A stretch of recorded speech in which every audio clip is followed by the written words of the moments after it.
My father clearly taught me the Tiger Fist technique since I was young, but left me a long knife after his death to uphold justice. However, as I looked at the heirloom he left me, my heart was filled with an unnamed anger, just because not long ago, I fought with someone in the street due to injustice, attracting a crowd in Wan County. After using all 16 moves of the Tiger Fist, the opponent not only emerged unscathed but also cut 32 of my tendons, leaving me disabled. From then on, I became famous for one battle, earning the nickname Tiger Hero and becoming the biggest joke in Wan County. And my father, Chen Dan, in order to save me, braved the wind and snow for 3 days and 3 nights, carrying me into the 3,000 snow-capped mountains, just to seek help from a stranger who had some connection with my grandfather. But what Chen Dan absolutely did not expect was that his son had already died on the way, replaced by me who had crossed over. At this moment, I finished a set of Tiger Fist, and stood still. A small white tiger cub was jumping around, sometimes pouncing left and right, sometimes hugging my thigh and kicking around.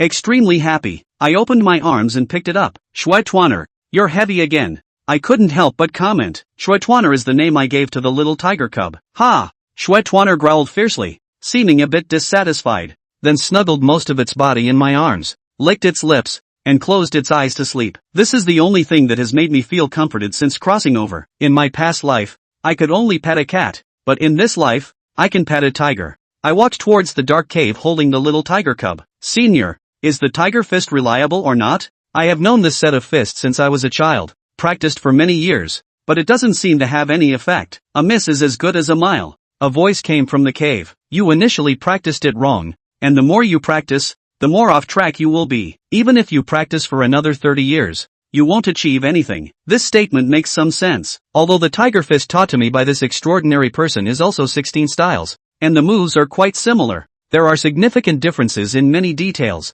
Later, I walked into the cave and came to a giant snow-white tiger. I placed the snowball under the white tiger's belly. The snowball seemed to smell something, and in a daze, it brought its face close to the white tiger's belly and began to suckle. The white tiger looked at me with a gentle gaze, full of maternal radiance. After 100 days of healing, the ruptured fascia in my body had already healed, all because I had been drinking tiger milk with the snowball for over a month. Not far from the white tiger, there was a middle-aged man in his 40s or 50s. This strange man called himself a guest in the mountains. According to him, the strange beast named Mountain Lord White Tiger is the king of the 3,000 snowy mountains, and he can only be considered a guest in the mountains. I followed the senior for more than a month, and I can reach what realm? 1 month is equivalent to 3 years of work for others. But to seek revenge, to avenge the past, you are still far from it. That person's cultivation should be at the 7th rank, and you have not even entered the ranks. The Qian Kingdom divides martial artists into ranks, with the 1st rank being the highest and the 9th rank being the lowest. Is it too late to start practicing martial arts according to your method now?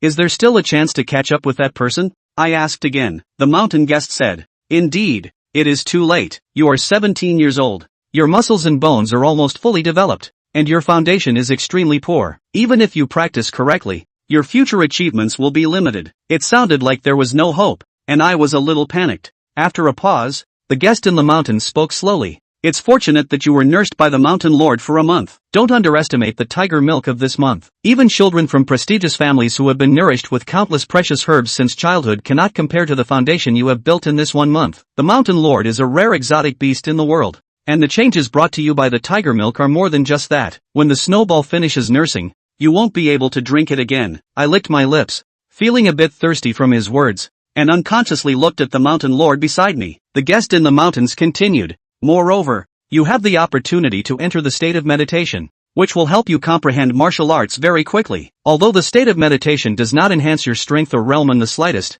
it can help you instantly enter a special state. This is originally a skill possessed only by a first-grade grandmaster, and you now have it. I seem to understand, but in the more than a month that had passed, I had never felt any inner or outer enlightenment. It was too mysterious. You have recovered from your injuries, so go down the mountain today. The guest in the mountain waved his hand and handed me the eviction order. Is he driving me away? Since I can't beat that person, I still want to stay on the mountain. As soon as I was about to say this, I held back. I didn't really want to go down the mountain. After all, my previous body was just killed in Wan County. Who knows if I will encounter enemies when I go down the mountain. If they see that I am still alive, they might come to finish me off, leading to a direct tragedy. But my injuries have healed, and my father is worried at the foot of the mountain. If I stay on the mountain and don't leave, it will definitely arouse suspicion among the guests in the mountain. It would be even more tragic to flip out and give him a kick down the snowy mountain and fall to pieces. With my current strength, what are my chances of winning against a Chunsa County errand boy?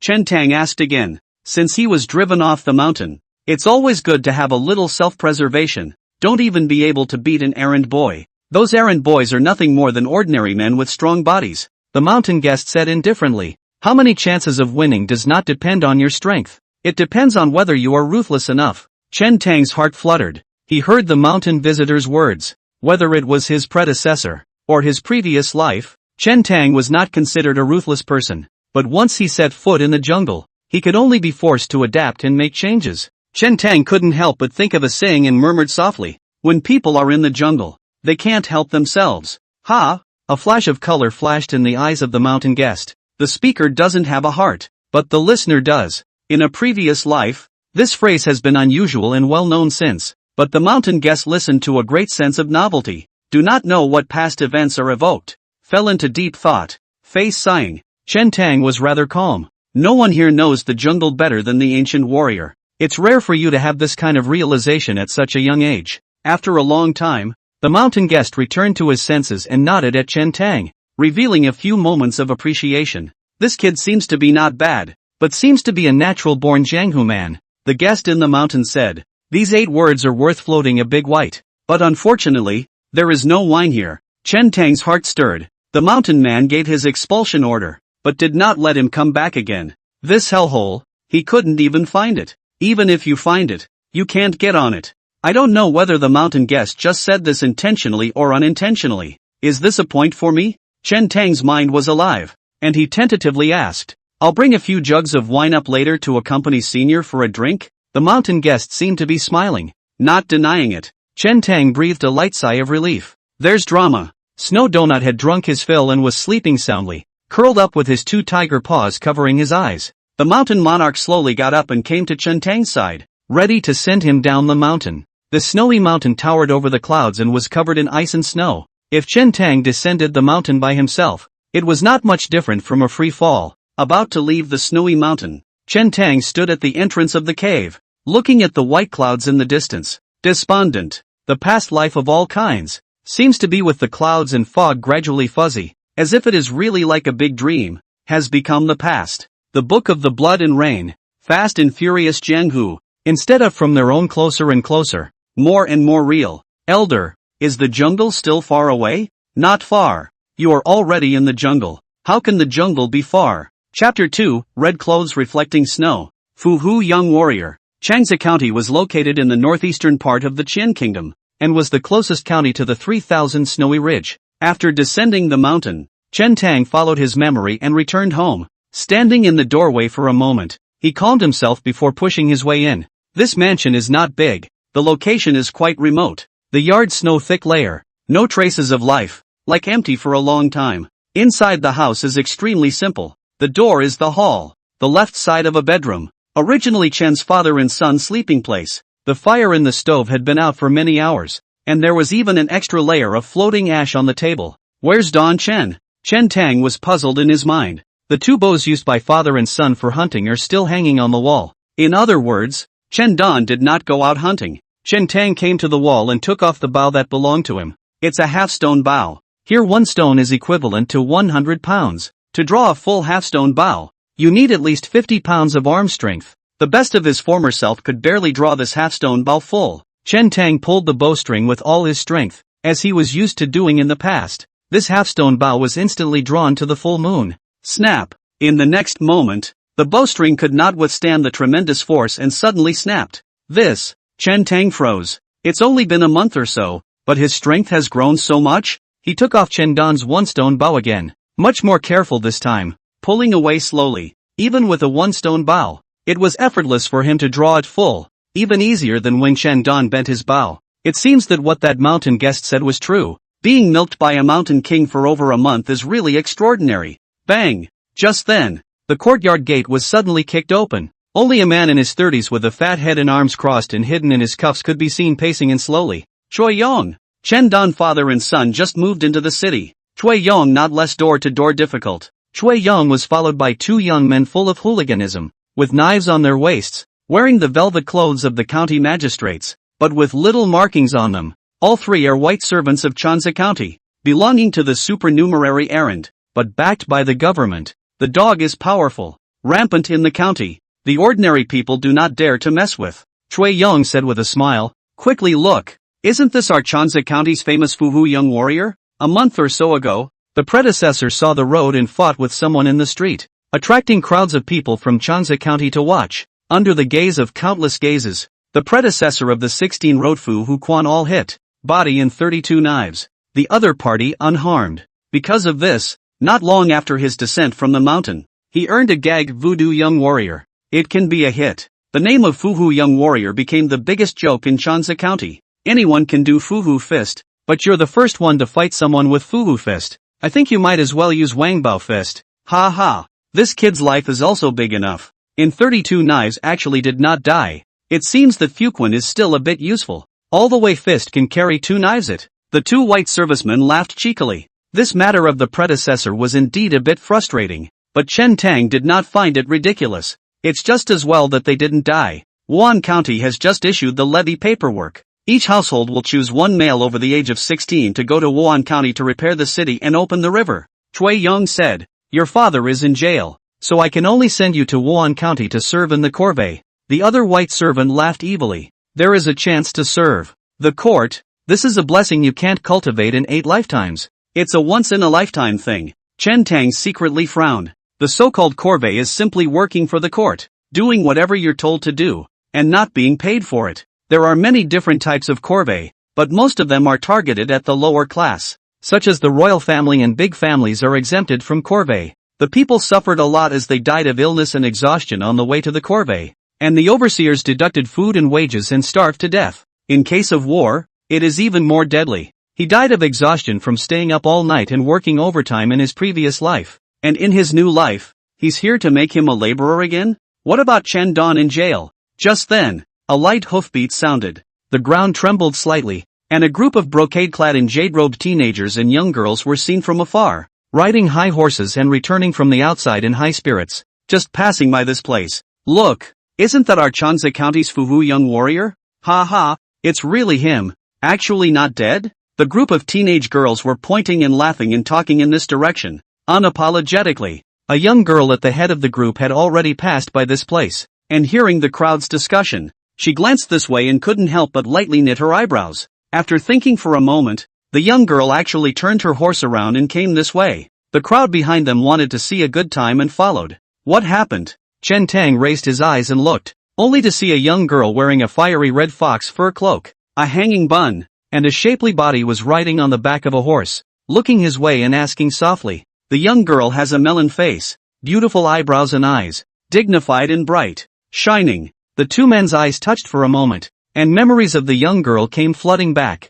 Plum reflecting snow, the only martial arts school in Chanza County, the daughter of the owner of the Plum Blossom Martial Arts School. In Chen Tang's heart, there was a ripple. The predecessor had some admiration for this Mei Yingxue. It's just that the difference in status between the two is so great that it's just not possible. Every time Chen Don hunted, he would bring Chen Tang down the mountain to buy some food supplies in Chanza County, and at the same time sell the hunted animals to the manhwa Martial Arts Center, with which he was quite familiar. Chen Tang followed his father and had the honor of seeing Mei Yingxue a few times at the Plum Blossom Martial Arts Hall, also in a red dress with a dark fragrance. One of them, Mei Yingxue, also saw him and nodded at him. Since then, the red dress reflects the snow, and the Izzy is in the dream. I didn't expect to see you today, but the predecessor is dead. So it's Miss Mei. There was only one martial arts school in Chanza County. The Mei family was nothing in Wan County, but in Chanza County, it was definitely considered a famous family. This Missy was also a beauty known far and wide,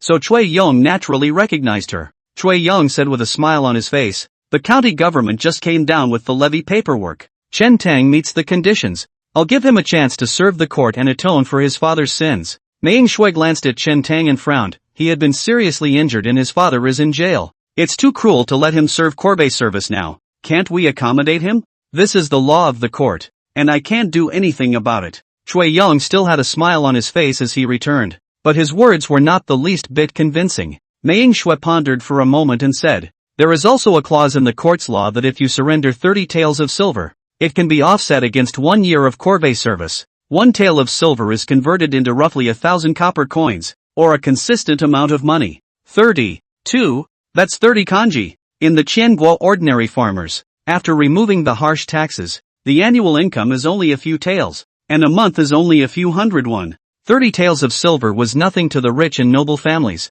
but it was hard for an ordinary family to save up after a lifetime of hard labor. Cui Yong smiled at his words. There is indeed this one, but look at this one. Does he look like he can take out 30 taels of silver? Let go. Mei Shui touched out 30 taels of silver ingots and threw them at Cui Yong, saying, I'll pay for him.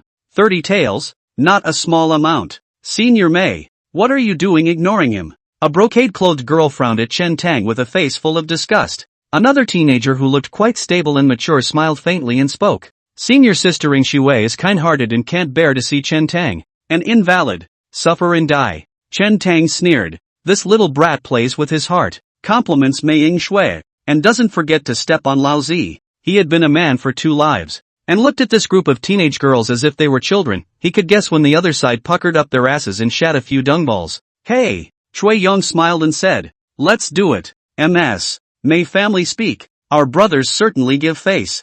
Cui Yong got a cheap shot and waved his hand, strutting away. Watching Mei Ing Shui dispatch Cui Yong in a few words, Chen Tang was a bit puzzled, not knowing why Mei Ing Shui would step in to help. After all, there were only a few faces between the two of them, and they hadn't even spoken to each other, let alone talked about friendship. Mei Ing Shui dismounted her horse and walked over this way. Chen Tang's heart was like water. In his previous life, he had long since passed the age of youthful ignorance and wanting to get into trouble, and he had no problem with self-indulgence, and his heart was free of distractions. Chen Tang's gaze was clear as he looked at Mei Ing Shui and arched his hand. Many thanks to Miss Mei for her help. I heard about you, Mei Ing Shui said. The one who hurt you is the young master of the Blackwater gang, but you don't have to worry. He was just escorting the goods shipped from the cold north of the country that day, and he usually rested his feet on the way to off to Wan County, and he is usually not on this side. Hearing this, Chen Tang felt slightly relieved. The Blackwater gang is full of foreigners from the cold regions of the far north. Most of them are tall, cloaked and left-faced, and very recognizable. As long as he avoided the Blackwater gang's people, he would reduce the risk a lot. The Blackwater gang is extremely powerful, and the officials of all counties in Pingzhou have trade and commerce, close relationship. Even the officials are unwilling to provoke. That day, the county magistrate's constable, the magistrate were present, including our martial arts hall people, but no one dared to make a move. Only you. Pausing for a moment, Mei Ing Shui said very seriously, Chen Tang, you are a good person. Amount. Chen Tang smiled bitterly. A twist gave him a whole lot of trouble, and it took him half a day to react. The opener is happy to have a good guy card. This time not only did he take the debt, but he also owed a favor. What's more, 30 taels is just a waiver of this year's corvée. Next year's levy, that Cui Yong will still come to my door. Even if there is no Cui Yong, there will be Li Yong, Zhao Yong. Gotta figure out a way to do this once and for all. What is the method of dispensing with the corvée other than spending the money? Join a big family, or become a disciple of a powerful clan. Of course, you can also cultivate to a certain level and head to Wan County to set your grade. According to the laws of the Qian Kingdom, martial artists who have entered the grade are exempt from corvée service. Chen Tang was thoughtful. It seems to fall on practicing martial arts at the end of the day. It's only a year. Gotta get into the pints as soon as possible. Can't slack off. Mei Ing Shui said. As far as I know, there are no more than 10 ninth grade martial artists in the entire Chansa County. In the county government offices, there are many errand boys, and only 3 constables are ninth grade martial artists. So little? Chen Tang was a bit surprised. Getting into the product was much harder than he thought. No chill in the entry level. Mei Ing Shui continued. Practicing martial arts consumes a huge amount of money every year. In addition to enough meat, but also need a variety of precious herbs, medicinal wine soaked to beat up the body. Every year, at least to spend more than 100 taels of silver. Chen Tang was secretly staggered. It is the same thing when you are poor in literature and rich in martial arts. For one thing, it's hard for poor people to make that much money. Secondly, the poor are exhausted from making a living. And living is hard enough that they don't have the time and energy to practice martial arts. Mei Ing Shui added. In fact, you're a bit old now, and most of your tendons and bones are already set. So even if you have enough money and energy to practice martial arts, I'm afraid it's still hard to enter the grade. It's okay. I was breastfed by a mountain king for a month. Chen Tang smacked his lips. kind of want milk. Meng Shui didn't want to hit Chen Tang too much. In fact, there was one thing she hadn't said. Chen Tang was hit by 32 knives, injuring the fascia of his entire body. Even if he moves as usual now, he will surely be left with secret injuries and hidden diseases. It is absolutely impossible to get into the product. Thanks for the pointers. Chen Tang clasped his fists and said,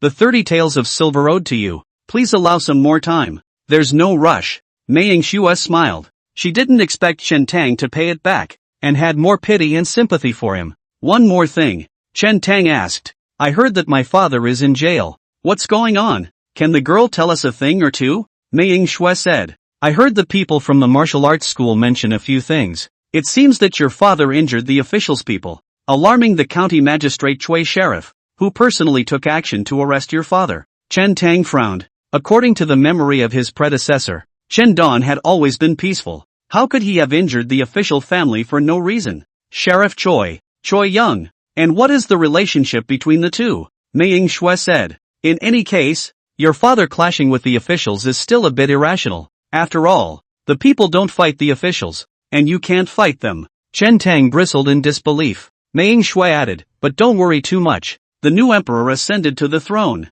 has amnesty, except for the 10 evils. The rest of the prisoners are released. Your father should also be among them. You go to the county office to ask. Ing Shui's senior sister. Let's go. If we go back late, master will blame again. That teenager was listening impatiently from the side and urged. Coming. Meng Shui nodded and smiled at Chen Tang, then rode off. Chen Tang went out and marched towards the county office. Chapter 3, The Knife. Outside the county courthouse, Chen Dan died of illness in prison. You're just in time. Get rid of the body quickly. It's an eyesore. The two yamen, full of disgust, threw down the body, turned around, and went into the courthouse. Chen Tang looked at the body in front of him, which was covered in scars and blood, his face sunken and frowning. There's not much of an explanation, nor did he give the opportunity to inquire. People die, collect their bodies, that's all. As long as one is not blind, one can naturally see that Chen Dan had suffered some inhuman torture during his lifetime and could not have died of illness.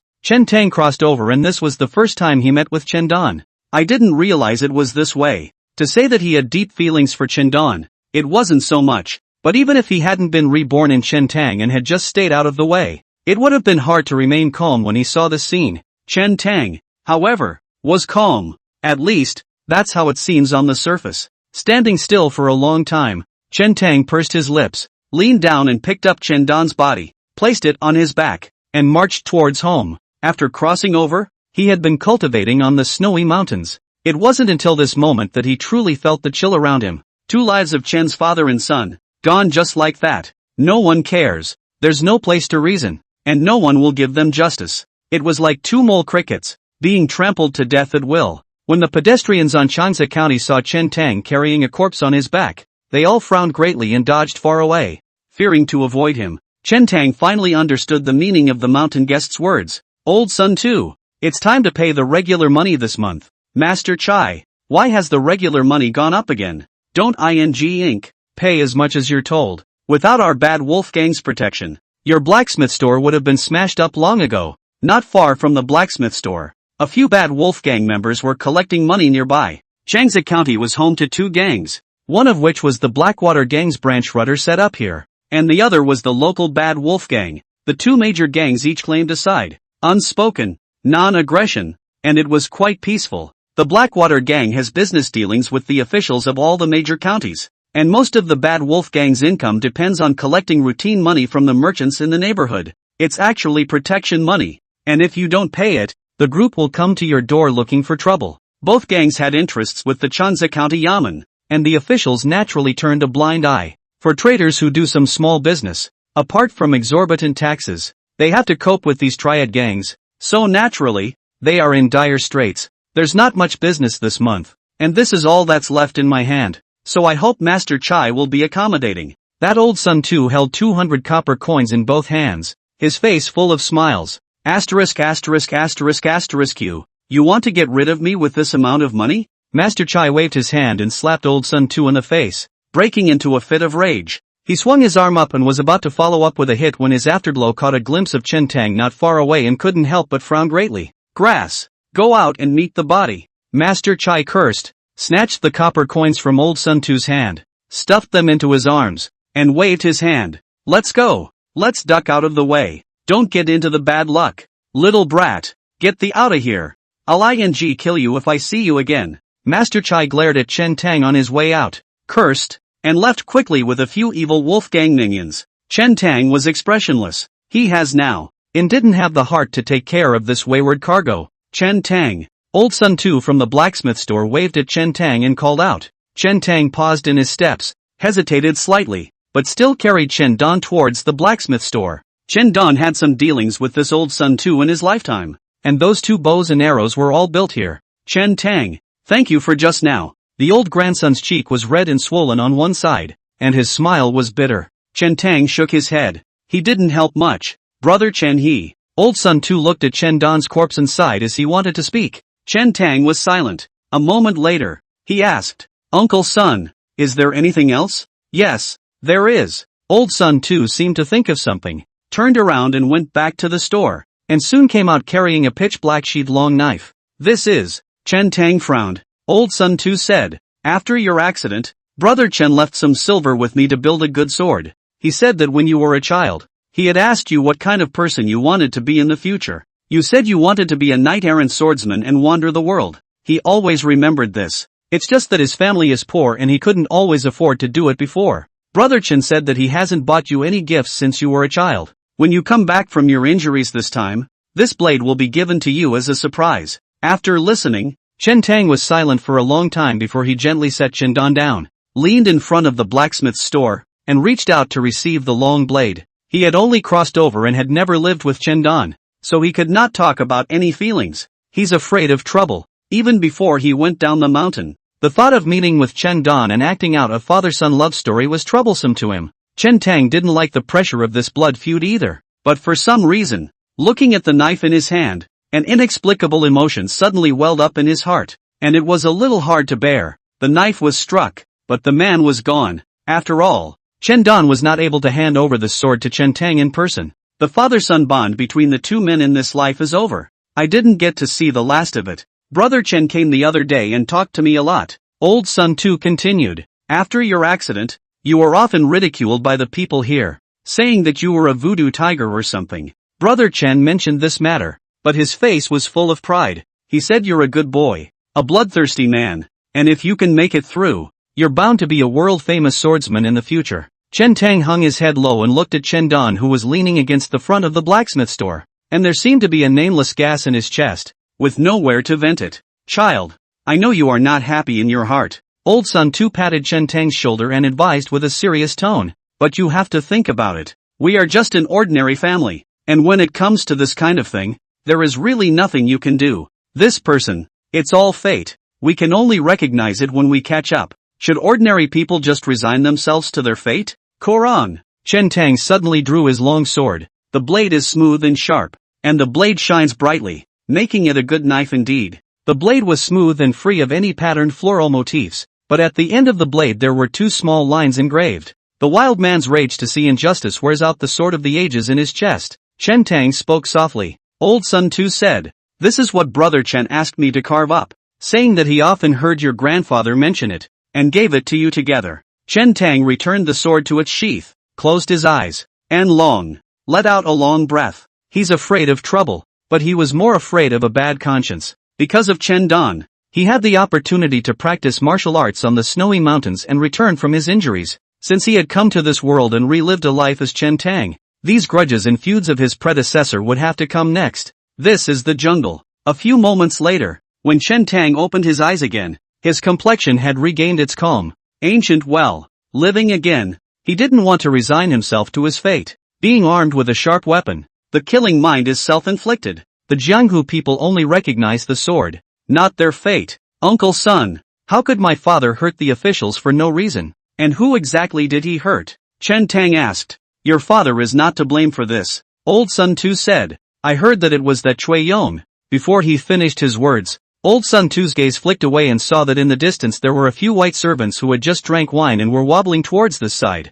Old Sun Tu's heart tightened, shut his mouth, and smiled sardonically. I also heard people talking nonsense. Can't be accurate. You quickly go. With pleasure. Chen Tang did not continue to pursue the question, said thank you, put the knife on his waist, once again carried Chen Dan's body, and marched towards his home. Old Sun too looked at Chen Tang, who had later regained his composure, but did not think much about it, and put down his heart, secretly saying, after this disaster, this child Chen Tang is much more composed. Chen Tong will Chen Dan's body temporarily shelved in the home, now only after the first month. The weather is cold. The body will not rot when placed outside. The information revealed by Old Sun too was similar to what he had guessed before. To find out exactly what happened between Chen Dan and the government, Cui Yong is one of the key figures. Cui Yong, dozens of households in the neighborhood are under his jurisdiction. You can't hide anything from anyone's family. Even if there was no news from Old Sun too, Chen Tang would be the first to find him.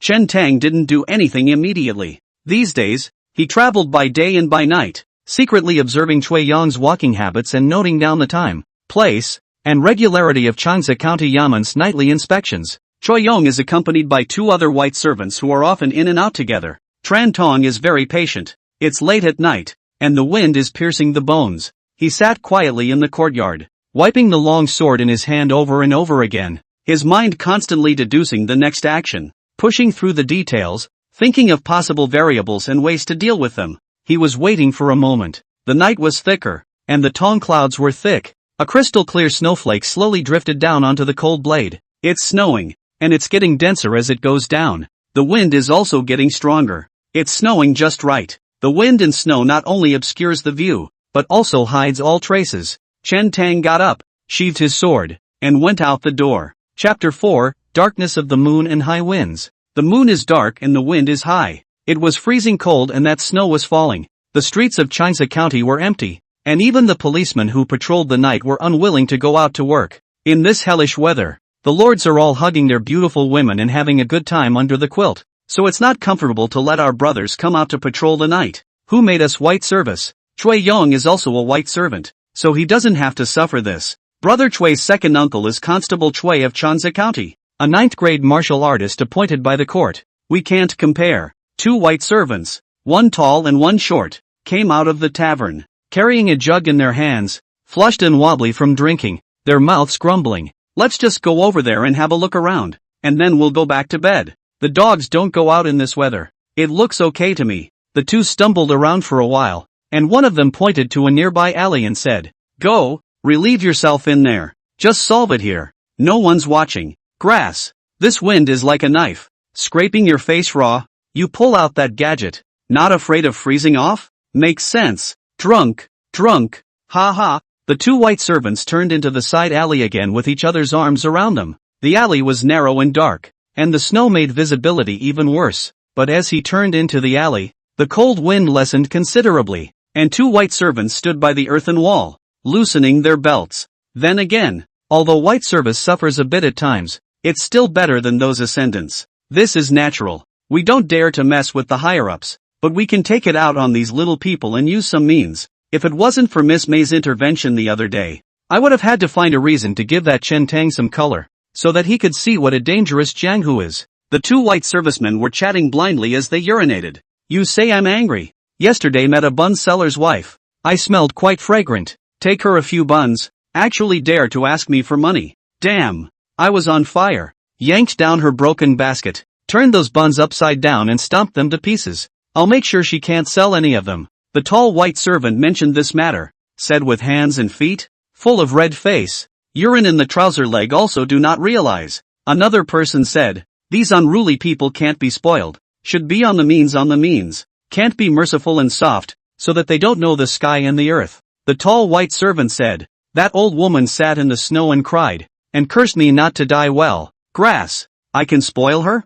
I went up and grabbed her by the collar, picked her up whole and flung her to the ground. Her little body was so thin and dry that she planted herself in the snow pit and didn't move then. The tall white servant had just finished speaking when he suddenly felt a chill in his throat. He subconsciously opened his mouth, still wanting to speak, but realized that he could not utter a single word, only making a strange sound of ho ho ho. A warm, viscous liquid dripped down his neck and into his chest, soaking through his shirt. He seemed to realize something. Suddenly his eyes widened, his face was filled with horror, and he subconsciously covered his throat. Hands covered hard, but the blood simply couldn't be stopped, and it flowed out in rivulets. penetrating the cracks of his fingers, so red that it stung his eyes. The tall white servant only felt weak and his consciousness gradually dissipated, as if the old woman's words cursing him echoed in his ears. The short and stout white servant next to him suddenly feel a chill. It was just that he had just drank wine, and when the wind blew, his head was drowsy and he had finished his small relief,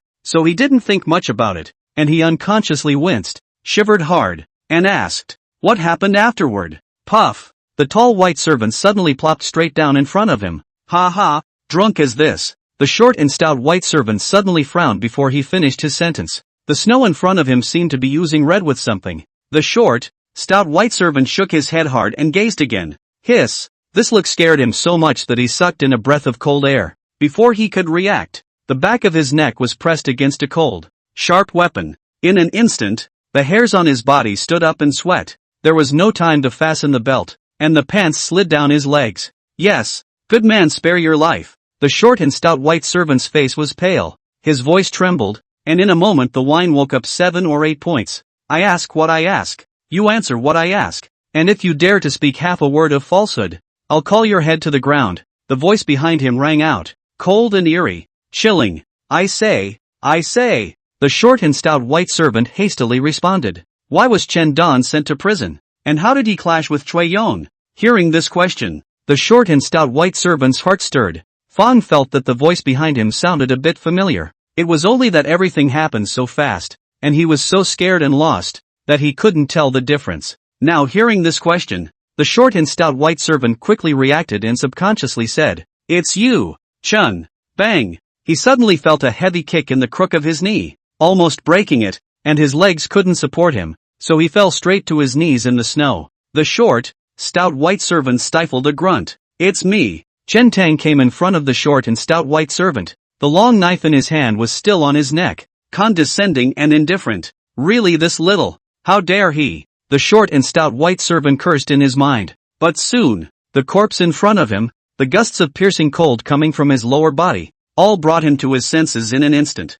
The situation is forced. Can't fight with this little hard. He had no chance now that his pants fell around his ankles as if they were shackled, and he couldn't move easily. And with a knife around his neck, he didn't stand a chance. You can only stabilize it and get out of the way first. Within a few breaths, the short, stout white servant's mind raced. So it's Brother Chen. Let's hear the details of this matter. Short and stout white servant's heart hate extremely, but on the surface did not show half a bit of dissatisfaction. A fawning smile said, "Snap." Chen Tong swung his left hand, and the pitch-black sheath of his sword heavily swiped at the head of the short and stout white servant. In a flash, he was beaten to death. The short, stout white servant was blindsided, his brain buzzing with uncertainty. "No need to go into details. Pick up what matters," Chen Tang said indifferently. "Little, you're a bully. That's why you smacked me?" The short and stout white servant hated it so much that he almost gritted his silver teeth, but he still calmed his mind, blood dripping from his forehead. Yet he still smiled and said, Yes. The short and stout white servant said, "After your family moved into the city, you haven't been paying Cui Yong any favors, and he has long held a grudge. It was because of this that he made things difficult for your family many times before. The other day, Cui Yong said that something was missing from his house and falsely accused your father of stealing it, so he brought us to your house to search. If your father knew the rules and took the initiative to give some silver to Cui Yong to make amends, he would have been able to do so, apologize and soften up, and maybe this will go away." Chen Tang said, "That's my father's fault." Chen Tang's tone was flat, and his face could not be seen to be happy or angry, but the short and stout white servant heard a chill in his heart, and hurriedly smiled. No, I don't mean that." Short and stout white servant fixed the spirit, said, "Your father was wronged for nothing." Naturally refused to give in. Cui Yong then moved his hand. "Your father initially did not fight back, but Cui Yong hit too hard." Chen Tang suddenly interrupted. "You guys did it too." I didn't." A trace of panic flashed across the short and stout white servant's face, and he hastily shook his head and said, "I was still advising to come. It was both of them who fought." Chen Tang understood in his heart, but just smiled slightly coldly and said, "Continue." The short and stout white servant swallowed his saliva and said, "Your father was beaten a bit sharply, went back to the house, copied his bow and arrow, and shot and wounded Cui Yong. Your father was so brave that the three of us were no match." Cui Yong then called Sheriff Cui and said that your father had stolen from his neighbors and also resisted orders to hurt people. That Sheriff Chui is Chui Yong's second uncle and a ninth-grade martial artist, so naturally your father was no match. On the way to the escort, at Chui Yong's instigation, Sheriff Chui even kicked your father's leg off. Speaking of this, the short and stout white servant stole a glance at Chen Tang. However, Chen Tang's face was expressionless, only his eyes were frighteningly cold. The short and stout white servant said, "Later, when we arrived at the Yamen, your father still wanted to defend himself, but the Yamen is not a place for reasoning, and County Magistrate's son directly ordered people to be tortured. That torture his Iron Man cannot carry. Your father hard to carry over around, is not admit guilt." The mouth kept cursing son magistrate black and white, dog official and so on. Hearing this, Chen Tang already had a rough understanding of the whole thing. Changsha County is located in the remote area. A party magistrate, holding the power of life and death, almost equivalent to the emperor of the soil. Even if Chen Dan didn't insult the county magistrate, just a round of torture down, the person is also wasted. As long as that son magistrate gave a look and a slight signal, it was impossible for Chen Dan to leave the courthouse alive. "Brother Chen, I've told you everything I know. There's nothing in it for me. I'm just a follower doing odd jobs." The short and stout white servant's face was pleasing and humble.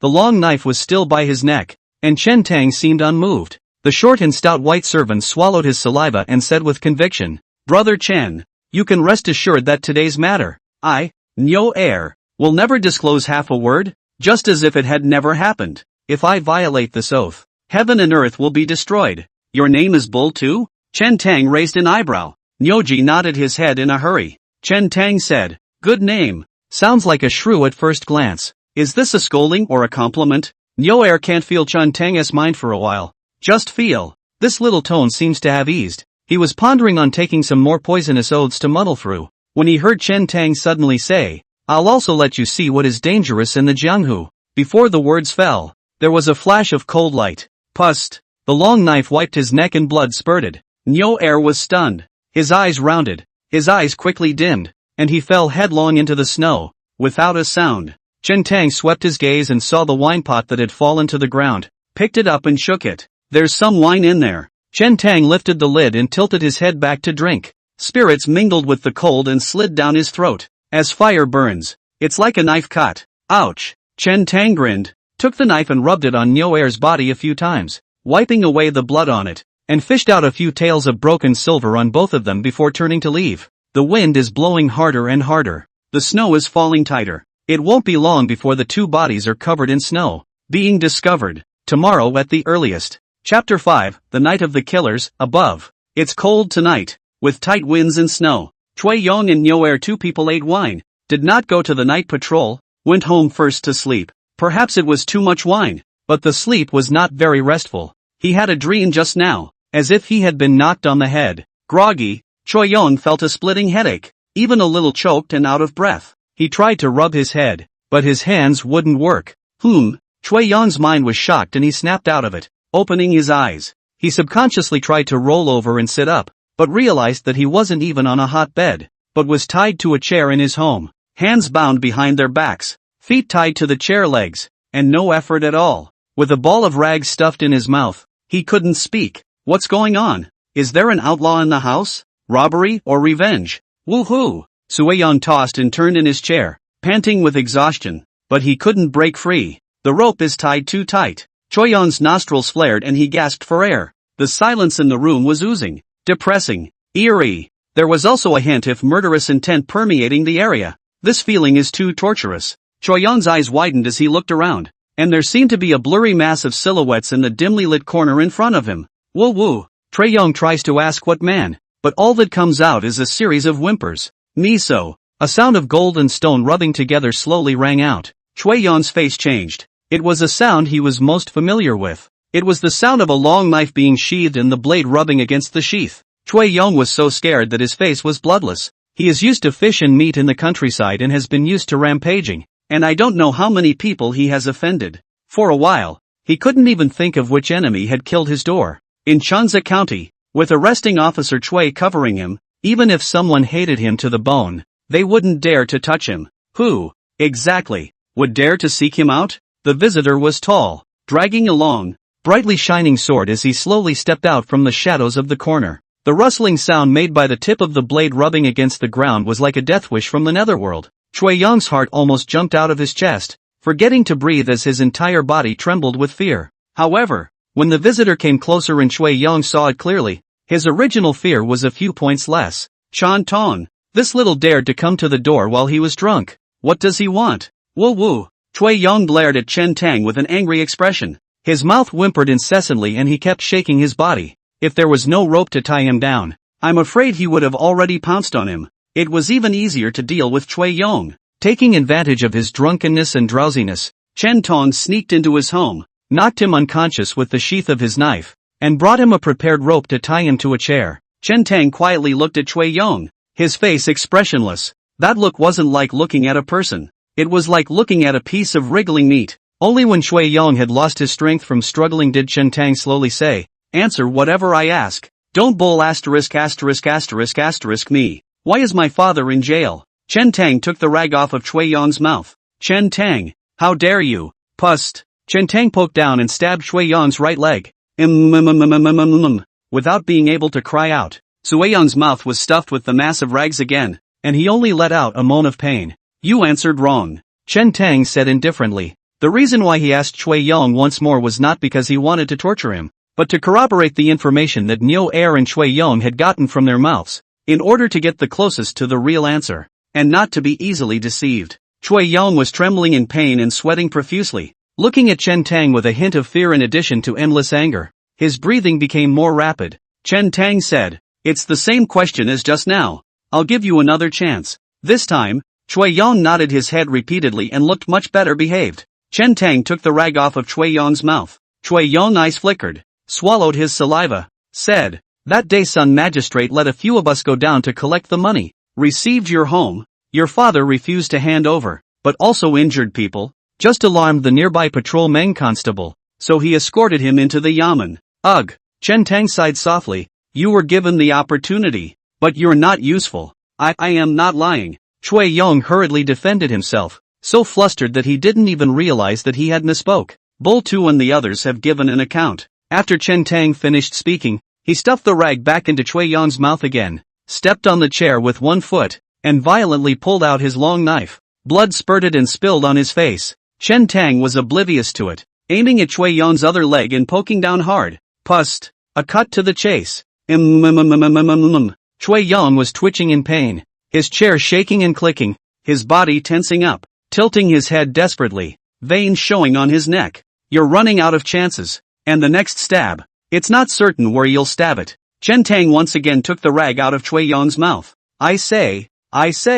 This time, Chui Yong didn't dare to play any tricks. In his eyes, Chen Tang's blood-splattered face looked like a devil from hell in the dim light. Chui Yong recounted what had happened before, from beginning to end, and it was similar to what Neo Air had said. Chen Tang said, "About that uncle of yours, and the county government offices, tell me whatever you know." I know it all." Chui Yong nodded repeatedly and said, "This second uncle of mine can only be considered a distant relative of mine, and the relationship is not close." Chui Yong told everything he knew about this second uncle's origins, the martial arts moves he was good at, his habits, his residential address hobbies, and everything he knew. Even the fact that this person had kept a woman outside and where the woman's address was told Chen Tang in a brainwave. In Chui Yong's mouth, he also revealed quite a lot of information about the county office. "Brother Chen, please, let me go. I won't dare to mess with you again." Chui Yong is really scared. How had he ever experienced such a scene? Blood continued to flow from the thigh wound,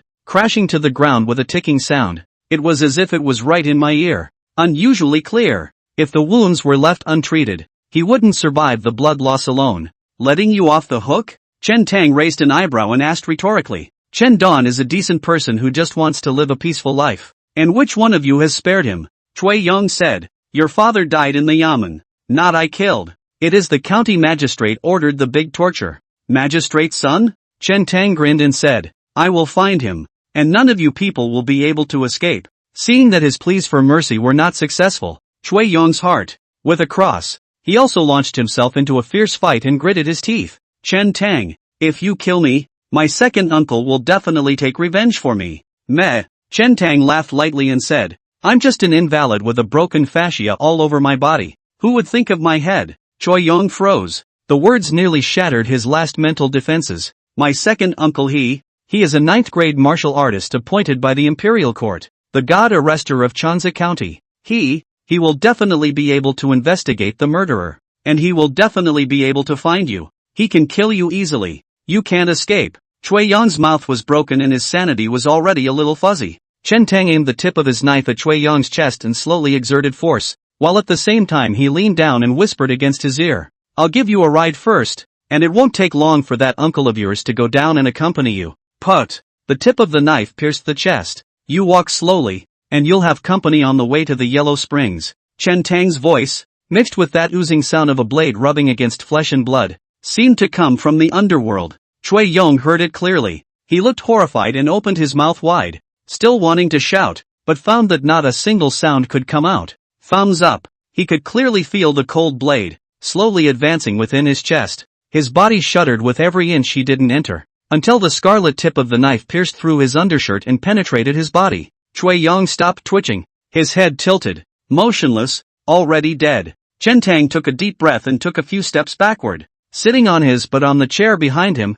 his face a little white as he tried to calm his mind. 3 kills in one night. It didn't seem to take much effort, but it was a huge drain on his mind and energy. He was far from as calm as he seemed. It wasn't until it was all over and the dust had settled that his hands trembled. This result, naturally, was something he had long anticipated. Either don't do it, hold your breath, and live it up. If you're going to do it, there's no room for mercy. Leaving him alive would only bring him endless trouble. The entire process was quite smooth, and he didn't even engage the 3 head-on. Before going down the mountain, the mountain guest had said that against those policemen in Chanza County, it does not depend on your strength, but on whether you are ruthless enough. He was right. Chapter 6, The Night of the Killers. Below, Chen Tang sat still for a while, and then he had returned to his normal self. The nervousness, the discomfort, the fear of a moment ago, all of it evaporated without a trace. This ability to adapt was quite surprising even to himself. Chen Tang got up,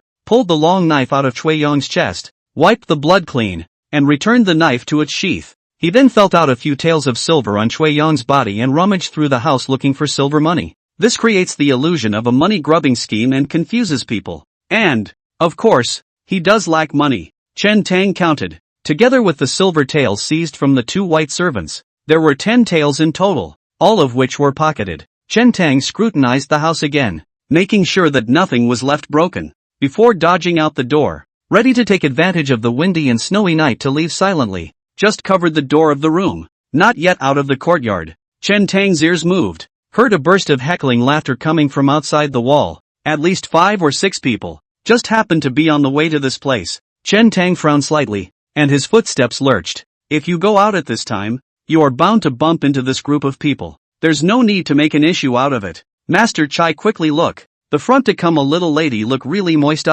This big long legs, small thin waist, TSK. Ha ha, not bad indeed. Master Chai, this is a gift to the door. Don't take it for nothing. Chui Yong's yard was surrounded by a high wall. Chen Tang couldn't see the situation outside in the yard, but listening to the sound, it should be the evil Wolfgang's people outside. That Master Chai, he had met a few days ago. Asterisk asterisk asterisk asterisk it's ing beautiful. It's a fairy. Perhaps the 2 sides were close enough to see clearly, and one of the bad Wolfgang exclaimed in shock. A few others followed with a gasp. Chen Tang couldn't help but roll his eyes and sneer in his heart. As for that, a few rogues and bullies, third-rate goods. A shock, as if they had never seen a woman before. How much better can it look? That Maying Shui is also considered a rare beauty, and after he saw it, he was still not as calm and steady as an old dog. Whose little lady is this? And why haven't I seen her before? It's also your good fortune to bump into our Master Chai today, as long as you serve Master Chai comfortably. Hey! The laughter outside came to a screeching halt. Immediately afterward, there was a fluttering sound. What's the situation? While Chen Tang was puzzled, the gate of Chui Yong's courtyard here was suddenly knocked open by a huge force. Immediately afterward, a silhouette came barging in with a roll. The visitor's hair was disheveled. His appearance was wretched. His face was covered with panic, and at the same time as he crashed in, he had already taken a knife in his hand and crossed it in front of his chest. The change was too sudden. Chen Tang was standing at the door of the room, and it was too late to go inside and hide. The 2 fought and both froze on the spot. This man was the same Master Chai who had threatened to kill him if he saw him again on the street a few days ago. Master Chai was also shaken when he saw Chen Tang. He didn't even realize that there was someone else standing in the yard, and with a sword at his waist and covered in blood. He doesn't look like a good person. This person looks a bit familiar. Seems to have seen where. Standing here, is not in advance to ambush me? It's you? Master Chai quickly remembered. A few days ago, he bumped into a corpse-carrying teenager. The one in front of him. Chen Tang's eyes flickered. This Master Chai saw his face. He's been in Choi Young's house again, and he must not be allowed to leave alive. And get rid of this person as soon as possible. Once the commotion got too loud, it was bound to startle the neighborhood. In a flash, several thoughts flashed through each of their minds. It's still Chen Tang who steals the show. Korang. Without saying a word, Chen Tang sheathed his long sword and slashed at Master Chai's head. That Master Chai became extremely fast in response, standing up and lifting his sword over the top, blocking it head-on. Madaka! The twin swords collided, sparks erupted, and an ear-piercing sound of jingo was emitted. Master Chai's pupils contracted slightly, his body shook greatly, and his arms felt a little sore. This teenager is so strong. However, his figure was short, and his blade wrapped around his head and brain, dissolving Chen Tang's impact of this blade, while at the same time, he smoothly utilized the force and made a chop towards the front. Wrapping the head and wrapping the brain belongs to the most basic moves in the sword technique. The blade circled around his head, the back of the blade near to his scalp, fending off the opponent's weapon before striking out in a smooth manner. Chen Tang had only learned Fuhu Quan and had never practiced swords, so how could he know this? He held his long sword in his hand and slashed with vigor, but he was bounced off by Master Chai's horizontal sword. Not waiting for him to make his second blade, Master Chai's blade had already intercepted him. This slash came extremely swiftly. Behind Chen Tang was the door to Chui Yong's room, which had just closed when he came out. If you backed up, you were bound to hit the door of the room. Even if we could break in, there would be a delay. One step slower and you will be killed. This cut at the waist, the blade was harsh and murderous, almost unavoidable. It wasn't a fluke that Master Chai was able to become a junior leader in the evil wolf gang. Chen Tang had never expected this situation. The two of them were only briefly fighting each other, and it was only one round before they had to divide life and death. With their own lives hanging in the balance, Chen Tang's heart was thumping, his spirit was highly concentrated, his sweaty hair stood on end, and his entire body was taut. There was a sudden tearing sensation in his brow, bursting with a strange and mysterious perception. In a flash of lightning, a bizarre scene occurred. In his line of sight, Master Chai intercepted this slash and suddenly slowed down. It's a feeling that's too mysterious to describe. Chen Tang's heart fluttered. Life and death were just a hair's breadth away, so he couldn't afford to think about it. Instead of retreating, Chen Tang advanced, stepping on the center court and bullying his way up, just one step to life. In the battle, facing the opponent's killing moves, unusual people tend to subconsciously retreat or side dodge. Chen Tang did not have much experience in killing and sparring, and that moment just now was completely by instinct. With his foot on the center court, he grabbed a step of body position, just avoiding the blade that blocked the waist. At the same time, Chen Tang let go of his hand and allowed the long sword to fall. A flash of shock flashed in Master Chai's eyes. Chen Tang made two moves in a row, both of which were out of his expectation. Why did you drop the knife in your hand when you stepped in? Without waiting for him to think about it, he only saw Chen Tang poking out his palms and bending his 5 fingers like 2 tiger claws, fiercely pouncing and grabbing towards him. The tiger's mouth is full of air, one of the styles in Fuhu Quan. A palm to cover your face and a palm to seal your throat. Master Chai only felt a blackness in front of his eyes. His face was pressed by Chen Tang's big hands, and his vision was blocked, so he couldn't see in front of him. He had just wanted to withdraw his sword and change his stance when a sharp pain came from his throat. Click! The sound of oozing bone cracking rang out. Chen Tang's other hand, transformed into a tiger's claw, had already crushed Master Chai's throat. Master Chai was helplessly paralyzed in the courtyard, staring at his eyes, his face full of unbelievable colors, dead in his eyes. God seemed to be playing a big joke on him. He had just come back from the dead, only to fall into the hands of an unassuming teenager. Chen Tang gasped slightly. The whole process was slow to say the least, but it was really just an instant. Chen Tang got close, let go of his hand and dropped his knife, and crushed his throat with a tiger's mouth. It was only until this moment that Chen Tang's knife would fall onto the snow. This encounter could be 100 times more dangerous than killing the 3 just now. In Chen Tang's eyes, the panic and nervousness of killing 3 people in a row had long since disappeared. instead flashing a hint of excitement. That metaphysical state just now had disappeared. But he vaguely realized that perhaps that was the entering spirit sitting illumination that the mountain guest had spoken of. Once in that state, everyone's movements slow down with insight. Of course, this was only Chen Tang's speculation. After all, he had just experienced it only once. Chen Tang looked at the corpses at his feet and shook his head slightly. His kung fu was really much worse. That time just now, he just crushed Master Chai's throat. According to what the mountain guest had said, if the tiger's mouth was practiced to the extreme, just one time, it would be able to grab and rip out the opponent's throat. The main point of the tiger's mouth is the word take. The tiger's mouth is already dangerous, and this snatch must be both fast and furious, or else you will be injured by the tiger's mouth. Chapter 7, Cohabitation. Ha! Just then, a voice suddenly came from outside the courtyard. Chen Tang was shocked in his heart. I don't know what just happened outside. This Chai master of the Bad Wolf Gang suddenly barged in,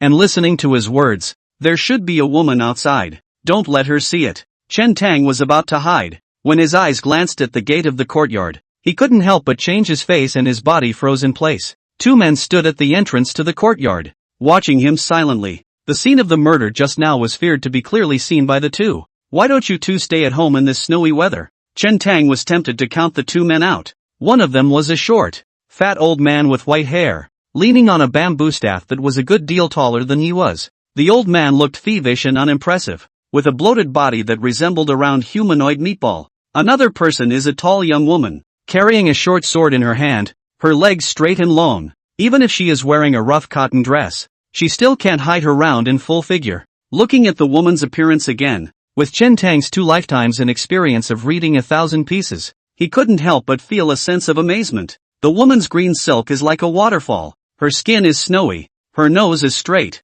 her red lips are moist, and her eyes are clear and moving, just like a pool of spring water. Chen Tang's heart fluttered and he hurriedly took a deep breath. Steady, can't be the same as those third-rate guys from the Bad Wolf Gang. He had seen a lot of beautiful women in his previous life, but they were more or less enhanced by makeup and special effects. The woman in front of me, plain makeup and light face, without applying powder, is already better than thousands of beautiful people. Once upon a time, Chen Tang always thought that words like sinking fish and falling geese and closing moon and shaming flowers were more or less exaggerated. Today, I realized that there are people who can only be depicted with such words, and no other words are sufficient to tell the tale of their eventuality. Chen Tang subconsciously avoided his gaze and stared at the swarthy fat old man next to him for a while before calming his mind. The gate of the courtyard had been smashed open, and only at this moment did Chen Tang notice that there were 5 corpses lying beside the fat old man and the woman, wearing the costumes of the evil wolf gang. Every one of them died in peace,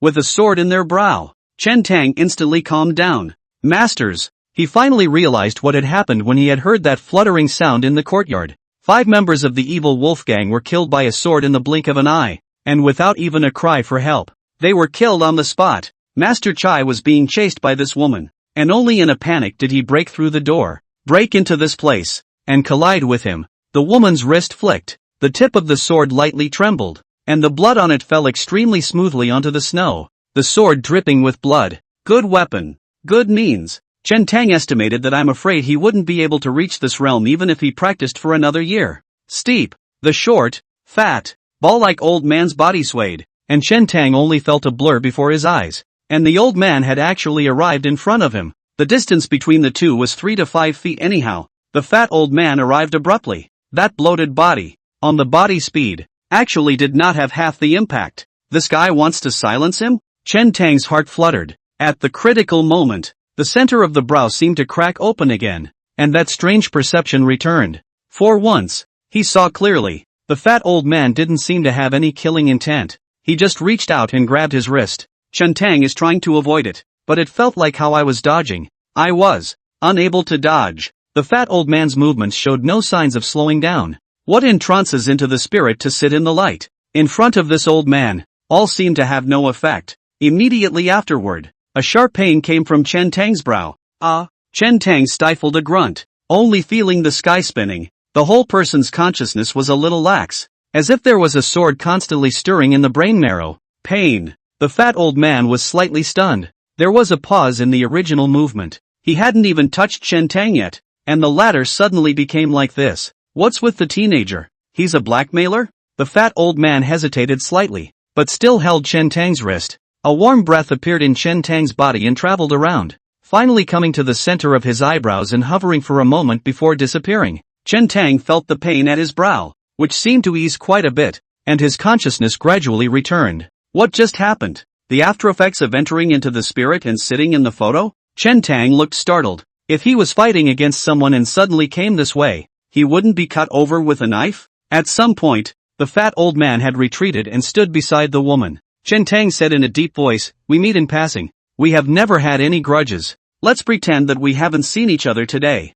The road is facing the sky, and each of us walks on one side. How about it?" "That won't work." The woman looked at Chen Tang, who was not far away, and suddenly opened her mouth, saying, "You killed someone. I'm going to sue the officials." The woman's voice is soft and pleasant to the ear, and that tone of voice speaks as if she is not going to sue the officials, but to sue the teacher. Chen Tang calmed his mind, took a deep breath, and said, "You killed someone too." "Aha." The woman nodded and said, "But I'm not afraid of you suing the authorities." Chen Tang sneered, "What makes you so great? Just because you're good looking?" The woman seemed to see the disdain in Chen Tang's eyes, her oval eyebrows lightly raised, and she asked with a smiling face, "Want to try?" "No need to try." Chen Tang waved his hand. "He'll have to get himself killed if he runs to the authorities." "What do you want?" Chen Tang didn't beat around the bush with her and asked bluntly. If this woman really wanted to sue the government, there was no need to say it. Most likely she had another purpose. The woman's eyes were pitch black, gently turning, bright and moving, saying, "This girl is going to soar and rise to great heights, and there is a shortage of manpower around her. Well, see, you still have a little bit of beauty. Hands are also quite sharp. In the future, when my little follower, everything, listen to my words, I will spare you. Do not go to sue the official law." "That's a nice thought. And flying high, green, into the palace as a royal concubine? And to molest me?" Chen Tang sneered in his heart. "Chang Mu, don't be ridiculous." The fat old man coughed lightly and said, "Little brother, the wind and snow are too strong tonight, and our master and disciple have no place to rest their feet yet." "What do you mean? Staying at my place? I'm not some random guy." Seeing Chen Tang's hesitation, the woman called Cheng Mu blinked and asked, "This young warrior, how do I get to the county government office here?" "Again?" Chen Tang darkened his face and said, "I have a house here, with a fluffy door and a wooden door. It's quite simple. I'm afraid that you two will dislike it. Let's stabilize these two first." The fat old man said with a smile, "No harm, no foul. Children of the jungle, not to be petty. Follow me." Chen Tang said and turned around. He just wanted to get out of there. In the middle of the crime, staying on site and chatting endlessly is a real head case. It wasn't long before Chen Tang returned home with the two of them. Didn't even see a ghost on the way. It went quite smoothly. The three men went inside and shook the snow from their bodies. Chen Tang went to the yard to carry some dry wood, went into the house to build a stove, burned hot water. The house gradually warmed up. The blood-stained clothing was then removed, thrown into the oven, and burned in a single fire.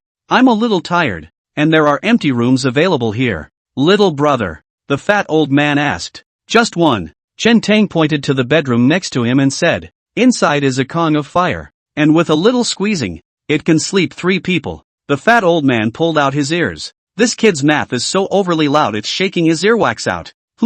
Chang Mu's willow eyebrows grew erect, turned her head to stare at Chen Tang and slowly asked, "What do you mean? You want to sleep with us? This is my house." Chen Tang spoke with a straight face and added, "And your master just said that the children of the Jianghu are not bound by petty rules." Ching Mu said, "But there is another saying, men and women are not related." "Understood." Chen Tang said, "Your master and I will sleep on the Kong, and you make a floor bed, just in time to add wood to the stove when the night gets cool." Chang Mu. The corners of the fat old man's mouth twitched. "You boys are pretty brilliant." Ching Mu forced herself to resist the urge to poke her sword over, lightly biting her vermilion lips. She said, "Master and I will be in the bedroom. You sleep here." Chen Tang shrugged. It didn't matter to him. He also didn't care to share a bed with 2 people. It's just that the old home was somehow terminated, and the heart is angry, and the mouth is asking for a bargain. Chen Tang took the bedding, leaned against the stove, and slept soundly with his clothes on.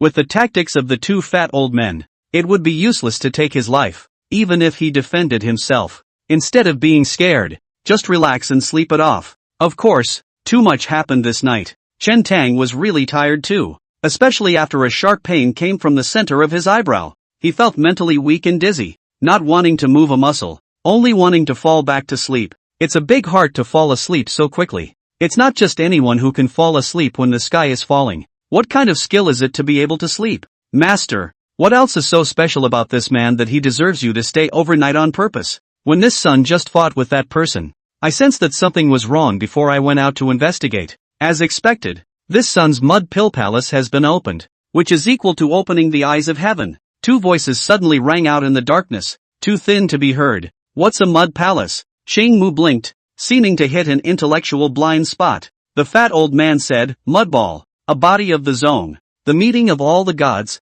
the road together with Tai Xian, illuminating the birth of the divine consciousness, have nurtured the work of the human soul. Mud pill palace open. Can see God. Entering the God to sit and illuminate. That's the sign of a first-grade master. When Shang Mu heard the front, he was still bewildered, until the words first-grade patriarch were spoken. Only then did he look aghast. Only she was still half convinced and asked, he looks just 16 or 17 years old. Would he be a zone master? Impossible, right? Of course not, the fat old man said. Although this son's power is not small and his strikes are ruthless enough, he is still one step short of entering the product. What's more, in order to open the mud pill palace, it requires the martial artist to catalyze the innate true air and impact the mud pill's great orifice from the inside out. This son's mudball palace was forced open by an external force. Xing Mu's eyes flickered as if he thought of something. Without waiting for her to open her mouth, the fat old man had already guessed her thoughts and said, first, don't you move your crooked mind. The mudball palace is deep in the center of the eyebrow, right in the middle of the brain. That is the key point of the human body, and cannot be easily touched. Even innate experts have to be careful when opening the mud pill palace. If they go off the deep end, they will die a violent death. If it is hit by an external force, it will die for sure. Chang Mu gradually understood and said, this person was knocked out of the mud pill palace by an external force, and should have died, but now he is still alive and well? The fat old man nodded and said, there is only one person in the world. After hearing this, Chang Mu was not interested, yawned, and said, that's not much fun. Might as well continue on the road and return to the capital early. The fat old man said, according to the news from the capital, the scourge has subsided. The situation has been finalized. You go back later, there is no harm. The capital that if you miss you, should send people to pick up, for the teacher old arms and legs, will not accompany you into the capital. Having met such a strange man, master will observe him for a few more days to see what name is on him. Chapter 8. Changsa County not only has long winters, the nights are also longer. The fifth watch had only just passed, and it was still light and dark outside. Chen Tong woke up early, perhaps because last night was too exhausting. This sleep was extremely solid and refreshing, not even a dream. There was no discomfort in the center of his brow, and his spirit returned to normal. The bedroom was quiet, and the two inside seemed to still be asleep. Chen Tang ignored it and came to the courtyard, stretching his muscles and bones, and following the custom on the snowy mountains, he played the Fuhu Quan in the wind and snow. The so-called deliverance realm relies on the cultivation of external skills to toughen the physical body and grow the qi, making the muscles tight and hard, and the resistance to blows will be greatly increased. Eventually the power will penetrate the skin and shed a layer of dead skin, which is the meaning of shedding. His previous body had practiced voodoo fist for many years, and although he was also strong and powerful, he was just more than his peers. The difference is vast compared to a real martial arts practitioner. Under the guidance of the mountain guest, Chen Tang recultivated the Fuhu fist, changing some postures, details, and techniques of generating power, which put him on the right track. The different stances of Fuhu Quan work the muscles in different parts of the torso, like the tiger's mouth move. The main exercise is the muscles in the arms and palms of the hands and fingers, and tiger leaping stream, practicing the legs, waist and abdominal strength. When practiced to the extreme, the legs are powerful, and with a single leap, even a valley or a stream can be leaped over. The Fuhu Quan seem to have only 16 styles, but when practiced once in the correct way, every muscle on the torso could be worked out. Chen Tang's legs were slightly curved. His eyes unconsciously revealed a ferocious light. Looking straight ahead, his hands made claws and probed forward, lunging. Immediately after that, his arms suddenly shot out to the sides, and his tiger claws ripped. The tiger is out of the scabbard. In this stance, not only the arms, but also the muscles on the front chest, on the sides of the shoulder blades, and on the back tighten and explode. This one is going to be vicious and fierce. It takes gusto and determination to break open the cage. After this style, Chen Tang obviously felt that the muscles on his arms, chest and back were somewhat sore and hot, and his strength had also increased. As if he was tireless, Chen Tang practiced the Fu fist over and over again. His body was steaming hot, and in the cold wind, the whole person was shrouded in a layer of aerosol. Courageous, refined, and tireless in their volunteerism. Last night was a scare, but it made him realize his shortcomings. If he wanted to survive in this world, he couldn't slack off. After an hour, the sky dawned and the wind stopped the snow. Chen Tang collected his momentum and rested for a few moments before going out. Pondering for a while on the way, he first went to the neighborhood of last night's crime scene to have a look. It's mostly good letters. Most people weren't up yet, and both locations were unseen. Chen Tang wandered around, bought some salt, and went elsewhere to buy some firecrackers and 2 wine gourds, and went to a tavern to fill up with good wine and hang the gourds on his waist before he hit the road back home. The silver from last night's scavenging just came in handy. Chen Tang had already thought about returning to Snow Mountain today to avoid the storm. Those 2 at home, let them be. He doesn't have anything of value at home anyway. If the 2 really wanted to sue the government, he couldn't stop them. Moreover, looking at the clothes and speech of the 2 men, it was more like they were walking the rivers and lakes and just happened to be passing through Changsa County. Such people are generally unwilling to deal with the government, and are expected to stay here for a few days to avoid the snow and wind and then leave. Go so far as to Sheriff Chui. Chen Tang has no intention of touching it now. Although he had killed a few people, he knew in his heart what he weighed. To touch Sheriff Chui now is tantamount to seeking death. Chui Zhao, as a Changsa County constable and a 9th-grade martial artist, his vigilance, fighting strength, and experienced hands were by no means comparable to those 3 white servants last night. Even if Chen Tang had figured out Chui Zhao's address, it would be difficult to sneak in silently and strike in secret. If you wanted to deal with Chui Zhao, you were afraid that there would not be a bad battle. What's more, with the death of a man just last night, the entire Changsa County must be heavily guarded, so there's no chance to strike. It wasn't long before Chen Tang returned home and stood in the doorway listening to the session. There's not much movement in there. I guess the 2 are still asleep. Chen Tang tiptoed into the house, took his bow and arrows, sat up his long knife, covered the door of the room again, went to the courtyard and carried Chindan's body, ready to leave. Young warrior, why did you leave without saying goodbye? Do you want to leave us behind? Before he could walk out of the courtyard, he heard a soft and gentle voice suddenly come from behind him, with a hint of grudge. Chen Tang looked back. Chang Mu was standing in the doorway, looking at him with a smirk. There was no one at the door just now, and the moment I turned my head, the woman was standing there. What about showing me your moves? Chen Tang coughed lightly and said, I'm mainly worried about disturbing the 2 of you as you rest. Already awake. While saying that, Chang Mu looked lazy. Her hands were together and raised high, stretching a big waist, revealing her concave and convex figure without a doubt. The slender waist,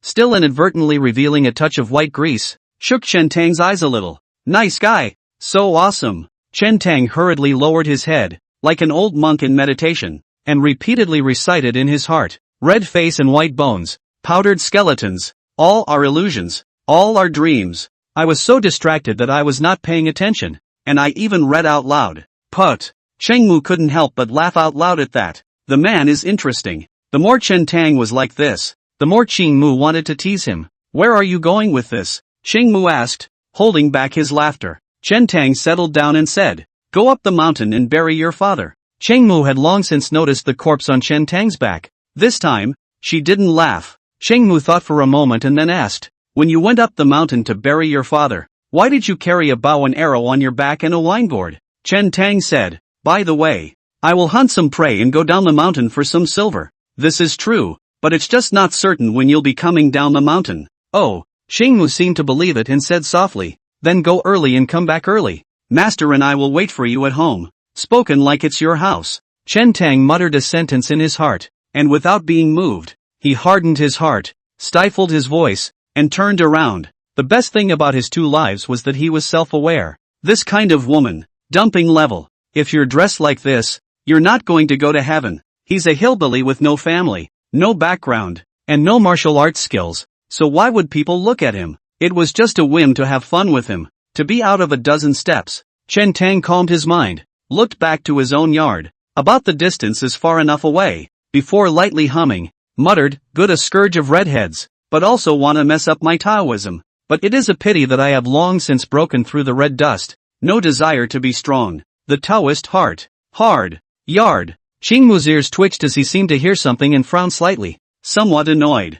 How dare you call me a scourge? She then looked down and thought about it, and let out a light laugh. Yeah, I'd like to try and see how hard you can be. Rubbing his sleepy eyes, the fat old man came to the door of the room, looked at the direction Chen Tang had left and asked, has the man left? Aha. Qingmu nodded. The fat old man smacked his lips and said, look at this kid's posture. I'm afraid that you are scared. This walk, not necessarily when to come back. There's no rush. The corner of Qingmu's mouth curled slightly as he said, I don't believe he won't come back. Didn't you make a fuss last night about returning to the capital early? Why did you change so quickly? The fat old man stared at Qingmu with small eyes and an astonished expression. Qingmu was embarrassed by the fat old man's look.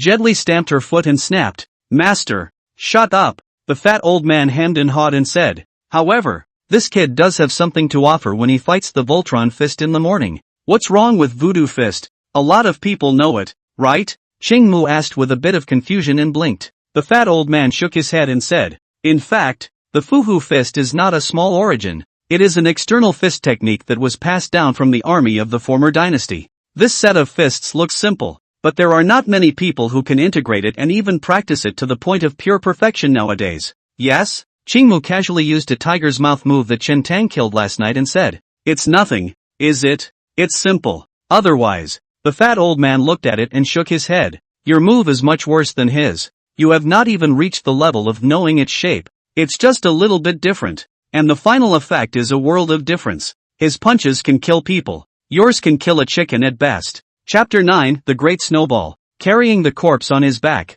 Chen Tang stepped into the snow and entered the mountain forest. Coming to the wooden house where the father and son had lived, Chen Tang put Chen Dan's body inside. The wooden hut was still covered in dust with some old objects left behind by Chen Dan. The Qian kingdom had been plunged into war for a long time, and the people could not afford to bury their dead. Plus the fact that the northeast spends most of the year in winter, when it is snow-covered and freezing to 3 feet, making it extremely difficult to dig a hole for a burial, and most people on this side of the country opt for cremation. Chen Tang took out his fire folders and intended to burn the body in this pile of wooden houses in one fire. But he thought for a moment and then extinguished the fire folders. It doesn't matter if you're in the ground or whatever. Only, just like this confused a fire burned. Chen Tang always felt unpleasant. Now that the weather is cold, and the temperature in the mountains is even lower, the body will not decompose even if it is left here for 3 or 4 months. Wait until this feud is over. Chen Tang left the wooden hut, took off his bow and arrow in his hand, and beat his head against the wall as he continued on his way. The depths of the 3,000 snowy ridge were filled with fierce beasts and crises, and even the most outstanding hunters did not dare to set foot there. According to Chen Dan's experience, once he passed this wooden house, he had to be doubly careful. Chen Tang carefully walked through the mountains and forests and over a snowy mountain, his eyes watching and ears listening to all directions, not missing any wind blowing. The road was extremely quiet, not to mention what beasts, not even see a roe deer. Chen Tang still didn't dare to be careless. And with the arrow on the string, he continued to move forward towards the depths of the snowy ridge, over another snowy hill, still no sign of any beast. It was as if the beasts of the 3,000 snowy ridges had all disappeared into thin air. Chen Tang was a bit puzzled, but didn't think much of it. Not having a beast is not a bad thing after all. Chen Tang initially stepped on the snow, and was still somewhat interested in taking a look around at this wonderful and stunning snowy mountain forest sea. But as he kept going deeper and deeper, the snow got deeper and deeper, at first just below his ankles, then gradually knee-deep. By the end of the day, the snow had reached Chen Tang's waist and stomach. Every step was exceptionally difficult. Temperatures are also getting colder. The wind is chilling. Continuously walking in heavy snow, but also over the mountains. Physical exertion is huge. Chen Tang's face was frozen with red spots, gasping for breath, and the cotton clothes on his body had long been penetrated by the cold wind. Besides, he's lost. When he first came down the Mountain King carried him in the wind and ran wildly all the way, and he was blown away so much that he couldn't open his eyes and could only roughly memorize a direction. Now, after walking along this direction for several hours, at a glance, the surrounding snowy mountains were so continuous and silver that it was already impossible to distinguish between north and south. This, Tran Tong beat a retreat. If he kept walking like this, not to mention going up the snowy mountain to cultivate, he was afraid that he would freeze to death halfway. Senpai, Chen Tang shouted towards the stretch of snowy mountains in front of him. Can you hear me? Senior, I've brought wine. He had no idea where the mountain guest was, so he could only shout blindly out of thin air. That hillbilly looks pretty impressive. In case he can hear it. Chen Tang comforted himself in this way. After a long time, there was no response, only the sound of whistling wind. Chen Tang took a deep breath and shouted once again. Shwe duan air. Shwe duan air. I'm back. Still no response. I'm guessing the snowballs are lying on the Mountain King's belly drinking milk. Yamakuni senpai. Yamakune-sama. Desanjin. Chen Tong changed his target again and shouted. The mountain monarch was a rare beast in the world and should have extraordinary hearing. After waiting for half a day, there was still no response. Chen Tang bitterly looked around at the empty snowy ridge, feeling like a naive batch. Big snow globes. Big snowballs. Chen Tang got a little anxious and yelled a few more times. When he was on the snowy mountain, he named the little milk tiger Snow Donut, and gave the white tiger the name Big Snowball Z. The little ones are called snowballs, and the big ones are naturally called big snowballs, and they sound like family. He ended up getting slapped into a snowbank by Yamarajan and didn't dare mention it after that. Now that he was in trouble, he couldn't care less.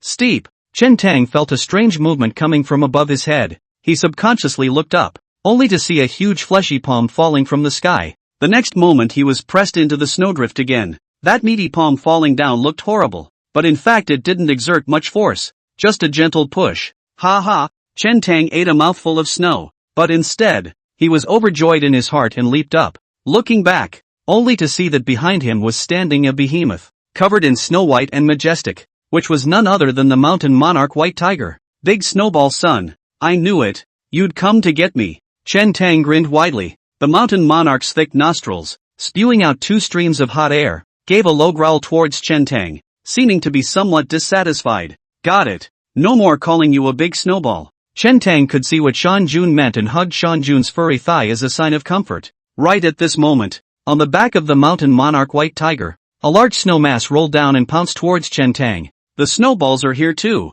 It's only been a few days since I've seen you, and the snowballs have grown quite a bit. Chen Tang hugged and jerked and kissed the snowball while smiling and asking, you guys have been here for a long time, haven't you? Chen Tang realized why he hadn't even seen the shadow of a beast on this journey. If the Mountain King was secretly escorting him, how could any beast dare to get close? The mountain monarch couldn't speak, but Chen Tang felt the true meaning of love and care for him, and couldn't help but be touched. With a sweep of the tiger's tail, the mountain monarch rolled up Chen Tang and Snow Donut and threw them onto his back, then carried them all the way towards the front. After a long time, he came to a snowy valley and put Chen Tang and Snow Donut down, signaling them to enter the valley. Where is this? Chen Tang looked around, somewhat puzzled. Knowing that the Mountain King must have had a purpose for bringing them here, he and Snow Donut walked into the valley. The Mountain King watched them enter the valley before turning away. This snowy valley wasn't big, but it was surrounded by snowy mountains with steep peaks, and there was only one entrance.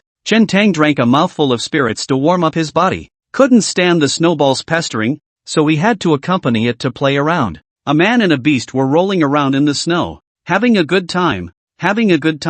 After a few more moments, a mournful howl came steeply from outside the valley, as if it was a wolf's howl. Chen Tang was startled, and he hurriedly rolled over and sat up, bending his bow and arrow, and looked towards the entrance of the valley, only to see a huge gray wolf burst into the valley in some distress and panic. This gray wolf was comparable in size to an adult tiger, with strong limbs and a ring of pure white wolf fur growing around its neck, looking majestic. Looking at the size, it should be a wolf king. Chen Tang didn't even think about it and pulled full bowstring, arrows like shooting stars. Whoosh! A ghostly light broke through the air. Chen Tang had followed Chen Dan to learn archery for many years. His basic skills were solid and his shooting skills were precise. This arrow went straight to the Wolf King's head. The Wolf King was extremely flexible, and with a flash of his body, he easily avoided Chen Tang's arrow. At this moment, at the entrance of the valley, the mountain monarch reappeared. This arrow was dodged by the Wolf King, and it just happened to be headed in the direction of the Mountain King. Look out! Chen Tang hurriedly voiced a reminder. The Mountain King looked at the incoming arrows and didn't dodge them, but just slightly sidestepped them. Thumbs up! This arrow stabbed Nakayama-kun in the cheek, and then quickly fell to the ground without even hurting a hair on his head. The mountain monarch sat in place and squinted at Chen Tang, then tilted his head back to look at the sky as if nothing had happened. Chen Tang, it seems to be despised, endured. Chen Tang once again bent his bow and aimed at that Wolf King. At least the Wolf King feared his bow and had to dodge it. Phew! Blasted winds lash out. Without waiting for Chen Tang to react, the mountain monarch had already come close, and with a roll of the tiger's tail, he easily snatched the bow and arrow from Chen Tang's hand and threw it on the ground. What do you mean? Chen Tang was a bit confused. The mountain monarch glanced at the Wolf King next to him, then at Chen Tang and Snow Donut, and let out a low growl. Chen Tang's heart stirred, and he said indistinctly, "You want me and Shwe Duaner to fight and wrestle with this Wolf King, to hone our combat techniques?" The Mountain King nodded slightly. Yes. Chen Tang's heart was filled with bravado. He pulled out the long knife on his waist and said loudly, "Snow Donut, today we'll fight with this Wolf King and try its tricks. There's nothing to be afraid of anyway." With the Mountain King holding down the fort, with a loud roar, Chen Tang and Snow Donut rushed out at the same time. Chen Tang had just rushed halfway to the ground when he felt a shock in his tiger's mouth, and the long sword in his hand dislodged and fell to the ground. It was actually Yamatsukyun who struck again, knocking his blade down. "I go to." Tran Tong panicked a little. "What do you mean? No more knives?" The Wolf King in front of him was a head taller than him, and could have swallowed him alive with one bite. At that moment it was showing its teeth in a ferocious manner, pawing at the snow and letting out a low, threatening growl. Chen Tang's bare hands and empty fists were so weak that he hastily stopped his steps. Snow Donut was instead like a newborn calf, not knowing what fear was, and by instinct, pounced and bit towards the Wolf King. It's just that Snow Donut is too small compared to this Wolf King. The Wolf King simply raised his hand and flicked it aside for the Snow Donut. Of course, with the Mountain King right next to him, the Wolf King didn't dare to hit hard, and just now that time, his claws didn't even extend. As Chen Tang watched the snow groupie rush up, he himself hurriedly followed suit, striking out the Fu fist that he had learned, move by move. The Wolf King didn't dare to lay a hand on Snow Donut, but he was really hard on Chen Tang, dodging and moving, tearing and scratching, all of his skills. He hated not being able to greet all of them on Chen Tang. On the surface, it was the two of them, Chen Tang and Snow Donut, who were fighting with the Wolf King. In fact, the snowballs were harassing at best. The frontal firepower was all taken by Chen Tang next. That Wolf King was also suffocating, taking a group of minions out to forage for food. He was doing well, but a big white-furred tiger appeared from a slant, giving him a beating in front of a group of minions, and rushed here with bluffing and fear. Even if it manages to escape this time, the status of Wolf King will be challenged. The Wolf King was holding a bellyful of fire and didn't dare to mess with the Mountain Monarch and her cubs, so he could only stare at Chen Tang, itching to tear him to pieces. Too fierce. Can't fight it. After a struggle, Chen Tang had long been sweating profusely and exhausted. His cotton clothes were torn and tattered, and his footsteps were weak. Bang! Unable to support himself, Chen Tang dodged a little too slowly and was slapped on the chest by the Wolf King, followed by a vicious grab. Blood and light gushed out. As soon as a claw went down, several more wounds appeared on Chen Tang's chest, dripping with blood. The power of the Wolf King's claw was also extremely heavy. Chen Tang felt as if his chest was slightly collapsing, spitting out blood and falling a few feet away. The Mountain King leapt into the fray and gave a low growl at the Wolf King. There was some incredulity in the Wolf King's eyes, but he still tentatively retreated towards the entrance of the valley. Seeing that the Mountain Monarch did not come after him, the Wolf King was overjoyed in his heart and hurriedly fled away. Beat me up like that and just let it go? Chen Tong was painfully upset. Well, this coyote is good as a chaperone. I'll get him next time. The Mountain Monarch pondered in his heart. Carrying the injured Chen Tang and Snow Donut, he ran wildly towards the depths of the snowy ridge. The Wolf King escaped from death and was secretly celebrating. But somehow, he suddenly felt an inexplicable chill and couldn't help but shiver. Chapter 10, The Ripples. Tokorozawa County. Last night's body was found. In front of Choi Yong's house, dozens of constables gathered nearby, maintaining order, and around them stood a number of people watching, mingling and discussing. See how many people died? I heard it was 6. More than that, 5 of the Bad Wolf Gang are dead outside, and there's a leader of the Bad Wolf Gang named Chai inside the yard, and Choi Yong is dead inside the house. Choi Yong is dead too? What a great relief. The people who died in the evil Wolf Gang deserved it. They did all their evil deeds and got their comeuppance. Shoo, keep your voice down. Don't want to get in trouble if someone hears you. More and more people gathered here, craning their necks to look inside, and the rumors of what was being said about the matter grew. Who could have done it? I'm not sure. Most of the dead were from the Bad Wolf Gang. It's unlikely that the Blackwater Gang did the dirty work. It's very likely that Chui Yong was unlucky enough to see the killing process and was silenced as a result. After such a big incident, both Sheriff Yin and Sheriff Chui have come. The crowd didn't know what was going on inside and were just making wild guesses. Only, the evil wolf gang can in Chanza County rampant. Behind the back of Yin Sheriff and the county office backing, the crowd heart clear as a mirror. That Chui Sheriff is Chui Yong's relative is also known to all. Yard, Chui Zhao and Yen Ji had just examined the body, and they were both tightly frowning and looking grave. Yen Ji said, the 5 outside the door, all killed by one sword. No signs of struggle. This person is an expert. Both of them were Imperial Court-appointed 9th grade martial artists, and if they were to make a move, they could also kill 5 members of the evil wolf gang, but it takes some effort to do it so cleanly. The 5 members of the bad wolf gang didn't even have time to pull out their belt knives. This person's martial arts was definitely above the 2 of them, at least more than 1 rank. Chui Zhao pondered for a moment and murmured,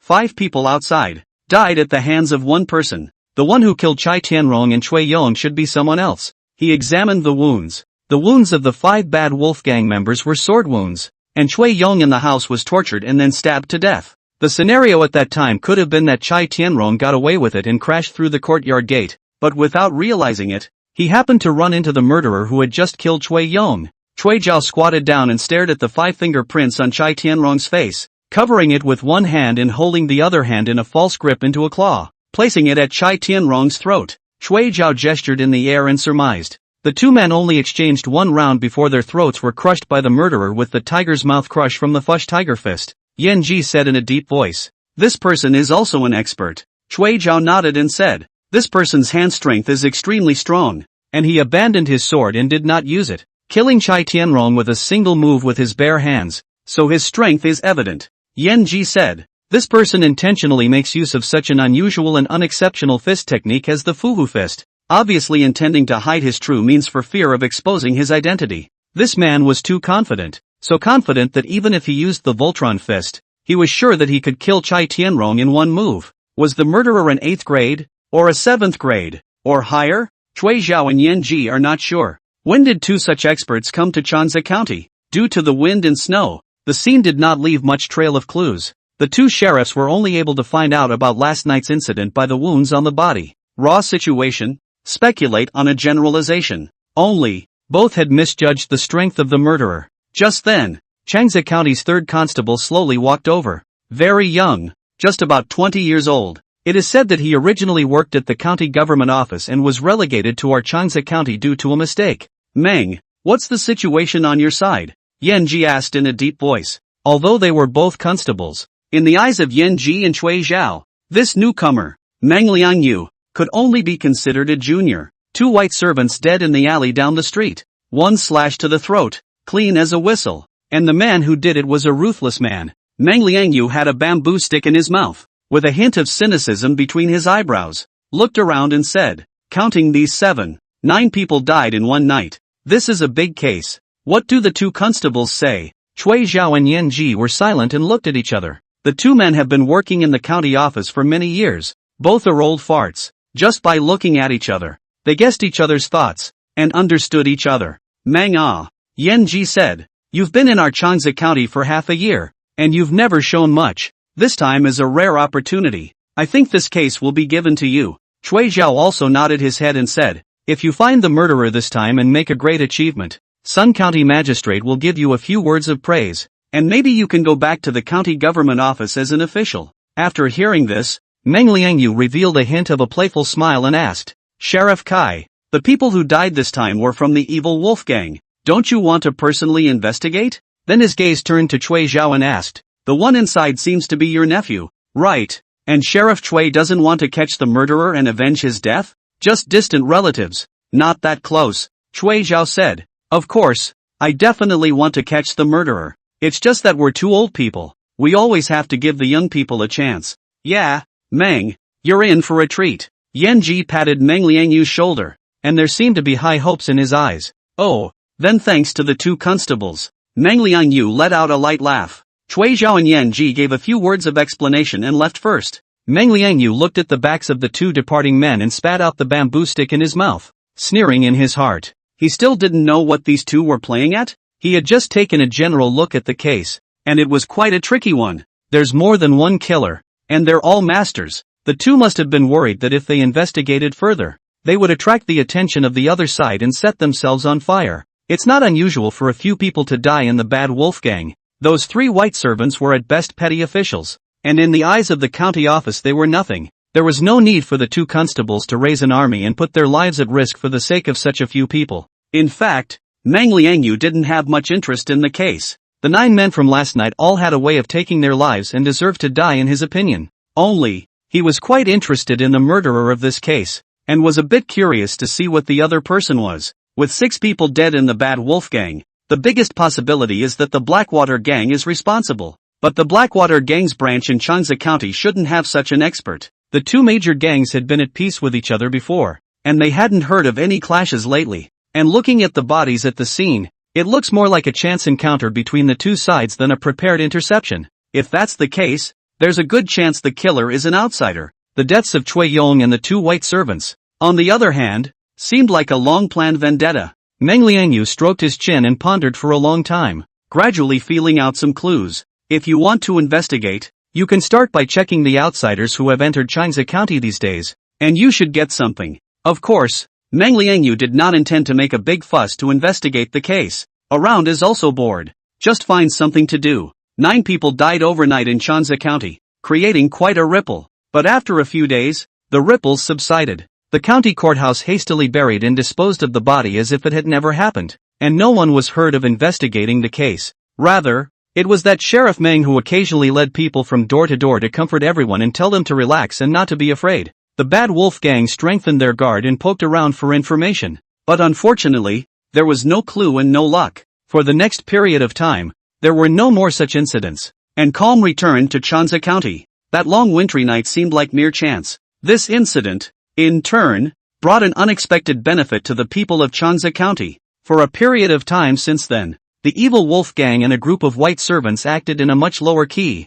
and their arrogant and domineering, rampant temperament was obviously tempered. The people of the county all breathed a sigh of relief and secretly clapped their hands, hoping that the evil Wolf Gang would disappear completely. Chapter 11, Divine Illumination. Chen Tang was carried back to Snow Mountain by the mountain monarch on the day he was injured, and told the mountain guest roughly what had happened after he had descended from the mountain. The mountain guest looked calm and unconcerned. Looking at that stance, not to mention that 3 white servants died in Changsa County, even if people died out, this person is afraid that this is the same reaction. Chen Dan's death, and the mountain guest didn't say anything. For the next few days, Chen Tang didn't practice boxing and basically lay in the cave to recuperate. While grabbing milk from the snowballs, he ate the mountain ginseng that the mountain king had picked up from somewhere. That mountain ginseng tasted extremely bitter and was difficult to swallow, but the medicinal power was obvious. Every time Chen Tang just took a bite, he could feel a warm current reverberating in his stomach, which then dispersed into his limbs and bones,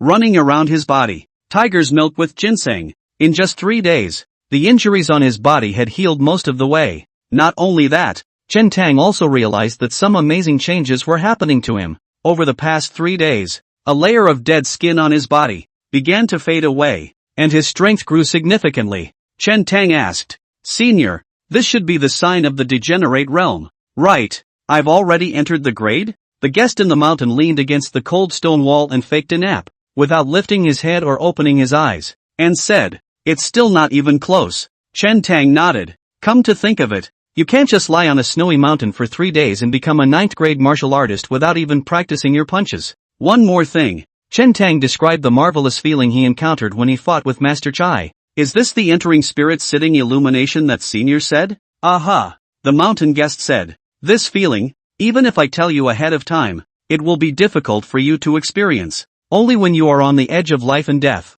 being in the situation, can you memorize this feeling so that you can control it as soon as possible?" It was immersive, just almost life-threatening. Chen Tang muttered in his heart. "Entranced sitting illumination. How exactly is it? Why is it that in that state, I would feel that my opponent's movements are much slower?" Chen Tang asked again. "It's not that he's slowed down, it's that your reflexes have gotten faster," the mountain guest said. "Under divine illumination, you will enter an ethereal state, with an active mind, clarity and focus, and a great increase in reaction speed, which is the meaning of spiritual platform emptiness." Chen Tang had the experience of being in the state of divine illumination. and it was much easier for the mountain guest to listen and understand when he talked about it again. Will entering the divine sitting illumination only bring about such a change? Chen Tang asked. Of course it's more than that. The mountain guest shook his head and said, if it was only like this, it wouldn't be a means that only a first-grade master could cultivate. Entranced sitting illumination is manifested on 2 levels.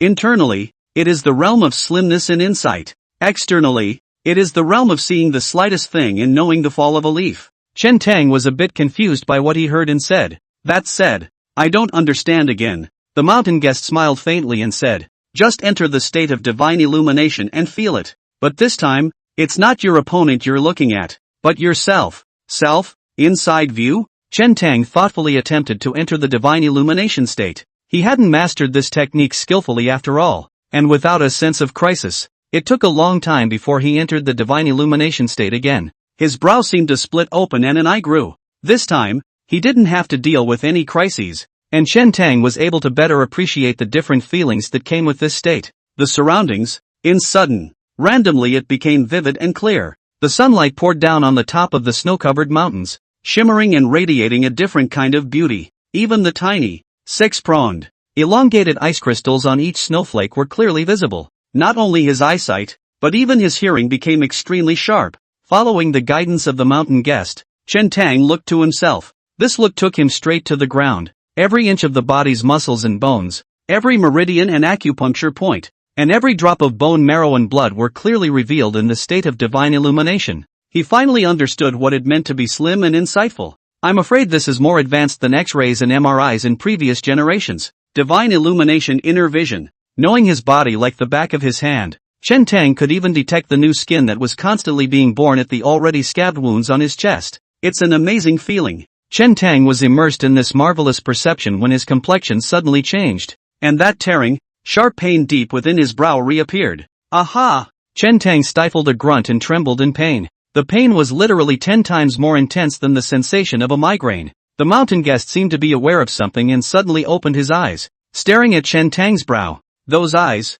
surprisingly, were even more regal and bright than those of the Mountain King, as if there were 2 flames burning. Chen Tang felt that deep within his brow. A warm power suddenly surged in, hovering for a moment. The headache was significantly relieved by quite a bit. Chen Tang also gradually regained his consciousness, gasping for air, a little heartbroken. Chen Tang couldn't help but ask, what just happened? I experienced it once when I was at the bottom of the mountain. 1 breath, the mountain guest said. This was supposed to be a means cultivated by a first-grade master. You were able to enter the divine sitting illumination by mistake, but your body, cultivation, and mud pills can't withstand this state. I counted just now, and you can maintain the state of divine illumination for about a breath of time. Beyond that time, you will suffer a backlash and a splitting headache. 1 breath, roughly equal to 3 seconds in a previous life. A little short on time, isn't it? Chen Tang frowned. The mountain guest laughed and said, it's been a long time, not to mention a single breath.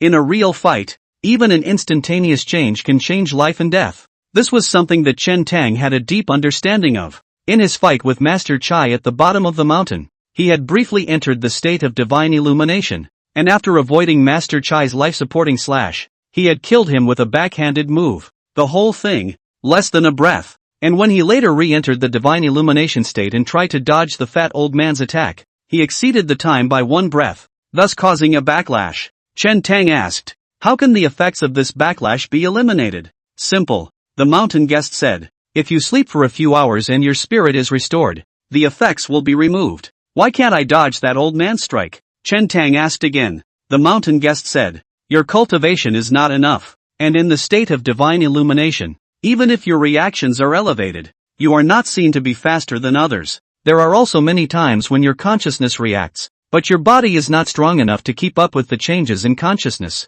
Chen Tang understood. In other words, even in the divine illumination state, his reaction wasn't as fast as that fat old man's, which was why it wasn't very effective. Chen Tang asked, what did Elder mean when he said that he saw the slightest thing, and that a leaf knows the fall? The mountain guest said, with your current cultivation level, you simply cannot fully manifest the ability to enter the spirit and sit in illumination. So what is outwardly apparent is simply a heightened reaction and becoming more focused. But in reality, with the cultivation, eyesight and experience of a patriarch, The opponent will be able to judge the general trajectory and landing point of the move just as soon as he raises his hand. And this is to see the smallest of things and to know the fall of a leaf. Chen Tang was thoughtful. The mountain guest added, the ability to enter the divine sitting illumination. You should master it as soon as possible. It will help you greatly. You can use it as a backhand killing move, but you can't rely on it too much when fighting and killing with others. Chen Tang nodded. His cultivation was not enough,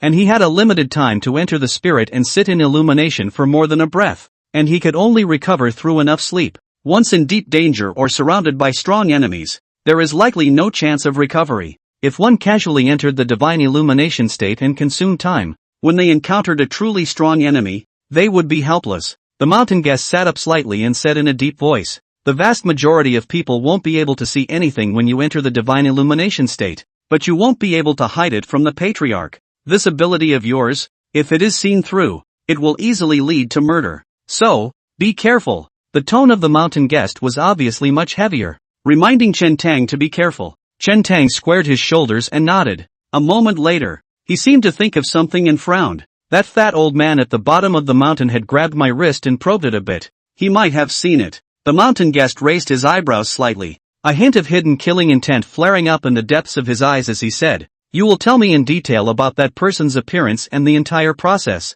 The fat old man was round like a ball, a little lewd, swarthy, and leaning on a bamboo staff taller than he was. Hearing this, the murderous intent in the depths of the mountain guest's eyes instantly dissipated again, and his complexion returned to normal. Only after Chen Tang had finished speaking did the mountain guest say, you don't need to worry about this person. He won't harm you. Oh, Chen Tang was a bit surprised and asked, Senior recognized him? The mountain visitor kept his mouth shut. Chen Tang was sensible and didn't continue to pursue the question. Instead, he drew out the long knife on his waist and swung it a few times and asked, does Senior know sword techniques? Why don't you pass on a few sword techniques to me? Always practicing boxing is a bit boring. You haven't practiced this Voltron fist yet, the mountain guest said. Don't look at this as just a set of boxing techniques, but within the boxing techniques, there is also the way of weaponry. The fist is like a hammer, the finger is like a sword, the elbow thrust is like a spear, and the elbow passes through like a sword.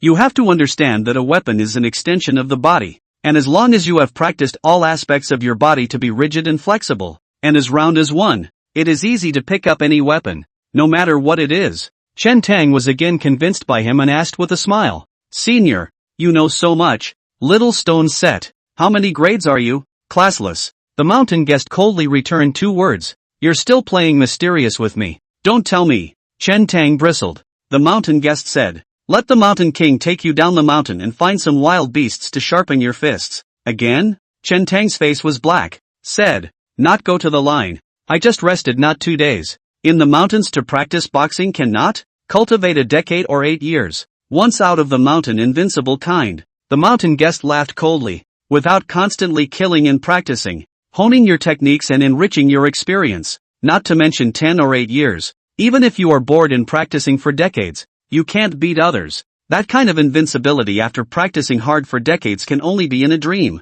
Don't be afraid of getting hurt or seeing blood. It's better for you to suffer a few superficial wounds now than to die at the hands of others in the future. When you break into the world will understand. With a few beasts to kill and fight, will be your easiest and purest fight. Fierce beasts do not know how to hook and corner. You and I guile, do not know how to e'en trick dark weapon, trick assassination. People, it is the most dangerous animal. The path of the patriarch. There is no smooth sailing. It's the bloody path of being wounded, stepping on corpses and bones, killing out. Chapter 12, The Old Ape Offers Wine. For the next nearly 20 days, Chen Tang spent most of his time every day, apart from practicing boxing, with Snow Duaner, killing and fighting with the various beasts found by the mountain monarch to hone his martial arts boxing skills. Chen Tang had long ago practiced the Fuhu fist to perfection, but it took nearly 20 days of killing and honing for him to be able to integrate this set of fists. Regardless of what beasts he faced and what means of attack he used, he was able to improvise,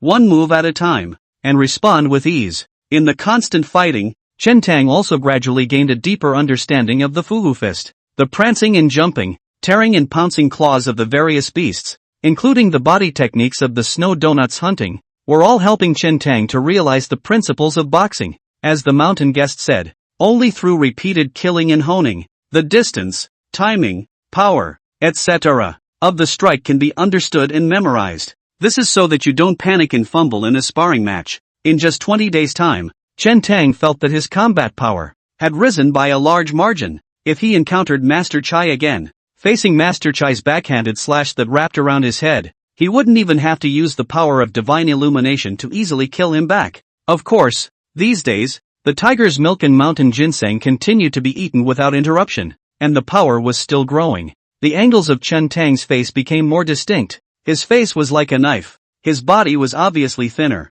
but his muscles were tighter and solid as a rock. In the fight with the beasts, the whole person's temperament has changed radically, and without realizing it, a fierce light will flow out of his eyes without anger. Moreover, he had already skillfully mastered the ability to enter the divine sitting illumination, and could open the divine illumination state anytime, anywhere. Without realizing it, Chen Tang was growing up fast. On this day, Chen Tang was about to follow the mountain monarch down the mountain and continue to look for a fierce beast to practice on, when his eyes glanced over and saw the wine gourd sitting in the corner. "Elder, why don't I see you drinking this wine when you bought it back?" Chen Tang asked. "You call that wine?" The mountain guest sniffed and sneered, saying, "That's horse urine." Chen Tang, "Love it or hate it, I won't even buy it for you next time." Chen Tang went over and picked up the wine gourd, took a big sip and hung it on his waist. "This is the most expensive wine in Chanza County. It can't go to waste." The mountain monarch carried Chen Tang and Snow Donut and descended the snowy mountain, looking around for fierce beasts to practice on. It didn't take long for an old ape to get on their radar. That old ape looked alarmed, and by the time he realized the mountain king, it was already too late. Chen Tang and Snow Donut leaped down in a single bound and split into two directions, pouncing towards the old ape. That old ape's retreat was blocked by the mountain monarch, and seeing that there was no way to escape, he pounded his chest and roared angrily, waving both his fists, and rushed to meet Chen Tang and the Snow Donut. Both sides fought to one place, and before long, the old ape couldn't hold back and lost. "Ha!" Chen Tang was puzzled and secretly frowned. The ape has the spirit of mountain verticality, the skill of rock climbing, and the most flexible stance. But this old ape seems to have scruples, always protecting his back. When flashing around, there are a lot of stagnation, showing clumsiness. Chen Tang's legs exerted their power, and he suddenly leapt to the side of the old ape, pouncing on it like a hungry tiger descending from a mountain. Right at this moment, behind the old ape's shoulder, a small furry white head suddenly poked out, which was actually a white ape cub. This little white ape doesn't seem to, knowing he was in danger. He lay on the old ape's shoulder, his eyes open, dark and dripping. So it is. When Chen Tang saw this, the momentum of the hungry tiger descending from the mountain slowed down. That old ape was eager to protect his son, fearing that the child would be injured. He couldn't help but roar angrily and suddenly broke a tree branch with his hand and stabbed it towards Chen Tang. "You can actually use weapons?" Chen Tang was dumbfounded. How powerful can just a branch be? No sooner had this thought arisen than Chen Tang's heart fluttered. This stab from the old ape holding the branch actually erupted a sharp meaning,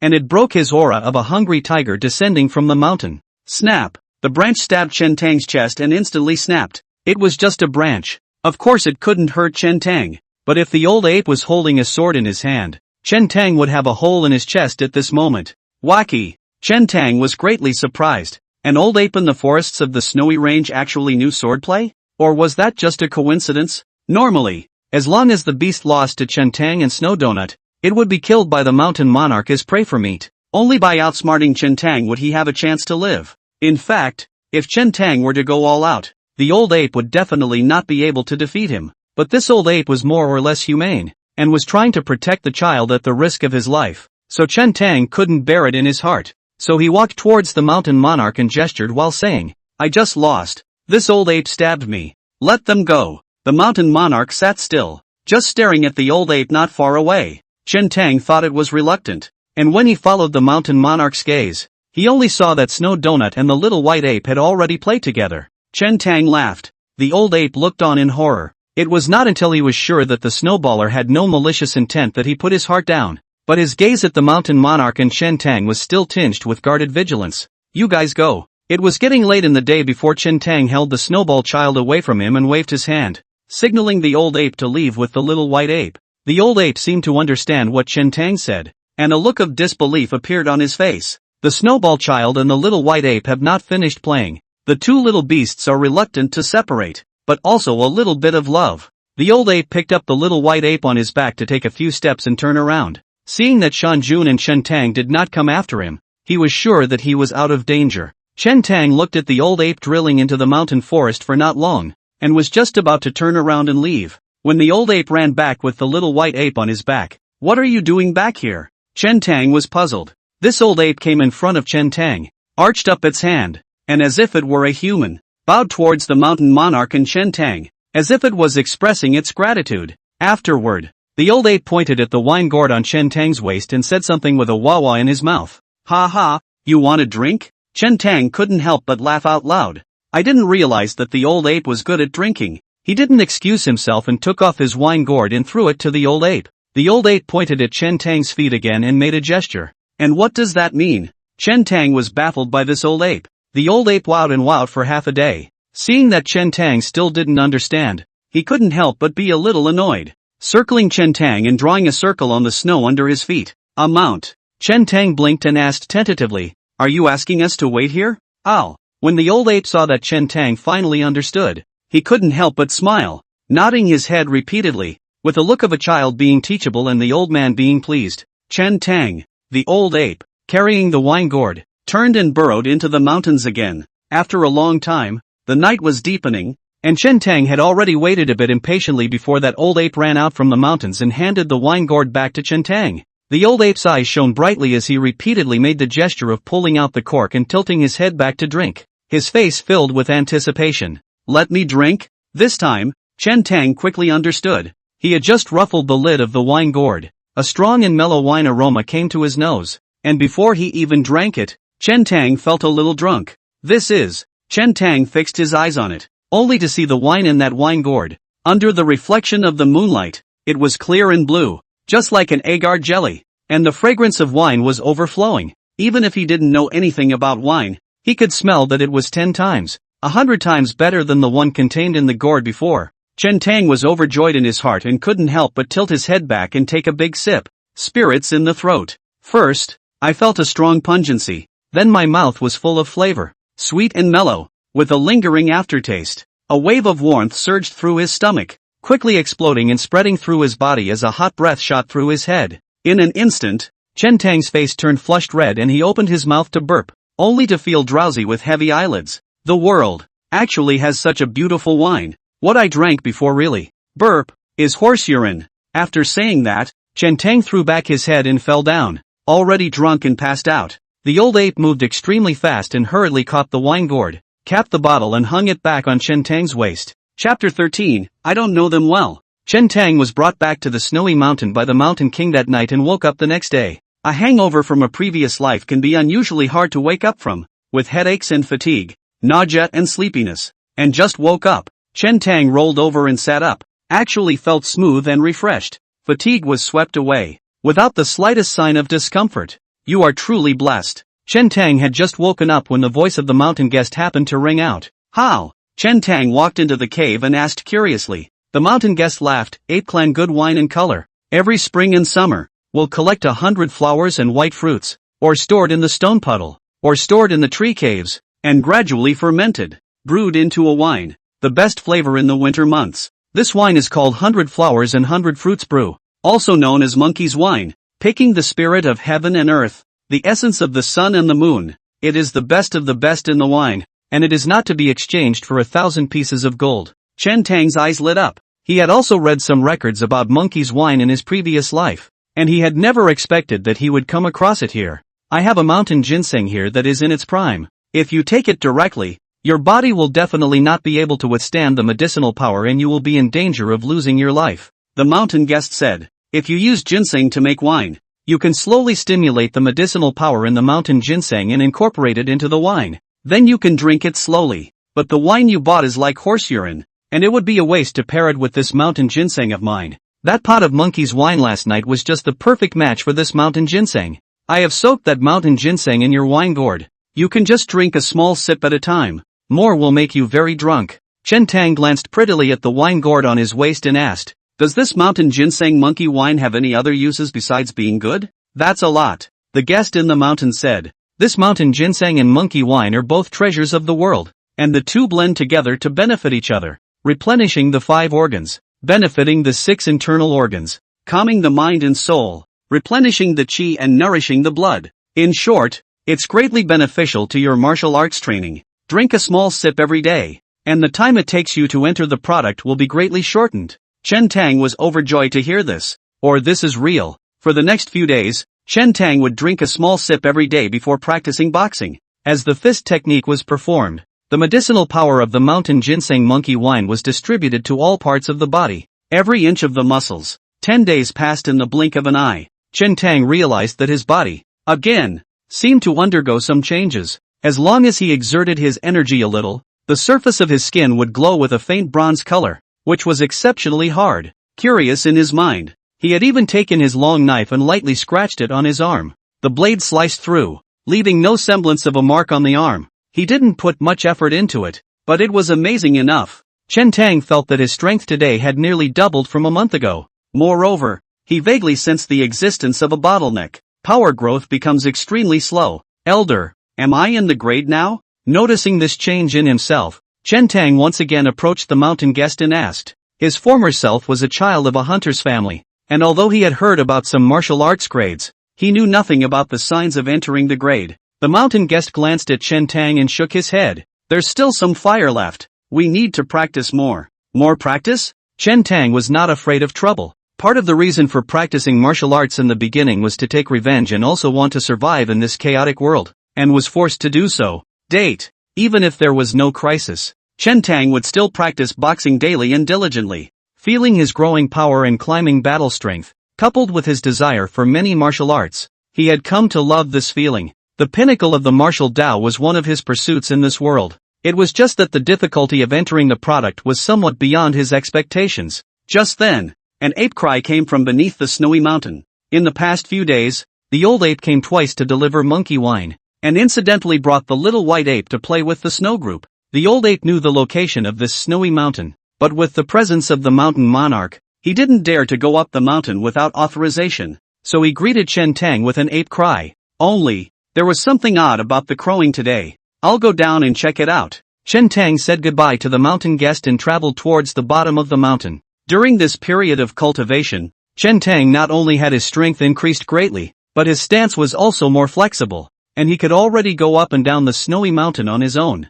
It didn't take long for Chen Tang to arrive at the foot of the mountain and saw the old ape wandering back and forth on the snowy ground with a look that seemed a bit anxious. On this visit, he didn't carry the little white ape on his back. What's wrong? Chen Tang asked. This old ape is extremely psychic and understands human language, just can't spit out human words. The old ape stretched out his hands as if holding something in front of him, gesturing a curve from top to bottom, and pointing in the direction of that mountain forest. What do you mean? Chen Tang didn't see it coming. The old ape still so gesticulated once. See, Chen Tang still do not understand, and some anxious, went forward to pull up Chen Tang's coat, then want to pull him away. Okay, I know. I'll check it out with you. Chen Tang let out a laugh. The old ape trotted all the way towards his own mountain forest, with Chen Tang following behind. It was nearly an hour before one person and one ape arrived at that mountain forest. Under the old ape's leadership, Chen Tang followed him around in all directions and finally came to a steep stone wall. High up in the stone wall,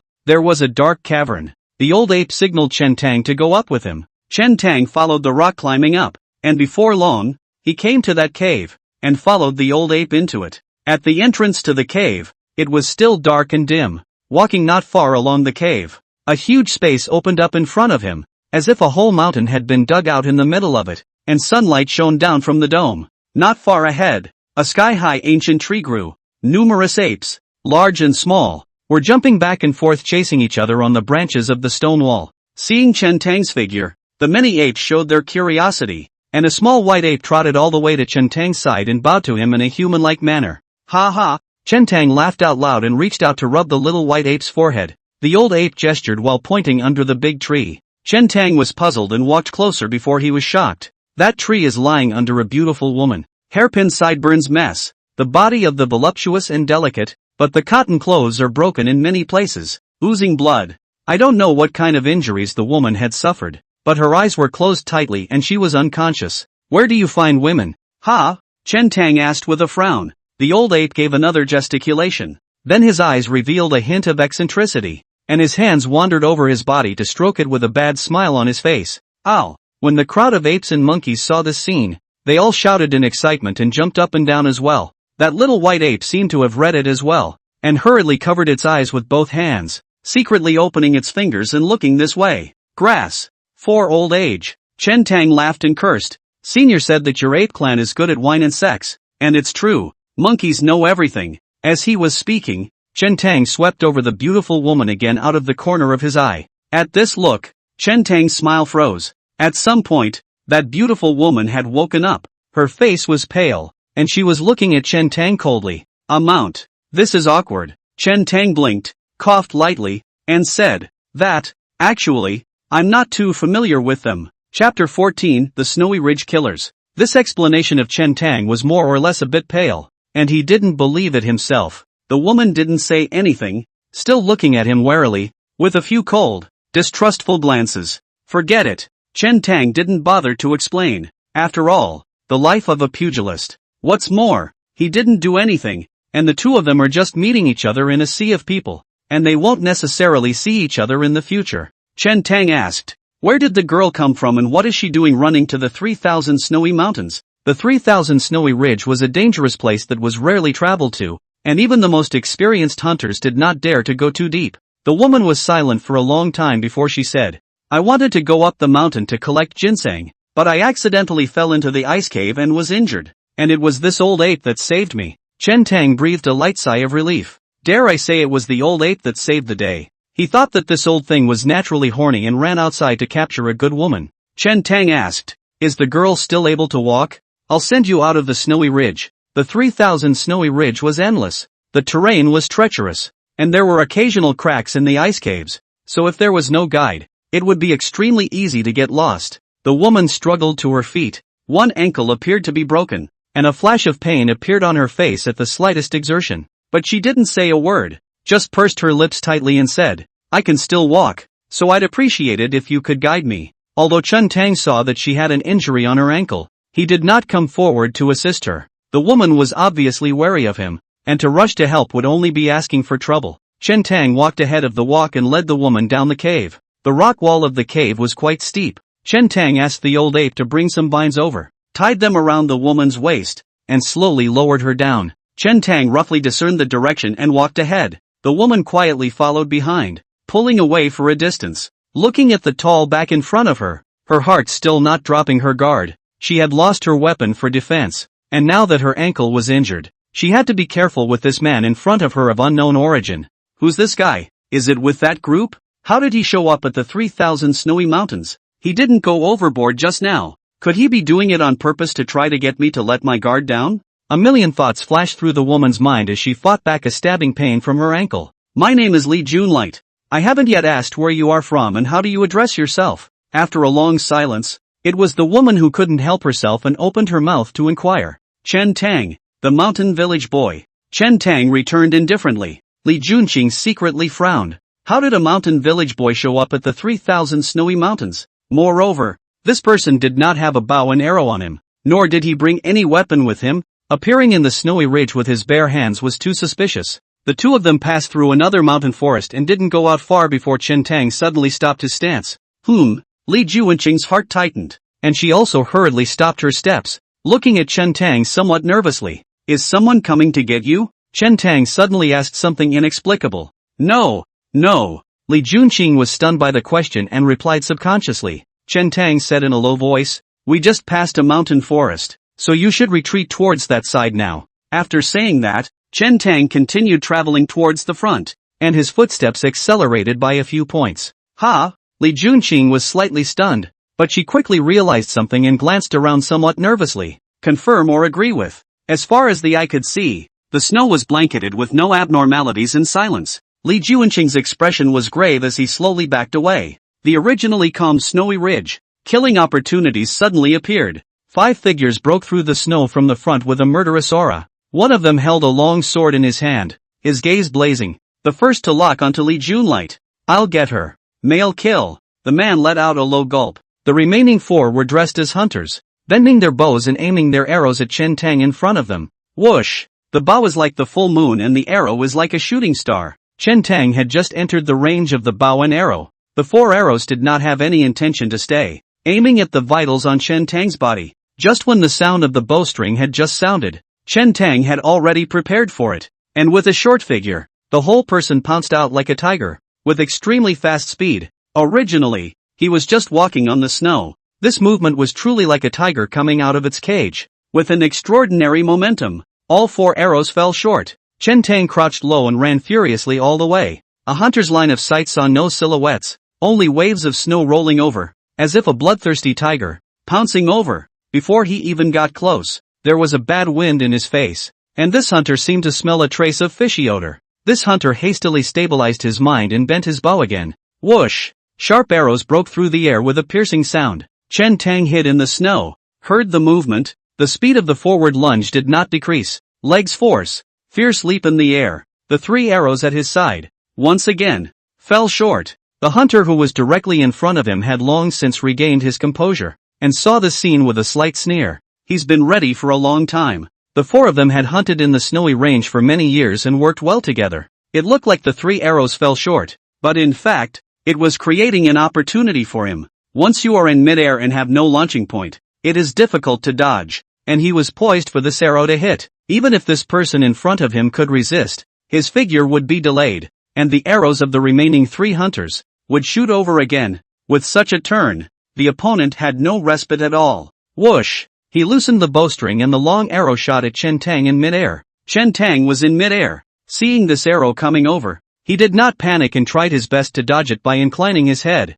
Miso! The sharpness of the arrow tip brushed past Chen Tang's cheek, but strangely enough, there was no blood showing, and instead, there was a loud clang of gold and stone striking each other. Chen Tang's cheek also just left a white mark. A month of bitter cultivation, fighting with fierce beasts day and night, and countless times of life and death stimulation had finally manifested a terrifying effect. The distance between the 2 sides was originally less than 10 feet. Now, this person's arrow fell short. Chen Tang's speed did not decrease, leaped in the air, like a tiger descending from the mountain, majestic, and pounced close to him in the twinkling of an eye. It was too late for this person to bend his bow and arrow again. Ah! This hunter was alarmed and cried out. Hit the man first with the guts. The man's guts weakened and he was no longer able to resist. Chen Tang leaped down in the air, let out a loud roar, and struck out a tiger-shaped chopping fist, just like a mountain-opening axe, hacking at his head. Click! Bone-cracking sounds. This hunter's face was dented and disfigured by Chen Tang's punch.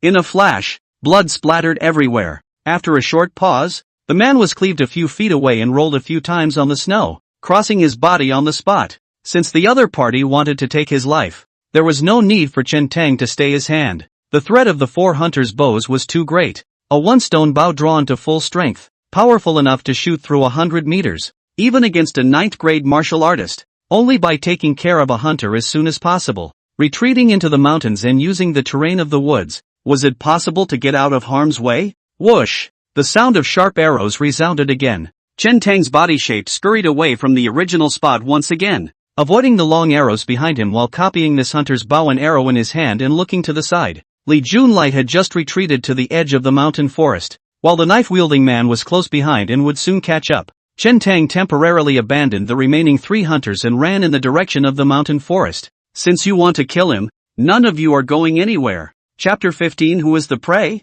Boyan's mission was only to capture Li Junqing alive. Therefore, he left aside the bystanders and chased towards Li Junqing at the first opportunity. As for the deaths of the others, it was none of his business. What's more, for experienced Snowy Ridge hunters against a bare-handed teenager was as easy as rounding up prey. That Li Junlight was a 9th-grade martial artist just like him. But before that, facing the 5 of them joining forces, Li Junlight was simply unable to defeat them and could only take the road and escape, eventually falling into the ice cave. Boyan had thought that Li Junqing was dead and that this mission had failed. However, when they used the ropes and ice picks to slowly fall into the ice cave, they found that Li Junqing had long since lost his trail, not even his body. Boyan realized that Li Junjie should still be alive. The treacherous environment of the 3000 Snowy Ridge, coupled with the infestation of ferocious beasts, Li Junqing was injured. The accompanying package has long been discarded. No weapons, no food and drink. The sky is cold. Want to survive?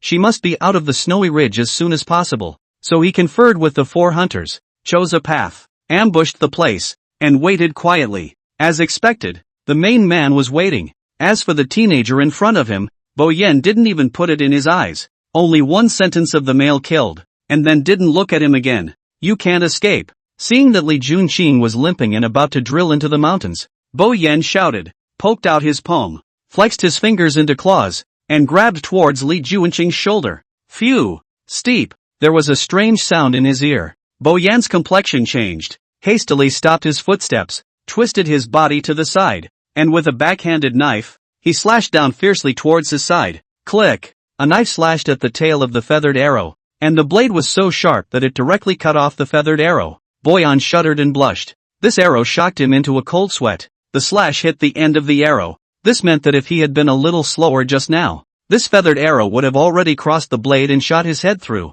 What was even more terrifying was the immense power that erupted from this feathered arrow. Holding the sword in one hand, he slashed at the feathered arrow and actually felt his arm slightly numb from the shock. Bo Yan's eyes looked in the direction where the feathered arrows had come from, and his pupils contracted. Not only did that teenager just now not die, but he was holding a bow and arrow and was running towards this side with a cold and murderous look. Behind him, the three hunters also came running towards. The teenager had just been barehanded, and in the blink of an eye, he had a bow and arrow in his hand, and one less hunter. In less than 3 breaths of time, this teenager had killed and seized the bow? What's this guy's story? A few thoughts flashed through Bo Yan's mind, and the teenager came a few steps closer. If he hadn't had to jump and roll horizontally to dodge the feathered arrow shot by the 3 hunters, the teenager was afraid that he would have already arrived in front of him. After a slight hesitation, Bo Yan still ignored the teenager and turned around to enter the mountain forest, chasing towards Li Junlight. Li Junqing was the target of his trip.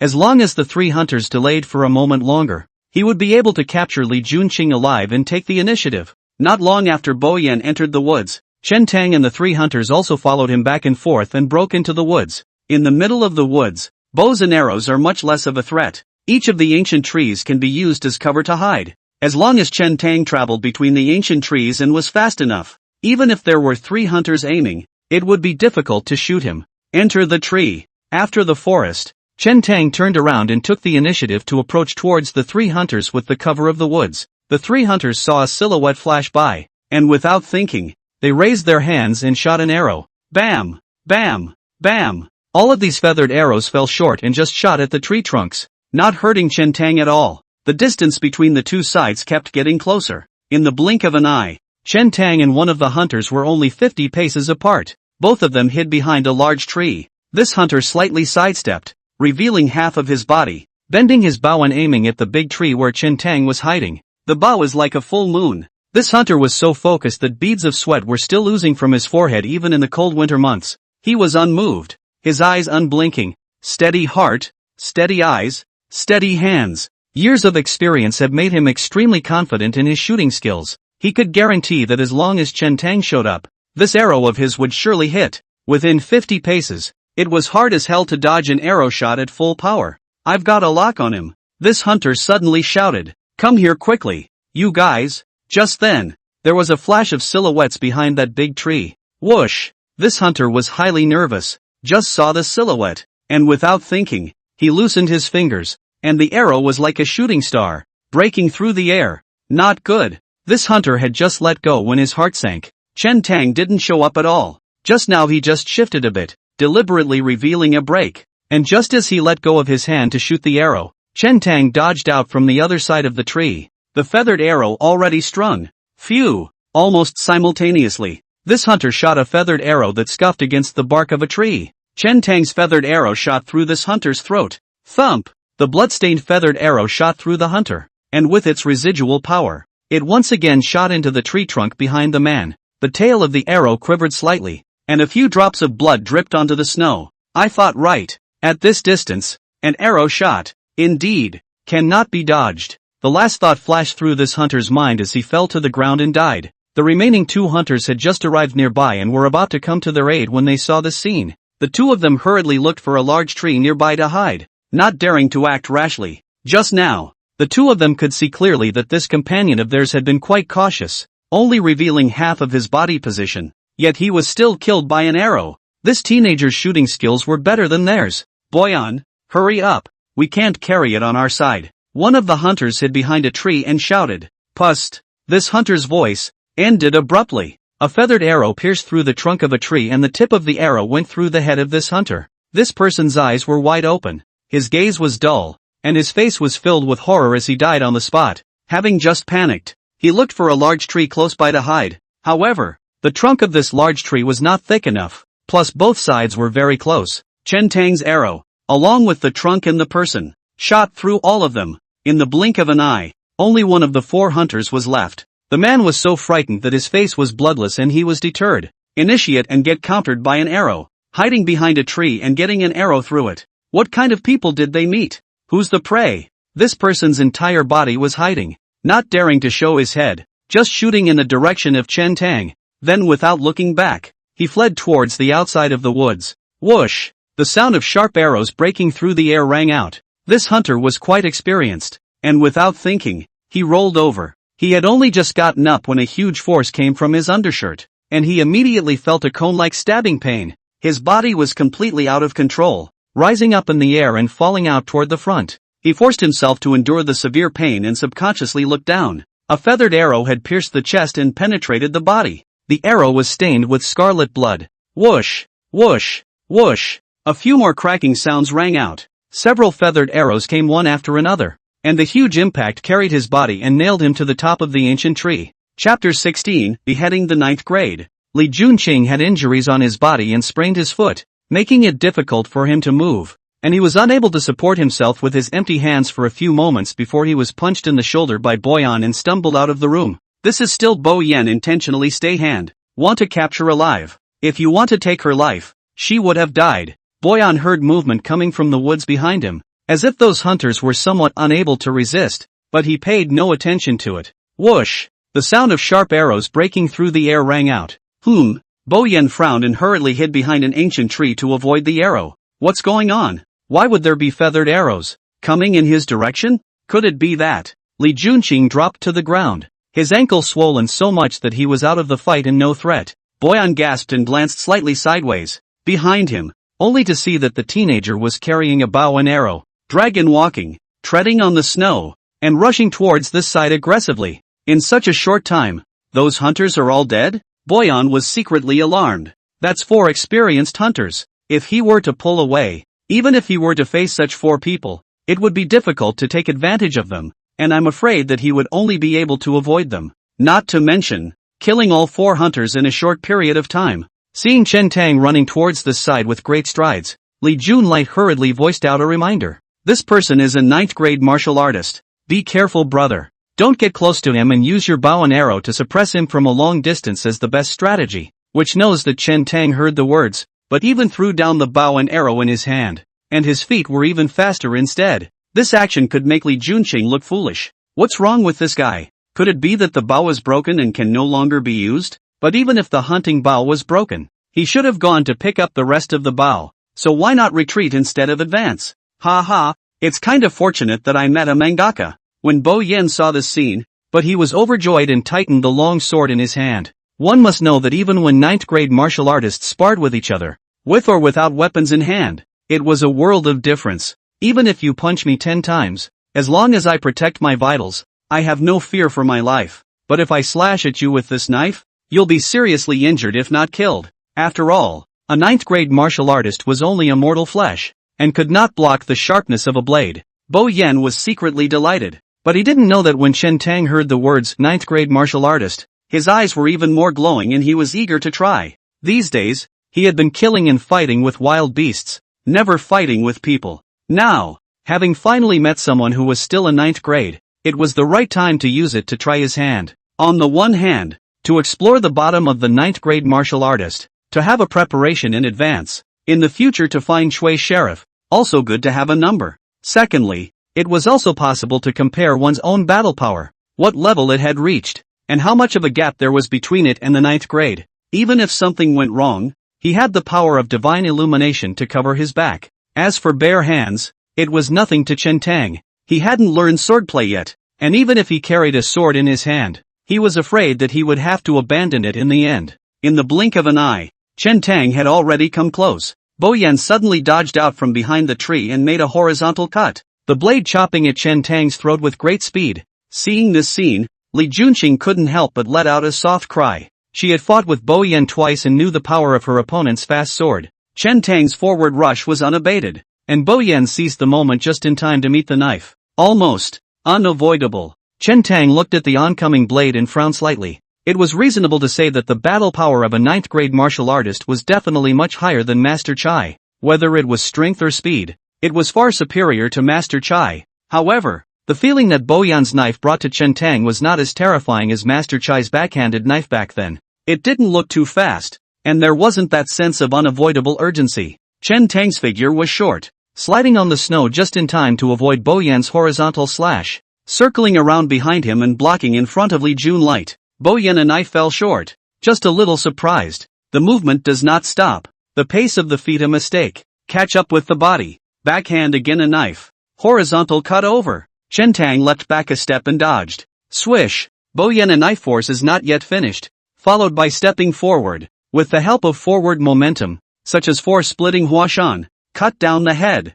Only the light of the blade was awe-inspiring and chilling. 3 consecutive slashes, one faster than the other, like traveling clouds and flowing water, without any sense of stagnation. And Chen Tang's legs powered up and his entire body leapt towards the side, once again avoiding Bo Yan's third blade. Bo Yan was in no hurry. He practiced a sword technique called the 13 styles of the fast sword, where one blade was faster than the other, and one blade was more dangerous than the other. After all, he was holding a sword in his hand, attacking fiercely and holding the absolute initiative. And this teenager on the opposite side, under his sword technique, he could only dodge and move around without the ability to fight back. Swish, swish, swish. Bo Yan put his sword technique to use as much as he could, but he saw the light of the sword flashing, dazzling the eyes. Chen Tang's figure was shrouded and wrapped by the blade light, flashing and moving, rabbits rising and falling, looking as if he was in some trouble, never able to rush out. The exchange of blows between the two men appeared to be fierce and menacing,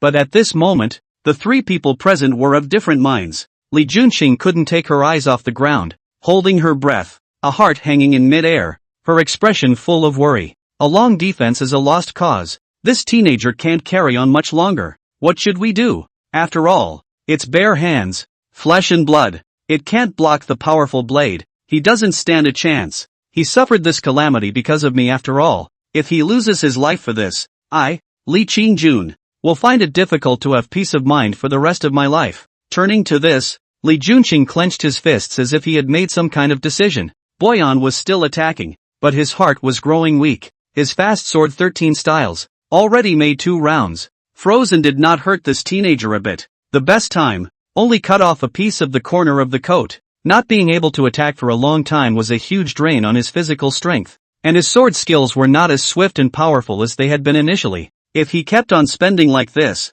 I'm afraid he would be paralyzed before he could cut down this person. Chen Tang secretly frowned and muttered in his heart. He never counterattacked, on the one hand wanting to try the stance of a 9th-grade martial artist, on the one hand, seeing the opponent's fast knife, seeing the hunt, wanting to see a long time, but the man flipped around and repeated the same moves twice. Now, the third time has begun. Fast knives aren't fast either, and they're getting slower. No backhanders? Chen Tang gradually became a little impatient. Why don't you use a killer? Is that a no? Chen Tang couldn't help but ask. That Bo Yan sniffed. His face reddened with shame and indignation, and he gritted his teeth in hatred. It's so insulting. Just then, a figure suddenly swooped over and rushed into the battlefield. But it's Li Jun. Lai took advantage of the fact that Bo Yan's sword technique gave a lurch, revealing a break, and pounced over with all her strength, hugging Bo Yan's waist and abdomen, shouting under her breath, "Run away, don't care about me." Chen Tang?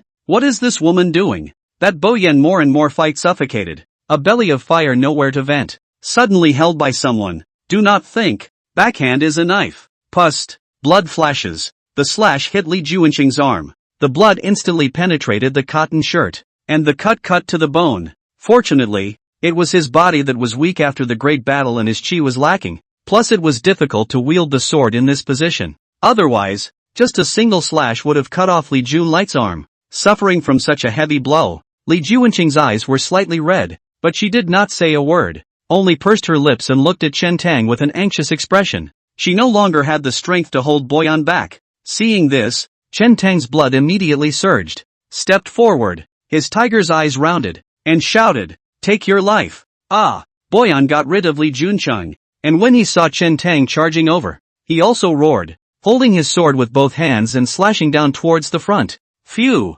Chen Tang scurried in with a tiger step, his left arm blocking Boyan's wrist, his right hand clenching his fist and jabbing hard towards his chest. Black tiger drill. When Boyan raised his sword over the top, it meant that his chest was wide open. Bang! Click! Chen Tang punched Boyan's chest, first making a muffled sound, followed by the oozing sound of cracking bones. A large chunk of Boyan's chest collapsed. Li Junqing saw it clearly. Boyan's back curved, steeply protruding into a mass of bloody flesh. It was just a punch that almost pierced Boyan's chest. Boyan stared with bloodshot eyes full of disbelief, his mouth foaming with blood as if he wanted to say something. He eventually collapsed and died without uttering a word. Chapter 17, Copper Skin. It was only at this moment that Li Junqing woke up as if from a dream and realized this person's strength was still above Boyan. Even with his bare hands, he could wrestle him to death. His own actions just now had seemed a bit redundant, and he had taken a painful stabbing for nothing. Li Junqing looked at the wound on his arm that was still bleeding and frowned darkly.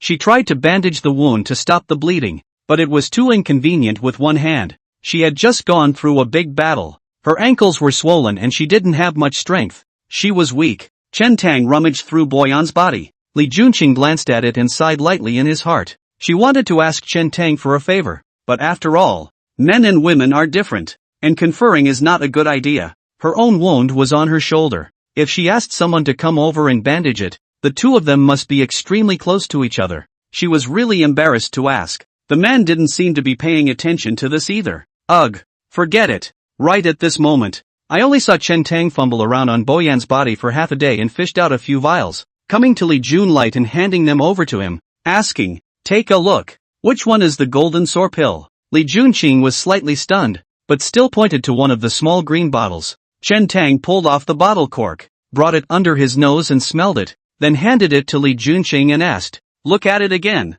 Don't make a mistake." "Exactly." Li Junqing nodded in a hurry. Turns out he was just looking for gold sores. Thought he'd left me alone. Seeing how sure Li Junqing was, Chen Tang, without saying a word, stepped forward and gently ruffled the cotton clothes on both sides of her wound and sprinkled golden sore medicine on it. A sharp pain came from the wound, and Li Junqing's arm trembled slightly, clenching his fists and biting his lips to keep quiet. Chen Tang said, "It's fine. Just shout a few times if it hurts. There's no one else here." Hearing him say something funny, Li Junqing just wanted to laugh, but she held back and just gave a light hum. A coolness soon flooded the wound, and the pain eased considerably. Chen Tang tore another strip of rag from Boyan's body and wrapped it around Li Junqing's arm wound, bandaging it up. The two were too close. Li Junqing could even smell the scent coming from Chen Tang's body, like a light milky scent. It smelled good. She stole a glance at Chen Tang, her cheeks slightly red, and lowered her head again. In fact,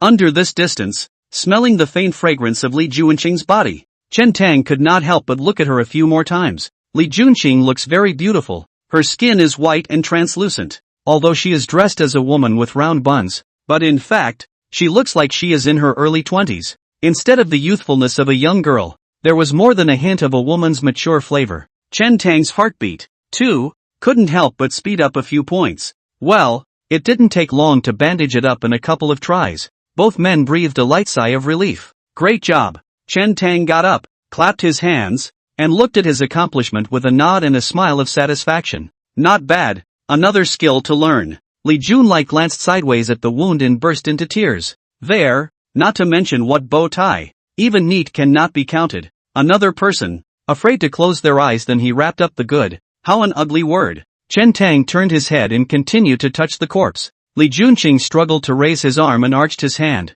Brother Chen, thank you for your righteousness and saving your life today. Before she could finish, Chen Tang waved his hand and said, "No need to thank me. It has nothing to do with you. These people want to kill me. I call this self-defense." Li Junqing had never heard of the term legitimate defense, but she probably understood what Chen Tang meant. Fong, she still had a twinge of doubt. After all, this person appeared out of nowhere, with a mysterious origin, and on the contrary, his martial arts skills were not bad. She worried that Chen Tang might be trying to approach her on purpose to gain her trust and have other plans. Until this moment, The last trace of suspicion in her heart towards Chen Tang had dissipated. Obviously it was her savior. But she didn't care about it. And even directly said something like, it had nothing to do with her. This person has a brash nature. A reckless air. Calling himself a mountain village boy. And I don't know exactly what he is. A trace of curiosity flashed through Li Juanqing's beautiful eyes. Brother Chen, how come we haven't encountered a single beast on this journey?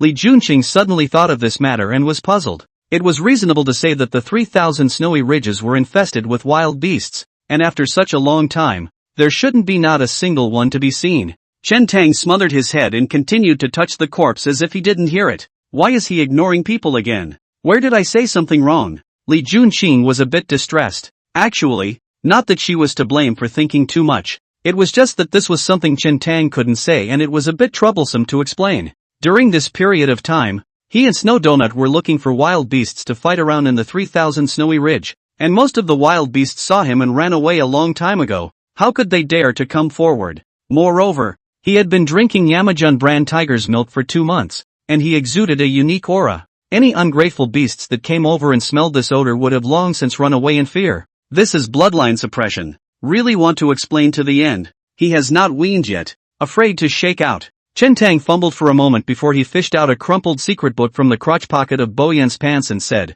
hidden deep enough? Fortunately you met me. Chen Tang endured his nausea and flipped through the secret book. The book was very thin, with the first dozen or so pages recording some basic sword techniques such as chopping, zapping, hanging, teasing, wiping, pointing, and rapping. The second half of the secret book recorded the 13 styles of the fast sword. Not bad. The mountain guest didn't pass on his sword skills, but this is not a gift from himself. Chen Tang put the secret book in the snow and rubbed it fiercely a few times to remove the odor before tucking it into his arms. This man is under the 9th rank, makes a quick sword, roams around Wan County, and has some reputation. Li Junlight's voice came. 9 pints down? Chen Tang's heart stirred as he asked, can it be that the 9th rank is still divided into upper and lower ranks? For the matter of martial arts grades, he did not know much about it, and the mountain guest did not say anything about it. So it was a rare occasion to meet someone who understood. So he just happened to ask for a clear answer. Li Jun nodded lightly and said, one of the signs of entering the grade is being able to draw a 3-stone power bow. Once you enter the grade, it is the lower 9th grade. And if you continue to cultivate, and can reach the ability to draw a 4-stone power bow, it is the upper 9th grade. So it is. Chen Tang pursued. What about the 5-stone power bow? Li Junlight said. When you reach the 9th grade on, it is already difficult to grow your chi by just practicing strict external techniques. If you want to raise your cultivation and grow your strength, you have to cultivate the technique of forging bones, and one of the signs of the 8th grade of bone replacement is to draw a 5-stone bow. After a moment's pause, Li Jun lightly said, I see that Brother Chen's strike was full of power. It should have been on the 9th rank. Could it be that Brother Chen has not been to Wan County to set his rank? Ha! Chen Tang was slightly stunned. I've got 9 pints up? How can the mountain man say I'm not even close? There are some discrepancies between these two. Whose is reliable? It's true that I've never been to Wan County Tingpin.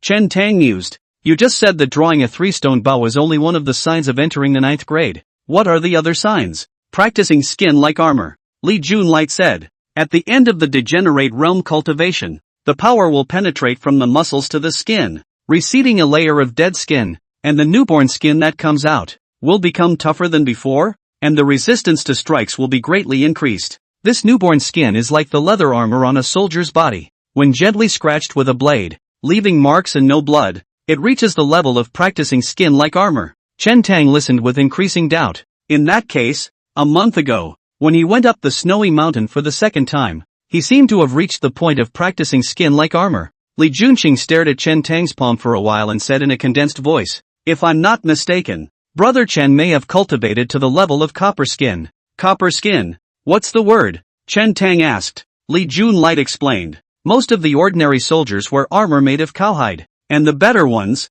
made of rhinoceros cowhide, and the higher level generals will be able to wear bronze battle armor, which increases their defensive power greatly. Only those who are gifted, who have been practicing superior external martial arts since childhood, and who have countless heavenly materials and treasures to toughen their physical bodies, can raise the level of practicing skin like armor to the level of bronze armor, which is also known as copper skin. Cultivate to this level, and once you transport your strength A light bronze color will emerge on the surface of your skin, leaving no trace where the blade passes. As far as she knew, in the entire Wan County and the nearby counties of all sizes, there were not many who had cultivated copper skin even on the 9th rank. She had 3 older brothers, all of whom practiced martial arts from a young age, but only her 3rd brother had reached the copper skin level at the 9th rank. Chapter 18, The Husband is Dead, Seeking Favorites and Catching Up. Li Junlight added. Of course, the copper skin is only the defense power. The resistance to strikes is stronger. It doesn't mean that it can block strong bows and crossbows,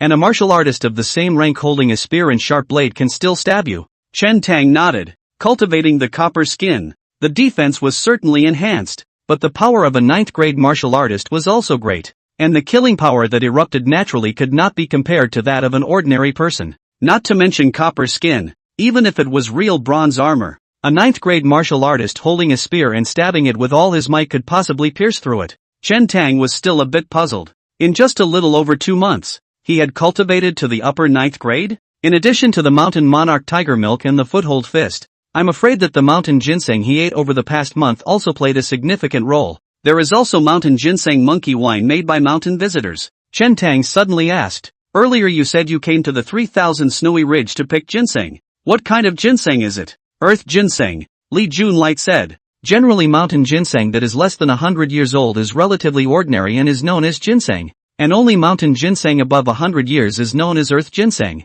The older the year, the higher the grade. This time, it was because I heard that in the 3000 Snowy Ridge, someone had found an 800-year-old top-grade earth ginseng, that I found some hunters to accompany me into the Snowy Ridge. I didn't realize that they had already been bribed. Chen Tang did not understand these sayings about mountain ginseng. He directly fished out a mountain ginseng from his bosom, handed it over and asked, Look, what kind of ginseng is this? Li Junqing took the mountain ginseng and carefully observed it up and down. His face gradually changed and a look of disbelief emerged. This is an extreme earth ginseng. Li Junlight's voice, all of it, trembled slightly. Chen Tang asked, How old is the extreme earth ginseng? Li Junqing hurriedly said, 900 years. Only earth ginsengs that are more than 900 years old are called extreme earth ginsengs. Mountain ginseng Ganoderma lucidum, all belonging to the nourishment of heaven and earth nurturing spirit, most of the survival of less than so long, was collected by people or by the birds and beasts eaten.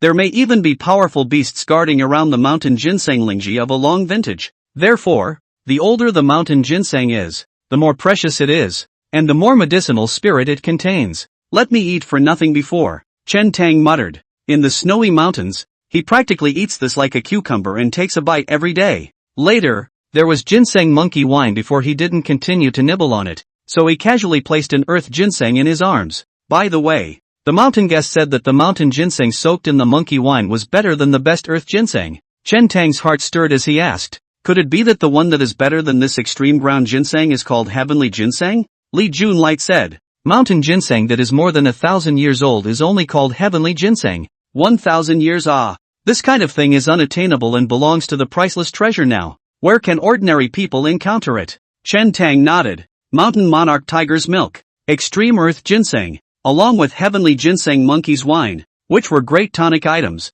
and with the cultivation of the Fuhu fist, it made sense that he would be able to reach the copper skin level. Li Junqing's gaze always remained on the extremely high-grade earth ginseng in his hand, as if he had won the most precious treasure, and a deep thirst flowed from his eyes. Chen Tang asked, What do you want this earth ginseng for? And you risked coming to the 3000 Snowy Ridge? Hearing this, Li Junqing's eyes darkened, and he said in a low voice, My father has a physical ailment that hasn't been healed for many years, and I've heard that the extreme earth ginseng, it can nourish the body, so I thought of picking one back for him. Chen Tang was slightly moved, and with a wave of his hand, he said, In that case, you can take this earth ginseng. It's also rare to see a man risk his life for his father's cure. What's more, he already had a better medicinal wine like heavenly ginseng monkey's wine, and this earth ginseng, he didn't need it. Really? Li Junqing's petite body trembled lightly and raised her head. Her expression was so excited that her breathing became a bit rapid as she said in a trembling voice, Are you really willing to give me this extreme earth ginseng? I can't have it. Li Junqing's heart and mind were stirred, and he was already somewhat incoherent, shaking his head repeatedly and saying, This earth ginseng is too expensive. At least a few thousand taels of silver, or even tens of thousands of taels are possible. But I don't have that much money. Chen Tang was startled. This thing is worth 10,000 taels of silver? Chen Tang reached out and brought back the extreme earth ginseng, saying, that is indeed too expensive to give you. Li Junqing just got excited for nothing. Li Junqing was almost brought to tears by Chen Tang. A great sense of loss came over me as I gained and lost. But then, Li Junqing thought for a second that she shouldn't have been greedy for such a valuable thing in the first place. If she were in her place, she would never give away thousands and thousands of taels of silver to just anyone. What's more, the two of them are still only casual acquaintances. Li Junqing, Li Junqing, he is your savior. How can you ask for too much? You are the one who should repay him properly. Li Junlight secretly said in his heart, gradually calming down. Although she thought so, after all, she still couldn't let go of it. And it wasn't until Chen Tang put that extreme ground ginseng back into his arms that she withdrew her gaze. Li Junqing's fond little eyes. Chen Tang also noticed it. He just laughed in his mind and pretended not to know. Chen Tang looked up at the sky and asked, it's almost dark, can you still walk? In fact, Li Junqing's ankle was in pain. Still, she pursed her lips and nodded. Under Chen Tang's gaze, Li Junqing took a deep breath, forced himself to endure the severe pain, and stood up shakily. Chen Tang sighed lightly. I don't know what this girl has been through. Her nature is so tough and strong. Even after being injured so badly, she refuses to open her mouth and beg. Chen Tang shook his head and snapped off a branch from the side, chipping away the surrounding branches and handing it to Li Junlight to use as a walking stick. Many thanks to Brother Chen. Li Jun lightly gave a thank you, then limped behind Chen Tang and traveled towards the bottom of the mountain. Seeing you dressed up, you should be married, right? On the way, Chen Tang asked with curiosity in his heart. The two of them had no distance between them after the party's robbery, so they casually chatted. In ancient times, it was extremely common for women to marry in their teens. Aha! Li Jun nodded lightly in response. Chen Tang heard that her tone was not quite right and her mood was low, so he looked back. Li Junqing slightly hung her head and avoided Chen Tang's gaze, as if she had something difficult to say. This husband of hers isn't any good, actually letting her run away by herself to such a treacherous place like the 3000 Snowy Ridge, and almost losing her life. Chen Tang secretly said in his heart. Of course, this kind of words he only thought in his heart, and when he said it out loud, it changed its flavor and was suspected of provocation. Where does your family live? Chen Tang asked. I'll have someone notify me when the time comes, so I won't send you back, lest I cause any misunderstandings. That's nothing, Li Junqing suddenly said. My husband died a long time ago. Chen Tang was slightly stunned and secretly shook his head. It is a pity that she is widowed when she is in the prime of her life, but she is still a widow. This world is not like the previous one. If a widow remarries, she will be under great pressure and will inevitably attract a lot of criticism. Chapter 19, Together in the Year. He doesn't count as my husband. Exactly, Li Junlight said. A few years ago, we had just gotten engaged, and before we could wait for the wedding day, he died.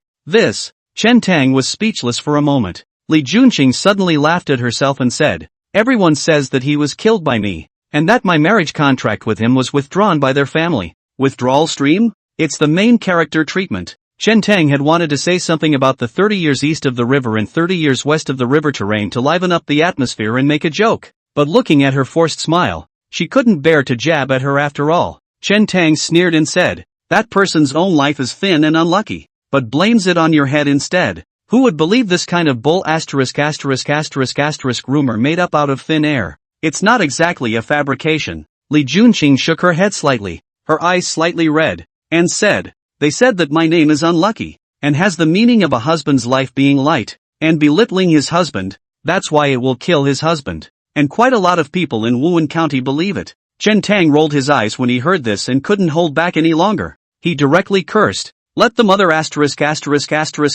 ing dog go. As a modern person, the whole catch-22 thing is not supposed to be a good idea. What's more, it's such a far-fetched explanation. Isn't that just plain bullying? Chen Tang asked. Who gave you this name? It's my father. Li Junqing didn't know why Chen Tang had asked this question, but still answered truthfully. Listen, Chen Tang said in a deep voice, the people are the most important thing. The gods of earth and grain come second, and the king is the least important thing. That's where the word king and light comes from. Not only is your father very fond of you, I think he must also be a man with a heart for the world and the people. If not, he would never have given you this name. The people are the most important thing. The gods of earth and grain are the second most important thing, and the king is the least important thing. Li Juwenqing's mind was shaken. Before that, no matter what kind of injuries she suffered, even when she was bleeding and her life was on the line, she never reddened her eyes. He was so aggrieved back then, but he never shed a single tear. But when she heard these words, Li Juwenqing could no longer contain her tears and they fell like rain. It seemed that all the grievances of the years had a place to go and be vented. She finally understood her father's preference for her. In fact, this was what Chen Tang had casually said. He didn't even know who Li Juwenqing's father was, what he did, or why he had this name. But that's a much more reliable argument, at least, than some husband's life is light. When Chen Tang saw how moved Li Qingjun was, he guessed that she hadn't heard the words before. I don't know if the world didn't have Mencius, or if the phrase was erased, or if, as a woman, she didn't have the opportunity to read. Even if he was erased, he could understand. After all, it must not have sounded too comfortable to those in power in ancient times. As for the king treating the people as grass and the people treating the king as an enemy, it is even more intense. Are you really a mountain village boy? Li Qingjun asked with a sob. Probably. Who is the mountain village man who knows these things about the people? That's what I heard. Chen Tang casually coped with the sentence. After all, he has a bit of shame and won't be so brazen as to say he thought of it. Seeing Li Juwenqing's great emotional fluctuations and crying like a pear, Chen Tang couldn't help but feel compassion and comforted. Life is short. Although there are many people you meet, there are not many people who are sincere to you and treat you well. It's okay if you care about them. And what is the use of those good-for-nothing men, who are talking about the right and the wrong? Wouldn't you be tired of living if you had to care about what everyone thinks? Li Juwenqing gradually stopped crying. Her watery eyes looked at Chen Tang, bright and charming, and softly said, "How could a mountain village boy say such touching words?" The man had just been full of vulgarity, dog and whatnot hanging out of his mouth, and he did look like a hillbilly village boy. But in the twinkling of an eye, he said that the people are the most important thing,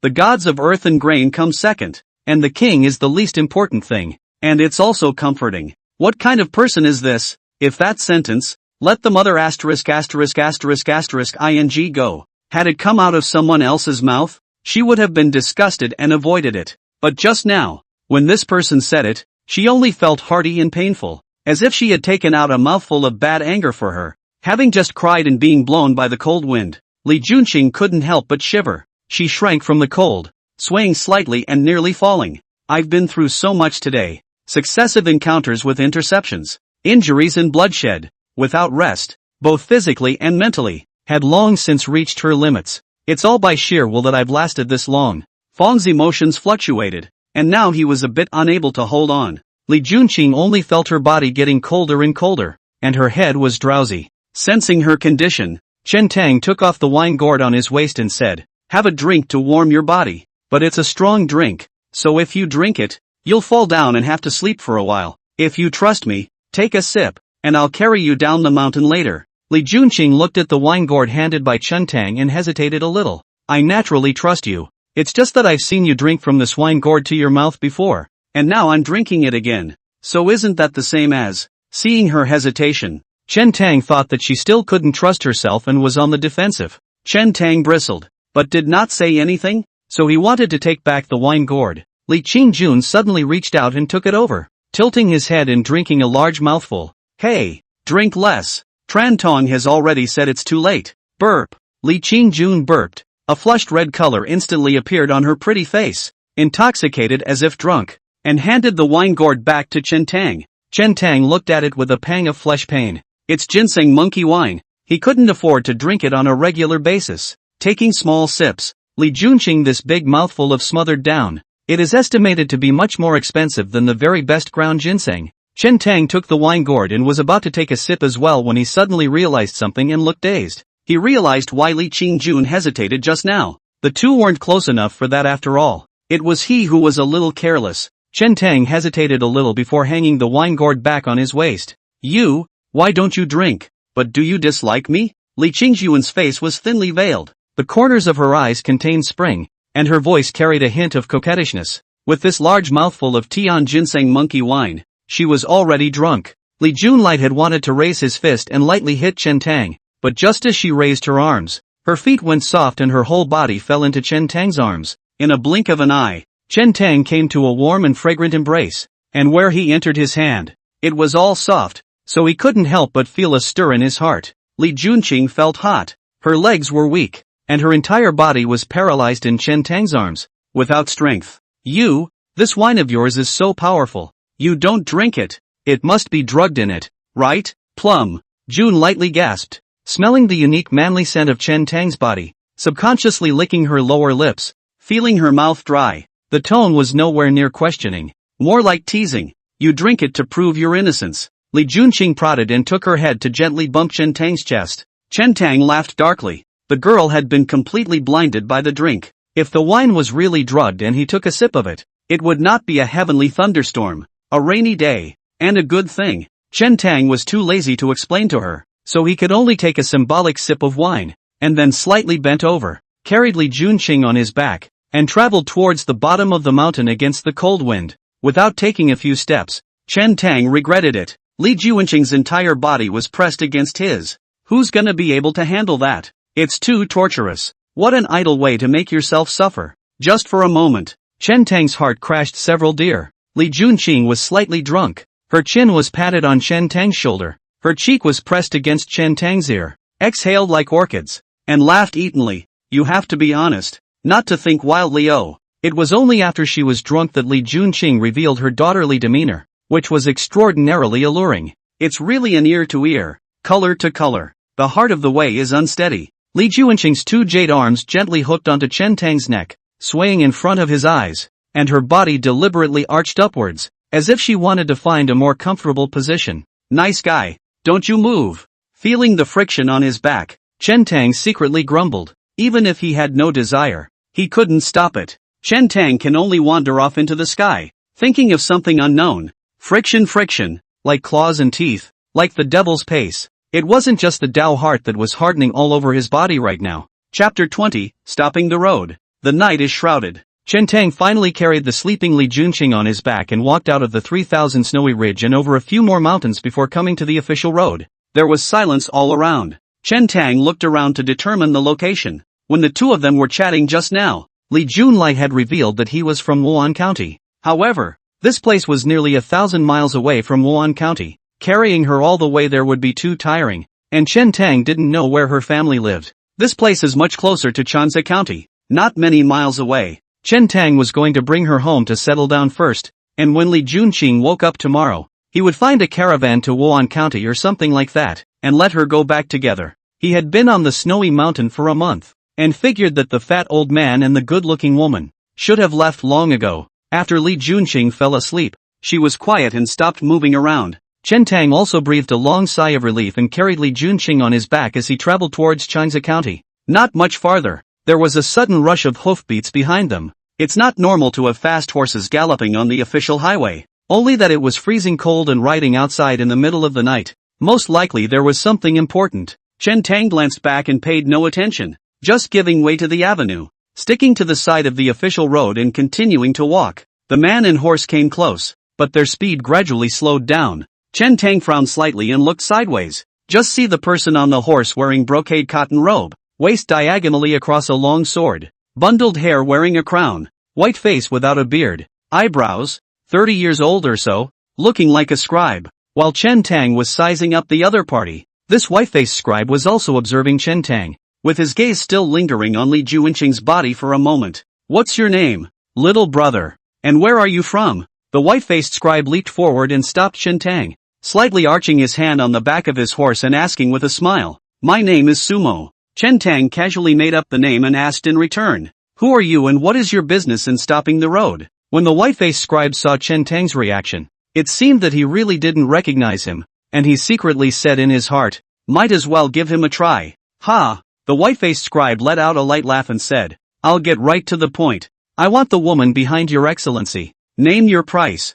Chen Tang raised his eyebrows slightly. These guys are really shady. Only, this one was a bit different from Boyan's gang, not coming up to make a move. Chen Tang said, 10,000 taels. What? The white-faced scribe froze, then sneered. Your excellency is really a lion. What woman is worth 10,000 taels? Chen Tang said, she'll be worth it. The white-faced scribe pondered for a moment and said, it seems that your excellency and my employer should be in the same family, and we are considered to be on the same path. Chen Tang's heart stirred and asked, "That's not necessarily true. Which is your employer?" "Naturally, it's the He family," the white-faced scribe said with a smile after a slight pause. "The He family? Never heard of it." Chen Tang certainly didn't want to get involved in these things. Only, he had promised to escort Li Junqing down the mountain, so he had to protect her. Chen Tang said, "I was about to deliver the person to the He family. Your Excellency is late." "Yes?" The white-faced scribe seemed to smile and said, "The He family is in Wan County,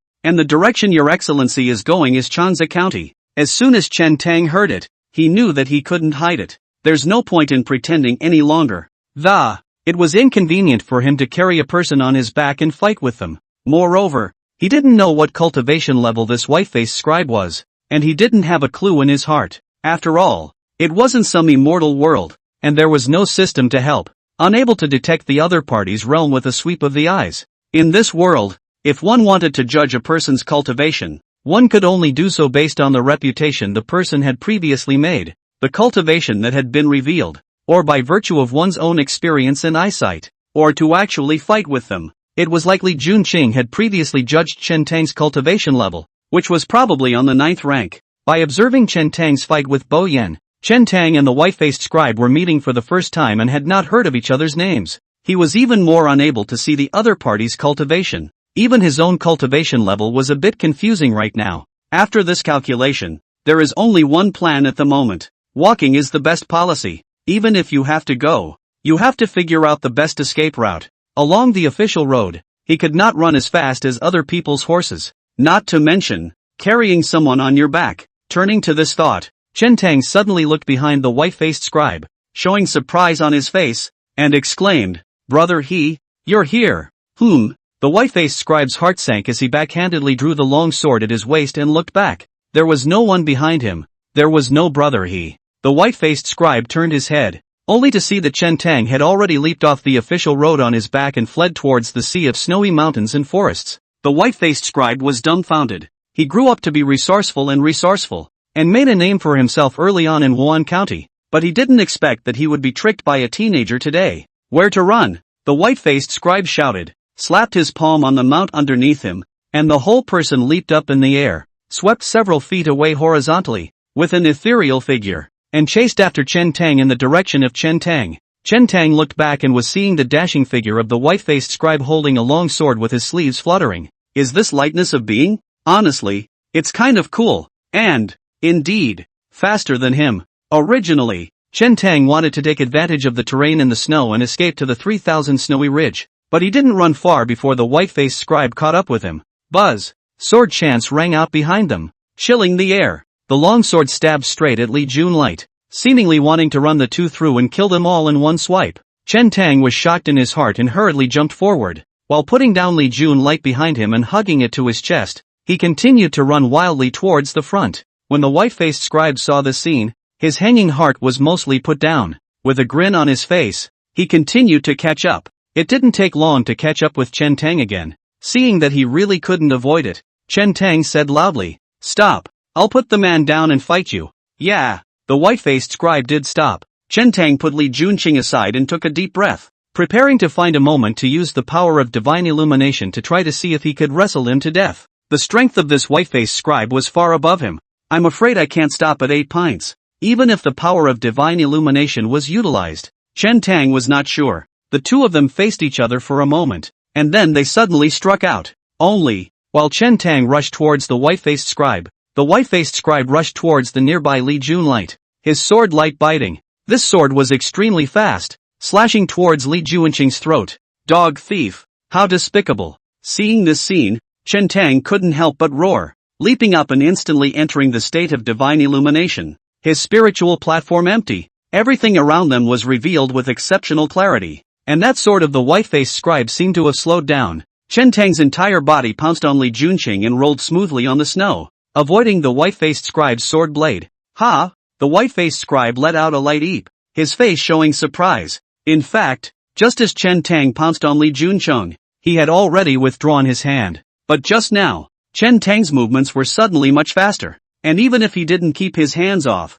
he was afraid that he wouldn't be able to hurt this person. Chapter 21, The Higher Gift, Request for Favorites. Chen Tang hugged Li Junqing, rolled on the snow and rolled over, staring at the white-clothed scribe not far away, his mind puzzled. He had just sensed that the white-clothed scribe seemed to have the intention of closing his stance and staying his hand. Oh, little brother is so handsome. The white-robed scribe put away his sword, arched his hand and cupped his fist towards Chen Tang, and smiled. My name is Li Zhengmo. I hope that the little brother will not be offended if I have offended you much just now. Last name Li? Chen Tang's heart stirred. Li Junqing slept even more deeply, and after so much tossing and turning, he woke up in a daze. Li Junlight stood up and saw the white-clothed scribe in front of her, and although her beautiful eyes still carried a hint of disorientation, she still recognized this person and softly called out, Second brother, why did you come? Li Zhengmo looked at Li Junqing with some reproach and also with a hint of doting, saying, Not only me, big brother and third brother are all leading people around looking for you like crazy.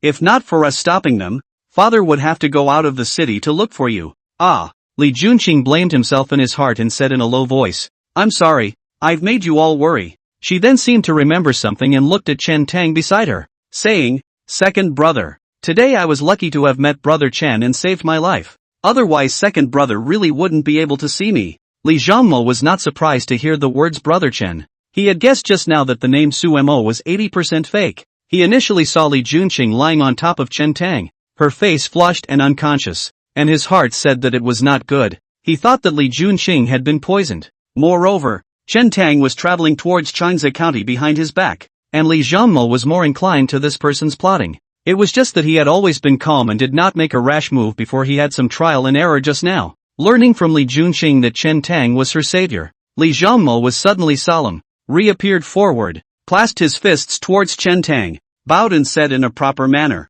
Many thanks to brother Chen for saving my sister. This kindness is remembered in my heart. Nothing. Chen Tang casually waved his hand. Since your brother's here, I'll go ahead. Chen Tang sent the person safely, and also put down a piece of mind, said hello, and then turned to leave. Li Junlight looked at Chen Tang's back, pursed her lips, and after a moment of hesitation, she still raised her voice and asked, Brother Chen, can we see each other again? I suppose I can. Chen Tang said, if you have a chance to go to Wan County, you might encounter it. Li Zhengmo noticed the reluctance in Li Junqing's eyes, and with a turn of thought, he quickly stepped forward, unclipped a token from his waist, and handed it to Chen Tang, saying, Brother Chen, please also accept this token, and when you will come to Wan County, you will be able to find us if you take the token to the Li Mansion. The Li Mansion? A trace of doubt swept through Chen Tang's mind. In this world, most of those whose families can be called mansions are not simple, either rich or noble.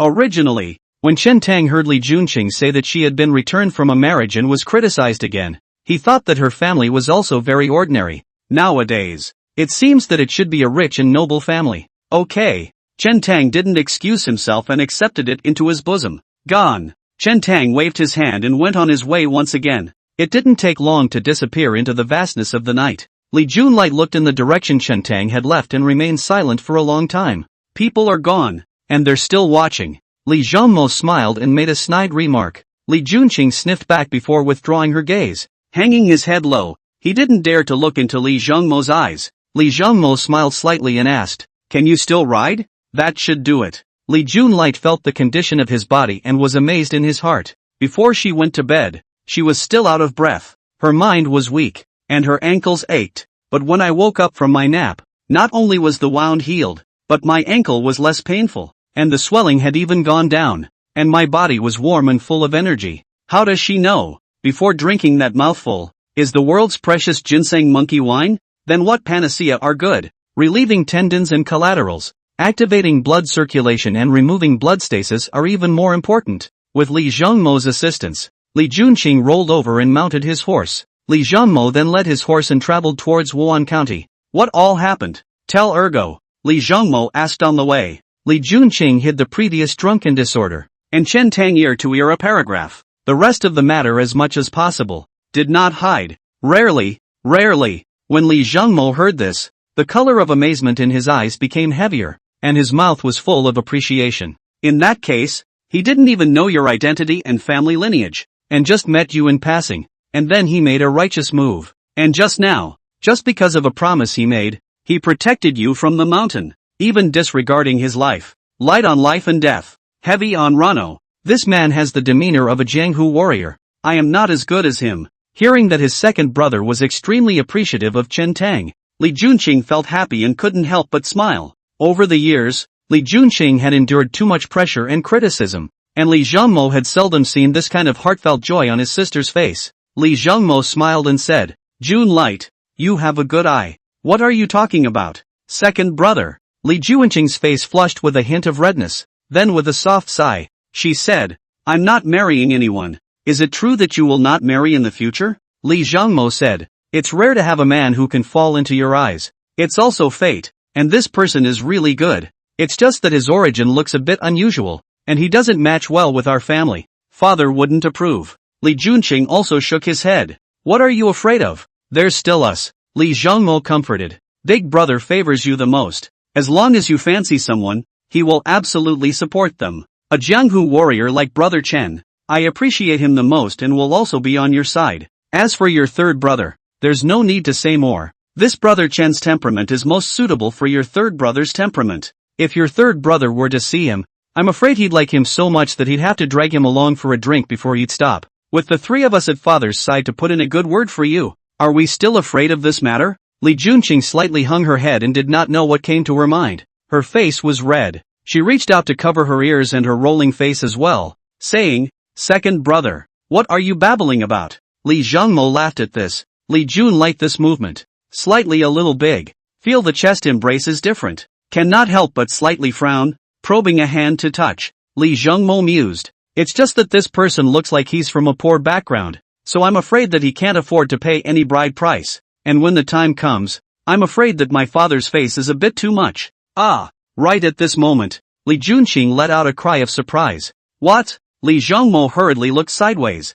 only to see Li Junqing's hand holding a mountain ginseng that was beginning to take human form. This is, Li Zhongmo gazed and observed, somewhat afraid to confirm. Extreme ground ginseng. Li Junqing's eyes reddened and her vision gradually blurred as she softly murmured, He still gave it to me. Extreme earth ginseng? He gave it to you? Li Zhongmo was shocked in his heart. This stuff can be so expensive. He reached for it and carefully identified it, and it was indeed correct. Subsequently, Li Zhongmo was secretly delighted in his heart and laughed out loud. June Light, this is the bride price. This matter is accomplished. What? Li Junqing asked with tearful eyes. Li Zhongmo said, My father has not recovered from his long illness, so I will give him this superb ginseng, and when the time comes, I will say that it is a gift from Brother Chen. Even if he is against this marriage, he will be too embarrassed to open his mouth. In the Wan County mansion, a man in his 50s stood in the center of the courtyard, frowning tightly with a worried face,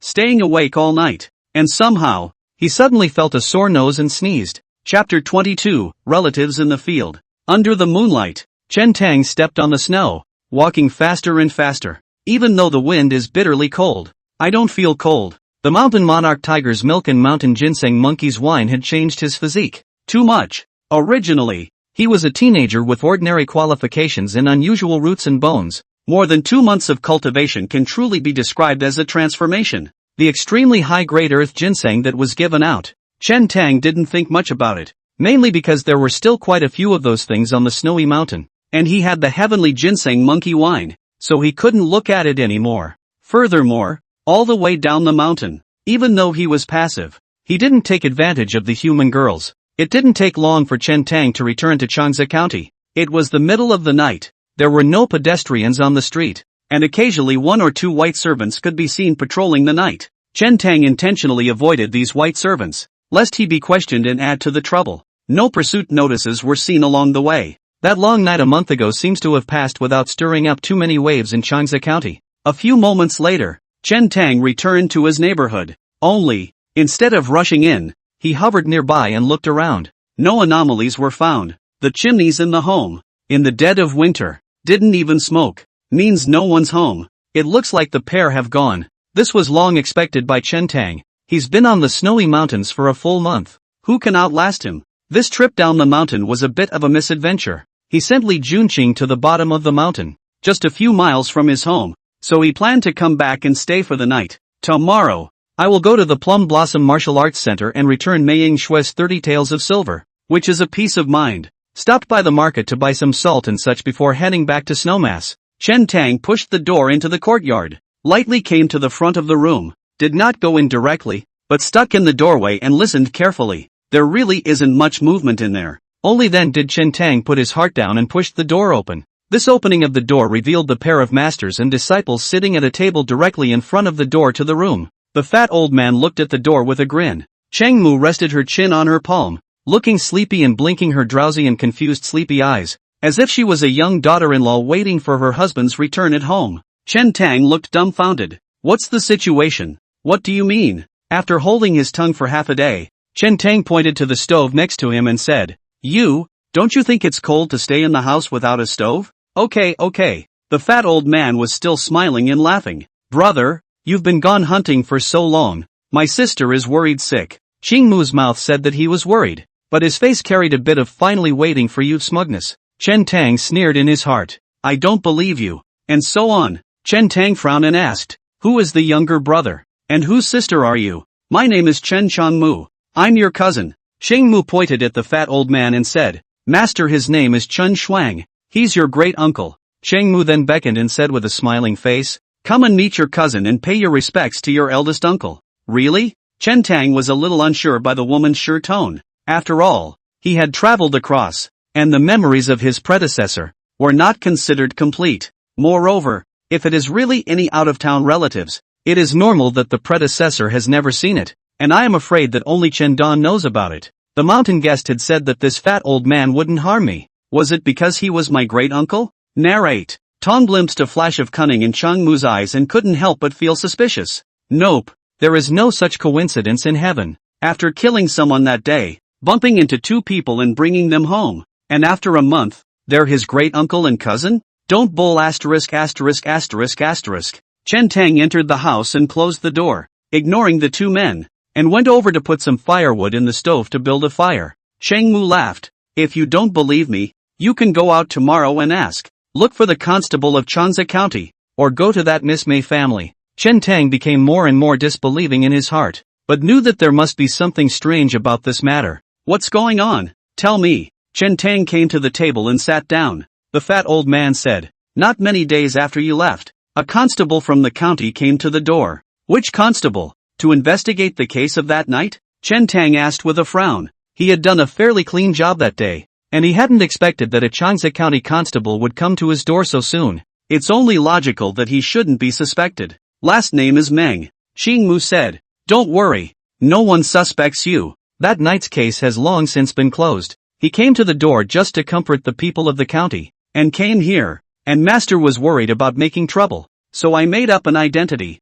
saying that we were your relatives from out of town, and hadn't been in town long. Chen Tang bristled and said, that Sheriff Meng believed it so easily? In the Qian Kingdom, civilians must use the road guide to travel to and from the country, and violators will be captured and punished according to the law, like the fat old man teacher and disciple from the field over. No one check okay? If it is checked to the head, there will be a lot of trouble. Shang Mu laughed. Master is an old man. It's not easy to make a fake road guide. And then? Chen Tang asked. Did that Sheriff Meng not ask about the case that night? No. Xing Mu said. 3 words sent him away. The fat old man suddenly said, that Sheriff Meng is not simple. Although not a single case was mentioned, but that time he came to the door, he did have the intention of testing. Chen Tang pondered for a moment, looked at Chang Mu and asked, how did you just mention Miss May family? By all rights, they shouldn't have much to do with Mei Ying-shui. Xing Mu smiled faintly and said, in the month that you weren't here, that Mei girl has made several trips to inquire about you. Oh, Chen Tang was slightly surprised. Then he turned his mind to the fact that he owed someone 30 taels of silver and then disappeared. Anyone else would have to be worried that he's running out of debt. What is your relationship with this Ms. May? The soul of gossip burned in Xing Mu's eyes and asked curiously, you've known each other for a long time and have mutual love for each other? It's only because of the disparity in family lineage that you can't be together? Where did you hear this? Chen Tang smiled helplessly and said, because I owe people money. She's afraid I'll run away. Nope. Xing Mu shook his head and said, if you want a debt, just send a house slave servant to your door. Why bother coming over personally every time? And, when she inquired about you, she was obviously more worried about your well-being, and had asked us which mountain you had gone hunting on. Chen Tang said, this is natural. If I die, the 30 taels of silver will not be returned. Not at all. Xingmu said. That miss may never mention the matter of repaying the money on her doorstep. Don't believe me? Ask your master. The fat old man nodded. Xingmu said, brother, such a good girl, don't let her down. What's this all about? Chen Tang knew that Xingmu was joking about him, so he didn't answer. Tomorrow, I happen to be going to the Plum Blossom Martial Arts School to return the 30 taels of silver, and if I see Mei Ying Shui, I will know once I ask. Why? How much longer do you two plan to stay here? Chen Tang looked at the fat old man and Chang Mu and asked right to the point. Alas, it's not possible not to serve the old. I'm too old to stay up all night. The fat old man sighed and pretended he didn't hear it. Twisting his head into the inner room, Ching Mu blinked and said, brother, have a good night's sleep. Sister will go to bed first. After saying that, she also twisted around and went into the house, leaving him with a marvelous back. Chen Tang was indifferent. We'll just stay here for the night, and tomorrow we'll pay back the money and go up to the snowy mountains. Chapter 23, The Four Realms of Martial Arts, added by the first ally. Falling leaves and wind flight. Into the night, Chen Tang lay beside the stove, wrapped in his cotton clothes and thick quilt, and slept soundly. I don't know how long it was, but he had a nightmare. What? You want to save her? A white-clothed man with cloaked hair on his left side squinted his eyes and looked mockingly at Chen Tang, asking with a smile. Chen Tang said, I still hope that your excellency will raise your hand. You know each other? She's your best friend? Don't recognize it. That's just nosy. If robbing people's girls by force in broad daylight is considered an idle matter, I, Chen Tong, am in charge of idle matters. Just you? The man in white snorted and said, it's fine if you want to save her. Catch 10 of my swords and I'll release her. Yes, 10 cuts. 10 cuts already. The girl's crying voice seemed to be lingering in Chen Tang's ears. 19 blades. Stop it. 25 knives. You're still talking. 32 knives. Chen Tong fell into a pool of blood. Somebody, you help. Save him, I beg you. The girl was still crying and sounded a little loud. Chen Tang barely opened his eyes, and in his blurred vision, he vaguely saw a small, dirty face that was crying in pearly. They let you go? Chen Tang's voice broke, and with every word, blood flowed out of his mouth. Aha! The girl sobbed and nodded. That's good. Chen Tang was breathless and his eyelids became heavier and heavier. Don't you die. Can't die. What's your name? Big brother? My name is Chen Tang, and I'm a swordsman. It was still early in the day, and the fire in the parsonage was dying down, leaving only some red-hot charcoal, flickering with firelight. Chen Tang abruptly woke up from his nightmare and sat up. Without realizing it, a cold sweat had broken out. The scene just now, the surrounding crowd, even the white-robed man's face, the teasing laughter, were all as if they had just happened yesterday. It's not a dream. Exactly. It was for this reason that his predecessor died. Now, the memory has resurfaced off and on, and the man in white has always been a ghost. After tossing and turning, he really couldn't sleep. Chen Tang simply got up, came to the courtyard and played Fuhu Quan. Inside the bedroom. At some point, the fat old man came to the window and looked through the gap at the courtyard, at Chen Tang, who was practicing boxing, with a shocked look on his face. What is it, master? Xingmu asked in a small voice. The fat old man whispered. After only a month of not seeing him, this kid has even cultivated copper skin, and judging by the force of his punches, I'm afraid that he already has a 9th grade on it. Cultivating so fast? Xingmu was surprised in his heart. A month ago, when Chen Tang left here, he hadn't yet entered the pen, and she knew deep down how difficult it should be to cultivate copper skin. In the beginning, her master collected countless spiritual herbs and immortal medicines on the heavenly mountain, and she practiced hard for 1 whole year before she cultivated the copper skin and suffered a lot. That's not the most surprising thing to me, the fat old man said in a deep voice. A month ago, this son had already cultivated his Fuhu fist to the level of passing through its changes. Now, it's actually taken a step further, reaching the realm of gaining its spirit. Qingmu opened his mouth slightly, his mind shaken. Master had mentioned to her that there were 4 realms of martial arts in the world, namely, form, transformation, God, and intent. Know its form, understand its changes, get its spirit, and understand its meaning. Most martial arts are only inferior, and no matter how they are cultivated, they can only reach the highest level of passing their changes. Only a superior martial art can touch on getting its spirit and understanding its meaning. Master, didn't you say that to cultivate to the realm of attaining its God, it would be very difficult to reach it without more than 10 years, or even decades? Normally, it does. the fat old man said. Throughout history, most of the unusual martial artists have stayed in the realm of knowing their shape, being able to strike a move accurately and completely, as well as knowing how to see a move. There is a portion of the best that can achieve the passing of their changes, practicing their moves to the point where they are pure and integrated. When fighting with others,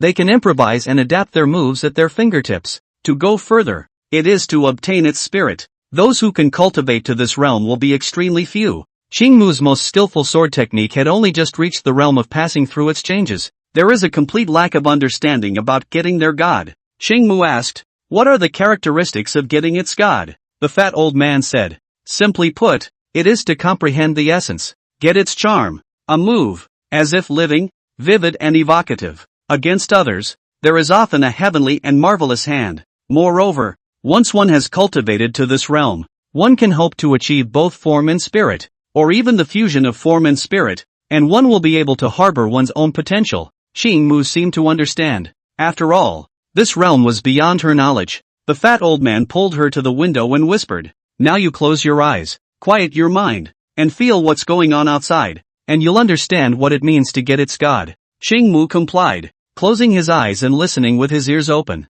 In the courtyard, someone was practicing boxing with a tiger, a punch and a kick, full of power and momentum. It didn't take long for Xingmu's expression to change. In her mind's eye, the figure in the courtyard faded away, replaced by a mighty, murderous tiger. Xingmu opened his eyes, his face shocked. In the face of such a downhill tiger, once the mind is taken by him and his aura is weakened, where is he still a match for him? This person's mud pill palace is open, and he has entered the divine sitting illumination, so he must be able to cultivate to the divine realm of martial arts more easily. But even so, to cultivate to this level in just 1 month is unimaginable. Behind this sun, I'm afraid there is a high person now. The fat old man pondered secretly, a hint of curiosity rising in his heart. Chen Tang kept practicing his fist, not knowing how tired he was, until the day dawned, and only then did he collect his strength and rest. He went out and casually ate something before traveling towards the Plum Blossom Martial Arts Center. In the former dynasty,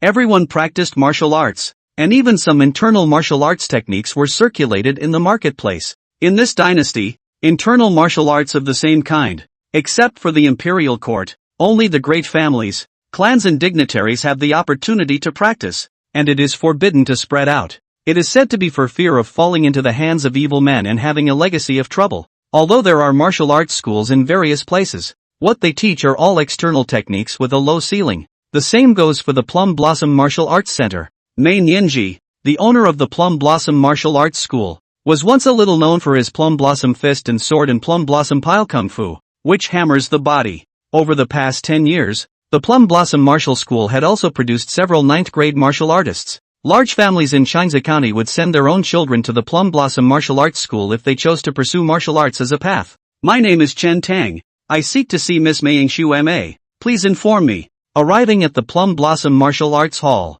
Chen Tang greeted the guards at the door. The guard looked Chen Tang up and down and frowned. Who do you think Miss Mei family is that you can meet just because you want to? I've come to return the money. Just go and inform. Chen Tang was unwilling to bother with this kind of person, and just lightly returned a sentence. After practicing martial arts on the snowy mountains for more than 2 months, Chen Tang was transformed and his temperament was already very different from the original, although it was still a set of rough cotton clothes. But the temperament was extraordinary, and the gaze was like a torch, that the guards were unconsciously avoiding with their gaze. You wait here a moment. That guard couldn't figure out Chen Tang's bottom line and said something, running all the way into the martial arts center. Chapter 24, The Wicked Wolf. Not long after, a young girl in red ran from the martial arts center on snow, her green silk fluttering, her pace light. The morning light was bright, and the young girl's face was flushed and beautiful. Chen Tang, you're back? Coming closer, Mei Yingshu had a hint of surprise in her tone and looked Chen Tang up and down,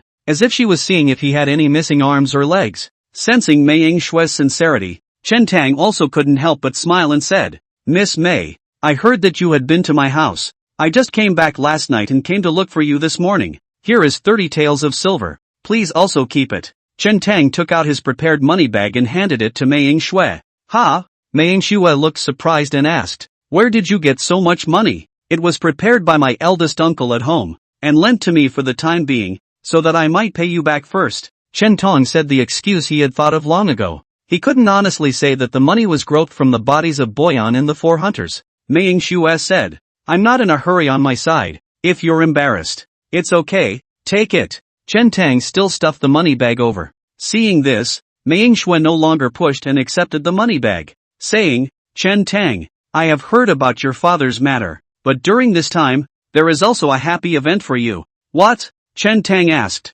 Mei Shue took a step forward, her body slightly tilted, and mysteriously whispered, "The Chui Yong who caused your father to be imprisoned in the first place, was killed a month ago." "Ah!" Chen Tang pretended to be unaware and was filled with surprise. Mei Shue said, "That Chui Yong did all the bad things. It is also considered that he deserves to die. Evil has its consequences." Chen Tang asked, "Who killed him? Did the county court constable find out the murderer?" "Nope," Mei Shue said. "I heard that it was a bandit who passed through Changsa County and fled long ago after killing someone." Chen Tang put down his heart. Mei Shue said, "After I heard about your father the other day, I thought that you were alone and seriously injured, and I was afraid that it would be difficult to live. So I thought of visiting you. I didn't expect to run into your cousin and your eldest uncle, saying you'd gone up to the mountains to hunt." Chen Tang gave a secret cry of shame. He had thought that Mei Shue came to his door to ask for money. I didn't realize that it was the fear that he wouldn't survive. The predecessor really didn't look at the wrong person. Even in this cruel world, where people's hearts are not ancient, Mei Shue's heart still retains innocence and kindness. Mei Shue said, "This time when you went up to the mountains to hunt, you must have suffered a lot. See how much thinner you are than before." As a matter of fact, Chen Tang's entire body did lose weight, mainly due to martial arts practice. The muscles of his body were firmer and more angular, and both his strength and stamina were far superior to that of a month ago.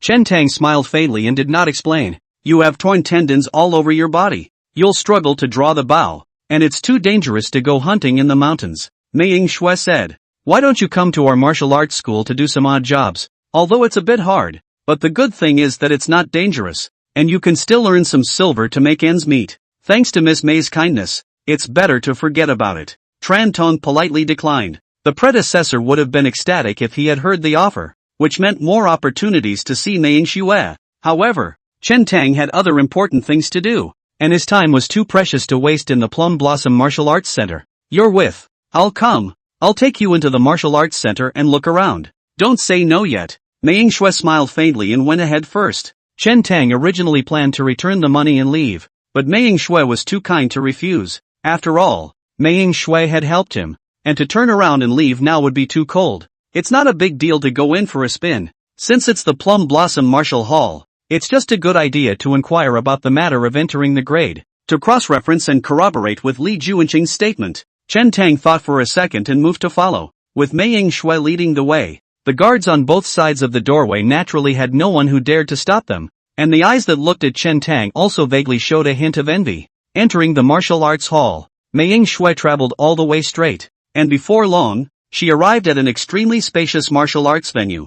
All kinds of weapons were placed around, and there were some young boys and girls practicing boxing and standing on piles in the distant field. "Brother Go, look, isn't that young Master Fu Hu? It's really him. This brat doesn't look at his status, and he's worthy of standing with senior sister Mei. Brother Go, as long as you say the word, we'll go over there and show him some color." The teenage girls gathered together, staring wistfully at Chen Tang in the distance and whispering. At the same time, he looked at the brocade-robed young man in front of him, just waiting for him to give the order. This is none other than the son of the Bad Wolf Gang's leader, Go Dai. Among the crowd, he was slightly older and looked more mature and stable. Coupled with the identity of the young master of the evil wolf gang, the teenagers practicing martial arts in the martial arts hall all intentionally gathered around Go Dai, and only looked up to him. Go Dai follows his father's advice and has been pursuing Mei Shue. It was just that Mei Shue never responded and her attitude towards him was nonchalant. Now,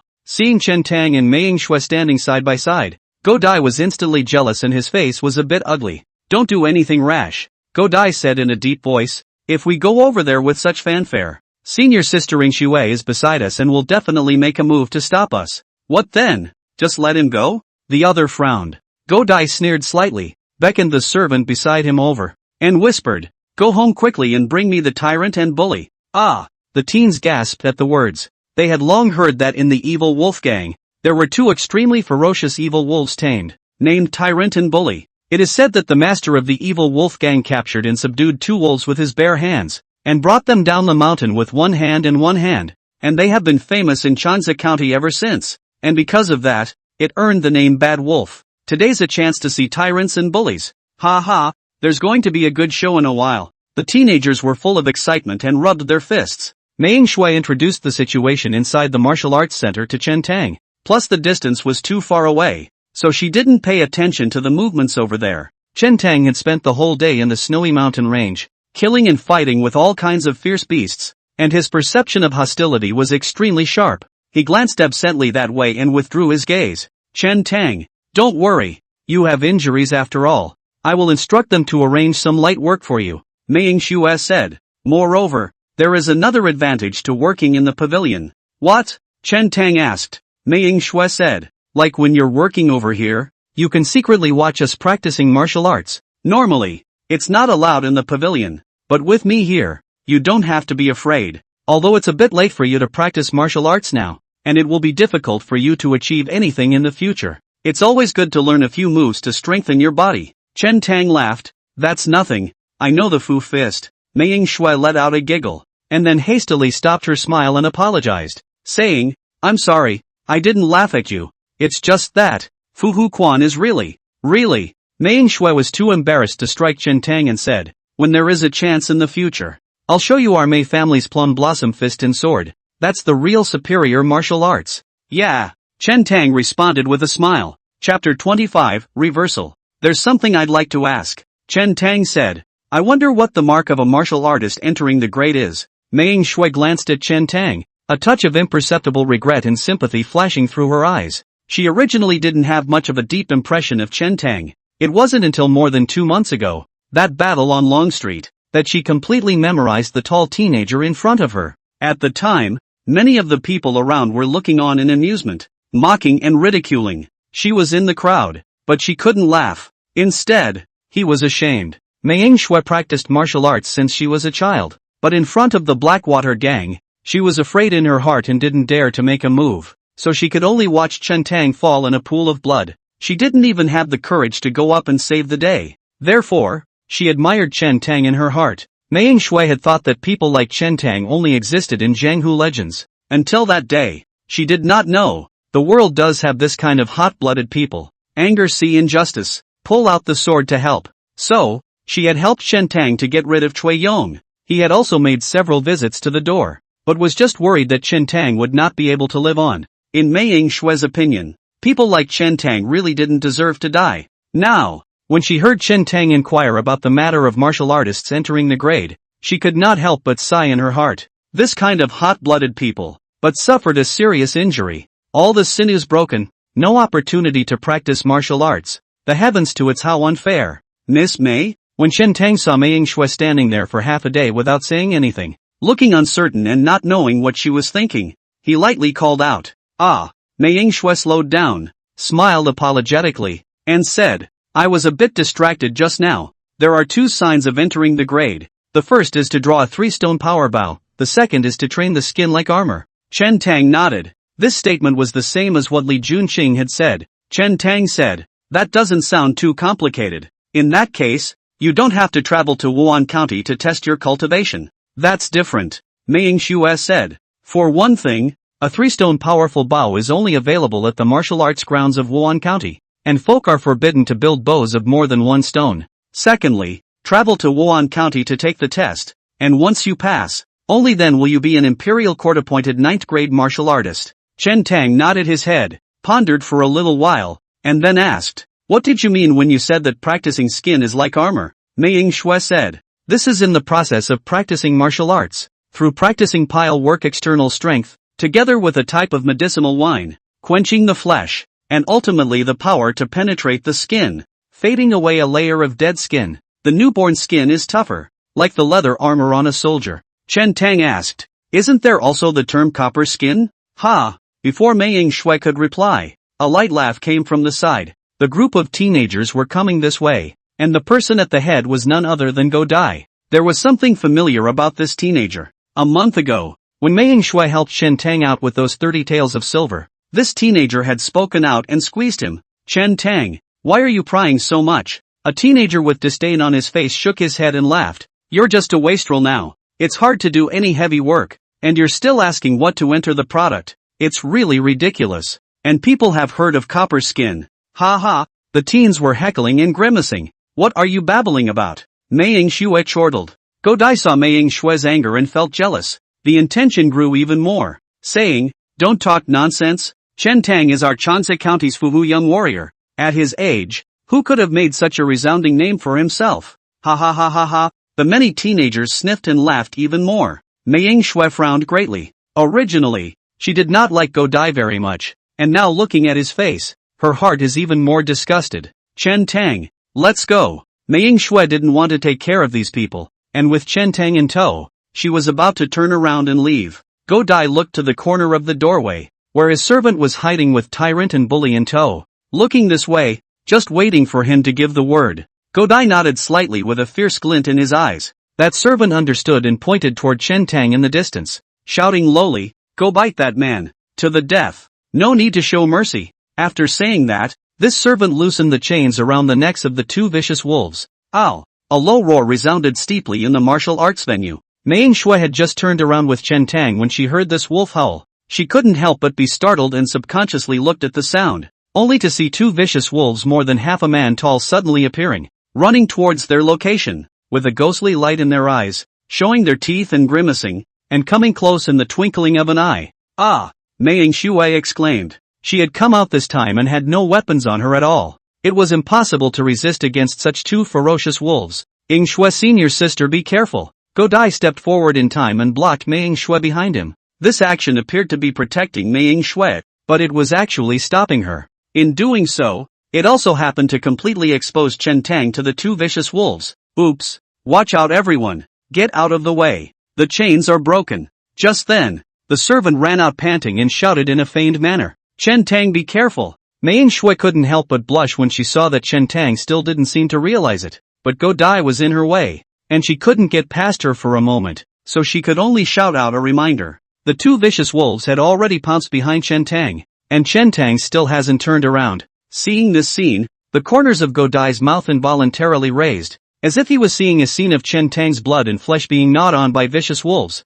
Just then, Chen Tang looked back, didn't even turn around. With just a glance, those two vicious wolves whimpered as if they had seen a ghost, and their fierceness instantly disappeared. The two vicious wolves actually shifted their direction, bypassing Chen Tang and avoiding from afar, running to hide behind Godai. Shivering. Beasts have the most acute sense of smell. When they ran close, they smelled something wrong with Chen Tang's odor, as if it was like the supreme monarch of the 3,000 snowy ridge. Chen Tang had been in the snowy mountains, constantly killing and honing with fierce beasts, and had already bred a killing aura that was even more ferocious than that of the beasts. He looks back at this one and actually has the demeanor of a fierce tiger turning back, a real tiger's eye. In an instant, the two vicious wolves were as if they saw the mountain monarch white tiger looking towards them, and they were scared out of their wits. Ting and pissing, how could they still dare to come forward? What? The crowd of onlookers didn't know what was going on, and when they saw this scene, they were dumbfounded and dazed. How come it's not what I thought it would be? Why are these two vicious wolves more wimpy than dogs? The crowd subconsciously looked at Godai with suspicion. The leader of the bad wolf gang, back then, wouldn't have gotten two pets from outside, right? Looking scary but actually adorable? When Godai felt the gazes of the crowd, he immediately felt that his face couldn't hang on and swished red. After all, it was only a teenager. How could there be any city? Asterisk asterisk asterisk asterisk. Dog, get up there and bite him. Bite him. Godai was a bit furious, cursing and kicking at the two vicious wolves with his feet up. The two vicious wolves had just urinated all over the place, and now Godai was also covered in a lot of it. The more he thought about it, the more angry he became, kicking harder and harder, gritting his teeth and cursing. Go up and bite you too. Pust. The two vicious wolves were kicked so sharply that they didn't dare to provoke Chen Tang and turned back to take a bite. This bite tore a piece of meat directly from Godai's thigh. Ah! The ing dog bit the wrong one. It hurts like hell. Both of Godai's legs were bitten, and he fell on his butt and sat down on the ground, blood pouring out, his face pale and screaming in pain. Chapter 26: The Girl and the Dog. When the teenagers saw this scene, they rushed forward and covered the wound on Godai's leg with their hands. But a piece of flesh had been torn off that leg raw. How could the blood stop so easily? On the martial arts grounds, another mournful wail resounded. The servant also panicked and was at a loss for words. The two vicious wolves were released by him after all, and now that they were biting back at their masters, if they were to be held accountable, they would probably be blamed on him. Chen Tang looked at this farce with a bland expression. The provocation of a teenage child was too weak in his eyes, and he didn't even put it in his eyes. The whole time, he didn't even move a finger. In reality, in the eyes of the onlookers, Chen Tang was only in his teens, similar in age to the crowd. Only, on one side, there was chaos, panic and wailing. Chen Tang's side was calm and composed. The feeling given is, naturally, vastly different. Mei Ying-shui unconsciously looked at Chen Tang a few more times. Let's go! Mei Ying-shui tugged on Chen Tang's arm and glanced outward with her eyes, signaling the two to take advantage of the chaos and leave. Chen Tang understood and left the martial arts venue with Mei Ying-shui, and within a short while, they arrived outside the Plum Blossom Martial Hall. What just happened? By now, Mei Ying-shui hadn't figured it out and looked odd. The scene just now was clearly Godai's attempt to use the two vicious wolves against Chen Tang. It's just that somehow, the two evil wolves actually retreated from the battlefield. Moreover, it bit Godai back. Mei Ying-shui subconsciously looked at Chen Tang. Chen Tang felt Mei Ying-shui's gaze and said, after all, they are vicious wolves, wild and difficult to tame, and they bite anyone when they are mad. Guess so. Mei Ying-shui nodded. The scene that had just happened right in front of her. Chen Tang barely moved, and only at the last moment did he seem to realize the crisis and look back. This should have nothing to do with Chen Tang. Only, this time when they met again, Mei Ying-shui realized that Chen Tang seemed to have become a bit different. When the previous Chen Tang saw her, his face turned red, his eyes dodged, and he didn't dare to meet her eyes at all. And nowadays, Chen Tang would occasionally look into her eyes when talking. The gaze was gentle and clear, without any distractions, completely different from the lewd look Godai had when he looked at her. After pondering for a little while, Mei Ying-shui showed concern and said, are you really not considering coming to our martial arts school? Godai suffered a big loss today and may not be able to swallow it. You came to work at the martial arts school. After all, with me and my father around, he wouldn't dare to be too reckless at the martial arts school. A leash? That's a good name. It's a good comparison to Bull too. Thanks to Miss Mei's kindness, it should be nothing. Tran Tong politely declined. Seeing that Chen Tang still insisted, Mei Ying-shui stopped persuading him and just barked out an admonition, saying, then you should be more careful in your spare time. Chen Tang nodded. Right at that moment, that servant carried Godai, who was grunting and bloodless on his back, and rushed out of the Plum Blossom Martial Arts Hall, running towards the evil wolf gang. The two vicious wolves also obediently followed behind. Seeing Chen Tang and Mei Ying-shui at the entrance of the martial arts center, Godai's hatred in his eyes grew even more. Gritting his teeth and clenching his fists, not saying a word, Mei Ying-shui frowned. This matter is due to me after all. Let me see you off. Don't have any more accidents. Good thing too. Chen Tang did not push back this time. The two of them walked along the street towards Chen Tang's home. Going, not long after, by way of an alley, a curse was heard coming from it, and a dog barked. Bitchy girl, you run.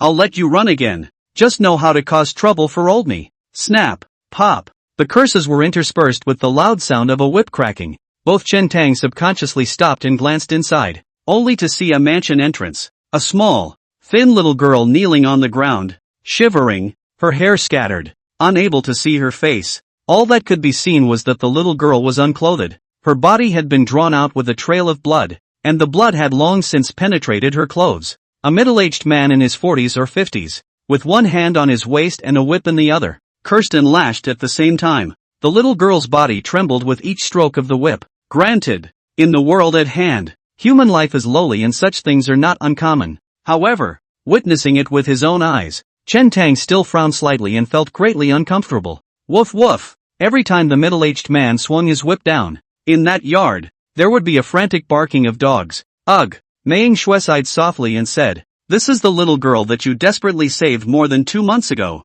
Ha! Chen Tang's heart shook. Just last night, he had just had a nightmare. There was this little girl in the dream. It was as if the little girl hugging him and crying was right in front of her eyes. All he knew was that the little girl was later saved. I didn't expect to meet here today. What's going on? Chen Tang asked with a frown. Mei Ying-shui said, this girl is actually a servant girl bought by this family, and when she went out on the street to buy something that day, she was spotted by the young master of the Blackwater gang and wanted to take her captive. You were hit by more than 30 knives and fell unconscious in a pool of blood. This girl kowtowed and begged towards the people around her, wanting people to come and save you. That group of people from the Blackwater gang stood there. No one ever dared to come forward. Or the county magistrate Sheriff Meng rushed over with his men and stalemated with the Blackwater gang for a while before the Blackwater gang left. Although the Blackwater gang is powerful, it's not good to clash head-on with the officials on the street. The predecessor had been unconscious at the time, and Chen Tang was completely unaware of what happened behind him.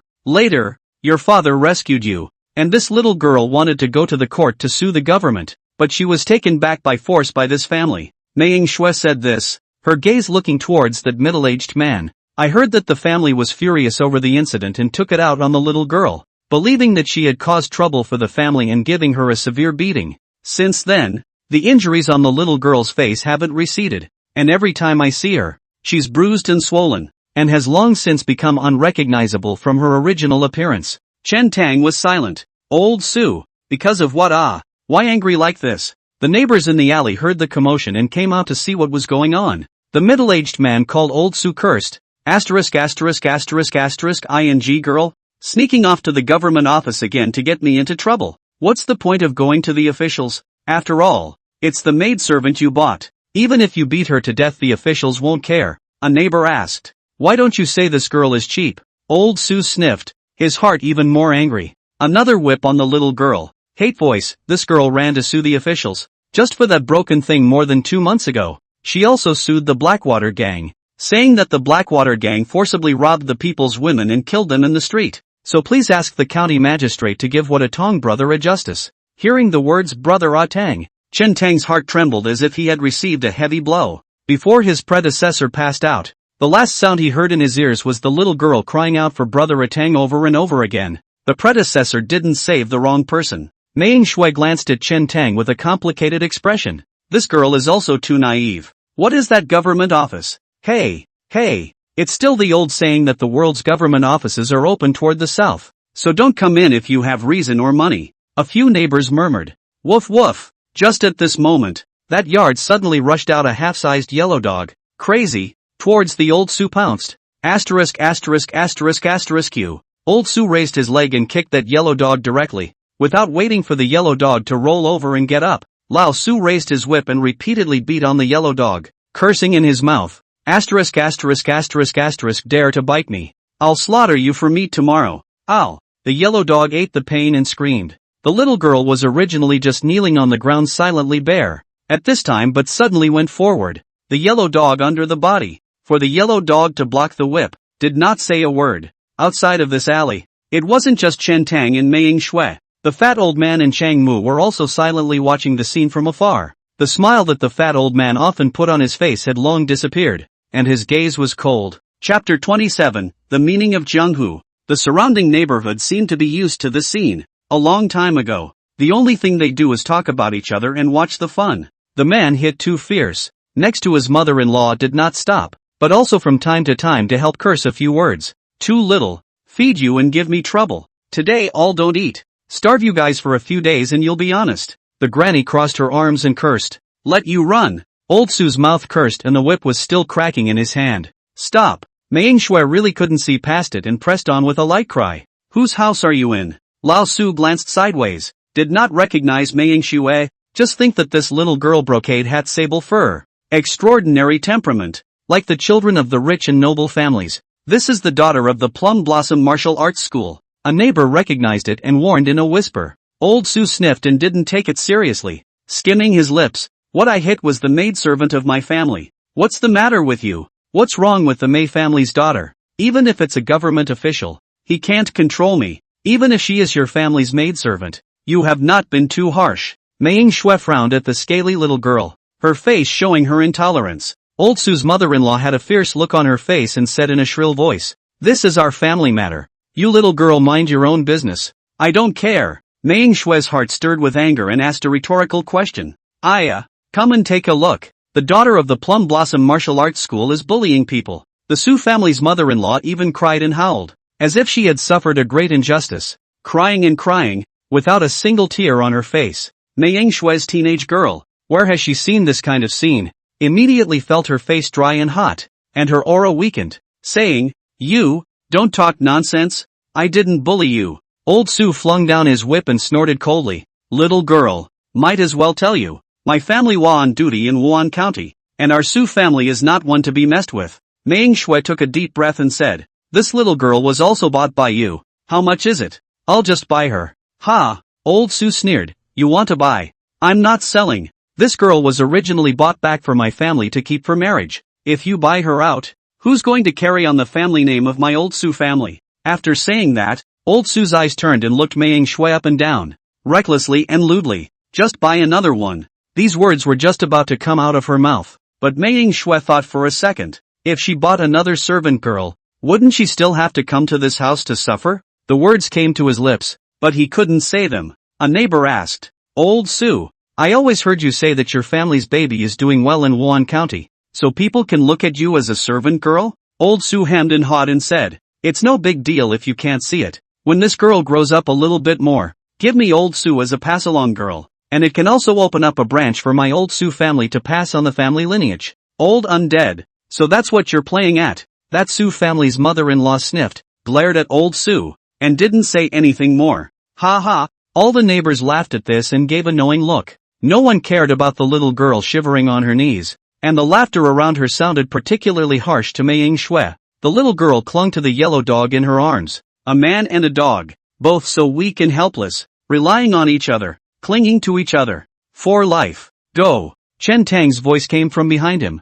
Meng Shui sighed, a feeling of powerlessness welling up in her heart as she turned to leave. From the beginning to the end, Chen Tang did not walk into the alley and just watched with cold eyes. Unlike his predecessor, the more murderous he was in his heart, the calmer he tended to look, and he knew that killing was a pain in the ass. If you want less hassle, you have to do it clean. When she heard the words let's go, the little girl kneeling in place suddenly trembled, seemingly aware of something, and looked up incredulously. It was just that there was a neighbor in front of her blocking the way. Her eyes were red and swollen. Her eyes were filled with blood and tears. Her vision was blurred, and she could just vaguely see the two backs leaving and disappearing into the mouth of the alley. Is it an illusion? Brother Tong is still alive? It won't be. If it's Brother A Tang, he'll come to save me. Brother A Tang died long ago, and I only have Xiao Huang by my side. The little girl lowered her head in disappointment and hugged the yellow dog in her arms, gently soothing it. Walking out of the alley, along the way, Chen Tang and Meng Shui remained silent. After a while, Meng Shui, without any premonition of a footstep, suddenly said, sometimes, I really hate to chop them up with a sword. Chen Tang gave her a somewhat surprised look. Meng Shui quickly came back to her senses, looked at Chen Tang, and said with some embarrassment, I'm sorry, some of my outbursts scared you, didn't they? I just had anger in my heart and casually vented it. Aha! Chen Tang nodded and said, people have their own destinies, let it be. Meng Shui frowned. It was hard for her to imagine that such cold words came out of Chen Tang's mouth, but soon, she was relieved when she thought about it. Chen Tang, because to save that little girl, nearly died. The family broke, suffered such a change. Even if there is a passionate blood, I am afraid it will be cold. It was just that such Chen Tang didn't seem to care that much in her mind. Thinking of this, Meng Shui was a bit distracted and said, I'll send you here. I'll go back first. Thanks a lot. Chen Tang nodded and marched towards his home. The fat old man and Chang Mu stood in the distance. Chang Mu's eyes could not hide his disappointment. The fat old man also secretly shook his head. The two of them had originally intended to follow Chen Tang and observe for a while, but they did not expect to accidentally bump into the scene they had just witnessed. Chang Mu said, Master, let's save that little girl. Aha! The fat old man said, that little girl is a person who knows how to repay kindness. She thought Chen Tang was dead, but more than 2 months have passed and she is still thinking about this matter and wants to seek justice for a dead man. That yellow dog protects his master, and the girl is also kind-hearted, refusing to let the yellow dog suffer a severe beating, preferring to take the whip herself. You saved her, and in the future, she will also lay down her life to protect you. Such a person should enjoy a lifetime of wealth and prosperity, and she won't suffer much if she follows you. Chang Mu nodded and said, after saving her, I will instantly move and take her away from this place. Originally, she wanted to stay for a few more days, but having just seen Chen Tang's calmness and indifference, she lost interest and just wanted to leave earlier. I'm coming with you, the fat old man said. Chang Mu was surprised and asked, Master, you're not staying to observe him anymore. What with entering God and sitting in the light? The only thing in the world that 1. The fat old man was disinterested and smiled mockingly, saying, "People have their own destinies, let it be." These were exactly the words of Fong Chintang. Cheng Mu could see what the fat old man had in mind and said, "I think it must be because this person had suffered the change of heart more than 2 months ago." The fat old man shook his head and said, "If this is why they are cold to this point, cool the hot blood, then even if he has into the gods to sit in the light, there is nothing rare. This kind of cold-blooded people in the Jianghu is too much. Countless. Even if you learn a skill, the world is just one more cold-hearted Jianghu man. Unusual and boring." Cheng Mu. After a short pause, the fat old man asked, "Do you know why the old man has been taking you around all these years?"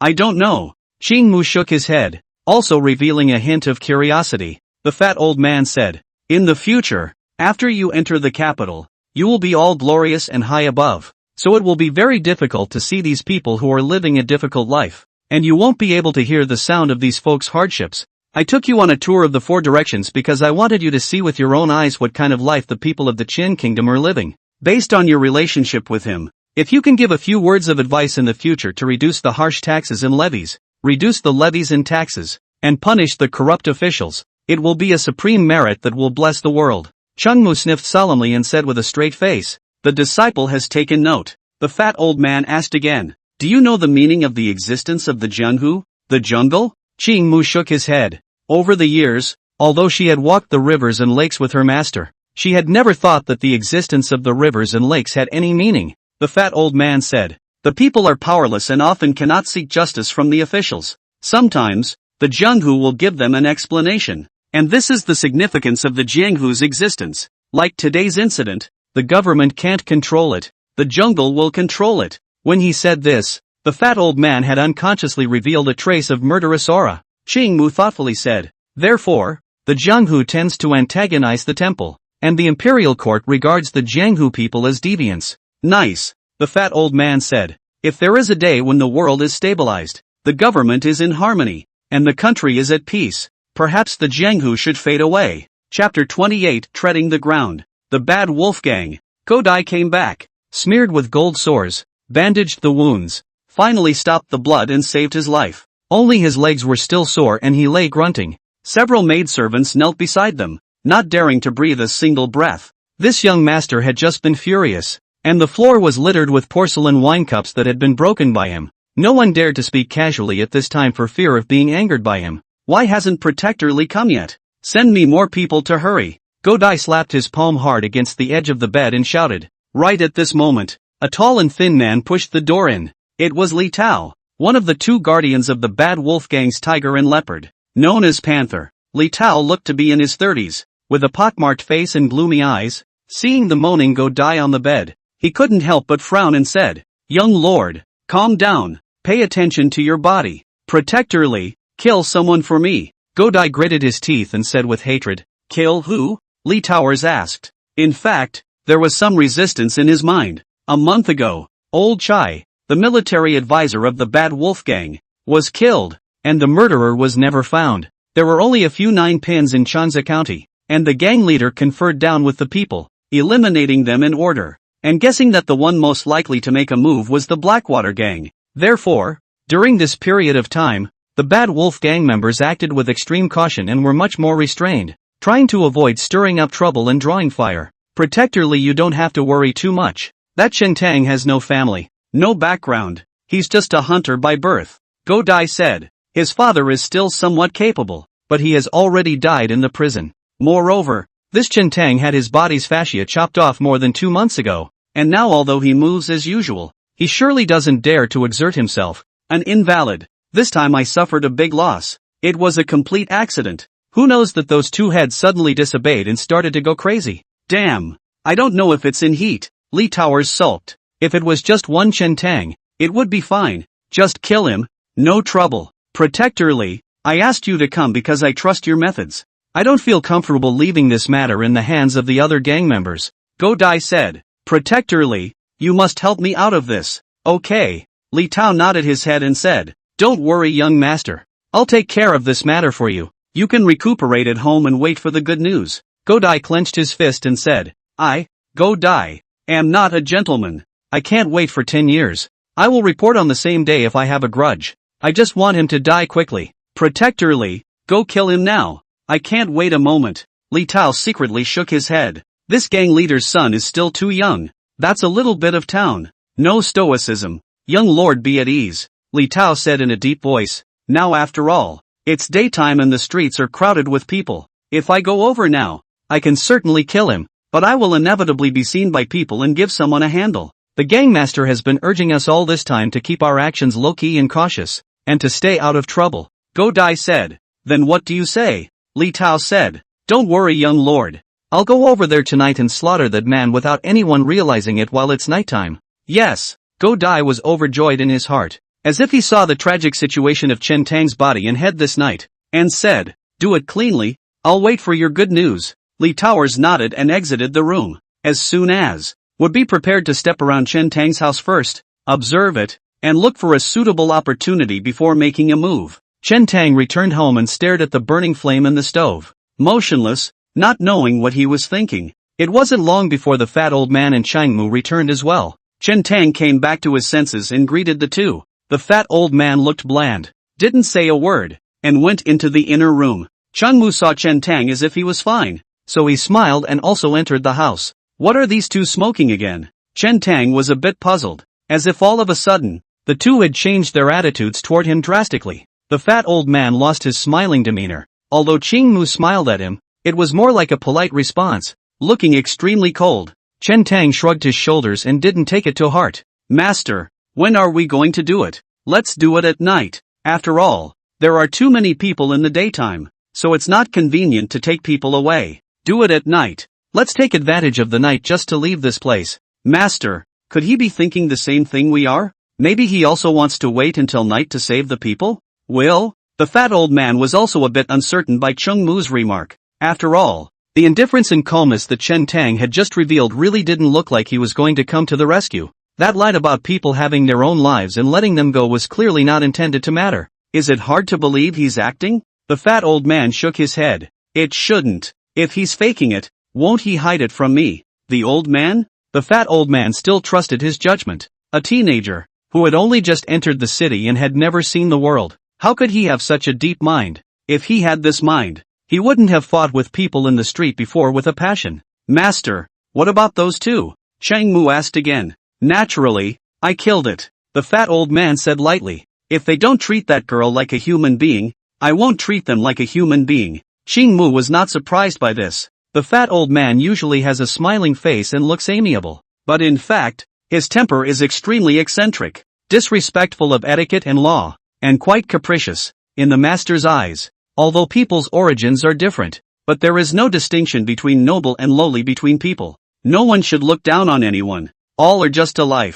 The two were master and disciple by name though, but the fat old man never allowed her to perform the ritual of kneeling, and there is no difference between the two in terms of honor and inferiority, so they got along as if they were oblivious to each other, with no barriers. The fat old man even said to her, I have no favor with you, and you don't have to repay me in the future. The reason why I preach and teach is, firstly, because I am mindful of your pure nature and good qualifications. Secondly, you come from a noble background, and if you have the opportunity in the future, you may be able to benefit a party. The two men stayed in the inner room until evening. When it was getting dark, Master, it seems like someone is scouting around here, Xing Mu suddenly said. Aha, the fat old man said. Been here a long time, wandering around, looking like he's stomping around, should be coming for him, right at this moment. Chen Tang, who had been sitting quietly in the outer room for half a day, suddenly got up and pushed the door out. Qing Mu's heart moved and said, Master, could it be that he? The fat old man also revealed a hint of anticipation and said, Go, follow and take a look. Chen Tang left the house and traveled along the street. Look at that direction. It's the opposite of that little girl's house. The fat old man and Chang Mu both looked at each other and shook their heads. Looks like they guessed wrong after all. Right at this moment, a tall and thin figure secretly followed, hanging far behind Chen Tang.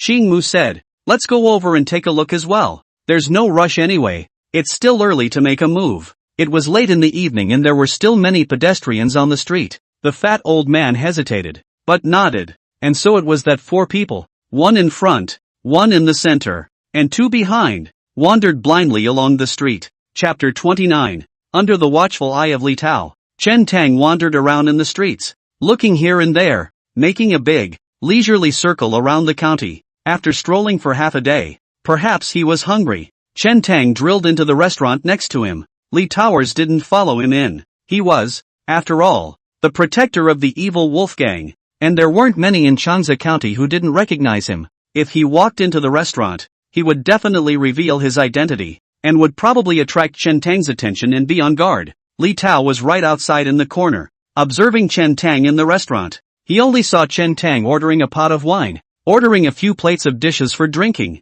and asking for a big fragrant roast chicken. Eating and drinking there. Li Tao waited for half a day, but Chen Tang didn't finish eating. A jug of wine was downed, another refilled, and slowly eaten. Li Towers looked hungry. Even so, he didn't leave, fearing that he'd turn around and lose the man again. It's okay to be a little hungry. After solving this person, find a kiln to enjoy tonight. Soft jade and warm fragrance, mountain treasures and seafood. What do you want? In the blink of an eye, an hour had passed. The night is deep. Chen Tang is still inside leaning against the heater, sipping wine, eating small dishes, shaking his head, leisurely, so happy. Li Tao was outside in the cold wind, starving, his face blue, staring viciously at the figure in the tavern, itching to rush in and slash him over right now. You're eating and drinking inside, and I'm drinking outside. Li Tao cursed in his heart, spun around in place and stomped his feet to move his body, rubbed his frozen palms, and breathed on his palms.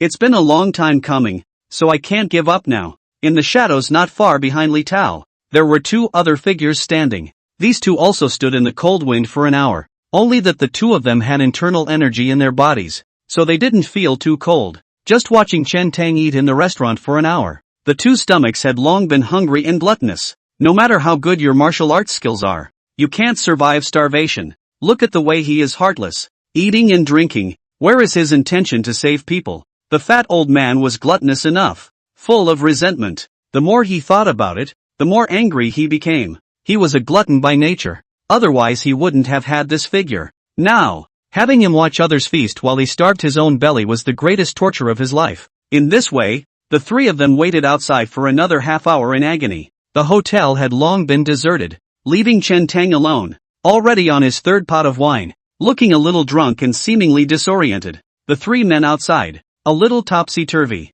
Well, the owner and the guys in the hotel, they couldn't carry it off. Guest, our small store has already passed the closing hour. Take a look. The owner of the restaurant came over and bowed and smiled. Closed? Chen Tang opened his drowsy drunken eyes and stood up shakily, saying, good thing too. Settle the bill. Hearing those two words, the three people in the cold wind simultaneously let out a long breath. Thanks to the owner and thanks for closing. Chen Tang settled the bill and just took a few steps, then turned back and said, boss, hit me with 2 more jugs of good wine. I'll take them away. Okay. The fellow quickly brought over with 2 jugs of wine. Chen Tong felt around in his arms for half a day and only managed to find a few pennies. Guest, you won't have enough money for this wine, the fellow said with a smile. Chen Tang seemed to be very bummed out, cursing under his breath, and said, then replace it with a few steamed buns, and wrap up this roasted chicken for me. He hadn't eaten much of the half-roasted chicken he had ordered earlier, and there was still most of it left.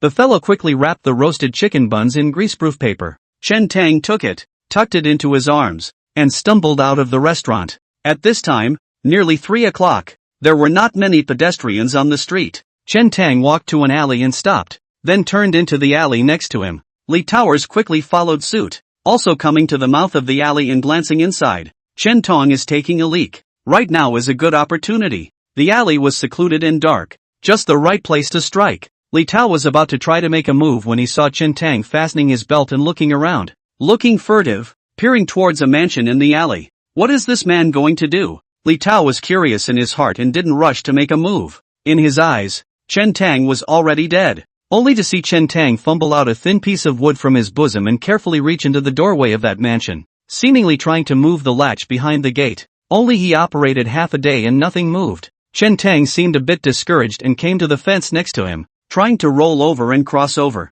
The wall was only 6 feet high, and Li Tao estimated that with his strength, he would be able to jump onto the wall with a single leap. I only saw that Chen Tang was extremely clumsy, dawdling for half a day, tired and panting, before he rolled over and entered the courtyard. What is this person sneaking around to do? Li Tao was even more puzzled in his heart, and silently followed him up. Lying on the wall and observing the inside, that Chen Tang crept closer to the door of the room, listened for a moment before dodging in. Li Tao's heart fluttered as he recalled the scene he had just witnessed at the restaurant, his expression dawning. So it is. This son just ran out of money, so he wanted to take advantage of the night to come to this house and steal some silver. He's young and bold. I'm sure it must have taken some drinking to get up the nerve. Li Tao's eyes rolled back in his head. He now broke in and killed both the owner of this house and Chen Tang. In the eyes of outsiders, it is Chen Tong burglary. Exposed, in the heat of the moment, armed with a knife murder, the owner of the desperate counterattack.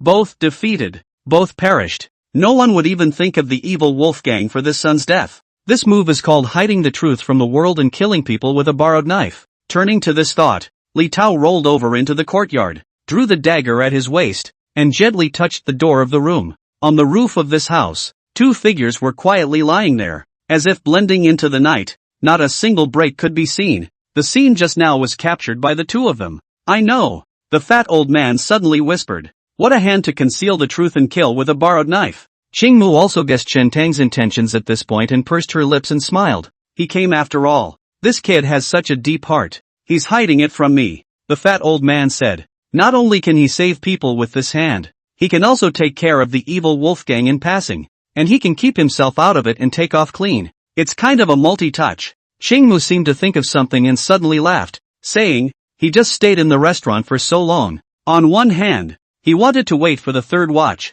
so that he could better make his move. On the other hand, it should also be because he found the evil Wolfgang stalker and intentionally left him out to dry. That's a bad brother of mine. The fat old man gently peeled back a tile, and with a sweep of his gaze, he saw the massive figures that had entered the house early and hid in the darkness of the corner. Just then, Li Tao also touched into the room. The room was quiet, and the air seemed to freeze, permeated with an austere aura. Killing, one touch. Chapter 30 Kill. Seeking favorites, seeking followers. Li Tao quietly felt into the room and covered the door. He also took out a black masked scarf from his arms and tied it around his face, revealing only a pair of eyes. This kind of thing, he's a professional. The face is also covered to prevent accidents and exposure of identity. The interior was dark, unlit, and visibility was poor. Li Tao swept his gaze across, just roughly seeing some tables and chairs, the room pattern arrangement. He didn't see Chen Tang. Li Tao tiptoed towards the bedroom. Most of the valuable things in the master's house were placed in the bedroom. Unsurprisingly, Chen Tang should be there. Li Tao took out his dagger and carefully picked up the door curtain, seeing that there was nothing moving inside. Before dodging in, there were two men lying on the firebed, still seemingly asleep.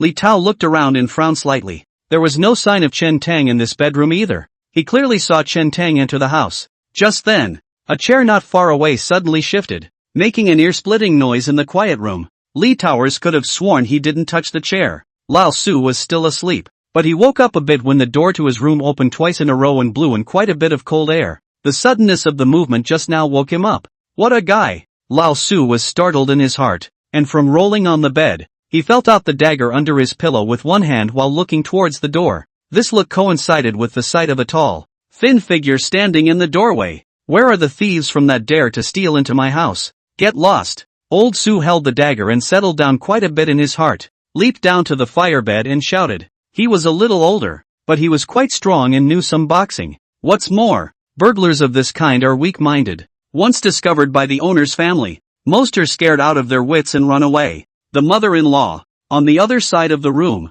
woke up with a yell from him. If it was an ordinary thief, being roared at by old Su, he would indeed be scared enough. And with both of the hosts awake, one of them with a dagger in his hand, a saner man would have fled. But Li Tao was not an ordinary thief. He entered this house with the intention of killing. If we let Lao Su shout like this and wake up the surrounding neighborhood, he would have come this trip for nothing. Anyway, Chen Tang can't go far from this house. Let's slaughter these two first. Turning his thoughts to this, Li Tao's eyes showed a ferocious, murderous aura as he rushed towards old Su. No good. Old Su was shocked to see that the tall and thin figure not only didn't run away, but also rushed towards him, with a cold light flashing in his hand, seemingly holding a sharp blade as well. There wasn't much space in the room, and there was almost nowhere to hide, so Lao Su's heart crossed, gripped his dagger tightly, and rushed towards Li Tao as well. Bitch, call someone. At the same time, old Su bellowed. Before the words fell, the two had already exchanged hands.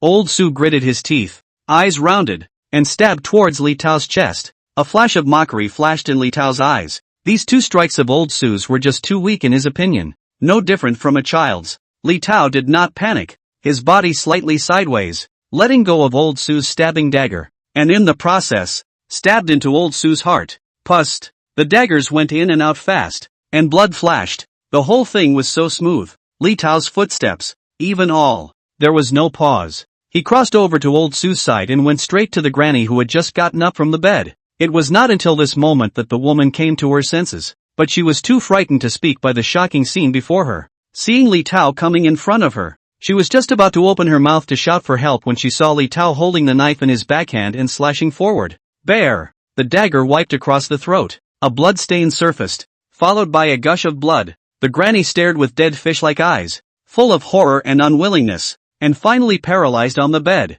without breath. On the other side, Old Su covered his chest with his palms, his body's chi rapidly draining away, and he took 2 more steps forward before collapsing helplessly. At the very moment he fell, a tall figure slowly walked out of the shadowy corner in front of him, silently, in his line of sight. Lao Su didn't know who this person was again. The man was seen bending down slightly and picking up the dagger in his hand. Li Tao killed 2 people in a row without any effort, but that wasn't his main goal today. Steep. He was so shocked that the hairs on his body stood on end. There seemed to be a subtle movement from behind them. Li Tao didn't even think about it and didn't look back. He backhanded a knife and stabbed towards his back. Snap! His body had just turned halfway when his wrist was held in a death grip. A sharp pain came. His wrist, almost pinched by this person. Before he could slow down, there was a coldness in his chest. Immediately afterward, there was a stabbing pain. Li Tao slightly lowered his head, and a dagger didn't enter his chest, hitting him straight in the heart.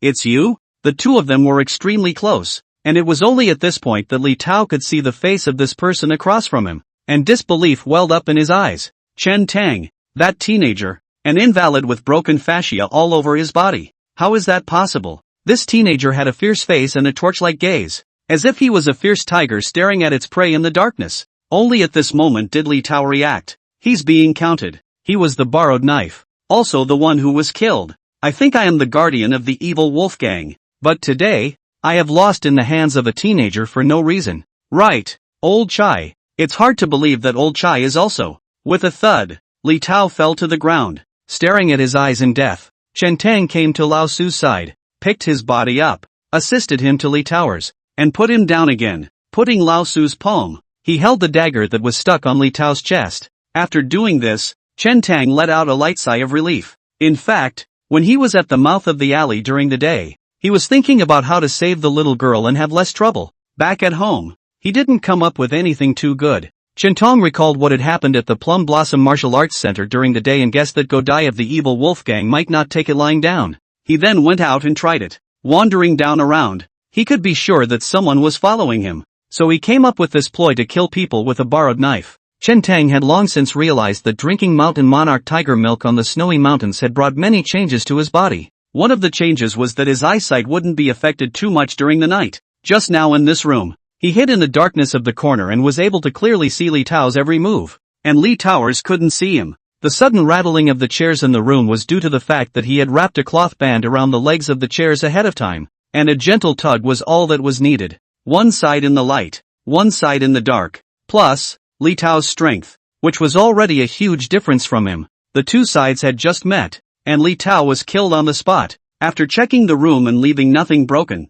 Chen Tang took off the masked scarf from Li Tao's face, wrapped it around his own head to cover his face, and quietly exited the room. The little girl is not in the room. Chen Tang glanced at the firewood room next to him and headed that way. Chapter 31 Adoption. Chen Tang leaned over the doorway of the firewood room to take a look, and through the cracks in the door, he could vaguely see what was going on inside. That little girl was in there, leaning against the woodpile, cuddling the yellow dog, keeping each other warm. Chen Tang hesitated, but still pushed open the firewood door. He frowned slightly when he saw the situation in the woodshed, and a murderous aura flickered in his eyes. One of the little girl's ankles, surprisingly, was shackled, and the other side of the chain was bolted to a post in the woodshed. In this way, the little girl was unable to get out of the room and had to be kept in this woodshed. The owner of this house chained her here like a dog. The yellow dog in the little girl's arms seemed to sense the murderous aura on Chen Tang's body and violently broke free from the girl's arms, crouching down its scaly body and letting out a low growl towards Chen Tang. The wounds on the yellow dog, left from the daytime whiplash, still looked bloody. Chen Tang looked different. He stared at the yellow dog and took a step forward. That yellow dog smelled the scent on Chen Tang's body and obviously felt fear, but it still didn't retreat, still blocking in front of the little girl, showing its teeth to Chen Tang. Good dog. Chen Tang let out a sigh of admiration in his heart. Even the two vicious wolves of the evil wolf gang had to avoid from afar when they smelled the scent on him, not daring to approach, biting back at his master. He didn't even dare bark at him. The plain, country hyena, not very big, only just reaching his knees, was clearly in fear, its body trembling slightly, but it doesn't back down to protect the little girl. Xiao Huang, don't be mean. This is Brother Tong. He's a good person. Just then, the little girl opened her mouth, her voice clear and pleasant. The yellow dog sniffed, and the aura it had just had suddenly dispersed, whimpering, hiding back in the little girl's arms, shivering, and every now and then turning its head sideways, revealing one of its eyes to steal a glance at Chen Tang. Chen Tang subconsciously reached out and touched his face. The masked scarf was still there, completely covering his face. How did the little girl recognize him? It was impossible to recognize him in the dim light with just his exposed eyes. What, Brother Tang? You're recognizing the wrong person. Chen Tang pressed his throat and said in a deep voice. The little girl smiled at his words and said, Brother Tang, it doesn't matter if you don't recognize me.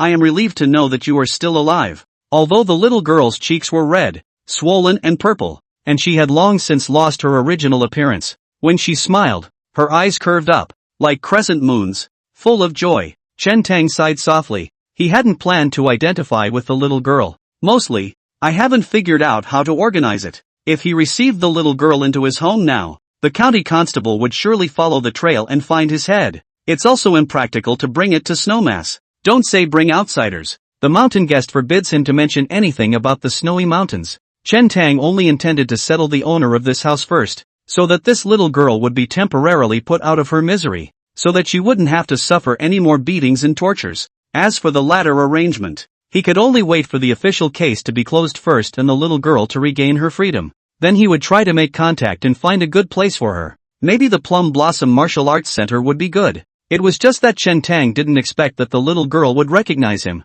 and the tone was so sure and the smile was so innocent. There's no point in pretending any longer. Chen Tang walked in, crouching down and removing the masked scarf from his face, asked, How did you recognize me? The little girl laughed. I heard your voice during the daytime, and at the time, I thought it was an illusion and didn't think much of it. I just heard a commotion coming from that house and guessed it would be someone coming to rescue me. Speaking of this, the little girl slightly hung her head and said, If there is anyone else in the world who misses me and comes to my rescue despite everything, it's only Brother Tang. Chen Tang was silent. The little girl wasn't recognizing him. Rather, he guessed him. Chen Tang asked, Where are your relatives at home? I don't know. The little girl shook her head slightly. A trace of bewilderment flashed in her eyes, saying, When I was very young, I was separated from them. After that, I was taken away to be sold as a maid, so I escaped and was caught and sold. Again these years, I cannot remember how many times I was sold and how many times I escaped. Chen Tang was silent. In such a world, the little girl was alone and did not know how much suffering she had endured. How old are you? Chen Tang asked. I think it's 10. The little girl was a little unsure. Yellow, that's the one I picked up on my way to escape. The little girl gently soothed the yellow dog and said, At that time, it was wounded and dying, so I fed it some food and drink, and gradually it slowed down. The two of us have depended on each other for some years now. The yellow dog seemed to understand the little girl's words and gently arched its paw. Little Yellow, this is Brother Tong, my savior. You have to remember him. Don't be mean to him. The little girl admonished again. The yellow dog sniffed, gradually dropping its guard at Chen Tang and began to wag its tail, revealing a hint of a pleasing demeanor. It tried to lean towards Chen Tang's side, carefully sniffing his scent. Chen Tang took out from his arms most of the roasted chicken and a few steamed buns that he had previously wrapped up in the restaurant, and gently opened the greaseproof paper, and the aroma radiated out. The little girl saw it and her eyes lit up. Eat slowly, don't choke. Chen Tang handed over the roasted chicken and steamed buns. Aha! The little girl took it, her smiling eyes curved, and she said joyfully, It's still warm. The two men lying on the roof of the room were able to see the tussle in the room clearly by the color of the moon. Shengmu said softly, having suffered that kind of change and almost having his family broken up, he has not cooled his hot blood. Instead he has become so mature. I kind of admire him. The fat old man resumed his smiling demeanor and muttered, meticulous heart, calm head, and paired with ruthless means, truly a good seedling that is hard to find in 100 years. What? Are you planning to take him as a disciple, master? Shengmu pursed her lips and laughed. This master of his was extremely discerning and rarely praised a junior so much. What do you think? The fat old man rubbed his chubby little hands together and asked with a bit of anticipation. Shengmu laughed. I naturally like it, so I'll have one more little senior brother-in-law. Well, bullying him in the future will be more legitimate. When does master plan to take him in? Shengmu asked. The fat old man said, this matter has to find a suitable time. It can't be that I take the initiative to open my mouth. No matter what, the master is also considered a patriarchal figure, so I still have to be a bit reserved. Shengmu guffawed and said, do you want me to sidestep him and give him a hint? No need, the fat old man said. When the time comes, I'll reveal a little bit of my means, and with the insights of my master, I'm still afraid that I won't be able to suppress him. At that time, while he is greatly shocked and his heart is pleased, my master will then push the boat along and take him under his door, and you will have one more senior brother. Just then, the two also noticed the roasted chicken and steamed buns that Chen Tang had taken out of his arms in the woodshed. Chengmu's complexion drifted off, and a hint of softness flashed in his eyes as he said, when he was in the daytime, he heard that this family was going to let the little girl starve, which is why he packed all that food in the tavern.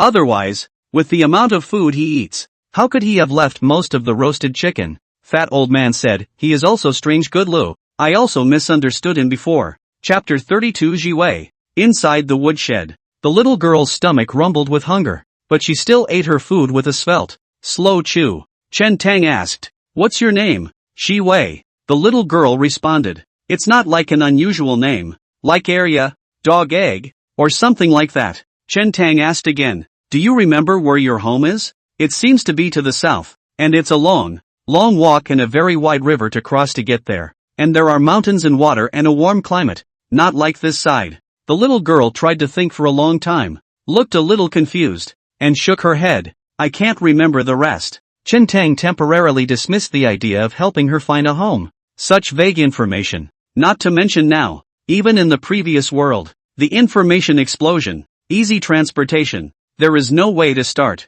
Chen Tang didn't leave in a hurry, so he watched the little girl eat by the side. If the little girl couldn't finish it, he would have to take the rest away and not leave anything broken. It was only after a long time that Chen Tang realized that he had overthought things. Ji Wei ate slowly and carefully, licking the grease from her fingertips after finishing a piece of chicken. But the chicken bones she gnawed less cleanly, leaving a bit of meat on each one before feeding it to the yellow dog at her side. It didn't take long for the half of the roasted chicken to all be finished by Ji Wei. The rest of the chicken bones were eaten by the yellow dog. A few buns were also filled by a man and a dog. The scene was clean and dry, and if Ji Wei hadn't stopped it, the greaseproof paper wrapped around the roasted chicken would have almost let the yellow dog lick it into its stomach. Brother Tong, thank you. It's been a long time since we've eaten so well and been so full. Ji Wei happily smiled and bent her eyes. Her face was red and swollen, but her eyes were all clear and innocent. The yellow dog was quite humane, and seemed to be a bit used to the odor of Chen Tang's body, coming to his side and spitting out his tongue,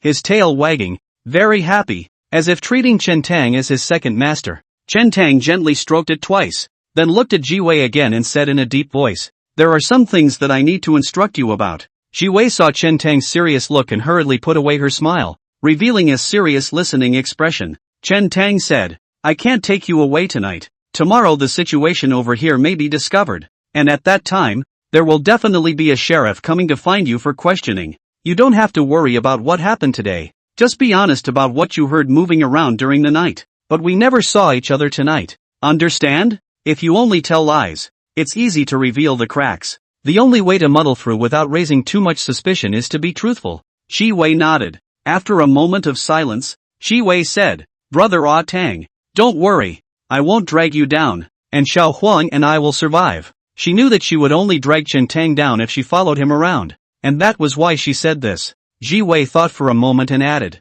I heard that the county magistrate of Wuhan is clean and honest, a good official. After we get away this time, Xiao Huang and I will go to Wan County to sue the officials, so that the county magistrate will severely punish that gang of Blackwater gang members, and return justice to brother Ah Tong. Don't go. Chen Tang hastened to persuade. Ji Wei was too young after all, and still a bit naive. Chen Tang said, that Wan County is more than 1,000 miles away from here. It's freezing outside. How can you walk there? What's more, the Blackwater gang is extremely powerful, so it's useless for you to go to Wan County. Is that thing just going to go away? Shi Wei asked. You don't have to care. Chen Tang said, I will end this matter in the way of the Jianghu. The way of the jungle? Ji Wei couldn't hear much. Chen Tang didn't explain to her either. Officialdom has always been troublesome. Officials protect each other. Official business collusion. All kinds of forces in the dark wrestling. People outside the people. After the official and the official. I don't know how long it will take for such a tussle to drag on. And in the end, it is likely to end up in nothing. Even if the Wan County magistrate is a clean and good official, upright, most likely, he has the heart, but not the body. All the while, the person who sues the government is always exposed to danger and could die a violent death at any time. That's too abrasive, not painful enough, and doesn't solve the problem. Chen Tang didn't recognize the powerful and had little background. He only has one blade. The way of the jungle is much simpler and more direct. As long as there is enough strength, high enough martial arts, find the enemy, a knife cut down, regardless of whether you are the county magistrate or the young gang leader, all have to be killed on the spot. When a man is angry, blood is spilled. Chen Tang gave a few more instructions and was just about to get up when he saw Ji Wei's oily mouth and couldn't help but smile. He stepped forward, stretched out his sleeve, and gently wiped away the grease from the corner of Ji Wei's mouth. He rubbed Ji Wei's little hand again and wiped it clean. The whole time, Ji Wei didn't dodge, just smiling. She had complete trust in Chen Tang in her heart. Chen Tang stuffed the oil paper into his arms and looked around, leaving nothing broken before turning to leave. It didn't take long for him to return home. Pushing open the door of the room, the fat old man and Chang Mu were also not sleeping, sitting at the table drinking hot tea, and the stove fire in the house had also been raised. Brother is back, Xing Mu said with a smiling face. The fat old man nodded back at him, nodding and smiling. Chen Tang was slightly stunned. What's wrong with these two? During the daytime, he was still ignoring him. How come at night, he was enthusiastic again? Aren't you two going to bed this late? Chen Tang asked. Waiting for you. Cheng Mu laughed. Where did brother go so late? Why did he just come back? Went kiln hopping, Chen Tang said casually. Cheng Mu snickered in his heart. This brother of hers was really special, obviously going to save people, but he was full of nonsense and didn't care about his reputation. Going to bed, Chen Tang muttered, came to the fireplace, lay down on his own cotton mattress, and said, you guys also go to bed early, stay up late every day, be careful of sudden death. Day 2, the county courthouse. Early in the morning, Meng Liangyu had not long risen, and was practicing with his sword in the courtyard of his residence, when the constable under his command hurriedly ran in. Meng too, there was a murder last night. 3 people died. One of them was also the guardian of the Bad Wolf Gang, Leopard Li Tao, the constable said in a deep voice. Another death? Meng Liangyu frowned. That constable will tell about the place of the crime and what he saw. Roughly, Leopard Li Tao, Su family. Meng Liangyu's expression twitched as if she thought of something and asked, does this Su family have a servant girl who is not too old? Right, the constable replied, but it was definitely not this maidservant who did it. I took a look. That maidservant was beaten up by this family and was shackled and locked in the woodshed. There was no way to get out. This case looks more like a burglary by Lee Towers that resulted in a murder by execution due to the exposure of his tracks. This constable voiced his speculation. Meng Liangyu was unimpressed. How could the protector of the Bad Wolf Gang be so short of money that he burglarized his house? There is more than likely something else going on in this matter. Maybe it's revenge seeking or something else. It's just that he hasn't seen the scene and it's not easy to judge. Go, Meng Liangyu said. Let's go over and take a look. Chapter 33, Meng Liangyu. Meng Liangyu first glanced at the body on the bed. A knife cuts the throat, and judging by the wound, it should be the knife in the hands of the Leopard Li Tao. He went back to the 2 bodies in the house, crouched down, and observed. The constable at his side said, I have just looked around the house, and there is no sign of the 4th person. Inferring from the traces at the scene, it should be that Li Tao came to the inner room and was discovered by the main family, Su Feng. After all, Li Tao came from the evil wolf gang and has a ferocious temperament, so when he saw that his tracks were exposed, He wanted to commit murder. The two sides only met once, and Su Feng was stabbed in the chest with a knife. Thinking that Su Feng would surely die, Li Tao went forward to kill Su Feng's mother-in-law again. Unexpectedly, before Su Feng died, he rushed behind him again. Li Tao reacted a little slower, and the moment he turned around, he was stabbed in the heart, and both of them perished. After saying that, Taizhu looked at Meng Liangyu with some anticipation, waiting for his comment. Ever since Sheriff Meng came to the county office, he followed and learned a lot. Meng Sheriff treats them people, also different from the other two sheriffs, did not call and shout, but treats them as brothers, usually get along extremely well. Although there wasn't much oil and water in following Sheriff Meng, there were still 7 or 8 brothers in the county courthouse who were willing to hang out with Meng. Sheriff Meng also taught them some martial arts skills, and strong body staking. During this period of time, they clearly felt their power grow. Pretty good. Good analysis. Meng Liangyu didn't look up and appreciated the sentence, then touched Su Feng's body a few times, carried out a key, and said, "Let's go. Go to the woodshed and take a look at that little girl." Good. Taizhu was filled with joy at the appreciation and turned toward the woodshed. Meng Liangyu stared at the 2 corpses on the ground for a while longer before slowly getting up. On the surface Taizhu analyzed it well, but in reality, much worse. First of all, it just doesn't make sense that Leopard Li Towers would run into this burglary. It's so weird. Secondly, as the protector of the evil wolf gang, even though Li Tao had not reached the 9th rank, he was by no means an enemy of Su Feng. Without being injured, Su Feng was all but stabbed in the chest by Li Tao. How could he kill Li Tao back with such a heavy blow? And, of course, the most important point, he had just picked the cuffs of Li Towers. On that wrist, there was a purple-black 5-finger handprint. The strength of the hand of the man who did it was staggering. It was just a single stroke that nearly pinched Li Tao's wrist. This handprint, it couldn't have been left behind by Su Feng. That means there was a 4th person in this room that night. Li Tao should have died at the hands of this man. Just why is Li Tao here? Li Tao, Su Feng, how did these two completely unrelated people get together? While thinking, Meng Liangyu had already arrived at the firewood room, pushed the door in. A little girl with a red, swollen, pathetic face was holding a yellow dog and looking with some trepidation at the 2 Meng Liangyus at the door. Taizhu looked at the injuries on the little girl's face and the blood seeping out of her cotton clothes. A hint of intolerance appeared in his eyes. "Don't you be afraid," Taizhu said. "This is our Sheriff Meng, coming over to ask you a few words." "Aha." The little girl nodded timidly, with a bamboo stick in her mouth. Meng Liangyu looked around the firewood room, her eyes carefully examining the ground again as if she was searching for something. "My daughter, humble." The child blinked and suddenly said, "Sheriff Meng, I recognize you. More than 2 months ago, it was you who confronted and stalemated with those Blackwater gang members, and I was spared."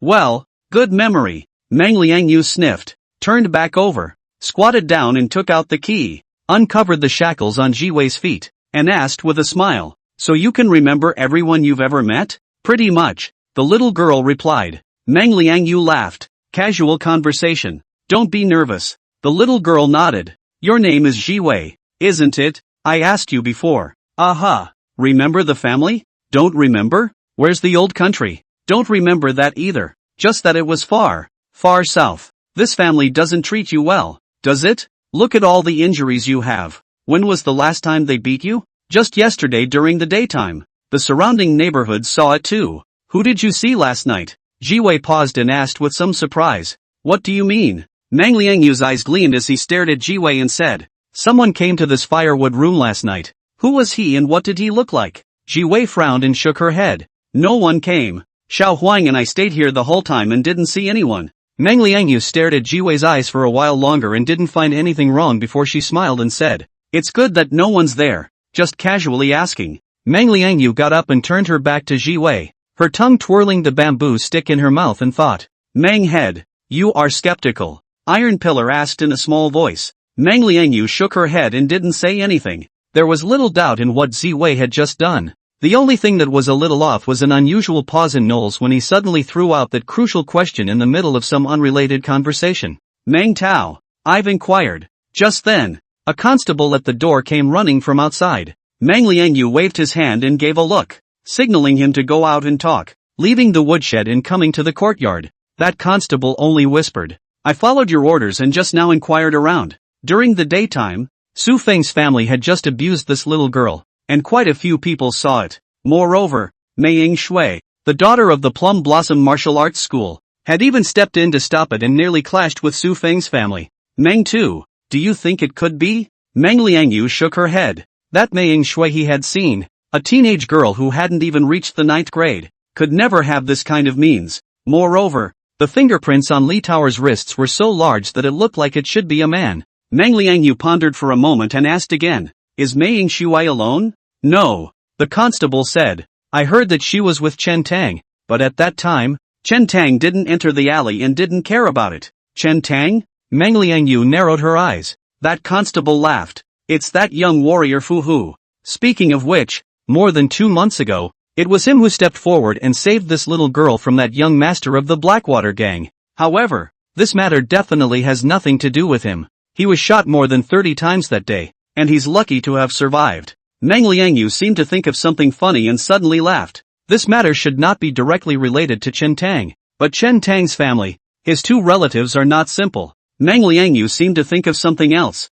came to the front of the room where the crime occurred, leaped, hooked his palms on the eaves, and with the strength of his arms, the whole person came directly to the roof. Meng Tu's good stance. The 2 iron pillars exclaimed in admiration. Meng Liangyu looked down from the roof. The rest of the roof was covered in snow, but in 2 places, there were vague outlines of human figures. Funny, the place was pretty busy last night, Taiju asked. Meng Tu, what about the little girl? Should we bring her back to the yamen? Ji Wei, after all, had some connection with the case, and she couldn't just leave until the case was closed. Meng Liangyu leapt down from the room and said, take the little girl with you and follow me. After a short pause, he added, bring me that dog, too. Chapter 34, Suspicion. Early in the morning, Chen Tang had woken up. Coming to the courtyard, he rehearsed Fu Hu Quan a few times, his body sweating slightly before stopping, and fished out the book 13 Styles of the Fast Sword from his bosom, observing it. Although Chen Tang had never practiced swordplay, he had already reached great success in practicing the Fu Hu fist for more than 2 months. The mountain guest had said that the way of weapons was an extension of the body. As long as the body was cultivated and firmly rooted, no matter what weapon was picked up, cultivation would be especially fast. What's more, Chen Tang already had the ability to enter the divine sitting illumination, and was extremely perceptive and unforgettable. Every detail of the stance can be revealed in the state of divine illumination. This descent was a misadventure. The knife and bow and arrow were left on the snowy mountain and not brought down. Chen Tang was in the courtyard, casually finding a slim wooden stick to use as a sword, and practiced according to the drawings in the secret book. Knives, as opposed to swords, are easier to start with. Even ordinary people who didn't know martial arts, with a sword in their hands, knew how to chop and swing, and their killing power was not bad. The front of the secret book belongs to the basics of the blade. Seemingly basic, there are also 8 variations of chopping: chopping, zapping, hanging, teasing, wiping, pointing, and rapping. Each variation has a different strike, power, and technique. Chen Tang quickly mastered the 8 basic blade techniques. He then began to rehearse the truly important pages of the secret book, the 13 Styles of the Fast Sword. The 13 Styles of the Fast Knife are progressive knife techniques. The first 10 slashes were fairly unusual and were part of the build-up. The last 3 slashes, however, were different peaks, getting faster and faster. The 13 Styles of the Fast Blade also had obvious flaws. If the first 10 styles of the blade were interrupted and cracked, they would have to start all over again. Nonetheless, this was, after all, the first book of sword techniques that Chen Tang had gotten and practiced with gusto. Ahem! Just then, a soft cough came from the doorway. Chen Tang came back to his senses and looked back to see that the fat old man had already gotten up and was standing in the doorway stretching and yawning. Morning! Chen Tang snorted. In fact, the fat old man had been standing at the door of the room for half a day, waiting with some impatience. But Chen Tang was so immersed in his sword technique that he never noticed him. It was only with no choice that he coughed lightly to attract Chen Tang's attention. What kind of swordplay are you practicing? The fat old man asked, frowning as he walked down the steps. 13 Styles of the Fast Dagger. Chen Tang knew that the fat old man's skill was far superior to his own, so he didn't hide it and said bluntly. The fat old man raised his hand, and Chen Tang only felt a blur before his eyes. In the next moment, the book in his hand, the 13 Styles of the Fast Sword, had appeared in the fat old man's hand. Chen Tang didn't even see clearly how the fat old man took it from him. It was as if the fat old man raised his hand and the secret book was in his hand. There's something about this old man. I don't know what realm he's in. It would be nice to learn a few tricks from him sometime. Chen Tang was playing with the calculator, only to see the fat old man flipping it over and casually throwing it back to Chen Tang with a face full of disdain, saying, "What kind of crappy sword technique? It's a pure waste of time for you to practice this. These few pages of stuff, only those 8 basic sword moves in the front are useful, and the back, what a bull fast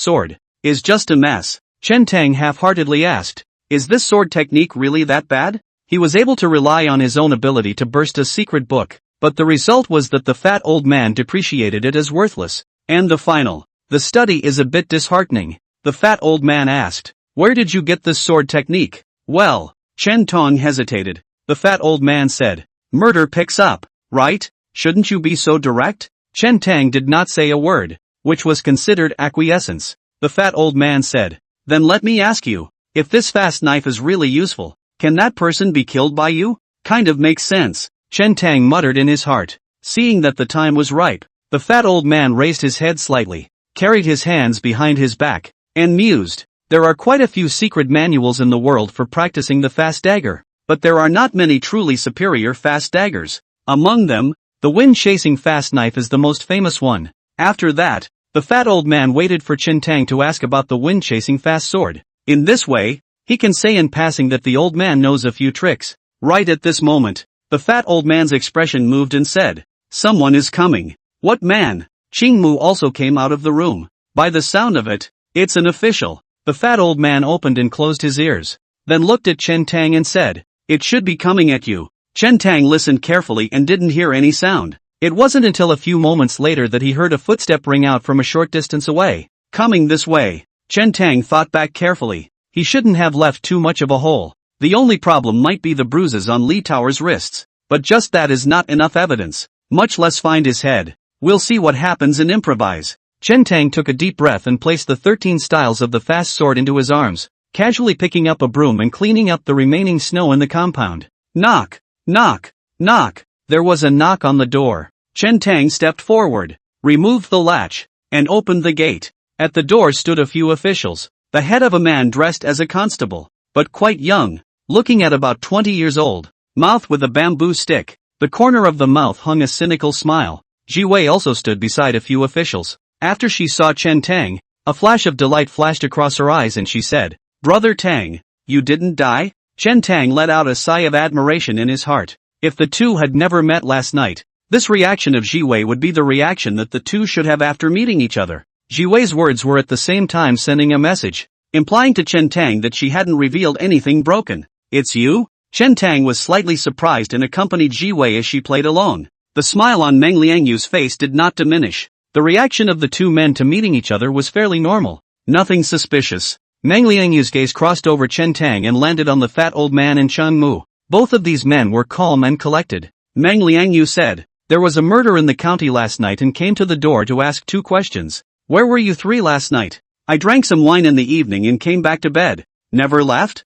"No." Meng Liangyu nodded and said, "Okay, it's fine. He seems to be just casually coping with this visit." "Right." Meng Liangyu said, "This little girl's family is dead and homeless. Since you saved him, I'll trouble you to adopt her."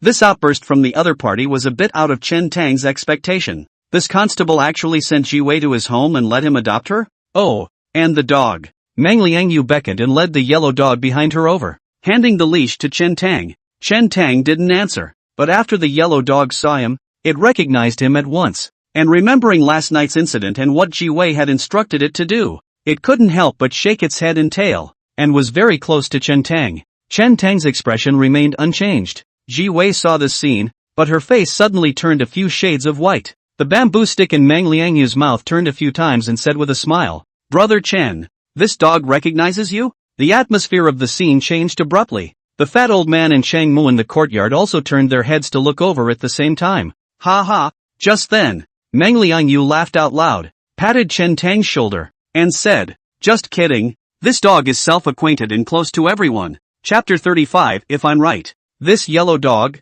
of course, is not self-conscious or close to anyone. Tran Tong knows this. He believed that the constable in front of him was also aware of this matter. The words of this constable just now were not a joke. The other side is already suspicious. But the man did not point it out. just gave a haha and laughed it off. Chen Tang naturally wouldn't admit it voluntarily and smiled back. Why did Your Honor ask me to adopt her? Chen Tang said. You've seen the situation of my family, calling it penniless. I can only barely make ends meet and maintain my livelihood. Meng Liangyu laughed. How much can she eat as a little girl? It's just a matter of more chopsticks and bowls. She was originally a maidservant in someone else's home and knows how to wait on people, so when she comes to you, she can also help you do some work and take care of that old man in your house. Afterward, Meng Liangyu turned back to Jiwei and said, You're still working pretty well, aren't you? Jiwei sniffed and hastily nodded her head, saying, I can do everything. Laundry and cooking. I can do it all. So very good. The fat old man's voice came out and complained. The family is lacking a cook. These days, the old man's mouth is almost tasteless. You two juniors. None of you can cook. Chen Tang still didn't let up and asked again. Since there was a murder, this girl should be the key to it, and it doesn't seem right to put it in my place. The hit is closed. Meng Liangyu waved her hand and said casually. Oh, Chen Tang raised an eyebrow and asked. Didn't it happen last night, and has the case been closed? Aha. Meng Liangyu said. This case is not complicated. A person from the evil wolf gang ran into someone's house to steal. His deed was exposed. He committed murder and ended up being killed in return, and died with 2 members of the main family. The constable behind him, Tai Zhu, sniffed and breathed a light sigh of relief, glancing at his sidekick with some complacency. Am I right? That's what happened. Chen Tang pondered for a moment and said, Since the case is closed, there is no harm in this little girl staying in my home. Okay, then it's okay to bother. Meng Liangyu smiled, clasped his fist towards Chen Tang, and then looked towards the fat old man and Cheng Mu, raising his voice. Old people pay more attention to their health. Don't climb high and low when you're old. The fat old man's old face reddened. Where's this little sheriff pointing me? He was just about to get up and rush out to theorize with Meng Liangyu, when Cheng Mu secretly snickered and pressed down on the fat old man's arm, smiling and shaking his head. Meng Liangyu handed Jiwei and Yellow Dog over to Chen Tang, then turned around and left with a few constables. Not lingering here. Chen Tang looked at the departing backs of several people and frowned slightly and thought. He was a little puzzled by this constable now. This person has clearly seen the problem. However, he did not point it out, and handed Jiwei over to her. And bluntly, the case is closed. What does this man want? A reprieve? Stabilize them first, then go back to the county courthouse and shake people down? Brother Tang, are you worried that Sheriff Meng will come looking for trouble? Jiwei seemed to see Chen Tang's worry and asked tentatively. The fat old man proudly said, No harm done. Even if all the people from the county government offices gather around, I can still lead you out of Chanza County. Originally, he acted in a low-key and deep-rooted manner. Since intending to take Chen Tang as his disciple, he has become a little anxious, unbearable. See the light and look for every opportunity to show off a little. Chen Tang was still in deep thought and didn't care about the fat old man's words. Jiwei said, I don't think Sheriff Meng should be this kind of person. Sheriff Meng? Chen Tang's heart stirred, and he suddenly asked. The constable who led the confrontation with the crowd of the Blackwater gang after I was seriously injured more than 2 months ago. That was him, wasn't it? He had heard Mei Yingxue mention this matter once. Right. Jiwei hastily nodded and said, If not for that, I would not have been spared. This guy is a bit of a catch, Chen Tang secretly said in his heart and moved to chase after him. There are some things that have to be asked in person to put your mind at ease. Sheriff Meng, please stay. Chen Tang went after him and lightly called out. Meng Liangyu seemed to have expected this scene and was not surprised. She just greeted the Taiju several people and told them to go first. She stayed behind to talk with Chen Tang alone. Chen Tang said, Sheriff Meng, I'm sorry for what happened today. It's okay. Meng Liangyu waved her hand. Unconcerned. Chen Tang asked. Sheriff Meng has just not answered why she was handed over to me? I don't feel comfortable leaving it to the side. Meng Liangyu smiled and said, Following you may cause some suffering, but at least she won't suffer. With your heart, you will certainly not treat her poorly. After a moment's pause, Meng Liangyu added, In fact, I've always been concerned about her. That family didn't mistreat her much, and it was even more common for them not to give her food. It's just that her status is a maidservant after all, while my status is that of a court constable, according to the laws of the Qian kingdom, not to mention just mistreating. Even if I give that girl a beating to death, there's no reason for me to intervene. It's good to know that there is still the jungle, and there are still some jungle people who bleed hot blood. When the words are said, there is no need to say more. Both of them have already understood each other. Sheriff Meng, thanks a lot. Chen Tang arched his hands and clasped his fists, replying with the manners of a Jianghu. Meng Liangyu also revealed a smile and arched his hand in return. Afterwards, he came over and mysteriously whispered, "Brother Chen, if I'm not mistaken, the one who made a move last night should be that great uncle of yours at home, right?" Chen Tang was speechless for a moment. "What's the word for it? Ha ha." Seeing that Chen Tang looked odd and seemed to be in some difficulty, Meng Liangyu laughed out loud and said, "In fact, this matter is not difficult to deduce. There is a purple and green handprint on Li Tao's wrist, so it is evident that this person's cultivation is extremely high and his strength is great. If we lock the scope to your house, firstly, you are ruled out. Secondly, that cousin of yours is a delicate beauty and her cultivation doesn't seem weak, but that handprint belongs to a man. So, there is only one answer left." Chen Tang couldn't help but ask, "Why would you exclude me in the first place?" "Ugh." Meng Liangyu patted Chen Tang's shoulder and said in a serious tone, "Brother Chen, you're lucky to have survived. You can't do things like killing people. Not to mention, the one who died yesterday was also a protector of the evil wolf gang. A single stab to death. Not to mention you. If it were me, I might not be able to get it." "Well, makes sense." Chen Tang could only nod his head. Meng Liangyu added, "If I'm not mistaken, those people who died in the Chui family a month ago were also from the hands of those two relatives in your family." Chen Tang fell silent again. This time, people guessed at least half right. Meng Liangyu was a bit smug and said, "Those two relatives of your family were well hidden. It just wasn't long afterward that I looked into them. But that group of people deserved to die, so I didn't continue to investigate this matter. Brother Chen, those two relatives of your family are indeed skillful in their methods. I am ashamed of myself, but once they strike, they will leave behind traces. These clues can be hidden from the others, but not from me. Introduce me to them sometime, haha." "Actually, I don't know either of them very well," Chen Tang muttered in his heart. "If there is anything in the future, just come to me at the county courthouse." Meng Liangyu said and waved goodbye to Chen Tang. Chapter 36, Getting Back in the Game. The Bad Wolf Gang. Godai didn't sleep much last night. On the one hand, the wound medicine is too strong, more and more pain. On the other hand, it was also the thought of a great revenge that would be avenged, and the excitement in his heart was hard to suppress. Lying in bed, I tossed and turned, thinking about how I was going to get back and raise my eyebrows during the day today. Early in the morning, Godai then woke up early, called a few servants, and said, Let's go to the Plum Blossom Martial Arts Center. Young master, you've been injured. Your body is important. Don't go to the martial arts center to practice boxing today. Recuperate at home for a while. It hurts us to watch, a servant said curtly. Ha ha. Godai laughed out loud and said, This time I'm going to the martial arts school, not practicing boxing, but just going over to make a round trip to meet up with those martial arts school brothers of mine and report my safety. All last night, he was thinking about how he should celebrate today. Thinking about it, since he was injured and disgraced in front of the crowd at the Plum Blossom Martial Arts School yesterday. Today, naturally, he had to get back in front of that group of people as well. Especially it has to be seen by Mei Yingxue. The servants were all very resourceful. Looking at the complacency on Godai's face,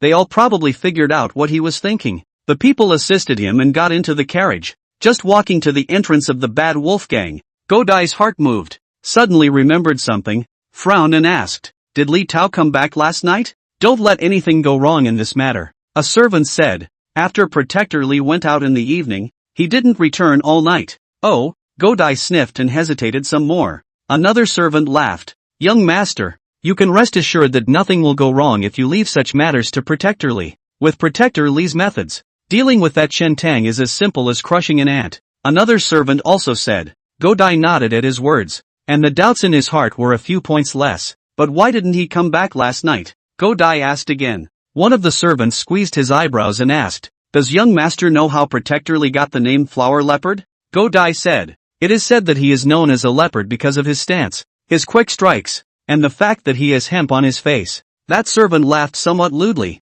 Young master is only one of them. The word flower for flower leopard actually alludes to Protector Li's fondness for womanizing and his flirtatious nature. Which of those girls in our Changsha County kills don't know Protector Li? He. Oh, at the mention of such things, Godai's heart was also a bit restless and licked his lips. Over the years, he had followed his father's instructions and pursued to please Mei Yingxue, wanting the two families to marry and grow in power. So, his father has always forbidden him to set foot in the pleasure grounds. In my father's words, Even if you're pretending, you have to act like it. Only, after all, he reached the age. The blood. Weekdays are really suffocated. So in the gang to find a few maidservants to get a little. These maidservants are too young and cry and fuss. It's just boring. He always heard that those women in the kiln, one by one, all kinds of flavor, good bedside manner, but once enjoyed, will certainly eat the marrow of the taste, and never tire of it. It's just a shame that there was never a chance. A servant said,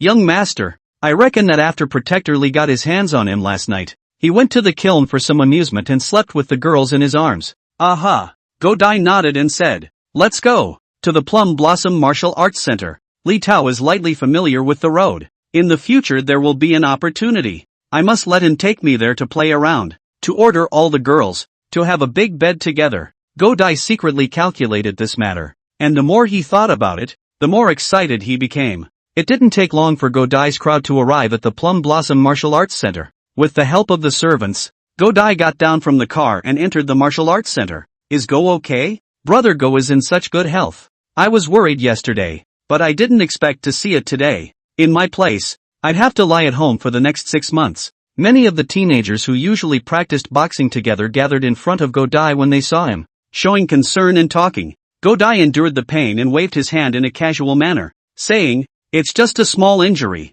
No big deal." He seems to be back to that calm and mature image. Elder sister Ying Shui. Seeing Mei Ying Shui not far away, Godai greeted, nodded and smiled. Mei Ying Shui originally didn't want to take care of him, but after all, they were practicing boxing together, so she couldn't afford to be too aloof. So she walked over and looked at Godai and frowned. "What are you doing in the martial arts hall if you're not at home recuperating from your injuries? Is elder sister Ying Shui concerned about me?" Godai smiled slightly. It was slightly ambiguous, but measured enough not to be offensive, and he was secretly pleased with himself when he finished. Mei Ying Shui listened, but felt a wave of nausea. "Who cares about you?" This self-involved look of his was a far cry from Chen Tang. Turning to this thought, Mei Ying Shui's heart stirred. Her cheeks suddenly flushed with a hint of redness, secretly saying, "What's wrong with me? For no reason. How could I suddenly think of Chen Tang?" Godai saw Mei Ying Shui slightly hanging her head, seemingly slightly shy. Her heart was even more secretly happy. After all, this little ninny was untouched, still a little too tender. It was just one sentence, and it gave her a shy, deer-in-the-headlights question. "Yeah, brother Go, what are you doing in the martial arts center today?" A nearby teenager also asked curiously. Godai said, "It's nothing. I just came to see all the brothers and report peace in the meantime." After a pause, Godai said meaningfully, "Of course, if I am safe and sound. Some people will not be able to be safe and sound." The teenagers listened with awe. Mei Ying Shui also heard Godai's words, gently frowned and asked, "Godai, what do you mean?" "Nothing." Godai laughed and said, "Just talking casually." Right at this moment, a bad wolf gang member outside the door hurriedly ran over, looking nervous and panting. "Young master, something's wrong." "Panic. What a scandal." Godai chortled. He had guessed it in his mind, but he still pretended to be calm and said in a deep voice, "What's wrong? Speak slowly." That evil wolf gang member took a deep breath and said, "There was a murder in the county last night. 3 people died." When the crowd heard this, they were all shocked and subconsciously looked at Godai. Godai, on the other hand, with a smile on his face and a look of inscrutability, seemed to be unsurprised by this. "I only asked Li Tao to slaughter Chen Tang, but I didn't realize that he even killed 2 relatives of Chen Tang's family. Cut off the roots and leave no loose ends. Tough enough. I like it," Godai said in his heart. Mei Ying Shui seemed to think of something. His face changed, stared at Godai and said in a deep voice, "Godai, it is you." Without waiting for her to finish, Godai let out a light laugh and interrupted. "Ying Shui's senior sister, this matter has nothing to do with me. Words can't be spoken indiscriminately. Young master, why doesn't it matter?" "It matters a lot." That evil Wolfgang junior brother looked miserable and said, "Among the 3 people who died, one of them was our evil Wolfgang's protector Lee." "Godai?" The whole room fell silent. Godai's smile froze on his face, and for a moment he suspected that he had heard wrong. The group of teenagers were also confused. Mei Ying Shui didn't even react for a moment. Chapter 37, The Past. Protector Lee is dead? Godai was full of disbelief and asked after him, "What about the other 2 people who died? Was there Chen Tang?" "There is no Chen Tong," that evil Wolfgang junior brother said. I heard from the constable who closed the case that it was our protector Lee who ran to the home of a man surnamed Su to commit a burglary, and even killed someone, and was accidentally killed by the owner's family in return. Go Dai was completely confused. He told Li Tao to slaughter Chen Tang. Why did Li Tao run to someone else's house to commit burglary, and then got killed? The Su family? Mei Shui's heart stirred and suddenly asked, which Su family? That bad wolf gangster gave an address. Mei Shui hurriedly asked. That Su family has a maidservant. How is she? Is she still alive? That's unclear. That evil Wolfgang Jr. shook his head and looked at Go Dai again, saying, young master, the gangmaster wants you to go home now. He has something to inquire about. Go Dai's brain had long been in disarray, only subconsciously nodding his head. The bad Wolfgang. Evil Wolfgang was sitting in the center gang leader's seat with a gloomy face. The bad Wolfgang originally had 4 masters, known as the jackals, wolves, tigers and leopards. Old Chai has a good brain and is good at scheming. Old Chai takes half of the credit for making the bad Wolfgang what it is today. Wolf is the gang leader going. Tiger is the fierce tiger who won sitting below, with a stout figure, second only to the gang leader in terms of combat strength in the gang, and also another protector. The leopard is the leopard Li Tao. Now, the jackals and tigers are down to 2, a heavy loss. Dad. Just then, Go Dai was assisted by the servants and walked in from outside.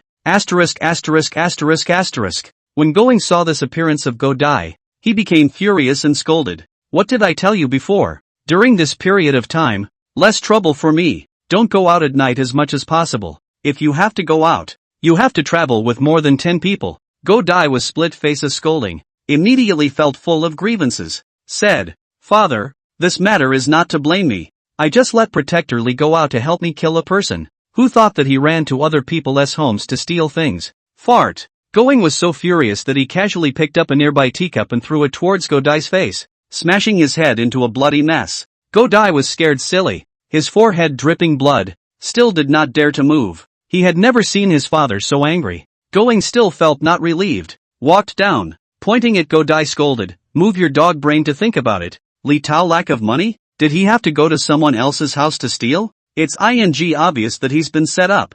Go Dai opened his brain and asked tentatively, Father, could it be that Chen Tang? Pop. Going slapped his hand back and scolded, the gang has reached the edge of life and death. And you're still thinking about Chen Tang, thinking about that crap about jealousy. This matter is clearly the work of the Blackwater gang. Behind Going stood an old man with white hair, who had followed Going for many years, and was considered the steward of the Bad Wolf gang, and had quite a status in the gang. Master, this matter cannot be judged lightly. After all, there is no evidence. Butler Lu murmured. Who else but the Blackwater gang? Going said. This gang of foreigners is really black-handed, chopping off my left arm and right arm, and gradually eating away at my evil Wolfgang's power. The next step is to eat us all.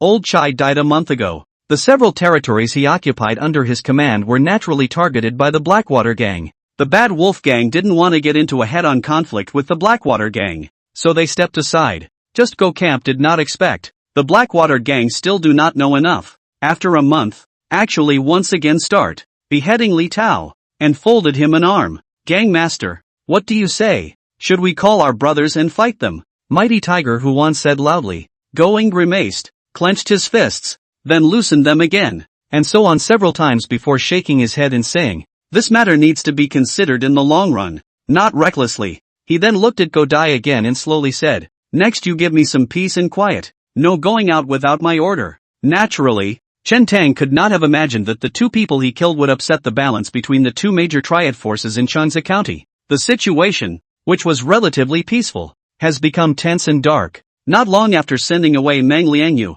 Chen Tang went to the street to stroll around, buy some clothes suitable for little girls around 10 years old to wear, and buy some food and daily necessities, until all the silver on his body is spent. Before traveling towards home, when he arrived at the door of the house, he just happened to see Mei Shui riding over. Chen Tong, I heard that little girl was sent to your home by Sheriff Meng? Mei Shui went out to ask around, and then she knew about the matter and immediately rushed over. Well, just got here not too long ago, Chen Tang answered as he led Mei Shui into the house. Push the door in and the warm air hits your face. The fat old man, Qing Mu and Ji Wei were all there and were sitting around the table. Although Ji Wei's face was still red and swollen, her small face had been cleaned. Her hands were carefully holding a cup of hot tea. and she was gently blowing on it. Seeing Chen Tang enter, Shi Wei spread a smile. "This is Miss Maying Xu Ma. I just happened to meet her at the door, and she even stepped in to stop that family yesterday." Chen Tang introduced the three people in the room. Cheng Mu laughed. "So it's Sister Ing Shui. Come over and sit." "Cheng, Sister Cheng Mu," Maying Shui tried to call out. Whenever she came to Chen Tang's home and saw this cousin, she felt a little uncomfortable. The other side is so beautiful that she was a little ashamed of herself. There was an inexplicable aura about this Sister Chen Tang that prevented her from even the slightest hint of climbing. Ji Wei said softly, "Sister May, I remember your voice. Thank you for yesterday." "Aha." Maying Shui only relaxed when she saw Ji Wei and laughed. "When I heard the news, I thought in my heart that it was truly the cycle of heaven and evil. Sit down." Chen Tang signaled Maying Shui. It wasn't a big house, and with 5 people gathered together, the space was already looking a little tight. Chen Tang said, "I bought some new clothes for you, so when you're free later, let your sister Mu help you change." "Thank you, Brother Tong." She's smile eyes curved up again, full of joy and happiness, all written on the face. Maying Shui seemed to think of something, took out a dozen or so taels of silver from her bosom and handed them to Chen Tang. "I went out in a hurry this time. I didn't bring much money with me, so you can accept these silver." "That's not necessary," Chen Tang said. "This eldest uncle and sister of mine, they also have a bit of family money." Maying Shui said, "Don't you push back, this is for the child." Begonia. Certain memories of his previous life were suddenly awakened and began to attack wildly. "What were you guys talking about?" Chen Tang hastily changed the subject. Shi Wei said, "In talking about some legends and stories in the Jianghu, Grandpa Chen knows so much." The fat old man looked at Ji Wei with satisfaction and nodded. "This girl is really not bad. She knows how to hold people up." Shi Wei said, "Brother Ah Tong, when you break into the world in the future, you will surely also be a famous warrior and write your own legend." "Warrior?" Chen Tang bristled and said, "I can't be inappropriate." "Why?" This time, several people present were a bit puzzled. Chen Tang said, "When that thing is too tired, the slightest mistake, it will be pointed out by 1,000 people. They don't dare to shop." Cough cough. "I am still a mediocre swordsman. Good. It should be fun to wander the world." The fat old man sniffed, snorted lightly and said, "The Jianghu is not as good as you think. The Jianghu is mixed with fish and dragons, and there are many crises, there are hooks and corners, and there are also countless grudges and feuds." "That I understand," Chen Tang said. "What you said is everywhere. In the temple hall, intrigue and treachery are 100 times better than in the rivers and lakes. Maybe a word or an order from someone in the court can cause a monstrous disaster, and countless people will die for it. The bloodshed in the Jianghu is a far cry from that." Maying Shui, Ji Wei, these young people, did not seem to understand these words. The fat old man, who had lived to this age and had experienced the world, heard this and pondered. Chen Tang said, "Even though there are many bad things about the Jianghu, what is desirable about it has always been the unrestrained life of indulging in wine and singing wildly, the pleasure of light swords and fast horses, and the company of beautiful people." The fat old man shook his head and said, "You're afraid you'll be disappointed. The Jianghu you're talking about is not available in the Qian kingdom. You have to go to southern Xia to get it." "Nanxia?" Chen Tang was puzzled. The fat old man said, "Hundreds of years ago, there was only one Daxia dynasty on the divine continent, and then the surrounding ministries were invaded by foreign races. Wars broke out. Vassals fought for supremacy, killing the divine continent with corpses all over the place, and 9 out of 10 rooms were empty, and the Daxia dynasty fell apart, and the rest of the Shaman people were forced to migrate southward to rebuild the Shaman kingdom, and with the Shaman river as the boundary, divided the divine continent in two, and divided it in two, each divided between the north and the south. Eventually, the martial emperor came out of nowhere to put an end to the divisive wars in the northern divine state, unify the various tribes, and establish the martial dynasty. Later on, Emperor Wu led his army to suppress the great sects created by the Xia people in the northern divine prefecture and annihilated the martial artists, and there were very few of these Jianghu sects left in the Wu dynasty, and they were scattered. Later, the Wu dynasty was defeated and the Qian dynasty was established, and it has been several decades since then, so these martial artists and Jianghu sects have long since disappeared. Chen Tang froze. This was the first time he knew the history of this world. The fat old man said, "Some of those martial arts masters who were once there have already submitted to the imperial court, while some have returned to their lineage families, sporadically, and integrated into the Qian kingdom. A large portion of the inheritance of these sects is in southern Xia, Where is there a Jianghu in the Qian kingdom except for the imperial temples and the great families? The fat old man spoke these old stories of the past in one breath before stopping, raising his head slightly and looking around the room. Seeing the shock on the faces of Chen Tang, Mei Yingxue, and Ji Wei, he couldn't help but feel a secret pleasure in his heart. Finally, he got the chance to hold back a big one. You can't get a hold of you, can you? These are things that the average person wouldn't know so well,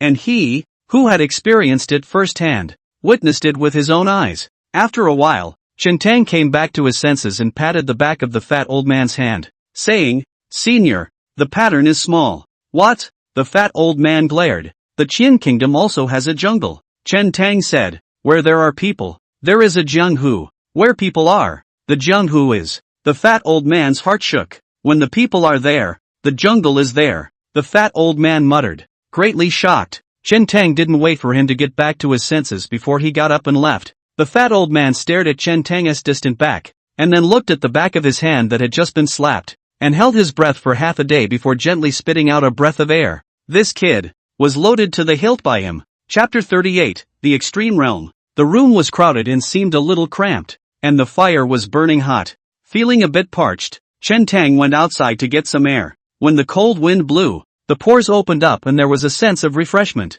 Chen Tang picked up a wooden stick in the courtyard and repeatedly rehearsed the 8 basic sword techniques to familiarize himself as much as possible. As well practiced as he was in Fuhu Quan, even if he had cultivated it to copper skin, he was still flesh and blood, and could not receive white blades with his empty hands. The so-called knife passes through without a trace, only when the opponent has not exerted any force. If his opponent slashed at him with his full strength, he would still bleed and be injured if he could not dodge. Getting hold of a weapon as soon as possible would also allow for better defense and self-protection. Mei Yingxue didn't stay long before she got up to say goodbye. When he came to the courtyard, he saw Chen Tang, who was using a stick as a sword and gesticulating in mid-air. He couldn't help but sigh lightly in his heart. He still hasn't given up and wants to practice martial arts. But this sword technique looked so simple. Even if you practiced it for a few years, what was the use? What's more, his body is still. In return, I will beg my father to see if I can pass on the family's plum blossom pile technique to him,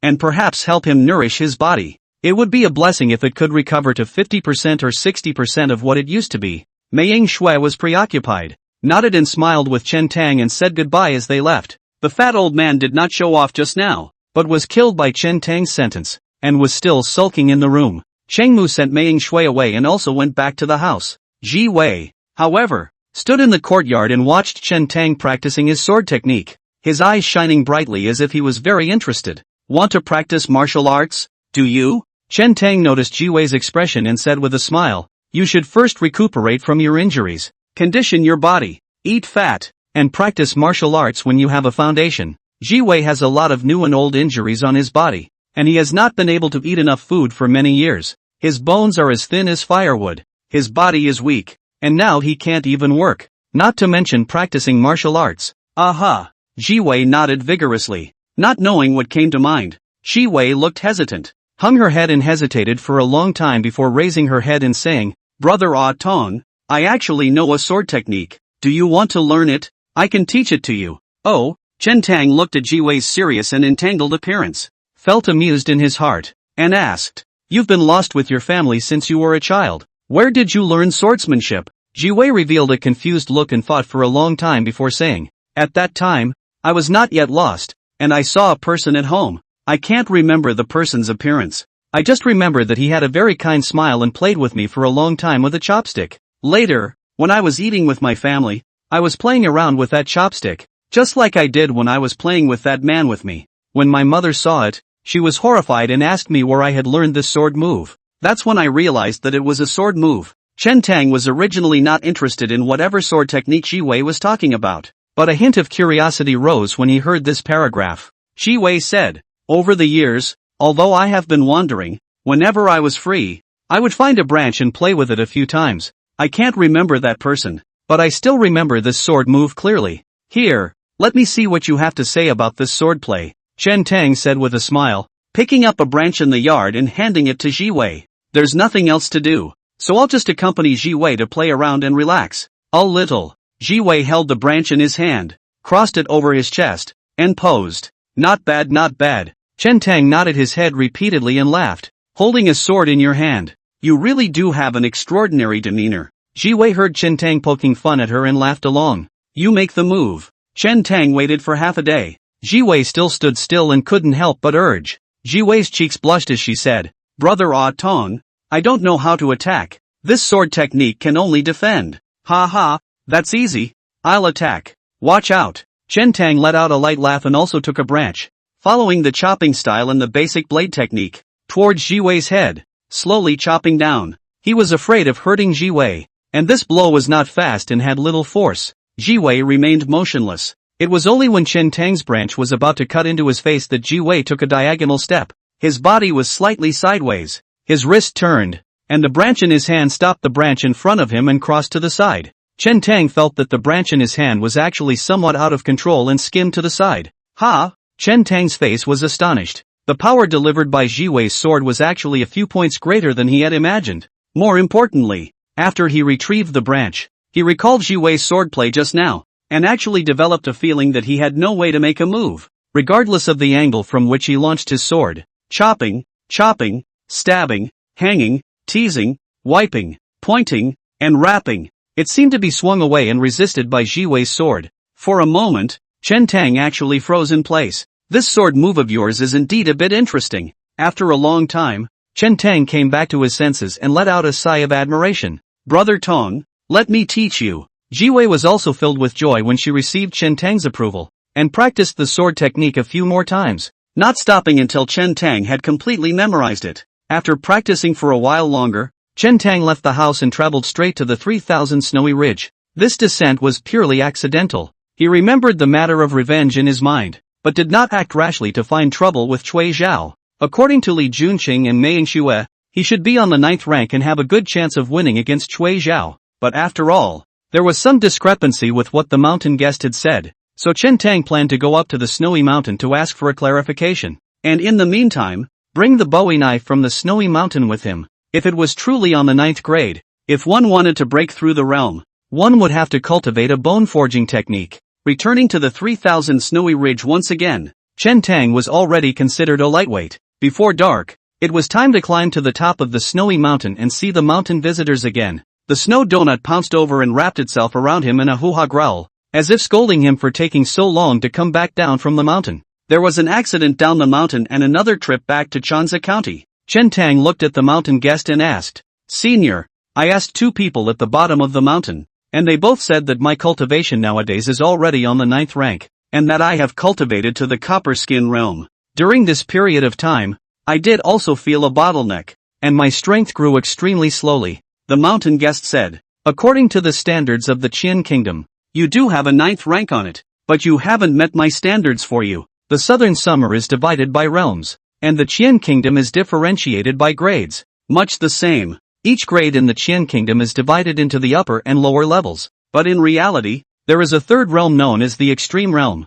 Chen Tang was puzzled. Extreme Realm? The mountain guest explained. You can divide the 9 grades into minor, major, and perfection, and the Extreme Realm corresponds to perfection. Chen Tang was dazed, and then asked, then why was it initially only divided into upper and lower levels, not according to minor, major, and consummate? Because the realm of perfection is too difficult to cultivate, the mountain guest said. If a normal person wastes too much time in order to cultivate to perfection, it will not pay off. And as you are burdened with the opportunity to have the entry god sitting illumination, and are nourished by the mountain monarch's tiger milk, earth ginseng and heavenly ginseng, and monkey's wine, it would be too much of a waste of these treasures and your talent if you couldn't cultivate to the extreme realm. Chen Tang thoughtfully asked again, what are the characteristics or signs of the extreme realm of the 9th grade? The mountain guest said, 9 grades up. 8 grades up corresponds to copper skin and iron bones respectively, but if cultivated to the extreme realm, it will metamorphose once again and cultivate icy skin and jade bones. On the surface, your skin is no different from that of a normal person, even fairer, as delicate as a baby's, without any signs of practicing martial arts. But in reality, this is the extreme realm, reaching the consummate level of returning to the basics. Chapter 39, Burning Wood, Request for Favorites and Catch Up. Chen Tang said, if we can cultivate to the 9th grade extreme realm, what level of power will we reach? The power of the 9th grade extreme realm is similar to that of the 8th grade lower, and can reach the level of opening a 5-stone bow. the mountain guest said. Chen Tang was thoughtful and murmured softly, in that case, if one cultivates to the extreme realm, it would be difficult to have an opponent at the same rank. Nice. The mountain guest nodded and said, this is only the most direct benefit brought to you. There are also many indirect, and even subsequent effects that you are not in a sufficient realm to experience at this moment. The extreme realm not only allows you to raise an upper limit in this realm, it also allows for unlimited possibilities for your future achievements. Chen Tang mused, now that I'm practicing the Fuhu Fist, I feel that my strength is growing slowly. At this rate, how long will it take to reach the extreme realm? 3 or 2 months fast. A year and a half slow. It's going to take that long? Chen Tang frowned slightly. Over 2 months. 9 pints up. In fact, this cultivation speed was already quite terrifying, but after all, he started late and was a little older, so naturally he thought the sooner the better. The mountain guest seemed to be able to see what was in Chen Tang's mind as he said, of course, this is only your step-by-step cultivation. If you can obtain other opportunities, you might be able to reach the 9th grade extreme realm even faster. Other chances? Chen Tang heard that the mountain guest seemed to have something in his words, so he couldn't help but have his mind energized and asked, Senior is referring to, don't you have an old man at home? Do you let him eat and drink in your house for nothing every day? The mountain guest said with a wry smile, if you can learn something from him, it will be of great help to you as well. Chen Tang said,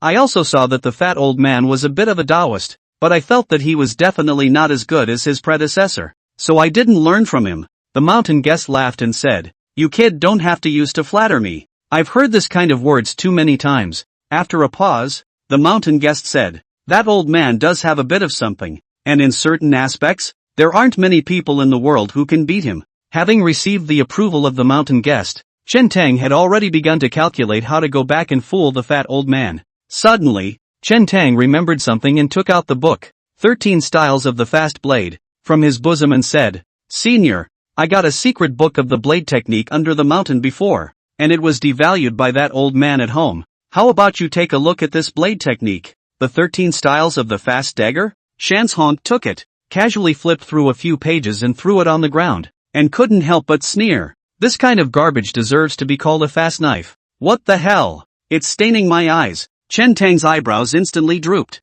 Dare I say he exploded a secret book? Not even a blank slate. The fat old man also just spit a little. The mountain guest caught is a storm of spray. No mercy at all. The mountain guest suddenly reached out and took a thin sheet of ice from the side of the cave through the air, holding it in his hand as if he were holding a knife. You watch. The mountain guest spoke faintly. Chen Tang's heart flinched, realizing that the mountain guest was about to strike, and he hurriedly gazed at it. After crossing over, although he had spent most of his time cultivating on the snowy mountains, the mountain guest had not taught him anything other than the Voltron Fist, nor had he ever revealed any means. Now, instead, it was the first time that Hakim and the mountains had taken the initiative. The mountain guest reminded, you'd better enter the divine illumination. Status to see. Ha! Chen Tang was slightly stunned and didn't think much about it as he directly entered the divine illumination state. The entire person became extremely focused, the spirit gathered in the center of the brow, and the perception of the surroundings instantly became incomparably clear,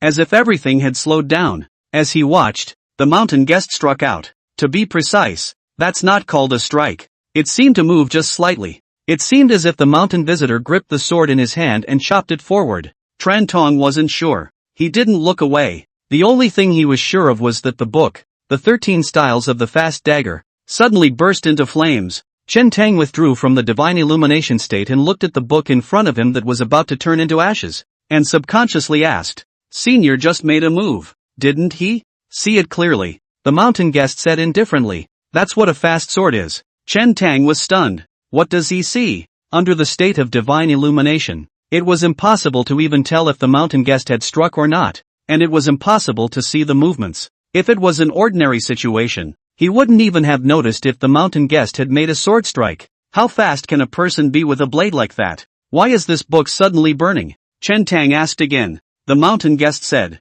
because the blade was fast enough to ignite it by chopping next to it. What kind of blade is this? Wood-burning knife. Chen Tang's heart stirred. The name was somewhat familiar. He had heard it before in his previous life. I didn't expect to witness it in this world. More importantly, what the mountain guest had just used was not a real blade of iron, but an ice blade. The secret book burns while the ice blade doesn't melt. What kind of control is this? Can I learn this sword technique? Chen Tang blinked and asked with anticipation. Sure, the mountain guest said. To be precise, this is not a blade technique, but a method to cultivate a fast blade. Although you have the entranced spirit sitting illumination and are extremely enlightened, if you want to cultivate the burning wood blade to a successful conclusion, you must also spend time and energy to cultivate it painstakingly. Chen Tang nodded. He is highly perceptive and just learns things quickly, and it's easier for him to comprehend the essence of the moves. But to achieve something, you have to keep grinding, the mountain guest said. The wood-burning knife has a total of 9 weights.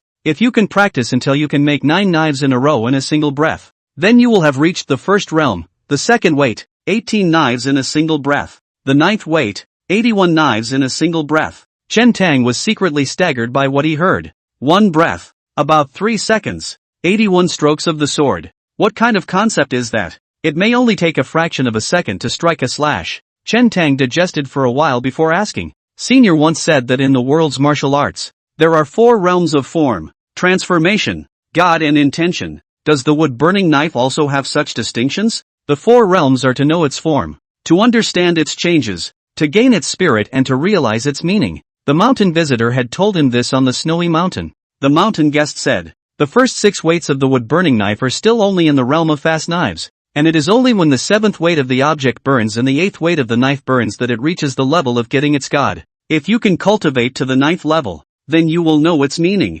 Wherever a blade passes, nothing will burn. These are too far away from you. You should first cultivate the wood-burning blade to the 1st level. The mountain guest said, the reason why I passed on the wood-burning blade to you is because on the one hand, the world's fastest blade is the wood-burning one. On the other hand, it is also the most suitable blade technique for you. Elder is talking about cooperating to enter the divine sitting illumination? Chen Tang asked offhandedly as his heart stirred. The mountain guest's face showed appreciation as he said, you're very smart to think of this. If you are successful in practicing the wood-burning blade, together with the divine illumination state, this will be your greatest killer weapon. The burning would slash under divine illumination, not to mention being at the same level. Even if it's 1 or 2 grades higher than you, you've yet to be able to retreat in one piece. Chen Tang's heart was on fire as he listened. In this way, the power of the entranced sitting illumination could be maximized. Chapter 40, Passing the Sword. The wood-burning blade is only a method for practicing fast blades,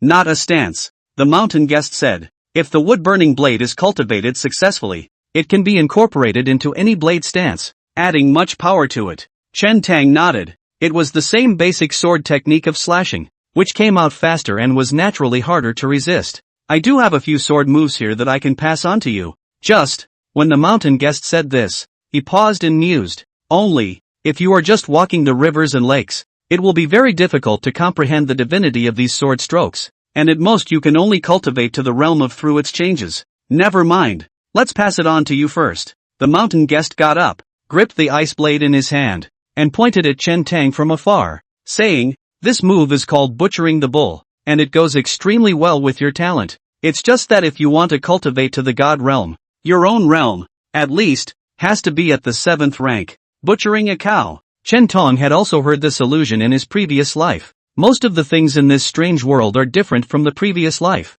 but there are some overlapping parts. Most of the swordsmanship is based on brute force, the mountain guest said, but the move of butchering the bull is characterized by softness. This move out of the knife has no fixed style. The angle is arbitrary, but to avoid the opponent's weapon, not to fight with it. You have to cultivate until you can't see the person. All you see are the musculoskeletal bones of his body, the weaknesses and breaks, and only then will you be considered a great success. You pick up the knife. Shan Zhongka signaled Chen Tang to pick up the long knife on the ground. Chen Tang knew that the mountain guest was going to have a fight with him. Only by constantly going through the moves and feeding the moves would he be able to understand the essence of this move's divinity more easily. Chen Tang drew his long sword and stood at attention, holding an ice blade in his hand. The mountain guest took a step forward and slashed down at Chen Tang's face casually. Chen Tang raised his sword and blocked upwards. Just at the moment when the 2 blades were about to collide, the mountain guest's blade changed. The blade became incomparably gentle, bypassing Chen Tang's long blade and cutting in horizontally from an extremely strange angle.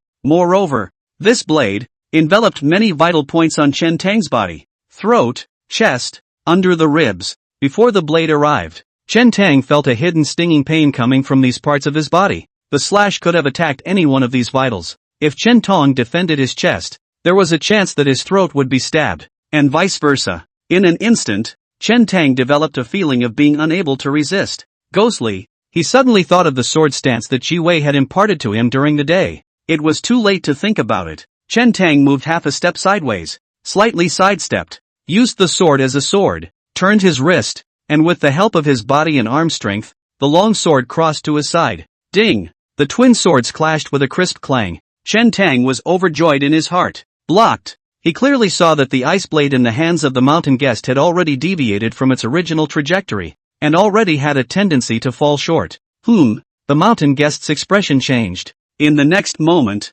that ice blade gently trembled. Chen Tang only felt his tiger's mouth vibrate, and he couldn't even hold the hilt of the knife. The long knife flew out of his hand and fell to the ground. Chen Tang opened his mouth slightly. The mountain guest shook off his long sword with his ice blade, and it was intact. Of course, Chen Tang knew that the mountain guest had just won by force. In terms of moves alone, this move of Butcher in the Mountains had been cracked. The guest in the mountain frowned and said, "Where did you just learn that move?" "It was imparted by a little girl. Chen Tang will happen under the mountain," roughly said once. Try to ask, "What is the problem with this move?" The mountain guest didn't seem to hear him, but just hung his head slightly, looking at the ice blade in his hand, and didn't know what he was thinking of. Lost in thought, after a long time, he came back to his senses and said faintly, "This move of yours, it was originally a sword technique, right?" Knowing that he couldn't hide it from him, Chen Tang nodded his head. "Little girls," the mountain guest murmured softly and said,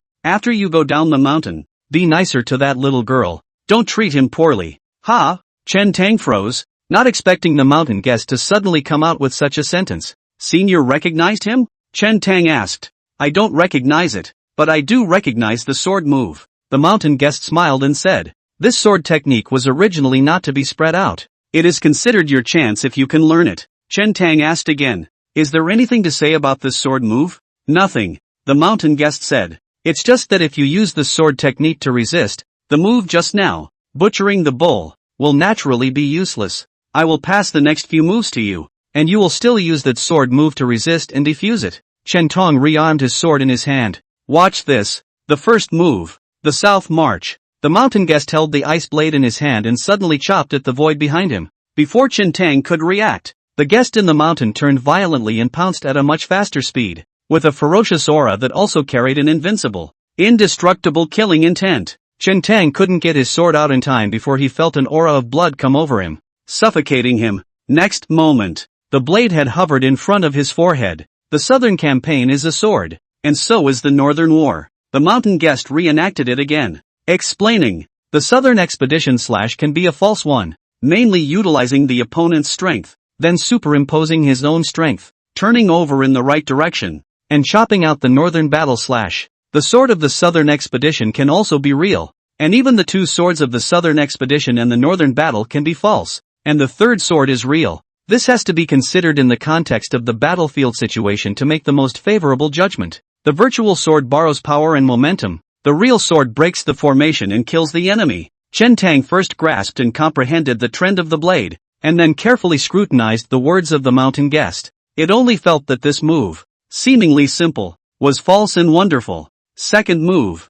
sweep the six. Using his body as an axis, the mountain guest spun in place, his blade chopping out a large wave of air around him. Chen Tang's pupils contracted slightly. In his line of sight, it was as if the entire heaven and earth had been cut off by the mountain guest with a single slash, briefly separating them. The third move, cheese swallowing. The mountain guest struck again, in a flash, slashing 8 times in a row, covering all sides without missing a beat. The mountain guest said, "These moves aren't hard to learn or memorize, but if you want to practice them to the god realm or beyond, it's as hard as heaven." Chen Tang also developed this feeling. These 3 moves look like they have a completely different vibe than the butcher's. The moves looked extremely simple and straightforward, but they exuded a flavor of returning to the basics. More importantly, these 3 blades revealed a palpitating killing intent. Chen Tang asked, "These 3 slashes, they seem to be related to the battlefield?" The mountain guest's eyes lit up as he said, "Very good. It's good that you can feel this.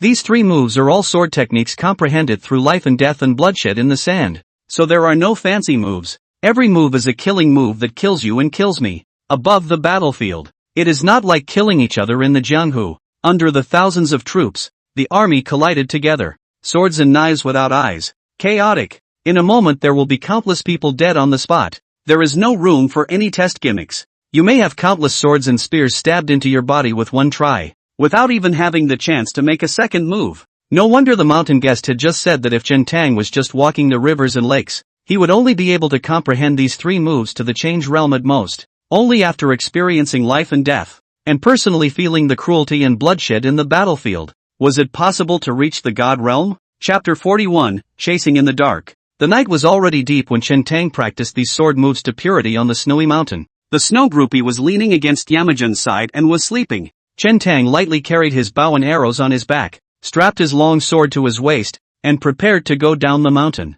Going to do it? The mountain guest seemed to have sensed something and opened his mouth to ask. Chen Tang nodded. This time when he came down from the mountain, his most important goal was to avenge Chundan. Let's get rid of Cui Zhao first, and then go after that Sun Magistrate to settle the score, the mountain guest said. You have a lot to do after this trip down the mountain, so there is no need to rush back. The nursing period of the snow donut child has passed, and you can cultivate just as well under the mountain. When you return, seek out some lead weights and tie them to your limbs and torso. Your movements will become clumsy and inconvenient as a result, but in this case, continuing to cultivate the Voltron fist will bring out your body's potential and maximize it. It won't be too late to come back after you shed your bronze skin and dealt with those matters. Chen Tang nodded. He vaguely felt that the mountain guest had asked him to cultivate under the mountain, perhaps vaguely related to Ji Wei, and also had the intention of letting him take care of him. Of course, that's exactly what he's trying to do. Although the fat old man in Changmu would not harm Ji Wei,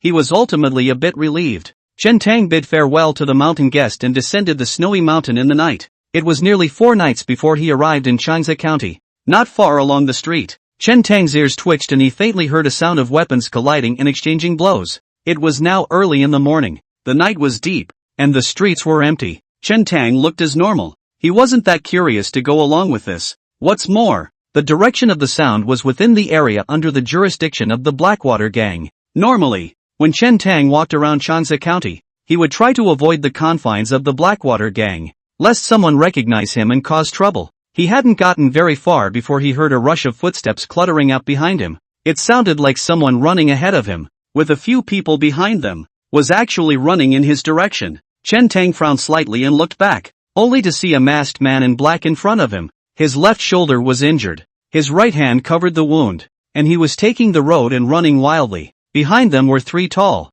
cloaked men with large strides, each with a cold look and fierce face, holding long swords as they chased towards the black-clothed man. Cloaked hair to the left and obeisance. Those with such features are almost always from the Blackwater gang. After that masked man saw Chen Tang, his footsteps actually slightly lurched, and a flash of consternation flashed across his eyes. This man recognizes me. When Chen Tang saw the masked man's reaction, a thought flashed through his mind. Chen Tang stared at the person's exposed eyebrows and compared them through his figure, and a person quickly came to mind. Mang Liangyu. He hadn't known many people after coming to this world. During the day, he had just met Mang Liangyu again and had an extremely deep impression of this person, so it was easy to guess the identity of the masked man in black. Mang Liangyu did not expect that she would see Chen Tang here. What time is it? Why is he out here if he's not staying home properly? Perhaps he had just returned from a hunt. Not that he could blame him. Seeing the bow and arrow on Chen Tang's back, several thoughts instantly flashed through Mang Liangyu's mind.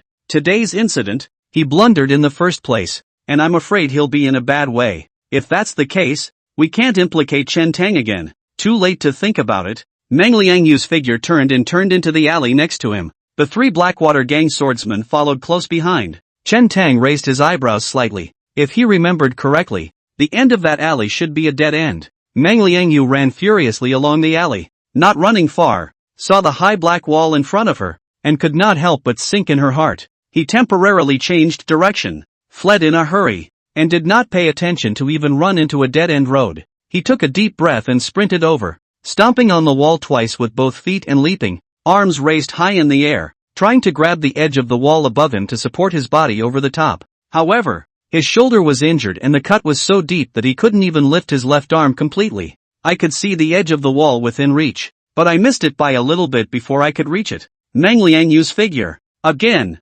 slid back along the wall. With this delay, the 3 Blackwater gang swordsmen had already caught up behind them. This distance no longer allowed Meng Liangyu to re-sprint and try again. Who are you? What is the purpose of your nightly visit to the Blackwater gang? The Blackwater gang swordsman in the center asked in a deep voice. The knife he just dropped on the ground seems to carry the Bad Wolf Gang's logo. Another Blackwater gang's knife man said. The Bad Wolf Gang? The man in the center shook his head and said, as far as I know, no one from the evil Wolf Gang has his stature. He should have the strength of the 8th rank. Meng Liangyu leaned against the cold wall, staring at the 3 people across from him, and said coldly, although all 3 of you are of the 9th rank, you are by no means ordinary Blackwater gang swordsmen. And who are you? Oh, you do have some eyes. The one in the center let out a light laugh, raised the long knife in his hand, and slowly said, it's just a pity that you're going to die soon. Click here. Click here. Just then, a snow-stomping sound rang out from the alley.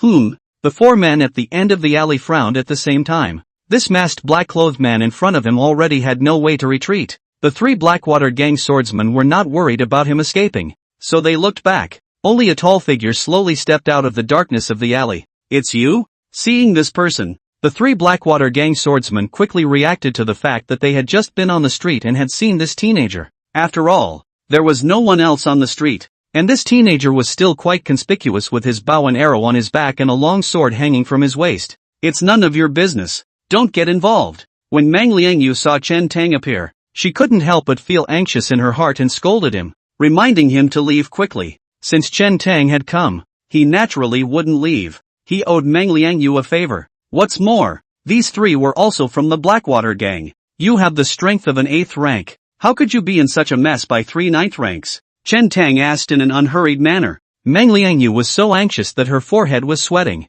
What time is it? You're still asking that. However, he still said, these 3 men came from the ranks, and moved in a completely life-exchanging stance and fighting style. Originally there were 4 of them, and I killed one of them, but this one disregarded his life and wounded me even with a slash before he died. Normally, the 9th grade is no match for the 8th grade. However, when all of the 9th grade joined forces and cooperated, they would be able to have a battle with the 8th grade. What's more, these 4 9 ranks of the Blackwater gang all came from the ranks, and their swords were all killing moves, fighting for their lives. This was completely beyond Meng Liangyu's expectations. Earlier, he had made a knife strike, pointing straight at his opponent's vitals. A normal person would choose to fend off his long blade or dodge to avoid it. But just now, that Blackwater gang swordsman chose to fight in a lose-lose situation, exchanging his life with a knife wound on his left shoulder. Meng Liangyu was a left-handed sword. His left shoulder was injured. His entire left arm didn't dare to exert itself, and his long sword was knocked down. In that case, he would have no chance of winning against the 3 remaining 9th grade. This kind of fighting and killing moves, Meng Liangyu had only seen in the army. Chapter 42, Beware. Master. From the army? Chen Tang appeared to be relaxed and calm, but he was extremely cautious and did not dare to be careless. He had heard a saying in his previous life that the hard ones were afraid of the rash ones, and the rash ones were afraid of the ones who didn't want to die. No matter how tough you are, you have to be afraid of those who don't want to die. Chen Tang's face was expressionless as he drew his sword and stepped forward. Kill him. The centered swordsman frowned and said, and the swordsman to his left had already greeted Chen Tang. The 2 men, each armed with a knife, traveled in opposite directions, moving faster and faster. The Blackwater gang swordsman grabbed the first strike, stepped forward and slashed horizontally towards Chen Tang's throat. As soon as the other party swiftly made a move, Chen Tang smelled a trace of iron blood and killing aura. No wonder Meng Liangyu said that these people come from the army.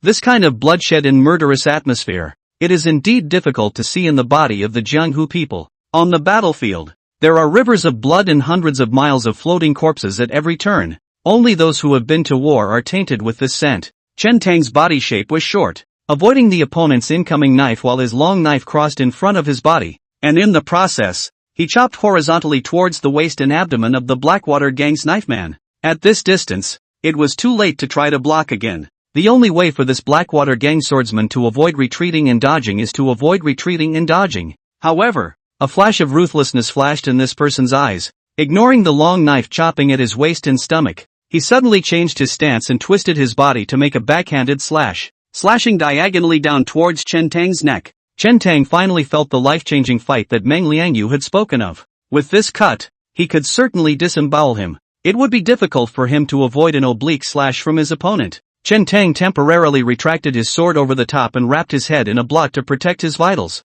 Madaka! The blades clashed with a crunching sound as sparks flew in all directions. In a flash, Chen Tang's mind flickered, and he suddenly thought of the essence of the axioms explained by the mountain guest when he passed on this move of the southern conquest in northern battle. Chen Tang didn't transport his strength to fight hard against his opponent. Instead, with the strength of the other party's slash, he leapt forward and sprinted forward, chopping towards the other two Blackwater gang swordsmen. These two were planning to go forward, waste Meng Liangyu alive and take him back for interrogation, when they felt a vicious wind coming from behind them. A man turned around violently, and was seeing Chen Tang's long knife falling from the sky, its light austere and cold. With no time to think, the man raised his sword to block. At the same time, another swordsman beside him struck out, stabbing at the large gap exposed in Chen Tang's chest. The two worked extremely well together. The one behind him, the swordsman, also turned back at this time and chased after him with his sword. Both sides only exchanged hands for an instant, and Chen Tang was already caught in the siege of the three swordsmen of the Blackwater gang. Meng Liangyu could also see at this point that Chen Tang obviously had martial arts skills. It's just that Chen Tang seems to be inexperienced in hand-to-hand combat. With one against many, you must try to avoid getting caught in a siege. There were enemies and weapons on all sides, and it was hard to resist with two fists and strong means. So if you are fighting one against many, you have to use the terrain to your advantage. Control your body position, and try to create one-on-one opportunities. Right now, Chen Tang was trapped in the siege in just one round,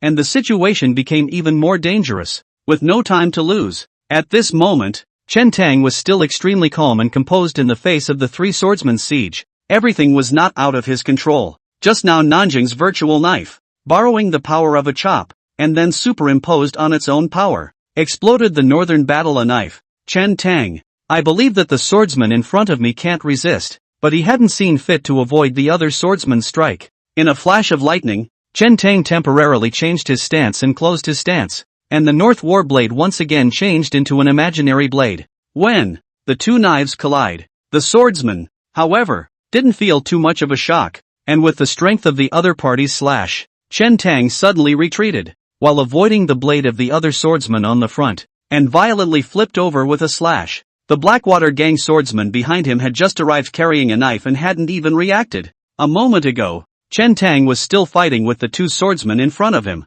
In the blink of an eye, Chen Tang suddenly rolled over and killed, his blade close at hand. It was incredibly fast and ferocious. Pus, blood and light gushed out. This Blackwater gang swordsman had only just raised his hand when his entire body was hacked out by Chen Tang and fell on the snow, spitting blood from his mouth and convulsing. Not much air left. The man's left shoulder to his right ribcage left a shocking wound, dripping with blood and deep to the bone. Chen Tang didn't bother to look at him more than once after he had gotten his hands on the knife. That swordsman is a dead man. Chen Tang's heart was invigorated. The mountain man was right. South and north. False and real. Improvise and adapt. The combination of reality and falsehood is wonderful. Even in the midst of a siege of three swordsmen, facing this kind of life-threatening fight, with this move, he was still able to break through and kill his enemies. The two remaining Blackwater gang swordsmen looked at each other with grave expressions. Originally, in the hearts of the two men, there was more or less contempt for this teenager. It was only at this moment that the two realized that they had met a hard case. Meng Liangyu was even more shocked in her heart, looking incredulously at the scene she had just witnessed, not yet having slowed down. Is this Chan Tong? The sword techniques of those previous Blackwater gang swordsmen clearly originated from the battlefield, and their swords were simple and straightforward, yet they were full of killing energy. But how was Chen Tang's sword technique even more terrifying than that of these few people from the Blackwater gang? Murderous, vicious and cruel, with a strong aura of blood. Could those two cases be him? Meng Liangyu instantly associated many things, realizing that her previous judgment may have been greatly inaccurate. Chen Tang hacked one person to death, but did not stop, striding towards the opposite side of the two Blackwater gang swordsmen. The two swordsmen stared in anticipation. Swish! Almost simultaneously, the three of them launched their swords and chopped at each other's vitals. The two Blackwater gang swordsmen, still fighting without life, completely ignored Chen Tang's long knives chopping over,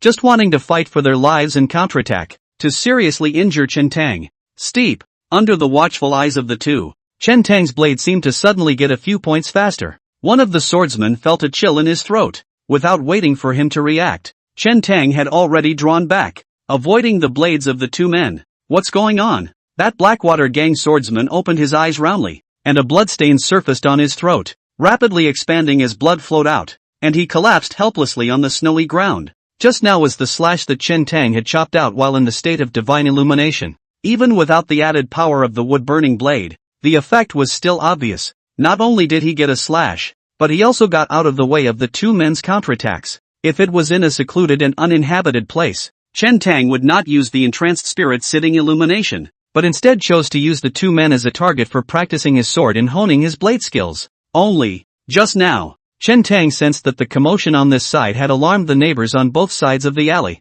If the delay continues, it is inevitable that other changes will not occur. Chen Tang took out Li Tao's masked scarf from earlier from his bosom and wrapped it around his head, then rushed towards the remaining Blackwater gang swordsmen. At the same time, Meng Liangyu also noticed the movement coming from both sides of the alley. Only, after all, these neighbors were only ordinary people, and when they heard the sound of clashing weapons, they didn't dare to really probe out to see, but just got up and listened with their ears. Some of the bold ones came into the courtyard and looked out through the doorway. Meng Liangyu's heart fluttered as she suddenly shouted, "Gangmaster, be careful!" Chapter 43. Meng Liangyu's voice was a bit sudden. The only remaining Blackwater gang swordsman was uncertain. Chen Tang vaguely guessed what Meng Liangyu was thinking, but at this moment, the situation did not allow him to think too much, and rushed towards the last Blackwater gang swordsman with his sword. Earlier, on the snowy mountain, observing the mountain guest strike had consumed some divine illumination time. He had just used it again, and during this time, he had never rested. If it is used again by force, it will be reversed. The good thing is that there's only one 9-pin left, so it's not a big problem. Dang, dang, dang. The two of them continuously launched their swords, and the sound of Jingo resounded continuously in the alley. It was only after the sparring session that Chen Tang realized that the 3 sword strokes taught behind the guest in the mountain were almost useless in a one-on-one situation. Whether it was fighting in the south or the north, or sweeping across the 6, swallowing up the 8. It was a sword technique that fought one against many and got caught in a siege. Only butchery is considered to target a separate enemy. However, Chen Tang had not yet comprehended the essence of this move, and during the fight with the Blackwater gang swordsman, he had never found the angle and timing to strike. Right at this moment, Meng Liangyu saw the opportunity and suddenly stepped forward and kicked the man in the ribs the moment the Blackwater gang swordsman and Chen Tang were fighting hard. Click! Bone-cracking sounds. This person was already stretched to the limit in the face of Chen Tang's attack, and he was unable to react in time to Meng Liangyu's sudden black kick, and he was directly kicked to the ground, breaking his ribs. Meng Liangyu was only injured in his left shoulder, but after all, he was the strength of the 8th rank, and this staged kick was powerful. The Blackwater gang swordsman was struck by this blow, revealing a huge hole. Taking advantage of the situation, Chen Tang stepped forward and wiped his blade across the man's neck, decapitating him. Still okay? Chen Tang looked at Meng Liangyu and asked in a low voice. Meng Liangyu's eyes skimmed the left and right sides, suggesting Chen Tang not to reveal any cracks, and said, "Don't worry, gang master, I'm fine, let's go." After leaving the alley, Meng Liangyu glanced around and didn't see anyone before whispering, "Follow me." He then took a few more quick steps, crossed the main street and turned into another alley. The two quickly disappeared into the darkness. Meng Liangyu led Chen Tang around, walking and stopping, and came to a rather remote location in Changzhou County, walking into a mansion.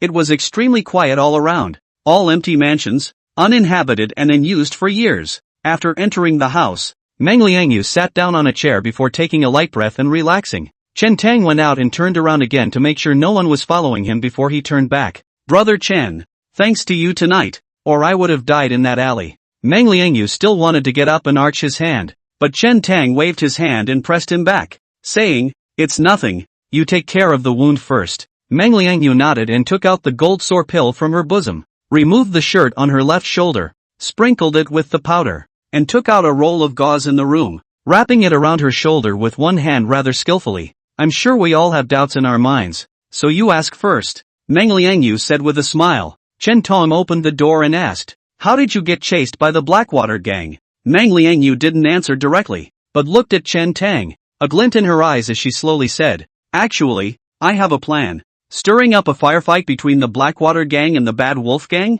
Chen Tang asked. Meng Liangyu smiled. "Smart people talk to each other without much bull *******.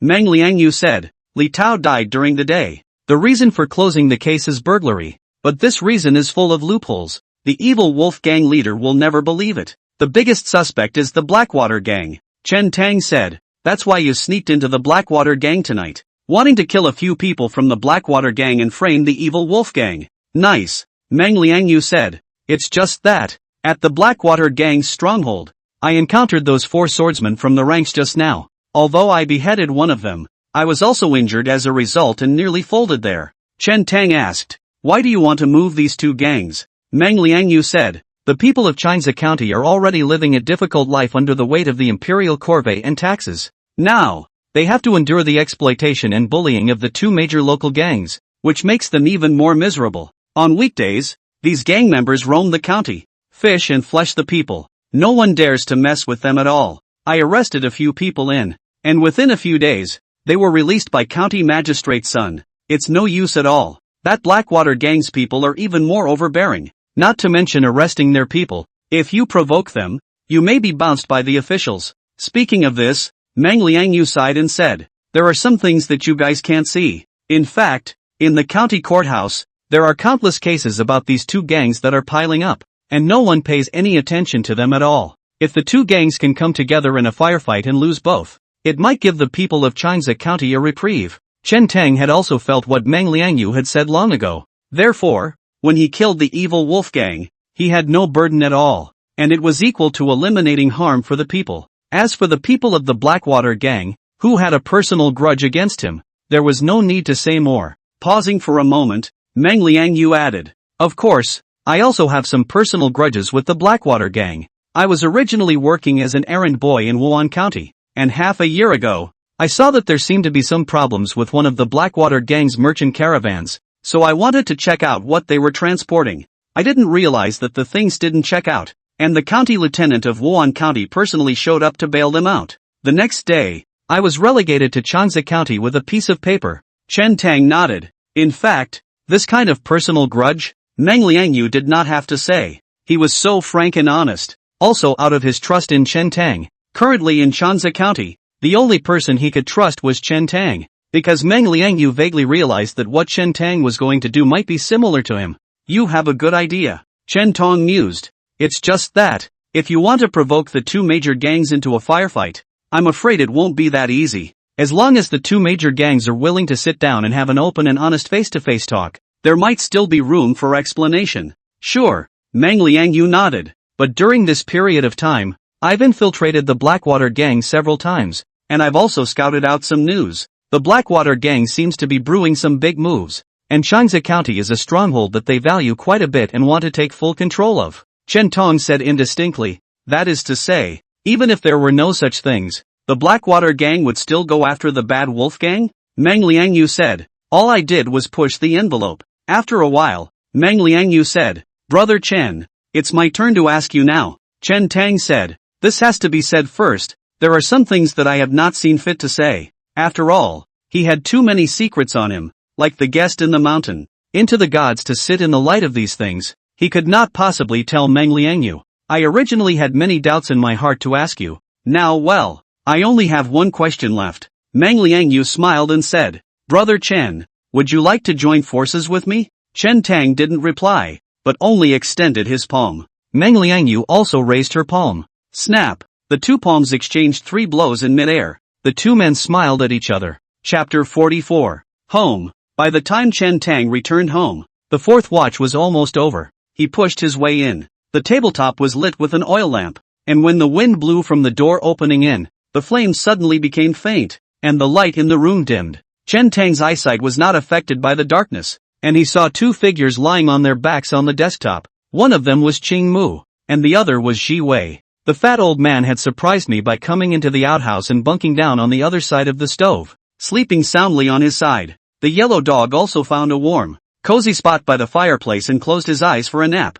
When Chen Tang saw this scene, he actually unconsciously felt a trace of warmth in his heart. It had been a long time since he hadn't felt this way, even in his previous life, when he worked away from home for years and lived alone. When he came home, he was just confronted with an empty room. There's no one waiting. The only thing waiting for him was a high-strung cat that was ignoring him. The scene he saw at the moment was a bit strange to him. Is this home? When Jiwei heard the movement at the door, she reflexively stood up, opened her misty sleepy eyes, reached out and rubbed them, confirming that it was Chen Tang who had returned, before smiling happily, "Brother Ah Tang, you're back, hooray, you're finally back." Cheng Mu heard the movement at the door and also looked up at Chen Tang, as if relieved. "Why don't you guys go to bed and keep watch here?" Although Chen Tang was touched in his heart, he still frowned and asked, "More than not sleeping?" Cheng Mu said, "This child made a good meal and saw that you never came back. Didn't even take a bite of the meal. It's useless for me and master to persuade him.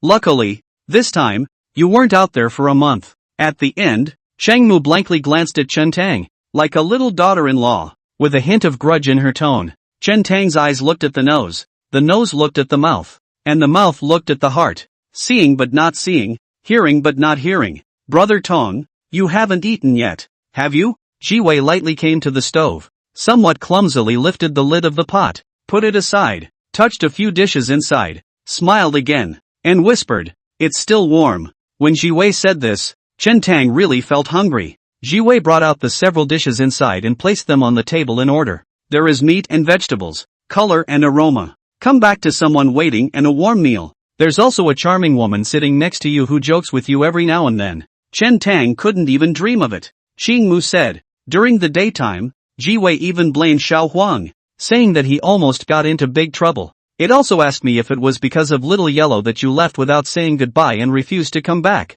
The yellow dog came to Chen Tang's side, wagging its head and tail, as if it really realized its mistake, whimpering softly, "Good girl, I don't blame you." Chen Tang reached out and rubbed Little Yellow a few times, saying, "I also know a big cat in the mountains called Snow Donut. It goes quite well with your name, so I'll introduce you to it later." Little Yellow sniffed happily and woofed. Chen Tang revealed a wacky smile. Jiwei gave Chen Tang a big bowl full of rice and placed it in front of him before sitting back down, saying with anticipation, "Brother Tang, you quickly taste it. Eat." Chen Tang has long been gluttonous fingers, holding up the rice bowl, a wild build. "Yummy, yummy. I don't know if it's because I'm hungry, or if Jiwei's handiwork is really bad." Wrongly, Chen Tang felt that this meal was extraordinarily flavorful, even much better than those great meals he had eaten in his previous life. "Didn't you have nothing to eat tonight? Join us." Seeing that Jiwei did not move his chopsticks and just watched him eat from across the room, Chen Tang could not help but ask.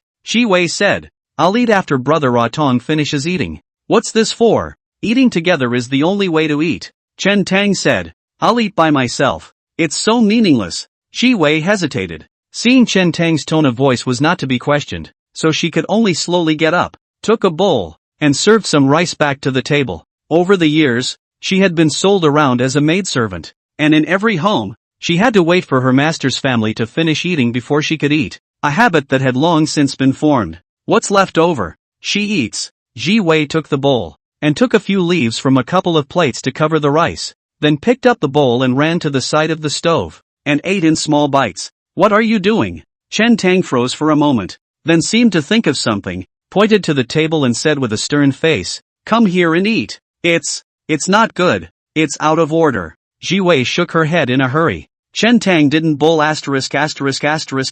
her, directly got up, went over and picked Jiwei up, pressed her to the table and said, "This is my home. There are none of those bull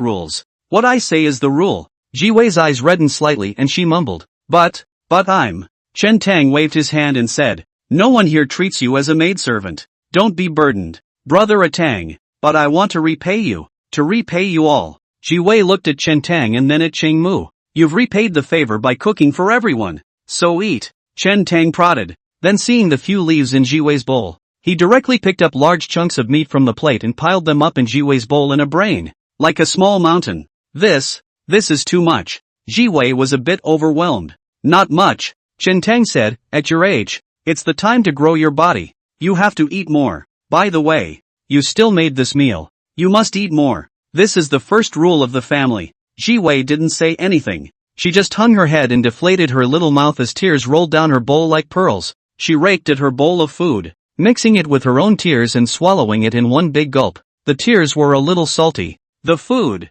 however, was exceptionally flavorful. Cheng Mu looked at this scene with a smile on her face, got up and came to the fat old man's side, laughing, "Master, don't pretend to be asleep. I've won. Okay, You're a better judge of people than master. The fat old man still didn't turn around and muttered something under his breath. The boy does have some other kind of temper with me. Unlike all the others. He didn't show off last time, but instead, he put on a big show. I'll have to find an opportunity tomorrow to show him what I can do once more. It didn't take long for Chen Tang and Ji Wei to finish eating. Put it away for tomorrow and pack it up.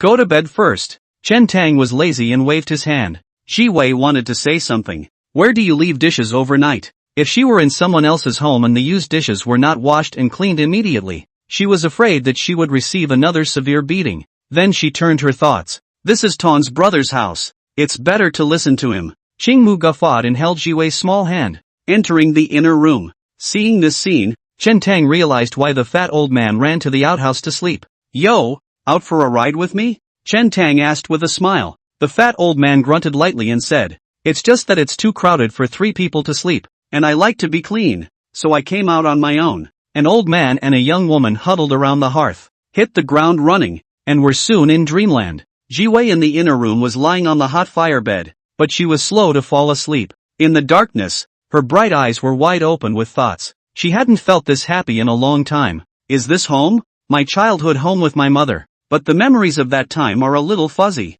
Even the look of her mother was a little hard for her to remember. And here she felt that long-lost warmth again. Is this true? Ji Wei, from now on, you have a home. No need to wander. Chapter 45. The Bad Wolf Gang. Going. The gang leader woke up early and made a round of the gang, finding nothing wrong before returning home. He didn't sleep well last night after Li Tao's death and making such a big mess. The underlings had already prepared breakfast. Going took out the silver needle that he carried with him and tried it one by one in the rice, and only after seeing nothing change did he feel relieved to enjoy it. During this period of time, he vaguely sensed the storm coming from Wan County and became extremely cautious, doing everything carefully. If you travel, you will be surrounded by at least dozens of people in plain sight. There were even quite a few gang members hiding in the shadows and observing for fear of any accidents. Old Chai, Li Tao's death is equal to breaking his left arm. He will never believe it is a coincidence. The Bad Wolf Gang must have been targeted.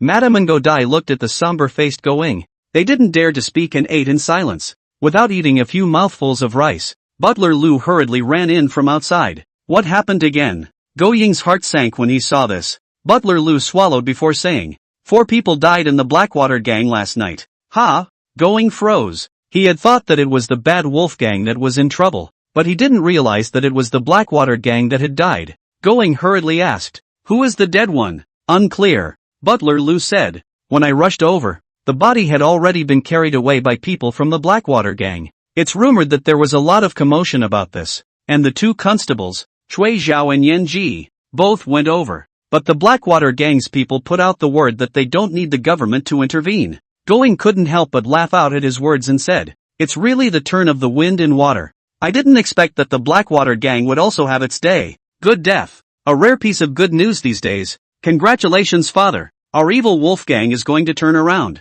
Godai hurriedly said a sentence with a smile. Butler Lu was worried and hesitated, saying, Gang master, this matter is not necessarily good for our Bad Wolf Gang. What does that mean? Going asked with a frown. Butler Lu said, the night before, Protector Li had just died, and as a result, last night, 4 people from the Blackwater Gang died. This can easily be associated with the fact that it was our Bad Wolf Gang that did this. Fart. Going cursed, saying, the gang's brothers didn't even go out last night. How could it be us? Butler Lu said, it's useless for us to say so ourselves. It's inevitable that onlookers will speculate in this way. And most of all, I'm afraid that the Blackwater Gang will associate it in this way as well. Gang master, when Protector Li died the night before, our first guess was that it was the Blackwater Gang. Now that the Blackwater Gang is dead, I'm afraid they have the same mindset. Going sneered and said, I'm not afraid of a crooked shadow. Anyway, it's not my evil wolf gang that did it. They can think whatever they want.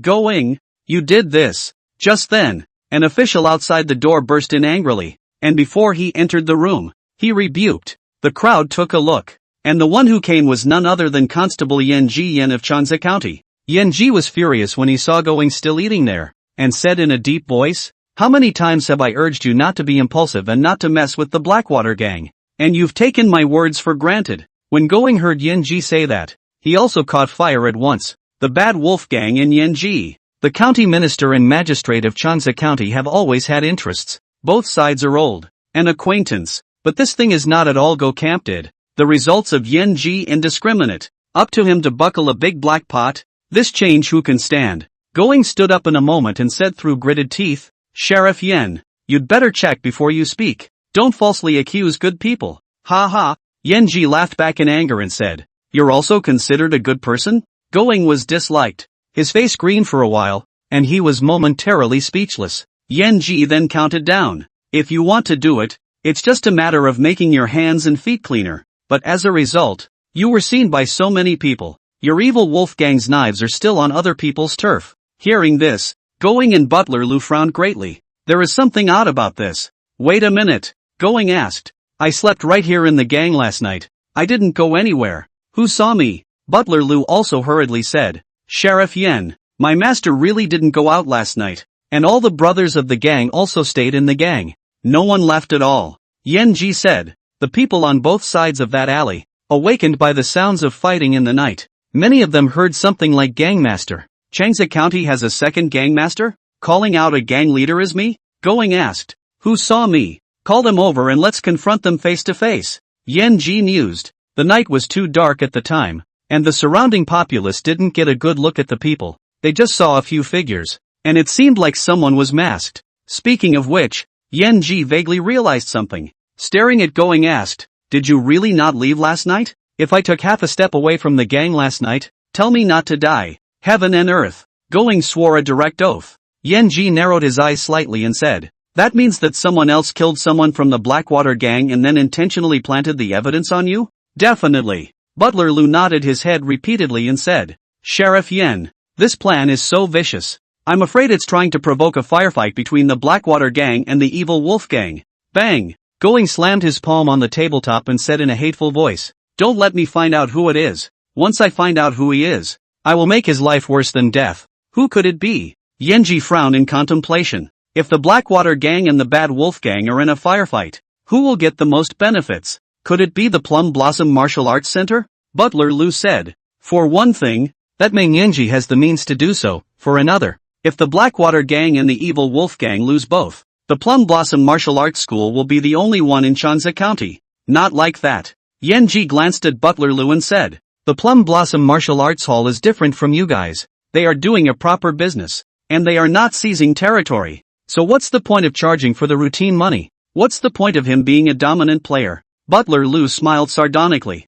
Going said, Sheriff Yen, as long as you trust us, this will be fine. Not a good idea. Yen Ji shook his head and said, it's useless for me to believe, but only if the Blackwater gang believes. You all know how that Blackwater gang acts. Unusually ferocious and vindictive. They will never let this matter go. What's dead? It's not clear. The Blackwater gang is secretive and hasn't revealed their identity. But whatever the identity, it must be their clan. There are no outsiders in the Blackwater gang. Go Ying's face was unsightly, and he was silent for half a second before saying, Sheriff Yen, this matter still needs you to mediate in the middle and think of a way to solve the misunderstanding. The matter is not good. Yen Ji shook his head and said, I'm also not too familiar with the helmsman of the Blackwater gang in Changsa County, so I'm afraid it'll take some effort if I want to meet him. Going heard Yen Ji's words, secretly suppressed the anger in his heart, signaled Butler Lu to fetch the silver over, and said, Yen Sheriff, don't worry. Going, definitely won't let you brothers work for nothing. This matter has nothing to do with the Bad Wolf gang, and he still has to take a large amount of money. Going even suspected that Yen Ji had long known that this was not the work of the Bad Wolf gang. He's here to knock it off on purpose. Not long after, Butler Lu fetched the silver over. This is 3,000 taels of silver. Please ask Sheriff Yen to take it. Yen Ji frowned. Seeing this, Going quickly said, Yen Sheriff, rest assured, if this matter is accomplished, there will be silver to follow. Aha! Hearing this, Yen Jitsai nodded and said, wait for the news. I'll look to find an opportunity to arrange for your two families to meet. Chapter 46 Chopping Sword Technique. I slept late last night and moved to use the entrancing spirit to sit in the light, so I am doubly tired. The sun rose high before Chin Tang woke up leisurely. As soon as he opened his eyes, he saw a round, chubby face, scrutinizing himself, his little green bean eyes glittering with fondness. Asterisk asterisk asterisk asterisk. Chen Tang was startled for a moment and pushed away the fat old man's round face as he rolled over and sat up, looking at the other party in astonishment. What was that look in the old man's eyes? Don't have any special fetishes. I want to learn something from him, but there is a bottom line and a code of ethics. What are you doing in the morning, old man? Chen Tang became familiar with him and spoke casually. The fat old man asked, "What's the plan for today? Go out for a spin. Come back and practice." Chen Tang got up, rolled up his bedding, casually dealt with a bite of breakfast, and left the door. After looking around on the street and listening to the talk in the neighborhood, he knew that word had spread about last night's incident. But the Blackwater gang didn't let the government intervene, and seemed to want to solve the problem on their own. The Blackwater gang's reaction had been expected by him and Meng Liangyu. The two discussed quite a few things last night, including plans and directions for afterward, and probably finalized them. Last night's incident hadn't caused the two gangs to completely tear their faces off, and there was still room for maneuver after all. When the time comes, there's still a slam to make them back off. Chen Tang turned around and came to the blacksmith store. Seeing that old Sun too wasn't busy, he said, "Uncle Sun, how's business lately?" Chen Tang Old Sun too got up and smiled. Business is still going well, as usual, barely making ends meet. Seemingly thinking of something, old Sun too came over and whispered, "Chen Tang, have you heard? That Shui Yong who caused your father to be sent to prison died a month ago, as well as Master Chai of the Evil Wolves gang. Both were killed." "Well, I heard." Chen Tang nodded. Old Sun too said, "I don't know which good man did this, but these two deserve to die. Alas, I thought I could take a breather after the death of a Master Chai, but it turns out that this piece was taken over by the Blackwater gang, and the example money wasn't lost at all." Old Sun too usually didn't have many people to talk to, and when he pulled Chen Tang, he talked endlessly. Chen Tang didn't have the heart to interrupt and just listened quietly. Old Sun Tao's children were pulled away some years ago to serve in the corvée and died outside, and the family's mother-in-law died some years ago from grief. He was the only one left, barely surviving on this blacksmith store, bullied and exploited by the gangs and the government on weekdays, and had to put up with it. What could he do but endure and resign himself to his fate? If Chen Dan was still alive, the two of them would be chatting like this, comforting each other and relieving their boredom, right? After half a minute, old Sun too reacted and smiled somewhat embarrassedly, saying, "I love to nag when I'm old. Don't take offense. Chen Tang, are you here to buy something?" Chen Tang smiled and nodded, saying, "Buy some lead blocks." "What do you buy lead blocks for?" Old Sun too asked curiously. Chen Tang said, "Nothing. I have nothing to do to practice and recover my chi." "How many pounds to buy?" Old Sun Tao asked. 200 pounds, I think." Chen Tang mulled it over and said, 200 pounds? Old Sun too was startled and quickly said,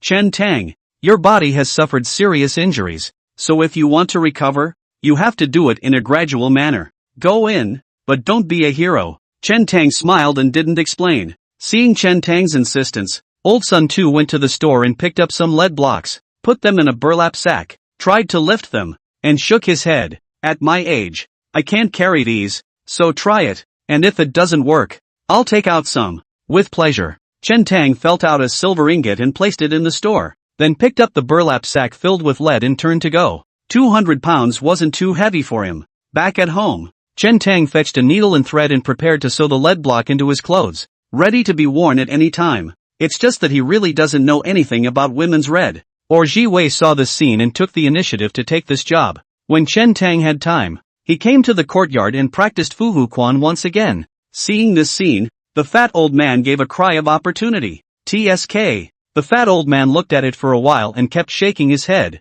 a strange sound coming out of his mouth. Chen Tang ignored it. "TSK, TSK, TSK." After a while, the fat old man grimaced again and made a movement. Chen Tang played a few sets of punches, slightly sweating before stopping and asked, "Old man, you always tisk what? Where am I practicing wrong?" The kid finally asked me. "It was killing me, if I'm not mistaken." "You've already cultivated to the 9th rank on," the fat old man said, "but you're still practicing this set of Voltron Fist, and you simply can't reach the 8th grade bone-changing realm. You'll have to cultivate the corresponding bone-changing technique in order to go further." Chen Tang said, 9th grade degenerate realm. I haven't cultivated in place yet, and I don't intend to cultivate the bone replacement technique yet. What a load of crap. The fat old man frowned. You're now strong enough to open a 4-stone bow, and you've even cultivated the copper skin. So who says that you haven't cultivated in place at the stripped realm? Isn't this misleading? Chen Tang said.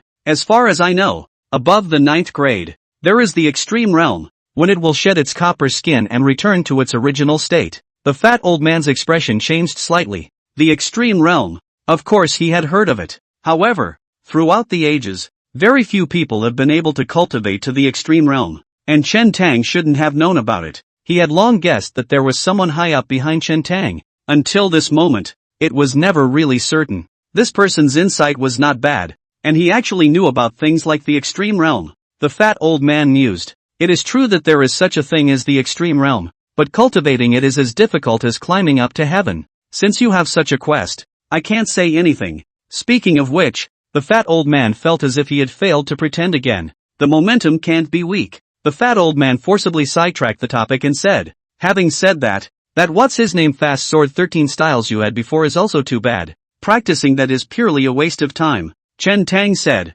I've learned a new method of practicing fast swords. Oh, the fat old man squinted, disdainful in his heart, and said, tell me about it. When Chen Tang said it, it was just the right time to compare his wind-chasing fast sword to the highs and lows. I don't know what it's called. Chen Tang picked up a piece of firewood from the corner, then drew his knife and kept chopping in the direction of the firewood, saying, just know that you have to keep practicing like this. Chopping knife skills? Ha ha. The fat old man casually glanced at it and couldn't help but laugh out loud. Suddenly, the fat old man's laughter came to an abrupt end, and he seemed to think of something, frowning slightly as he stared at Chen Tang's constantly slashing blade. The blade slashed at the firewood, but with each slash, it fell close to the firewood without damaging it in the slightest. The fat old man looked grave. His pupils contracted, and he lost his voice. Wood-burning knife. Seeing that he recognized his own blade technique, Chen Tang was not surprised and asked, old man, didn't you say before that you know a handful of wind-chasing fast blades?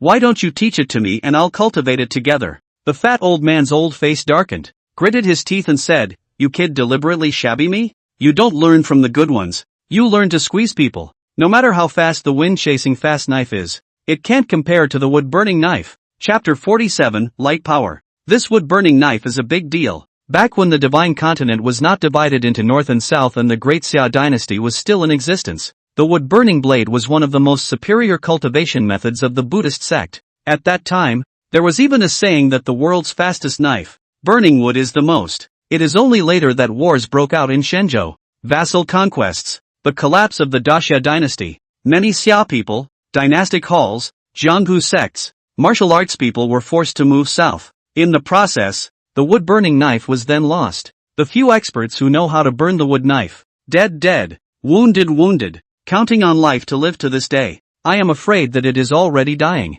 If it wasn't for the fat old man, no one on the other side would even know about these things. The fat old man sulked. The expert behind this kid knew the Fuhu fist and the cultivation method of the wood-burning sword, and it was highly likely that he was from the former dynasty's army. It makes sense that people from the previous dynasty would not be able to see the light of day and go into hiding. The fat old man already had a rough outline of this person's perception in his mind, and was unimpressed. He became famous extremely early. Even in the former dynasty, he was a notable figure. It was just that during this time, he had shown off several times, all of which ended in failure, and he couldn't help but be a little chagrined. When Chen Tang saw how the fat old man had just gritted his teeth, he couldn't help but secretly nod his head. The wood-burning knife is really powerful, and the guest in the mountain is honestly not deceiving me. Why do you want to learn the sword? The fat old man once again digressed and said. In fact, the old man's attainments in swordsmanship are a bit deeper. This question, on the contrary, put Chen Tang in a dilemma.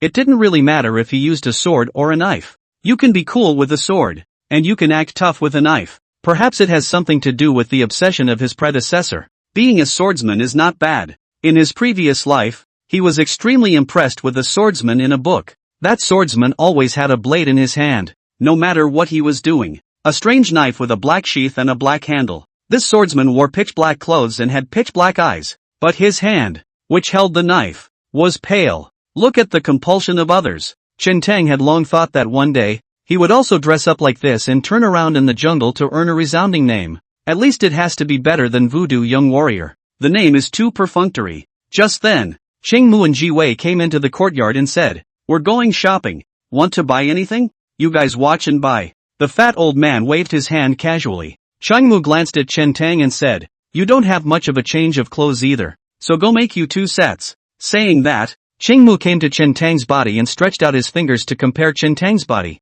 The two were close together. Changmu's fingers roamed over his body, skimming over his chest, belly, and thighs. A little itchy and a little numb. An indescribable feeling surged in Chen Tang's heart. Sister Mu, thanks. Chen Tang swallowed his saliva. Changmu measured it, and with his heart in the right place, his finger gently tapped Chen Tang's forehead and laughed. It's rare, oh, to hear a word of thanks from your mouth. Before this, Chen Tang had always been a bit wary of resisting the fat old man in Changmu. Only at this moment did he unload his defenses. Even in his previous life, no one had ever cared about him this much and thought to buy him clothes. Is there a color requirement? Changmu asked. Chen Tang said, it needs to be black. All black kind. Lit. Green Mulu. Raising an eyebrow, he asked. What are you going to do? Go out at night and do bad things? That's certainly one of the reasons it's easy to move around at night. It's just not good to say it out in the open. Chen Tang said, this belongs to the Jianghu suit. In the future, I walk on the street. The people look. The man's clothes are pitch black. The hilt of the knife is pitch black. The sheath of the knife is pitch black. But his face is pale. Think about it, how pulling it is. Ji Wei covered her mouth and snickered, revealing a pair of curved smiling eyes. Changmu laughed. Stinky you. She put on her bucket hat, veiled her face, and led Ji Wei away. Whenever she left this small courtyard, Changmu would put on a bucket hat and veil to cover her face so as not to invite trouble. The fat old man pondered for half a second, then suddenly said, I see that you have practiced your Voltron fist to the divine realm, and you have a wood-burning method in your sword technique, but you are slightly lacking in your body technique. Elder Wise Eyes. Chen Tang's eyes lit up and he immediately changed his address and praised. Cut. The fat old man bristled. Chen Tang asked, does senior know that kind of lightweight skill of flying over the eaves and coming and going high? After coming to this world, what he wanted to cultivate the most besides his internal kung fu was the legendary lightness. Moreover, Chen Tang had long been paying attention. Don't look at the fat old man's wide body and 5 short stature, but his stance was incredibly fast. The fat old man said, you said that the kind of lightweight skill of flying over the eaves and walking on the walls, coming and going high, needs to be supported by internal true chi, and your current realm is not enough to practice it. However, I can teach you a handful of light body techniques. Gecko swimming wall technique, gecko wall walking? Chen Tang's eyebrows drooped a bit. This light kung fu doesn't feel too impressive. The fat old man seemed to see Chen Tang's mind, sneered and said, don't underestimate this light skill. Before the 5th grade, the gecko swimming wall skill is enough for you. If you have practiced this light skill, not to mention these high walls and deep courtyards around you, even if it's a 3 to 5 feet high city wall, you can swim up it. Moreover, this set of light kung fu is extremely suitable for you. Your Fu Tiger Fist is more than fierce, but not flexible enough. And the gecko wall swimming kung fu happens to be a soft and supple technique that can make up for the missing part of your kung fu. Practicing this set of light kung fu purely will also be very beneficial to your cultivation, and will help you reach the 9th grade extreme realm faster. Chen Tang listened to the fat old man's words before he put away his contempt and said in a deep voice, I still hope that senior will teach me. Aha! The fat old man came to the bottom of the wall next to him and said, first of all, before performing the body technique, you have to adjust your breathing, relax your body and calm your mind. These are the 3 main points of the gecko swimming wall technique. Adjusting the body, adjusting the breath, and adjusting the mind. The fat old man recounted the breathing method and some application techniques of this lightweight skill to Chen Tang first. Afterward, the fat old man was seen sticking his entire body to the earthen wall like an obese gecko, suddenly roaming around the wall. Only, the earthen walls are not high. The fat old man hadn't wandered off for more than a few moments before he had reached the wall, only to see his figure turn around. He was actually sticking to the earth wall, traveling horizontally. The whole person seemed to be hanging on it, completely losing gravity. This earthen wall in your house is too short to play. The fat old man hung on the earth wall and was still able to speak, saying, not to mention this kind of uneven wall, even if it's smooth as a mirror and there's no landing point on the wall, as long as your cultivation is in place, you'll be able to swim up there as well. Learn this gecko swimming wall kung fu, and even the inner courtyard of the palace won't be able to stop you. Chen Tang's pupils were shocked to hear this and asked, if I learn this lightweight skill, I can even enter the palace? Then you're overthinking it. The fat old man said, it's just that the walls of the inner courtyard of the palace can't stop you, and anyone inside the palace, standing out at random, can slap them to death. After a moment's pause, the fat old man shook his head and said with some complacency, if you want to silently feel your way into the palace without being noticed, you'll still have to follow me and continue practicing. Chapter 48, Stealing People. Spoken as if you've sneaked into the palace. Chen Tang couldn't help but feel a little skeptical in his heart as he listened to the fat old man speak in a serious manner. What kind of place is that palace that you can still let people touch it casually? The fat old man sneered and was about to speak when he saw Cheng Mu and Ji Wei return from outside and pushed the door open. Wow, Grandpa Chen, you're awesome. Ji Wei saw the fat old man's entire body hanging from the earth wall, and found it funny and awesome, and couldn't help but praise it. The fat old man was even satisfied, then looked at Cheng Mu and said, you guys came back just in time. Disciple, this kid doubts master's methods. Tell him, what is the master's name that resounds through the rivers and lakes and shakes the temple? The fat old man felt that bragging about himself was always almost interesting, so it was better to let the next person talk about it. This, Cheng Mu hesitated, blinked, and asked, Master, is this something that can be said? What can't I say? The fat old man waved his fat hand and said, whatever. Cheng Mu took a deep breath and said, Master was known as the world's greatest thief back then. When the fat old man sniffed, his old face darkened, and his entire body directly fell off the earthen wall and plopped down in the snow. Grandpa Chen, are you okay? Ji Wei rushed forward to help the fat old man up. The fat old man stretched out his sleeve, casually wiped a handful of snow on his face, and said with some grumbling, that was the name for the master when he was young and wandering in the jungle, and then it was long since unused. The greatest thief in the world. Awesome, awesome. Chen Tang gave a praise. Don't care what it is. To be called number one in the world is a testament to its means. It was just that as the fat old man listened, he always felt that Chen Tang was mocking him. Cheng Mu said, back then, Master was known as the world's greatest thief, but he only took one kind of wealth, that is, ill-gotten gains. When Master took money, he wouldn't keep it for himself, but to relieve the people in disaster. And ill-gotten gains often come from corrupt officials, powerful families, and royalty. That's why Master is extremely prestigious in the Jianghu, but is hated by the powerful families. Chen Tang praised, robbing the rich to help the poor. There is a way to steal.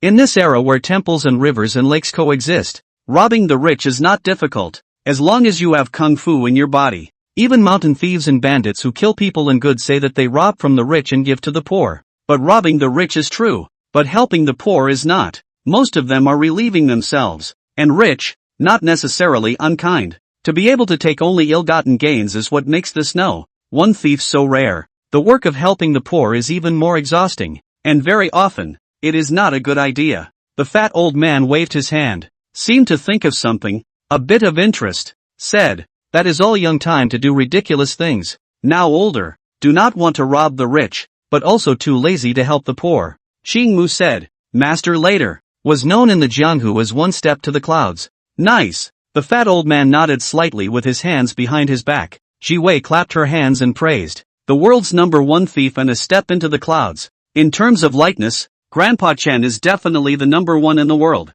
The fat old man listened to his heart, but his mouth said, it's not good to speak like this. It seems not humble enough. It must be known that there is a man outside of man, and there is a heaven outside of heaven, and it may be the second. The fat old man squinted at Chen Tang. Heck, look at the people. The little girl at home is more knowledgeable than you, the fat old man said. Other than that, at least that inner courtyard of the palace, I come and go as I please. Moreover, what I'm best at is not even stealing money, but stealing people. Chen Tang. When the fat old man saw the shock in Chen Tang's eyes, he was greatly pleased in his heart. This time he finally showed off. The fat old man decided to add another dose of spice and continued, and still went to the palace to steal someone, and stole twice. Cheng Mu, Chen Tang's jaw almost dropped to the ground as he listened. Is it that exciting?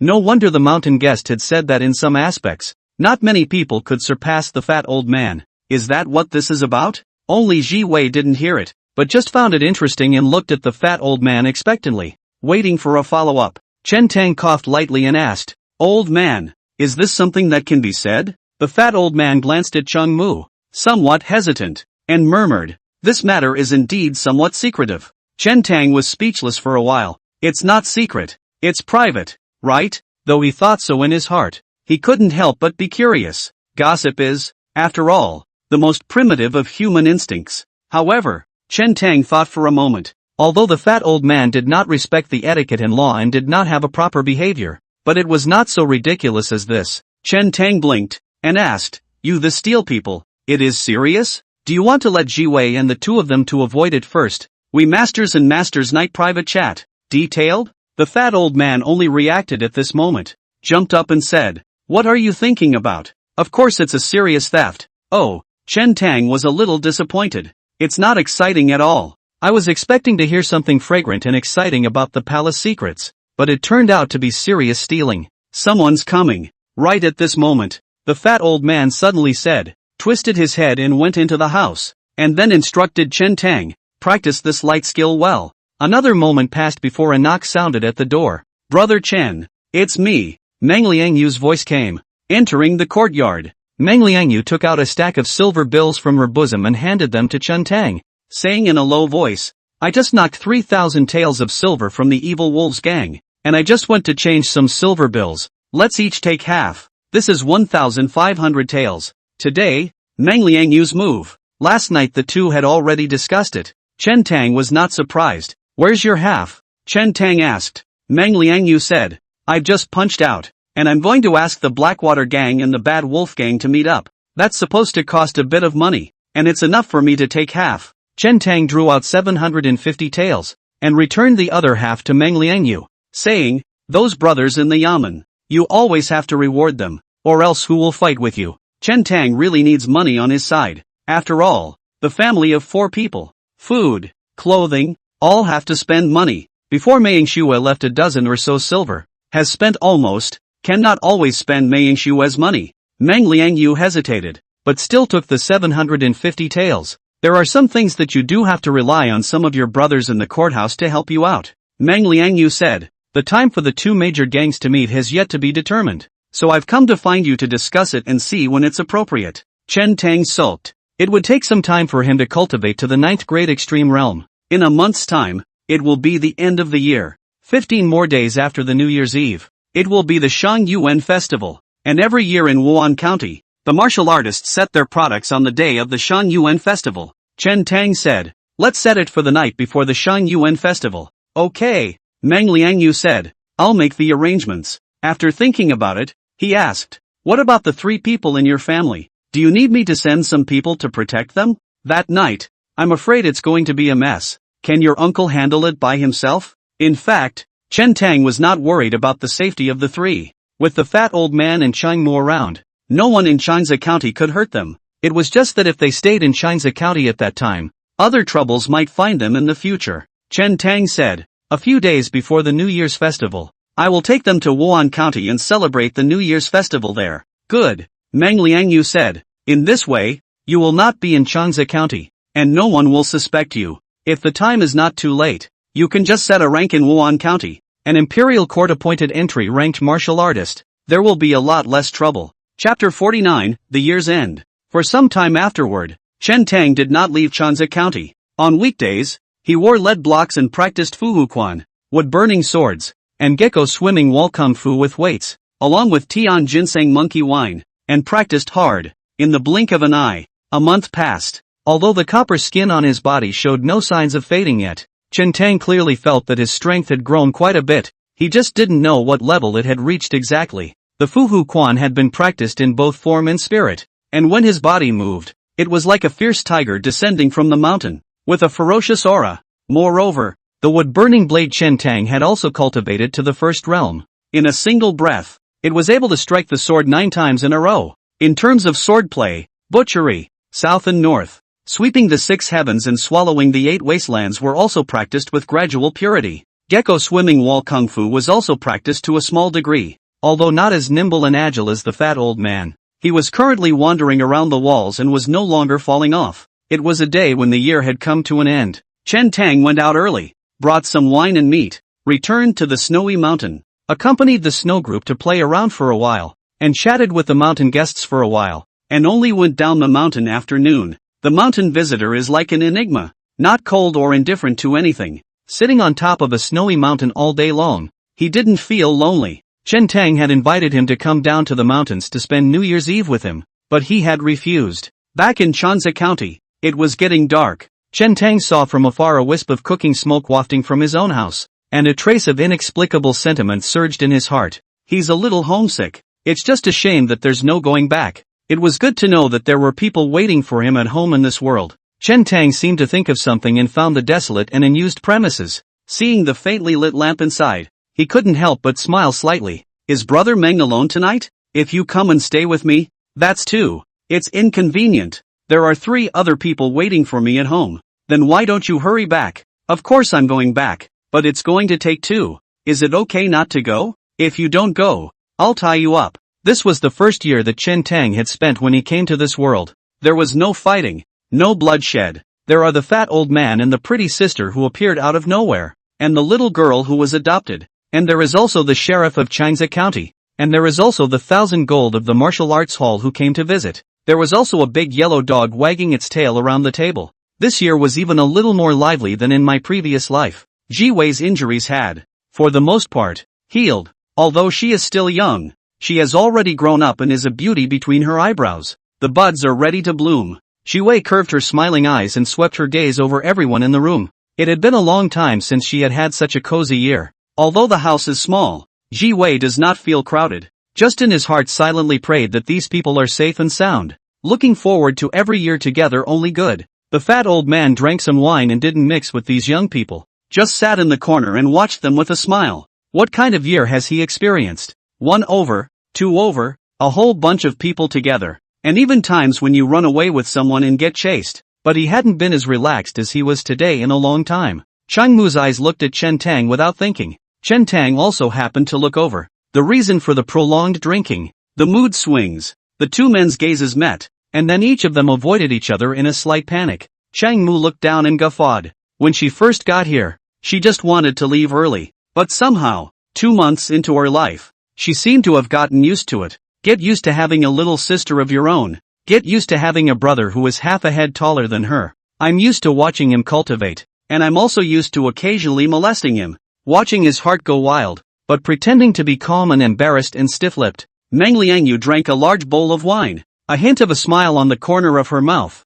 and muttered to herself, it's still a bit uncomfortable to have so many people drinking together. Before parting, Meng Shui asked, by the way, what are your plans after the year? Chen Tang said, maybe we'll go around to Wan County and spend the Shan Yuan festival there. Ah, that's great. Meng Shui laughed. Our martial arts school will also be going to Wan County in a few days, so when the time comes, we can go together. This, Chen Tang hesitated. Meng Shui hurriedly said, this side is more than 200 miles away from Wan County, and it will take 2 or 3 days to ride the carriage. So let's travel in pairs, and we can also take care of each other. It's an official road. But what if there are some mountain bandits and robbers? Meng Shui even bluffed and said, let's go together. With my father and all the experts from the martial arts school. Even if there are mountain thieves, they will surely run away from the wind. Good thing too. The hospitality was overwhelming and the atmosphere had arrived. So Chen Tang smiled and responded. Meng Shui said, I followed my father to Wan County twice.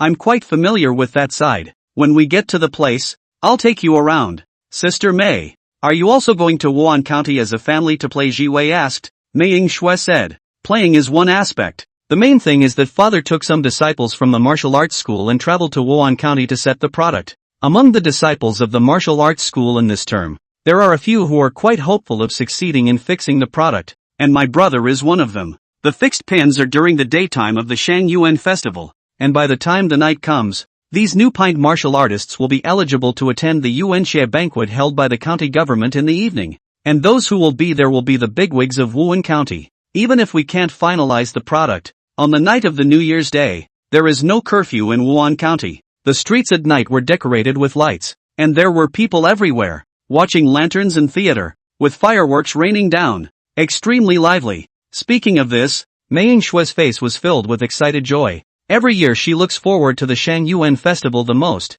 following her family to Wan County to enjoy all kinds of lanterns. Even Ji Wei was a little moved by the sight she painted and said, she had little memory of the Shang Yuan festival. I just remember being very young and seemingly experiencing one. Late night, Qingmu seemed to be aware of something and suddenly woke up, looking at Ji Wei who had her eyes tightly closed beside her and was sweating profusely but looked terrified. Ji Wei seemed to have a nightmare, so scared that her body kept trembling. Her hands grasped the quilt with both hands, repeatedly murmuring softly under her breath, You let go of me. 10 knives. Stop it. Come on people. You guys help. Save him, I beg you. Ji Wei. Changmu gently shook Ji Wei, trying to free her from the nightmare, but Ji Wei never managed to get rid of the nightmare. Her body trembled more and more, and her face was pale, as if she was suffering from great fear. Ji Wei. Changmu stretched out his finger and gently tapped on an acupoint on Ji Wei's body and let out a light cry. Ji Wei woke up with a jolt, gasping for air, and actually cried out in fear. Okay. Changmu looked at her with a pang of heartache and wrapped her in his arms, soothingly saying, It's alright. Had a nightmare, did you? Ji Wei nodded, still in shock. Dreaming about that thing before? Changmu had known about what had happened to Ji Wei for a long time. I dreamed about that guy, the one from the Blackwater gang. Ji Wei's voice, all with a hint of trembling. Go to sleep. It's okay. Changmu soothed Ji Wei. Chapter 50. The nightmare thing was mentioned by Changmu during the day. Chen Tang didn't take it to heart. After all, everyone has had nightmares, and it's good to forget about them. Just after the New Year's Eve, the Changsha County side got the news that the state government had recruited soldiers, so that the county government's servants would go to each family to register, and then after the New Year's Day, they would collectively be sent to the city of Pingzhou to serve and train. Pingzhou City, belonging to the center of the Qin Kingdom's Pingzhou, where the state capital was located. The Qin Kingdom conscripted troops every year,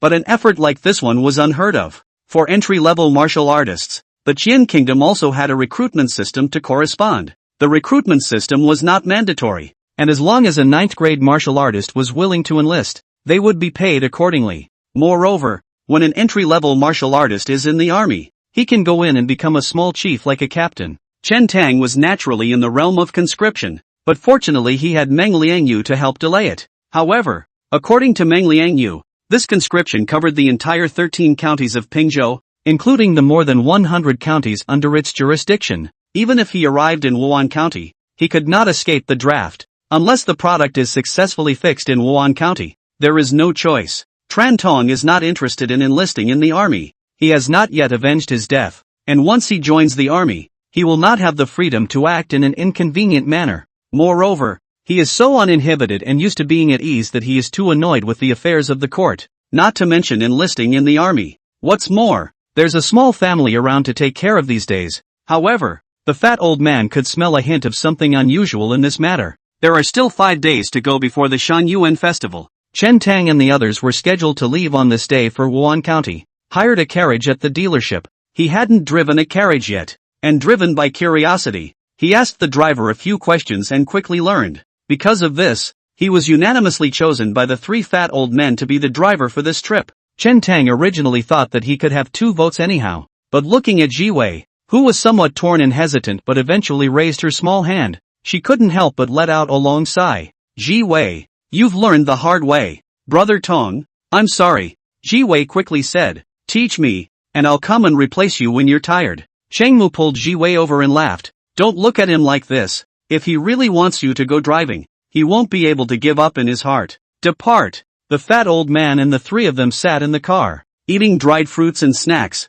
while Chen Tang drove the carriage and came to a stop at the official road junction of Changsha County, ready to head to Wan County together with the carriage of the Plum Blossom Martial Arts School that had been agreed upon. It didn't take long for the carriage from the Plum Blossom Martial Arts School to arrive. It wasn't a wagon, exactly, but a convoy. There were only 3 cars belonging to the Plum Blossom Martial Arts Center, and the remaining 2 dozen or so were all from large families in Changsha County. The children of these families usually practiced martial arts at the Plum Blossom Martial Arts School. In fact, among these teenagers, there are only a few who have a chance to enter the product, and the others are just going into Wan County for a long time to have some fun at the Shanyuan festival. The parents and families of these teenagers took the opportunity to accompany them there. Go Dai, the young master of the Bad Wolf Gang, is also among this trip. He originally cultivated well. Only a month ago he was injured, always recuperating from his injuries, and now his injuries have not yet healed, so I am afraid that he will not be able to exert his full strength when the time comes.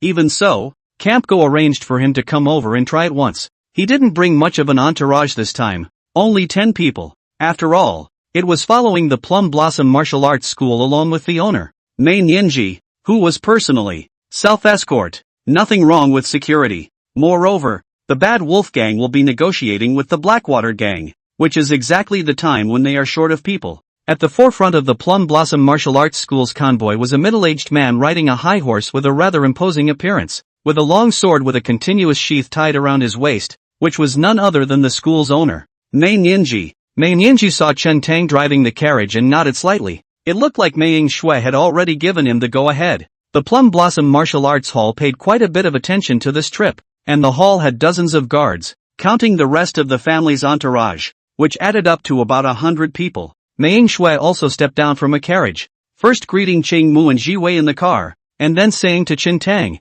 "Just follow the rear of the car, don't fall behind." Right at this moment, Go Dai of the Evil Wolf Gang looked this way, and after seeing Chen Tang, his face obviously changed. Mei Shui noticed the scene and whispered, "Don't worry guys, with my father around, they wouldn't dare cause trouble." Chen Tang smiled and didn't say anything. The caravan set off, Mei Nianji and the many guards walking at the front. Although this place is called an official road, it is not like the previous life, and the road is not in good condition. And again, with more than 20 carriages traveling together, it wasn't fast, not much faster than walking. By nightfall, the wagons, horses and men would have to rest, and at this rate of travel, it would take almost 3 days to cover more than 200 miles. At lunch and dinner, the families of the Plum Blossom Martial Arts Center gathered around the campfire for drinks and gossip. Tran Tong didn't bother with this. Those people are all big families in Chanza County, and each one of them has a high opinion of themselves, so he was just making a fool of himself in the past.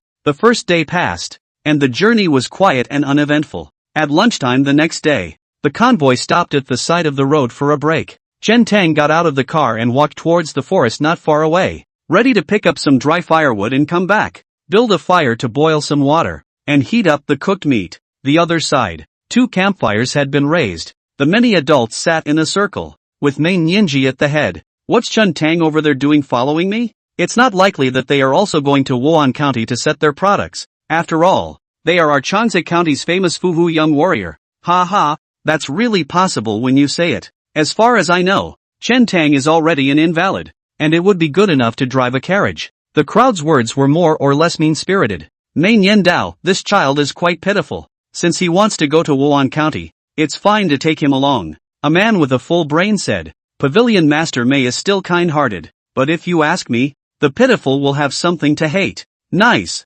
Another flamboyant woman was full of disdain and said, "He's pitiful because he deserves it. He doesn't know what he's doing, and he's meddling in other people's business. What kind of people are in that Blackwater gang? The government officials don't dare to mess with them. He's a country boy who hasn't seen the world and is looking for his own death." Words aren't nice to say. Mei Nianji frowned slightly and said so before digressing and chatting elsewhere. On the other side, there was a group of teenagers and young girls gathered around a bonfire, laughing and playing. "Brother go." Chen Tang went into that grove alone. A teenager came over and whispered, "Should we go over and give him some color? The last time you were injured, it was all because of him." Go Dai stared at Chen Tang, who had just entered the woods, his face grim. That incident a month ago, he never forgot. It was just that at home, in the way of his father, he didn't dare to make any moves. Now that I've left Chanza County, I have no worries. Just about the only thing that wasn't easy to deal with was Mei Nianji's father and daughter. Mei Shui, in particular, could not possibly allow them to deal with Chen Tang. If I had known, I would have taken the tyrant and bully out and let them go for another bite, Go Dai said in his heart. Go Dai mused. We have to find a reason. It's not good to be too direct. A teenager pondered a little, and with a twinkle in his eye, he looked toward Ji Wei, who was not far away, and with a joyful expression on his face, he whispered, Brother Go, I've got it. Chapter 51. Mei Nianji was chatting with the crowd, when out of the corner of her eye, she saw a group of teenagers clustered around Go Dai, marching towards Chen Tang's carriage, and couldn't help but frown slightly. Just now, coincidentally, Mei Shui's clothes had been accidentally spilled with wine, and she was changing in the carriage. Mei Nianji was about to get up, when several people around him persuaded, Brother Mei need not be nervous. They are all children. What can happen? Let them go. Let's continue to drink. Those few people from the Bad Wolf Gang were also instructed to come and toast. Mei Nianji couldn't excuse herself, so she could only deal with the situation at hand. Chen Tang entered the woods and looked in the direction of the caravan for a while. I can't believe no one followed. Chen Tang walked to this side of the woods alone. Collecting some dry firewood was only one of the purposes. The main thing was to give Godai's group a chance. Let them send themselves to the door, and then let them grow a little. Only, Godai seemed to have learned his lesson and didn't come to mess with him. Chen Tang wasn't worried about the situation on the other side of the carriage. After all, with the fat old man and Chang Mu around, nothing much could go wrong. He picked up some dry firewood in the woods and was about to leave when his afterglow suddenly caught a glimpse of some fires deep in the woods that had just been extinguished not long ago. Chen Tang narrowed his eyes slightly and first looked around, not seeing any figures before slowly approaching. It's normal to have fires. Hunters coming into the mountains, passers-by. But these fires were a bit much. There were more than 20 clusters of them scattered about, and the footprints and hoof prints on the snow around them were disorganized,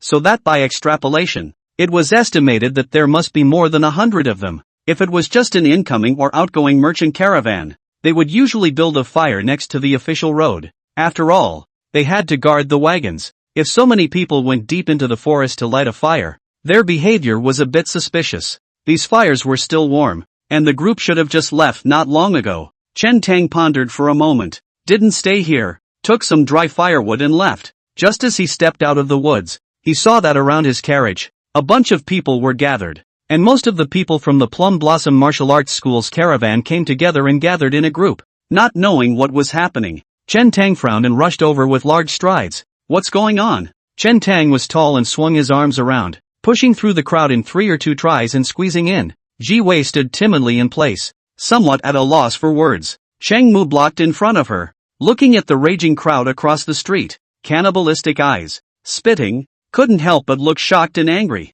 and didn't know what to do about it. The fat old man's round head poked out of the car window and watched the scene with good humor. Seeing Chen Tang come over, Chang Mu breathed a light sigh of relief. Just now that group of teenagers came to Ji Wei and wanted to take her over there to play. Ji Wei didn't go, so a few of them came up to move their hands and feet and wanted to forcefully take her over there. Chang Mu said, I couldn't see past it and stepped in to stop it. In a few words, Chang Mu told the cause and process of this matter. What are you talking about? What do you mean by moving your hands and feet? My family's Wendong is the most well-behaved, observes the rules and knows the etiquette. How could he fancy your family's maidservant? He even thinks it's dirty. A flamboyant granny shouted at the top of her voice. Not bad. How big can it be between children? Do you need you adults to step in and use weapons? Do you know the rules? Chang Mu hurriedly explained. I didn't use the sword blade. I just used the scabbard to hold them back. It didn't hit hard. Who said it wasn't heavy-handed? My kids are crying from the pain.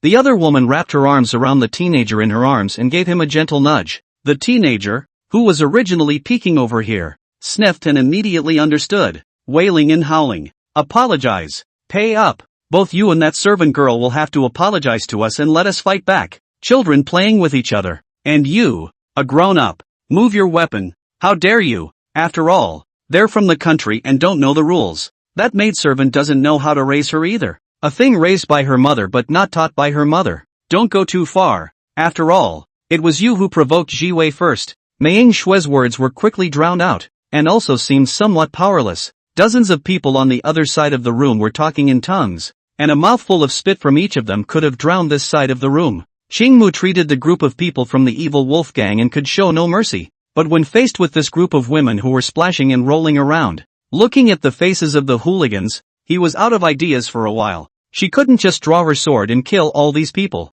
between the two sides. After all, it hadn't come to that, but if she had to make her pay and apologize, she couldn't swallow it. After all, it was the other party who first provoked Ji Wei. Just now, if she hadn't made a move, Ji Wei would have definitely been bullied when she was brought over by the group of teenagers pulling and tugging at her. This matter has become so big. Ji Wei already feels sorry for Chen Tang, only feel that it is he who has caused trouble to the family, cannot help but red eyes, full of aggrieved and helpless. When she heard the words raised by a mother, not taught by a mother, she could no longer hold back the tears that came to her eyes, though some memories are fuzzy, but she clearly remembered that she had a mother. Her mother was a gentle and kind person who treated her extremely well and taught her many things. Mei Nianji felt a headache when she saw this scene. If he had known this, he should have blocked the group of teenagers when they had just passed by, and it wouldn't have been such a big, bad mess. Although the cause lies in Godai a few people, but this side is after all a lot of people.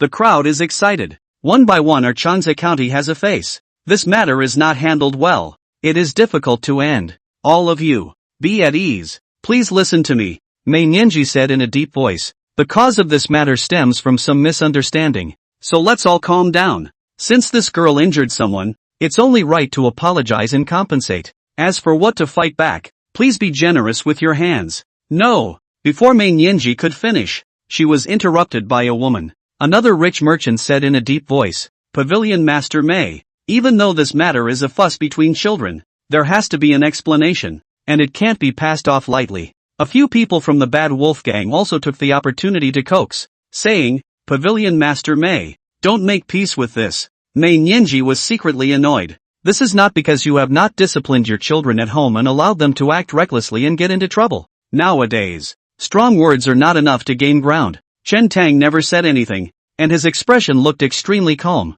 He gently stroked Jiwei's back with his left hand and wiped away the tears on Jiwei's face with his right hand. Leaning down slightly, he asked softly, which people were the ones who just tugged on you? Point them out for me to see. Jiwei cried and shook her head, and under her breath she just said, Brother Atang. I'm sorry. It's okay, don't be afraid. Which ones? Chen Tang softly said, what do you want? When the group of people opposite heard Chen Tang's words, their spearheads were immediately aimed at Chen Tang. Ziki, you go over there, and those of us who are here will watch and see what he wants to do. Not bad. All of you kids step forward and show this young warrior Fuhu. If he dares to touch a hair on your head, I'll find someone to waste him. The men sneered and pushed their children out. Chapter 52, Deterrence. Chen Tang glanced at the four people who stood out, 3 teenagers, and a young girl. Godai was not among them and was standing in the crowd holding his arms to watch the fun. On the backs of the hands of the 4 men, there was a scabbard-shaped faint red mark, which was exactly what had just been left behind by Qingmu's beaters. Chen Tang faintly asked, how old are you guys? I'm 17. 18. What? I'm 19. The youngest of the 4 teenage girls was 16 years old, and each of them held their heads high and looked at Chen Tang as if they were provocative. Chen Tang asked,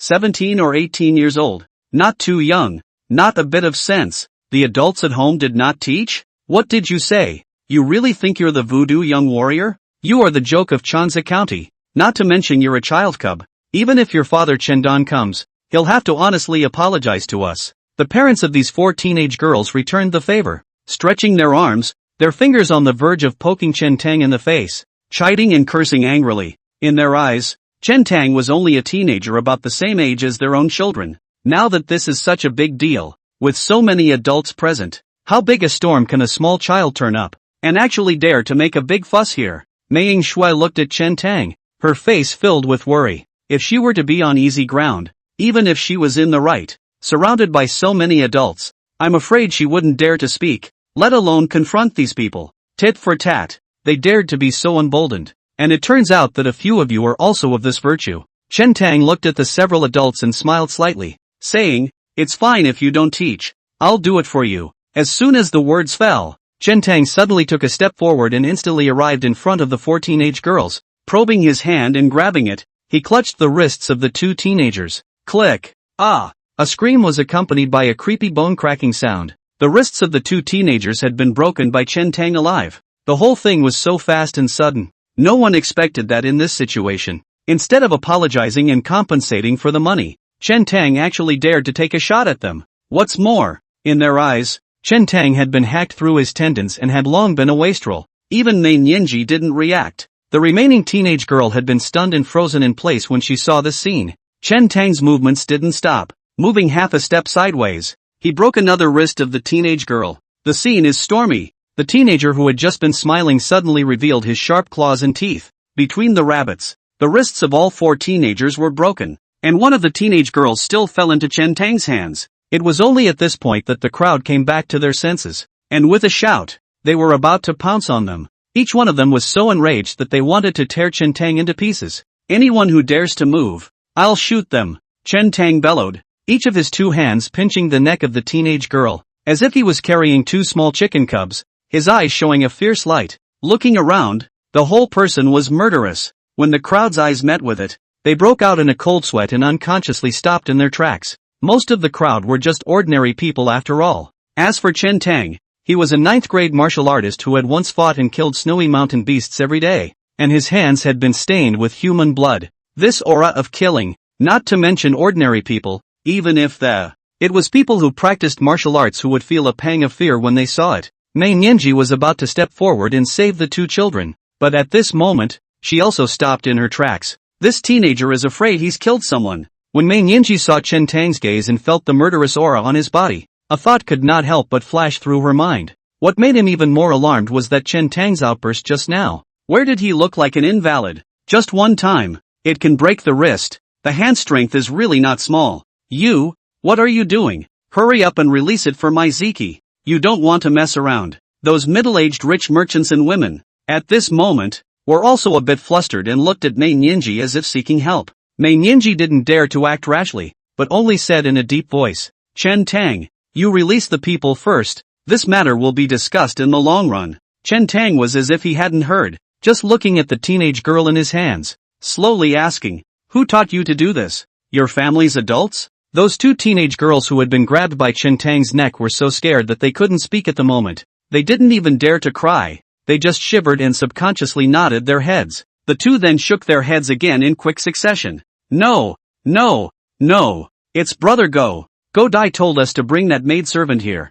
If she doesn't obey, Brother Go let us bring her here by force. The crowd heard the words and already roughly understood the cause of the matter. Chen Tang casually threw the teenage girl in that hand toward Mei Nianji without looking back and lightly shouted, knife. The fat old man had prepared for this and threw Chen Tang's long black-sheathed sword through the window. Chen Tang reached out and cut it off, backhanding the hilt in midair. There was a crash. The blade was sheathed in a cold light, shaking the crowd a bit, and they subconsciously backed away. The crowd that was originally stupid enough to move was also shocked by Chen Tang's one man and one sword at this moment. Several evil wolf gang guards were in a state of shock. They drew their swords and hurriedly blocked in front of Godai to protect their young master. Oops, they're kids. They don't know any better. This is why it's necessary. That's right. Why talk to a child and have to use a knife? Not so much. Someone in the crowd rushed out and rounded up the crowd. Chen Tang's gaze crossed, and the ones who spoke averted their gazes and immediately shut up. After the children are taught, I'll teach the adults. Chen Tang went forward with his sword, and in just 3 or 2 steps, he dragged out a middle-aged woman with heavy makeup from the crowd. Ah! The middle-aged woman was dragged by Chen Tang by her hair, letting out a scream of pain and stomping her arms and legs. Chen Tang kicked the woman down in front of Qing Mu and Ji Wei, and with his long knife across her neck, he said in a chilling voice, old pig dog, if you scream one more time, I'll cut you down. The middle-aged woman was so frightened that she immediately silenced her voice, cloaked her hair and staring with wide eyes, her face filled with horror. Mei Nianji had just caught the 2 children, and at this time, if she wanted to go forward, it was already too late. You're the one who just said you have a mother and no mother, aren't you? Chen Tang's long knife exerted a slight force, and the blade had already cut through the middle-aged woman's skin, oozing out a trace of blood. The middle-aged woman felt it clearly, and was scared out of her wits, almost fainting. You have to apologize for saying and doing the wrong thing. Did anyone ever teach you that? Chen Tang bent down slightly and said quietly, I was wrong. That middle-aged woman sniffed and hurriedly said to Chen Tang, little brother, young warrior Chen, don't get on my bad side.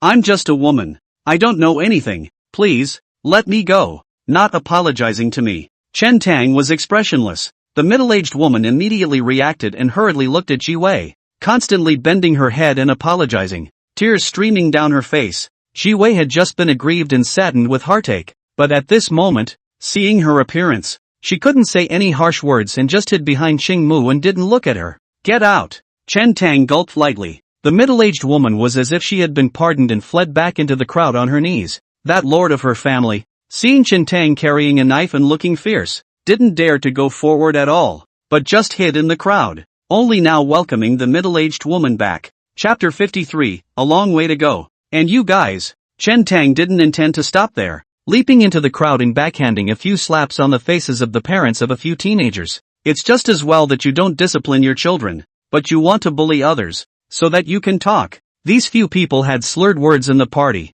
and they hadn't missed out on greeting Ji Wei. Pop, pop, snap. Chen Tang beat a few people to the point of falling to the ground in a couple of blows. The crowd that had originally gathered together scattered with a bang. Chen Tang is carrying a long knife in his hand, with a fury between his eyebrows and a wolf's gaze. So ordinary people don't dare to go forward, for fear that if they are not careful, they will be splattered with blood on the spot. When the crowd saw Chen Tang like this, Those who had just rounded up the situation didn't dare to speak. The crowd of guards from the Plum Blossom Martial School subconsciously looked towards Mei Nianji. After all, they had practiced martial arts for many years, and as long as Mei Nianji gave the order, the guards would naturally step in and restrain Chen Tang. Mei Nianji's gaze drooped slightly, imperceptibly shaking her head. In his opinion, what Chen Tang had done, although somewhat drastic, was still somewhat measured and reasonable. If it had been Ing Shui who had been bullied like this, I'm afraid he would have done the same when he was in a rage. Otherwise, if he wanted to make a move to block it, he might not have had no chance just now. Those families are just letting their kids do whatever they want because they have a little money. In their eyes, that servant girl was bullied. So what? That Chen Tang was born in the grass. His status was low, and he was an invalid. How dare he call out to them? I didn't expect to run into a hard case today. It's good to teach them a lesson. Crazy, really crazy. Ziki, let's not get on his bad side. Just the way he is, he'll suffer a big loss in the future sooner or later. Those few people didn't dare to go forward. They could only mutter and complain a few times, and glared fiercely at Chen Tang for a few moments before turning around and leaving. Chen Tang looked at the group and said indifferently, "In the future, you guys grow some eyes and don't mess with the wrong people. What are you arrogant about? I see that you are also a bully." One person was unwilling. Egged on, "This is that Godai started. Why don't you dare to move him? It's not because you are afraid of the evil wolf gang. You just dare to show your sword with us." Chen Tang just laughed and glanced at Godai, who was hiding in the middle of a group of evil wolf gang guards, and did not retort. Godai was already a dead man in Chen Tang's mind. The only reason why they didn't move him now was because Mei Nianji and a group of guards, as well as the evil wolf gang, were present. He went out to discipline those kids, and Mei Nianji turned a blind eye. But if you want to kill someone, Mei Nianji will definitely block it, or you can't explain it back to Changzhou County. With so many people, it is extremely difficult to take Godai's life, and I'm afraid I'll have to reveal my bottom card, which will affect the plan afterward. It's not worth it for such a thing, and it's too irrational to kill someone in public. When the officials pursue the case, I'm afraid I won't be able to avoid trouble. There are plenty of opportunities. The road is still long. Mei Nianji coughed lightly, waved her hand, and said in a deep voice, "All disperse." The crowd gradually dispersed. Those few rich and powerful merchants who were beaten by Chen Tang were ultimately upset and went back to gather the few attendants they had brought with them. Several of the entourages added up to a dozen or so,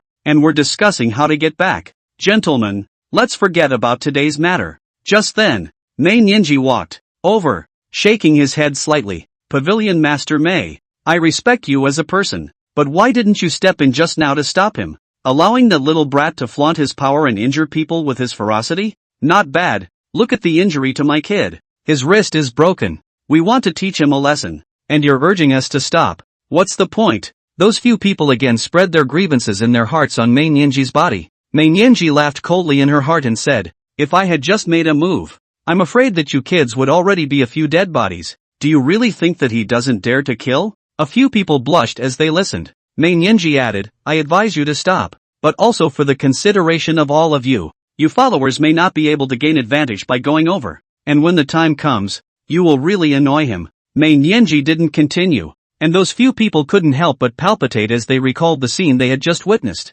"Let's leave it at that, come what may," one man said indignantly, taking his wife and children into the carriage. After this mess, all the people also lost the mood to eat, extinguished the fire, packed up the traveling clothes, the caravan back on the road. Chen Tang was still driving the carriage, falling at the end of the caravan. Mei Shui came to this carriage of Chen Tang, but did not enter the carriage, but sat in the driving seat, sitting side by side with Chen Tang. From time to time, she turned her head sideways and looked at Chen Tang with some curiosity. The scene she had just witnessed had also shaken her to the core. She had never imagined that someone like Chen Tang, who was the same age as her, would dare to do that kind of thing and still be able to do that kind of thing under the weight of so many people. She had just watched Chen Tang stand up for Ji Wei and get out of the way again, and she was happy in her heart. Otherwise, she wouldn't have known how to speak up and beg her father to step in. And even if father stepped in, I'm afraid that it would just be a big deal, a small deal, and it wouldn't be as painful as it was just now.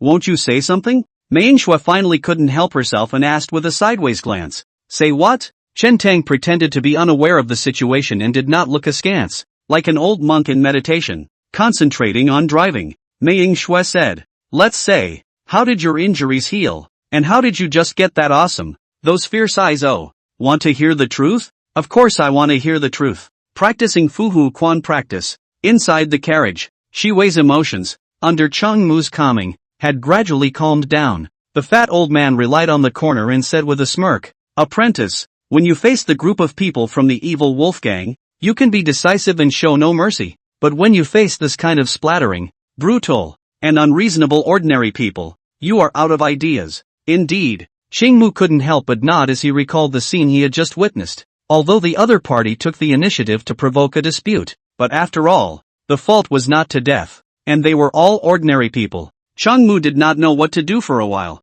"You saw it this time," the fat old man said. "Don't look at them as ordinary people, but they dare to bully others like this. It's only because in their eyes, Ji Wei's status is humble, and Chen Tang is an invalid. Not enough to fear. When you come across such brash and unreasonable ones, you have to be like Chen Tang, even more brash and ruthless than them. To strike is to strike with a thunderbolt, to strike them with pain and fear. Otherwise, they will still be unforgiving and give an inch." The fat old man has been walking the rivers and lakes for many years, has seen too many people and experienced too many things, and has long since seen through this group of people. Don't look at them as ordinary people, but when they do evil and bully others, they likewise have no bottom line. If you show weakness and retreat, they will definitely be aggressive and catch you bullying, the fat old man said. So in the beginning, you have to fight back and clearly tell the other party that you are not to be messed with. If you want to mess with you, you have to pay the price. These words were spoken both to Qingmu and to Ji Wei. It's just that Qingmu didn't listen much. His attention was on those two people outside the carriage, and he pricked up his ears to eavesdrop. Only Ji Wei seemed to understand and nodded. Chapter 54. On the carriage, Mei Yingxue was like a curious baby, pulling out all the stops and chatting blindly with Chen Tang. Mei Yingxue said, "Just now I saw you break those people's wrists with a lot of strength. I estimate that you can at least reach the level of opening a two-stone bow. When we go for the finalized product test, you also go over there to try and see how many stone bows you can draw." Just now, Chen Tang had shocked the crowd, but hadn't actually revealed any means. In the eyes of others, Chen Tang was nothing more than a jerk who suddenly started to be ruthless and carried a knife in his hand, so there was no need to clash with him. Until then, Chen Tang vaguely replied back, "By the way, have you heard about the draft in Pingzhou?" "Aha, I've heard that in addition to fighting bandits and guarding the borders, this conscription seems to have the opportunity to become a member of the capital's forbidden army." Guarding the capital. Originally,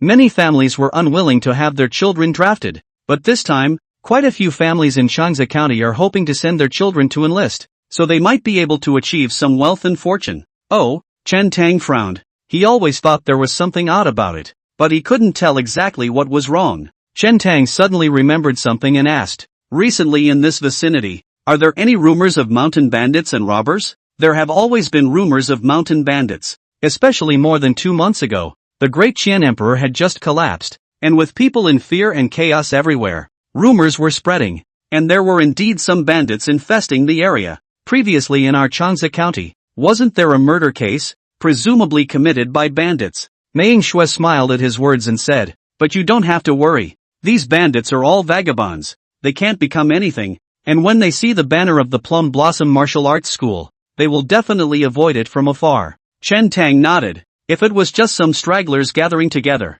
almost all of them were ordinary people who couldn't survive, with limited fighting strength, and wouldn't easily mess with a large merchant group like the Plum Blossom Martial Arts School. There is an ambush on both sides of the official road ahead. Right at this moment, the fat old man's voice suddenly rang in Chen Tang's ears, and Mei Yingxue didn't react at all, as if she didn't hear it at all. Transmission.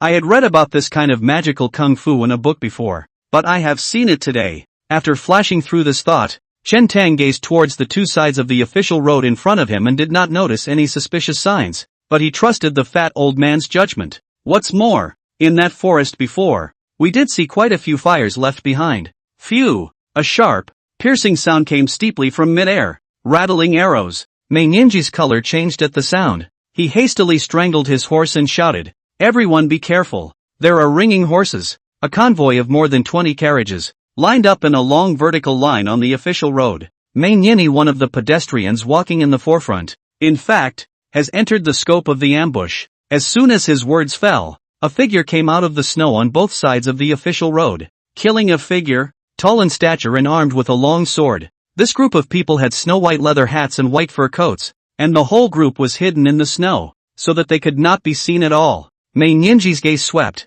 secretly alarmed. The group of people on the other side had about 100 people, each with fierce faces and tall bodies, not at all any yellow-faced stragglers. Look at its appearance. And the Blackwater gang of people are more similar. Obviously not good. The people of the Blackwater gang all came from the extreme northern cold region. You are the cold domain. Friends? Mei Nianji rode on the horse, calmed his mind, cupped his fist and raised his voice. Under the Plumflower Martial Arts Museum, Mei Nianji, this time to go to Wan County. Passing through here, I hope that your friends appreciate a thin face. There will be heavy gifts to answer. Without waiting for Mei Nianji to finish, the group of robbers greeted and swarmed towards the merchant team. Mei Nianji's heart stuttered. Normally, robbers stop the road for no other reason than to cross over and grab some money, trying not to kill anyone, especially a merchant caravan like Mei Nianji's, which was obviously escorted by a host of guards. If there was a clash and a fight, these robbers would also be killed or injured, and the loss would outweigh the gain.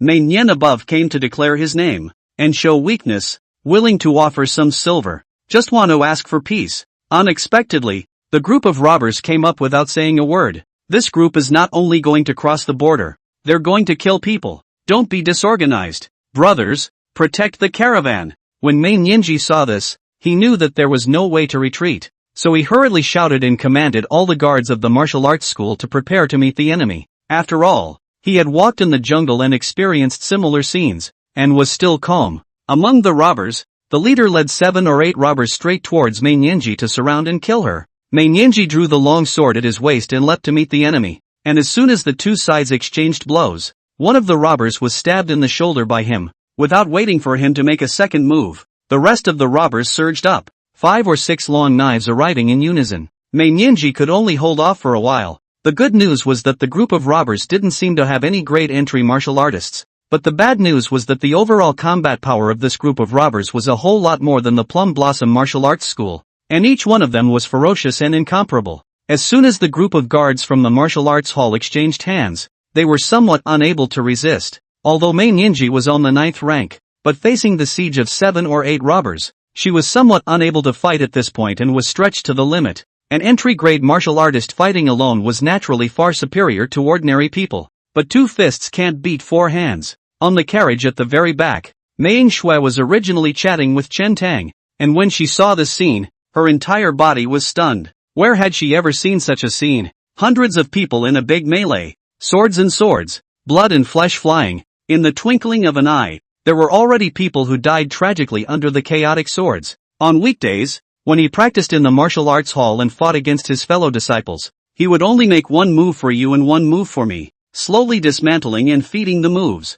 Right now this is a knife to the blood, life and death line. The slightest carelessness, blood splattered on the spot. Mei Shui had already drawn out the long sword in her hand. Only her arm was slightly trembling, visible fear in her heart. But seeing that her father was surrounded by the robbers and seemed to be unable to resist, she immediately put the fear of danger behind her, took a deep breath, and leapt off the carriage with her sword. So she was about to rush forward to help. Without taking a few steps, Mei Shui seemed to think of something and turned back to Chen Tang. You drive fast. Turn around and run backwards. After saying that, Mei Shui rushed towards the crowd with her sword. Chen Tang looked at the chaotic battle scene in front of him and frowned slightly. There was an extremely lively fight up front, but in reality, there weren't many robbers coming through the back half of the caravan yet. It gave him a feeling as if the first target of this group of robbers was not the merchant team, but the group of people from the Plum Blossom Martial Arts School. Numerous wealthy gentry and landed gentry of the merchant caravan encountered this situation,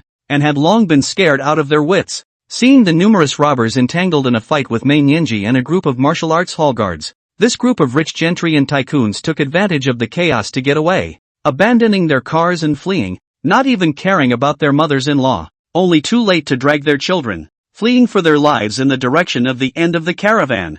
Go die, escorted by several evil wolf gang guards, looked panicked and also ran in Chen Tang's direction. Chen Tang looked at Go Dai, who was getting closer and closer, smiled slightly, turned around and took the bow and arrows out from the carriage. Chapter 55, Shooting. Go Dai fled in a hurry. Fortunately, most of the robbers were besieging the guards of the Plum Blossom Martial Arts Hall, and not many of them were chasing in this direction. Don't panic, all of you. Hold your positions and form a defense.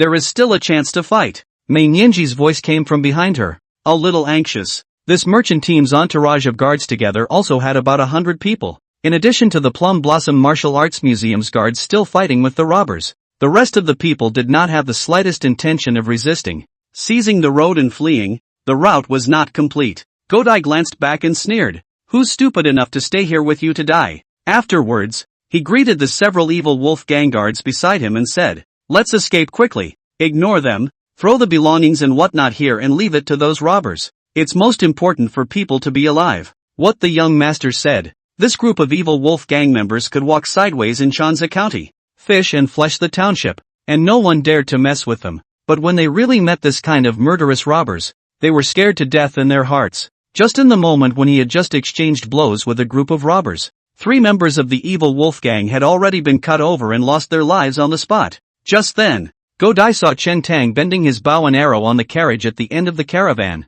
slowly standing up. He's going to make a move? What an unknowing man. Godai secretly rejoiced in his heart. This is good. Once he strikes, he will definitely attract the attention of the robbers. At that time, not only will our chances of surviving greatly increase, it will also be difficult for him to escape death. Wait for me to arch the fire again. Seeing that the distance between the two sides was getting closer and closer, Godai's mind turned sharply and he suddenly raised his voice and said, please also ask the young warrior Fuvu to make a move and kill the robbers. Whoosh! Arrows like shooting stars. A flash of dark light. Godai was in the middle of opening his mouth to speak, but he saw Chen Tang's bow was like a full moon, and the feathered arrow was already out. But the direction of the arrow was actually heading straight for himself. It's too fast. The distance between the two sides was only 20 to 30 meters. At this distance, not to mention Godai, even a 9th grade martial artist would not be able to dodge the full force of an arrow from a one-stone bow. Godai simply didn't expect that Chen Tang would actually take a shot at him in full view of everyone. How dare he kill in public? The dark light was growing larger and larger in his pupils. The whole process, as if it were extremely long. But when he came back to his senses, there was a coldness in his chest, followed by a sharp pain. A huge impact directly carried him out. The feathered arrow pierced through Godai's chest, only slightly hindered. The force was still great, and once again shot into the abdomen of the robber who chased after him. This robber screamed miserably and fell to the ground. Godai lay on the cold snow, his eyes looking at the gray sky, blood spilling out of his mouth uncontrollably, and only one thought remaining in his mind. I'm going to die. I'm going to die. The few remaining members of the evil wolf gang saw the scene and looked horrified, their footsteps giving way. They glanced at Godai. This man is definitely not going to live. A few people looked at each other, paused briefly, and continued to run for their lives. The crowd of robbers who came after them saw that Chen Tang had just shot an arrow, wounding his partner beside him. Their faces changed, and they all switched their targets to kill in Chen Tang's direction. Chen Tang leaped off the carriage and advanced instead of retreating, holding a bow in one hand and a few feathered arrows in the other, moving without stopping, constantly bending his bow and shooting arrows. Whoosh! Whoosh! Whoosh! The feathered arrows broke through the air as if they were a series of beads, shooting towards the 7 robbers on the opposite side. The distance between the two sides was too close and they were facing each other. Plus Chen Tang's archery skills were so precise that 3 robbers were killed on the spot. Retreat! Retreat! Distance yourself from him! The 4 remaining robbers shouted loudly, stopping and retreating towards the back. So much for a rather bizarre scene on the official road. A tall teenager, holding a bow and arrow, kept moving forward, actually forcing the 4 robbers to swing their swords in front of them, retreating and in a sorry state. One of the robbers didn't pay attention to his feet and stepped on a body, stumbling and nearly falling. Pust! The man's head was blown off by an arrow, and he was killed on the spot. It wasn't like the robbers were chasing the merchant caravan, rather it was like Chen Tang was hunting the robbers. 2 of the robbers were skillful enough to block the incoming feathered arrows with their long knives, but the second arrow came instantly, not giving him a chance to catch his breath at all. Pust! This robber raised his sword to separate the arrows that were shot at him, but his chest revealed a huge opening, and before he could retract his sword, the second feathered arrow had already pierced through his chest. The interval between the 2 arrows was extremely short, and there wasn't much reaction time at all. In the blink of an eye, the remaining 3 robbers were also shot by Chen Tang one after another.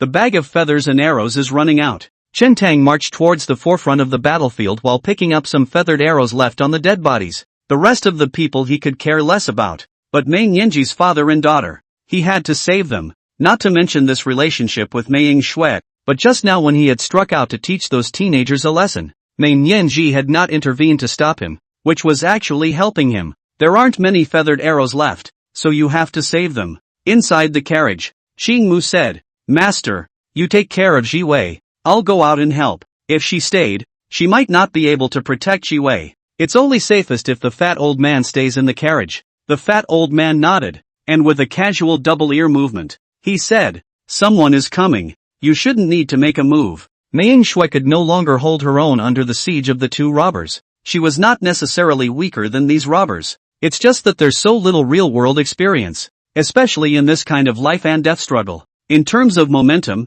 she was suppressed by the opposite robbers, and when her guts were weak, even if she had 10% of her ability, she couldn't exert 50% of it. Whoosh! The sound of arrows breaking through the air rang out, sharp and piercing. One of the robbers who was fighting Mei Shui was instantly shot through his body. The remaining robber's face changed and he was slightly stunned. Mei Shui saw the right moment and struck out with her sword, stabbing this person in the throat. A cloud of blood like a plum oozed from this robber's throat. Mei Shui gasped for breath and subconsciously looked back, just to see Chen Tang bending his bow and arrow, his gaze like a torch, and rushing in stride. Somehow, Mei Shui's nose was sore and her eyes were slightly red. Careful! Chen Tang walked past her with a reminder, picking up the feathered arrow from the dead body next to him and bending his bow once again. Whoosh! An arrow breaks through the air. One of the robbers who had surrounded Mei Nianji was hit by an arrow and fell to the ground, struggling for a few moments before losing his breath. Chen Tang had just made this arrow extremely precise,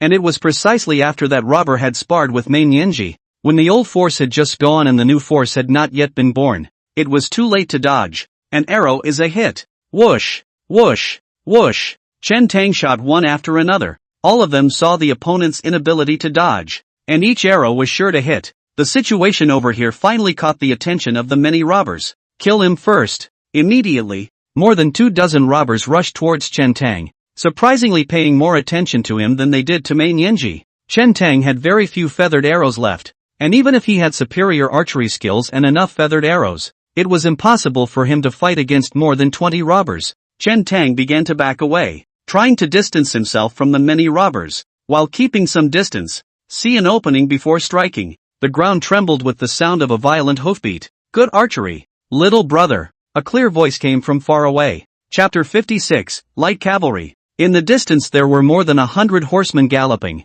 The leader was a bearded man in his 30s, dressed in a white robe, with starry eyes, 8 feet long, riding on a high horse, holding a spear, galloping.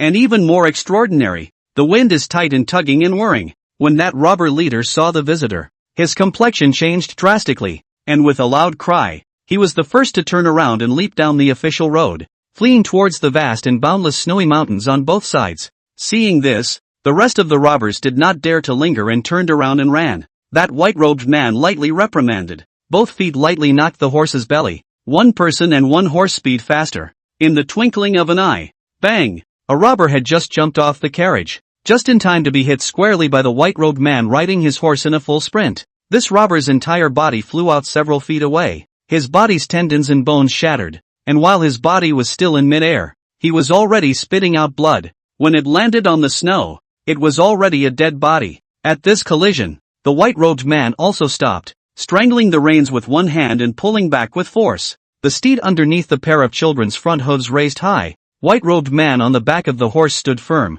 long arm forward, spear a poke and a pick. Pust! A robber's chest was pierced by a spear, and he was then picked off and fell to the ground, already dead. Until then, the white-robed man behind the more than 100 horsemen covered up, each holding a long knife, condescending, swinging and slashing. After a charge, the robbers who didn't have time to escape on the official road were all cut down. However, many robbers still left the official road early and fled deeper into the snowy mountains. This team of light cavalry was as fast as lightning on the official road, coming and going like the wind. But the snow on both sides of the official road was of different depths and the terrain was complicated, making it inconvenient to run. The white-robed man raised his arm, gestured, and bellowed softly, "Arrow!" The people returned their swords to their sheaths, took off the bows and arrows on their backs, and shot towards the robbers who were fleeing for their lives. A round of bow and arrow shots came down, and a dozen more robbers were hit by arrows and fell to the ground. Less than half of them actually escaped to the distance and were spared.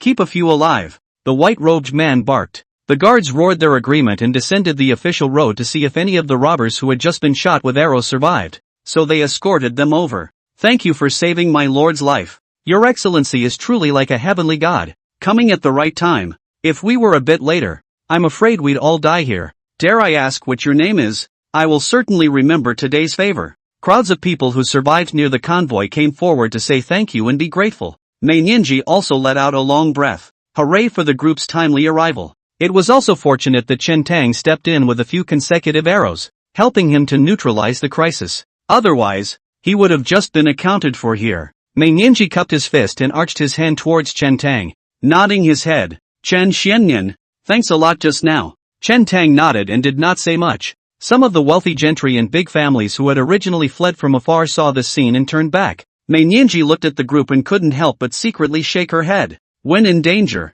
these people leave their wives and children behind and just run for their lives. Although that Chen Tang is young, he disregarded the danger and made a righteous strike. In comparison, the gap is really huge. I thank you all for saving my life. After Mei Nianji thanked Chen Tang, she bowed again to the white-robed man and the others. The white-robed man nodded slightly and asked, "Where are you coming from and where are you going to go?" Mei Nianji arched his hand and said, "I am the owner of the Changsa County Plum Blossom Martial Arts Pavilion." Mei Nianji, the main purpose of this trip is to bring some of the pavilion's disciples and head to Wan County to set the product. Plum Blossom Martial Arts Center. I have heard of it. The white-robed man nodded and said, "Some years ago, your martial arts school produced a few great entry martial artists." Exactly. Mei Nianji immediately felt a sense of being flattered and asked, "Dare I ask your high name and where you work?" He saw that although this person was not very old, he was very elegant, calm and sophisticated, and obviously came from an extraordinary background.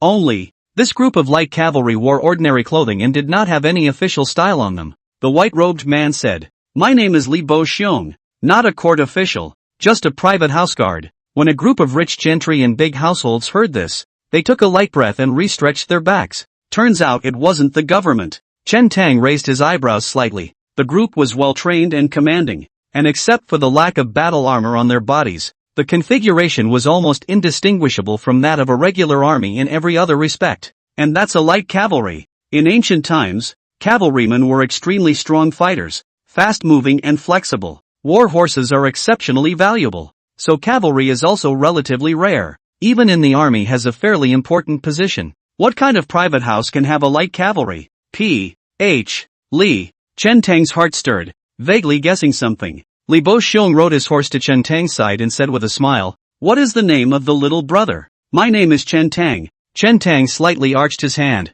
"Oh," Li Bo Xiong's eyes flashed with a strange color, and then re-looked Chen Tang up and down again, saying, "Brother Chen has practiced good archery. Would you like to come to my residence as a guest?" This strong man, a woman tugged at her own child and came over to say, that Chen Tang comes from a humble background. His father is a hunter, and he only knows how to shoot arrows. My child will soon be going to Wan County to set his character, and his comprehensive ability is definitely better than Chen Tang. Although this Li Bozian was not a court official, he was obviously from a good family, presumably from some prestigious family. If they had the opportunity to join these big families, their family could follow in the light. Nice. Another person said, this Chen Tang was seriously injured before, and all his tendons and membranes were cut off. Even if he is healed now, his future achievements will be limited. This righteous man, see what my child is like. He is obedient and well-behaved. He has eyesight. He is smart, and he understands things. These two families had been taught a lesson by Chen Tang before and held a grudge.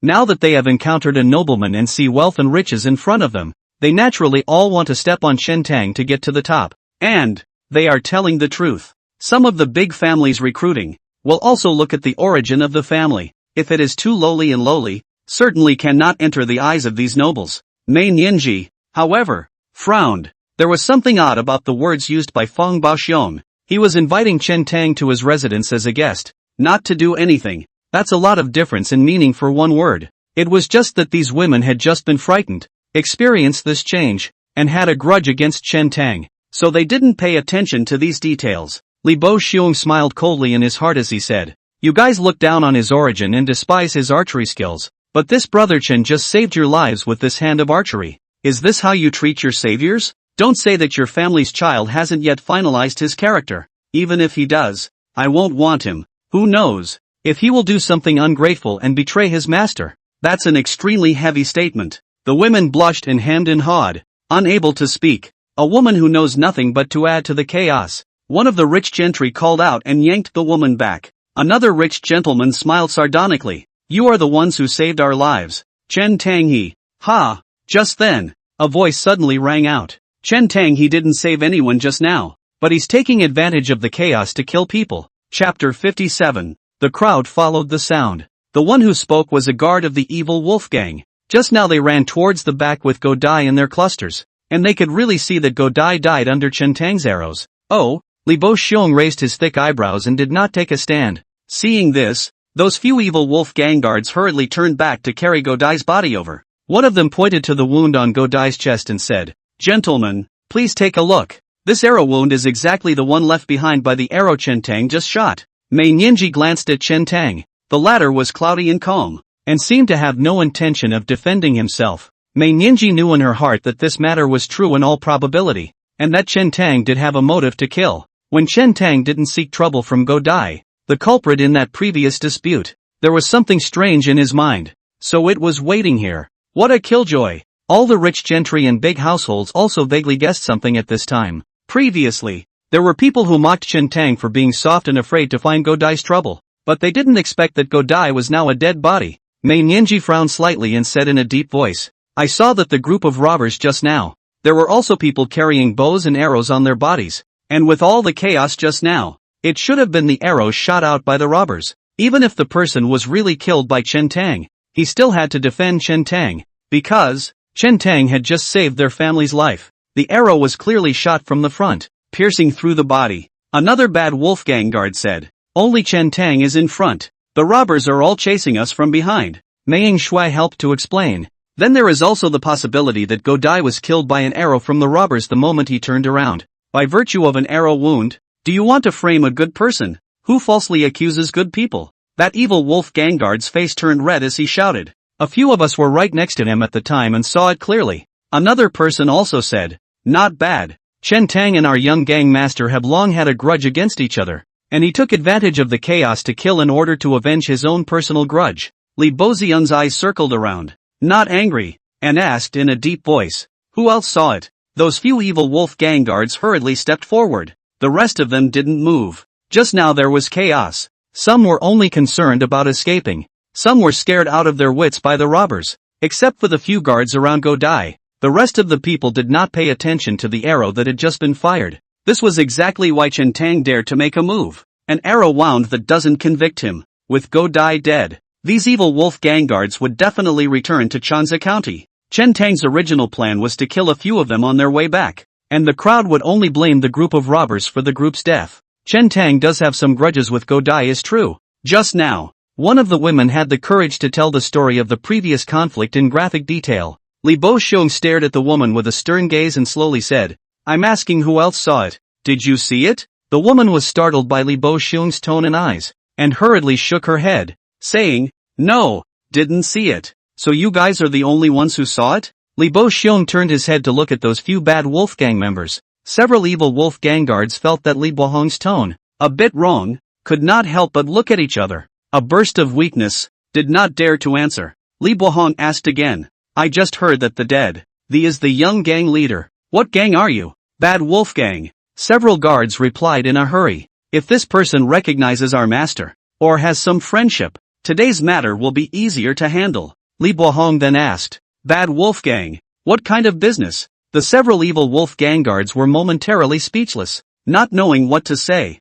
One can't be truthful that they live off of fishing and exploiting the people. How dare you? Steep! Li Bo Xiong bellowed like thunder on the ground. Several evil wolf gang guards trembled in fear. Li Bo Xiong said coldly, Your young master and this brother Chen have some animosity, so you and the others want to take advantage of this opportunity and join forces to plant evidence. Do you really think I can't see it? No, it isn't. I don't have. A few evil wolf gang guards hurriedly denied it. Li Bo Xiong gave a cold laugh and interrupted him, shouting, This brother Chen just shot and killed many snow thieves. We all watched it really well. Yet you want to frame a righteous man. I'm afraid that several of you are in cahoots with that group of snow thieves. and want to avenge them. I'm afraid that this time when the snow thief came down the mountain, it was you who secretly colluded with him and plotted against him. These words could scare the several evil Wolfgang guards silly, and each one of them was pale and bloodless. They would have been plaintiffs. Now it's good to be branded as an accomplice in collusion with the robbers in a couple of sentences.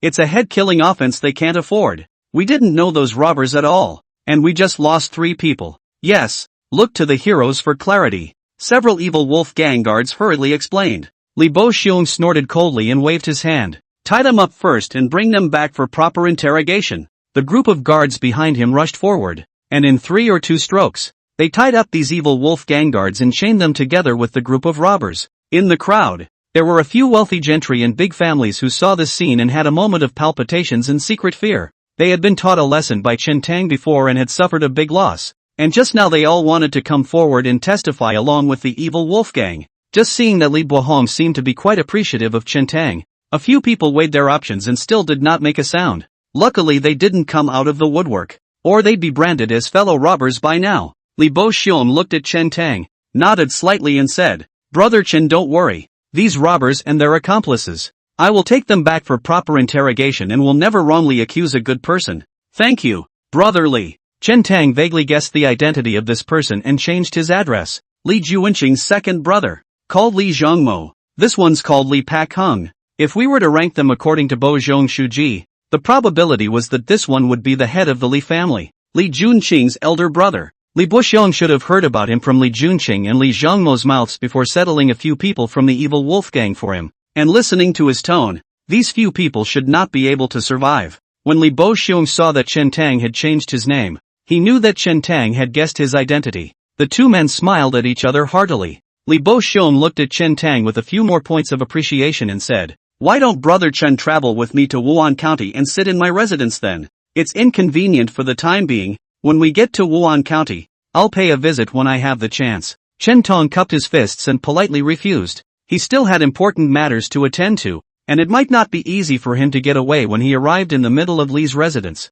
After a slight pause, Chen Tang sidetracked the topic and asked, "What's the matter with the snow thief that Big Brother Li just spoke of?" "That's the group," Li Boxiong said. "For half a year, there have been some mountain bandits and robbers hovering around the 3,000 snowy ridge, which we call the snow thieves. This group of people usually hides in the snowy mountains without a fixed mountain stronghold, and occasionally strikes out to plunder the merchant caravans. Even if we bumped into them, the group would have disappeared into the snowy mountains, making it difficult to chase them down and eliminate them all." Chen Tang asked, "These snow thieves don't look like Xiangua people. Are they related to the Blackwater gang?" When Li Boxiong heard this, his eyes flickered and he said in a low voice, "Unseen are the people from the Blackwater gang, but they are indeed from the side of the extreme north cold region. This time when we go back, we still need to interrogate them and see if we can pry their mouths open." Chapter 58 The Green Dragon Division. Some rich gentry discussed and prepared to pay a heavy amount of money to implore Li Bohong to escort the caravan to Wan County.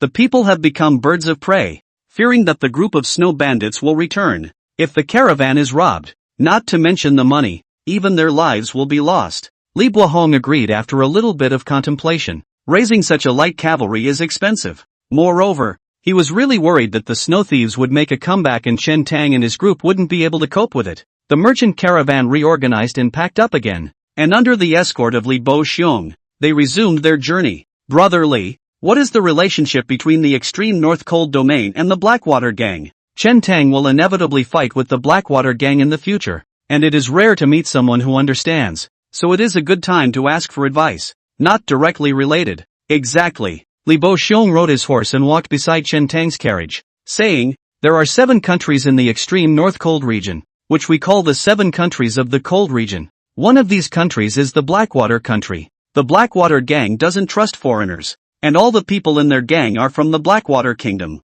After a pause, Li Boxiong said, "People from the 7 countries of the cold domain look similar. There's not much difference. So these snow thieves should come from the far north cold domain, but it's hard to say if they have any relationship with the Blackwater gang." Chen Tang asked, "I heard that the Blackwater gang has business dealings with all the counties in Pingzhou. What exactly do they do?" "The extreme north cold domain is rich in a rare or called cold iron, in the iron armor of a weapon. If some cold iron is incorporated, the strength will increase greatly," Li Boxiong said. "Originally, This kind of cold iron from the extreme northern cold region was never exported. Still a year ago, the Pingzhou pastor operated in many ways to open up relations with the Blackwater Kingdom, and by way of the Blackwater Gang's private commerce, the cold iron was transported to Pingzhou, and from Pingzhou, it was exported to the armies in various parts of the Qian Kingdom. From here in Pingzhou, the Blackwater Gang will also bring back some gold, jade, silk, and other items, so it's a case of each taking what they need. The Blackwater Gang's forces are so intertwined and deeply involved that the Blackwater Gang does some ridiculous things all over the Pingzhou, and many times they will not be able to get away with it. Chen Tang sulked. In that case, the Blackwater Gang had extremely important interests with Pingzhou, and even the entire Qianhua. Its forces were spread throughout the counties of Pingzhou, and it was almost impossible to move the Blackwater Gang. Li Bo-xiong said, after arriving in Wan County, the Blackwater Gang is fine, but there are two places that you should pay more attention to and never clash with them. Otherwise, even I won't be able to protect you. Chen Tang was slightly surprised. To the Blackwater Gang, Li Bohong did not care much about the words, but he did not know what place it was that would make Li Bohong so scornful. Li Boxiong said, one of them is the Green Dragon Division. The Green Dragon Division is directly under the orders of the Heavenly Prince of the Great Qian Dynasty, and has the responsibility of monitoring all officials, no matter whether they are civil or military officials, or worldly dignitaries.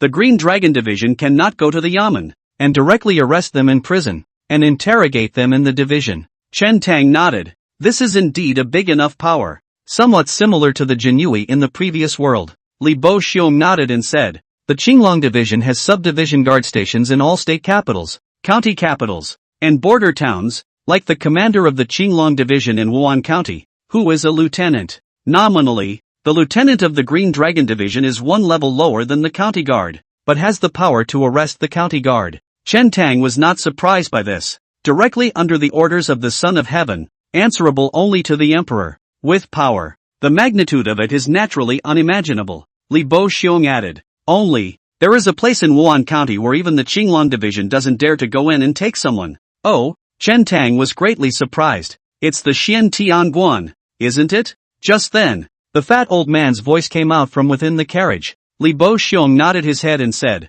the old gentleman is right. It is precisely the Xian Tianguan. Chen Tang asked, what does the Xian Tianguan have to say? Knowing Chen Tang's origin, it is reasonable for him not to understand these things. Li Bo-xiong explained, the Xian Tian sect is the immortal sect of the Qian Kingdom, with Taoist temples in every county and state, teaching the world, and is not subject to the laws and regulations of the Qian Kingdom, and only the precepts of the Xian Tian sect can constrain the punishments. Chen Tang raised his eyebrows slightly, not being bound by the laws of a nation, but disciplined only by its own precepts. This sect is a bit scary. Chen Tang asked, why is the Xian Tian sect so strong? Li Bo-xiong mused, the Xian Tian sect has a supreme status in the Qian Kingdom. The sect master was appointed as the state master, and even the great Qian Heavenly Prince has the utmost respect for him. And this state master, too, does have heavenly means that are unimaginable to mortals, and is honored as the Xian Tian Immortal Master. The many disciples in the Xian Tian sect specialize in the magic spells for healing, and there are so many followers that even in the imperial court, there are quite a few people who believe in the Xian Tian sect. If, according to what Li Bo-xiong had said, then the Xian Heavenly Sect Master was honored by the Heavenly Prince of the Great Qian Dynasty as the State Master, the status and influence of the Xian Heavenly Sect in the Qian Kingdom could be imagined. What goes up must come down. Even the Son of Heaven believes in this stuff, let alone the people below. Chen Tang was never interested in such things. Humph. The fat old man suddenly snorted coldly and said, it's just some means of pretending to be a god and fooling people. Li Bo-xiong's complexion changed, and he whispered, old sir, be careful with your words. If these words are heard, I'm afraid there will be a great disaster. Let me tell you about the origin of this Xian Tian sect. The fat old man said, back then, the divine state land was divided into two. The north was plunged into war for a long time, and then the former dynasty's martial emperor came out of nowhere and temporarily gathered all the major tribes together. Only later did the martial emperor fail in his southern expedition.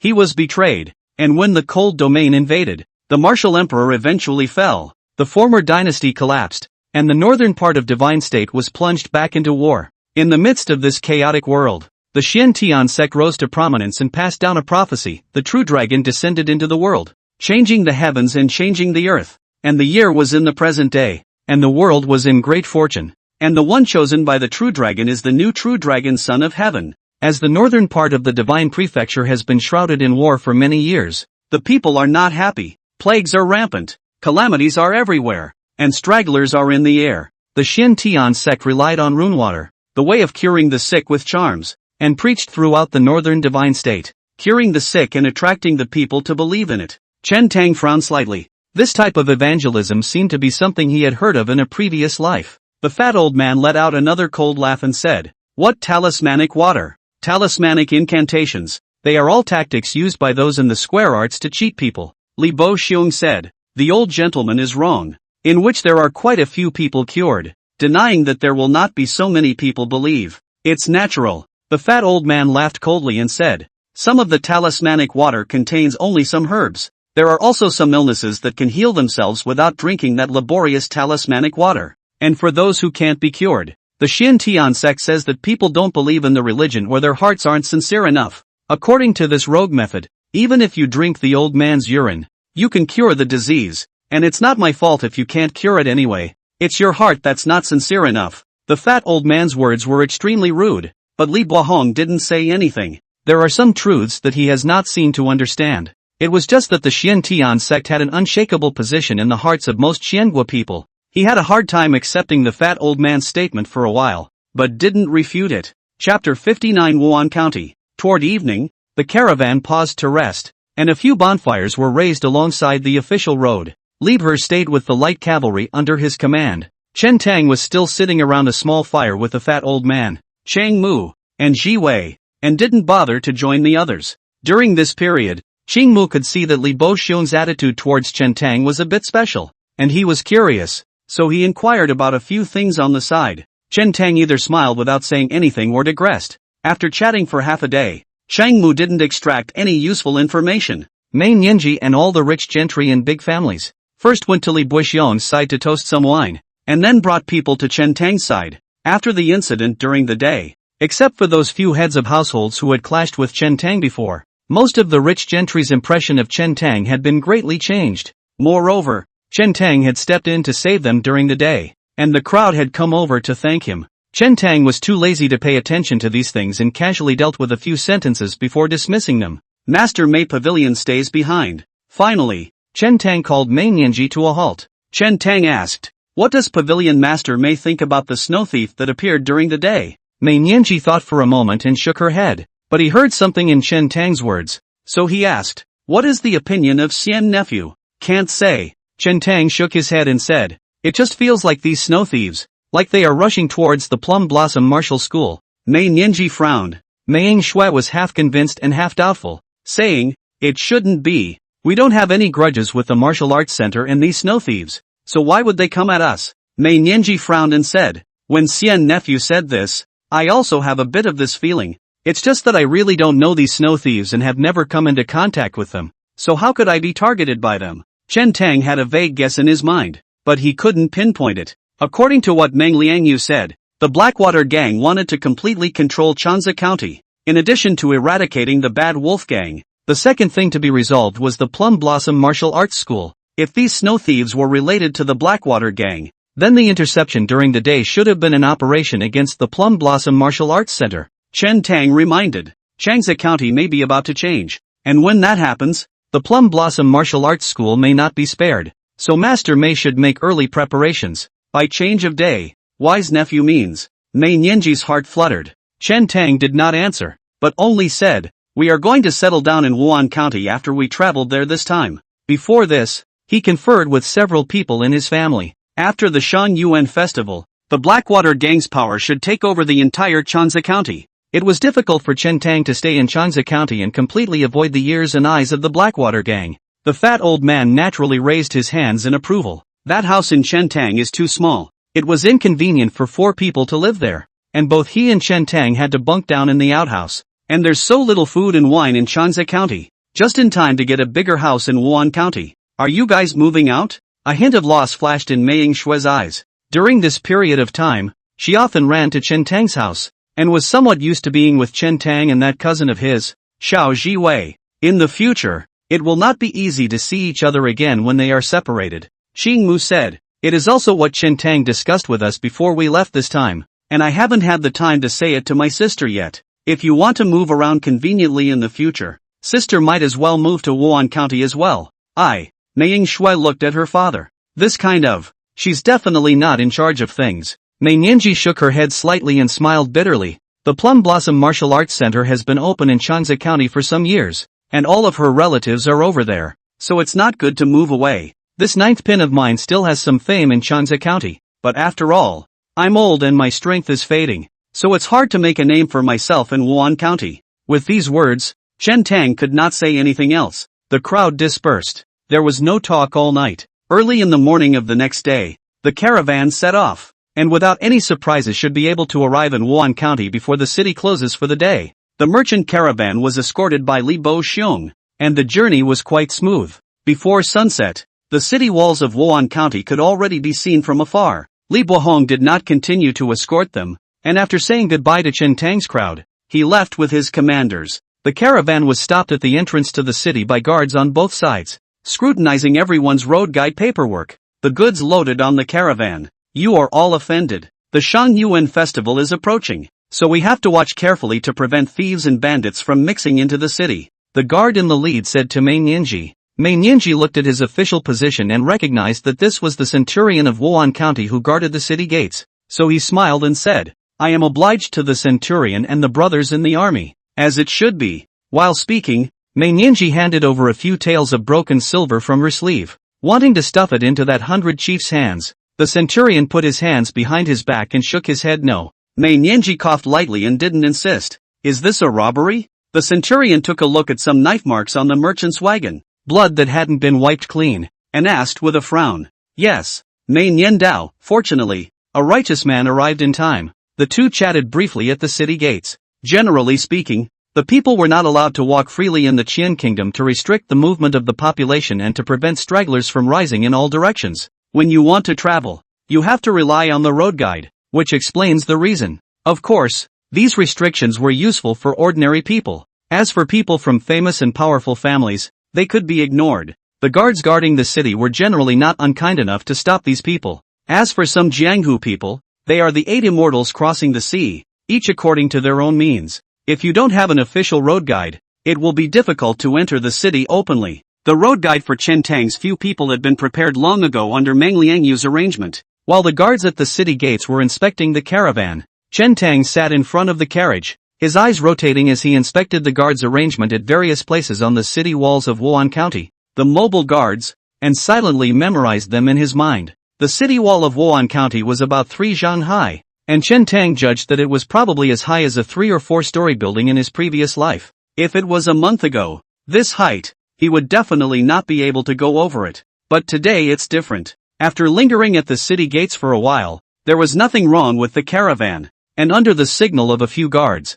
they were released into the city. After entering the city, the families of the caravan dispersed on their own, agreeing on a return time, and then went back together when it was time to return. Let's find an inn to stay at, and tomorrow, on the 14th day of the first month, let's first go around the county town and familiarize ourselves with it. Mei Niandao, the day after tomorrow is the Shangyuan festival, the day when martial artists set their standards. If there's nothing else, Virtuous Nephew will go with us to take a look, just to join in the fun. Good thing too, Chen Tang casually responded. The people were tired from traveling, so they found an inn nearby and stayed for a while. It was getting late and the gates were closed. The crowd ate dinner and rested early. 3 days' journey, more than 200 miles, body sleepy, although on the road will rest, but too uncomfortable, but also cannot sleep. Now that I've entered Wan County, I can finally sleep soundly. Chen Tang, however, did not rest and left the inn alone, taking advantage of the fact that the curfew had not yet begun.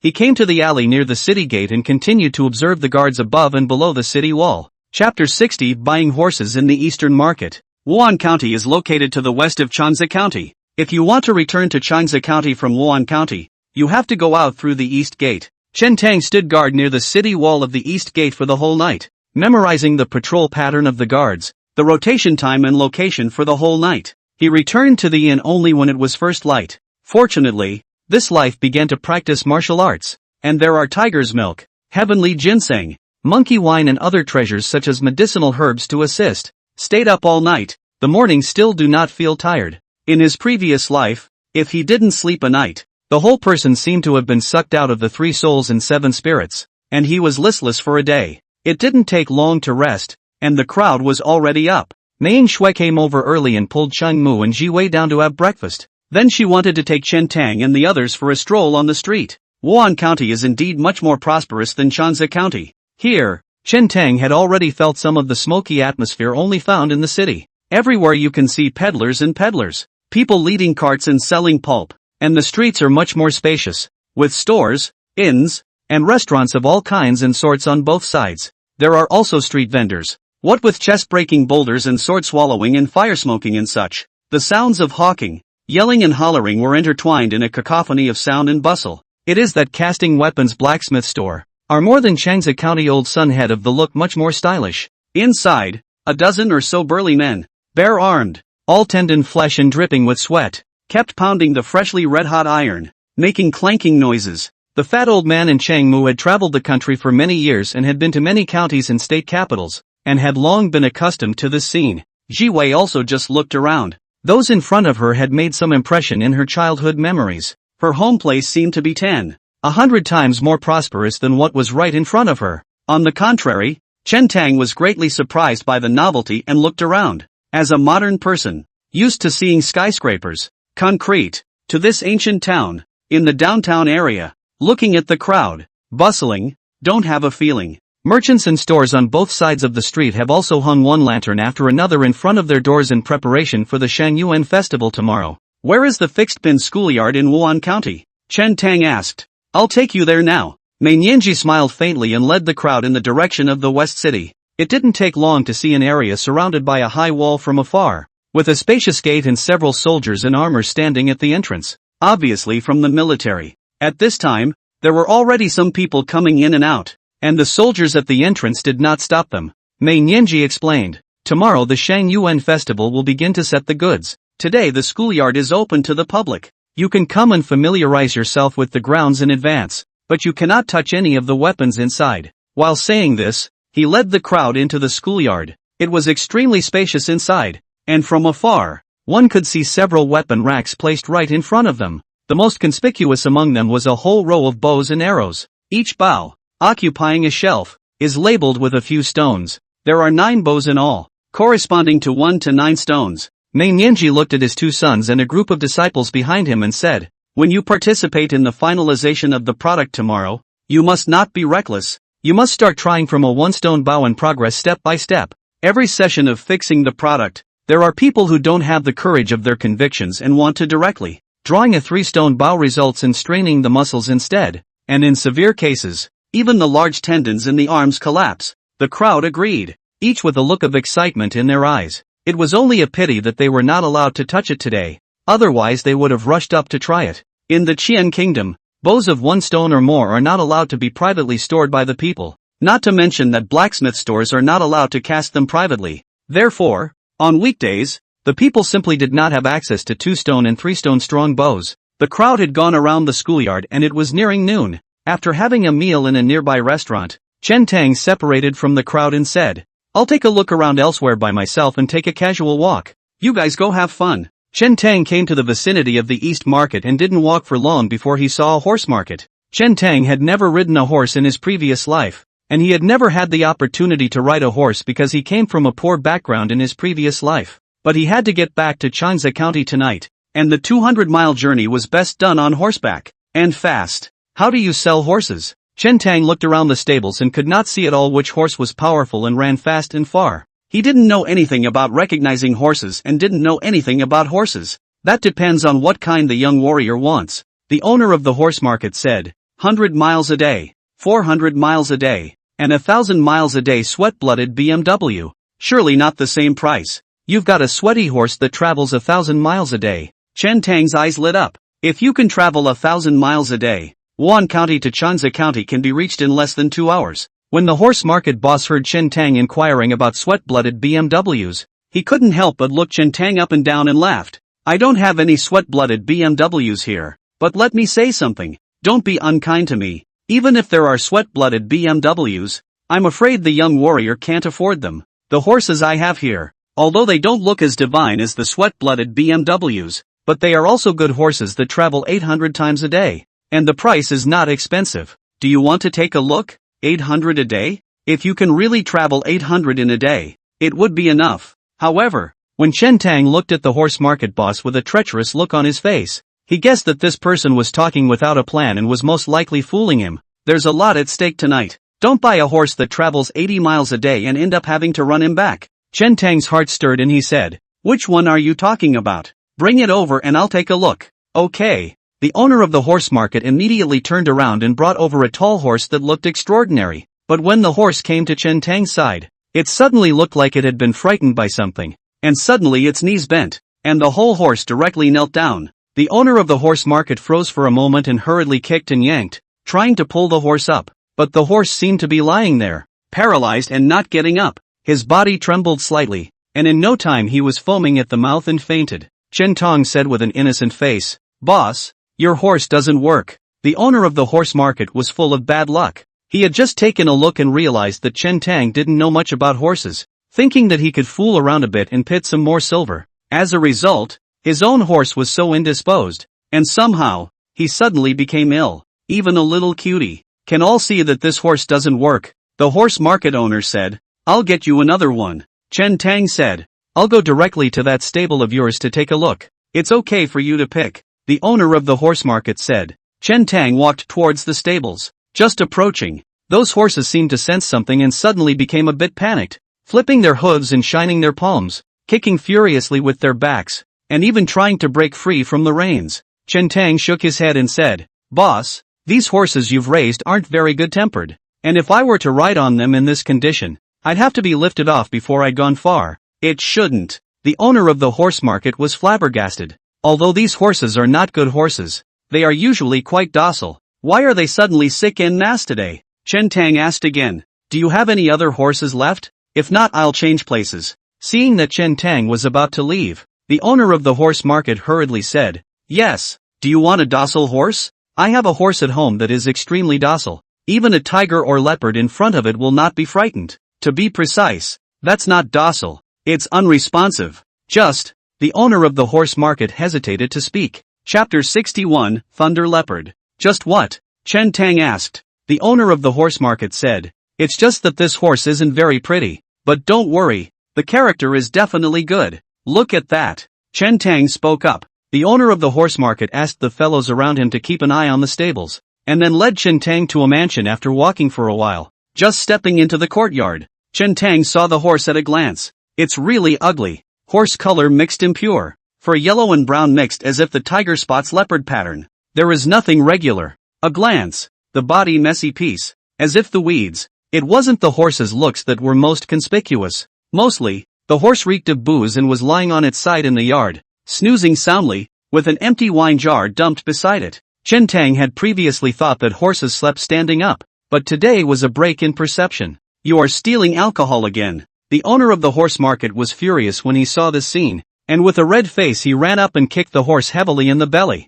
waking the horse up. His family has been raising horses for generations. This horse is his father a year ago from Liangzhou Longxi side, not far from thousands of miles to bring back, but also said, "Don't look at this horse, looks ugly, but the world is a rare colt." But after this horse entered his house, there was no divine manifestation except his preference for drinking and eating meat. Except for his father, all of his family disliked the horse extremely. After his father's death not long ago, his family had been urging him to get rid of the horse quickly. He also brought it to the horse market to sell, but the quality was so poor that no one wanted it. He had even driven the horse out of town, but the next day the gates opened and the horse found its way back home on its own. The family has had several big fights over this. This horse is indeed of no use at all, eats as much as a man, and more than a man, and always steals wine. And who can afford to have it so ho-hum? Now, it's hard to bring in an ingrate, but as soon as he enters, he sees this horse drunk and sound asleep, on all fours.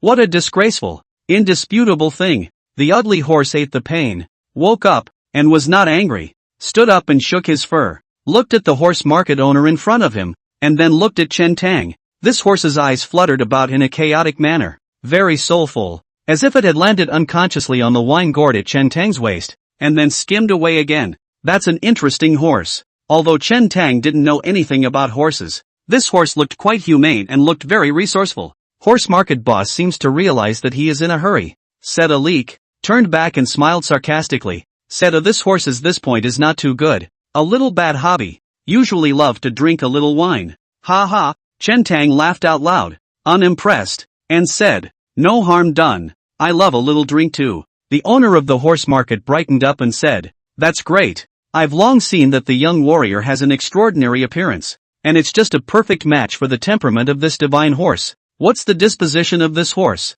Chen Tang walked towards this horse while saying, don't be like the other horses again, kicking back when you're not moving. You can rest assured of that, young warrior. The owner of the horse market patted his chest and swore. In fact, his heart is not bottom, but selling things, we have to be shameless, hard to boast. Chen Tang slowly approached this ugly horse, the surprise in his eyes getting heavier and heavier. The horse's nostrils flared and he sniffed carefully, and had evidently been smell his distinctive scent. The ugly horse stared at Chen Tang. A hint of vigilance and wariness showed in his eyes, but the only thing that he did not have was the intention to be afraid, nor did he scurry about in panic. Kind of. Chen Tang gave a dark cry. He had roamed around the 3,000 snowy ridge hunting, and even the fiercest beasts of the snowy ridge would avoid far away when they smelled the scent of his body. This ugly horse has such guts. Chen Tang reached out and gently patted the horse's back, slowly calming the ugly horse. The ugly horse seemed to sense that Chen Tang had no malicious intent, and the caution and wariness in his eyes only gradually receded. This ugly horse didn't look tall, just up to Chen Tang's chest, and there wasn't much meat on his body when he touched it. It was quite skinny.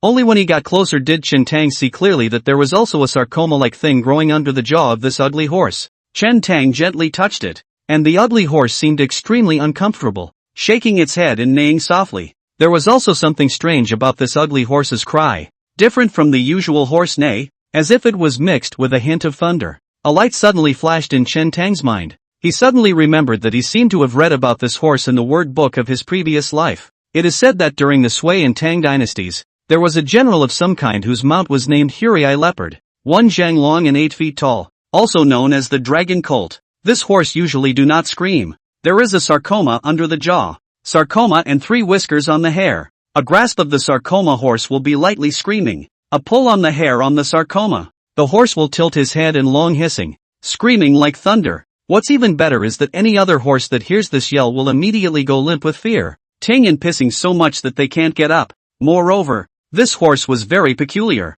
often wanting to drink, majestic and powerful. Chen Tang was extremely impressed when he saw this paragraph. Later this horse became Qin Shun's mount and was invincible on the battlefield. After Qin Shun's death, this horse neighs and dies without food. This ugly horse in front of him was somewhat similar to the records about the Holui leopard in his previous life. Of course, there are some differences between the two. Let's say an ugly horse has no hair growing from the sarcoma under his jaw and doesn't look very tall, 6 feet at most. This skinny body can't really be described as majestic. Chen Tang asked, how can I sell this horse? The horse market owner's eyes rolled and he spoke. 100 taels. Chen Tang was carrying 750 taels of silver bills. 100 taels was acceptable to him, but he didn't reply immediately. Circling the ugly horse again, the owner of the horse market thought that he had asked for a high price, and quickly said, young warrior, don't mind if it's too expensive. It's mainly because this horse was left to me by my father after he passed away,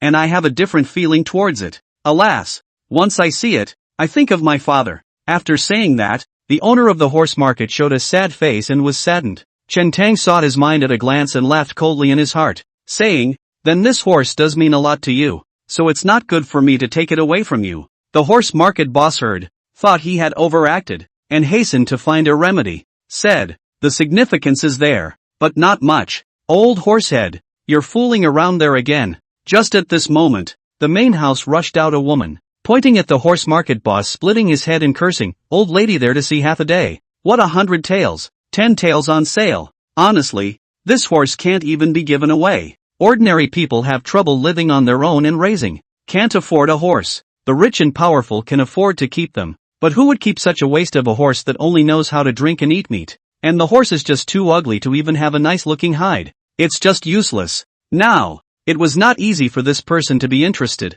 and her own old man was still asking for a lot of money, so she really could not see past it, so she rushed out. The horse market boss just acted in vain, and said somewhat helplessly, okay, listen to you, just 10 taels. In the horse market, even the most ordinary horses start at 100 taels. If it is a slightly better war horse, it is even more than 1,000 taels. 10 taels of silver is really not expensive. The owner of the horse market seemed to think of something, and hastily added, we have to say it in advance. The purchase is finalized. You can't regret it. Don't make any mistakes in the future. You have to come back for a refund or something. Okay. Chen Tang was also extremely painstaking and paid the money immediately. Then Chen Tang asked, now tell me, what else is wrong with this horse? He had just listened to the horse market owner's words and knew that the owner was hiding some other things he hadn't said. The boss of the horse market was read through Chen Tang's mind, coughed lightly and laughed awkwardly. It's not a big problem. It's just that this horse's temperament is a bit odd, and it doesn't allow saddles to be put on its back, so I'm afraid it's not very convenient for you, young warrior, if you're going to ride it. Chen Tang raised an eyebrow. The owner of the horse market quickly said, we just made a deal. You can't go back on your word. 10 taels of silver is not expensive. You just buy a mule home. Chen Tang did not think much of this. Ordinary people ride poorly, and without a saddle are naturally extremely inconvenient and dangerous. He had kung fu after all, and even without a saddle, he could control it after familiarizing himself with it. The owner of the horse market handed the ugly horse's reins to Chen Tang. Chen Tang took the reins and was about to leave with the ugly horse, but when he tugged gently, the ugly horse didn't move. Chen Tang exerted a little force, and the ugly horse also resisted all over, pulling with Chen Tang, still standing in the same place, seemingly unwilling to leave. Chen Tang was surprised and delighted. The force he had just pulled was not small, not to mention a horse. Even a cow would have to be yanked away by him. This ugly horse looked thin and weak, but it could resist his power. Before Chen Tang said anything, the woman next to him got a bit anxious and went up and slapped and kicked, saying, hurry up and go. Don't rely on our house. If you don't leave, I'll kill you and eat your meat sooner or later. The owner of the horse market was full of helplessness and made a bow. Ancestor just go away. The previous owner is dead. Now the owner has been changed. And don't come back in the future. It's kind of like I'm begging you. Just let our family go. My family really can't afford to serve you. The ugly horse lowered its head slightly when it heard master is dead, and there was clearly some change in its mood. Chen Tang loosened the reins without urging. The ugly horse glanced around the yard and looked up again at a broken house behind him. The horse market owner also followed the ugly horse's gaze. It was the house where his father had lived when he was alive, and after his death, no one had lived in it, and it was now being used as storage. The ugly horse looked at him for half a second before turning around, silently following behind Chen Tang and leaving the home. Chapter 62 Stealing the Bow. Chen Tang held his horse, but he was in no hurry to leave the city. Instead, he went first to the tavern, where he bought some cooked meat and a jug of good wine. The horse left its original home, still a bit sullen, and when he saw Chen Tang bring out the wine and meat, his eyes lit up and he gained a bit more spirit. To be honest, Chen Tang was more or less skeptical about the fact that horses could eat meat and drink wine. He took a piece of cooked meat and placed it at the ugly horse's mouth. That ugly horse didn't even smell, turned his head, actually refused to eat. Only his eyes couldn't stop stealing glances at the wine pot in Chen Tang's hand. What do you mean? And a sip of wine first? Chen Tang took a large bowl, poured a full bowl of wine out, and handed it to the ugly horse's mouth. Ugly horse immediately spirited, directly into the bowl of the mouth. Suction not 2 times. A big bowl of wine was drunk by it. Then without waiting for Chen Tang to feed it, the ugly horse took the cooked meat in Chen Tang's hand in one bite and chewed it slowly, squinting slightly as if the whole world was beautiful. You'd enjoy it. Chen Tang smiled and patted the horse's neck, saying, your previous owner died, and staying in that home is also a bright pearl. Following me may not make you famous, but it will never treat you poorly. If there is a mouthful of wine from me, there will be no shortage of wine for you to drink. The ugly horse seemed to understand Chen Tang's words and purposely raised its head. Chen Tang said, I don't know what you used to be called. How about I call you Holui Leopard in the future? After saying that, Chen Tang poured another bowl of wine for it. The ugly horse drank another large bowl and snorted, not knowing if he had answered or not. A jug of wine had been consumed in the twinkling of an eye. Holui Leopard, however, had not finished drinking and wanted to bite the wine gourd on Chen Tang's waist. Chen Tang slapped it away and scolded with a laugh. You have a sharp nose, and you are still thinking about this monkey wine of mine. I can't let you drink any more today before you get too drunk. Chen Tang led the Holui Leopard towards the east gate. and along the way, it attracted a lot of attention. Isn't that the old horse's horse? Looks like it's a sellout. Not easy. Old Ma finally caught an out-of-towner in the pit. Ha ha. The few guards at the entrance of the city saw Holloway Leopard and recognized him at once, smiling and chatting a few words. After all, the horse's character was too peculiar to be forgotten. One of the guards smiled and asked, "What is little brother doing out of the city?" Chen Tang said, "Just practice your riding skills near the outskirts of the city. I'll be back in a while." Another guard instructed, "There's no saddle on the horse, so if you're a novice, you'll have to be careful not to get lifted off the horse." Chen Tang answered vaguely and led the Holloway Leopard out of the city. After leaving the city, Chen Tang leaped onto the horse's back, clamped his legs around the horse's belly, gently knocked his heels together, and shook the reins. The Hurai Panther spread his hooves and ran along the official road, with lead still strapped to him. Holloway Leopard carried nearly 400 pounds and still ran fast. Chen Tang had never ridden a horse, but after all, he had practiced martial arts for 3 months and had a solid foundation, so he quickly mastered the technique. After running about a few miles, Chen Tang stopped, got off the official road, and traveled towards a dense forest in the distance. I had just been running on the official road, and I didn't feel it too strongly yet. Down the official road, Holloway Leopard stepped on the snow, facing the complex terrain on both sides, climbing mountains and mountains, as if walking on the ground, only to show the extraordinary, in the blink of an eye. Then he came to that dense forest. At this time, it was getting late and the city gates were about to close. Chen Tang dismounted, tied the reins to a large tree, and instructed, "Wait for me here.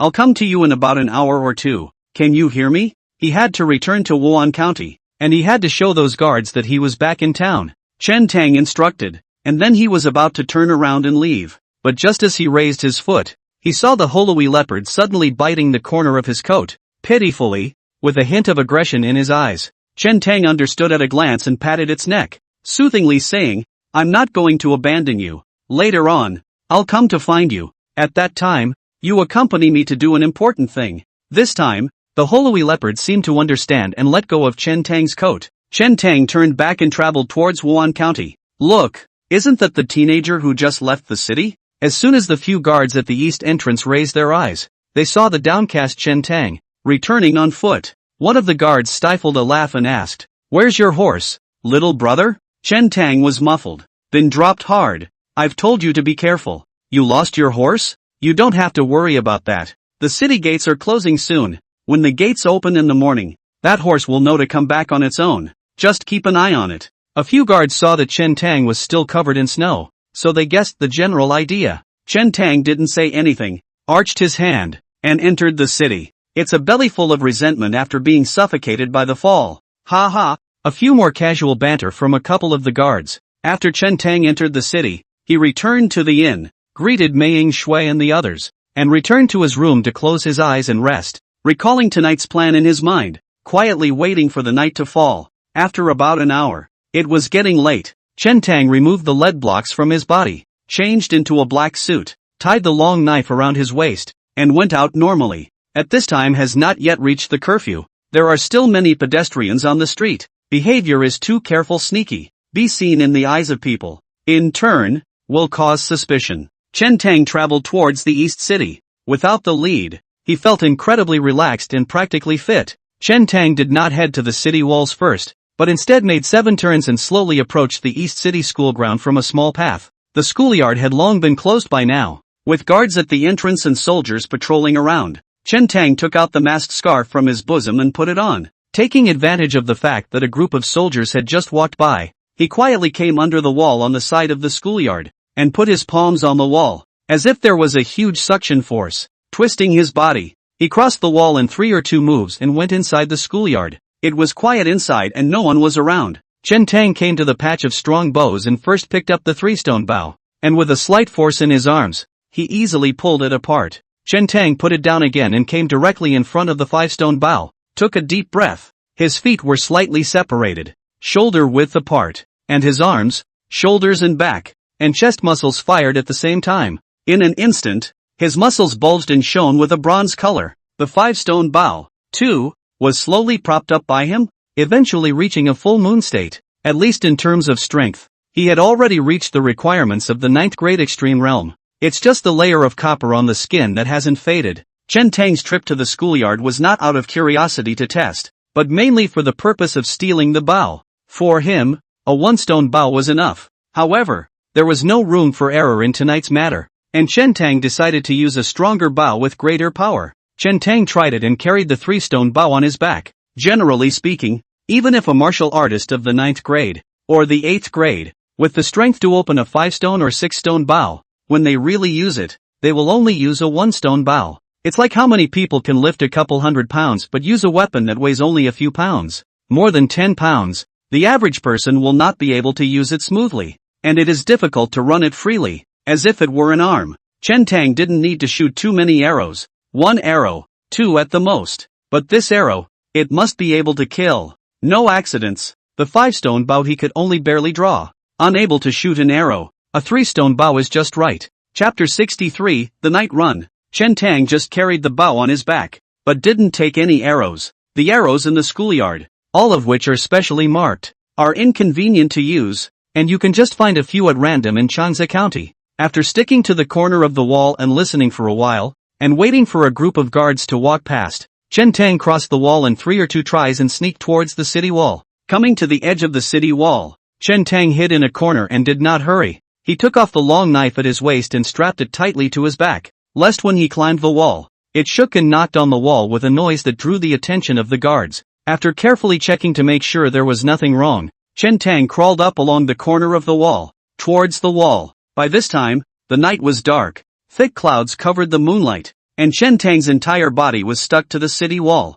almost fusing with it like a stone brick on it. Coupled with the fact that the gecko swimming wall technique already had a recipe for adjusting breathing and heartbeat, Chen Tang hung on the wall and his breathing and heartbeat became slower. Not to mention people from afar, even if someone walked under the walls, they wouldn't be able to detect his presence. Unless the guards below looked up and stared at his position, there was no way to see anything unusual. Chen Tang stuck to the wall and carefully climbed all the way up, not too fast, occasionally stopping when he heard the guards patrolling above. He came to the wall, passed through it in 3 or 2 steps, crossed it, and slowly smoothed it down again, his form disappearing into the night. Arriving in the jungle where he had been during the day, Chen Tang froze on the spot. Holy leopard is gone. He was clearly tethered here before. This place is not far from Wan County and the official road. Wild beasts will not come to this side, and the surrounding did not see any bloodstains, but there are some messy hoofprints, but it is just difficult to recognize the direction. Holy leopard.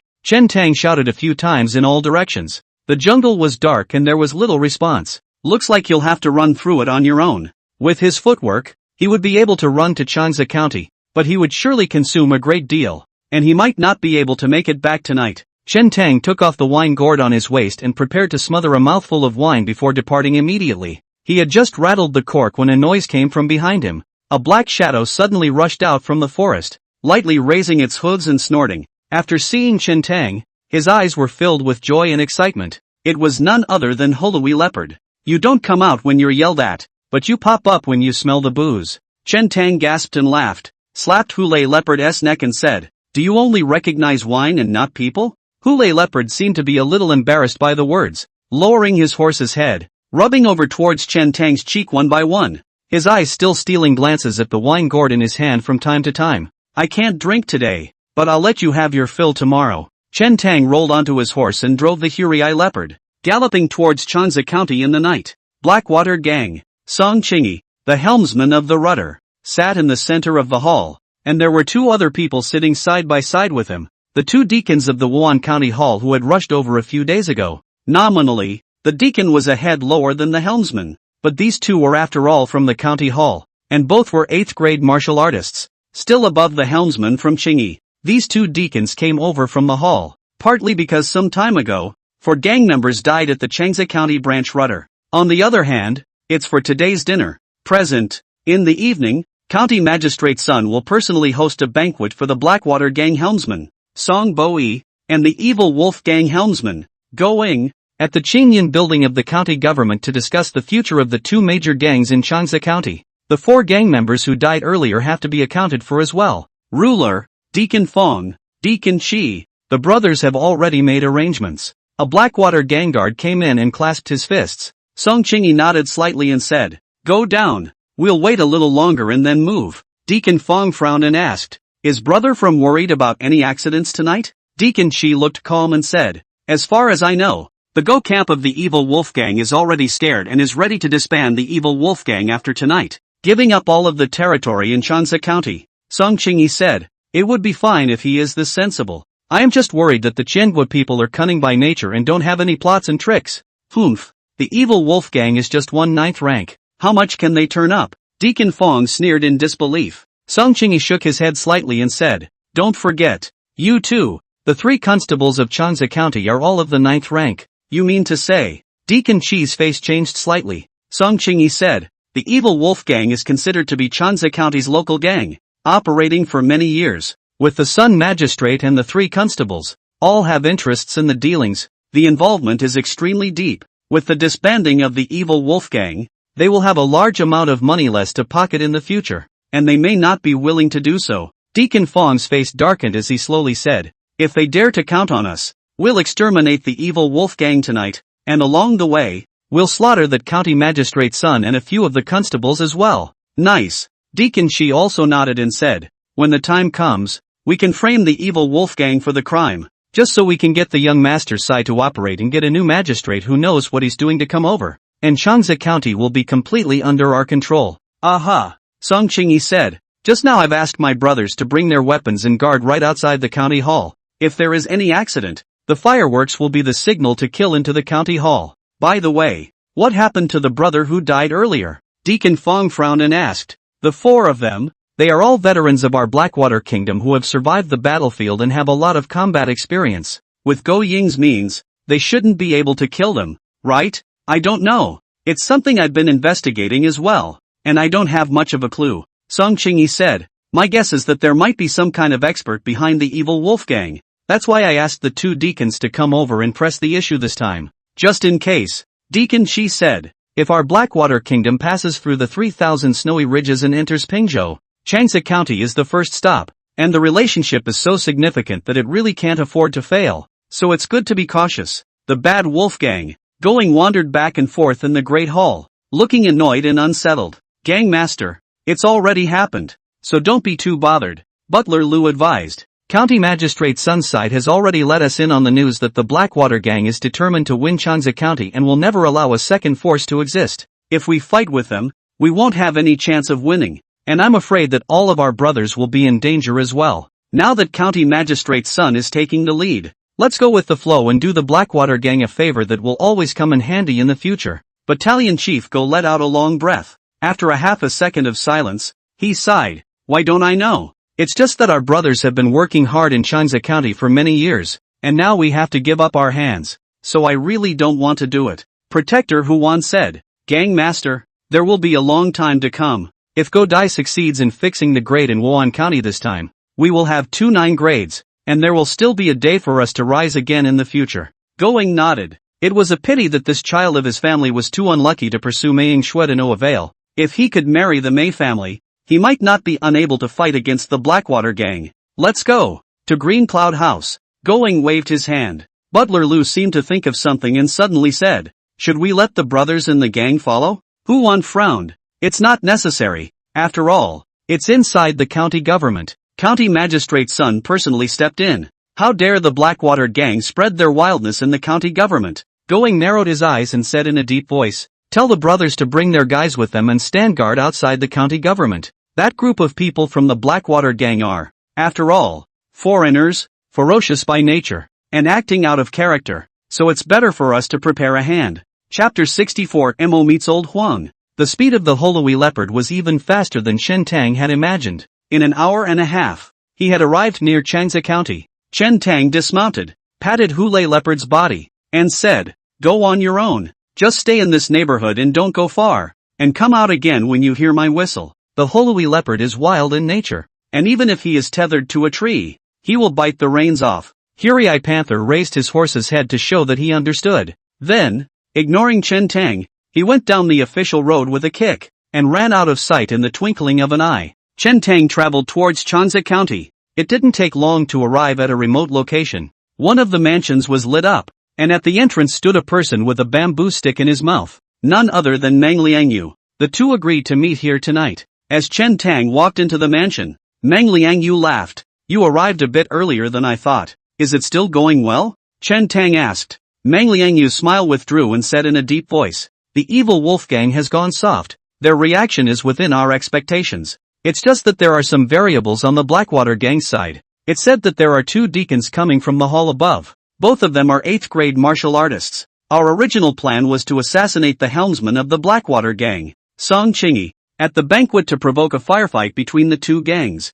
but with 2 8th grade martial artists in attendance, I'm afraid it won't be easy to get the job done. Chen Tang said. No harm done. I brought a 3-stone bow this time. Meng Liangyu's eyes lit up. A 3-stone bow can be much more powerful than a 1-stone bow. At close range, an 8th grade martial artist was defenseless and absolutely unable to dodge. Meng Liangyu nodded and said, Then there's no problem. Chen Tang asked again, Is that old Huang coming over tonight? Before leaving, Chen Tang had instructed Meng Liangyu to make an appointment with the head jailer in charge of the county jail. Although he had learned from Niu Er and Chui Yong why Chen Dan had been imprisoned, the situation inside the prison was unknown to Chui Yong and Niu Er. Chen Tang wanted to know what Chen Dan had experienced in prison at the end and whether he had left any words for him. Come on, in a minute, Meng Liangyu said. Are you going to meet with him? He spends a lot of time in the prison. He shouldn't recognize you. When the time comes, you can say that you are a friend of mine. It's better not to see him. He may not let go with outsiders.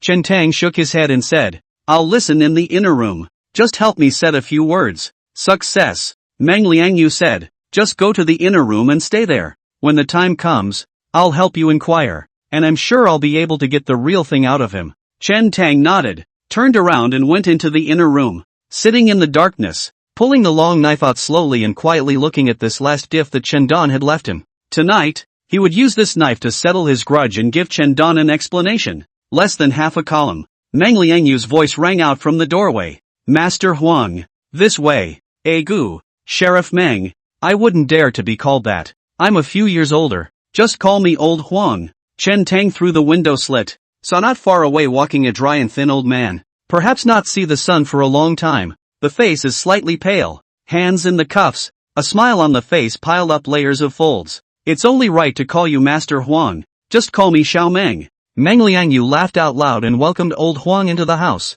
On the parlor table, long. It was filled with dishes and drinks. Gu. So sumptuously prepared. Old Huang said, Little Meng, don't you still have to go to Qin Yun Lu for the banquet at night? Meng Liangyu said, That is not urgent. The crowd is also annoying. We masters first drink 2 cups. Master Huang, quickly sit down. There are no outsiders. Don't be polite. Speaking of which, Master Huang, your name is even bigger than the county magistrate in our Changsha County. It's rumored outside that it's better to meet the king of hell than Old Huang. Ha ha, it's all blind rumors from which ascendants. Meng Liangyu accompanied Old Huang to talk about everything, even boasting. The old yellow face flushed, the state of slightly drunk. The box gradually opened. The food has passed 3 rounds and the wine has passed 5 flavors. Old Huang laughed. Xiao Meng, let's not beat around the bush. You must have something in mind if you're looking for me, right? Ha ha. Meng Liangyu laughed out loud and said, Master Huang is indeed a pain in the ass.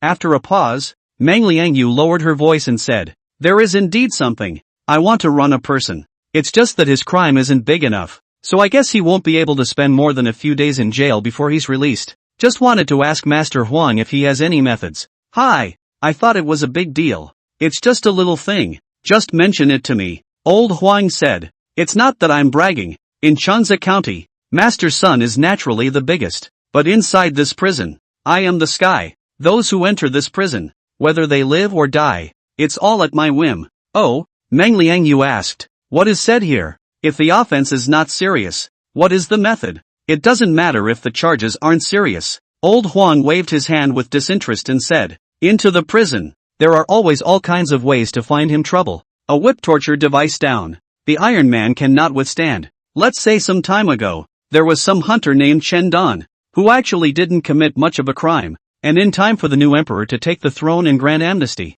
he should have been released. Nay. He cursed county magistrate's son in the public hall, and Sheriff Chui came to say hello, so can he still get out alive? Meng Liangyu nodded and said, I seem to have heard of this matter. That Chen Dan seems to be a hard ass, refusing to admit his guilt in the public court. Ha! Old Huang snorted and said, Even the hardest bones have weaknesses. Later on, When they fell into my hands, they still obediently softened and confessed. He confessed later? Meng Liangyu asked with a raised eyebrow. Recognized. Old Huang said. I gave him a round of torture devices, fainted and died several times, and never confessed. Later, he was feeling that his days were numbered before he loosely confessed and wanted me to call his family's child over to see him one last time. Ha, I can do what he wants, even if there's no magistrate's son, and Sheriff Chui greets him, I still have to treat him. Old Huang took another sip of wine, not noticing that Meng Liangyu's complexion had gradually chilled. Meng Liangyu faintly said, you don't have any grudges against him, so why bother? Old Huang said, he is not convinced. When he came to me, he dared to talk back to me, but what happened later? In order to meet with his child for the last time, he still obediently gave in and begged me on his knees. When it falls into my hands, there is no one I can't cure. Meng Liangyu said, didn't you go and call his children over? What's the point of hitching a ride with him? There's plenty of this kind of thing going on in the jail, and no silver, and a wasted trip. Old Huang said. However, not many days afterward, I heard that his children went to the county office and took Shindan back, but it's a corpse that's taken away. Hey, speaking of this, and somehow, Old Huang suddenly felt a trace of coldness and could not help but shiver, realizing that he may have said too much. Old Huang said, don't mention him, little Meng. Who do you want to handle? When the time comes, just mention it to me. Our Changzhou County's several constables. You are the youngest. The future is promising. When the time comes, don't forget me. Meng Liangyu said, I have a friend who might want to meet you. After saying that, Meng Liangyu got up and left the room. Chapter 65, Assassination. Old Huang froze for a moment, not understanding how Meng Liangyu could just leave. And who are his friends? Just then, the door to the inner room opened. A tall figure walked out slowly, dressed in black, with bun and hair tied up in a bun, with a cold look, and carrying a long, brightly shining sword in his hand. Old Yellow's heart thumped when he met the man's eyes. Clunk! The visitor casually threw the knife on the table, hitting the cups and plates with an ear-splitting clatter. Old Yellow was startled and stood up with a pang. The man had come close and reached out a large hand to press on his shoulder, a great force pressing him back into a sitting position. Recognize me? The visitor asked lightly. Old Huang's face turned pale and gave a forced smile, saying, no, I don't recognize it. What do you call your friend? My name is Chen Tang. The moment he heard those 4 words, a layer of bean-sized beads of sweat oozed from Old Huang's forehead. Having understood the general idea, Old Yellow gulped and got up violently, wanting to take the road and run away. Swish! The blade flashed. Old Huang had only just lifted his foot when he realized that something had flown out from underneath him. Immediately afterward, a sharp pain came from his lower body. Old Huang couldn't stand and fell to the ground. One of his legs had been chopped off and was bleeding like a river. Ah! Old Huang let out a miserable scream, trembling in pain and almost fainting. Chen Tang slowly got up, kicked away the stool, looked down at Old Huang, and asked, does my father have any last words left for me? No, no. Old Huang looked at Chen Tang with a face full of horror, his voice trembling and his teeth chattering. Do you have something to say? Chen Tang asked again. Yes, yes. Old Huang suddenly surged with a glimmer of hope, endured the severe pain and sat up, knelt in front of Chen Tang again, and said in a trembling voice, I beg, you, pust. Before he could finish his sentence, Chen Tang stabbed over, piercing his chest through and through. Old Yellow's eyes bulged in shock and dismay. Tell it to Hades. Chen Tang kicked him in the shoulder and pulled the long knife out, casually waving it around and shaking off the blood on it. Old Huang fell straight into a pool of blood and was killed instantly. Meng Liangyu pushed out the door and was not surprised to see the scene inside the house. Chen Tang asked, will there be trouble if he dies in your place? It's okay. Meng Liangyu said, when you leave tonight, just burn this with a fire. This house is just my temporary residence. There's nothing much in it. Tonight the county government will be in chaos. No one will care about the death or life of a jailer. Meng Liangyu went into the inner room again and brought out a parcel, saying, inside are the evil Wolfgang's clothes. You change. Today's dinner party is on the 2nd floor of the county government's Qingyun building. The west window I marked. I can see inside. You find a chance to strike. And the sacks you asked me to prepare. Good. Chen Tang quickly changed his clothes, with the masked scarf still on his face, took the sack and stuffed it into his arms. Meng Liangyu urged again. After you make your move tonight, you will most likely be targeted by the Blackwater gang. Group battles are not as dangerous as solo battles. You must be careful. Chen Tang nodded. The two of them were ready to leave this place and traveled towards the county government in separate directions. Green Cloud Building, brightly lit. The first floor was divided into several tables. Besides some small leaders of the Blackwater Gang and the Bad Wolf Gang,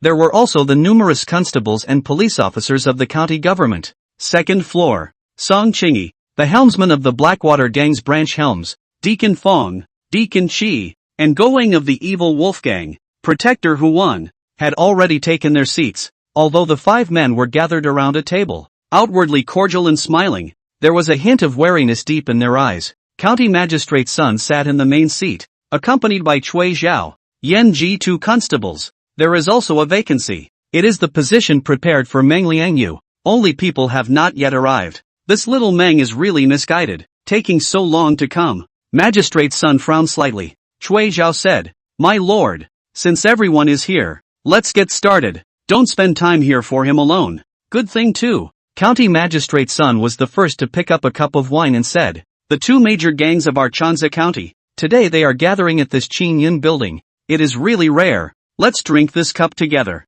Several people at the table raised their glasses, but in reality, several people dipped their glasses to their lips and didn't drink. County Magistrate Sun knew that these Jianghu people acted cautiously and was worried that the wine had been tampered with. He just laughed and did not point it out, gesturing towards Yen Ji and Chui Zhao. Chui Zhao also raised his cup and said, "All of you are famous and good men. I admire you the most in my life. What are the misunderstandings? Let's talk it over today." "Nice." Yen Ji also said, "Fighting to the death and ending up in a lose-lose situation is really not worth it." Deacon Fong smiled faintly and said, "With the strength of the evil wolf gang, wanting to have a lose-lose with us is not yet seen. That's not a very friendly thing to say." Going was secretly annoyed in his heart, but on the surface, he smiled and said, "The evil wolf gang is not as strong as the Blackwater gang." Deacon Chi said indifferently, 4 of our Blackwater gang brothers died earlier. What does the evil wolf gang say about this matter? There can be quite a few people who saw that it was you,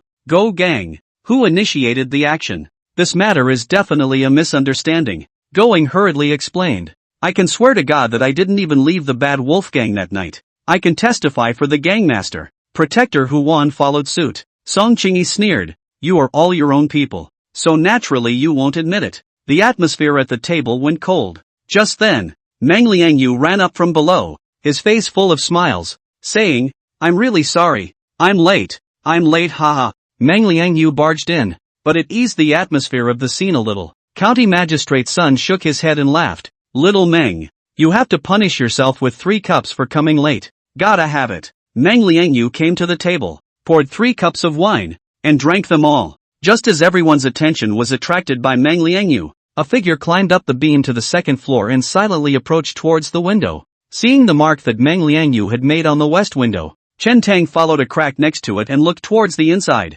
A few people at the table came into view. The Blackwater Gang is very distinguishable. The helmsman of the Blackwater Gang, Song Chingy, he had seen a few times from afar. In other words, the 2 people next to him were those 2 8th-grade martial artists. Chen Tang slowly took off the 3-stone bow and drew out 3 more feathered arrows. Instead of rushing, he quietly bided his time. Once the bow is drawn, there must be a noise. At such close range, it was easy to startle the people inside. Meng Liangyu was on the table and will create opportunities for him. Bam! Just then, one of the wine glasses on the table was accidentally knocked off by Meng Liangyu with a crunch. Chen Tang pulled the bow in a smooth manner. In a flash, the 3-stone bow was drawn like a full moon. Whoosh! An arrow broke through the window and instantly missed Deacon Fong's chest. The huge impact directly shot it out and broke the window. With his body still in midair, Deacon Fong was already dead. An arrow through the heart. Chapter 66. By the time the crowd's ears heard the sound of a bowstring trembling, Deacon Fong had already flown out, and Chen Tang's 2nd arrow was already on the string. Whoosh! The 2nd arrow followed, shooting towards Deacon Chi. The 2 8th-grade martial artists of the Blackwater Gang were the biggest threat, so they should be resolved first. Deacon Chi's reaction was already considered fast. When the few people on the table were still in a daze of dismay, he had already stood up and backhandedly touched the long knife at his waist. But the 2nd arrow came faster and more violently than he had expected. Pust! Deacon Chi's knife had only just been half-drawn when a stabbing pain came from his chest, and his entire body flew up and was nailed by a feathered arrow on top of the beam behind him. Staring with his eyes and spitting blood foam from his mouth, he was no longer alive. At this distance, A 1-stone bow would be hard to dodge, not to mention shooting arrows from a 3-stone bow with a full string. Shooting 2 people consecutively didn't even take a breath. Deacon Fawn's body had only just fallen onto the snowy ground outside the Green Cloud building. Only at this moment did the people on the 2nd floor react. My lord, beware. There are outlaws. Helmsman, beware. There's an assassin. Song Chingy overturned the table, and the cups and plates on it fell to the floor, spilling soup and water towards the opposite window, obscuring the line of sight. Goeng and Huan rolled on the ground and clung to the corner, not daring to get up.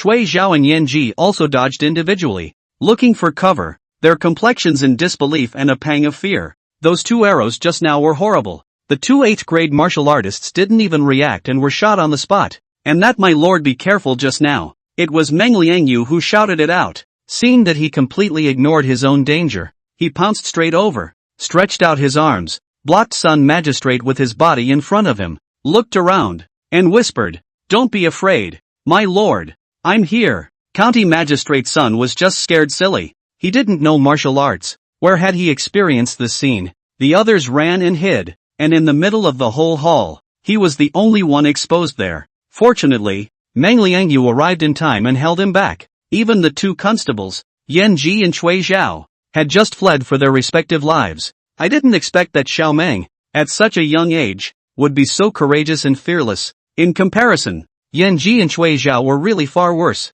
For a year, the position of county lieutenant in Chanza County has been vacant. Right at this moment, County Magistrate Sun already had a candidate in mind. After killing the 2 Blackwater gang deacons with 2 arrows, the rest of the people had gone into hiding, and Chen Tang had no chance to strike. Of course, his purpose had been accomplished. Deacon Fawn's body was also discovered by the crowd that was eating and drinking on the 1st floor, causing a flurry of agitation. Brother Go, those 2 8th grades have already been shot by me. Chen Tang lowered his voice and said in a hoarse voice, "Today, I will definitely help you destroy the Blackwater gang." Throwing down a sentence, Chen Tang leapt down, and before the rest of the people could gather over, he scurried into the darkness in a few steps and disappeared. "Going, you Qiangua people are really cunning, playing dirty tricks with me." Song Chingy burst into a rage, fished out fireworks from his arms, and threw them into midair to issue the order. I'm not.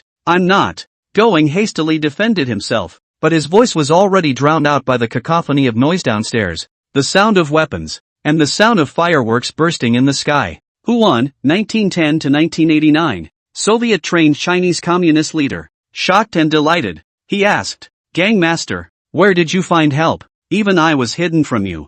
I don't even know who that guy is." Goying was furious. "The evil wolf gang killed our 2 deacons. Give me a massacre of all the evil wolf gang. Kill." 2 groups of people also rushed in outside the county government and ran around the Green Cloud building, and when they saw the corpses of the 2 deacons of the Blackwater gang, they instantly understood. Without saying a word, the Blackwater gang members slashed towards the evil wolf gang's gang members. "Brothers, kill for me." The bad wolf gang had no way back now, and could only fight to the death. In an instant, blood splattered everywhere and limbs and broken arms flew. Below the Qingyun building, a blood mist filled the air. Chaos reigned, and the sound of killing shook the sky. "My lord, beware. Let's hide far away. Don't get caught up in this." Meng Liangyu assisted the 2-legged Sun Magistrate, descended to the 1st floor, pushed away a few figures, blocked a few blades that cut over from nowhere, and retreated towards the backyard of the county government. At this time, Cui Zhao and Yan Ji also brought a group of police officers to gather over towards this side.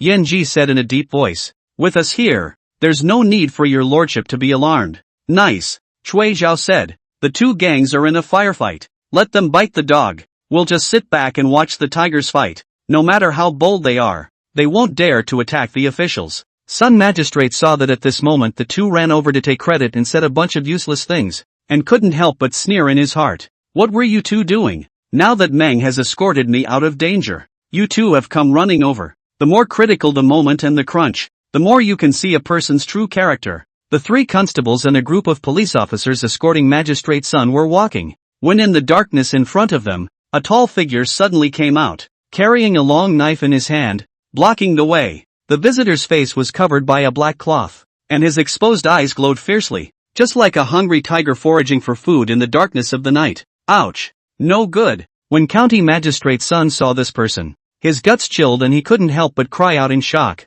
The hearts of the people present were aghast. and they stared in anticipation. Meng Liangyu said, Sheriff Chui, Sheriff Yen, the two of you take a few of your brothers to stop him, and I'll escort Lord Sun elsewhere first. Chui Zhao and Yan Ji frowned at the same time. Meng Liangyu, a junior, was commanding them at this moment, and had asked the two of them to block the road and rush ahead. Chui Zhao said in a deep voice, why bother? Let's strike at the same time and kill this person. Yan Ji also nodded. He's only one person. Even if he's in 8th rank, he won't be able to stop the siege of so many of us. It was a pity that what the two men said, County Magistrate Sun couldn't even listen to. You two were just saying that no one dares to lay a hand on the officials. And in the blink of an eye a roadblocker pops up. Chui Zhao, Yan Ji, two people, in the heart of the Sun Magistrate, has been a greedy and fearful of death. Extremely unreliable. He trusted Meng right now. County Magistrate Sun quickly said, Little Meng is right. Let's do as he says.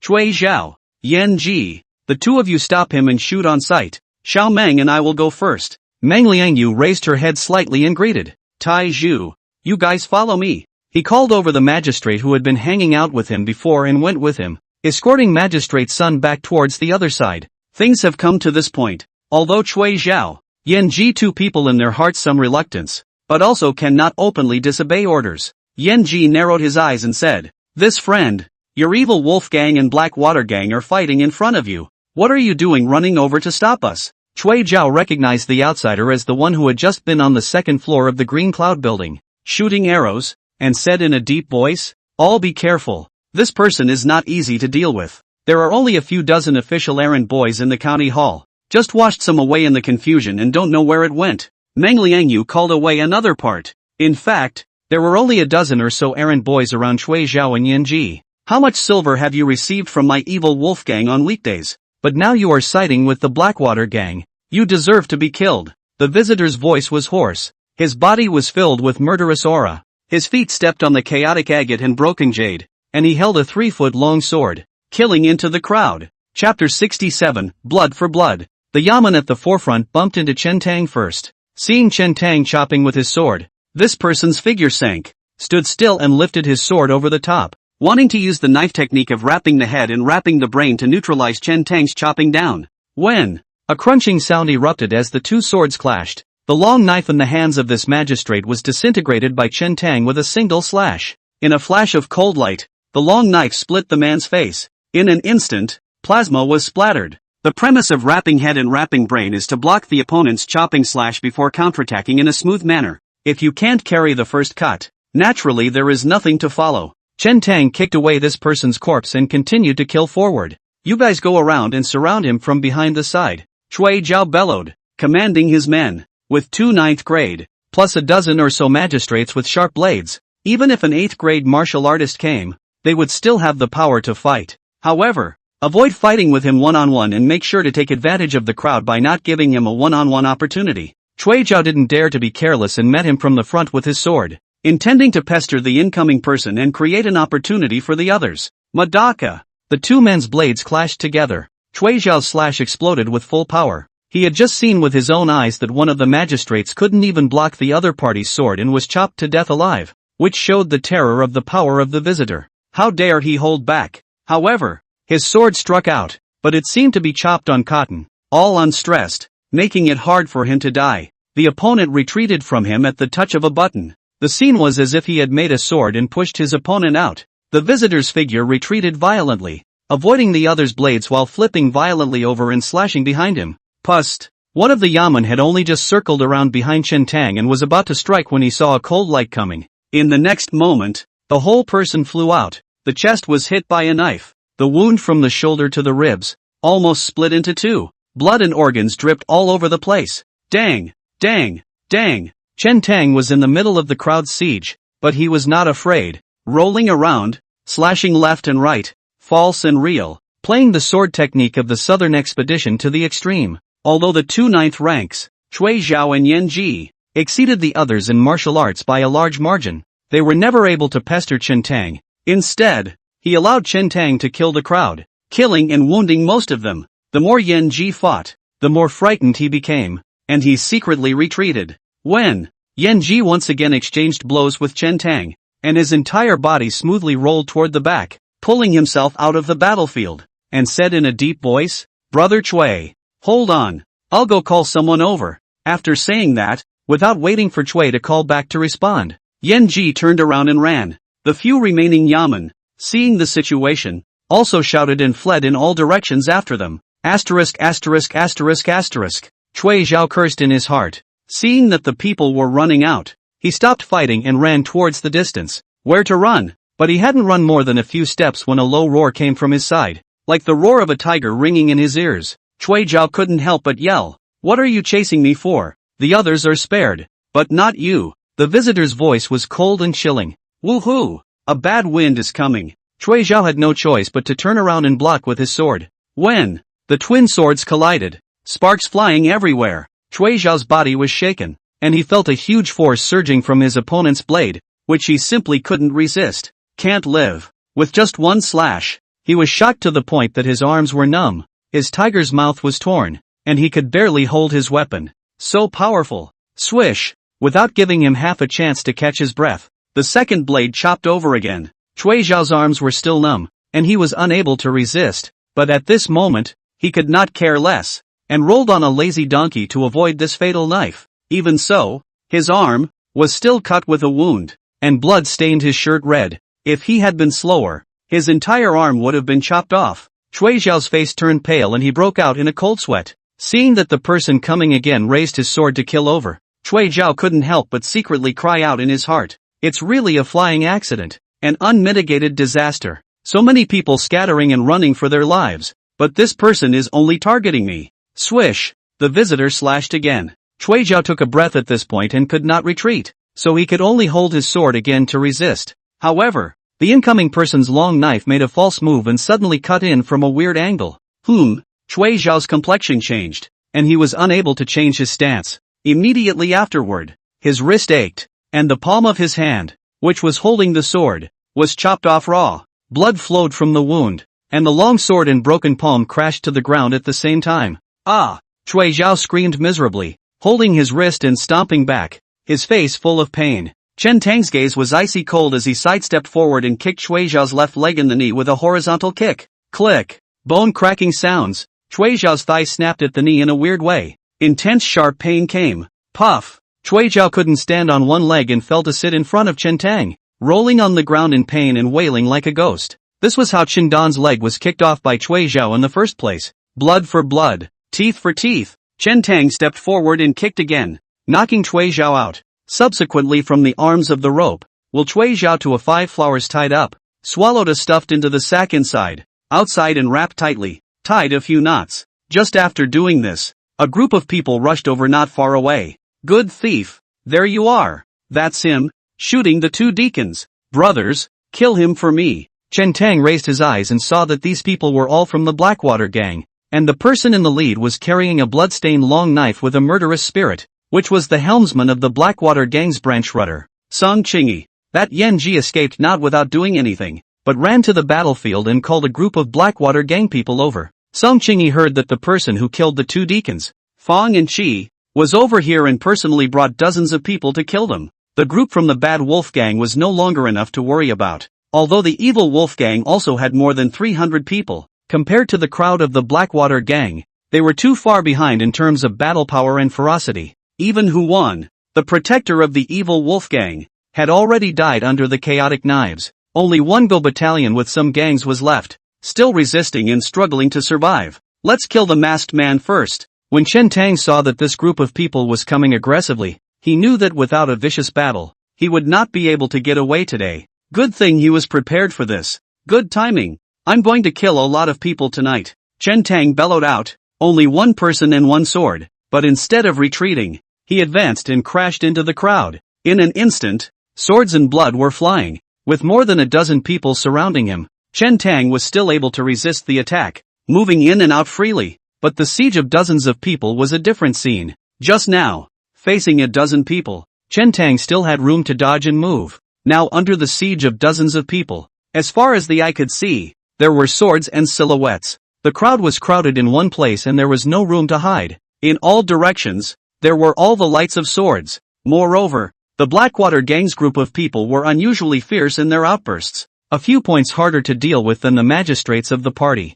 Sweeping the 6, Chen Tang used himself as the axis. His long sword chopped horizontally in a circle around his body, and where the blade passed, it collided with the many weapons, emitting a clanking sound, temporarily forcing back the crowd. Taking advantage of the situation, Chen Tang took advantage of the situation and chopped up one person with his hand. Without waiting for him to make a second cut, the people behind him swarmed up once again. Chapter 68, The Killing Spree. Chen Tang's eyes were rounded and he held his sword in one hand, making successive slashes towards his circumference. The air swallowed up the world. It was the first time that Chen Tang had used this style of sword in a real battle since he had practiced it. This use, I realized that there is too much difference from the usual practice. On weekdays, he just hacks at the air around him. It wasn't difficult to slash 8 times in a row in a single breath. But now, every time Chen Tang's blade fell, it either cut the opponent's weapon or the opponent's body. Every blade that fell was met with an obstructing block. The blade's momentum is bound to be blocked.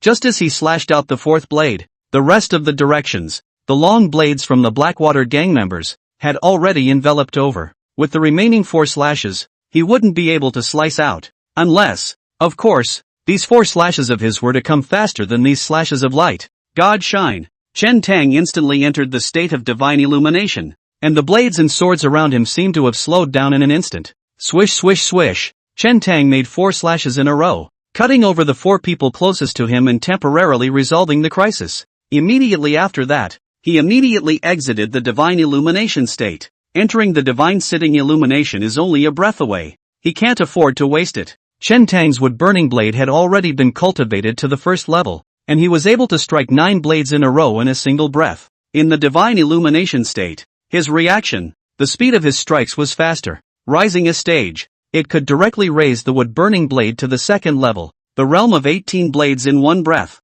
In other words, in the divine illumination state, he could still slash out 14 slashes. There was originally no space to dodge around Chen Tang, and he continuously launched his sword, cutting over several people, and actually killed a blank area. Give it to me. This sword technique of his is extremely consuming. He won't be able to support it for long. Song Qingyi commanded the crowd of Blackwater gang and charged up again, not giving Chen Tang a chance to catch his breath. In reality, Song Qingyi was right. The consumption of qi swallowing 8 wastes on Chen Tang was indeed not small, but Chen Tang's roots are too well established. With 2 months of tiger milk from the exotic beasts, combined with the nourishment of earth ginseng, heaven ginseng, and monkey wine, as well as the cultivation of the Fushu fist, which was infinitely close to the level of the 9th grade extreme realm, Chen Tang's physical strength and qi far exceeded that of martial artists of the same rank. Chen Tang locked onto Song Qingyi at the first opportunity, and leapt forward with his sword, killing him. For one thing,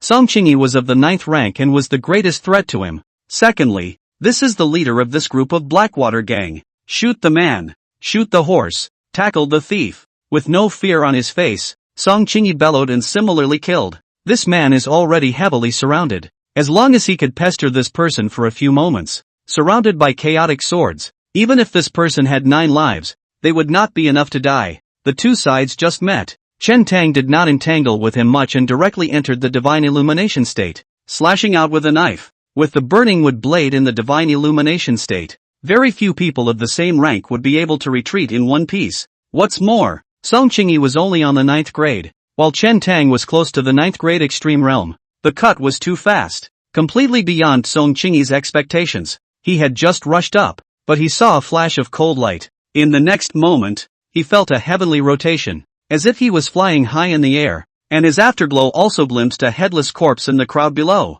That body. Did I die? Song Qingyi flashed his last thought. His consciousness plunged into darkness and he was unconscious. From start to finish, he didn't even feel any pain before Chen Tang took his head. A brief moment of restlessness came from the crowd. However, in a moment, the Blackwater gang's crowd was driven by blood and vengeance, wielding their swords to kill. Ding ding ding ding. Chen Tang continuously swung his sword to block and dodge counterattacks in the crowd. Wherever they passed, people were constantly falling to the ground and blood was flowing. It was only when he was truly caught up in this kind of group battle that Chen Tang realized its horror. It was almost impossible to be unharmed under the siege of so many people. Even if he cultivated to the extreme realm, he was still only of the 9th rank, and the gap between him and the crowd wasn't too great. There were times when avoidance was impossible, so he avoided the main points as much as possible. Or when this blade came slashing over, He used his stance and pace to unload most of the force, so that although this blade slashed at him,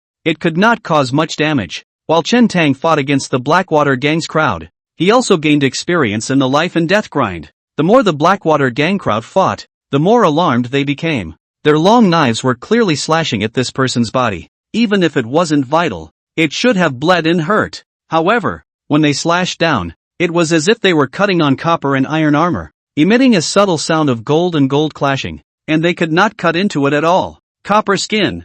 This person has cultivated copper skin. In the crowd, someone realized something and let out a shout. This voice was like the last straw that overwhelmed the Blackwater gang members. Originally they had dozens of gang members, and as their companions around them fell one by one, there were fewer and fewer people around them. Chen Tang, on the other hand, was getting more and more courageous. Later on in the battle, Chen Tang's murderous aura almost broke through the blue sky, chasing after the remaining Blackwater gang members and killing them. The commotion on this side also drew the attention of the other Blackwater gang members and the Bad Wolf gang members. Back that way, Going, who was originally caught in a siege and had very few brothers left around him, saw Chen Tang, and a ray of hope suddenly surged up in his heart again, commanding the crowd to charge in Chen Tang's direction. He didn't know who this person was, but since this person was chasing after the Blackwater gang's people to kill them, it proved that this person was at least on his side. The crowd of the Bad Wolf gang also finally saw hope, and under the leadership of Going,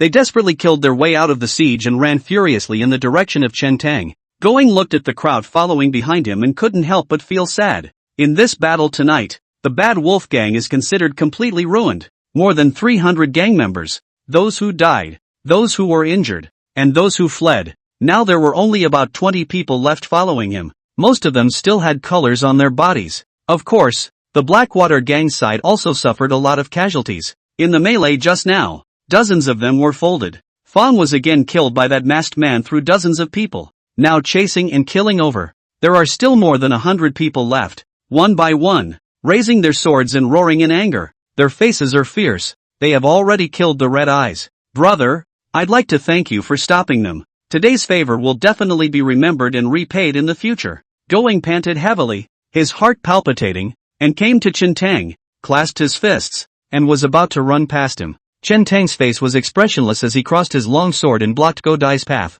Ha! Going froze and hurriedly explained. It's me, the leader of the Bad Wolf gang, not someone from the Blackwater gang. Chen Tang's blade turned, and with a poof, he wiped Go Ying's neck. The Bad Wolf gang and the Blackwater gang are all rogues and bullies, so we'll kill them all today. After living in Changsha County for this period of time, he had long since had enough of this group of rampaging, fish-fleshing townspeople. Tonight, Chen Tang was all about killing. The knife breaks the black water, slaughters the evil wolves, kills through this county government office, kills cleanly, kills a clear sky, without waiting for the evil wolf gang's crowd to react. Chen Tang had already killed them, just like a tiger entering a flock of sheep. His hands rose up and killed the evil wolf gang's crowd, scattering them in all directions and sending them into a flurry. The crowd of Blackwater gang rushed closer, and when they saw this scene, they were also a bit bewildered and frightened. I don't know how this person, who suddenly started to be ruthless, even killed the Bad Wolf gang.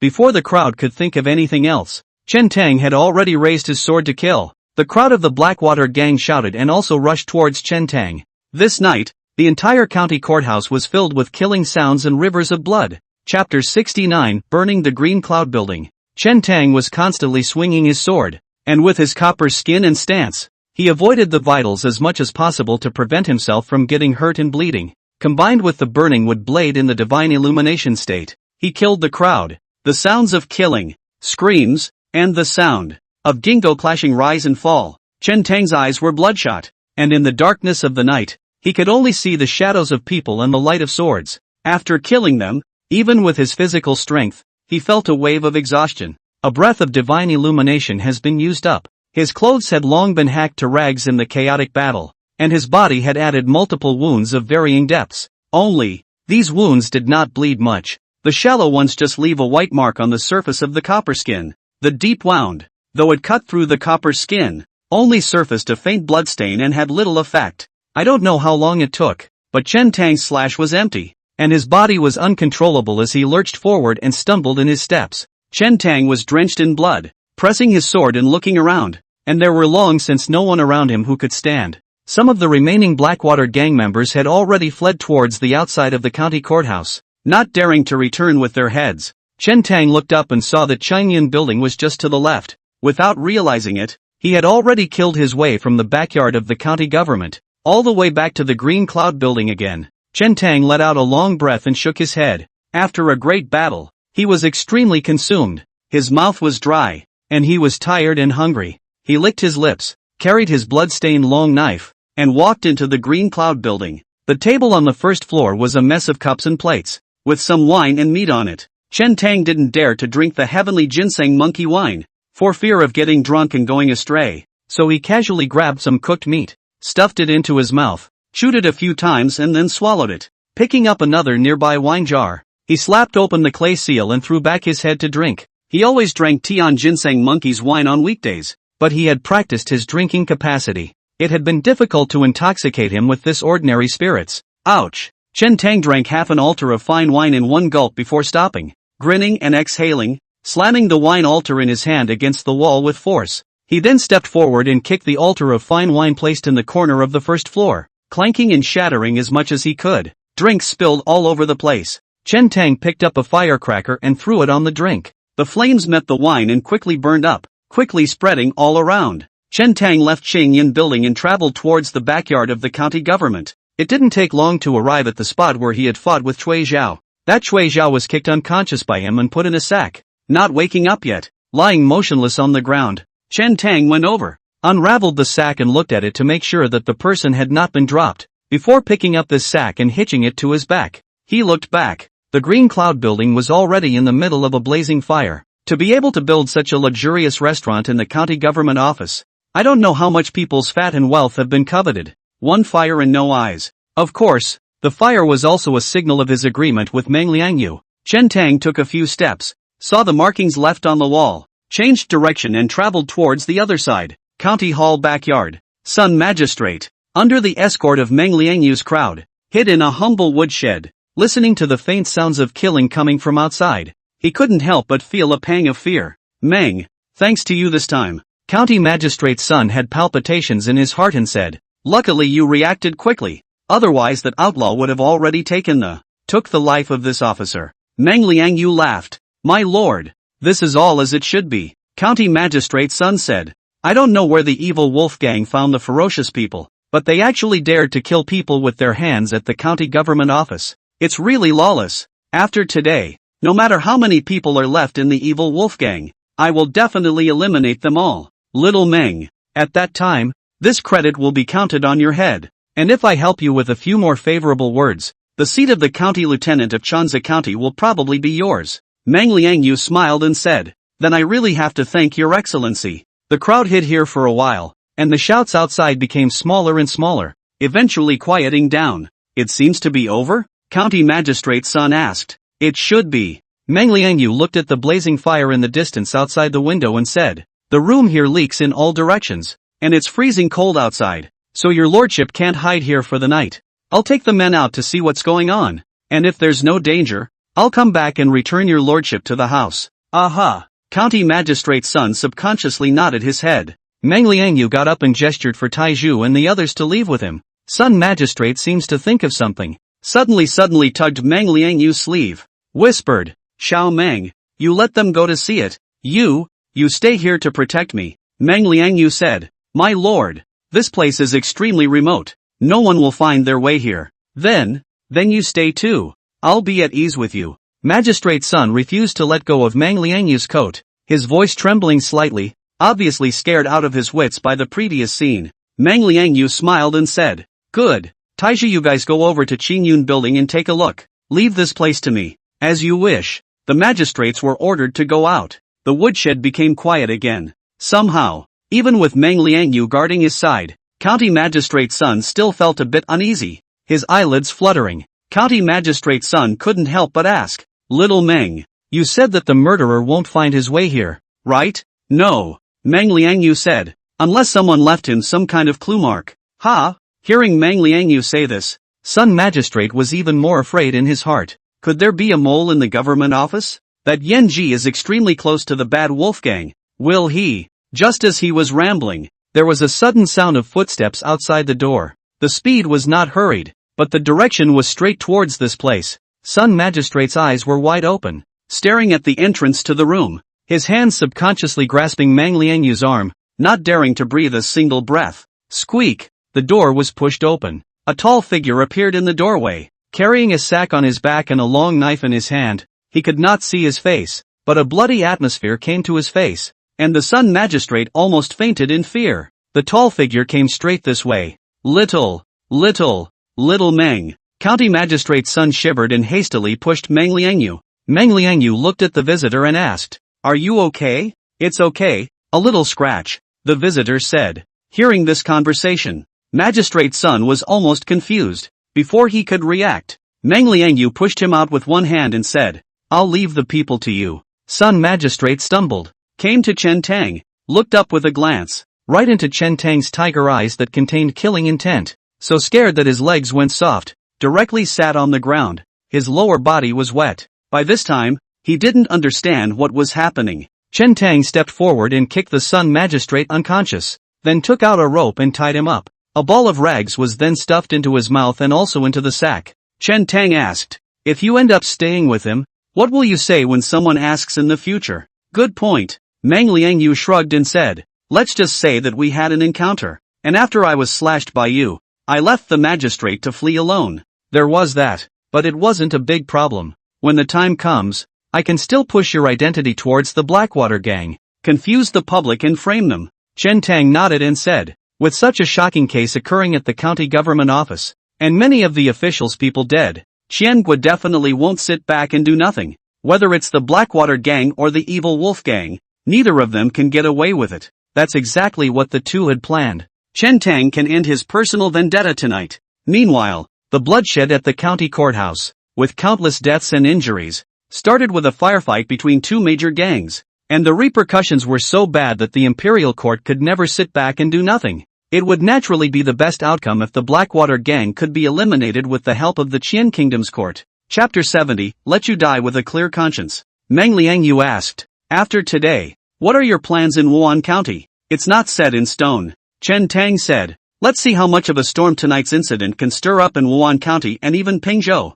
Let's wait and see what happens first. The Blackwater gang is so deeply involved with the counties and states, it is not seen that they will be overthrown as a result." Mang Lianyu mused, "If even this matter can't hit the Blackwater gang hard, then you'd better find a backer in Wan County. Wan County is not like Chanza County. That place is mixed with fish and dragons, and the forces are intertwined. Just the identity of an entry-grade martial artist will not protect you. If you want to continue investigating the Blackwater gang, the best way is to seek an official position in the Imperial Court and act in an official capacity." Chen Tang was unimpressed and said, "You were originally a constable in the county government office, and you were just investigated on the Blackwater gang, but you were not transferred by the county lieutenant." Mang Lianyu mused, "County Lieutenant Wuan may have problems with the Yamen going. However, the Wuan County Sheriff has a reputation for being virtuous, diligent and benevolent, and has an extremely high reputation among the people. At least in the few years that he has governed Wuan County, the people of the county are still living in affluence, 100 times better than Chanza County. If you have access to the Wuan Sheriff, you may seek an errand at his side." Chen Tang frowned slightly and said, "If the county lieutenant has a problem, the county guard will not know about it? The biggest possibility is that the two are in cahoots and belong together. It's just that one does the dirty work and the other plays nice. This kind of thing is not uncommon from time immemorial. Know that for sure." Mang Lianyu shook her head and said, "Only, it may seem like the county sheriff is a bigger official, but in Wuan County, the county sheriff can't command the county lieutenant." Chen Tang asked, "The county governor has been hollowed out?" "Kind of similar," Mang Lianyu said. "Generally speaking, in the county capitals of the Qian Kingdom, if the county governor belongs to a martial artist above the 6th rank, he or she can be in charge of the military and government. The county lieutenant, on the other hand, has much smaller duties, and is only responsible for the county's security and theft detection. If the county governor is just under the 6th rank, he will only be in charge of civil affairs, and all military affairs will be left to the county lieutenant. The county lieutenant's status can be comparable to that of the county governor, and he will open the government office alone. County lieutenants belong to the category of marshal generals, and must reach the 5th rank and cultivate internal chi before they are qualified to serve. In certain counties, if the county governor is temporarily vacant, the county lieutenant can even replace the county governor's position and take charge of a county's military administration. Chen Tang asked. In other words, the Wan County governor is under the 6th rank? Aha! Meng Liangyu said. I heard that before it was the 5th rank, and then somehow suffered a serious injury. The vitality was greatly damaged, never healed. The battle power fell to under the 6th rank, and also gradually handed over the general's power. I will not know what the inner workings of the power struggle are here. The Wuhan County Sheriff may seem to be the highest local governor, but in Wuhan County, there are at least several powers that he doesn't dare to touch, nor does he have the strength to do so. Under the constraints of those forces, it's already rare for this county governor to be able to govern Wuhan County to such an extent. Chen Tang came from Wuhan County, where you can really see a thriving scene. The people live and work in peace and happiness, and the streets and alleys are filled with the city's smoke and fire, which is a world away from Chanza County. The two of them chatted briefly for a few more sentences. Chen Tang looked at the sky and no longer lingered, carrying the sack and pushing the door to leave. The blood on his body, long since frozen, walked on the snow, but there was no trace of it. Stay. Chen Tang stalked through the night, making 7 turns to make sure that no one was following him before arriving at Meng Liangyu's isolated residence. Taking away a set of clothes he had changed out of earlier, he then set the place on fire. As promised. Afterward, Chen Tang stepped on the snow and went up the mountain, heading straight for the wooded hut where the father and son had lived for many years.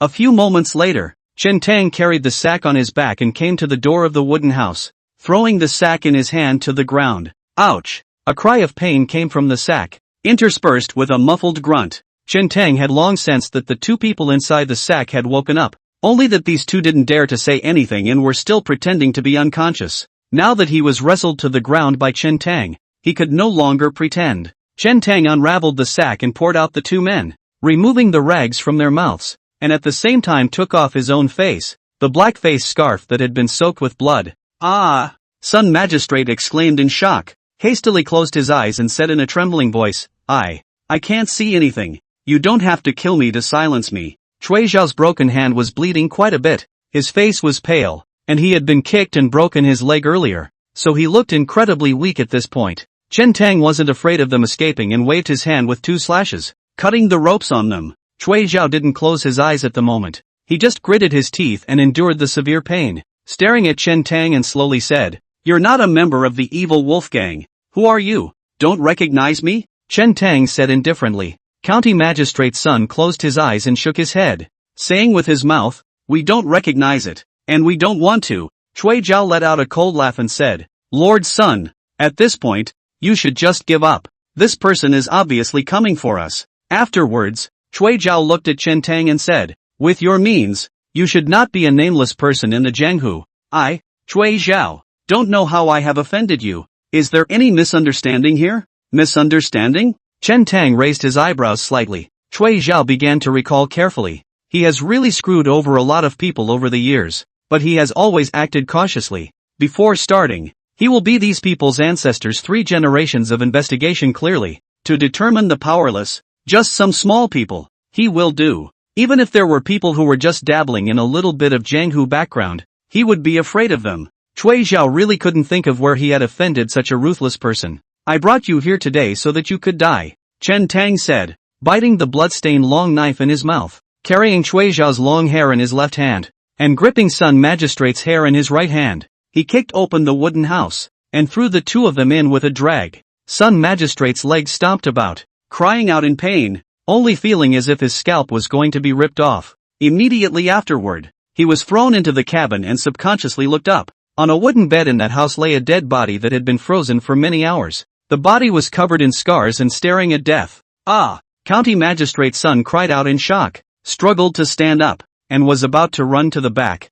Bang! Chen Tang kicked into his knees, then stepped on his shoulders, removed the long knife from his mouth, bent down slightly, and coldly asked, Recognize who he is? No, don't recognize it. I've never seen it before. County Magistrate's son was so scared that his face was bloodless. He really didn't recognize this person, and felt that he looked very strange.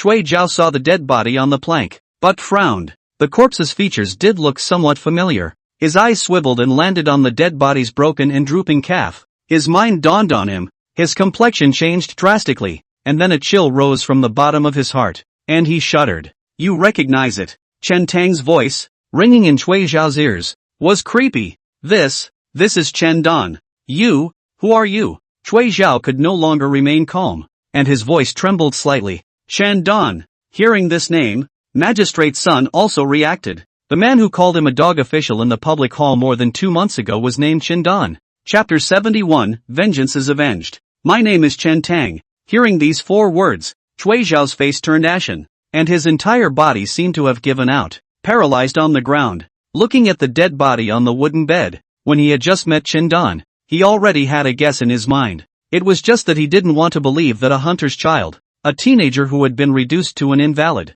had actually killed his way back after more than 2 months. The death of Cui Young. Cui Zhao seemed to have thought of something. Chen Tang said, that's right. The first 3 people to be sacrificed by this sword were Cui Young. In an instant, countless images flashed through Cui Zhao's mind. Over the past 2 months, many things have happened in Shanzi County. Cui Young's death, Li Tao's death, the death of the 4 men of the Blackwater gang, seemingly chaotic and disorganized, always shrouded in a fog. It was only at this point that everything was strung together, and that person in the depths of the mists was finally revealed, treading on a sea of corpses and blood, revealing hideous claws and teeth. The entire Shanzi County was killed by him, and this person's ultimate goal is this moment. By the time Cui Zhao figured it out, it was too late. He knew in his heart that it was useless to say anything after what had happened, but he didn't want to die, after all, and was still trying to beg for a chance at life. In fact, when I first sent your father to the prison, I didn't want to hurt his life.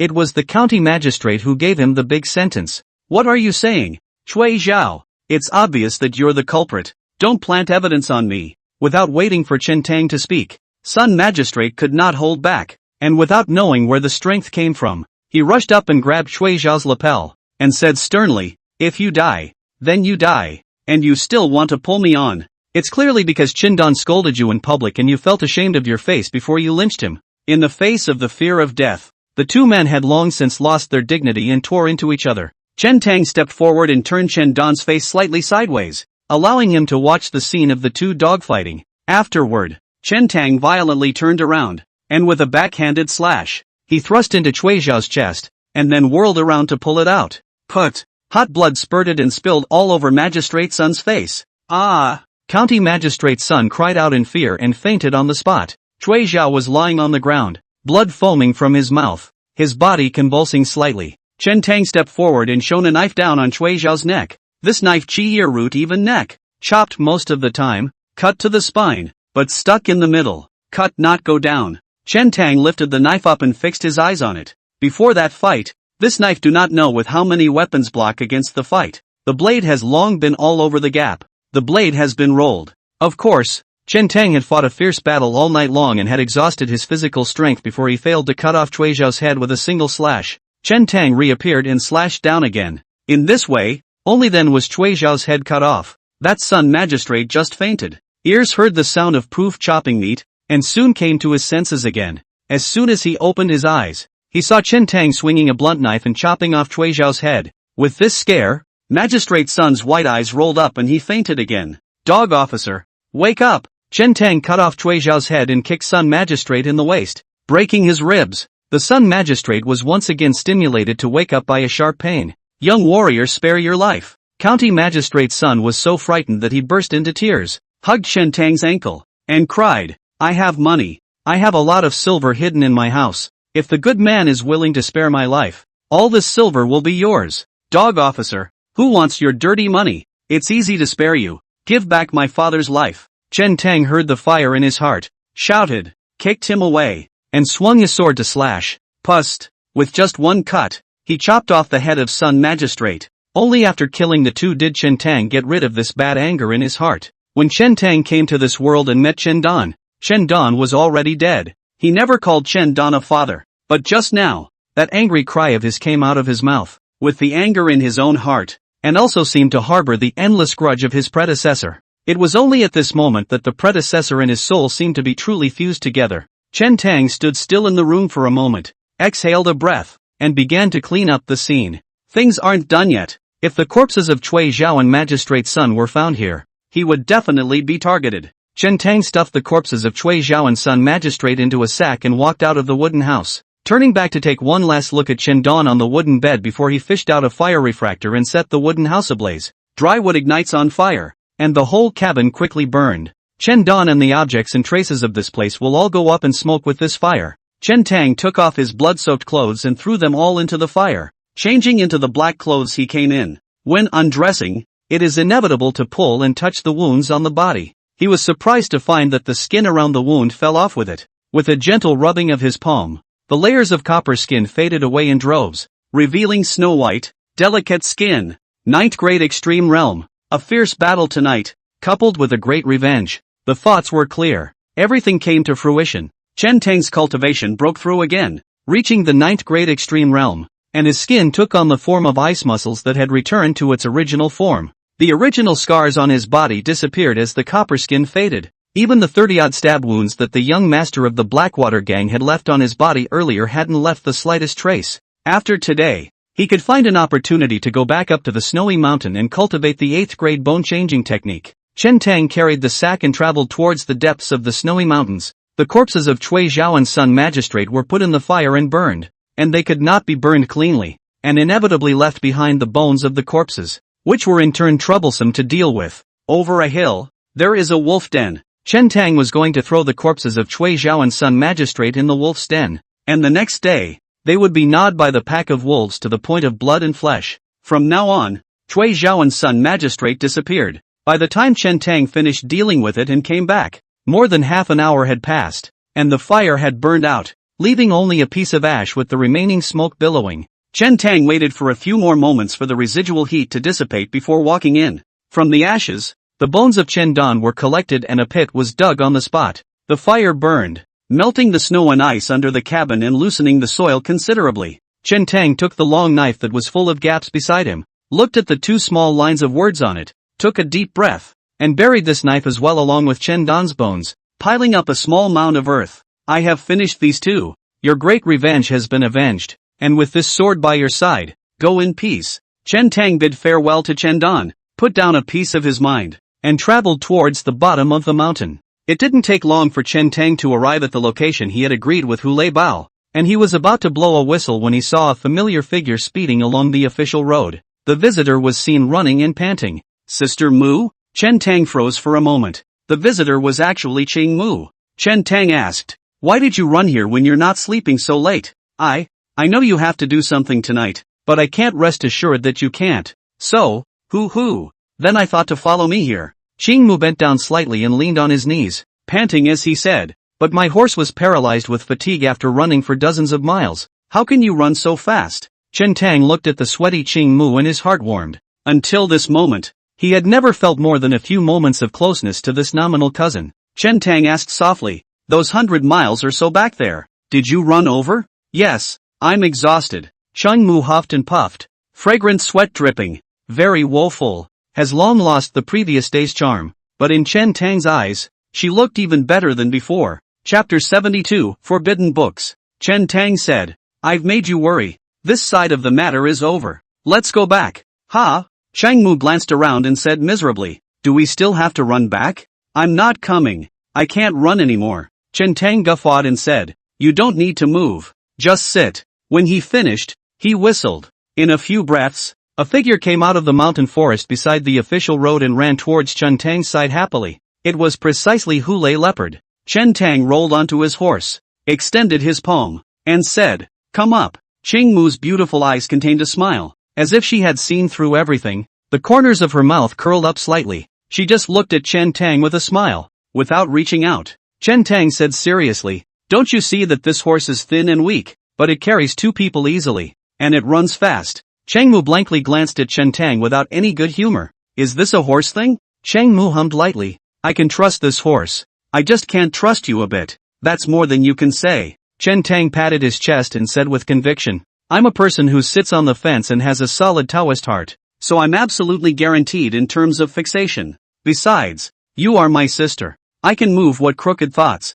"Fake," Qing Mu muttered, and then leapt forward, his clothes fluttering like a shock, and in the twinkling of an eye, He was sitting in front of Chen Tang. She was usually a bit bolder in her words, occasionally flirting with Chen Tang, and inadvertently would also show a hint of coquettishness, mainly because of practicing a kind of gongfu. It was the first time I had actually been this close to a man. Chen Tang took a deep breath and said sit tight, then drove the holloway leopard towards Wan County. Cheng Mu sat on it, and the two rode together, originally still honoring the etiquette, and between each other, leaving some gaps, but holloway leopard accelerated violently. Cheng Mu unconsciously leaned back and at once leaned into Chen Tang's arms. Little brother, you did it on purpose, Cheng Mu said quietly. Sister Mu, don't worry, I'm not interested in women. Chen Tang launched himself fiercely and said, women will only affect the speed at which I draw my sword. Having said that, the two of them were leaning back and forth together, almost skin to skin, and Chen Tang could not help but feel a bit of apathy. Cheng Mu felt the fiery heat coming through Chen Tang's chest, and her cheeks rolled. She hurriedly ran her gong method, trying to calm her mind, but the cultivation of her gong method was meant to be practiced by both men and women, corresponding to the intersection of heaven and earth, the fusion of yin and yang, complementing each other, and the refinement of each. In today's situation, once she operated the gong method, she instead became more and more intent on her emotions, and almost lost control. Cheng Mu felt a pang of regret in his heart and couldn't help but recall a past incident back then. When the fat old man was young, he was known as the world's greatest thief, and there were many secret books of kung fu stored over at his old home. The master had instructed her to go wherever she wanted, but there was one room she was not allowed to set foot in, saying that all the books inside were forbidden. She was still young at that time, and the more her master said this, the more curious she became in her heart. I've always heard my master say, what superior techniques, the secret books of the world. Wouldn't it be more powerful to be called a forbidden book? She finally caught a chance to sneak in, and sure enough, she saw the legendary forbidden book. She picked up a book that was sitting at the top of the pile and flipped through it. The contents of the forbidden book were really refreshing to her, different from all the feats she had seen. Inside, each page depicted two small naked people, closely pressed together in various positions, with odd postures, as if in pain and as if in joy. At first, she was still too clueless to read much, but just flipping through a few pages made her blush. It clearly felt that the content of the book was not quite right, but she just couldn't stop. Feeling exciting and fresh, subconsciously cultivating. After that, whenever she had the chance, she ran to that room and practiced the forbidden book with all her heart. Every time I practiced, I walked out red-faced, sweaty and hot. By the time she was discovered by her master, the forbidden book had already been practiced by her. Sinning, Cheng Mu only remembers that the fat old man was furious and then filled with helplessness, sighed and muttered, I don't know which asshole kid will be cheaper in the future. Recalling these past events, Cheng Mu's mind calmed down a lot. Only, she suddenly felt a strange sensation coming from her backside. That brother of hers, he doesn't seem too calm. Aren't you a hardened Taoist heart, sitting on your ass? I didn't fidget. It's all because this horse is going too fast. I'm your sister. Fake. I thought you weren't interested in women, but you also said that women would affect the speed at which you draw your sword. I use a knife. The holloway leopard was carrying two people, and it didn't affect its speed at all. Before dawn, it had arrived in the vicinity of Wan County. Chen Tang dismounted first and breathed a light sigh of relief. It's been a long run, and it's been so testing. With his supreme power of determination, he was nearly unable to hold it. If he hadn't thought about having to rush back to Wan County before dawn, 80% of his defenses would have been lost. Chen Tang patted holloway leopard's butt and said, go play by yourself and remember to return to the city by yourself. This horse is really powerful. More than 200 miles of road. More than an hour to run. Actually cannot see the fatigue. Cheng Mu was greatly surprised and said, I'm afraid that the sweat-blooded BMW that travels thousands of miles a day is not as good as it. Can you let it go like this? It's okay. Chen Tang said, when the city gates open at dawn, it will enter the city itself. The two of them, Chen Tang and Cheng Mu, traveled towards Wan County, and it didn't take long before they arrived under the city walls. The two of them used the gecko swimming wall technique to avoid the guards patrolling the city walls and entered the city silently. Chen Tang first sneaked into the schoolyard and took off the three-stone bow on his back, making sure that the blood on it had been wiped clean before putting it back. Only then did the two sneak back into the inn. It had been a sleepless night for both of them, and they had to catch up on some rest. You also have to go to the schoolyard during the day to take the finalized product test. Chen Tang was even more sleepy. He hadn't rested since the day before yesterday. The trip from Chanza County to Wan County was a long and tiring one. After arriving at Wan County, he hadn't closed his eyes for another 2 days and 2 nights, and after riding all the way to and from Chanza County and Wan County last night, coupled with a fierce battle, he had long been exhausted. Chen Tang just dipped his pillow and fell asleep.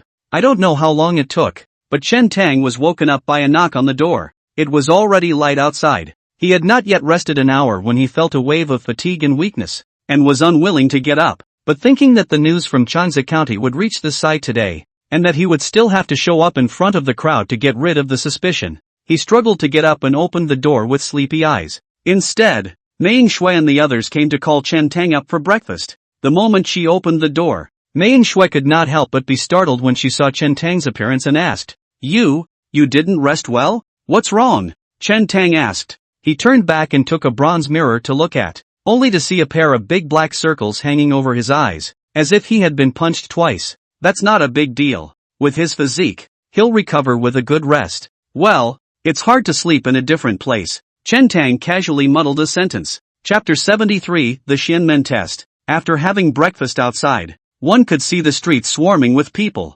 mostly traveling in the direction of the West City, the opposite direction of the Deepens schoolyard. Chen Tang asked, What are these people going for? Mei Shui laughed. They all went to the Xian Tianguan in the West City to offer incense and pray for blessings, in order to bless themselves and succeed in setting their pins in the schoolyard. Chen Tang smiled. What strength is that? You can't pull a 3-stone bow, so you can pull it by praying with incense? Mei Nianji seemed to see Chen Tang's disdain and explained. In fact, there's nothing of practical use for the fixed products, except that everyone believes in the Xian Tian sect and seeks solace for a bit of color. Let's go over and take a look in a while. In the Xian Tianguan not only can we offer incense and pray for blessings, but we can also test our chances with the Xian sect. If we can be recognized by the Xianmen, we will have the chance to worship the Xian Heavenly Temple and practice Xuanmen's formula, which is much more powerful than practicing martial arts. Oh, upon hearing this, Chen Tang had a trace of interest. What the hell is a Xianmen Fangjutsu? He had also heard some formulaic claims in his previous life, some of which were alchemy, and some of which were nebulous longevity techniques. The stuff that fooled emperors. The esoteric formula here is more powerful than martial arts? Chen Tang asked. Has Pavilion Master Mei seen Xianmen Fangjutsu? That's not true. Mei Nianji shook her head slightly and said, I stayed in Chanza County all year round. How could I have had the chance to see that kind of divine magic? But there are many legends about the formulae in the folklore. Chen Tang asked again. What about the Xianmen chance? This thing can still measure it? Can. Mei Niandao, after the age of 10. All of you can go to Xian Tianguan to test. 50 taels per person. Pick up a Xianmen spirit stone, and within 10 breaths, if there is a reaction, you are related to Xianmen. Chen Tang smacked his lips. It's a money grab. It's 50 taels for a test. The fat old man laughed coldly and said, What bull chance. Fooling around. When he said this, not only did Mei Nianji and the others change color, even the surrounding passers-by had sideways glances. Some were surprised. Some were angry. In the Qian kingdom, the Xian Tian sect had a supreme position. A lot of people are convinced of it. Even if someone was dissatisfied with the Xian Tian sect, they only complained in private. How could they dare to say it in public? The fat old man said. That is a test of qualification. If there is a reaction, then there is a qualification to cultivate the Xianmen square art. Without a reaction, naturally you can't cultivate it. Just like a person who was born with a crippled dantian will not be able to cultivate internal qi. Mei Niandao, having said that, there are too few people in the world who are qualified to cultivate the Xian sect's formulaic arts. Not 1 in a million. If you have the opportunity to worship the Xian sect, it would be considered a supreme chance. To each his own. It's just that those Fonzie warlocks. The fat old man wanted to say something else, but Cheng Mu interrupted him by tugging the corner of the fat old man's coat under the table, shaking his head slightly. There were quite a few people around looking their way. There was no need to make a scene. The fat old man bristled and whisked his sleeve. You guys go ahead. I'm not really interested. Cheng Mu looked at Chen Tang and said, You and Ji Wei haven't tested it, so it's good to go and test it. Chen Tang was still a bit curious about this thing, so he nodded his head and agreed. The crowd followed the crowd and traveled towards Xian Tianguan. After a while, turning a street corner, the first thing I saw was the Xian Tianguan. That Xian Tianguan in the middle stands an ancient colorful high building, carved beams and painted buildings, very majestic. Then the county government offices look are many grand. is considered the highest building in Wan County. In addition to Wan County, people from surrounding counties of all sizes have gathered here today. At the entrance, there was a long line from a distance. Everyone who entered the Xian Tianguan had to buy 3 incense sticks at the disciple at the entrance. There was also a bit of an argument in front of them. It seemed that someone bought incense from outside and wanted to bring it into the Xian Tianguan, but was driven out by the disciples at the entrance. What's wrong with the incense brought outside? Doesn't it go on just the same? Humph. Those incense in your hand have not been enlightened by the goddess. And entering the Xian Tianguan is blasphemy against the immortal master. If your heart is not sincere, why do you need to come to Xian Tianguan to pray for blessings? Sincerity of heart brings calamity. The 2 disciples spoke without ceremony. Mei Nianji explained in a low voice, when you come here to offer incense, you have to buy the incense inside the Xian Tianguan. Chen Tang kindly smiled and said, I guess the incense inside is much more expensive than outside. It was a way that he could be familiar with. Mei Nianji nodded and said, this is natural. After all, the incense inside, all have the goddess of mercy open the light. If it's a rich family, they can also buy all the flowers, lights, water, and fruits inside to offer to the Xianmen together with the incense, called the 5 offerings, which is said to be more effective. Tran Tong was not impressed. His attention was placed on the 2 Xian Tianguan disciples at the entrance. These 2 disciples had good stances and great strength, looking like they had the strength of a 9th rank. Just 2 of Xian Tianguan's gatekeeper disciples had this kind of strength. Xian Tianguan's strength could be seen. No wonder it could make Li Bo Xiong that scared. When I got to the door, I asked for 10 taels for an incense burner. Chen Tang was too lazy to break up with the other party and bought 3 incense sticks to go in. As for incense and prayers and whatnot, he didn't go over there and turned around in the Xian Tianguan. The most conspicuous thing about the Xian Tianguan is the 5-story Xian Tian building, in the back hall of the Xian Tianguan, where outsiders are forbidden to enter. And it is said that the Guan master usually resides on the highest floor of the Xian Tian building, which overlooks the entire Wan County. After Chang Mu and Ji Wei had taken incense, Chen Tang joined them and headed to the location in the side hall to test the Xianmen chance to line up. The line here is much longer. Lu Shizong dragged his family to come from Chanzi County, and he thought that he was expecting his own child to succeed in this fixed product, but he did not expect that he would be used as a gun by going on the road, and that he would commit a fatal attack,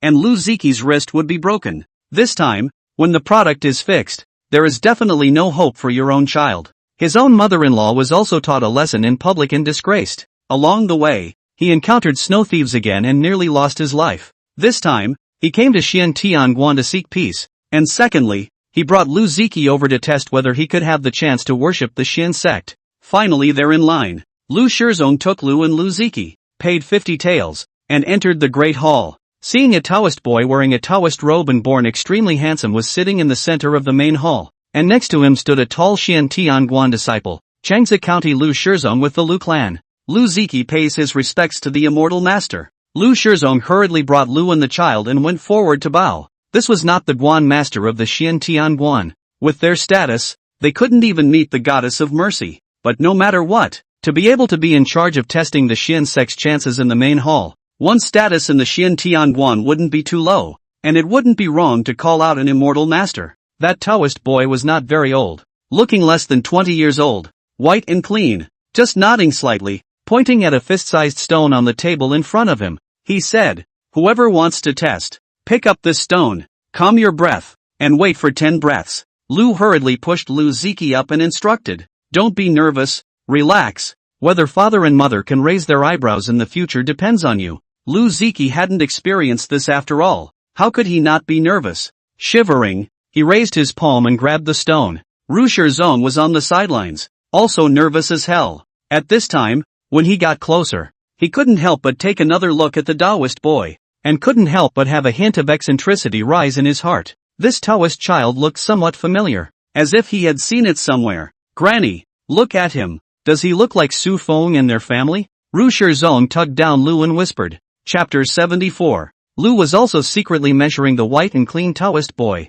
and secretly said in her heart, "Well, this look is really handsome. Even the fingers are so good looking, slim and slender. If I were 20 years younger." Seeing that his own mother-in-law was staring at someone else for half a day and didn't pay any attention to him, Lu Shizong couldn't help but tug at her again and asked, "Do you look like it?" "Like what?" Lu had just been so focused on floating her thoughts that she didn't even pay attention to what Lu Shizong said. Lu Shizong whispered. Does it look like that child of Su Feng's family? Saying that he is working as an errand boy in Wan County and is quite prosperous. Lu sniffed and looked at the Taoist child a few more times. And sure enough, the more she looked like him. Not to mention, it seems like it's really him. Lu nodded her head in a hurry as well. Silence and solemnity before the immortal. That Xian Tianguan disciple really couldn't look away and chided the two. Lu Ziki, who was originally holding the stone and sensing the chance, was startled. His palms shivered, and the stone fell onto the table. 10 breaths had passed with no response.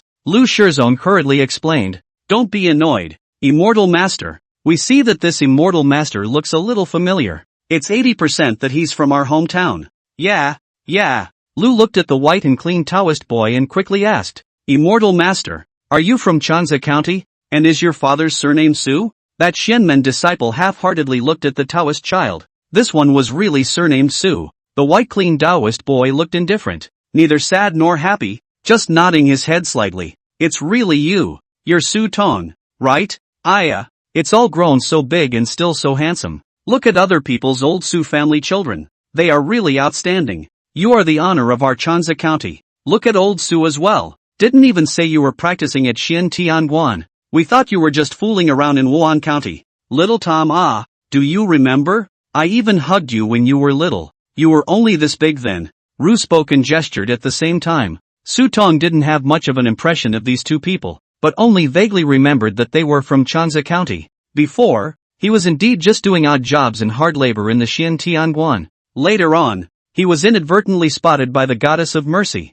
and also found that he had the qualification to cultivate, before he was enrolled under the door, and became the personal Taoist child of the Goddess of Mercy of Xian Tian, which can be described as a step to the sky. Only, before he could inform his family of these events, he got the news of the death of both his parents. He didn't go back. There was nothing of value in the house that caught his eye anymore. It's better to die, so as not to be dragged down by all these emotional ties and trivial matters of the world. The two of them, Lu Shizong, were here to climb relatives with him and get close to him, and in his view, it would seem extremely ridiculous. Su Tong said indifferently, no matter who it is, if they have no affinity with the Xian sect, they have no affinity. The two of them, Lu Shizong, blushed and looked embarrassed. Yes, the Immortal Master is right. Lu Shizong saw that Su Tong's expression was indifferent and obviously unsympathetic, and knowing that there was no result in dwelling here, he could only give a dry smile and turn around to leave with Lu and Lu Ziki. Just as he turned his head, he was seeing Chen Tang's several people at the end of the line. Ru Shizong's eyes rolled back in his head, and a plan came to him. By the way, Immortal Master, do you know about the murder of your father and his wife? Rusin turned around again and asked in a low voice. Su Channel is not already closed. The murderer burglary has been ambushed. That's true, Lu Shizong said. Your father originally also bought you a girl with the idea of giving you a daughter-in-law in the future. And after your father and his wife died, that girl was picked up by another family. That said, that girl should have come to serve you. Lu's brain also turned fast and immediately understood, saying, that's right, even if you can't see it, it's good to stay around and do some odd jobs. Su Tong had a bashful face. He had heard this matter mentioned in a letter from his father, saying that he had bought a little girl who was a beauty, but he was already in Wan County at the time and had not seen this woman. However, with a poor township like Chanza County, what kind of beauty billet could my father's unseen eyes buy? Mostly the kind of country girl who's covered in dirt. Even for nothing he didn't want it. What is he now? As the hot red man beside the Xian Tianguan master. Even if the Changzhou County magistrate came, he had to be lower than him. Where else would he look at that kind of goods? Seeming to see Su Tong's mind, Lu Shizong added, actually, that girl looks really good, and came to the Taoist temple this time, so Immortal Master might as well take a look at it. It's right at the back. With that said, Russian sneaked a finger down towards the large back of the group. Su Tong raised his eyes in Jiwei's direction, his gaze flickering. After Jiwei was saved by Chen Tang, she was well fed and dressed at home, and her injuries had healed. Looking at the age is not very young, but has already fallen into a pavilion. Very lovely. This girl, well, it's not bad, looking quite spiritual. With this thought in his mind, Su Tong did not move and did not say anything. Seeing this, Lu Shizong no longer lingered. Taking Lu and the child with him, he left the great hall quickly with his head down, not looking in the direction of Chen Tang and the others. In fact, it was just his bright idea. After all, He had planted a big heel in Chen Tang's hands and was resentful in his heart. It was just that with his means. It was hard to take advantage of Chen Tang, and he didn't dare to mess with it. Since that's the case, might as well give Chen Tang some trouble. He didn't need to get the word out. Just delivering the message was enough. If Su Tong was really as cloudy and unconcerned as he appeared to be, then it would be considered Chen Tang's luck.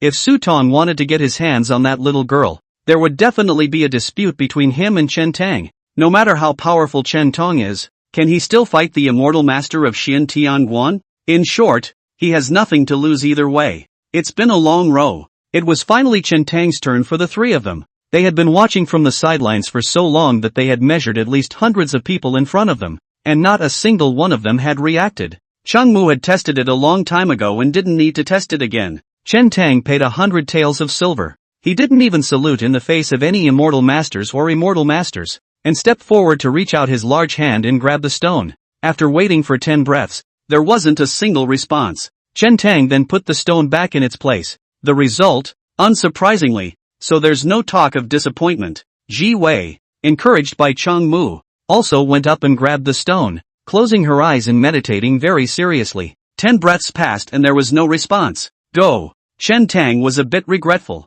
This is equivalent to 100 taels of silver down the drain. Not even a ring is heard. 3 of you please stay. Right at this moment, that white and clean Taoist child in the main hall suddenly spoke out. The 3 of them, Chen Tang, turned their heads to look with some confusion. Only Su Tong smiled faintly and said, I see that this little girl is full of aura and has quite a destiny with the Xian sect. I wonder if you would like to pay homage to the Xian sect and cultivate under me. Chen Tang frowned. She just tested. Didn't she not react? No reaction indeed. Su Tong faintly said, but Xian Men chances. Wonderful. Not a blade of grass or a stone can be accurately measured. You and other mortals naturally do not understand the reasoning. What are you pretending with me? Chen Tang sneered and said, let's go. Don't bother with him. Chapter 75 Alertness. Ji Wei nodded vigorously, turned around and was about to follow Chen Tang away. Su Tong said indifferently, I see that the 2 of you are not relatives of this girl and are not qualified to make decisions for her,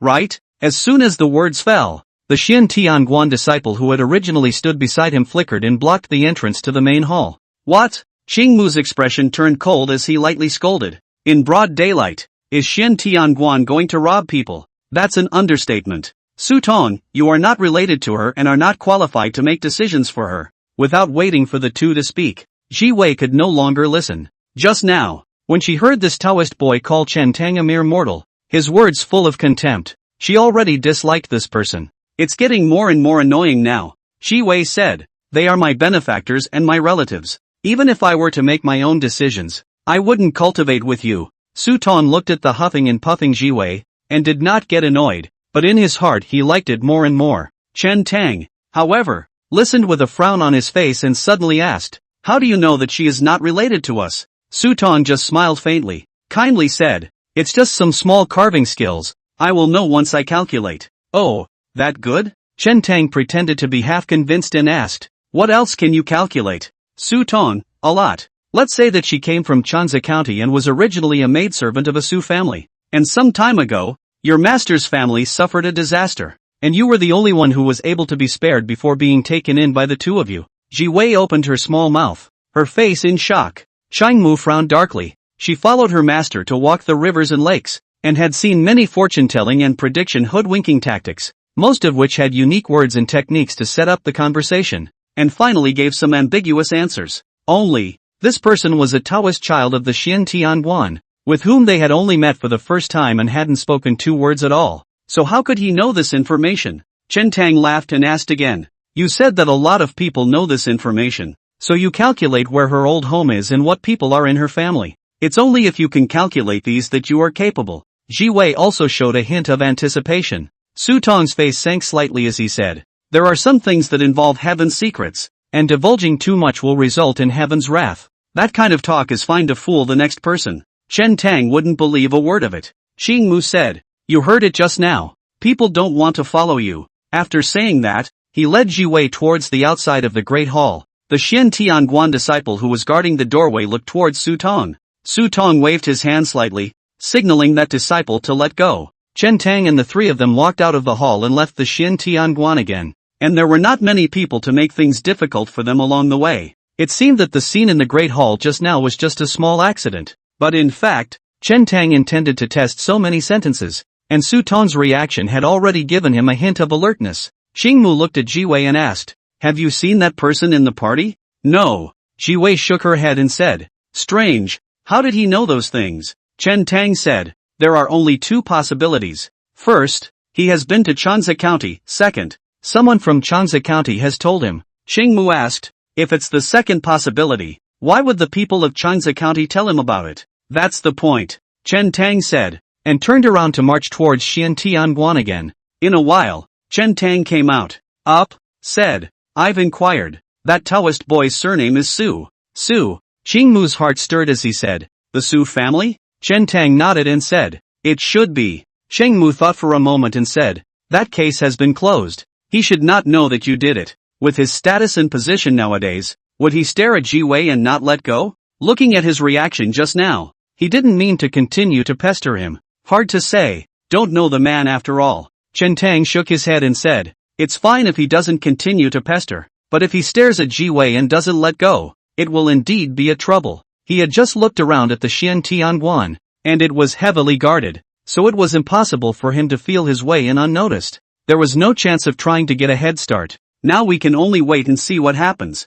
At this moment, the crowd had already begun to flow in the direction of the East City School grounds. The three of them, Chen Tang, followed suit. Passing by a blacksmith store, Chen Tang went in and took a turn. The knife had been rolled and buried in the hills before. Chen Tang bought a long knife with a sheath that was pitch black in the store, which went well with the black clothes he was wearing. Today, on the 15th day of the first month, the schoolyard is set for the final product. In addition to the martial artists who participated in the finalization of the product, various famous families in Wan County and various forces would also come to visit. If the characterization is successful, or if the performance is good, there will be a chance to enter some big families and become a doorkeeper or guards and followers. Not to mention the generous salary, there is also the opportunity to learn higher-level martial arts. The Ding family is here. Our silk and cloth business in Wan County can all go to the Ding family. People from the Guo family have also arrived. The Guo family is considered one of the earliest big families in our Wan County,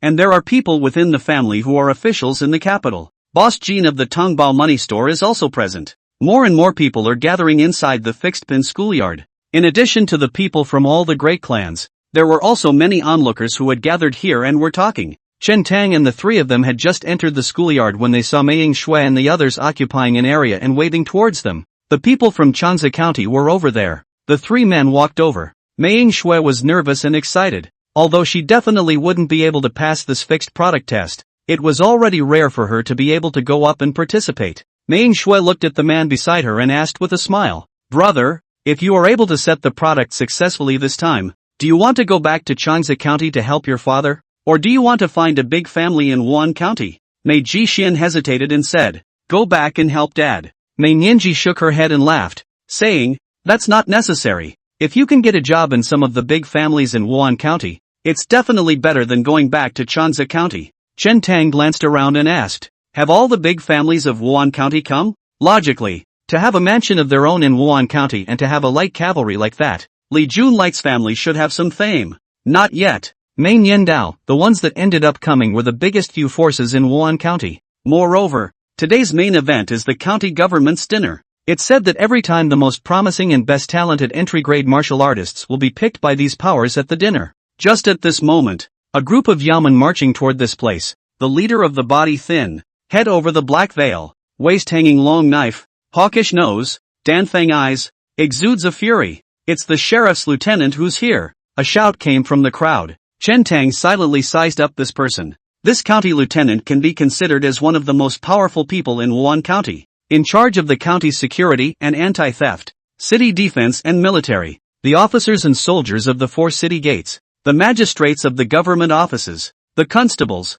and the sheriffs, were all under his command, listening to his orders alone. According to what Meng Liangyu had said, the position of county lieutenant was only qualified to hold if one's cultivation had reached the 5th rank. Chapter 76, The Li Family. This is the county lieutenant of Wan County, Lord Han Wan Han. Mei Nianji looked at the people around her and whispered, "If you perform well and can be spotted by Lord Han, you'll have a chance to enter the yamen, or the city guards, which are positions recognized by the imperial court, and are better than the general gentry. After Han Lang entered, he went to sit on the high platform in the schoolyard. On this elevated platform, there were also a few chairs placed, and from a high position, one could have a full view of the crowd in the schoolyard, so that any wind and grass movements could be detected at the first time. The errand boys under his command entered the schoolyard, some maintaining order, others beginning to register for enrollment in an organized manner. Anyone who wanted to sign up for the fixed product test had to pay 10 taels of silver.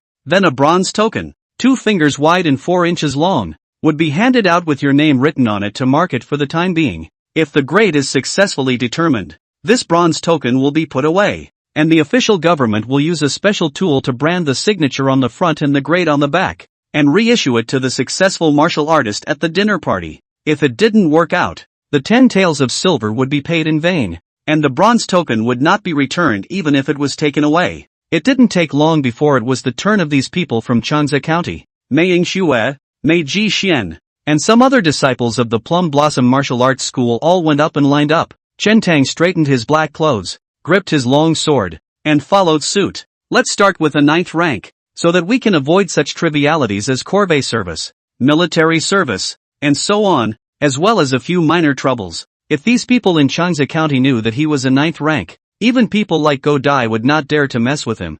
I'm afraid. Hey, look at that guy. His clothes are pitch black. Cheng Mu pretended to be a passerby and let out a gasp. Chen Tang guffawed. Cheng Mu, on the contrary, understood him and was attentive, and he had only casually made a remark before, so he took note of it. Wow, his sheath is pitch black too. Ji Wei's voice came through as well. Taking advantage of the crowd around them, the sisters discussed it in a frenzied manner. Chen Tang forced back his laughter, slumped his face, and put on a posture of a master falling in love, his palms gripping the sheaths of his sword so hard that the backs of his hands appeared a little pale. Cheng Mu was wearing a bucket hat and a veil, so the onlookers couldn't see her face. It's just that the pair of sisters both had extremely good voices, and many people around them followed their gazes. Cheng Mu said, his hilt is also pitch black then. Ji Wei was just about to pick up on this, but his hand holding the knife was pale, and a passerby next to him came over and said, his eyes are also pitch black. Did he not sleep well last night?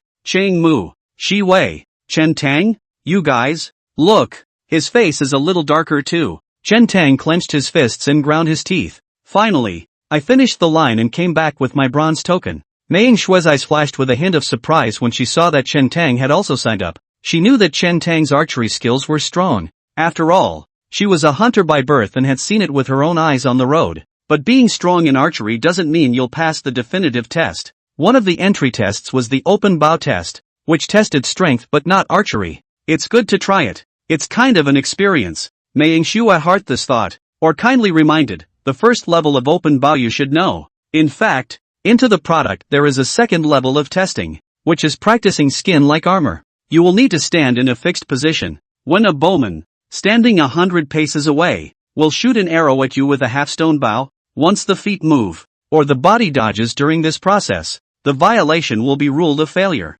If you are hit by an arrow and see blood, you will also be judged to have failed. Only by cultivating to the realm of practicing skin like armor can one block this arrow intact from 100 paces away. Oh, Chen Tang raised his eyebrows slightly. This test is a bit of a novelty. The killing power of a half-stone bow at 100 paces was already small, and it could not inflict fatal wounds even on ordinary people. However, if one did not cultivate to the 9th grade, after the test, it was inevitable that there would be some superficial injuries. Mei Nianji added, in fact, this level, the test of practicing skin like armor is only one aspect. There is also another aspect, which is to test the martial artist's guts. Normal people will inevitably flinch in fear when they see an arrow shot at them head-on. And with this movement, they fail. In every edition of the definitive pin, there are some people who have lost at this level. Don't underestimate this test. Whether it's the government or the big families, will be extremely important. After all, your cultivation is again high, talent is again strong. If it is timid as a mouse, in case of trouble will escape, all the forces will not want. Ji Wei blinked and asked, then what if the opposite side shoots an arrow to the eyes? After all, even the most powerful can't cultivate the eyes. Mei Nianji laughed, standing still and not being allowed to dodge, but you can reach out and block off. If you see an arrow from the opposite side shot at your vitals, You can completely stretch out your arm and block it in front of your body. The effect is actually the same. If you don't cultivate to the point of practicing your skin like armor, your arm will still be shot and you will be judged a failure. Just then, there was a renewed stirring in the crowd, only to see a dozen people walk in outside the schoolyard, led by 2 men and a woman. The man in the center was 8 feet tall, with a dragon's walk and a tiger's stride. The other man on his left was wearing a scribe's robe, his hair bound and crowned, his white face beardless, his eyebrows clear and smiling. The woman on the right-hand side had a delicate figure. Her skin was snowy, and her appearance was stunningly beautiful,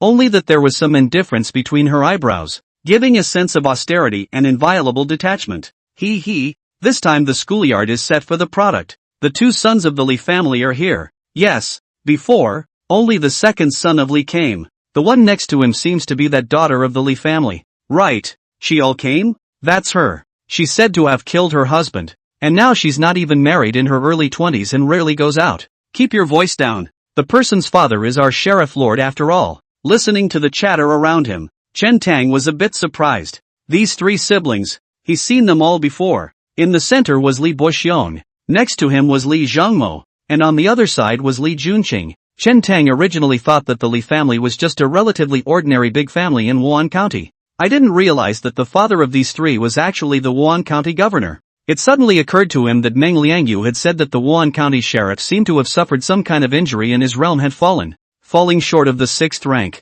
and Li Junqing had said at first that her father had been sick for a long time.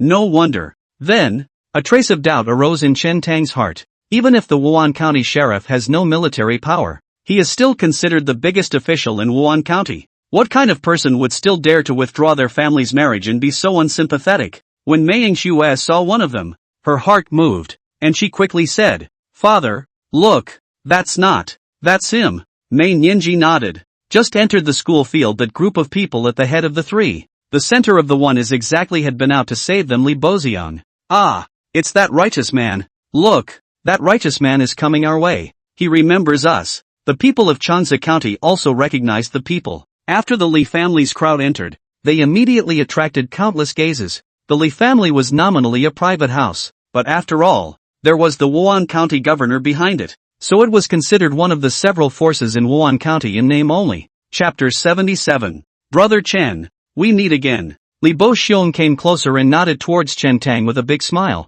Li Zhongmo also laughed, looking at Brother Chen's expression. I think he has already guessed our relationship. Meet the 2 elder brothers. Chen Tang also stepped forward to arch his hand and clasp his fists. Afterward, Chen Tang looked at Li Junqing on the side. Their eyes touched and they smiled at each other. Although the 2 didn't say anything, Xingmu smelled a hint of something unusual, and his gaze flicked back and forth between Li Junqing and Chen Tang several times. There's something odd, Xingmu muttered in his mind. Li Zhongmo laughed. Originally, the schoolyard fixed products. Every year just Big Brother to see a glance. This time I heard that Brother Chen came to Wan County. I thought to come to see the means of Brother Chen. Chen Tang was dumbfounded and shook his head. What means can there be in a fixed character test? If you pass it, you pass it, but if you don't, you don't. Li Zhongmo laughed meaningfully. It mainly depends on the person. Li Junqing sniffed and glared at Li Zhongmo as if he was angry. Mei Nianji and the rest of the crowd originally wanted to go up and say hello, but only after hearing the surrounding chatter did they realize that these 3 were the sons and daughters of the Wan County governor. Moreover, these 3 were obviously aiming at Chen Tang. The crowd was taken in by the other party's aura for a moment, and their hearts showed timidity, not daring to rush forward to make conversation. Looking at Chen Tang standing together with the 3 figures who were like dragons and phoenixes among men, a trace of eccentricity rose in the hearts of the people of Chanzi County. That Fuhu young warrior had suddenly become somewhat unfamiliar in their eyes. 3 months ago, this teenager was still the joke of Chanzi County, the talk of the town after tea. And now, he has been able to stand shoulder to shoulder with the county governor's children in Wan County, talking and laughing. Even Mei Yingxue realized that she was somewhat unable to understand Chen Tang. Originally, in her mind, Chen Tang was a simple and kind-hearted hot-blooded teenager. At this moment, Chen Tang's body seemed to be shrouded in a layer of mist. How could she not see clearly? Just felt that the distance between the 2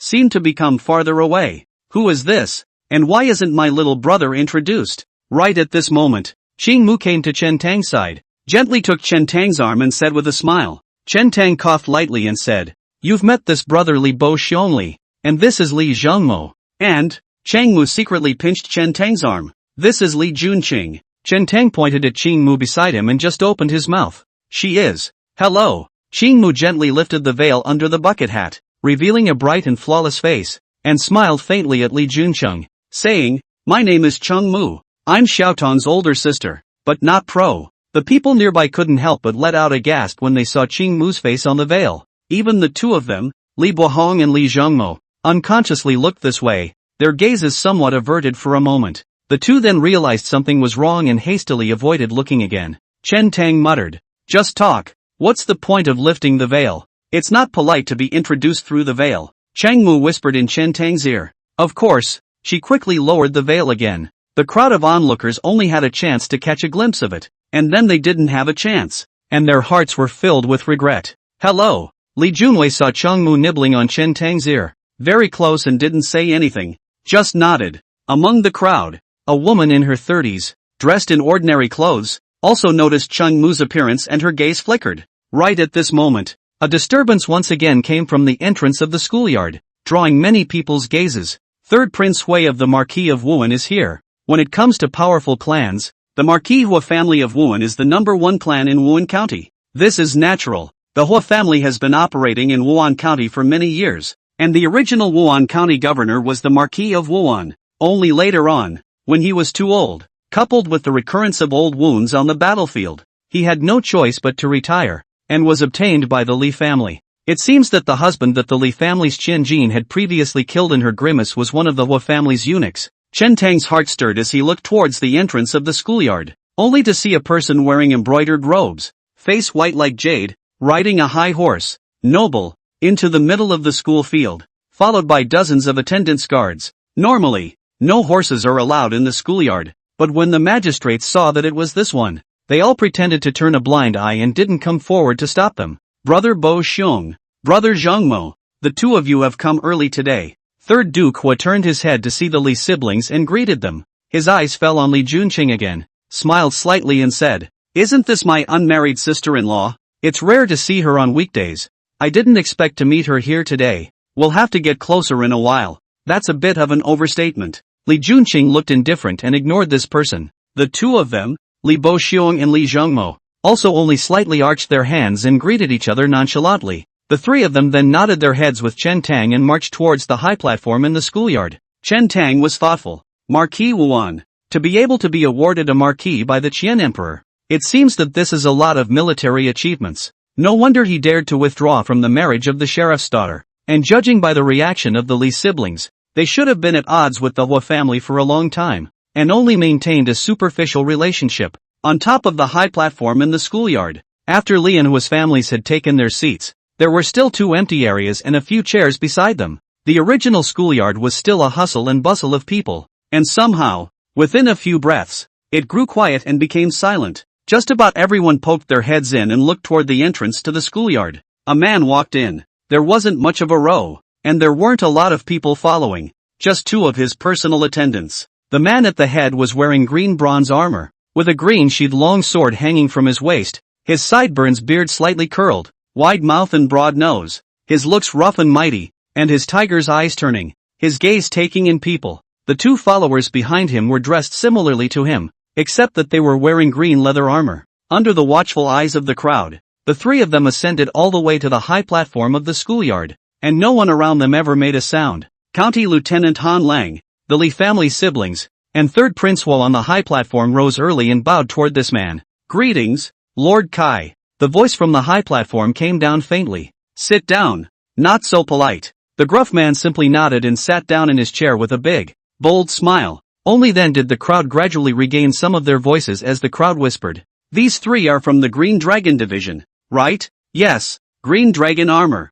Green Dragon Sword. This is the symbol of the Green Dragon Division, and the one sitting there should be one of the 4 guard captains of the Green Dragon Division, Kai In. To be able to serve as a guard lieutenant, one's cultivation must reach the 5th rank. What do you think then? Even the most ordinary Green Dragon Guards have a minimum cultivation of the 7th rank, like 8th grade, 9th grade martial artists. They don't even have the qualifications to enter the Green Dragon Division. It's better to be known than to be seen." Previously, he had heard Li Bo Xiong mention the Green Dragon Division, And it was not until this moment that Chen Tang had seen the weight of the Green Dragon Division in Wan County. The schoolyard finalization of the product has still not begun. After another moment, a group of disciples from the Xian Tianguan carried the sedan chair surrounded by veils and entered the schoolyard. The person who walked out from inside was the same white and clean Taoist boy that Chen Tang and the others had seen. Chapter 78 Wrong Bao. The Xian Tianguan's people came so late, and the people from the several forces on the high platform didn't have any dissatisfaction.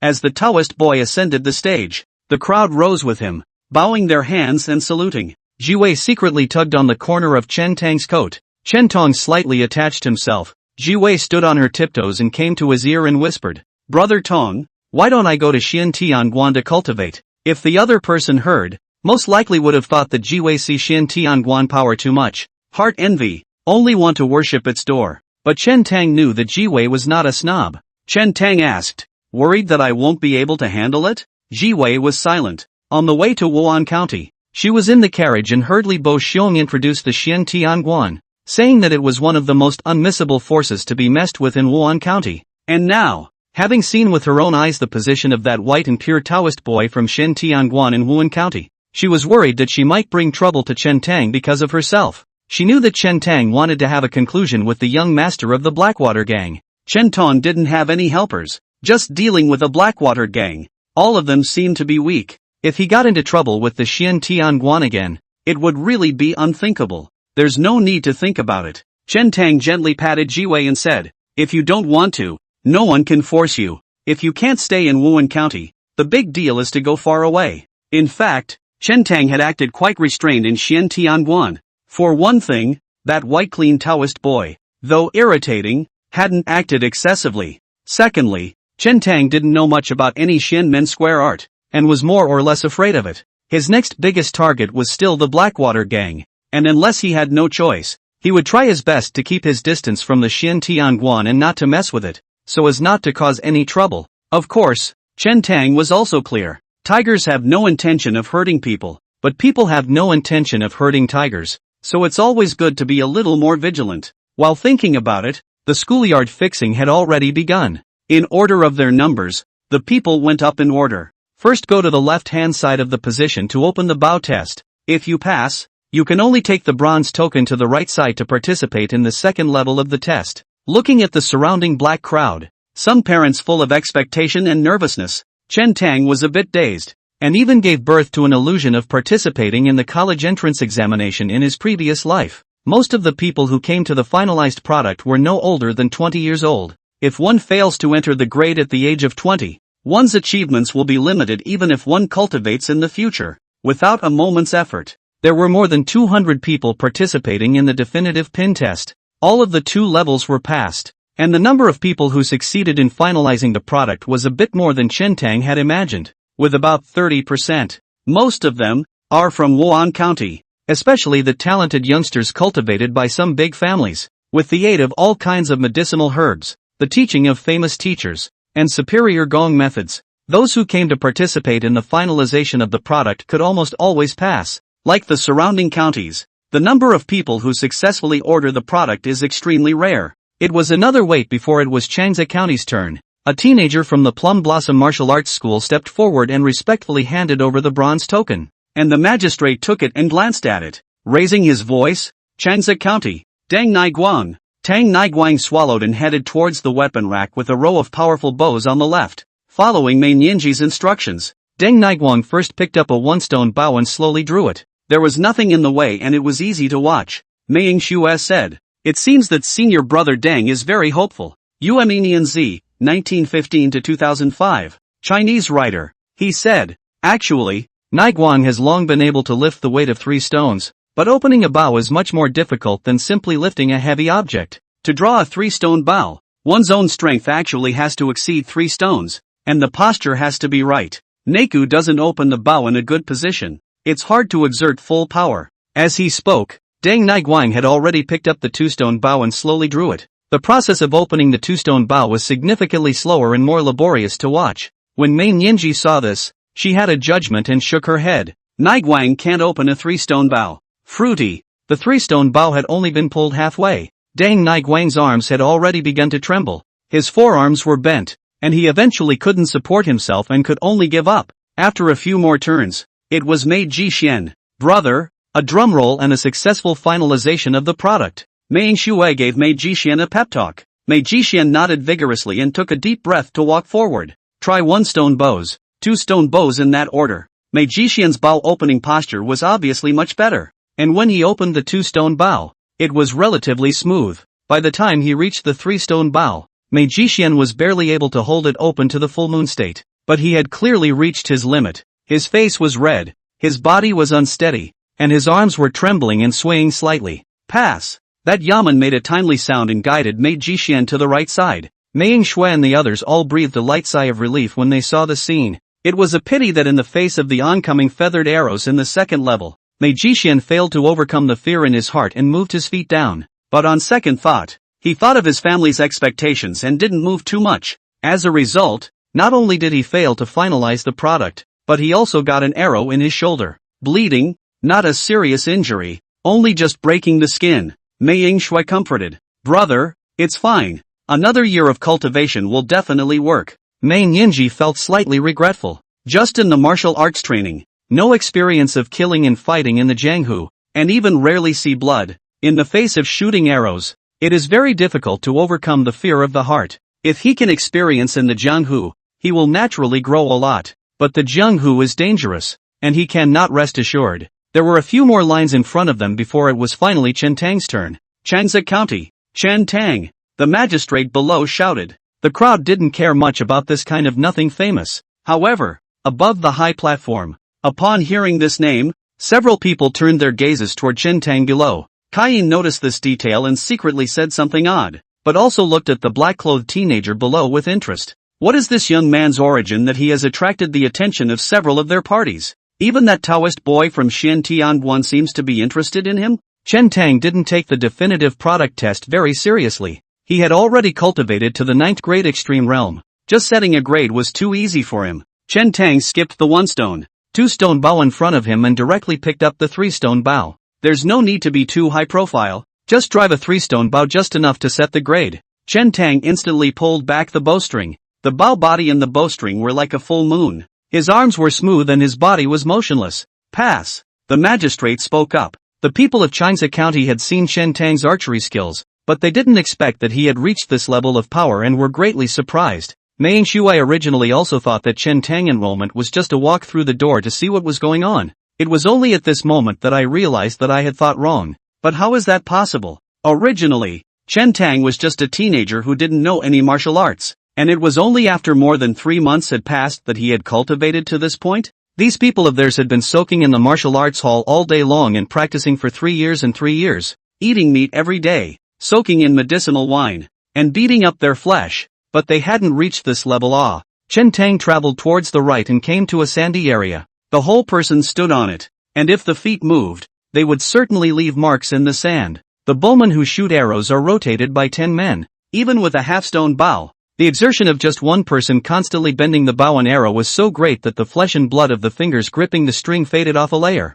When it was Chen Tang's turn here, a different bowman came up. The man stood 100 paces away, his face expressionless as he knocked the feathered arrow to the bowstring. The next moment, the man bent his bow and pulled the string. Whoosh! The arrow was like a meteor, breaking through the air at an astonishingly fast speed. The Li family siblings on the high platform changed their complexion drastically. This bow is not right. Chapter 79, The Turmoil. The feathered arrows of a half-stone bow would never shoot so fast, nor would they be so powerful. I'm afraid that this kind of force shooting speed can only be achieved by a 2-stone bow. At a distance of 100 paces, a half-stone bow can wound an ordinary man. If it was replaced with a 1-stone bow, even a 9th grade martial artist would be shot through without dodging. If it is a 2-stone bow, even if you have the intention to hide, it's too late. A simple test to determine the quality of a product has a steep change and a killing chance, not to mention the experts on the high platform. Even the crowd of onlookers detected a hint of something wrong after the feathered arrow was shot out.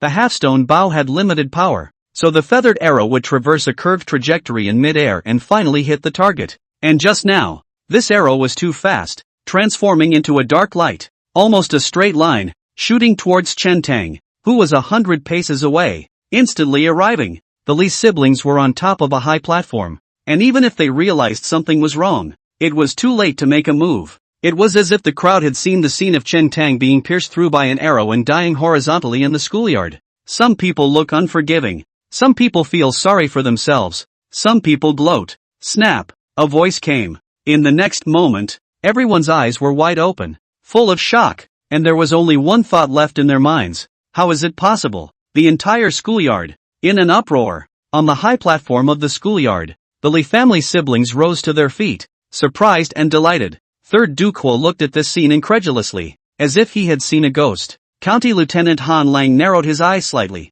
a cold light flashing. Qinglong Si Kaiyin's eyes lit up, suddenly straightening his back and coming to life. A flash of regret flashed under Su Tong's eyes before he regained his composure, only to see that on the sandy ground of the schoolyard, Chen Tang had just reached out to catch an arrow that had been shot over, and his body had not moved at all. The arrow was less than an inch away from his chest before it was clutched tightly in his palm. The impact was so great that when Chen Tang grabbed the feathered arrow, the tail of the arrow was still emitting a subtle quiver. The bowman on the opposite side of the room looked bewildered and froze in place, somewhat at a loss for words. How is that possible? He had just replaced his two-stone bow, and that teenager on the opposite side, unprepared, actually caught an arrow shot over with his bare hands? What kind of reaction does that have to be? Not to mention the crowd of onlookers. Even the magistrate next to him looked dumbfounded. Does that pass the test? After all, he hadn't shot his body, and he couldn't tell if he had cultivated to the point of practicing skin like armor. But this man,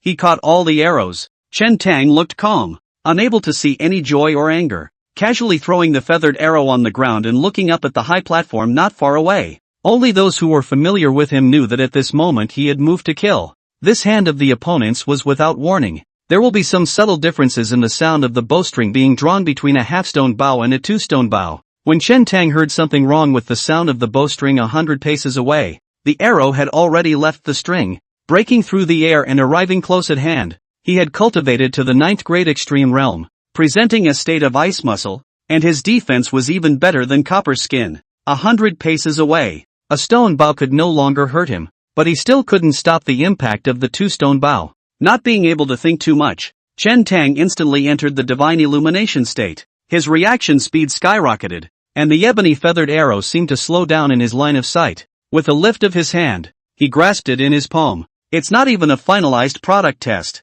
Someone wants him dead. The bowman on the other side is obviously from the army. The only people who could instruct such bowmen were the few on the high platform in the schoolyard. The biggest suspect, naturally, was the Taoist boy from Xin Tianguan. But apart from the Li siblings, a few others, too, were hard to rule out. Kai Yin turned his head, his eyes roaming over the few people around him, grinning. This bow, someone has moved it. Su Tong looked calm. Third Duke lowered his eyes and lowered his eyebrows, as if he hadn't heard. On the stage, Li Zhengmo bellowed lowly, "Arrest!" Li Boxiong understood and leapt down, grabbing straight at the bowman. Beside him, another figure followed. Just as Li Boxiong had just arrived and tackled that bowman's left wrist, County Lieutenant Han Lang came to the other side, his 5 fingers like eagle claws, locking the bowman's right shoulder. That archer was restrained by both of them at the same time and couldn't help but let out a cry of pain. "Say, who put you up to this?" Li Boxiong applied power to his palms and bellowed,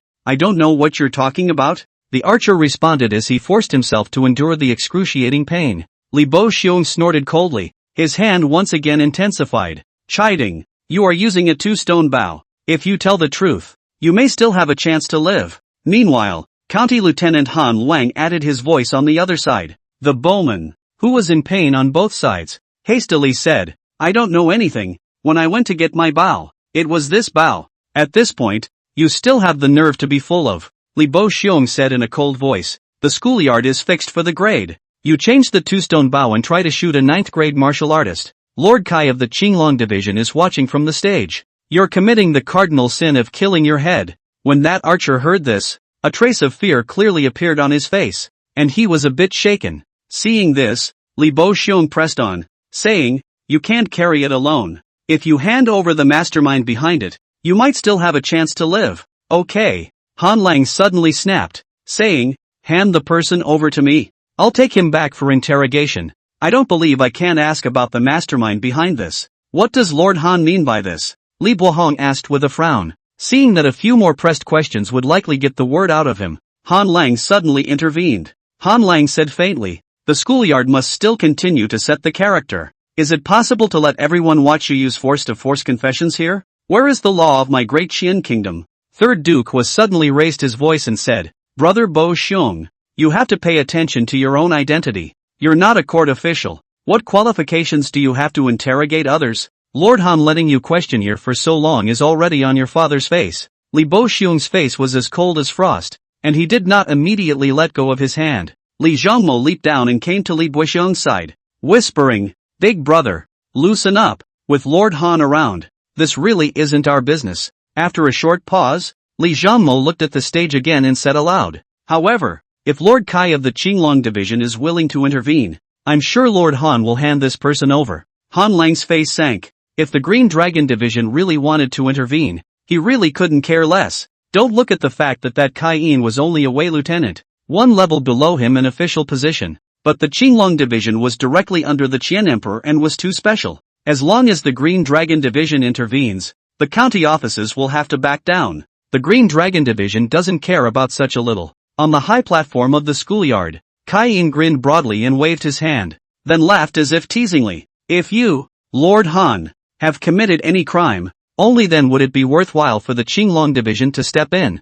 Han Lang lightly breathed a sigh of relief, slightly arched his hand, and laughed. Lord Kai is joking. Han holds himself upright and is loyal to the king, and will never make a mistake. Afterward, Han Lang looked at Li Bo Xiong and said coldly, Let go. As things stood, Li Bo Xiong could only let go of that bowman. Han Lang took the man and threw him to the side to a couple of officers, saying, Tie him up for me and put him in the brig. Right at this moment, Chen Tang suddenly shouted, Hey, if you go into the prison, you definitely won't have the life to walk out, and the person who instructed you will definitely silence you. Only dead people can keep secrets. Li Zhongmo seemed to think of something and gave a secret cry of cleverness. A flash of panic flashed in that archer's eyes, and he subconsciously looked up at Third Duke Hua on the elevated platform before hastily withdrawing his gaze. It's him! Chen Tang noticed the bowman's eyes and already had a number in his mind. Take it away quickly. Don't interfere with the schoolyard fixing. Han Lang frowned and chortled, signaling the few officers to hurry up and escort the bowman away. Chapter 80. This small storm quickly subsided under Han Lang's auspices. The magistrate at the second level didn't know how to handle the situation, and ran over to Han Lang and asked, My lord, was this one considered to have passed just now? Of course it counts. Han Lang looked at Chen Tang and nodded his head. Little brother is a good fighter. That arrow just now, if an 8th grade martial artist came, he might not be able to catch it. Are you interested in coming to work under my command? The surrounding crowd listened with envy. This is a personal invitation from the county lieutenant who holds the power of Wan County, to be recognized by the sheriff's lieutenant. He will surely have a bright future ahead of him. If they were in their place, I'm afraid they would have agreed to it in a heartbeat. Chen Tang, however, was silent and did not reply immediately. Li Zhongmo let out a light laugh and said, There is no rush in this matter. Brother Chen can go back and think about it, and wait for today's dinner party when the county government issues the 9th grade token before making a decision. With Meng Liangyu's reminder, Chen Tang had not wanted to go under Han Lang. What's more, Han Lang's behavior just now was also a bit odd, rather patronizing that archer. Li Zhongmo said this and saved him from refusing in person. Han Lang said, Also, you can come to me at any time during the dinner party. Whether it's the government office or the army, I'll reserve a place for you. The fixing of the product continues. Han Lang waved his hand and was about to return to the stage and sit down, when a King Longwei outside the door suddenly rushed straight in, came straight to the high stage, and leaned over to Kai Yin's ear to say something. At the same time, a magistrate ran in, sweating and panting. Your Honor, the magistrate muttered in a low voice. Han Lang listened to a few sentences and gradually frowned, his face sinking. Outside, people came in one after another, each running in the direction of the Hua and Li siblings, as if something big had happened. Chen Tang looked as normal. He knew that word had come through from Chanzi County. Kai Yin descended from the stage and left the schoolyard with the 3 green dragon guards. Immediately after that, County Lieutenant Han Lang also left with some government officials and guards, leaving only a few people to continue to preside over the fixed quality test and maintain order at the scene. Su Tong of the Xian Tianguan didn't continue to watch either, and followed Han Lang's lead as he left. The Li siblings also got the news on their side. Li Boxiong said in a deep voice, Brother Chen, something happened over at Chanzi County. Ha? Chen Tang pretended not to know and asked, What is it? The news I got from my side is that the two major gangs in Wan County were in a firefight. Hundreds of people were killed and injured. People from the county government offices were also involved. Many were killed and injured. And the county magistrate and one of the constables are missing. Their whereabouts are unknown. Li Bo Xiong said. If there's nothing important, you guys should stay in Wan County for a few more days first. It's a mess over there. I'm afraid there's still some danger. Chen Tang nodded his head in a hurry. The Li siblings didn't linger in the schoolyard and quickly left. In the blink of an eye, on the high platform of the schoolyard, only Huasan Gongzi's family remained. He watched for a while, feeling very bored, and retired as well. Good Chen Tang, you hide it so well. Mei Yingxue stepped forward to congratulate her and laughed. I wanted you to come to our martial arts school to work as an odd job man before, but it turned out to be wishful thinking on my part. Still, thanks a lot. Chen Tang laughed. When I first came home, thanks to your 30 taels, you helped me out. 30 taels, to the current Chen Tang, wasn't much, just at a time or place. When that favor was done, he remembered it. Sometime later, Mei Yingxue also thought for him many times, all out of good intentions. All the people in Wan County had already been tested, and except for Chen Tang, none of them succeeded in fixing their products, so there was no point in staying any longer. So they left the schoolyard. Just as he came outside, he saw quite a few people traveling towards the east gate, looking in a hurry. What's going on here? I'm not sure. Just now the 4 guard captains of the Green Dragon Division showed up at the same time and led people out through the east gate. I see a couple of the constables heading that way too. The Green Dragon Division has stepped in. This is an extraordinary event. Right at this moment, more than 200 tall cloaked men also sped towards the east gate, each with a gloomy face. Looking at their clothes, they all came from the Blackwater gang. Isn't that person Duan Tongjiang, the hall master of the Blackwater gang? Even the Blackwater gang's hall master is alarmed? The crowds on both sides of the street whispered as they watched the Blackwater gang members darting past. The crowd in Wan County squeezed through the crowd and marched towards the inn. A woman in her 30s walked with her head down and ventured to accidentally collide with Qing Mu. Qing Mu subconsciously glanced at it. Right at this moment, that woman flipped her palm, revealing a crimson plume in the center of her palm, and then quickly hid it. Qing Mu frowned lightly and looked around, handing Ji Wei over to Chen Tang. You guys go back to the inn first. I'll be back in a while. Chen Tang nodded and led Ji Wei towards the inn. Cheng Mu followed behind that woman and traveled back and forth through the streets, and before long, came to a secluded alley with no one around. The woman stopped and turned around. Cheng Mu asked, "Are you from the Vermilion Bird Division?" The woman directly knelt on one knee, bowed with her head hanging down, and said in a deep voice, "Captain Yen Chi of the Vermilion Bird Division pays her respects to Her Highness the eldest princess." "Get up," Cheng Mu said indifferently. "There are many people around, so there is no need to salute."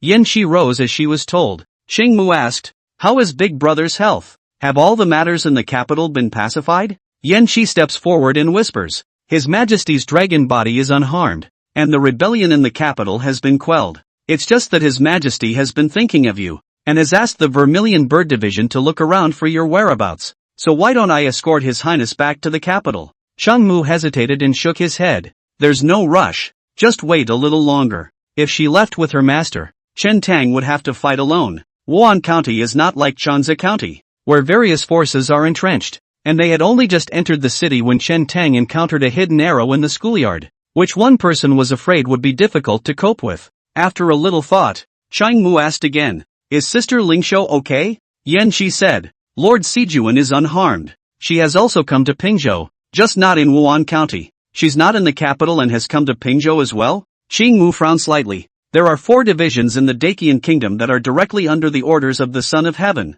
namely, the Green Dragon, the White Tiger, the Vermilion Bird, and the Xuanwu, the Qinglong Division, responsible for supervising the 100 officials, the Jubilee Division, which collects all kinds of information, the White Tiger Division, which mixes with the Jianghu, deals with the affairs of the Jianghu, Xianwu Si, is the palace guards, guarding the palace city, to protect the Son of Heaven. Normally, the Vermilion Bird Division Lord should be sitting in the capital. Unless there was something of great importance, then he would personally come out." Yen Chi said, "If your highness doesn't want to leave right now, then I'll just protect your highness in the shadows, and if there's anything, your highness can notify me at any time." "Good." Cheng Mu didn't push back and turned around to walk out of the alley. Yen Chi's figure flickered and disappeared. In the inn, Someone in Chanza County was curious and went out to poke around again. And when he came back, his face was pale and he seemed to be too scared to afford it. It's our Chanza County that's in trouble. Ah, what is it? The man recounted what he had heard, and the crowd was secretly shocked. It's only been a few days and Chanza County has changed? Mei Nianji found a few of the details and couldn't help but feel a stirring in her heart as Chen Tang's figure flashed through her mind. But soon, he shook his head again. No way. Chen Tang came with them and never left in Wan County. It couldn't be him. Chapter 81 Arousing Suspicion. The county courthouse. Han Lang had just returned to his residence and ordered all the major constables to go to Chanza County to investigate. And before his butt was even warmed up, someone came to his door. Lord Han. The visitor was Su Tong, the founder of Xian Tianguan. Han Lang didn't dare to be slow, and hurriedly rose to greet him. Han Lang asked, "Why is Immortal Master Su Tong free to come to my place?" Su Tong glanced at the several magistrates around him who were following orders and smiled without saying anything. Han Lang understood and waved his hand for his personal guards to disperse. Su Tong, I came here to ask Lord Han to do me a favor. Oh? Han Lang asked. Immortal Master, but there's no harm in saying so. I wonder if there's anything I can use Han for. Su Tong, please ask Lord Han to take a shot at helping me with a person. The one who just finalized his character at the schoolyard today. Chen Tang of Chanza County. It's him. Han Lang asked. Does Immortal Master want him to be alive or dead? Su Tong faintly said. Locked up in the prison first. As for releasing them or not, Lord Han will just wait for my news. Han Lang mused. It would be just as well if he were white. But now that he's a 9th-ranked martial artist appointed by the court, if you want to find trouble with him, you'll have to think of a good reason. Su Tong asked. Are there any difficulties? Chanza County. Chen Tang. Han Lang suddenly remembered the news he had just received, and his heart stirred. There it is. A cold light flashed in Han Lang's eyes as he said, when today's dinner is over, I will apprehend him in public and give Immortal Master an answer. Su Tong laughed and arched his hand. At that time,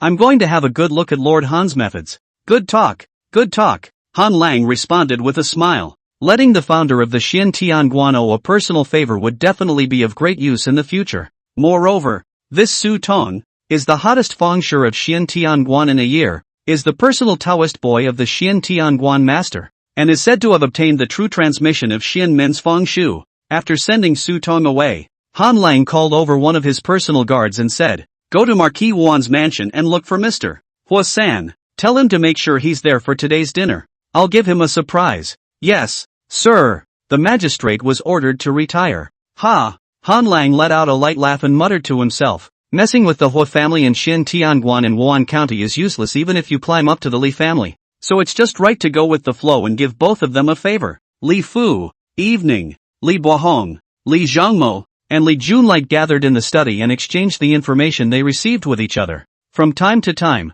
the three siblings looked up at the half-hundred-year-old man sitting in the main seat. Li Yen, the county magistrate, is also the father of the three. Although he had just passed 50, his head full of long hair was already gray, and he looked like an old man in his prime. The three siblings knew that this was the result of their father's illness over several years. The good thing is that some days ago, taking the extremely high-quality ground ginseng that Li Junlight brought back. During this period of time, the complexion looks a lot better. Li Yen slowly asked, What do you think about Chanza County? Li Bo Xiong said, According to the information gathered, it looks like it's indeed a firefight between two gangs. But this, again, is permeated with some oddities. Li Zhengmo mused. Normally, with the strength of the Bad Wolf Gang, there should be no reason to fight hard with the Blackwater Gang. And how could a firefight between two major gangs injure so many people at the county government offices? And so far the magistrate and a constable are still unaccounted for. Li Junlight said, The information is still too little. It's best to have someone present for the interrogation. Those who were there at the time have been captured by the Green Dragon Division. Li Yen said, This matter is not small. The Qinglong Division has already intervened. Li Bo Xiong suddenly said,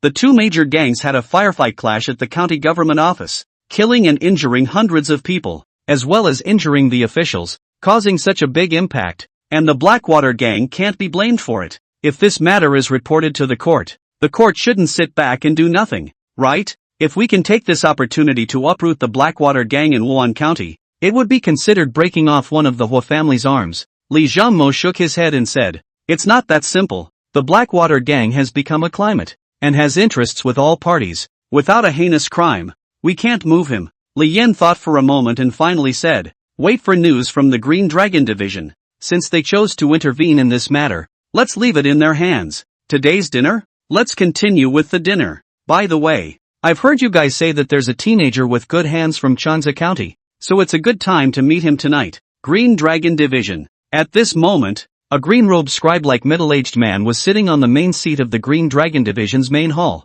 looking at the information on the table that had been collected and interrogated by the 4 guard captains and constantly sent over. The Green Dragon Division, one of the most powerful organizations in the Qian Kingdom, was usually dormant and immobile, but once it was in operation, it immediately displayed its terrifying efficiency and capabilities. A constant stream of information and intelligence is assembled and laid out on the tabletop. Tan Wugui, captain of the Qinglong division of Wan County, 4th rank. He had to sort through the seemingly jumbled threads of information. "My lord, the people on my side have finished their interrogations. They were all interrogated individually, and there are some overlaps in the information they got." The person who spoke was Lu Chang, one of the 4 guard captains. Seeing that Tan Wugui did not interrupt, he continued. "According to the accounts of the surviving members of the Blackwater Gang and the Evil Wolf Gang, there was indeed an expert that night, who showed up to shoot 2 of the Blackwater Gang's 8th grade deacons, and a firefight ensued between the 2 sides, with the scene spiraling out of control." Another guard captain, Xia Xing, said in a deep voice, "I've checked at the scene. The Qingyan building has been burned to ashes, and I can't see the 2 feathered arrows, but my initial judgment is that the bow used to instantly kill the 2 8th ranks should have been either a 2-stone or a 3-stone. It's not easy to find this kind of bow folk don't have." The 3rd Wei Lieutenant, Qin Xiaomei, a woman, said, "After the interrogation on my side, the Blackwater Gang said that the man was from the Evil Wolf Gang, but no one from the Evil Wolf Gang recognized this man, and more than one person saw with their own eyes that this person personally killed Going, the leader of the Evil Wolf Gang. Yan Ji, the constable of Chansa County, who was very close to the Evil Wolf Gang, also said that he had never seen this person before, and said that this person must be from the Blackwater Gang. The other constable, Meng Liangyu, also said that this person came from the Blackwater Gang." Tan Wugui's gaze turned to the 4th Wei Lieutenant, Kai Yin. Kai Yin spread his hands and shook his head. "I didn't find that Sun Magistrate and Shui Zhao. These 2 people seem to have disappeared out of thin air, and I didn't even see their bodies. I searched around the nearby mountains and forests, and there was nothing to be gained." Tan Wugui gently twisted his temples with the index fingers of both hands and said, "Information that can be ascertained. That night there was a masked expert, with a strength of 8 ranks or less, who provoked a firefight between 2 major gangs, or, rather, his ultimate goal." After a pause, Tan Wugui murmured, "It's not the 2 major gangs, it could also be the sheriff and magistrate who disappeared. It makes sense that this man would commit such a major crime and be masked for fear of being wanted. But there's another possibility. He's afraid of being recognized." After a moment of contemplation, Tan Wugui suddenly said, "Find out all the people that this constable and county magistrate have directly or indirectly killed over the years. The murders that occurred in Chanza County within a few years. List them for me as well." The 4 guard captains commanded the Green Dragon Guards under their command and quickly organized the many pieces of information.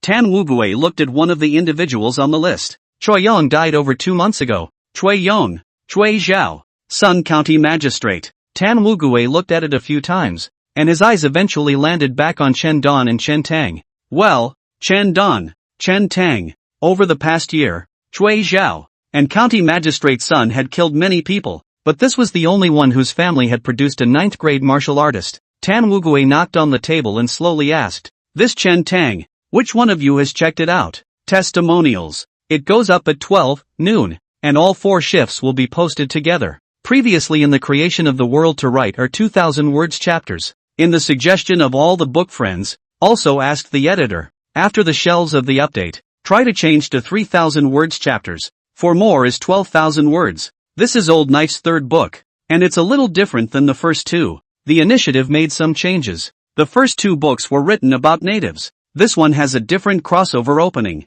At the end of the first 2 books, the guys were always told goodbye to the jungle. The first 2 sides of the book were written about fairies, and after thinking about it, then this book will be written about rivers and lakes. Of course, there are slight stylistic tweaks, which some bookworms are already feeling. Another change is that it was all written in Genesis before. This one moves to the beginning. Some bookworms were worried that it would be watered down or something, and that wasn't the case. I just haven't written in the starting point, so it's more or less a stranger on the road. Plus the craft is a little rusty after a year or so between visits. Some regular readers don't realize that a new book has been started. There are still some bookworms who think the old knife has long been karma. More readers are in QQ reading and many other factors. Did not form a gongs and drums, firecrackers, a piercing arrow, thousands of troops and horses to meet grand scene. In short, there are a lot of friends of the road, but did not come, the main fight a hard mouth. But it doesn't matter. Write slowly and you'll always get the feeling back. In addition to the old guys, there will be new partners joining in as well. With all of you, one day you will familiarize yourself with the place and write it off as a home base. And again, the book. The name of the new book, Wangu Knife, is taken from a poem by the Tang Dynasty poet Lu Fork, Sunrise Fusong One Zhan Hai. Everything on earth is as fine as hair. Wild man anger to see injustice. Where the chest of the ancient knife. The poet's name is Oxymoron. And the poem is also written with oxymoron. In the past few years, when I read the last two sentences, I was so touched that I wrote about such a jungle. I believe that in everyone's heart, there is such a knife. Maybe it's buried in the heart. Maybe it's worn its edge. But the knife is always there. The flame is passed down through the ages. Volume 1. Snow full of bow blades. The first half of the volume to the Fire Qingyun building of those chapters is considered to be the end. There are written heavy snow, bow and knife. But with the meaning of this poem is not really fit. The real response to the volume name will be at the end of the second half of the volume. The protagonist is currently just leaving Changsa County, and the whole jungle unfolds as the plot progresses. And bounties and whatnot. Feel free to take what you can get. Do not reward allies. That thing we are a little bit of pressure. You spend more money. I still have to add more. Since the loss of 1,000 hurt me 1,500. I'd be happy for everyone to subscribe and support it. Still like to add more as you go, depending on the state of writing, plot progress, after all, to ensure quality. Lastly, I'd like to thank my editor, Dusty, for his first book since coming to Starting Point, and for helping me change several drafts of the opening chapter, and for making a lot of comments. Back to read the first draft. Cannot help but a burst of fear. Fortunately there is his gatekeeper. Otherwise, according to the first draft of the kind of flying to the extent of the self, it is really 100 grasses all over the place, surrounded by poisonous insects. The god of agriculture to come cannot go away. Thank you all for being with me all this time. And last but not least, I'd like to ask for a wave of subscription support. Chapter 82 Cat and Bear Swordsman, request for subscription. Lu Chang, Xia Xing, and Qin Xiaomei looked at each other and all shook their heads. Kai Yin suddenly said, I have checked this person. He arrived in Wan County on the evening of the 13th day of the first month, together with the caravan of the Plum Blossom Martial Arts School of Changsa County. And after that, he was always in Wan County, and there was no time for him to strike. Tan Wugui asked, how do you know he's been in Wan County? If he arrived in Wan County on the 13th day of the first month, he would have had plenty of time to return to Changsa County to commit another major crime. Tan Wugui thought for a moment and said, go and call the guards guarding the city gates for the 13th, 14th, and 15th days, and I'll ask them myself. Kai Yin said, already sent someone to notify. Should be coming soon. Tan Wugui looked at Kai Yin and nodded rather admiringly. After a while,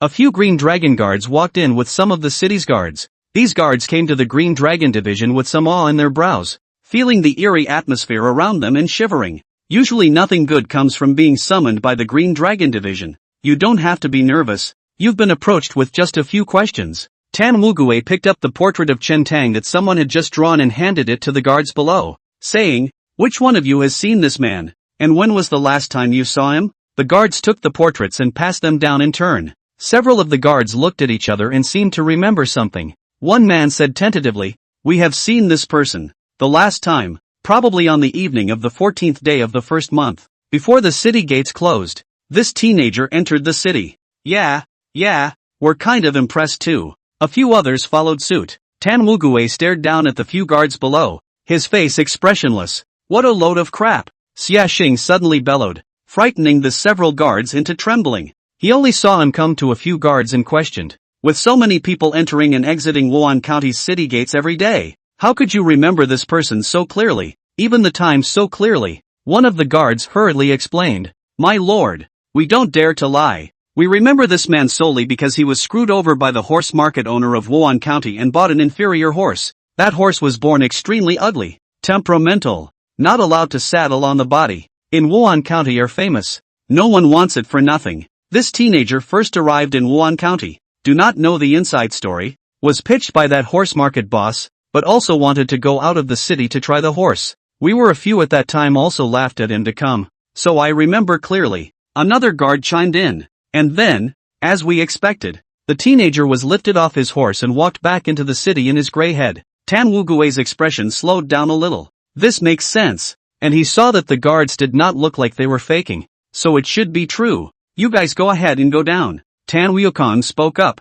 These guards were like amnesties and hurriedly withdrew from the Great Hall. Lu Chang said in a deep voice, in that case, this person is in Wan County on the 14th day of the first month. And this morning he set the product in the schoolyard. So he really did not have the time to commit the crime. Xin Xiaomei let out a light laugh and said, that's not necessarily true. It's also possible that this person slipped out of Wan County on the night of the 14th day of the first month, ran back to Chanza County, went on a killing spree, and then came back in the night? Lu Chang shook his head and said, this is some strong words. Wan County city wall is as high as more than 3 feet. How can he, a 9th grade, possibly go over the wall and out under the eyes of the city's guards? Xin Xiaomei immediately said, there's no chance that we can utilize tools like hook and claw ropes. Lu Chang shook his head and said, even if he tumbles out, this is more than 200 miles from Chanza County. We went back and forth, galloping at full speed, changing horses for dozens of miles before we rushed back in the evening. If he were to run to Chanza County and then return to Wan County,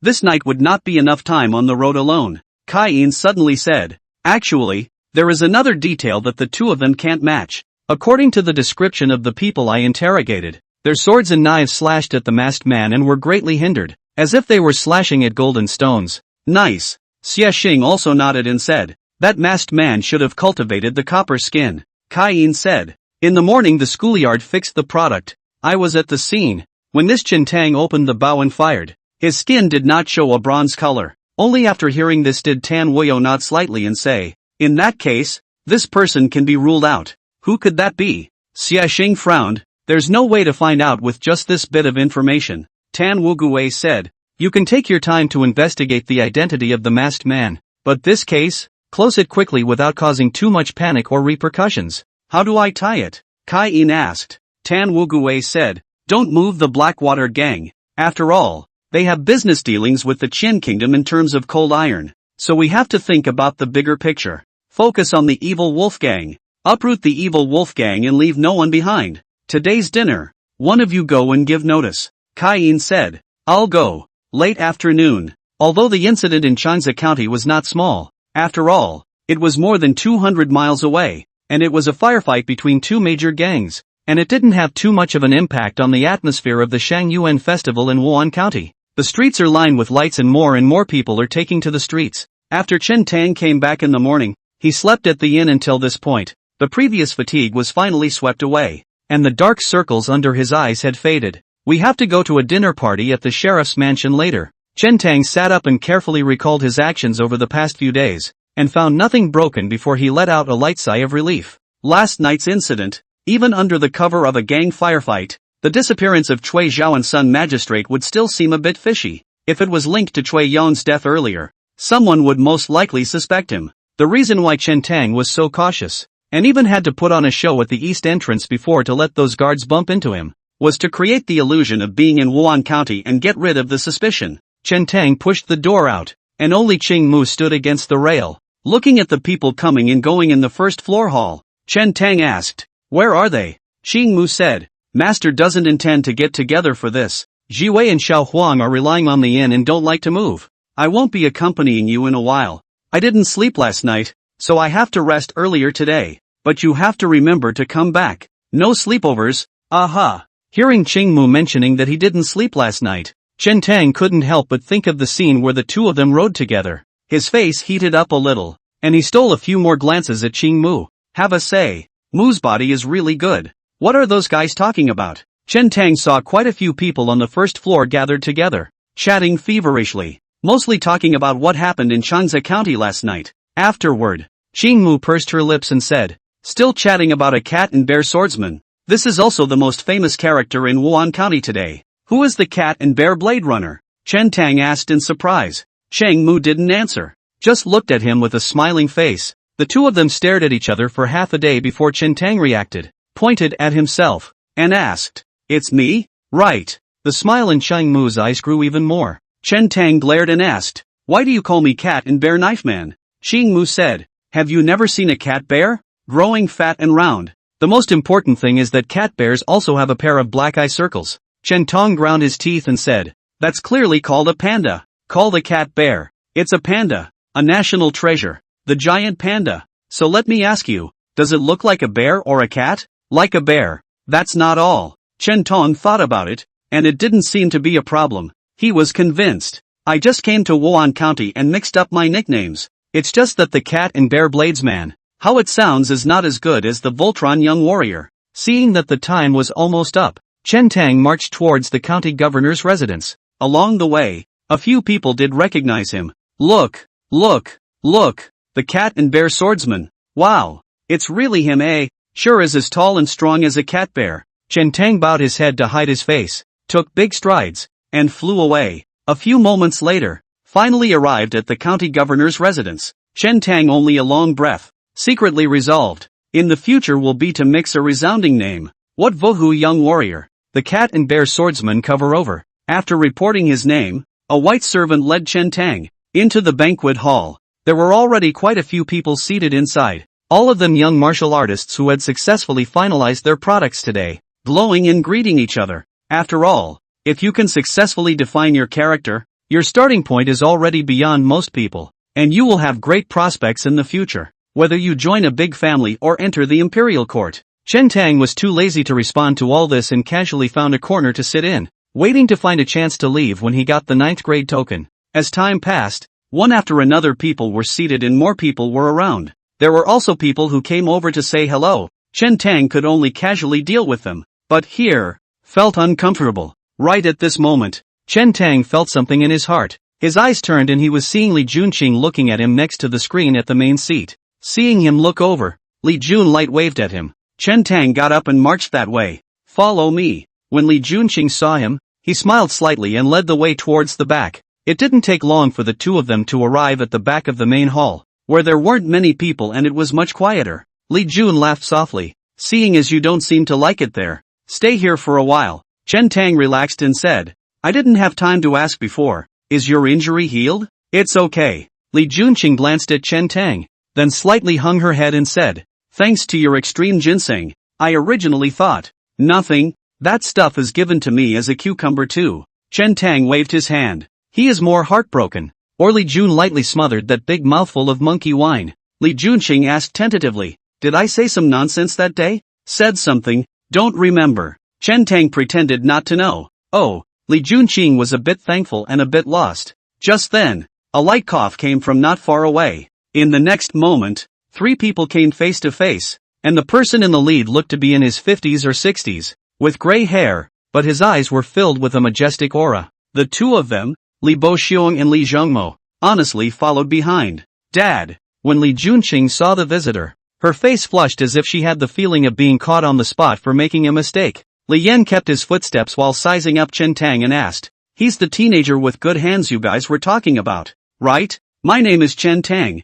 I pay my respects to the county governor." Chen Tang stepped forward and bowed with his hands. "Good." Li Yan nodded and said, "I heard that when you first came to Wan County, you made a name for yourself by virtue of your schoolyard fixed character, and you were known as the cat and bear swordsman. I didn't make a name for myself at your age. Do you want this title? I can give it to you." Chen Tang muttered in his heart. Li Zhengmo said, "Brother Chen, you have succeeded in characterization. Do you have any plans for the future? Why don't you come to the Li mansion to help out? My little sister is just short of a personal guard by her side." Li Junqing hung his head slightly and remained silent, but his heart was vaguely looking forward to it. Chapter 83 Firing, Request for Subscription. Chen Tong hesitated. He prefers an uninhibited life. When you join a big family, you certainly have a backer and a salary to take, but there will also be some rules and regulations, and it is impossible to leave at will. Moreover, accompanying Li Junqing daily, there were some unseemly things that were inconvenient to do.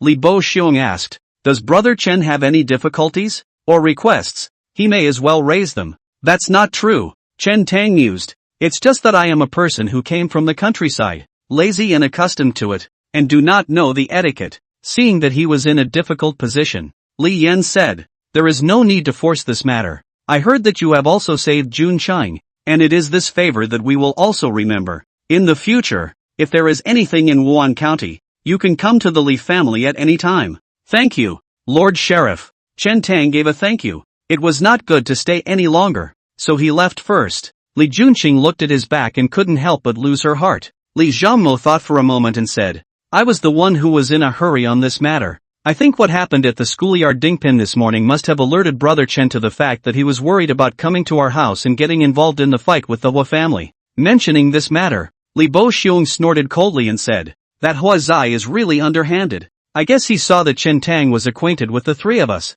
so he had someone change the two-stone bow. If not for Chen Tang's quick reaction, I'm afraid that he would have already been shot to death on the field." Li Zhangmo sighed and said, "With the power of the Hua family, if you want to get your hands on something like this, you can't prevent it. I just didn't expect that, in full view of the public, he would dare to change the bow of the school's finalized product. This is good, lest we get Chen Tang involved because of us." Li Ber nodded. Li Yan, however, suddenly shook his head and said, "This son is all reckless and does not like constraints. Rather like the bones of the people in the rivers and lakes of the previous dynasty, it is not like a person who is afraid of the end of the world. Such a person, even if he doesn't come to our Li family, you won't go wrong by befriending him." When Chen Tang returned to the banquet hall, almost everyone had arrived. That Su Tong from the Xian Tianguan is also here. During the day at Main Yanji's, he had already inquired about this person's name. County Lieutenant Han Lang had also arrived and was chatting with that third Prince Wu about something. After seeing Chen Tang, the two of them looked over in unison, and third Duke Hua laughed lightly, a touch of mockery surfacing in his eyes. Han Lang was calm and took a glance at Chen Tang before withdrawing his gaze. Chen Tong returned to his seat. It didn't take long for the county governor, Li Yan, to walk in with the Li siblings and a group of magistrates. The hands of the magistrates carried a tray with the bronze tokens that had been taken away earlier. At this time, the 9th grade bronze order had already been printed and was ready to be distributed. After that, there was the dinner session. When the magistrate called the names in order, someone would come forward and the county magistrate would personally hand the 9th grade bronze order to the other person, so that they would be considered as a 9th grade martial artist approved by the court. It wasn't long before it was Chen Tang's turn. Chen Tang came to the county governor as if he were a bystander, ready to receive the 9th grade bronze order. Wait! Just then, a voice came from the side. Only County Lieutenant Han Lang slowly rose and said in a deep voice, "Lord Li, the 9th grade bronze order. It would be more appropriate to hold off on issuing it to this person." Everyone in the room looked puzzled. Only Hua Zai and Su Tong of Xian Tianguan were not surprised by this. Hua Zai gloats at this scene and even looks at the Li siblings as if provoking them, raising his chin. Su Tong, on the contrary, looked indifferent and smiled without saying anything. "Oh," Li Yan's face sank like water as he asked rhetorically, "What reason?" Han Lang raised his voice and said, "There was a major case in Changzhou County that killed and injured hundreds of people, and I'm sure all of you here already know about it. And as this man is from Changzhou County and is highly suspect, I'm going to bring him back and take him into custody for interrogation." Chen Tang did not move and his heart sank. "Is it exposed?" Li Bo Xiong frowned and said, "Lord Han is joking. Chen Tang just fixed the product in the schoolyard this morning, and you were there. And that big case, which happened last night in Changzhou County, what does this matter have to do with Chen Tang? Whether it matters or not, we'll see after my interrogation." Han Lang said, "It is also possible that this person committed the crime and then ran back to Wan County overnight to attend the schoolyard to finalize the product. Who can prove that he was in Wan County last night? Can you?" Li Bo Xiong sneered. "This matter has nothing to do with me, so why should I prove it?" Han Lang said indifferently, "Since it has nothing to do with you, don't interfere. And with your father here, it's not your turn to speak." Li Bohong's face sank. Li Zhangmo moved his feet lightly and blocked him, shaking his head slightly. "It is indeed inappropriate for them to come forward in this situation." Li Junqing looked at his father as if seeking help. Li Yan slowly said, "Want to arrest people? There is always a reason clue. Not you want to arrest whoever you want to arrest. County lieutenant duties are not trivial. If you are allowed to casually arrest people, Xian law is not like child's play." "Didn't Lord Li hear you?" Han Lang said. "I just said that this person is a huge suspect in the big case in Changzhou County and needs to be brought back for investigation. Lord Li has never known this person, but now he is blocking him in every way. What is the reason for this?" "That would be a bit of a put-down." Huazai also took the opportunity to say, the cleaner is the cleaner. If this Chen Tang is fine, just let Lord Han take him back for interrogation. If he is not a murderer, what is he afraid of? Afraid of what? Li Junqing coldly said. I'm afraid that you'll force a confession under torture and give in. And I'm afraid that you'll turn black and white upside down and plant evidence to frame you. Han Lang's gaze crossed, and he said coldly, Miss Li is careful with her words, and I can punish you for that one sentence just now. The atmosphere in the Great Hall instantly dropped to freezing point. The many entry-grade martial artists who had come to the banquet were all staring with jaws agape. They also vaguely heard of Hua, Li two families fighting, county guards, county lieutenant power struggle. Did not expect, has come to such an incompatible point. Lord Han is overstating things. Fourth Miss Li was also justifiably angry for a moment. Su Tong of the Xian Tianguan suddenly spoke, his tone bland. Chen Tang watched with cold eyes. This Su Tong could never help him. As expected, Su Tong turned his words around and said, but since Lord Han suspects this person, it makes sense to take him away for interrogation. The founder of the Xian Tianguan also spoke up. This was equal to the Hua family, and Xian Tianguan all siding with County Lieutenant Han Lang, supporting him to take the man in public. No matter how big the official position of the county governor Li Yan is and how high the popularity of the people is, he can't stop this kind of momentum. What's more, Han Lang was still on the hunt for the murderer, so if the Li family continued to block the way, it would surely trigger unwarranted suspicions from others. Some of them are eyeing the Li family, people, and may even take advantage of the situation. Chen Tang could see the situation clearly, and it was already rare that the Li family could hold out for him until now.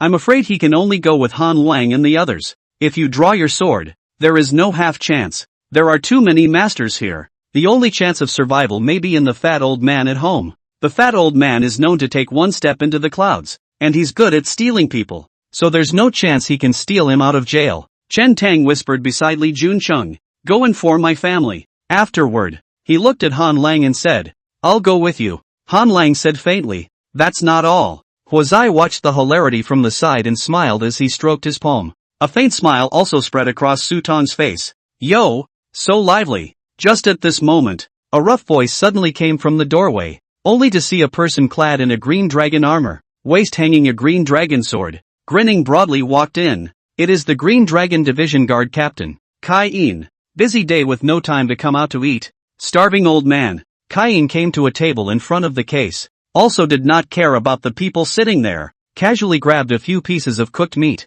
will be stuffed into the mouth, while eating while staring at the bullseye and asked, what are you doing it? Get into a tense situation? Kai Yin's sudden intrusion had eased the atmosphere of the scene quite a bit. Lord Kai. The crowd said hello. Han Lang said, a major case has occurred in Changzhou County, and I was about to bring the suspect back for interrogation, and for some unknown reason, the county governor doesn't seem too willing for me to intervene in this case. The Li siblings' faces changed as they listened. Han Lang's words could be described as underhanded. Li Yan had just stopped Han Lang from casually arresting people, and had never stopped him from solving a case. But when Han Lang said this, the meaning changed completely. It was as if Li Yan was involved with this case, in some way. Moreover, this was spoken to the Green Dragon Division Guard Captain. The duty of the Qinglong Division is to monitor the 100 officials. And if it really comes to investigate the county magistrate for this reason, there is nothing that can be said about it by the others. Li Junqing quickly said, don't talk nonsense. When did my father stop you from solving the case? Which one is the suspect? Kai Yin asked again, his mouth not stopping for a moment, stuffing himself with cooked meat and eating until his cheeks bulged. That's him. Han Lang pointed at Chen Tang next to him. Oh, Kai Yin picked up another jug of wine from the side, and while drinking it and gulping it down with the cooked meat, he came this way and asked, why is he a suspect? What clues do you have? Tell me. Han Lang hesitated before saying, I was thinking that there was a lot of suspicion on him and wanted to take him back for interrogation. Why do you suspect him? Kai Yin had already walked up to Han Lang and stared at him as he chewed the minced meat in his mouth and asked. At this moment, the people around had already vaguely heard that something was wrong, but the crowd was silent, waiting to see what would happen. Han Lang thought about the information he had gotten earlier and said, this case happened in Changzhou County, and this person happens to be from Changzhou County. Get to the point. There are a lot of people in Changzhou County. Without waiting for Han Lang to finish, Kai Yin showed no mercy and directly interrupted him. Han Lang was annoyed in his heart, but didn't dare to show it, and pondered for a moment before saying, This person has the ability to commit the crime, and the motive to do so. As far as I know, the missing constable and magistrate had killed his father. Cain nodded and said, something. Continue. What continues? Han Wang froze for a moment. Cain said, he had already arrived in Wan County on the 13th day of the first month, and this morning he was setting his character in the schoolyard. So how could he have killed someone in Chansa County last night? Han Lang quickly said, perhaps this person came to Wan County and then turned back to Chansa County and rushed back this morning. Cain took another sip of wine and grinned. But as far as I know, he entered Wan County on the 14th day of the first month before the city gates closed. Han Lang was momentarily speechless. He didn't gather much information at all. After the Green Dragon Division intervened, almost all of those who survived that night were captured by the Green Dragon Division. He only wanted to take this opportunity to escort Chen Tang to the prison and send 3 Duquo and Su Tong of Xin Tianguan a favor. Where did he understand these details? Chapter 84, Hang Out With Me, Tumo Rujisu Plus. You don't know? Cain asked. Han Lang could only say, I really don't know. Cain couldn't help but laugh and said, this is not even investigated clearly. And then run to arrest people? Lord Han, are you confused for a moment? Or are you just taking personal revenge? Although Cain asked with a smile, Han Lang broke out in a sweat. There was no way he could say that he was taking a personal vendetta, which would be tantamount to sending himself to the Green Dragon Division for investigation. Han Lang could only say stiffly, it's a bit confusing, and it's true that I wasn't cautious enough. Cain laughed coldly, this case Qinglong Division since it has intervened.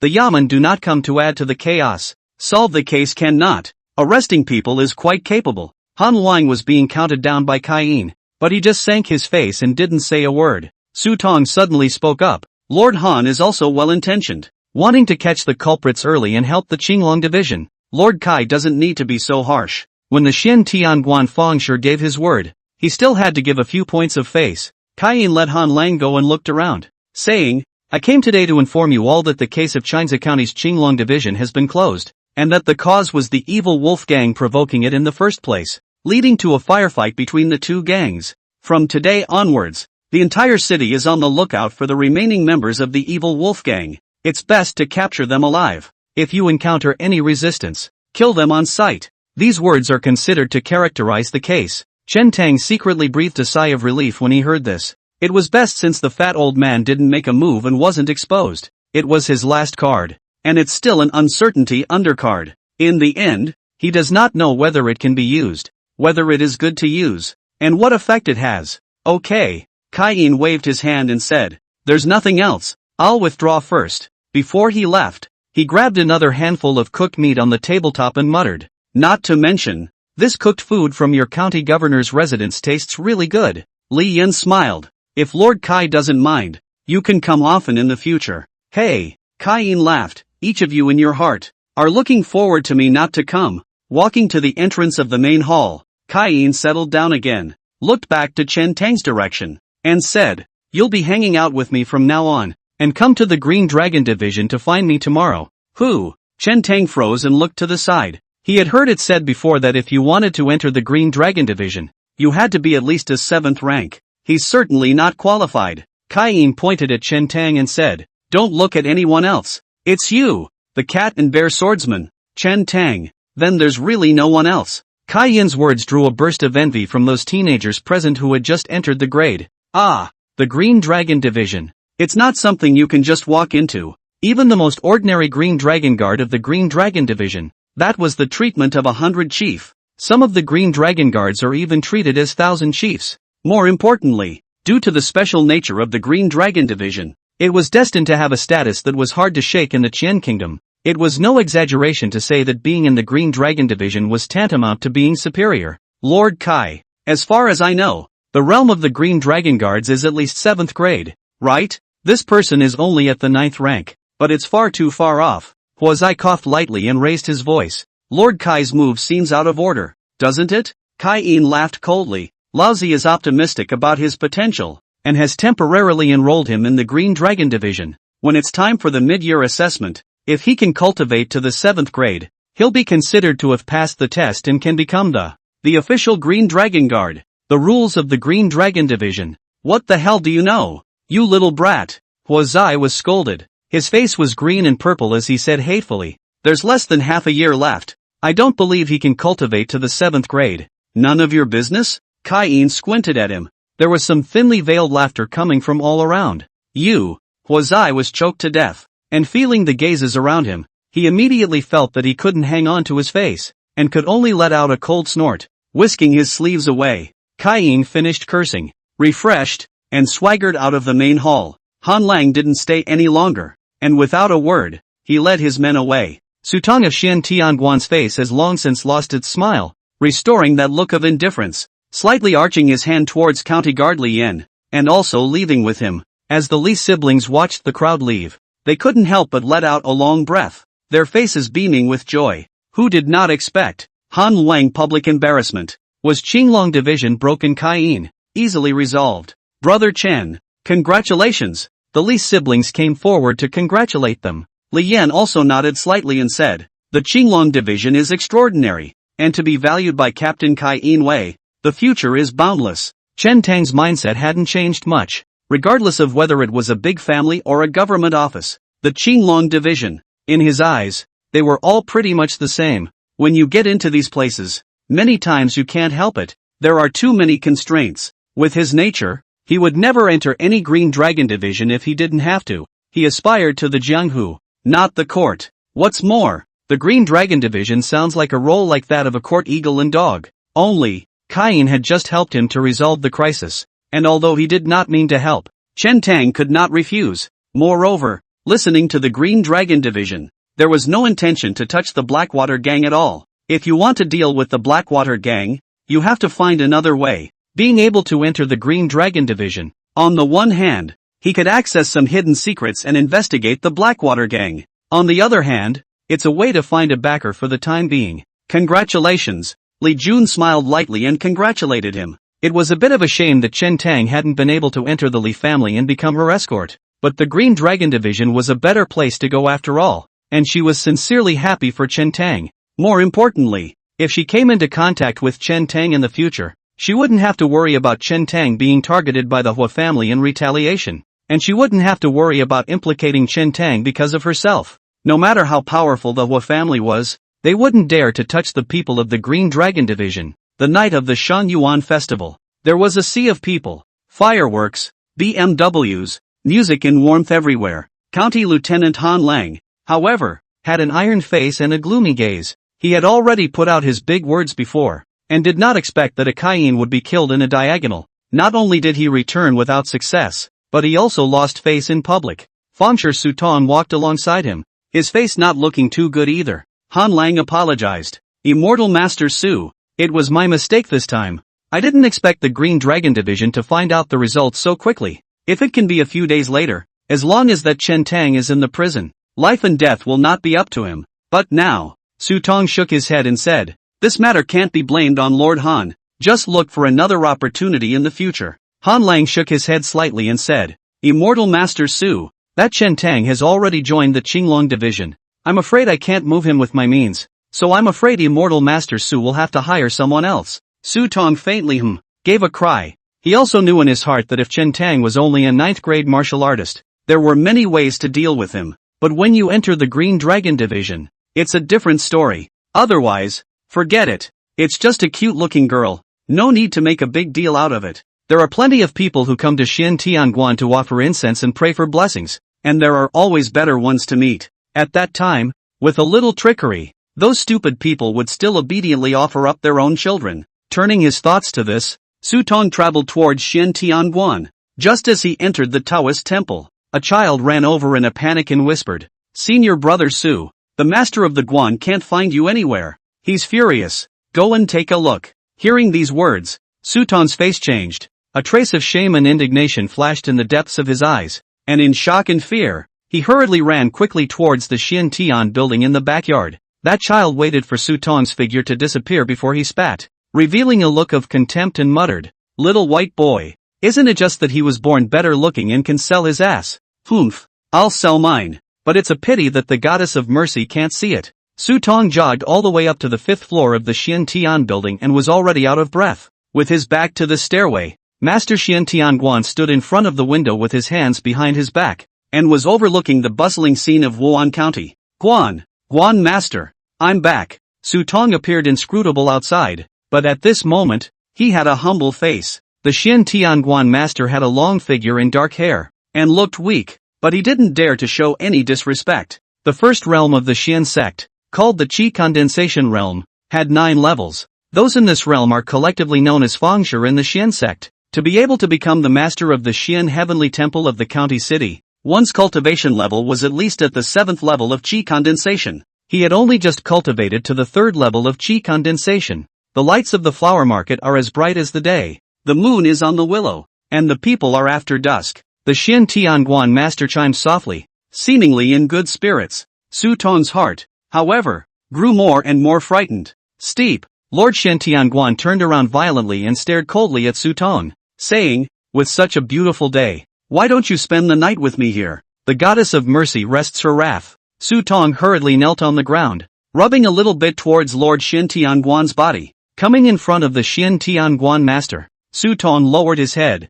forcing back the nausea, and went to kiss the back of his feet, one after another. Well, Master Xin Tianguan enjoyed himself and gently patted Su Tong's shoulder, saying, you are very good. Go bathe and wait for me on the bed. At that time, I will infuse the spiritual rhythm into your body and give you a pass to properly improve your qualifications. Please be at the mercy of the goddess of mercy. Su Tong lowered his eyebrows and was extremely well behaved as he walked towards the wooden bucket full of floating flower petals next to him. With his back to the Xian Tianguan master, Su Tong clenched his teeth, his eyes filled with humiliation and indignation. Initially, he thought that he was able to cultivate Shinmen Feng Jutsu really because of the favor of the goddess of mercy, who injected some kind of spiritual charm into him. He later realized that he could cultivate Zuan Jutsu because he had a spiritual root himself. However, he understood that it was useless, and still did not dare to resist, but could only let the Xian Tianguan master do his bidding. Su notified that everything he had received nowadays came from the Xian Tianguan master.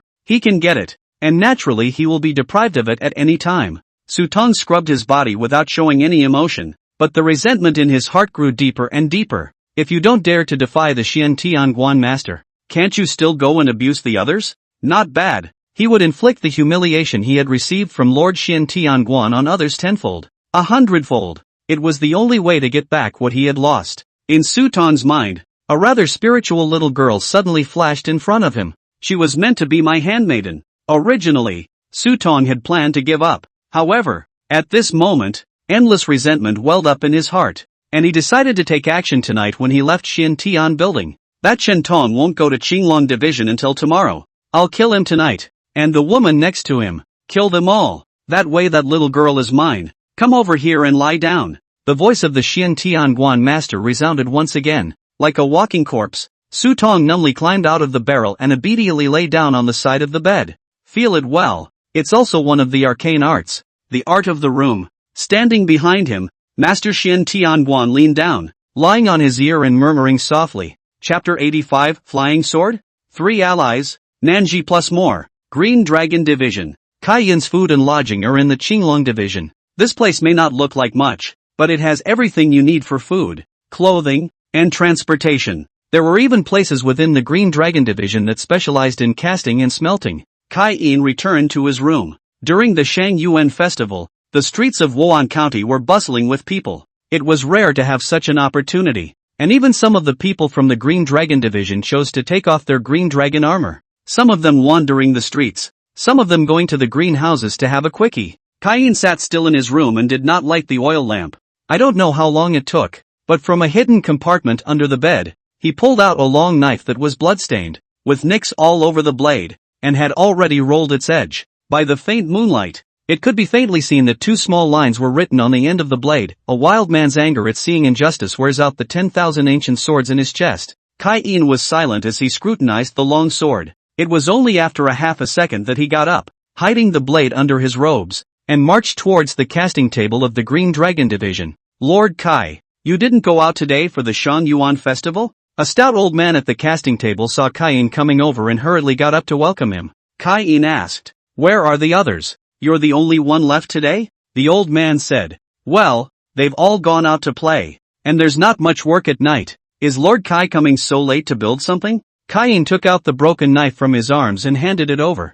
Melt this knife first. Good man. This knife is really going through a vicious battle. The old man took the broken knife and looked at it, then threw it into the boiling iron water next to him to increase the fire. It didn't take long for the knife to gradually melt and disappear. Kyan watched the blade disappear before he breathed a light sigh of relief and said, "According to the style of that blade of the party, rebuild another one. Use the best iron. Add some cold iron from the cold domain inside. And don't be weaker than the strength of the green dragon sword." The old man asked, "Don't we all use swords in the green dragon division?" Kyan said, "According to what I said, build a knife is. Today you first rest. Free to build a good say. This matter is not urgent. Gotta go." The old man responded. It was nearly 3 o'clock when Chen Tang returned from the county governor's residence. The streets were still lit up, but there were far fewer pedestrians. On the second floor of the inn, the lights in Qing Mu's and Ji Wei's rooms were already out, and they went to bed early. Chen Tang lightly came to his room. The fat old man was lying on the other bed and had also rested. Thinking back on the events of the past few days, it seemed like an eternity had passed, an incredibly long time. Gradually, Chen Tang's eyelids grew heavy, sleepiness rose, and he slowly fell asleep. I don't know how long it took. The fat old man who was originally sleeping soundly on his side opened his eyes violently, put up his ears to listen, and seemed to be aware of something, and his eyes instantly became stern. In the next moment, only a flash of his figure was seen, and he had lifted the window out. The whole thing was silent. In the blink of an eye, the fat old man was already standing in the alley outside the walls of the inn. He hid in the shadows, his face expressionless as he watched the two men not far away. Looking at the dress-up clothes, both of them came from Xian Tianguan. One of them was a tall, powerful, burly man holding a sword case cast in fine iron in his arms. The other was a white, clean-cut Taoist boy. I saw that stout man carefully open the sword case, the inner part of which was made of wood and covered with a yellow cloth. Slightly recessed in the center, it held a long, bright, hiltless sword about 2 feet long and 2 fingers wide. The white clean Taoist boy took out a stone from his bosom and swept it back and forth above the sword. The long sword seemed to sense something within the grooves of the sword case, and it even slightly twisted and pulsed twice. A flash of joy flashed across the white clean Taoist boy's eyes as he took a deep breath and pinched his hand with the sword technique, pointing towards the long sword. The long sword seemed to come to life, popping out of the box and transforming into a white light that traveled back and forth in front of the white and pure Taoist boy. The fat old man was originally about to make a move, but when he saw that the white and clean Taoist boy was rusty with his sword, he stopped his footsteps again. The white clean Taoist boy's sword finger turned, and that white light stabbed away with his sword finger, piercing one of the lanterns, and the surrounding lights instantly dimmed quite a bit. Whoosh! Whoosh! Whoosh! The white clean Taoist boy continuously changed the direction of his sword pointing again, and the lanterns around the alley were all knocked down.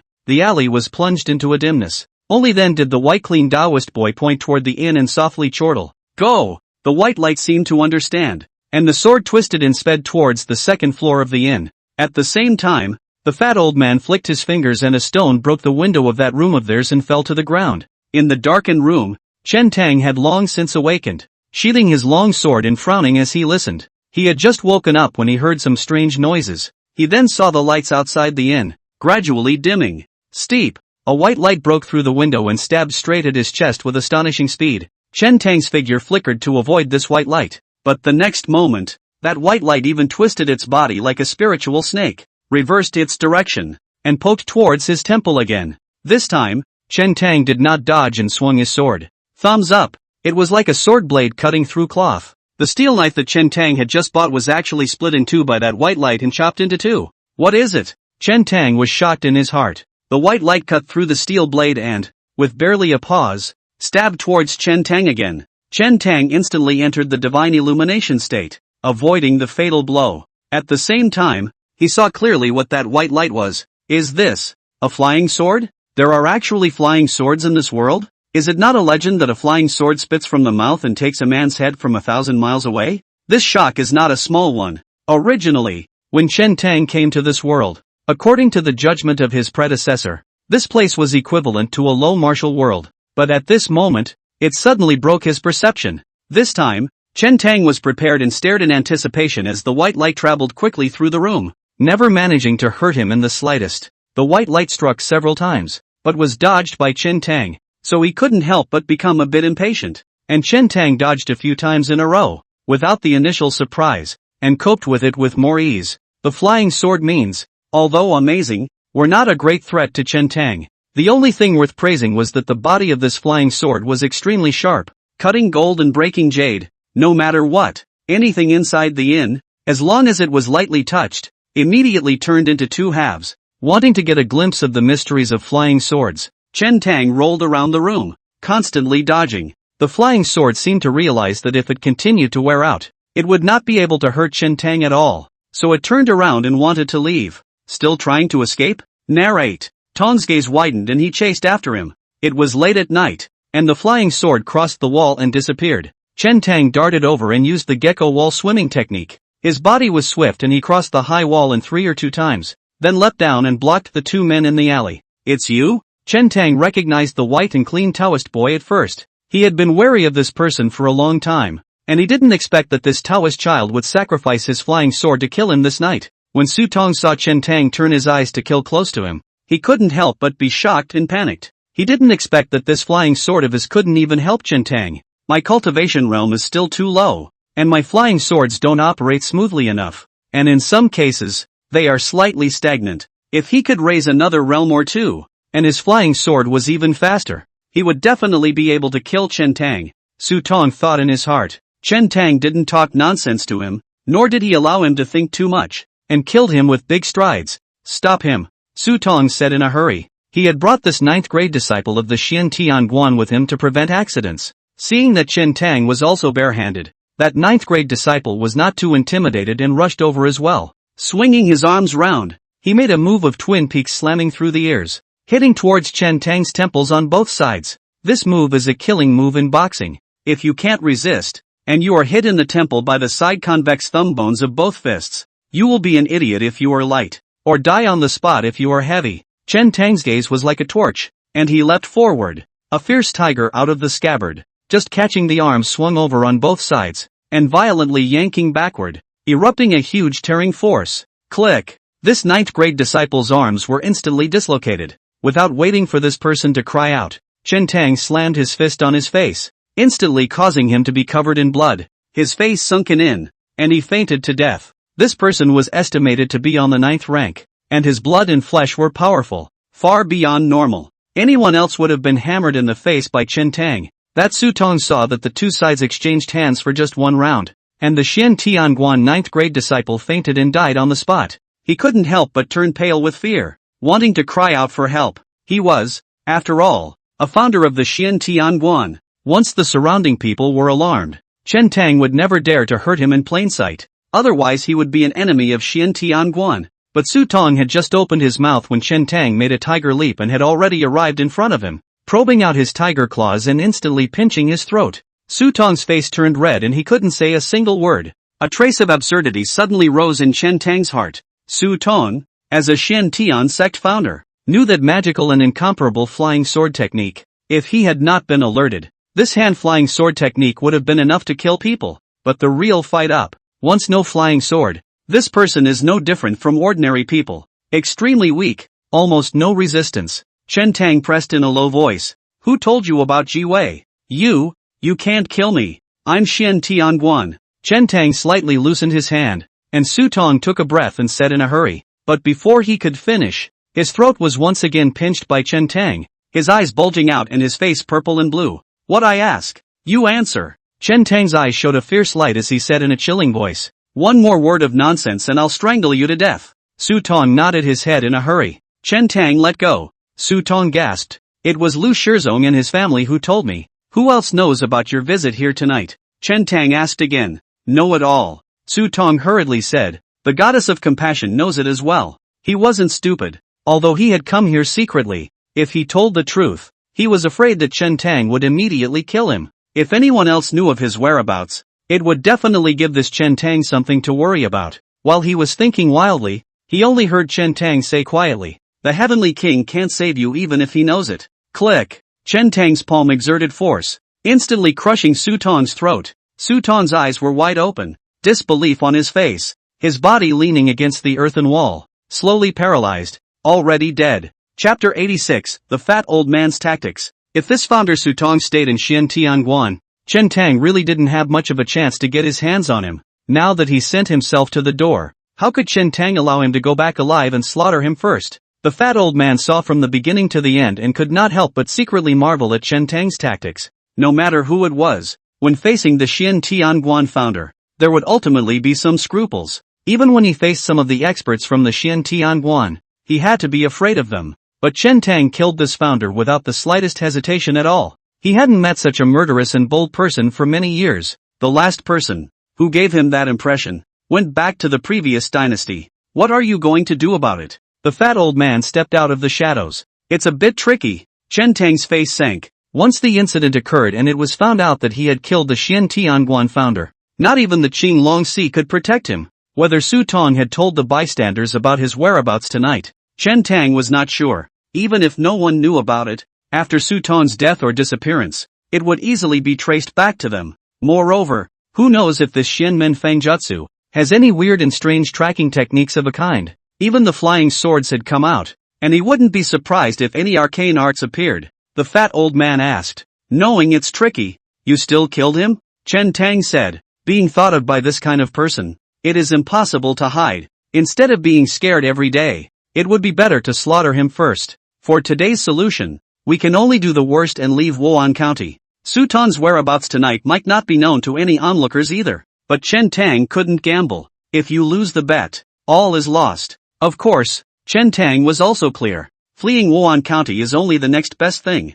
Once they leave here, they'll soon be wanted. In the future, all of them will have to live a life of fleeing and precariousness. Not to mention going to the trouble of the young master of the Blackwater gang to settle the grudge for his predecessor. But at least you can take the initiative and not suddenly have a butcher's knife hanging over your neck one day and your hands are tied. The fat old man said indifferently. You don't have to worry about this. Leave it to me. Ha! Chen Tang's eyes lit up. He had long since seen that the fat old man's hands were extraordinary and his grade wouldn't be too low. But exactly what means he had and how capable he could be, he didn't know yet. After all, after this old man came to the house, in addition to passing him a hand of gecko swimming wall skill, the other time is either eat or sleep, completely in a pension state, never out of the hand. This time, the fat old man took the initiative to take up this matter, which made Chen Tang quite surprised. I have old arms and legs. Jiwei is still so young and has just settled down. We are old and young. We can't accompany you to fool around.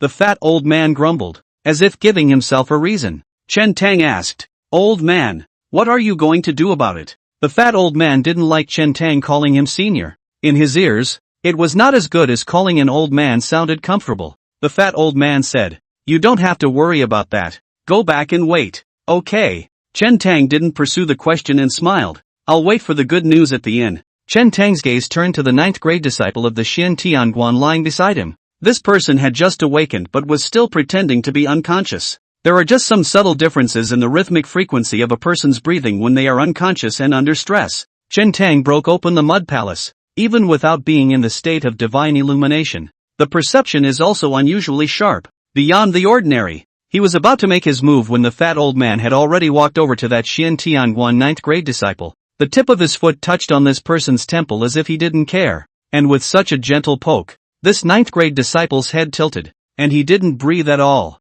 The fat old man bent down, picked up that sword box, put the flying sword in it, and prepared to stuff it into Su Tong's arms and take it away with him. It's better to leave this flying sword behind. Seeing this, Chen Tang quickly said, Just saw the flying sword. Gave him the impact, no less than in the martial arts world to break into the world. The opponent suddenly pulled out a sniper rifle. The fat old man frowned and said, What do you need this for? And you can't practice. It's okay if you can't practice as a souvenir. Chen Tang said, Moreover, this flying sword is exceptionally sharp and obviously belongs to the divine weapon. My newly purchased good sword is unbeatable under this flying sword. And this thing is a godsend? The fat old man stretched out 2 chubby fingers, pinched the flying sword, gently lifted it up, and suddenly clamped it with force. Snap! The sword broke in 2. The fat old man was proud of himself and said, Your divine weapon is still not worth 2 of my fingers. Chen Tang's face darkened. He was a bit angry, and fumbled around on Su Tong and that 9th grade disciple until he felt out 2 taels of silver, and only then did his breath go down. Unfortunately, these 2 were out at night doing bad things and neither of them had any silver on them. Xian Tianguan, the goddess of mercy, Song Mu, tossed and turned for an hour in the middle of the night before sleeping contentedly. I don't know how long it took, but Song Mu woke up leisurely and felt that there seemed to be something strange in his arms. In a daze, he glanced sideways. I don't know when Sutong came back, and was hiding in his comforter, only showing his head outside. Sutong's face was fair, her side was snuggled in his arms, her arms wrapped around and around his waist under the bedding, looking extremely well behaved. Songmu came to feel it again. Hey, sneaking into my bed and thinking about it again? Songmu gradually rose up majestically, holding his head high, and in a few moments, he was already an arrow on the string, ready to fire. Come on. Songmu came to life and laughed. Let's fight another 300 rounds. While speaking, Songmu cupped Sutong's face. In the next moment, Songmu's smile froze. He was literally taking Sutong's face and holding it up. And only one face. Looking at a good-sized head in his hand, Songmu was completely stunned. Before dawn, a mournful scream came from the topmost floor of the Xiantian building, like the cries of ghosts and wolves. This seems to be the voice of the goddess of mercy? What's the situation? Playing with Sutong is so exciting? Hey, who's playing who here? The disciples who were in the vicinity ran towards this side and whispered. The screams continued. The disciples gradually heard out that the sound seemed a bit off, and many people poured into the Xiantian building. However, when the crowd came to the fourth floor of the Xiantian building, they all stopped their feet and stood at the stairway looking upwards, not daring to go up the stairs rashly. The fifth floor belongs to the most private quarters of the goddess of mercy. Anyone who set foot without his permission would be punished by the precepts of the Xiantian Guan, and life would be worse than death. For a year, only Sutong was allowed to come and go as he pleased. Master Guan, is something going on up there? Observer, are you okay? A few disciples couldn't help but ask as they listened to the sound, which was also too miserable. After a few moments, the screams from above gradually lowered. The fifth floor of the Xiantian building was quiet again. Songmu sat paralyzed on the bed. The bedding had long since been lifted. Looking at Sutong, who was already in pieces on the bed, his face pale, bracing himself for the initial shock, he gradually calmed down, an uncontrollable rage welling up in his heart. It's provocative. Killing Sutong was nothing. He would look for the second and third Sutong, but this person was provoking him by placing a corpse on the bed, which was challenging the dignity of Xiantian Dao. But soon, Songmu seemed to think of something, and the anger that had just risen was instantly extinguished. In its place, a deep fear surged through him once more, sending shivers down his spine. No, it's not right. It's not a provocation. This is a warning. If you can silently take a dead body and stuff it under his covers, you can silently take his life. The difference is too great. Even if he was at the 8th level of chi condensation, he was by no means a match for this person. Yeah, that's a warning. Perhaps at this moment, that person is not far away. It was possible that this person was hiding in the vicinity of the Xiantian Guan, secretly watching his every move. Anytime he makes any overtures, he may invite death. Turning to this, Songmu couldn't help but break out in a cold sweat. Master Observer, are you alright? Do you want us to go up and take a look? There was a cacophony of voices from below, and another disciple's voice came up. Songmu coughed lightly and said, "It's fine here. So disperse." When the crowd of disciples below heard this, they glanced at each other, shrugged their shoulders, and dispersed. I told you, the goddess of compassion is so powerful. What can happen? It's one of you who is making a fuss. This is still not an accident? You didn't hear the master of the observatory's voice was muffled. What kind of battle this must be? It's exciting to think about. Although the disciples retreated, they were secretly discussing behind their backs. Songmu listened to the footsteps of the disciples dispersing and the Xiantian building regaining its calmness before he stood up trembling, wanting to go to the side to relieve himself and ease the tension in his heart. But after half a day of standing and trying, I couldn't squeeze out a drop. Just at the moment Songmu turned his back to relieve himself, a blur of black shadows swept across the beams of the room, opened the window, and flashed out. There seemed to be a strange noise coming from behind them. Songmu didn't dare to turn around, scared to pee even more. He shivered, lifted his pants, gathered his courage, took a breath, and jerked around to look. The room was empty, nothing but a disembodied body to keep him company. Songmu couldn't sleep and didn't dare lie back in bed. He opened the window and stood quietly right in front of it for 2 hours until the sky broke. Then he called a few disciples to come up and clean the room. A few disciples shivered in fear when they saw the tragic situation in the room. However, seeing the grim-faced goddess on the other side, no one dared to ask more questions, but just sullenly did their work and cleaned up the room. The whole bed was moved out in its entirety. Over the next few days, All sorts of gossip about that night flew around among the disciples of the Xiantian audience. Have you heard that on the night of the Shang Yuan festival, Su Tong didn't serve the goddess well, and as a result, the goddess beheaded him in a fit of rage. Serves you right. Good death. I heard that it wasn't. It seems like that night, the goddess of mercy and Su Tong switched places, and Su Tong ended up getting too hard, giving the goddess of mercy a wow, and in a moment of desperation, he chopped him up with a sword. Yes, I was at the Xiantian building that night, and I heard it for real, and the master of the observatory shouted so miserably that his voice was muffled. Who would have thought that? Su Tong was red one day, and the next day he saw red himself. It's all fate. Song Mu had also heard about the gossip spreading around Xiantian, but the circulation was so wide that by the time he realized it, he couldn't stop it. More importantly, Song Mu was in no mood to care about what other people were talking about right now, because ever since the shock of that night, he's realized he can't. The kind that doesn't work at all. Chapter 87, Martial Emperor. Chen Tang went back to the inn, and after such a toss and turn at night, he could no longer sleep. This world, it seemed, was very different from what he had initially expected. The flying swords are running out. That Su Tong's technique of running the flying sword was obviously a bit green and not quite skillful. If this hand of flying swords was cultivated to great success, he would be overstretched to cope with it, unless he could find Su Tong's position and restrain him in the shortest possible time. Although the Su Tong had practiced the art of flying swords, he was unusually weak himself. Chen Tang thought for a second and understood. Everyone wants to practice martial arts and improve their cultivation, but practicing martial arts not only costs a lot, but also involves suffering. Chen Tang had been able to cultivate to this point for more than 3 months, certainly with the nourishment of tiger milk mountain ginseng and the teachings of the guest in the mountain, but he himself had never slacked off and practiced hard. This is the kind of suffering that ordinary people cannot bear. If you can cultivate a flying sword such a means, the sword skill of finger, flying sword offering, such as the arm of the command, take people's head as a bag, but also 8 martial arts practice that bitter to do what? Chen Tang had once wondered in his previous life if the rise of firearms had led to the decline of ancient martial arts. After all, no amount of martial arts training can defeat 7 or 8 guns. Flying swords can be a bit more powerful than guns in the previous life.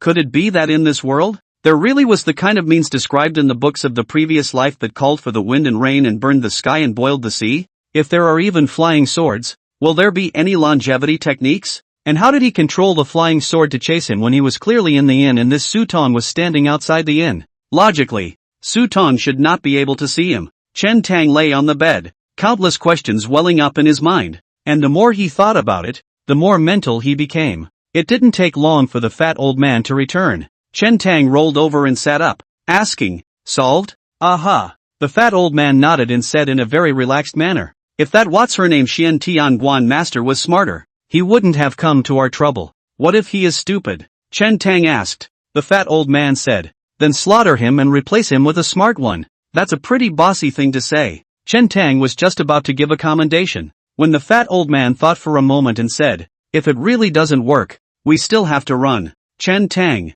the fat old man said, "after all, in this world, there are fewer smart people, or more stupid people. If the replacement is another dumbass, it's also a big possibility. If you change it like this, the smart people may not be able to change it, but whatever elders and protectors of the Xiantian sect will definitely come. I am not afraid of it, but with you guys being a few burdensome people, it's better to leave." "Well, since the fat old man said so, let's wait and see. He's got his back anyway." Chen Tang asked, "How is the Xianmen square art?" Su Tong was outside and couldn't even see me human. How did he harness a flying sword to chase me? Xianmen is another cultivation method other than martial arts. The fat old man seemed to think of something and paused for a moment before saying, "In fact, even in martial arts, there is more than one cultivation method. There are always strange people in the world who can find another way out of their own path. As for Xianmen cultivation, unlike martial arts, it requires exceptionally harsh qualifications. 1 in 10,000. Everyone in the martial arts can cultivate, only limited by talent and resources. There are high and low achievements in the end. But in the Xianmen sect, if you don't have the qualifications, you can't cultivate at all. Refinement can't get in the door." Chen Tang nodded. He and Ji Wei had been tested at the Xiantianguan and both had no qualifications. To be precise, from the time they entered the Xiantianguan to the time they left, not a single person had passed the test, showing the low probability. The fat old man continued. The Xian sect is also divided into realms. It is said that the lowest level is called the Qi condensation realm, and is known as the Fangshi. Above Qi condensation is foundation establishment, and Xian masters in this realm are known as warlocks. Qi condensation, foundation building? This was almost the same as the realm written in the previous book, only the name had changed. Chen Tang asked, what about the back? According to the rules, the Jindan and Yuaning should be at the back. The ones in the back seem to be known as real people. The fat old man shook his head and said, actually, I didn't have much dealings with the Xian sect, and after the rise of the Xian sect and the founding of the Qian emperor, I left the divine state. Afterward, it was only a few times that I came over here occasionally. It is said that one of the major categories of Xian arts is the cultivation of flying swords, which is one of the most important means for Xian masters to use against their enemies. Every Xian master has to refine a flying sword by himself at the place where he worships the Xian sect, and when he casts the sword, he has to bite the tip of his tongue and quench it with his own blood of the supreme yang to establish a preliminary induction with the flying sword. Then after that, every day, one must use the cultivation techniques of the Xian sect to cultivate with the flying swords, breathing and exhaling on the swords, and there are even people who use all kinds of rare medicinal herbs to wash and feed the swords. Over time, the flying swords have spirituality, and the sensation between them and the founder will deepen. Chen Tang was thoughtful. Martial cultivation, starting from beating up the physical body and refining the tendons and forging the bones, also requires constant hammering and using various rare medicinal herbs to aid in cultivation. In a sense, a martial artist's body was a Xian master's flying sword. The fat old man said, the longer you cultivate, the deeper the induction with the flying sword will be, and the more tacit understanding between man and sword. When you harness the flying sword, you will be able to operate it like an arm. This Sutong obviously in the Xianmen cultivation time is not long. Flying swords are still not practiced enough pure. If you really need the top Fangshi, finger a lift, a flash of white light, that is, 10 you also died. Chen Tang couldn't help but ask, is it really possible to take someone's head from 1,000 miles away? If there really was such a means in the world, and he was still practicing martial arts in a bitter manner, there would definitely be a discrepancy in his heart. 1,000 miles? It's not that dramatic. The fat old man shook his head and said, the range in which a Fangshi can run his flying sword is within 10 zhang. Beyond that, it is particularly difficult for him to maneuver it, and it is not a big threat. Otherwise, that Su Tong wouldn't be standing outside the inn, and could have run farther away. It is said that the range of flying swords is a bit larger for a magus of the foundation establishment realm, but it won't exceed 100 feet. Chen Tang roughly figured it out. The room he was in was roughly 30 meters away from Su Tong's location, which happened to be within 10 feet. The fat old man said, as for what you said, the reason that this person can't see your person and can also imperialize his sword to chase you is because you have directly or indirectly come into contact with him, leaving behind a scent imprint. He used his flying sword to sense the scent you left behind, and even if he couldn't see your person, he was able to follow the scent and hunt it down. Chen Tang was secretly staggered. Practicing this stunt, the flying sword is almost as good as a dog's nose. Chen Tang thought about it. He had no contact with Su Tong, and the only thing that might have left a scent behind would have been when he was in Xian Tian. Observe, the stone held during the test. Chen Tang asked again, since you can harness a flying sword, wouldn't you be able to fly with it? It's possible, but not many people can get to that point, and the flight won't be too high. The higher you fly, the more you consume. The fat old man said, if you want to fly with a sword holding itself up, a Fangshi can't do it. Moreover, a Fangshi can only cultivate one flying sword, and it is only after stepping into foundation establishment and becoming a warlock that he can have enough mental energy to cultivate two flying swords. Theoretically, one of the two flying swords can be used to fly with the sword, but in reality, it consumes too much, and no warlock would do so unless they had no choice but to try to escape. Chen Tang asked, in the Xian sect, are there any longevity techniques? Let's say, how much will your lifespan increase when you cultivate to some foundation establishment realm? That's not what I heard. The fat old man shook his head and said, the appearance of the Xianmen is less than 100 years old. Whether or not one can live forever is still unknown. Chen Tang continuously asked a few more questions, which seemed to be a bit over the top, and the fat old man stammered, somewhat unable to answer. Seeing that Chen Tang was quite interested in the Xian arts, the fat old man said, even if you know more, you can't cultivate it. Moreover, martial arts may not necessarily be weaker than Xian arts. The vast majority of the time, Xian masters will form an absolute suppression over martial artists. At least in the same realm, a Shin master is sufficient to fight 10 or even 1 against 100.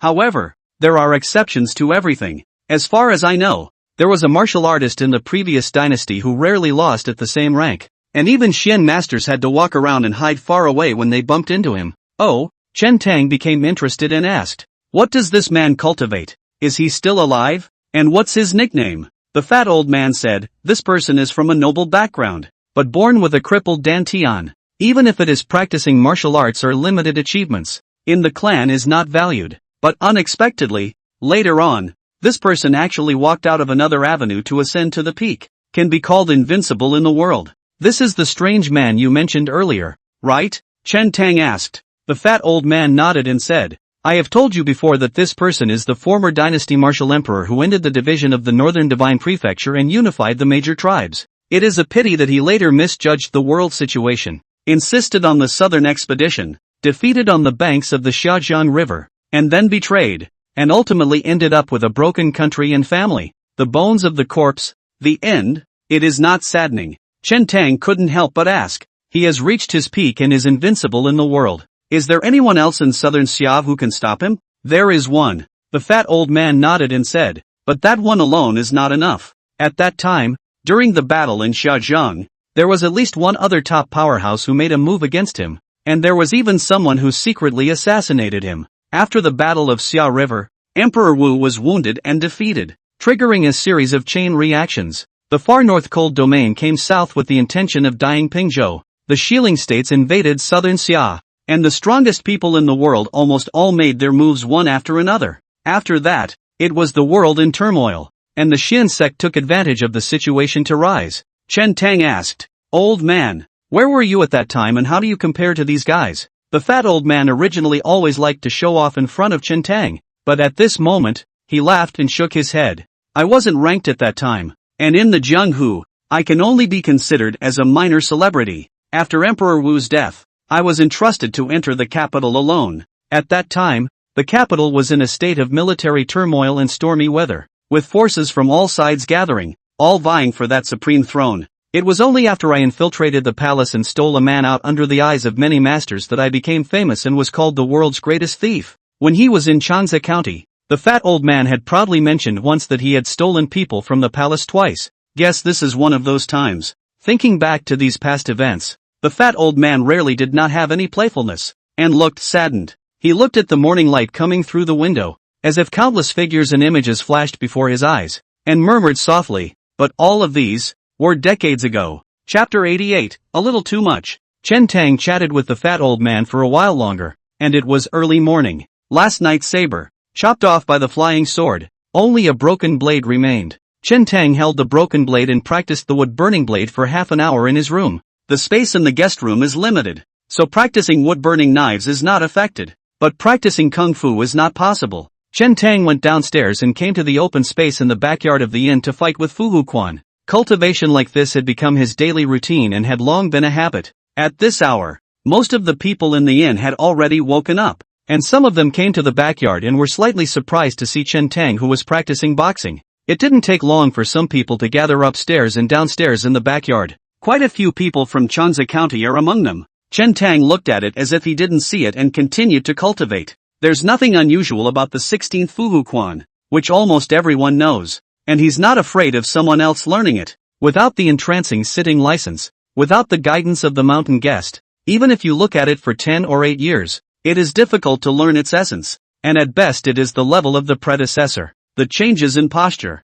the techniques of power generation and all the details are difficult to comprehend through simple observation. Where did this teenager come from? And he's not afraid of being humiliated, and he's practicing Fu Huquan. One person in the crowd couldn't help but let out a light laugh, his face showing mockery. Quite a few people sniffed and looked his way, with a gaze that looked like they were looking at a little cutie. Meng Shui also let out a laugh and said, "I don't know who the disgraced one is. This is Chen Tang, who just succeeded in fixing his character yesterday, and broke the name of Cat and Bear Swordsman when he first arrived in Wan County." The man's face changed, realizing he had said the wrong thing. He didn't go to the schoolyard yesterday, but he had heard of the name of the Cat and Bear Swordsman. The man smiled sarcastically and said, "This brother does not have the black eyes of a cat and bear, so I didn't recognize him, but it was my eyes that were clumsy." Another rich gentleman from Chanza County said in a deep voice. This fellow villager of mine was famous in Chanza County back in the day. Who doesn't know the name of the young warrior of Fuhu? Not bad, not bad. Another Chanza County person also nodded his head and said, young warrior Fuhu is praised by everyone in our hometown.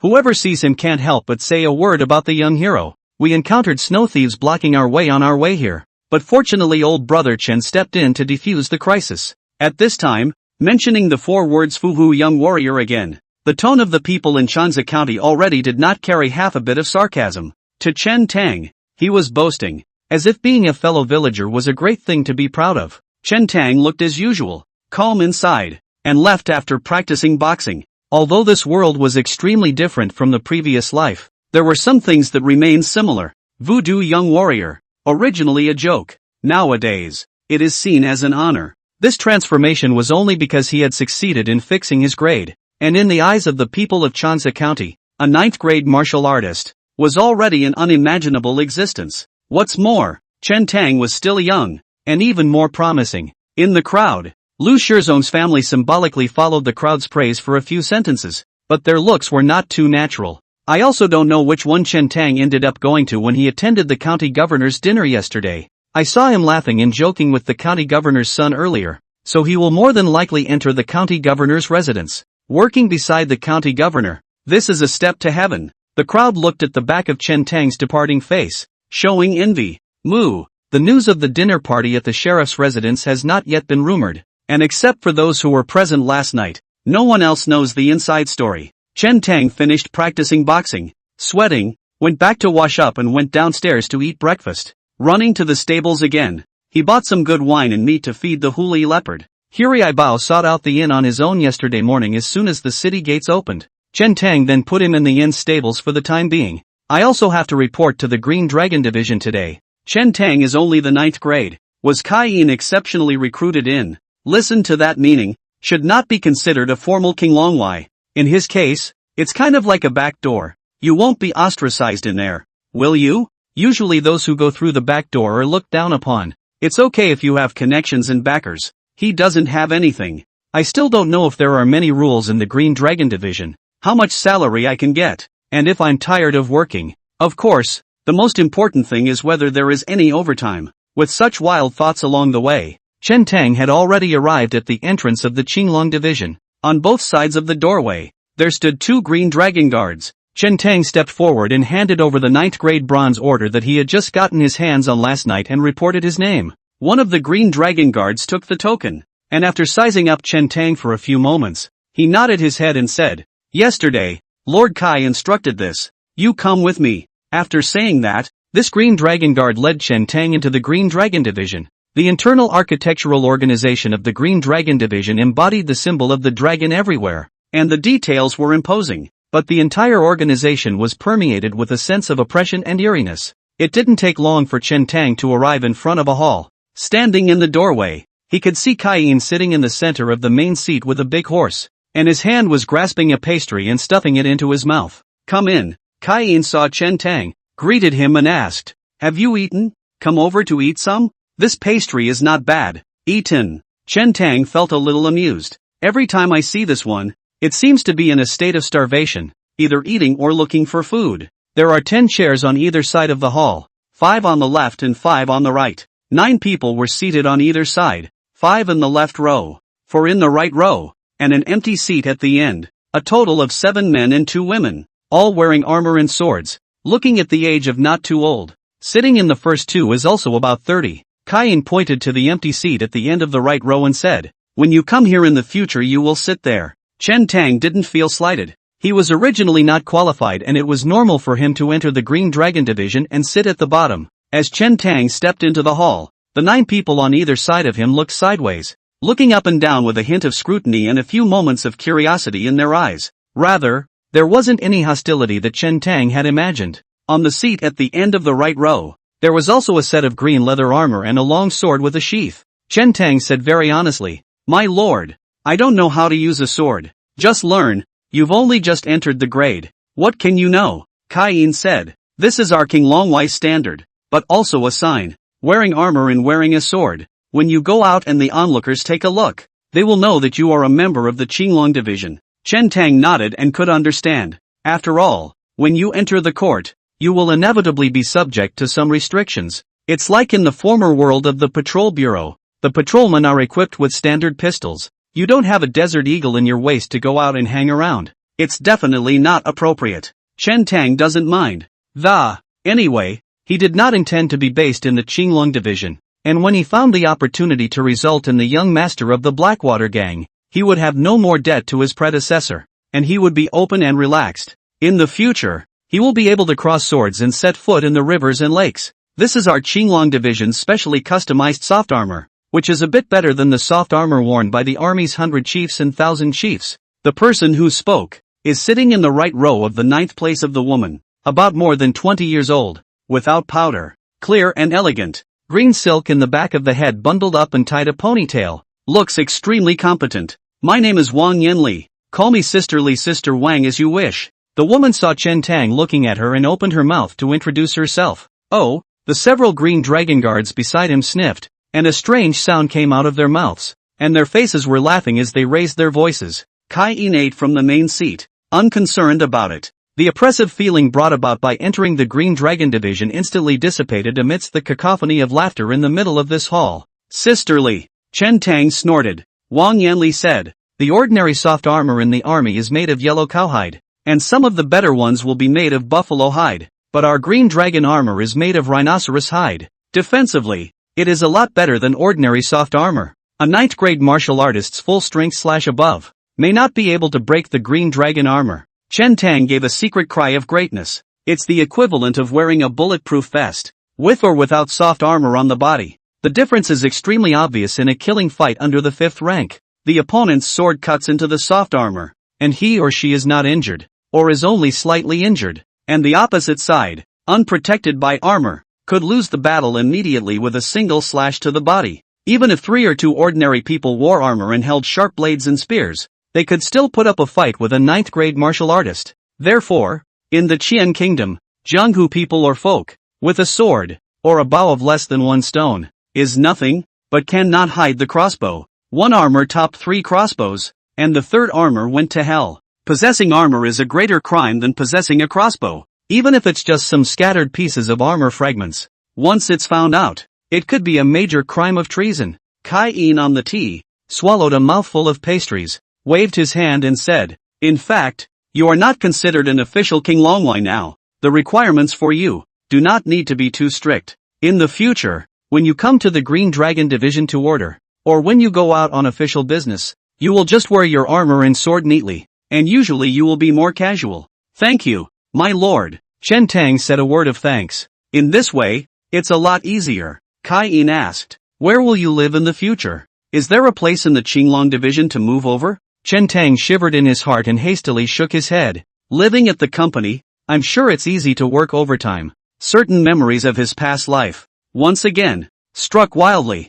Chen Tang said, there are old people and young people at home. All of them have to be taken care of by me. It's still convenient to go back to live. When I return, I can find a place to live in Wan County and rent a large yard. It's okay. Kai Yin nodded and said, do you have anything to ask? Chen Tang thought for a moment and asked, how much monthly salary can I get? Since he wasn't considered an official Green Dragon Guard, he was the equivalent of a former intern. In case you meet a shady boss, you can't afford to go without an internship paycheck. Kai Yin said, the monthly salary of 5 taels is given according to the standard of the 7th grade Green Dragon Guard, which is the standard of 100 chief. As for your usual food and clothing, you can receive them in the division, and the medicinal herbs for cultivation are all available in the division. A centurion is a centurion, similar to a centurion. A monthly salary of 5 taels is equivalent to a year's income of an ordinary farmer. And there are other hidden benefits, like Kai Yin just said. His usual food and clothing,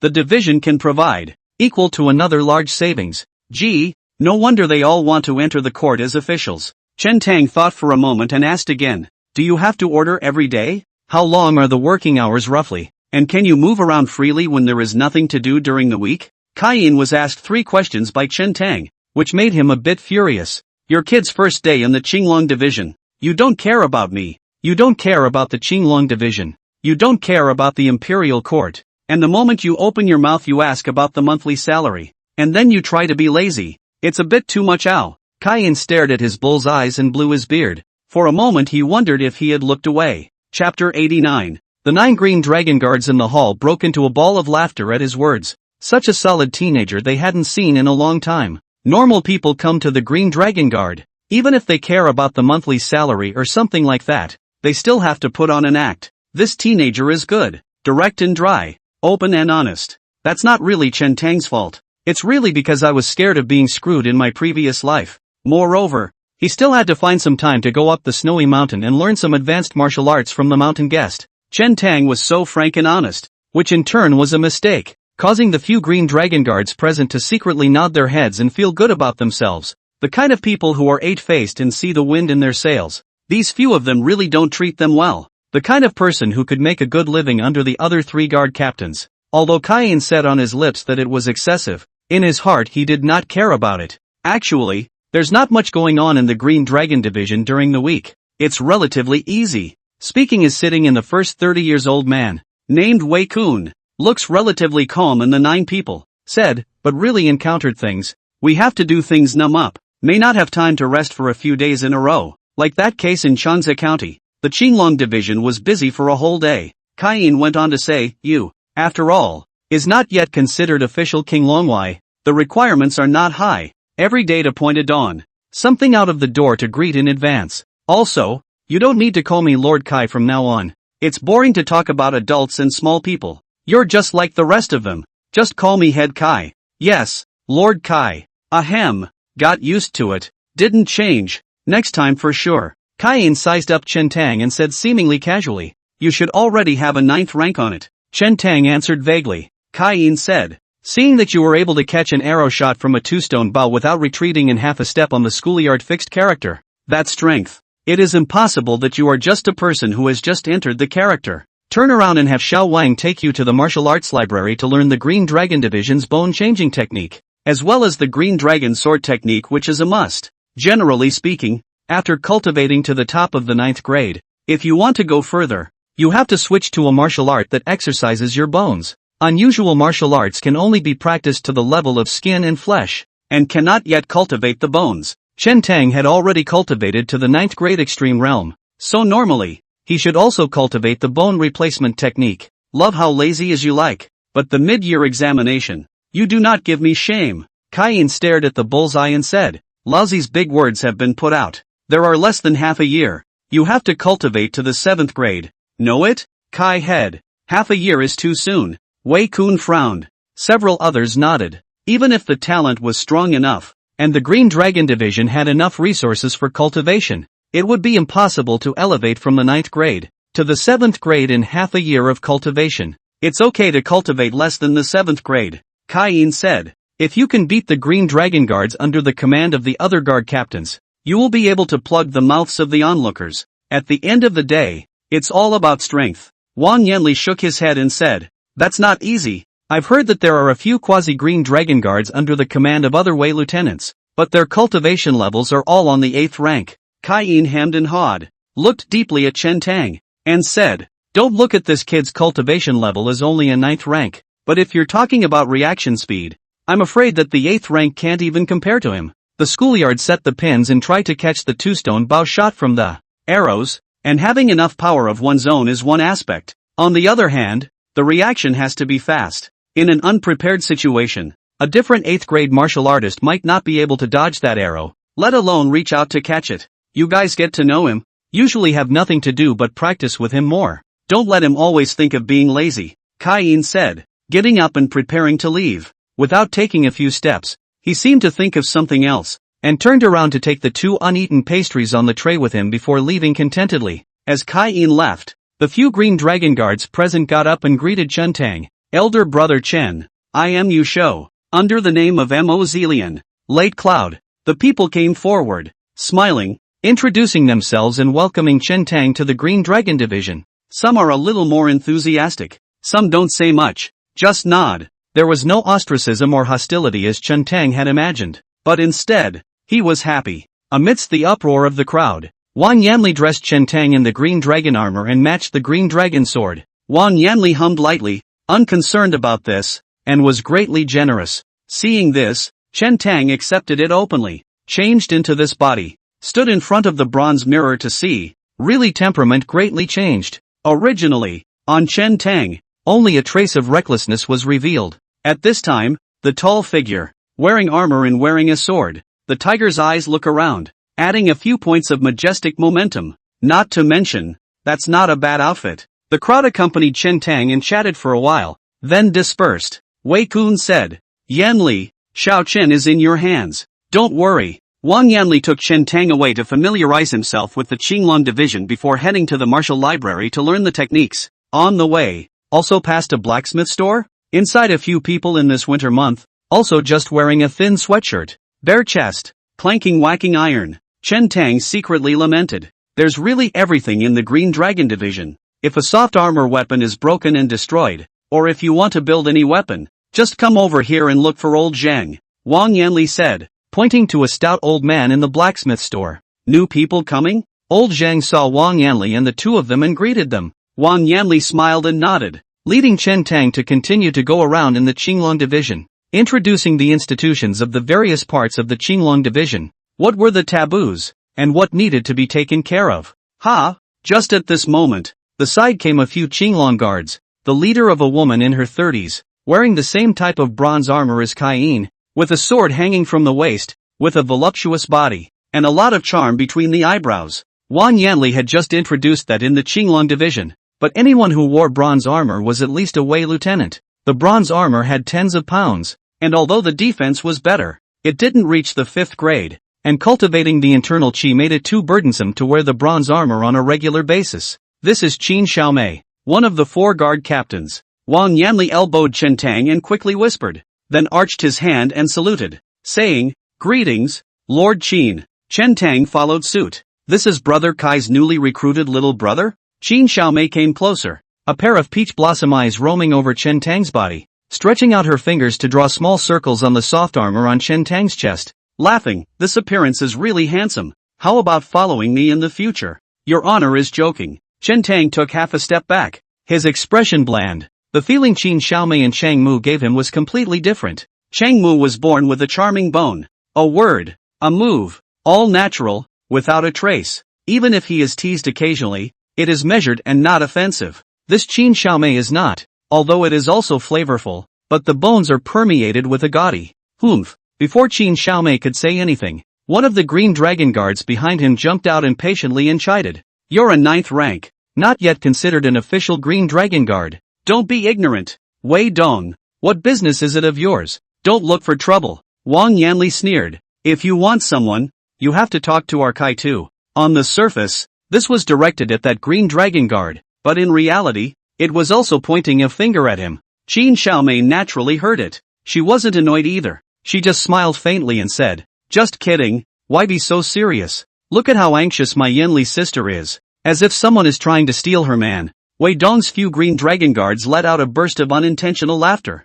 Chen Tang asked, Sisterly, didn't you say you were going to take me to the martial library? Let's go. Aha. Wang Yanli took a deep breath, no longer paying attention to a few people, and led Chen Tang away. Chen Tang asked, what is this Qin Xiaomei's beef with Kai Tu? That's not true. Wang Yanli said, it's just that she had seduced Kai Tu in the past, and our Kai Tu didn't take any notice of her. After a moment's pause, Wang Yanli glanced at Chen Tang again and reminded, you have to be careful, don't fall into her way. And oh, with our Kai too, it's fine to address her casually, but you have to address the others as adults, so you can't mess up the etiquette. Kai Tu comes from a bad background and doesn't care about that, but it's not the same for the sidekick. There are a lot of rules. After walking for a while longer, a separate compound could be seen from afar, with 2 green dragon guards guarding the entrance. Wang Yanli said, the one who lives there is the lieutenant of the Green Dragon Division, Tan Wugue, 4th rank. In the Qinglong Division of Wan County, the lieutenant is the biggest official. Chen Tang asked, how many people are there in the Qinglong Division of Wan County? 100 or so. Wang Yanli said, counting you. There are 10 Green Dragon Guards under Kai Tu's command, and under the other 3 major guard captains, there are more than 10. Chen Tang nodded, plus others in the division, like those in the blacksmith store. It should be about the same. Wang Yanli said, Don't look at the fact that our Qinglong division doesn't have many people in the county, but the power isn't small, and the overall combat power far exceeds that of the personal guards of some of its powerful families. We definitely won't be able to stop it in the face of thousands of hordes, but everyone else, we, the Green Dragon Guards, are not afraid. After all, to become an official Green Dragon Guard, one had to be at least 7th rank, 106th grade, 7th grade martial artists, plus 4 5th grade guard captains and a 4th grade school captain. This group of people gathered together definitely had an untouchable strength in Wan County. When he arrived in the middle of the arsenal, Chen Tang looked around. There was no vast amount of secret martial arts books for him to pick from, nor were there any tattered feats in the corners for him to pick up. There was only one bone cultivation technique that looked like it was in the direction of breathing and exhaling. There is also a piece of green dragon swordsmanship. Of course, Chen Tang didn't have any sense of loss. He hadn't expected to rely on the Green Dragon Division's techniques to cultivate. Wang Yanli said, "Your cultivation is too low. In fact, in the Green Dragon Division there is also a tendon easing technique, the Green Dragon Claw. Your bones are not strong enough right now to cultivate it. When you have cultivated to the upper 8th grade, you can practice the Green Dragon Claw. This technique not only can ease the tendons, but also contains the strongest grappling technique of our Green Dragon Division. Practiced to the fullest extent, you can even snatch white blades with your empty hands. The Gongfu in the martial arts library cannot be taken away, nor can it be outsourced. It can only be practiced here." Chen Tang had already memorized the moves of the bone-changing technique and the Green Dragon Sword in his mind after reading them twice. When it was noon, after greeting Wang Yanli and the others, Chen Tang went back to the inn. A family member almost got him killed. It's on his mind. Chapter 90, The Villain. Lu Can Inn. By now it was midday. The hall was filled with diners, some of whom were outsiders, some of whom were originally staying at the hotel, like Mei Ninji and others. The crowd had just returned from outside and saw that notices were posted all over the streets and alleys. The above says it all about Chanza County. The government has already closed the case and is making every effort to hunt down and arrest the remaining members of the evil wolf gang around Wan County. It looks like there shouldn't be much going on in Chanza County. It's said that the evil wolf gang died and injured most of them on the night of the 14th day of the first month, and then the government captured some of them, and the rest either hid and didn't dare to come out, or fled far away. Pavilion Master May. In that case, we might as well go back earlier. After all, after such a big incident at home, we need to go back and take a look, so that the outlaws don't take advantage of the situation. A wealthy Chanza County gentleman proposed. All of their property, those people, can be in Chanza County. Since Chanza County was already safe and the officials had closed the case, the people were still thinking of going back early to keep the family business. Mei Ninji nodded. No one from the Plum Blossom Martial Arts Hall had succeeded in fixing the product, so there was no point in them staying in Wan County, so it would be better to go back earlier. After all, the martial arts school still needed him to sit in on it. Just then, the two yamen outside the door swaggered in, looked around, saw that the hall was filled with people, and couldn't help but frown. When the store assistant saw these two, he was a bit cowed and didn't dare to go forward to greet them, his eyes looking towards the shopkeeper in front of the counter. "Egu, Master Bai. Master sure is here." The shopkeeper got up in a hurry, jogged all the way over, nodded and smiled.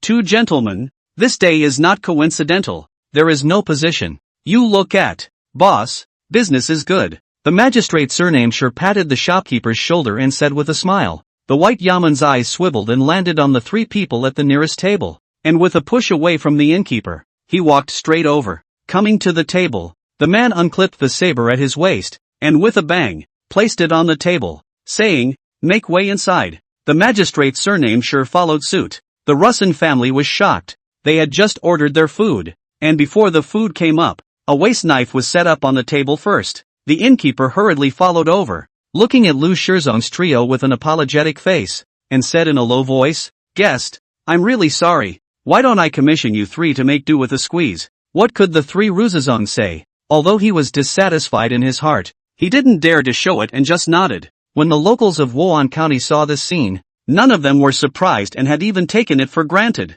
like Mei Ninji and some other outsiders, although they are not accustomed to it, but they do not dare to stand out and argue with the government officials. "Boss, good wine and good food for the master up. Posting notices all morning. Tired master." The white magistrate greeted him. "Okay." The innkeeper's face was full of smiles. His mouth promised painfully, but his heart was bursting with flesh pain. These two never paid for their drinks at the store. The former proprietor of this inn had also reported to the police. The county magistrate was fair enough to hear the case in person, and not only ordered them to pay for the wine, but also to pay some compensation. But after that, the inn has not been quiet. Moving, there will be government officials door. In the name of arresting thieves around the search, the store merchants fear. The next day they all moved out. Either that or a few. A yaman is wandering around this inn, and doesn't come to the door. But when the crowd sees this kind of situation, they don't dare to stay in the store. There's no place to even talk about this kind of thing. These magistrates have a lot of tricks up their sleeves to deal with them. Even if the lawsuit can be sued to win, it has to go through the process of writing pleadings, ascending to the hall, confronting and debating. Ordinary people can't afford to spend time with them. In the end, the shopkeeper just couldn't run the business anymore and cashed out the store. When he took over, these yaman occasionally came to his door to eat for free, and he never dared to say anything. I thought the two gentlemen would be able to go somewhere else today as it was full. Unexpectedly, the two officials did not care about this, and squeezed out a seat in the raw and sat down. Just then, the store assistant ran over with the steamed fish and roasted chicken ordered by Lu Shizong's family and set them on the table. The three of them, Lu Shizong, had long been hungry and were just about to move their chopsticks. The two magistrates went ahead and yanked the two plates to themselves. The white yaman laughed. "This is what we ordered, isn't it?" Another ripped off a large, piping hot chicken thigh and munched on it while saying, "That's right, your order is still on the back burner." The innkeeper shook his head from the side, signaling Lu Shizong to forget about them. Even without the innkeeper's reminder, Lu Shizong didn't dare to say anything, but only smiled sardonically. "Mother, I am hungry." "That is clearly our." Lu Ziki complained in a small voice. Lu hurriedly covered his mouth, fearing that the two magistrates would take offense at this. The white yaman smothered another large mouthful of wine, looked around, and raised his voice. "You all saw the notice, right? If there are any clues to the remaining members of the evil wolf gang, let our brothers know, and as long as the information is conclusive, there will be a reward of silver." When Lu Shizong heard this, his heart stirred, his eyes rolled a few times, and he turned his head towards Mei Nianji's side as if he hadn't thought about it. Mei Nianji frowned. These two magistrates are talking about the remaining members of the bad wolf gang. Why is this Lu Shizong looking at me? Fruity. Those two magistrates were sitting across from Lu Shizong and immediately sensed something, following his gaze over and looking up and down at Mei Nianji's several people. The white yaman stared at Lu Shizong and asked with a leathery smile, "Do you have any clues?" "Ah, nothing." Lu Shizong's eyes dodged, pretending not to know. The white yaman laughed coldly in his heart. This look was obviously knowing what was going on. "And what are you looking over there for?" the white yaman pursued. I. Lu Shizong stammered and looked embarrassed. "Say." The white yaman suddenly slapped the table, and the cups and plates jumped up. Lu and Lu Ziki were pale and trembling in fear. Lu Shizong was also startled and said, "It's not much. That Master Mei Pavilion is accepting disciples at the Wan County switch, and one of his disciples is Go Dai, the only son of the evil wolf gang master." Mei Nianji sniffed and her face sank. Lu Shizong hurriedly added, "But on the way here, that Go Dai was already dead, and I have a feeling that Pavilion Master Mei shouldn't have much to do with the evil wolf gang." But that sounded a little bit like a desire to be heard in the crowd. Mei Nianji shot up and said coldly, "Lu Shizong, what did you say?" Lu Shizong looked flustered and quickly got up, saying innocently, "Master Mei, what I said is the truth. Everyone in Wan County knows about this road. Surely it can't be hidden from the officials." Mei Nianji was annoyed. What Lu Shizong said was indeed true, but to say it in this stall would inevitably attract the suspicion of the magistrates. Mei Nianji looked at the two magistrates, cupped his fists and said in a deep voice, "It's not true that Go Dai is a disciple of my martial arts school, but I'm also just collecting money to pass on my skills, and I don't have any personal relationships with the rest of the evil wolf gang, so I hope that your excellency will be clear about this." "Hey!" The white yaman let out a laugh and said, "Whether or not there is a personal relationship, that's up to the officials to decide. Pavilion Master Mei is it? Come with us." The two were worried about not getting much credit for running over for a meal and having it delivered to their door. Mei Nianji clenched her fists tightly, her heart unwilling, and glared angrily at Lu Shizong.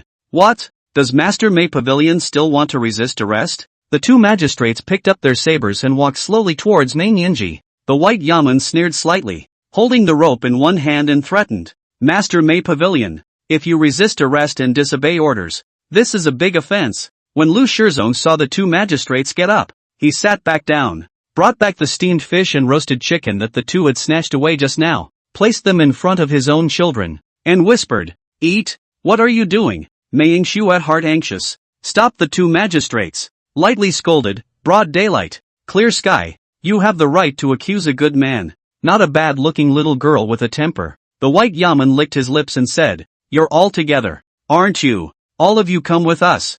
Saying that, the white magistrate reached out and grabbed towards Mei Yingxue. "I'm coming with you. This has nothing to do with her." Mei Yingxue raised her hand, blocking the white magistrate aside and standing in front of Mei Yingxue herself. "You who?" The white yaman's face changed as he glared. "Do it right. Dare to openly resist arrest in Wan County. I think you are a thief. Most likely the remaining members of the evil wolf gang. Koran." The two magistrates drew their waist knives at the same time. Mei Yingxue's lungs were about to explode from hearing this. Her eyes were red, a hot blood surged up, and she was about to pull out the long sword at her waist with her backhand. But her sword was just half drawn when Mei Nianji's large hand pressed it back. "Yingxue." Mei Nianji shook her head slightly and whispered, "The people can't fight the officials. We can't fight them." Hearing these words, Mei Yingxue's mind boomed as if she had thought of something and froze in place. These words, she had said to Chen Tang at first. At that time, she didn't understand Chen Tang's father and thought Chen Dan was too impulsive and not sensible enough. But it's only when you actually go through this yourself that you realize how it feels.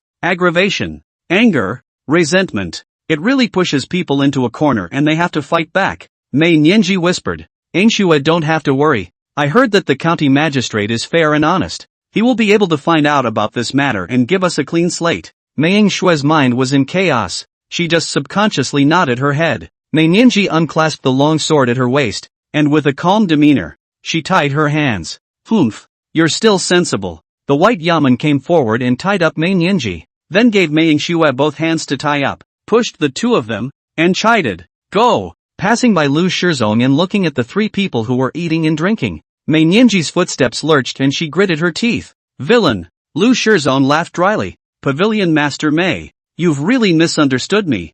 I'm just a bit more truthful and can't hide anything in my heart." Lu's helped out by saying, "My master didn't say anything wrong. Your martial arts center did accept Go Dai as a disciple. Go, don't dawdle." The white magistrate pushed Mei Nianyi again. The surrounding diners looked at this scene and shook their heads, secretly sighing. Just then, the light inside the inn suddenly dimmed. A tall figure appeared and stood at the entrance of the inn, wearing armor and a sword. His sturdy and upright body blocked most of the sunlight, and also blocked the path of Mei Nianji's several people. Chapter 91, A Higher Level of Officialdom. Chen Tang? Mei Nianji couldn't help but freeze for a moment when she saw Chen Tang blocking the doorway. Mei Yingxue subconsciously lowered her head. Such an embarrassing scene. She did not want to be seen by Chen Tang. Knowing that this was evasion and self-deception, she still chose to avoid Chen Tang's gaze and not look at him. "What's going on?" Chen Tang looked at the two magistrates behind Mei Nianji and asked with a frown. "Who are you to come over here and be nosy? Officials take people.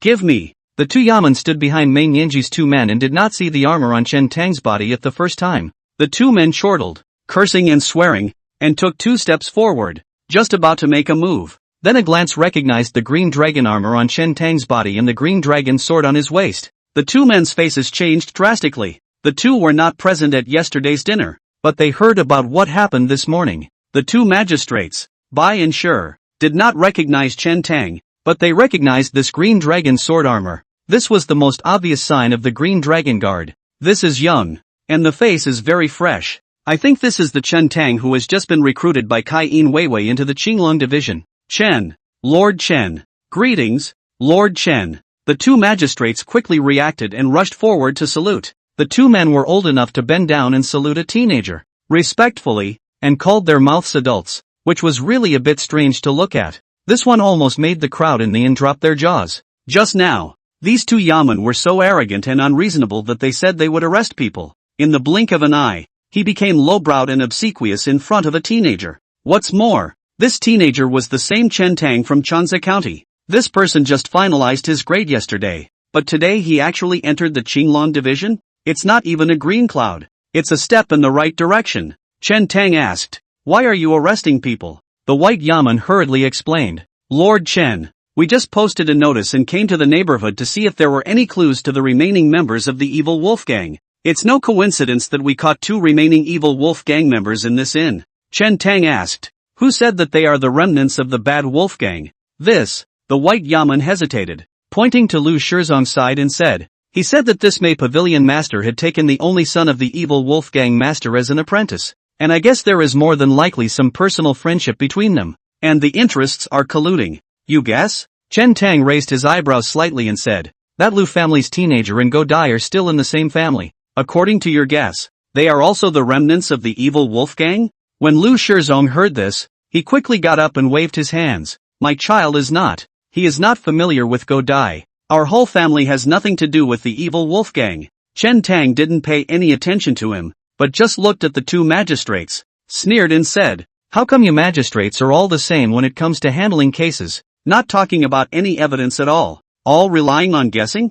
In front of the public, the 2 magistrates were counted down so much by Chen Tang, and immediately felt that they couldn't hang on to their faces, and their faces were burning. What's more, the teenager expanded his scope to cover the entire courtroom. Between the words, it was obvious that they were meant to be. I heard that even the Lord Sheriff's lieutenant fell for this teenager last night. The magistrate surnamed sure said, Lord Chen is joking. We are thinking that these 2 are suspicious and are ready to take them back for some interrogation. Oh, Chen Tang stared at the 2 magistrates and slowly said, I now feel that you 2 are very suspicious. Most likely the remnants of the evil wolf gang are mixed in the yaman as spies, going around to seize innocent people and confuse the public. You 2 come with me to the Green Dragon Division. Who wouldn't know this kind of rogue talk? The point is, he's official. To be precise, he's 2 steps ahead of the official. Even the heads of these yaman, who were no more than the equivalent of a shiksa, had to bow down when they saw him. Who doesn't know how to play the official game? The 2 magistrates were horrified. When you enter the Green Dragon Division, you don't come out in one piece. Even if they weren't remnants of the bad wolf gang, they'd still be found out about something else. Lord Chen, that's not a good thing to say. Lord Chen, you can't accuse people wrongly. The 2 magistrates panicked a bit and said in a hurry. When the diners present saw this scene, a sense of absurdity arose in their hearts. Just now, these 2 magistrates were so indiscriminate, dealing with bystanders like this. Unexpectedly, a boomerang that turned around and stuck on itself. Let go, Chen Tang said indifferently. When Mei Yingxue heard these 3 words, she seemed to have thought of something and suddenly raised her head to look at Chen Tang with a complicated expression. With things having come to this, the 2 magistrates could only admit their fate and looked at each other without saying a word. Turning back to untie the ropes from Mei Yanji and Mei Yingshue's bodies. Lord Chen, we will retire. The 2 yamen felt disgraced and couldn't stay here any longer. So they hugged their fists and were about to leave. Swish! The green dragon sword crossed, stopping the 2 in their path. Arrest the wrong person and you want to just walk away? There's always a price to pay for doing something wrong. The 2 magistrates had ugly faces and froze in place. The people present were watching the action. And even outside the inn, many people were attracted to watch, gathering more and more. In addition to the 2 magistrates, there was another person present who also had an extremely ugly face when he heard these words. I wonder if it's an illusion. Lu Shizong felt as if Chen Tang had glanced towards him when he had just said those words. Is he pointing at me? Is it because of today or? It won't. No way. That glance just now should just be a coincidence. Lu Shizong lowered his head, not daring to look at Chen Tang. The 2 yamen stood in place for a while, seeing more and more people around them, fearing that the matter would become too big. The 2 of them then came to Mei Yanji, Mei Yingxue and said in a low voice, both of you, I'm sorry just now. It's all a misunderstanding. Pardon me, Pavilion Master Mei, but we were the ones who looked away. Oh, there was an uproar from the diners present, from the crowd outside the inn. These yamen were usually high and mighty, and it was rare to see them suffer a defeat once, and many of them felt great joy. Chen Tang put away the green dragon sword. He was too lazy to bother with this kind of goods. The 2 sides did not come to the point of military confrontation. Scare a little, give them a lesson. No difficult to retreat is. The 2 magistrates lowered their heads and walked quickly towards the door. Just walking to the door, the white yamen seemed to think of something and turned back to walk over, handing over 200 wen and stuffing it into the innkeeper's hands, saying, almost forgot. This is today's meal money. My lord, I wouldn't dare. Take it. The white yamen glared with both eyes, coughed lightly, and raised his voice. We as officials, and no freeloading. The magistrate with the surname of Sure secretly said that it was a fluke. Luckily for him, this brother was resourceful. If this Lord Chen brought the two into the Qinglong division because they were freeloaders,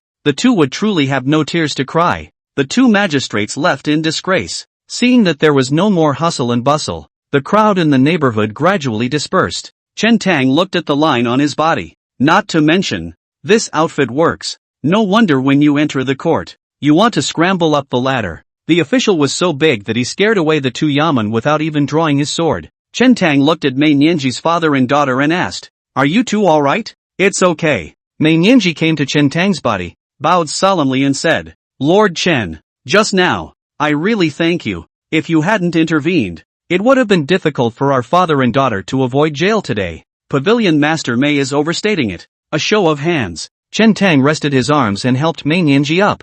Ying Shui, quickly come and bow to Lord Chen to say thank you. When Mei Nianji saw Mei Ying Shui still dawdling behind her, she couldn't help but frown and chortle. Oh, Mei Ying Shui just didn't know what she was thinking. Only now did she react. Stepping forward a few steps, she was about to salute. Chen Tang took the first step to hold her arm, shook his head slightly, and said with a smile, "There is no need to be like this, when you also helped me in this way." Mei Ying Shui looked at the tall young man in armor and sword in front of her and drifted off into a trance. Yeah, she had just been thinking that fate could be so marvelous. A few months ago, when she and her fellow disciples returned from outside, she inadvertently bumped into Cui Yang's trio, making things difficult for Chen Tang. She had admiration and respect for Chen Tang, but at that time, she had more sympathy and pity. On a whim, she decided to step in and help. Unexpectedly, today, she and her father almost faced the same situation that Chen Tang's father and son once did, and the one who stepped in to save her was none other than Chen Tang. Everything is like the wheel of heaven. Karma, in the underworld, has its own destiny. What's wrong? When Chen Tang saw that Mei Ying Shui had been staring at him without saying anything, as if she was lost in thought, he lightly called out. Mei Ying Shui looked back. Her cheeks reddened and she lowered her head. Soon, she gathered her courage again and looked up to ask, "Then can I still call you Chen Tang from now on?" For some reason, Mei Ying Shui did not want to address Chen Tang as Lord Chen like the others. Chen Tang guffawed and asked rhetorically, "Can I still call you Miss Mei from now on?" "Of course I can. Then you can too." The two men smiled at each other. Mei Nianji watched the scene from the sidelines, secretly nodding her head in old age. At the same time he was secretly lamenting that he was getting old. In his cognizance, to befriend someone, in addition to character, one must also look at the ability of the other party, their status and position, and whether they can help themselves in the future. In his eyes, Chen Tang had a bad birth, a low status, and was an invalid, so there was really no need for such a person to befriend him. So before coming to Wan County, he had never visited Chen Tang's house. But I didn't expect that my own daughter's mind is not so complicated, nor is she as utilitarian as he is. But instead, she met and befriended Chen Tang and made a good relationship. Lord Chen, congratulations. Mei Nianji once again cupped his fists and said, "Originally, we thought that you would be seeking an errand beside the county guardian lord, but to our surprise, you directly entered the Qinglong division. Lord Chen, I've heard that it takes at least 7 grades to enter the Green Dragon division, and you're a 9th grader. How are you fortunate enough to be chosen by the Green Dragon division?" "That goes without saying. I'm sure I'm optimistic about Lord Chen's potential. We've also got a big official from Chanza County." Several wealthy gentry from Chanza County also came forward to congratulate him. It's a long story. Without much explanation, Chen Tang turned his head and asked, "When is Pavilion Master Mei planning to return to Chanza County?" "Planning to leave this afternoon." "Mei Niandao, the case in Chanza County has been closed, and everyone wants to go back early." "Aha." Chen Tang nodded and said, "Be safe on the road." After saying that, Chen Tang went upstairs. It was enough time to know that Mei Nianji and the others were returning. Chapter 92 Going to the Snowy Mountains again. Toward evening, the gates closed. Mei Nianji one pedestrian in the afternoon to pack up their luggage, and then set off again, back to Chanza County. The Russin family also cheekily followed the caravan. Inside the Lucan Inn, seeing that it was getting late outside, Chen Tang told Qing Mu and Ji Wei that he was going out, so that they didn't have to worry. Then he took off his green dragon sword armor, changed into a black suit, hung the new knife he bought in the afternoon on his waist, put a bow and arrow on his back, greeted the fat old man, and went out of the window silently. The 9th grade extreme realm. It's really letting this kid practice, the fat old man muttered as he looked in the direction Chen Tang had left. Looking at this kid's posture, it's 80% that he's gone to look for that person to practice again. However, The fat old man didn't care too much. He guessed that most of the people behind Chen Tang came from the former army and could not see the light of day. He didn't care and didn't bother to find out. He recognized all the masters of the former dynasty. Almost all of them died back then. And even if they survived, decades have passed, and most of them are almost in the ground. Definitely not as good as him is all. Chen Tang, dressed in black, sneaked through the night, and before long, he arrived at the foot of the city gate, using the gecko wall swimming technique to scale the wall and go out. This set has long been familiar and smooth. The fat old man guessed correctly. Chen Tang left the city tonight, precisely preparing to go up the snowy mountain again, looking for a mountain guest to cultivate. Of course, there was one more thing to take care of along the way before going up the snowy mountain. Into the night, the returning caravan stopped to rest, and some of the men set up campfires by the official road to boil water for cooking. The Russin family had the cheek to return with the caravan. Only, he was placed at the end of the caravan and no longer had the same spirit he had when he arrived. Lu Shizong brought his family and came to Manhwa, saying, "Pavilion Master Mei. Fortunately today was just a misunderstanding, or else I would have died for it. Who would have thought that I would just take one more look and those two officials would have to arrest someone on the spot?" Poof. Manhwa sneered. This kind of talk is just enough to fool young children who are not familiar with the world. He had seen many shady villains like Lu Shizong. Usually you can't see anything, but when things really go wrong, you're sure to be the first one to jump out and throw stones. Manhwa fatally said, "There is no need to say much. Is it a misunderstanding? You and I know it in our hearts." Lu Shizong was squeezed a sentence, smiled sarcastically, dealt with a few words of scene, and returned to the end of the caravan with his family. "Aren't you making a fool of yourself by apologizing to him?" Lu complained and said. "Besides, why are you in a hurry to leave? Play in Wan County for a few more days, and then we'll hire 2 people to escort us back." Lu Ziki said. "Father is worried about encountering snow thieves, right?" Lu said. With such a big event happening in Chanza County, the officials, and the Qinglong guards coming and going between the counties, and Wan County sending soldiers around to search for the remaining members of the evil wolf gang, what kind of snow thieves would dare to come out during this period of time, and make a fool out of themselves? Mother is right. Lu Ziki nodded. Lu said, "Don't look at the home where your father is in charge and I don't talk much, but there are many things that I see better than he does." The 3 of them sat around a small fire, which was brightly lit, but Lu Shizong's face was a bit gloomy. He shook his head. "What do you know, you womanizer? I'm in a hurry to come back, not because I'm worried about the snow thief, but because I'm worried about that Chen Tang." "Worry? What does he do?" Lu asked. "Ziki has already been punished for what happened in the first place. His wrists were broken by him. Does he still want to drive everyone to extinction? Even if he joined the Green Dragon Division, he can't be this overbearing." "You forgot?" Lu Shizong whispered. "When we were at Xian Tianguan, we mentioned Chen Tang to that Sutong. Remember?" "What?" "I was going to try a handful of woes and kill someone with a borrowed knife, but only this morning I inquired from the Xian Tianguan side, and it is said that this immortal master Sutong has already died." "Ha?" Lu's face changed as she asked. He, could it be that he still dares to kill people from Xian Tianguan?" Lu Shizong said. "It seems like Sutong messed with the Guan master, and that's what brought about the killing. But even so, this is too much of a coincidence. The more I think about it, the more scared I am. It's better to leave Wan County as soon as possible. Also, at noon today, you 2 didn't pay attention. That Chen Tang seemed to look at me when he told the 2 magistrates that when you do something wrong, you always have to pay the price." "I can't. You don't scare yourself," Ru reassured. Put. A feathered arrow suddenly pierced through the back of Lu Shizong's head, the bloody arrow piercing through the face. Lu's eyes widened as her pupils contracted violently. One moment, it was fine. In the next moment, his own master was actually pierced through his head by an arrow, and his body lurched, planting himself on the fire. "Ah!" Lu's face was filled with horror as she opened her mouth wide and let out a mournful, shrill scream. Pust! Another arrow, through the mouth and through the back of Ru's head. The screams came to an abrupt end. Lu Ziki had only just raised his head when he saw the scene of his parents' death, and his entire body was completely stunned, frozen in place. Woo! In the darkness, another arrow pierced through the night sky, and the dark light flashed, not entering Lu Ziki's head. Nailed with an arrow. The commotion on this side of the caravan caused a moment of panic. "No good! Dead man walking!" The crowd hooted and hollered in disarray. Manhwa immediately drew his sword and rose to his feet,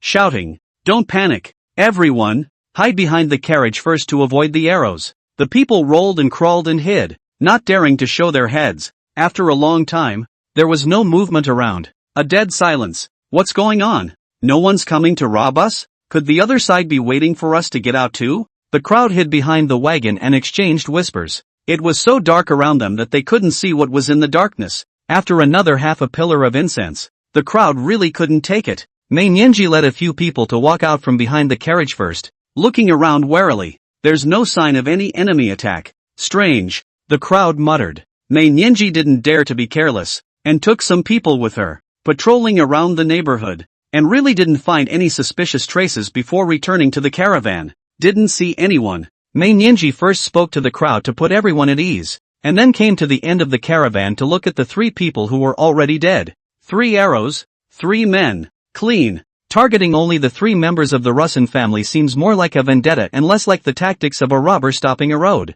To be able to shoot so accurately at night shows the terror of this person's archery skills. Mei Nianji's heart stirred and she seemed to think of something, whirled around and shook his head. Someone asked, "Pavilion Master Mei, what's going on?" Mei Nianji said in a deep voice, "It might be the evil wolves gang, or the remnants of the snow thieves. There are only 2 or 3 of them. They can't become a climate. They hide in the dark and shoot a few arrows and then escape. It should be. If there were more people, they would have rushed over already. This Rusin family is also too bad." Mei Nianji comforted her a few more times before the crowd dispersed. After Chen Tang shot the 3 Lu Shizong people, he did not stop and ran towards the snowy mountains. The main purpose of coming out today was to find the mountain guest, take care of the Rusin family on the way. Being missed by this kind of villain, from morning to night, no peace, to save trouble in the future, can only cut off the roots to eliminate future problems. The distances to that snowy mountain are about the same from Wan County and Changsa County. When it was nearly 3 o'clock,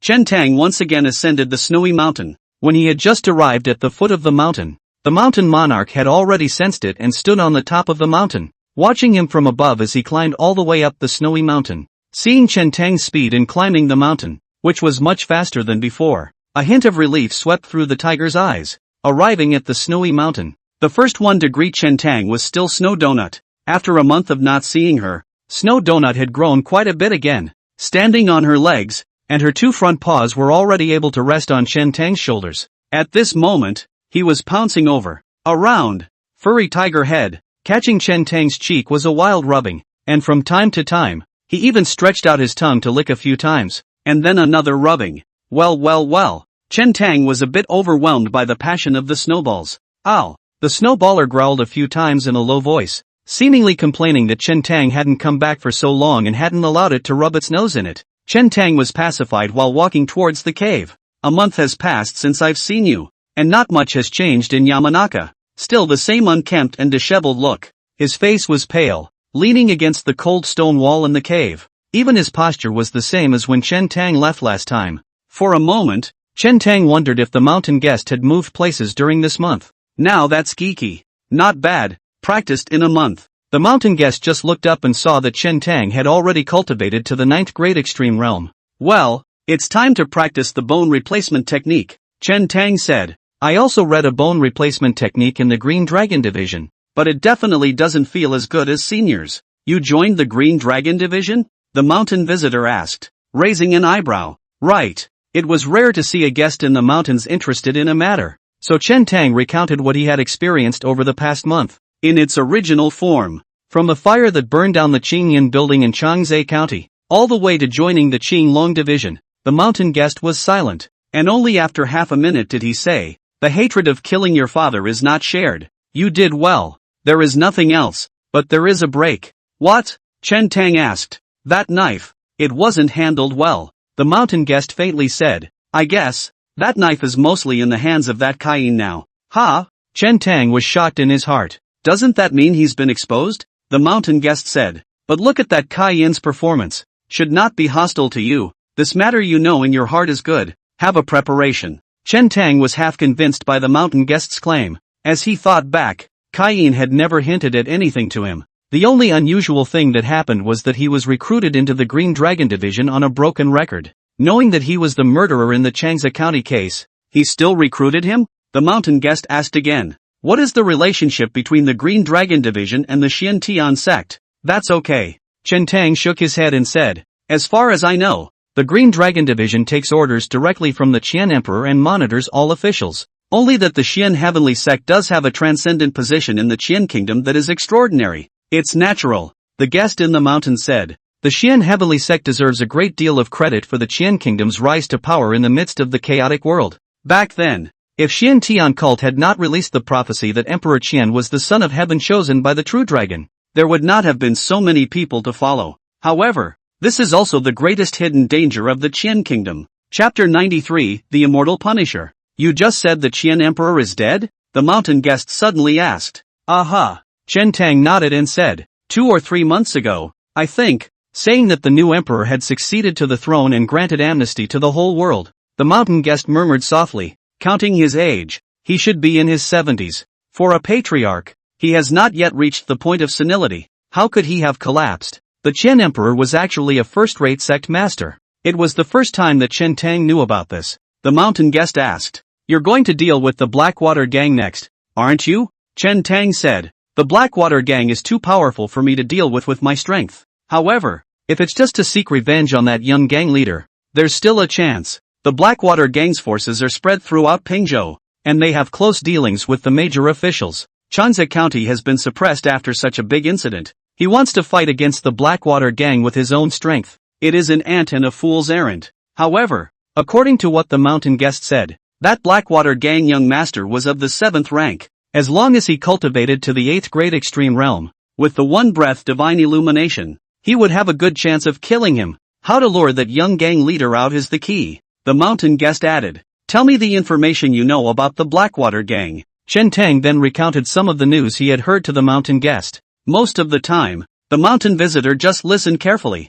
occasionally frowning slightly. After hearing this, the mountain guest fell into deep thought, not knowing what he was thinking. A moment later, the mountain guest suddenly asked, who is the new emperor of the Qian Kingdom? Ha? Chen Tang froze and shook his head. I don't know. It was such a sudden question, and he didn't know why the mountain visitor's mind was jumping around like that. And that kind of thing, where does he know? Not quite. The mountain guest seemed to notice something, shook his head and said, you go back this time, check a few things with the help of the Green Dragon Division, and come up the mountain next time to tell me. Chen Tang nodded. First, information on the new emperor of the Qian Kingdom. Secondly, a message from the Pyongju shepherd. Third, who is the imperial captain of the Qian Kingdom today? Lieutenant? Chen Tang had heard of this official position in his previous life, and it seemed to be one of the 3 dukes. The mountain guest said, the lieutenant is the person who is in charge of the military and government of the Qian Kingdom, and is ranked as one of the 3 dukes.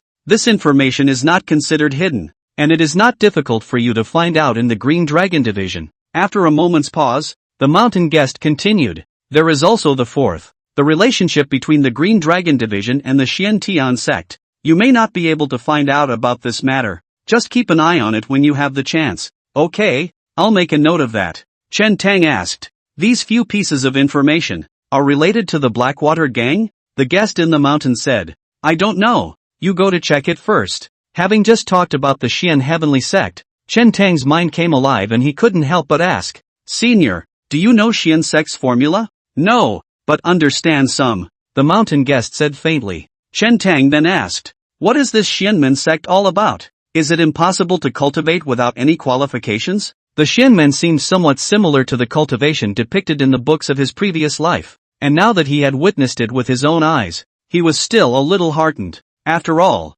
the way to longevity is something that even emperors tend to follow. The mountain guest said, to cultivate Zuan Jutsu, one needs to have a spiritual root. Spiritual roots are equivalent to a perception outside of the 5 senses. And having spiritual roots allows one to perceive the essence of heaven and earth and condense qi into the body to cultivate the way of the martial arts and Qian sect. Both have this step of refining essence and transforming qi. Only, in the martial internal arts, what is refined is the essence of the latter heaven, which is the essence of the water and grains from the daily diet, and also includes the assistance of some medicinal herbs, so as to form the inner elixir and cultivate the inner qi. As for the Qianmen, due to the existence of spiritual roots, at the beginning of cultivation, the Fangsher can perceive and refine the essence of the innate, breathe and exhale, condense qi into the body, and build the foundation and form the Dan. Chen Tang heard the difference and said, Doesn't this mean that martial arts cultivation is a tier lower at the very beginning? Both are refining essence and transforming qi,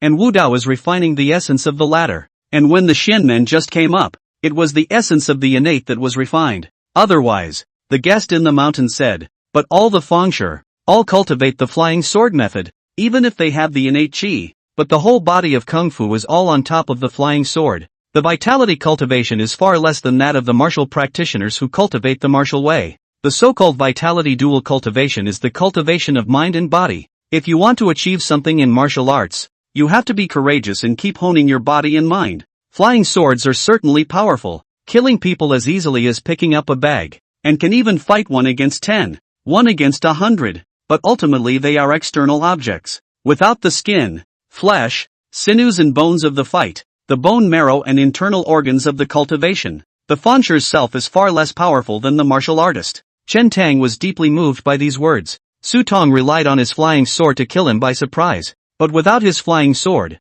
Su Tong was just a little bit stronger than an ordinary person. The mountain guest said, above the Fengshi, it is called the warlock, the foundation establishment realm. Cultivators in this realm gradually condition their bodies and have mastered some arcane arts that can be released with the help of heaven and earth's essence, and they can also cultivate a second flying sword. But after stepping into the 5th rank, martial artists will also cultivate internal qi, increasing their battle power greatly, and they may not have no chance of winning against warlocks. Above foundation establishment, it is called the Jindan realm, and the Xian sect generally calls it the Jindan realist. Against a Jindan realist, a martial artist can only have a fighting chance if they have cultivated to the 2nd grade of innate. Chen Tang thought for a moment and said, listening to Senior's words, among the same rank, it is still the Xian sect that has a better chance of winning. In fact, the fat old man had said something similar. At the same rank, Xian masters had absolute suppression over martial artists. Not bad.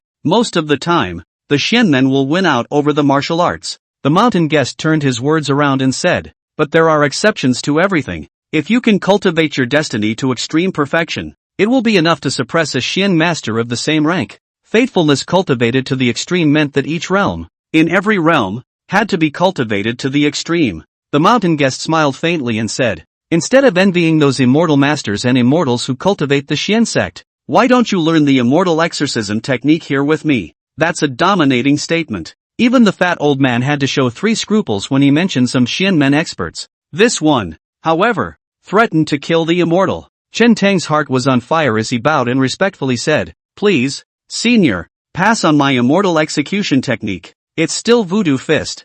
Hakkasan rode in the mountains. Chen Tang, dare I say that after a long detour, the exorcism technique is voodoo fist? The mountain guest said, your Fushu fist is only practiced to the extreme realm of shedding, and the fist technique has reached the god realm. But have you ever wondered why this set of fists is called the Fushu fist when it evolved by mimicking the posture of a fierce tiger? Indeed, it seems to be more aptly called fierce tiger fist. Tiger fist, the guest in the mountain said. Next, I will pass on to you the complete Fuhugong. There is a method of exhalation in it, and in the future, no matter if you walk, live, sit, or lie down, you should try to adjust and breathe with this method of exhalation. In the future, when you are practicing the Fushu fist, you should also work with this method of exhalation. This is the method of changing bones? Chen Tang's eyes lit up. The mountain guest didn't answer. His eyes seemed to ignite 2 flames as his gaze fell on Chen Tang's forehead. Close your eyes and remember the feeling. The voice of the mountain guest came out. The human body has a total of 206 bones,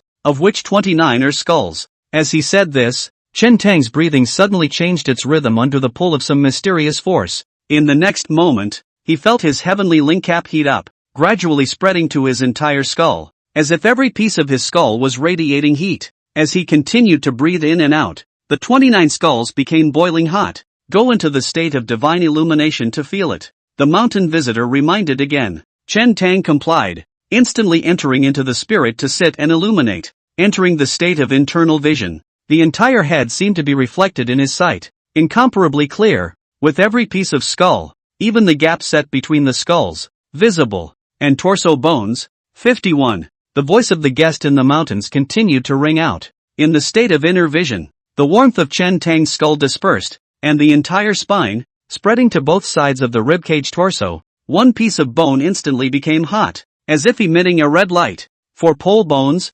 126 pieces. the warmth of the spinal trunk dissipated. In the next moment, Chen Tang's arms and legs, and the bones on his hands and feet, began to heat up, and an itchy and numb sensation came from them. The four poles are the four limbs of the human body. Wake up! The mountain guest suddenly chortled. A warmth came from Chen Tang's brow, instantly interrupting his divine illumination state. The entire process of transmitting power seemed long. Actually, it just happens to be a breath. Between this exhalation and inhalation, every bone in Chen Tang's body was cultivated and nourished. If you want to subdue a tiger, it's useless to just win instances, the mountain monarch said. A force can only subdue a dragon and a tiger if it is strong enough. I have made some improvements to this method of exhaling over the years, based on the mountain monarch's breathing and exhaling method, which is stronger and more effective to cultivate than before. The Fuhu Fist in conjunction with this method of vomiting is the complete Fuhu Gong. Tonight, you will breathe and exhale here with the Voodoo Kung Fu.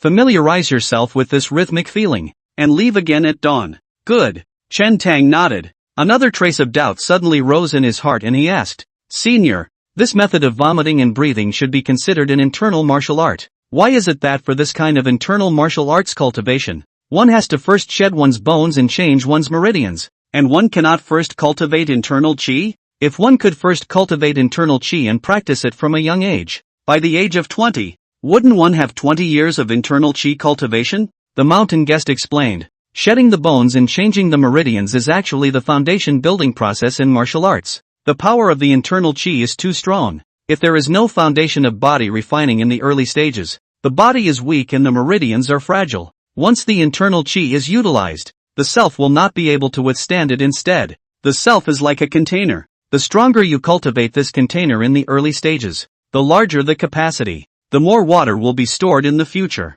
If you don't cultivate it in the early stages, once you pour water in, it will be full of holes. The guest in the mountain was not tired of telling Chen Tang some more about the principles of martial arts, unreservedly, pouring out his teachings. Subsequently, Chen Tang sat down on his knees on top of this snowy mountain, and with the help of the exhalation technique of the Fuhu Gong, he continuously adjusted his breathing to familiarize himself with the rhythmic frequency of this breathing. It didn't take long for him to be in full control. The mountain guest is right. There is into the gods sitting in the light. No matter what kind of martial arts heart method to learn, it is easy. Then, under the watchful eye of the guest in the mountain, Chen Tang practiced and fell asleep. Chapter 94 Immortal Eight Sword Sect. When Chen Tang woke up, it was already early morning. As soon as he opened his eyes, he saw the mountain guest looking at him from across the room with a smirk. Chen Tang had the feeling of being caught red-handed being lazy. Not that I blame him. Mostly, I was in the state of divine illumination for a bit too long last night,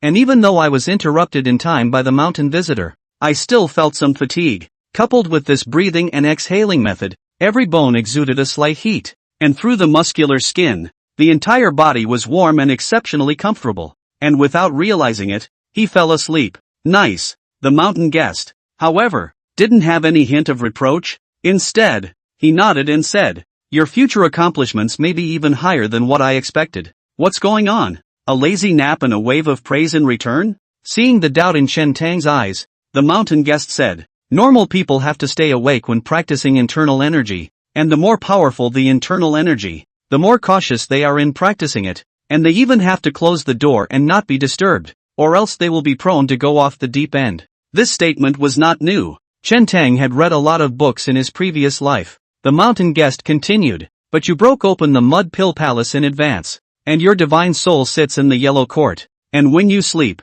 you still have your divine soul to guide you, and you breathe with the vomiting and nascent technique of the vomiting and tiger technique, and your breath is not the least bit chaotic and methodical. Elder means, you're practicing all the time you're sleeping. Chen Tang was staggered. Nice guy, this is really to do walking, living, sitting and lying down, practicing all the time. At least twice as much time for cultivation than normal people. Moreover, he was rested and did not feel tired at all. The mountain guest said, You and go back to cultivate. And when you have cultivated to under the 8th rank, or ascertained those few pieces of information, then come back up the mountain to find me. Okay, Chen Tang said. I'll go to the old ape's place to get some monkey wine first. I drank all the ones I got earlier. Do you still need it? Senior, I'll bring some back for you? No need. The mountain guest said, That old ape comes by once in a while and brings me some wine. Chen Tang smiled. That old ape was ghostly, humane, understood human language, and just about couldn't spit out human words. It knew that as long as it got acquainted with the mountain guest, the mountain monarch, it could walk sideways in the 3,000 snowy ridge. Chen Tang bid farewell to the mountain guest and traveled towards the old ape's residence. This time on the mountain. The mountain guest did give him a bit of a different feeling. When he was in Changsa County, no matter how much he tossed it around and recounted it to Shanshonk, Shanshonk didn't care much about it, and his interest was lacking. This time, mentioning the Green Dragon Division and some information about the Blackwater Gang, the mountain guest seemed to sense something and came to be a little interested, and the issues of concern, all far away from the capital, with his side of the 8 pole. At the end of the year, Chen Tang had invited the mountain guest to come down to sit on the mountain, but the latter refused. It seems that the mountain visitors have something difficult to say and cannot go down the mountain. Chen Tang didn't expect the mountain client to directly step in and offer him any assistance, but with his experience reading, he might be able to give him some reminders. The mountain guest's judgment about that knife took him by surprise. He was going to visit the Chen Dan burial site before returning to Wan County. Half an hour later, Chen Tang arrived at the old ape's residence. An ape had already recognized Chen Tang and went into the cave to inform him. The old ape greeted them with the little white ape. Little white ape. It looks like it has grown up quite a bit, almost to Chen Tang waist and abdomen. Dark eyeballs turn around. Looking very smart and intelligent. Chen Tang explained his intentions. After the old ape welcomed him into the cave and filled him with monkey wine, he seemed to think of something and gestured towards Chen Tang. Afterward, the old ape held his palms in a false grip and stabbed randomly towards Chen Tang, as if he was playing some kind of swordplay. Chen Tang's heart stirred. Suddenly, he recalled that the first time they met, the old ape had used a sword style on him with a branch in his hand, and it had directly broken through the frame of his Voltron fist and stabbed him in the chest. At the time, he thought something was odd. Now, as he grew in cultivation, in retrospect, that sword move was exceptionally subtle, not like something the old ape had done casually. You know swordsmanship? Chen Tang asked. The old ape nodded, then shook his head. He tugged Chen Tang and marched towards the inside of the cave. The depths of this cave had other worlds. Turning a few corners, the old ape led Chen Tang to a cave that resembled a secret room. The surroundings were dark. Chen Tang had drunk the tiger milk of the mountain monarch. His night vision was extremely strong, and he could vaguely see two figures, one tall and one short, sitting in the cave. Only when he came closer did Chen Tang see that the two figures had long been dead for many years, leaving only two withered bones. The tall one on the left had thick bones and was unusually tall, and if he stood up straight, he was feared to be 10 feet tall. Looking at its skull features, it looks like the White Ape clan. In front of this tall white ape, there was also a large sword stuck in the ground. I don't know how many years have passed, but the big sword is still glittering with cold light, without a bit of rust, obviously belonging to the category of divine weapon. The large sword looked to be 7 or 8 feet long, and its body was wider than even Chen Tang's arm. There's definitely no way for a human to navigate and use it, but in the hands of this tall white ape, it looked just right. Chen Tang carefully observed. On this tall white ape, multiple bones were broken, and a huge crossbow bolt remained in his abdomen, as if it was a trauma left by a siege crossbow, almost tearing his waist and abdomen apart. Beside the tall white ape, there was another corpse, obviously a human. The clothes on his body had long been broken and bruised. Some rusty arrows were still stuck between his bones, and on his bones, some scars left by the swords could be seen. I wonder what this man and ape went through in the first place, as if they had endured the impact of 1,000 armies. The old ape stepped forward, in front of the two corpses and bones, picked up a roll of withered yellow animal skin, unfolded it in front of Chen Tang, and said something with a wah wah wah wah wah wah wah wah wah wah wah wah wah wah wah wah wah wah. Chen Tang fixed his eyes on it. That animal skin was divided into two lines. The first line depicted 8 small figures holding long swords, practicing sword moves. On the second line, underneath each sword move, the corresponding essentials of the mind were written. Chen Tang roughly swept through it. The sword stance that the old ape had used on him before was precisely one of those stances, called poor ape throwing into the forest. Through the essentials of the mind below, this style was somewhat similar to putting life and death on the line. A desperate attempt to break the boat. A pure killing sword move with no way back. Only, after all, Chen Tang hadn't practiced martial arts for a long time and had limited exposure to martial arts. One move of the above sword technique was easy for him to grasp. However, the heart essence of the following, there are many words in it difficult to pronounce, obscure and difficult to understand. In order to truly comprehend the essence of the mysteries of the above sword technique, one must along with the following mindfulness tips. Seeing the old ape's somewhat perplexed expression, Chen Tang's heart snapped. He recognized every word, but he still couldn't understand the key to the heart technique, let alone the old ape who couldn't read at all.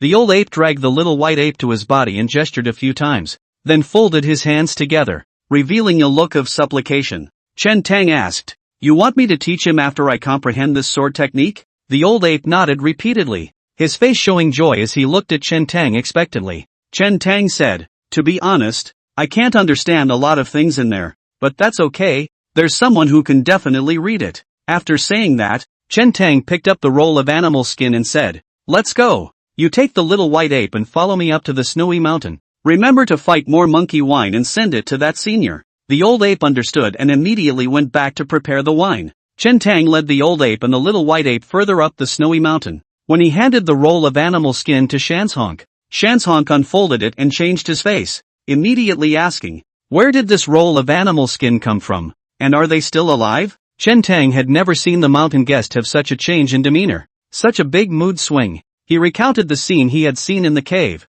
one by one. After hearing this, the mountain guest did not say anything for a long time, but only gripped the animal skin hard with his palms, staring blankly into the distance, not knowing what he remembered. Frustrated and lost in thought, I don't know how long it took before the mountain guest let out a deep sigh. "So, they're all deceased, too," the guest in the mountain murmured softly. Chen Tang asked cautiously, "Who are they?" The guest in the mountain said, 100 years ago, there was a sword-using expert who came out of nowhere on the land of the divine state, and this expert challenged the swordsmen of all the major sects without a single defeat, breaking into a great reputation. He was often accompanied by a tall white ape and was known as the Immortal Ape Sword Sect. Later, when the former martial emperor unified the northern divine prefecture, conquered the major martial arts sects, and rounded up the Jianghu experts, this Immortal Ape Sword Sect disappeared at that time. Some say that he retired from the rivers and lakes, while others say that he has been surrounded and killed by the martial emperor's army, until decades later. Speaking of this, the mountain guest paused before continuing. When Emperor Wu's southern expedition failed, the extreme North Cold Domain gathered the strength of 7 countries and took advantage of the situation, wanting to cross the 3,000 snowy ridges and encroach on the Pingzhou of the martial state. When the martial emperor failed in his southern expedition, he was unable to rest before organizing the remnants of his army, and a great battle erupted with the extreme North Cold Domain in the 3,000 snowy ridge. That battle lasted for an entire year, with countless deaths and injuries on both sides. In this battle, although the extreme North Cold Domain was repelled and held the Pingzhou, the martial kingdom also won miserably and suffered a great loss of energy. Because of this, there was the subsequent rebellion of the 5 clans, the rise of the Xian sect, and the destruction of the martial kingdom. And in that snowy ridge battle, the Immortal Ape Sword Sect showed up and fought the Cold Domain Demon Blade several times in the midst of 10,000 troops. Taking the credit, Chen Tang said, "Before, the martial emperor conquered the Jianghu sects and rounded up martial arts masters, but in the snowy ridge battle, the Immortal Ape Sword Sect showed up to help.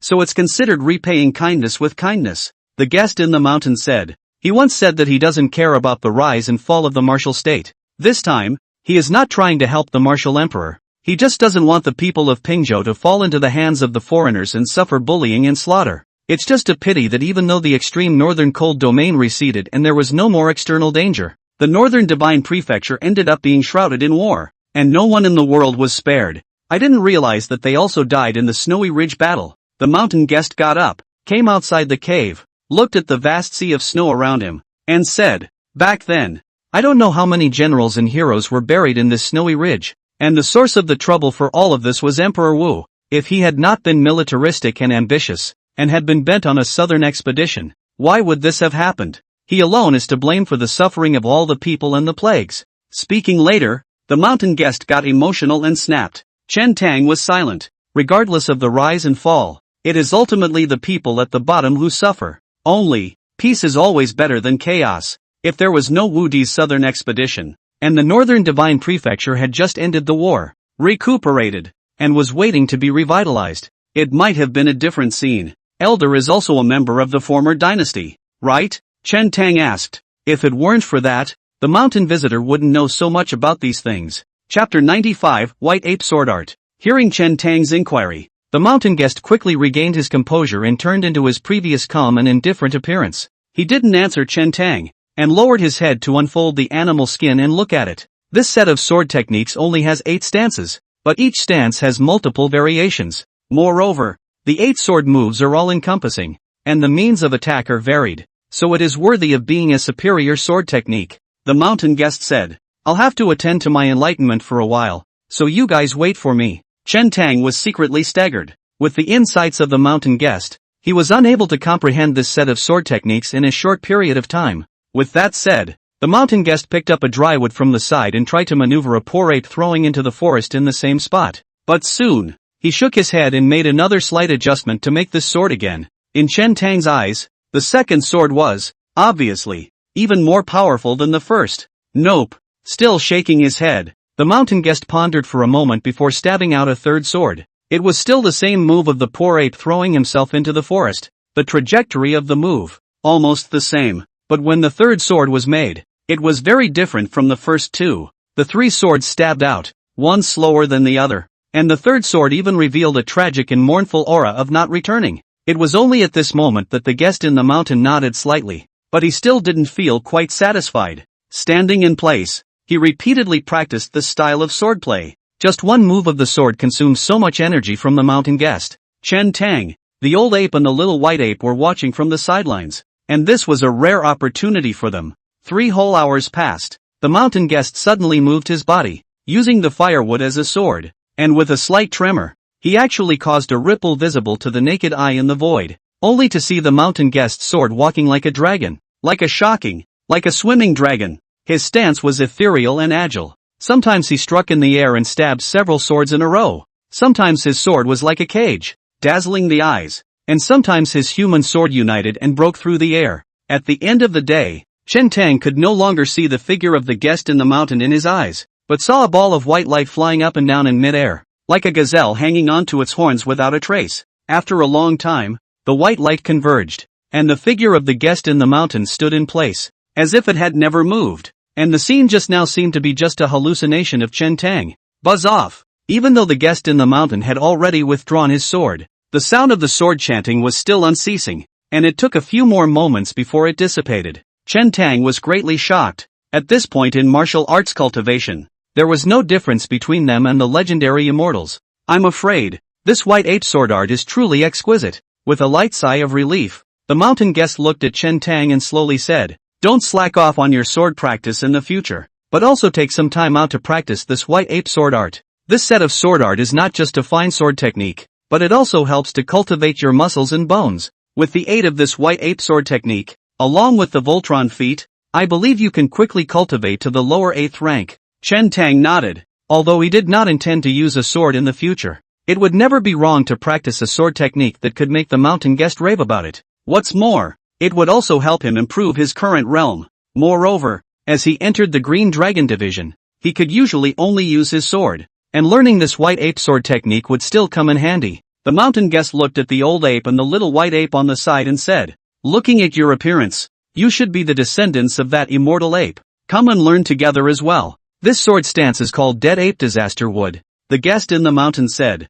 "On the following essentials of the mind, there is a passage written, overthrowing the deer and leaving the banana. The dead ape and the disaster wood, not the enemy and not the enemy, tilting and overthrowing itself." This white ape sword art's sword moves had some literally easy to understand and relatively straightforward, like something like ape fishing for the moon, old ape protecting the nursery, ape in the heart, or something like that. But there are a few moves, but some sound but some raw. Dead ape disaster wood is one of the style. The following paragraph, Chen Tang read also seemed to understand. The mountain guest explained, "The meaning of this piece of mind is to injure the opponent and counter-injure oneself. How to make the other party strike and then counter-injure themselves. You have to use the power of dipping and sticking traction in this sword technique." The mountain guest told Chen Tang and the 2 apes in extreme detail about some of the essentials of the insights in each style of swordsmanship, rather than simply imparting martial arts. Knowing these principles of martial arts, Chen Tang would be able to comprehend them on his own in the future when he encountered similar heart techniques and similar contextual vocabulary appeared. It was nearly half an hour before the mountain guest recounted the 8 sword maneuvers. After opening the Mud Pill Palace, Chen Tang comprehended the martial arts extremely fast. Just once, he had already understood it. Next, one could only rely on one's own continuous cultivation to sense the principles of the sword Tao therein. The old ape and the little white ape were on the sidelines, but they listened with a confused face. After one go, the little white ape could probably imitate a few moves. Old apes still only know that one trick. The essence of the mysteries behind the sword technique was even more impossible to talk about. You go down the mountain first. This old man and young man. I'll teach them slowly, the mountain guest said to Chen Tang. After knowing the origin of the old ape and the little white ape, the mountain guest was no longer cold and patient with them. Chen Tang glanced at the sky. It was already past noon, and couldn't help but thump in his heart. Cultivating on the snowy mountains. Without realizing it, he forgot about time. It is estimated that it will be evening when I rush back to Wan County now. According to his previous life, yesterday was considered to be the day he did an entry procedure at the Green Dragon Division. Today, it's only official. This is the equivalent of him skipping his first day. Wouldn't that be a bit much? Forget it. It's late anyway. Break it down. Chen Tang accompanied the snowball child on the mountain for a while longer before saying goodbye to the mountain guest and going down the mountain. Without walking for long, he saw a black dot stepping on snow in the distant sky. His speed was fast, and he came close in the twinkling of an eye. Chen Tang fixed his eyes on the hollowy leopard. When he left the city, the gates were already closed, so he left Hurai Bao at the inn. Unexpectedly, Hurai Bao ran out of the city by himself and found him. Moreover, this was still the boundary of the 3,000 snowy ridge, often infested with fierce beasts, and the hollowy leopard didn't seem to care too much about it, so it just looked for it. Good horse. Chen Tang was overjoyed and patted the hollowy leopard's body. He was worried that running back was too tiring. When the hollowy leopard came looking for him, Chen Tang said, "This side is dangerous. There are many powerful beasts. Don't run this way in the future. Understand?" The hollowy leopard raised his head and snorted, his eyes unconcerned. He arched Chen Tang, then with a lowered head, opened his mouth and bit towards the wine gourd at Chen Tang's waist. "Good fellow. I dare say you are thinking of this monkey wine on me." Chen Tang was dumbfounded, took off his wine gourd and chanted, "Open your mouth." Hollowy leopard understood and immediately obediently opened his mouth and did not move. Narrate. Tong pulled the cork off the bottle, poured a small mouthful in, and smiled. "It's rare for you to come so far to find me. It's kind of a reward for you." Hollowy leopard drank a small mouthful, licked his tongue, barred his mouth, showing a look of enjoyment. Gradually a hint of drunkenness had surfaced in his eyes. "No, you can't sleep over now." Chen Tang rushed forward and grabbed the flesh tumor on the forehead of the hollowy leopard with force. Roar! The hollowy leopard ate the pain and threw back its head and hissed long and loud, sounding like a tiger or a leopard. Even Chen Tang was startled when he heard it. "Pack me somewhere first. You can sleep when we get back to Wan County." Chen Tang rolled onto his horse and guided the hollowy leopard to leave the 3,000 snowy ridge and head to the place where Chen Dan's bones were buried. After the hollowy leopard ate the wine, it ran faster. Even when climbing mountains, it didn't take long for Chen Tang to arrive at his destination. He dismounted and took a look at the mound, which was still in its original state, but seemed to show signs of having been moved. Chen Tang stood in front of the grave, hesitated, but still picked up the sheath of his knife and plowed through the grave a little bit. Being told by the mountain visitors, the knife had indeed disappeared.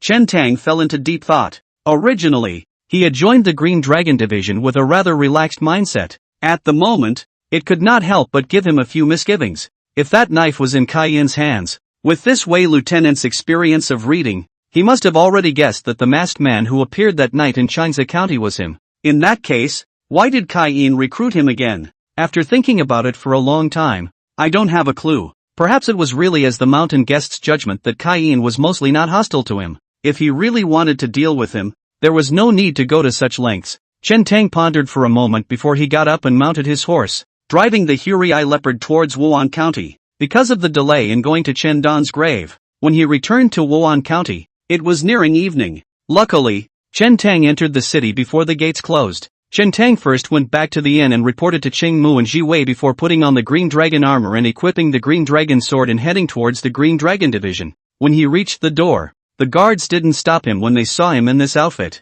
With a smooth journey, Chen Tang arrived at the same hall as before. Inside, the lights are bright. Kai Yin is sitting on the main seat, huffing and puffing and pouring tea. Wei Kun, Wan Yanli, several Qinglong guards accompanied on both sides. "Get your ass in here." Kai Yin raised his eyes and saw Chen Tang, immediately became furious and loudly scolded. "You kid, don't go too far. The first day you're going to give up. There's still no putting me as the boss in your eyes. I've been in the Green Dragon division for so many years. but I've never seen you so arrogant. What? Are you a royal relative or a prince? Heir. Before Chen Tang even entered the hall, he was sprayed by Kai Yin in a burst. Wang Yanli hurriedly stepped forward and whispered, Head Kai was worried that something had happened to you, and asked us to look around for you. So angry that he didn't even eat dinner. You didn't even eat dinner? That is indeed pissed off. Only, knowing that the knife might be in Kai Yin's hands, and looking at the way he blew his beard and stared at him, Chen Tang always felt a little odd in his heart, and more than a hint of wariness. But as far as the matter of absenteeism was concerned, Chen Tang knew that he was at a disadvantage, so he clasped his fists and said, Kai too. I'm sorry for making you worry. Wei Kun advised from the side. Kai head. No need to be angry. Xiao Chen just came to Qinglong Division. Not familiar with the situation. Not much experience. What's more, he's not yet an official Green Dragon Guard, so just pay more attention in the future. Wang Yanli also said, Yeah, there's not much going on lately. Everyone's pretty idle. It doesn't affect them. This is a situation that must be contained. Kai Yin snorted coldly and said, If there is a first day, there is a second day. Allowing him to be so lazy, what's wrong with that? You are fined 1 month's salary as a warning. After saying that, Kai Yin lightly grunted and whisked his sleeves away, waiting for Kai Yin to leave. Wei Kun and Wan Yanli and other talents came over. Yu Shou said, Don't look at Kai Tu like this. But he actually wasn't very angry. If those 3 guard captains were to be replaced, and their men dared to be so loose, the lighter ones would have to be whipped, and the heavier ones might be expelled from the Qinglong division. Yeah, it's only 5 taels of silver. Wang Yanli laughed. You just came to Qinglong division. You don't have much money on you. This amount of money. Sister helped you out. Sisterly. There's no need to. Chen Tang was just about to refuse when Wang Yanli interrupted, saying, Don't think it's given to you for nothing.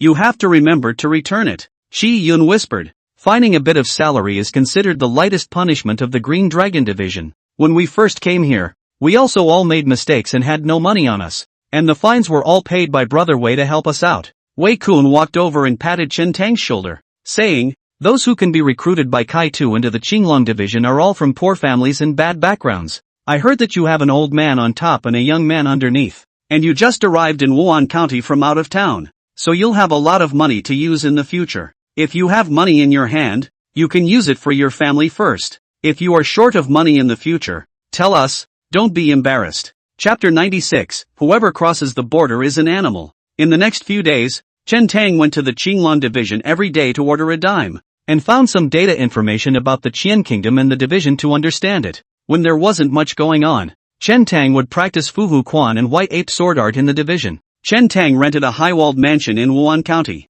Horses in the Qian Kingdom are expensive, ranging from 100 taels to 1,000 taels, depending on the breed of foot, mainly because for 100 years, at least half of the time, the divine continent was in the midst of war, and war horses were considered to be the scarcest resource. Like houses and mansions, they are not expensive. In the event of war, many of these wood-beamed and tiled houses would fall into ruin and become unowned. Such a large mansion, located in Wan County, is quite a good location. 4-way, north and south, or well-decorated. Turnkey, only a few hundred words a month, a year to rent just 5-2. With the money that Meng Liangyu had knocked off from the bad wolf gang before, Chen Tang still had a few hundred taels left on him, which was more than enough for a short period of time, even if it was for the food and clothing of 4 people plus a horse and a dog. There's money. Direct annual payment. The homeowner's heart was happy to see Chen Tang so painfully. Chen Tang also felt pretty good. Compared to the small single room of 20 to 30 square feet in his previous life,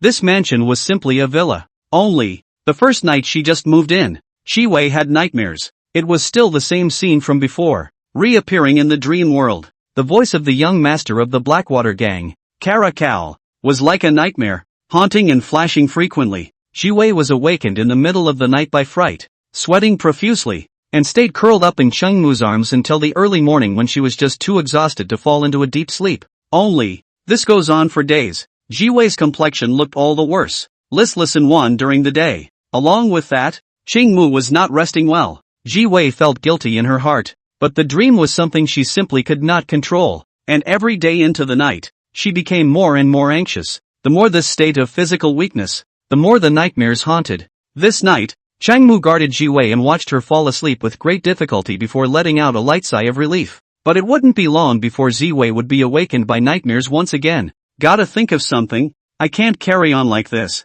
Changmu rambled on and fell asleep in a daze. After an unknown amount of time, Changmu was awakened by a slight sound. These days, she feels especially light and wakes up immediately at the slightest breeze. Phew! Phew! Changmu couldn't help but be alarmed as he listened to the commotion coming from outside. This kind of thick breathing sound was clearly a fierce beast like a tiger or leopard. And just by listening to the sound, one could feel a strong sense of oppression. No good. There's a big bug in the yard. Changmu got up in a hurry, gripped his long sword tightly, and rushed out the door. The moonlight is bright, like water sprinkled in the empty yard, where there are any big insects and beasts. But the raspy, low breathing still hasn't stopped. Changmu looked around, but the voice was coming from Chen Tang and Master's room. It wasn't until this moment that she gradually regained her composure, came to her senses, and realized that there couldn't be any big bugs. But what's with the sound? Changmu couldn't help but go forward and quietly push open the door to the room. At some point,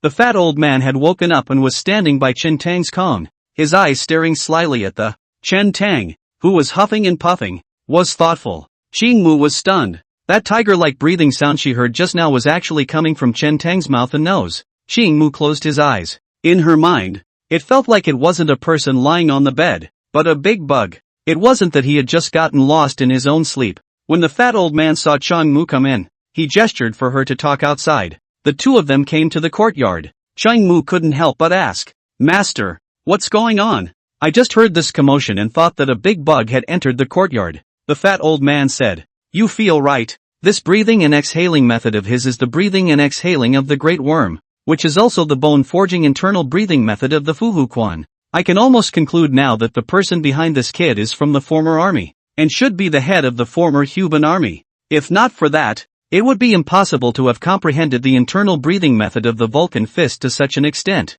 Huban's army? Changmu didn't know much about the former dynasty. The fat old man said, "In the previous dynasty, under Emperor Wu, there was once the strongest military force in the land, known as the 1 million strong Huban army. The minimum threshold to enter the Huban army was 9 ranks. In the former dynasty, everyone was a martial artist, and there were no strict restrictions on martial arts and internal martial arts like in this dynasty. There are many martial artists from the temple gate to the rivers and lakes." The fat old man continued. Emperor Wu also possessed an invincible cavalry, that is, 100,000 Longchamp iron cavalry, of which 90,000 were light cavalry and 10,000 were heavy cavalry. The threshold for entering the Longchamp light cavalry is to reach the 7th rank, while the threshold for the heavy cavalry is even higher, to reach the 5th rank and cultivate internal chi. Changmu's pupils quaked as he listened. 90,000 martial artists of the 7th grade and above. The standard of the 7th grade is similar to the Green Dragon Guard.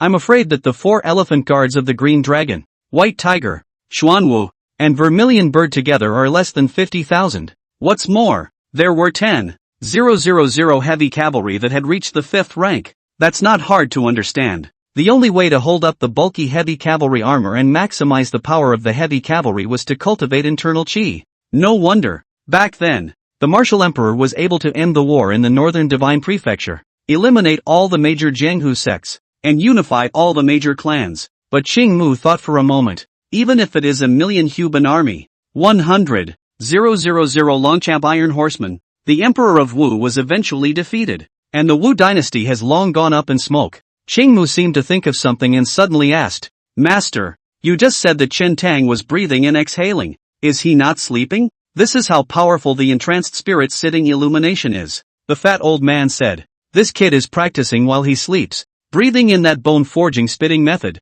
so he doesn't have to worry about going off the deep end. It's no exaggeration to say that his cultivation is growing every moment. Okay, there's nothing going on over here, so go back to sleep." The fat old man spoke up. Changmu stood still and didn't move. Seeing her worried face, the fat old man couldn't help but frown and ask, "Why? Is it still because of Jiwei's matter?" Changmu said, "Master, this can't go on like this. You have to think of something. In fact, the root cause of this nightmare of Jiwei stems from nothing more than a deep-seated fear, and it's quite simple to resolve it." The fat old man said, "The way to take out the kettle is to take out this one that scares her, person or thing. It is better to kill that fear with your own hands." Changmu shook his head and said, "It's not easy. That young master is not in Wan County at all. The fat old man continued. Another method is to find someone who can make her overcome her fear, and stay by her side at night to give her a sense of security. And she should be better. Where to find this person? Ching-mu asked.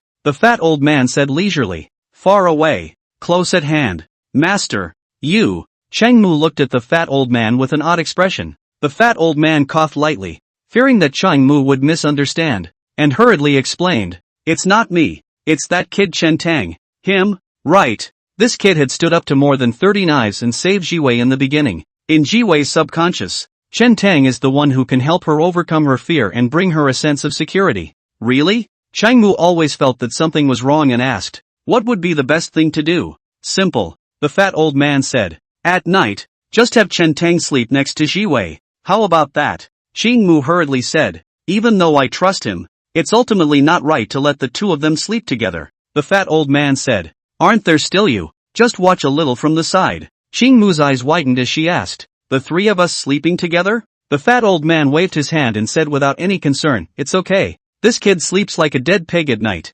Lightning can't wake you up. You'll just think of a dead pig lying on the bed. Don't you want to free Jiwei from the nightmare entanglement? For the time being, this is the only method. Try it first. Cheng-mu listened to the fat old man speak in a serious manner before he nodded his head with conviction. It's good to try. If it doesn't work, we'll drive him back. Master and disciple went back to the house again. The fat old man was not polite. Went up to Chen Tang and peeled him awake, saying, get up. Jiwei is having nightmares again. Chen Tang was sleepy and confused. It's no use tossing me around in a nightmare. Who says it doesn't work? The fat old man said. You go over there and sleep in the room where Jiwei and the others are. In the darkness, Ching-mu's face burned as he listened. What's the point of sleeping there? Chen Tang rolled over, changed his position and lay back down again, saying, going over there is also hitting the ground.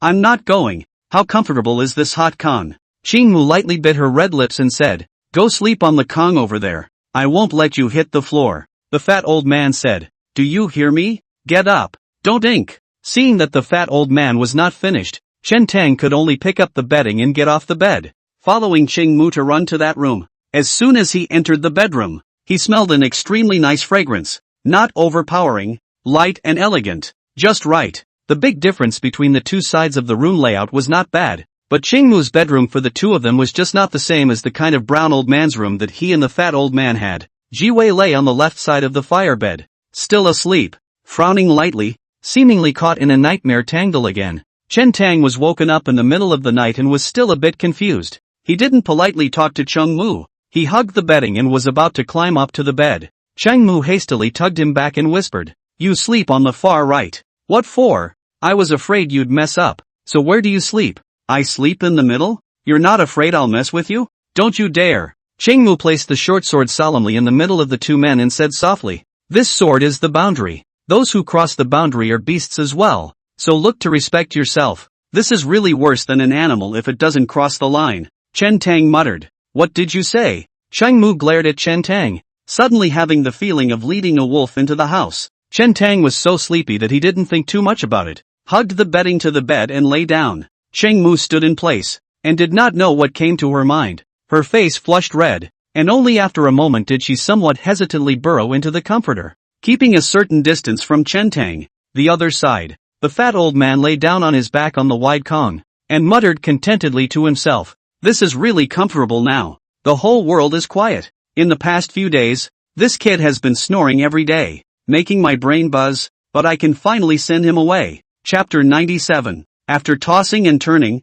Chen Tang had a big heart and fell asleep early. Jiwei had actually woken up, seeing Chen Tang sleeping on the other side. Even though there was still a person in between, she felt a surge of joy and inexplicable peace of mind. It felt like when she was a child and her mother and father were by her side. The memories of my mother are fading. Even the likeness is a bit blurry, but she remembers vividly that every night before she fell asleep, she had to have her mother gently pat her body before she could sleep herself. Chen Tang's slightly low breathing sounds, to Jiwei's ears, felt reassuring instead. As long as this voice was always there, she knew that Chen Tang was always by her side, protecting her. It wasn't long before Jiwei fell asleep as well. Of the three, the only one who suffered was Ching-mu.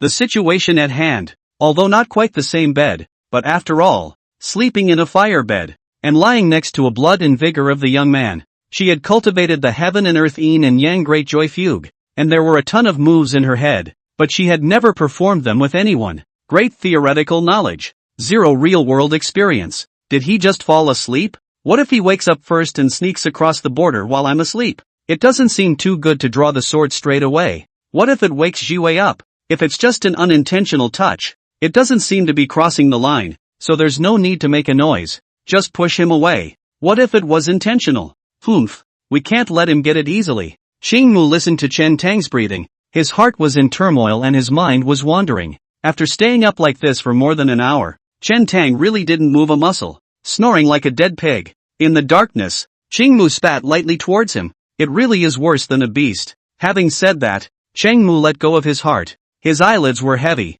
and he gradually fell asleep. There was no talk all night. Morning. Chen Tang woke up in a daze, feeling that something heavy seemed to be pressed on his body, and he subconsciously went to push it. Just as his palm rested on it, he felt something was wrong. What the hell? With a jolt, he came to his senses. The heavy thing in his arms also suddenly looked up at him with sleepy eyes. At some point, Chengmu had gone on top of him. Chengmu? Chen Tang. The next thing I knew, the room was in a frenzy. Chen Tong was kicked out. The fat old man had also just gotten up and pushed the door open, breathing in the fresh air and stretching his back, looking energized and refreshed. That was a great night's sleep last night. The fat old man had a satisfied look on his face. Chen Tang looked calm, greeted the fat old man and went out to buy some breakfast and came back, as if nothing had happened. He sent the breakfast into Chengmu's room, and under Chengmu's watchful eye, he fed the horse as usual, practicing his fists and swords as if no one else was around. It's like nothing happened last night.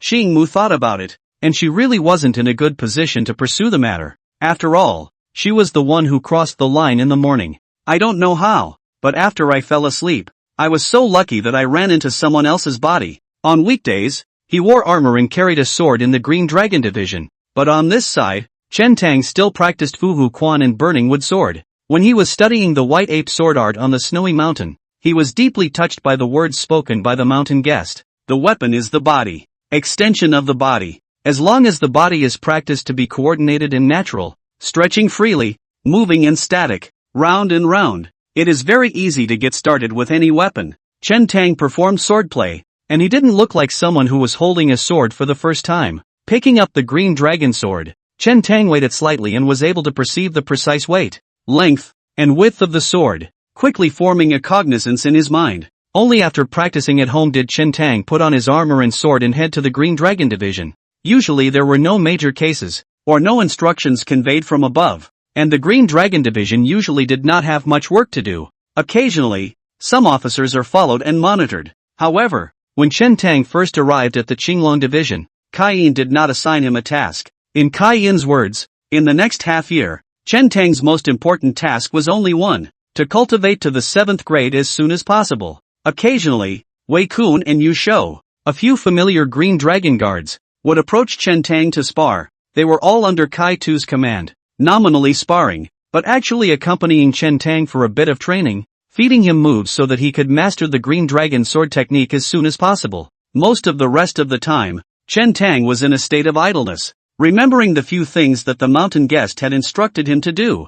Chen Tang searched for them in the Qinglong division's clerical records. It does contain some references to the Qian Emperor. Perhaps the new emperor had just ascended to the throne and succeeded to the throne. There was not much information about the new emperor, only that the new emperor was called Yuan Qingshan, very common name. But in these texts, Chen Tang also learned some unknown hidden secrets. Like in the palace of the Qian kingdom, there is an extremely cruel rule. That is, the son is noble and the mother is dead. Once a royal son is made crown prince, the mother of this imperial son will then be given death by the Qian emperor. Chen Di had 3 sons and 1 daughter. The eldest son of the emperor is Yuan Qingshan. Only a dozen years ago, when this new emperor was made the crown prince, his birth mother, a lady from the Dugu clan, was given to death by Emperor Qian. The Qian emperor explained the reason to the crown prince, but the crown prince has always been filial piety, deeply misses his mother's kindness, and cried bitterly day and night. Regardless of how the dry emperor to tell some of the axioms are useless.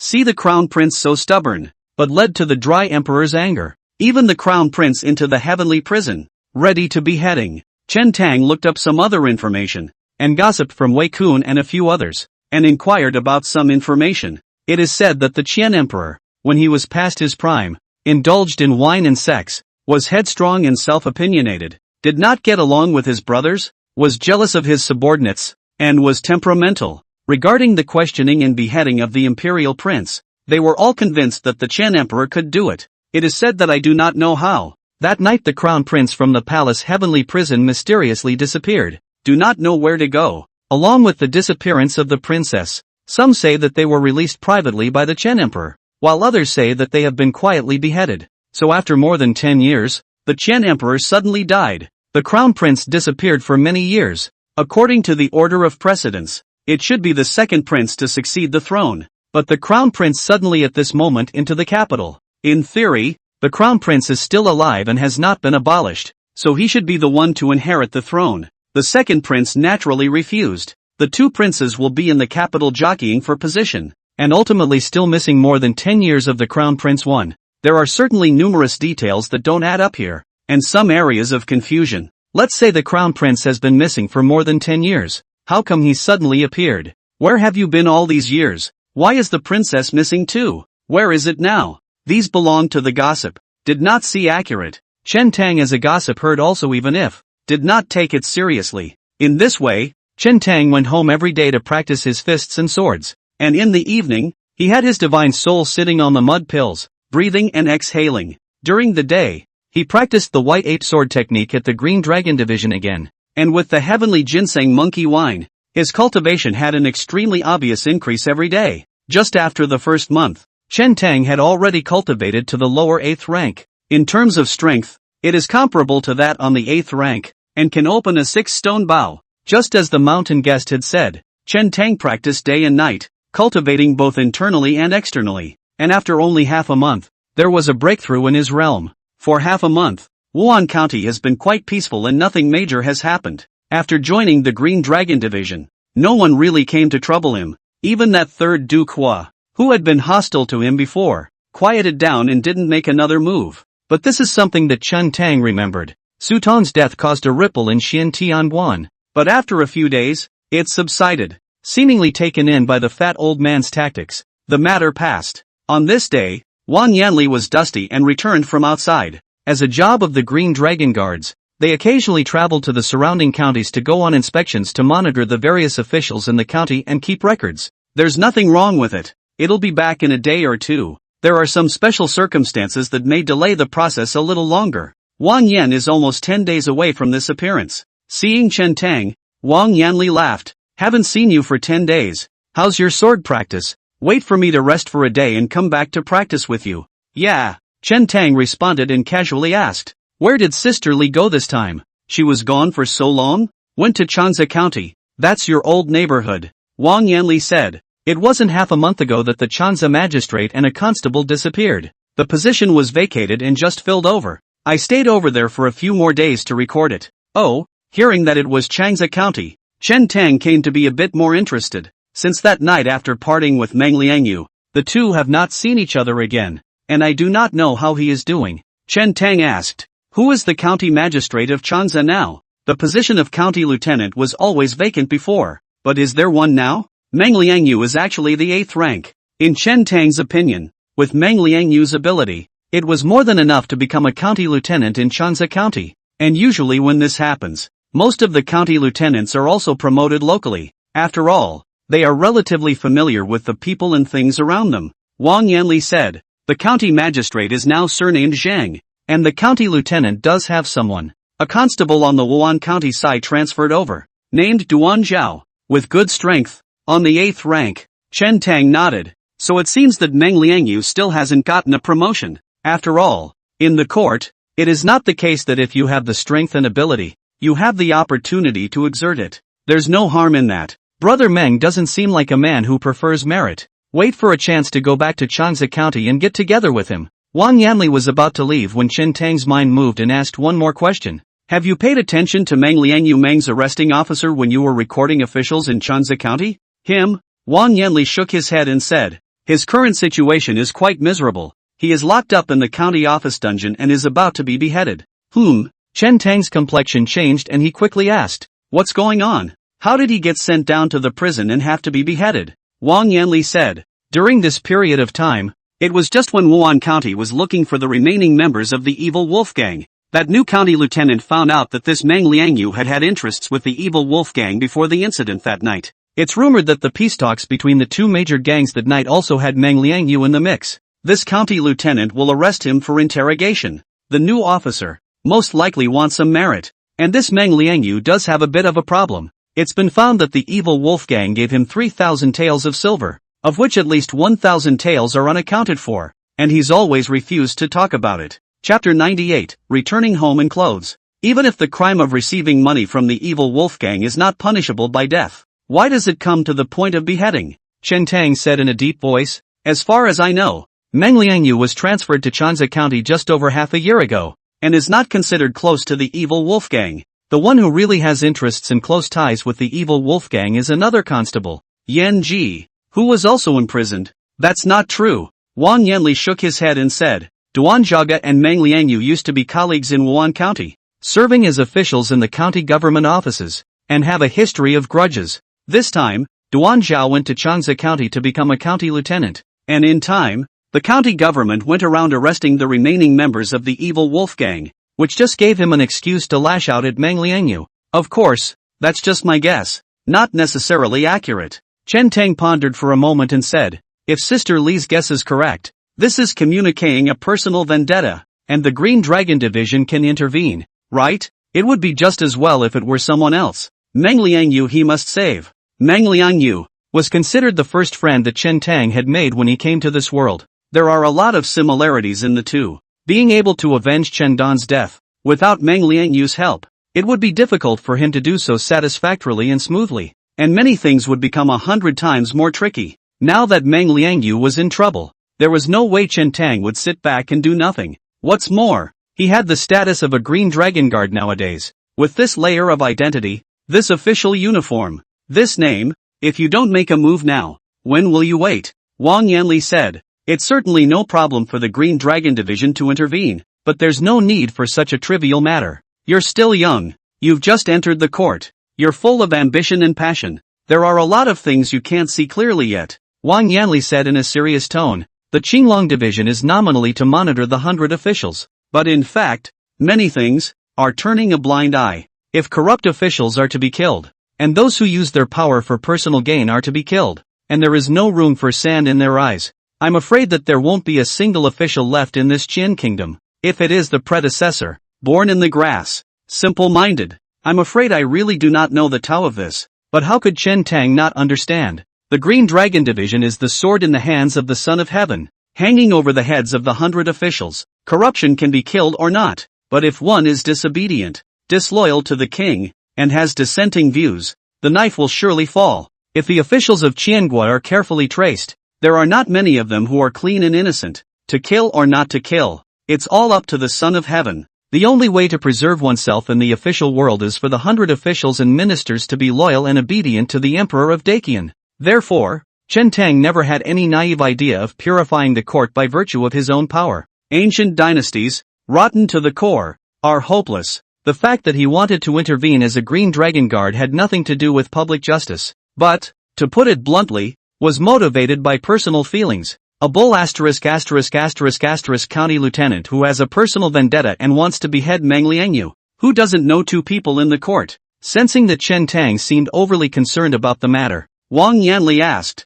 why? Do you have a friendship with that Sheriff Meng? Right. Tran Tong admitted it frankly. It's the kind of thing that can't be hidden. For sure, Chen Tang said. I have to go to Changsha County to save people, so I'll trouble Sister Li to talk to Head Kai and help me take a few days off. After saying that, Chen Tang was about to turn around and leave. Wait! Wang Yanli hurriedly called out to Chen Tang. Chen Tang asked, Sister Li, is there something wrong? Wang Yanli frowned slightly and looked embarrassed. Said, this county lieutenant is the person of County Lieutenant Han Lang, and behind Han Lang is the Marquis of Wuan, the Hua family. This young magistrate in Duan Zhao, who can be transferred from Wan County, must have the Marquis of Wuan operating behind the scenes. If you go, in case there's a dispute, I'm afraid you'll offend the Marquis of Wuan for it. Chen Tang fell silent. During this period of time, perhaps because of the identity of the Green Dragon Guards, the The Hua family really hadn't looked for trouble from him again. This trip to Changsha County would most likely result in another dispute with the Hua family because of this matter.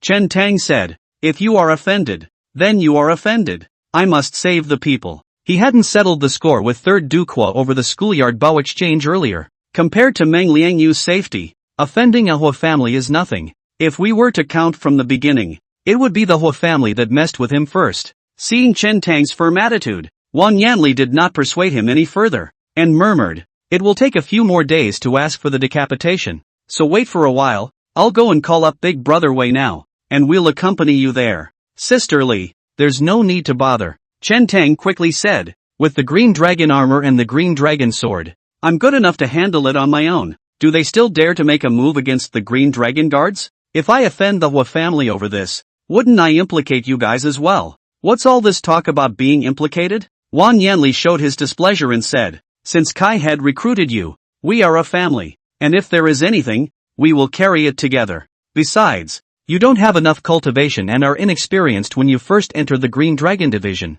so I'm afraid you won't be able to subdue those people. Having Big Brother Wei and I traveling with you will also help you calm down the scene without any accidents." Chen Tang's heart was hot. Kai Yin, these people, did give him a different feeling. Wan Yanli had just returned from Changsha County, and looked tired from the traveling, but when he heard that he was going to Changsha County, he still chose to accompany him. More importantly, knowing that this trip might offend the Hua family, Wan Yanli didn't even hesitate much. Even if they did offend the Hua family in the future, with two people traveling with them, they would be able to help Chen Tang share some of the pressure. "You wait here for me and come back soon." Wan Yanli spoke up. Chen Tang asked, "Should we inform Kai Tu about this?" "No need," Wan Yanli said. "Tell Kai Tu that we may not be able to go." After saying that, she turned sharply, her ponytail swinging slightly, and went to find Wei Kun. It wasn't long before Wei Kun and Wan Yanli returned together. Chen Tang was about to open his mouth when Wei Kun patted him on the shoulder and said,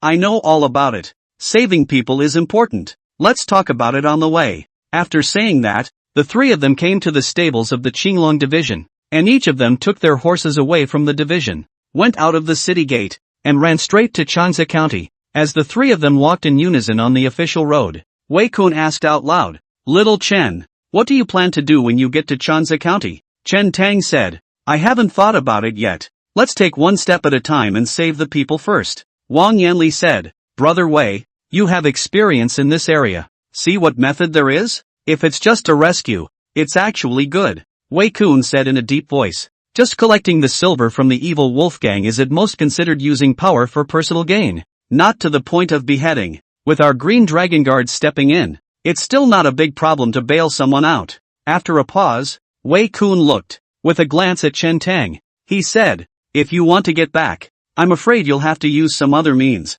Go there and take a look at the situation first, and act as you see fit." Chen Tang nodded. The three of them arrived at Changsha County, and it was already near noon. The sun was high in the sky, and there were many pedestrians coming and going on the streets of Changsha County, and when they saw the three men wearing armor and swords and riding high horses, they all looked sideways. "It's the Green Dragon Guard." "Ah, is this what the Green Dragon Guard is like?" "No, our new magistrate has to be respectful when he meets the Green Dragon Guards. The counties and villages under the county have no Green Dragon Division. Many people have never left their county, village, or seen the Green Dragon Guard in their lives. It was just a feeling that these three people had an extraordinary aura and were not coming from a good place." "Ha, isn't that guy Chen Tang?" "Who? Young Master Fu Hu? Don't you know yet? The other Chen Tang is already a 9th grade martial artist, entering the Green Dragon Division. A step up. Brother Chen will be able to rest in peace if he knows in his grave." Old Sun Tu from the blacksmith store lamented.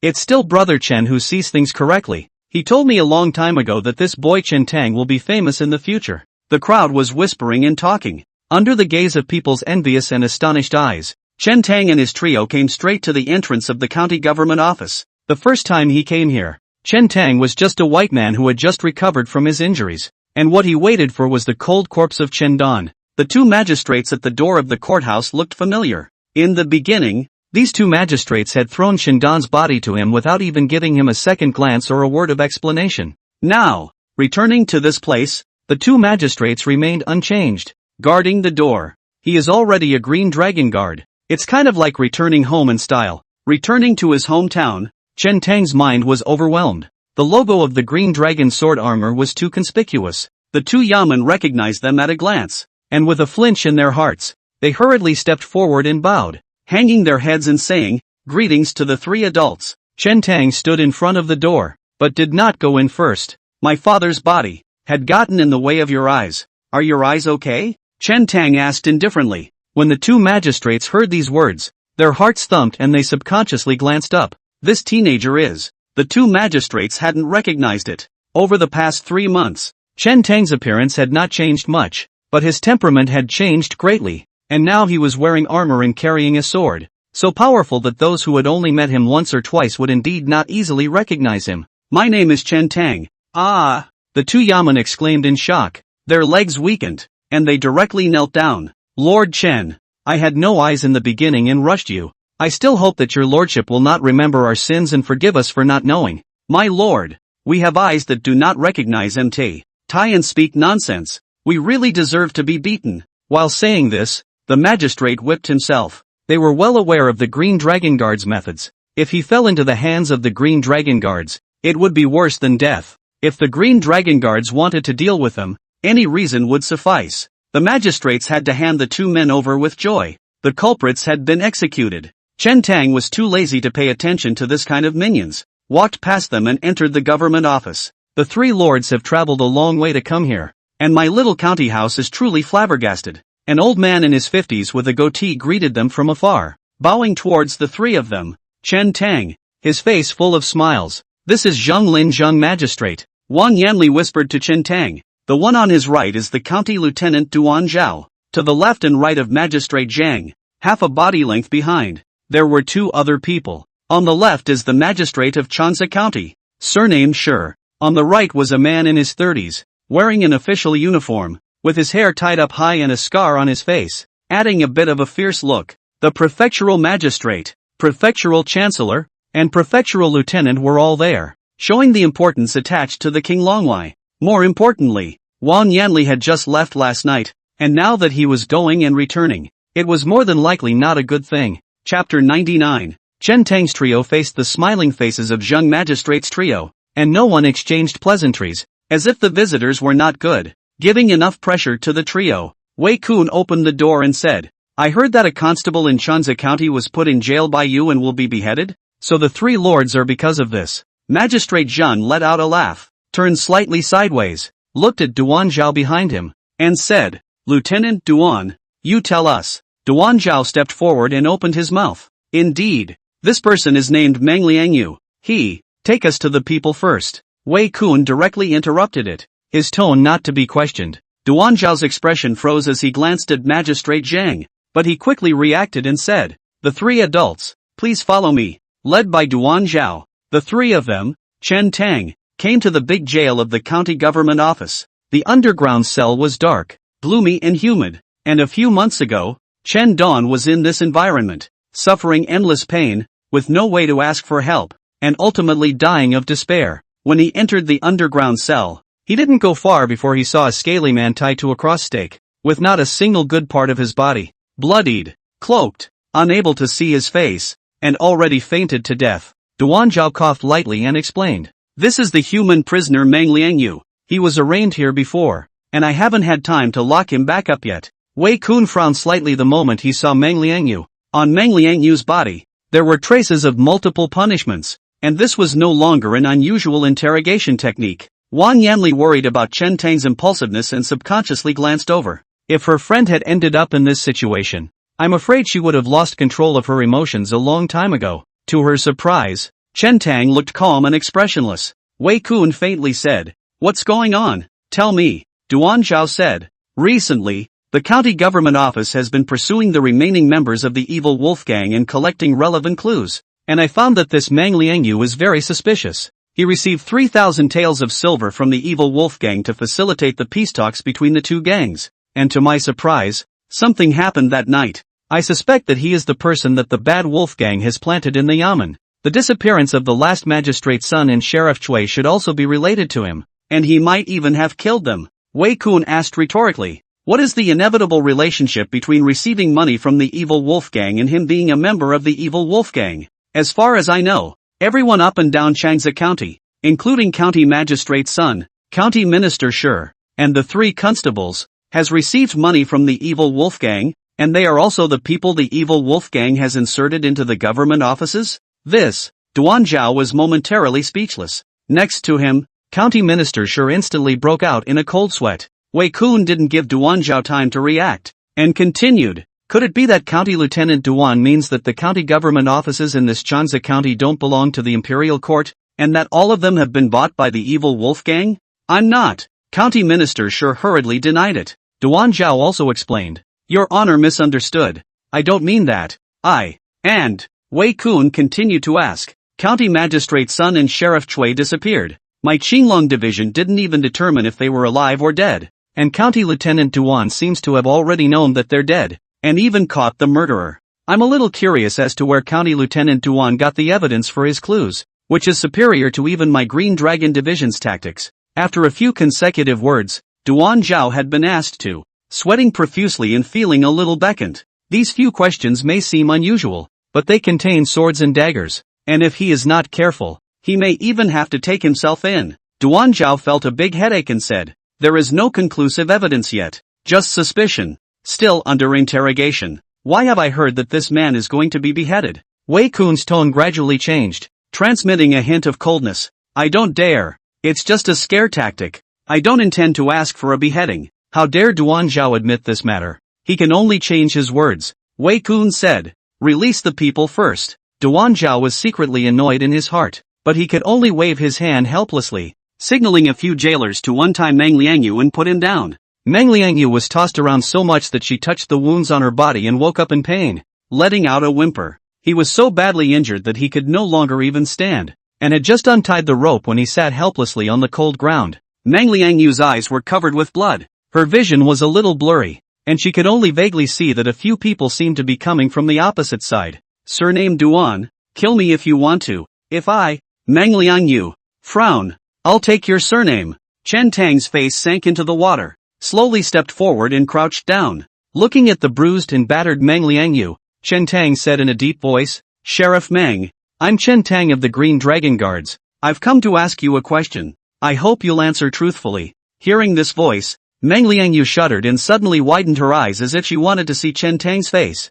Chen Tang asked, I heard that you and County Lieutenant Duan were once colleagues in Wan County and had some grudges. Is this true? Duan Zhao's face changed when he heard this. Nice. Meng Liangyu shook her head and ruffled her long, blood-stained hair in front of her eyes, and after seeing Chen Tang and the green dragon armor on his body, her spirit lifted and she gritted her teeth and said, When we were in Wan County, we had an argument and even fought. That scar on his face, I left it there. Duan Zhao, if I hadn't intentionally stayed my hand in the first place, you would have been dead already. Duan Zhao grimaced. The matter was, indeed, a knot in his heart. He had lost face at the county courthouse because of this incident in the first place. It wasn't until Meng Liangyu made a mistake later and was transferred to Changsa County that he gradually blended in and was rewarded by County Lieutenant Han Wang to get to where he is today. In fact, following Han Wang might have a better future. But when he heard that there was an opportunity to come to Changsa County to take up the post of County Lieutenant, he did not hesitate and immediately took up the post,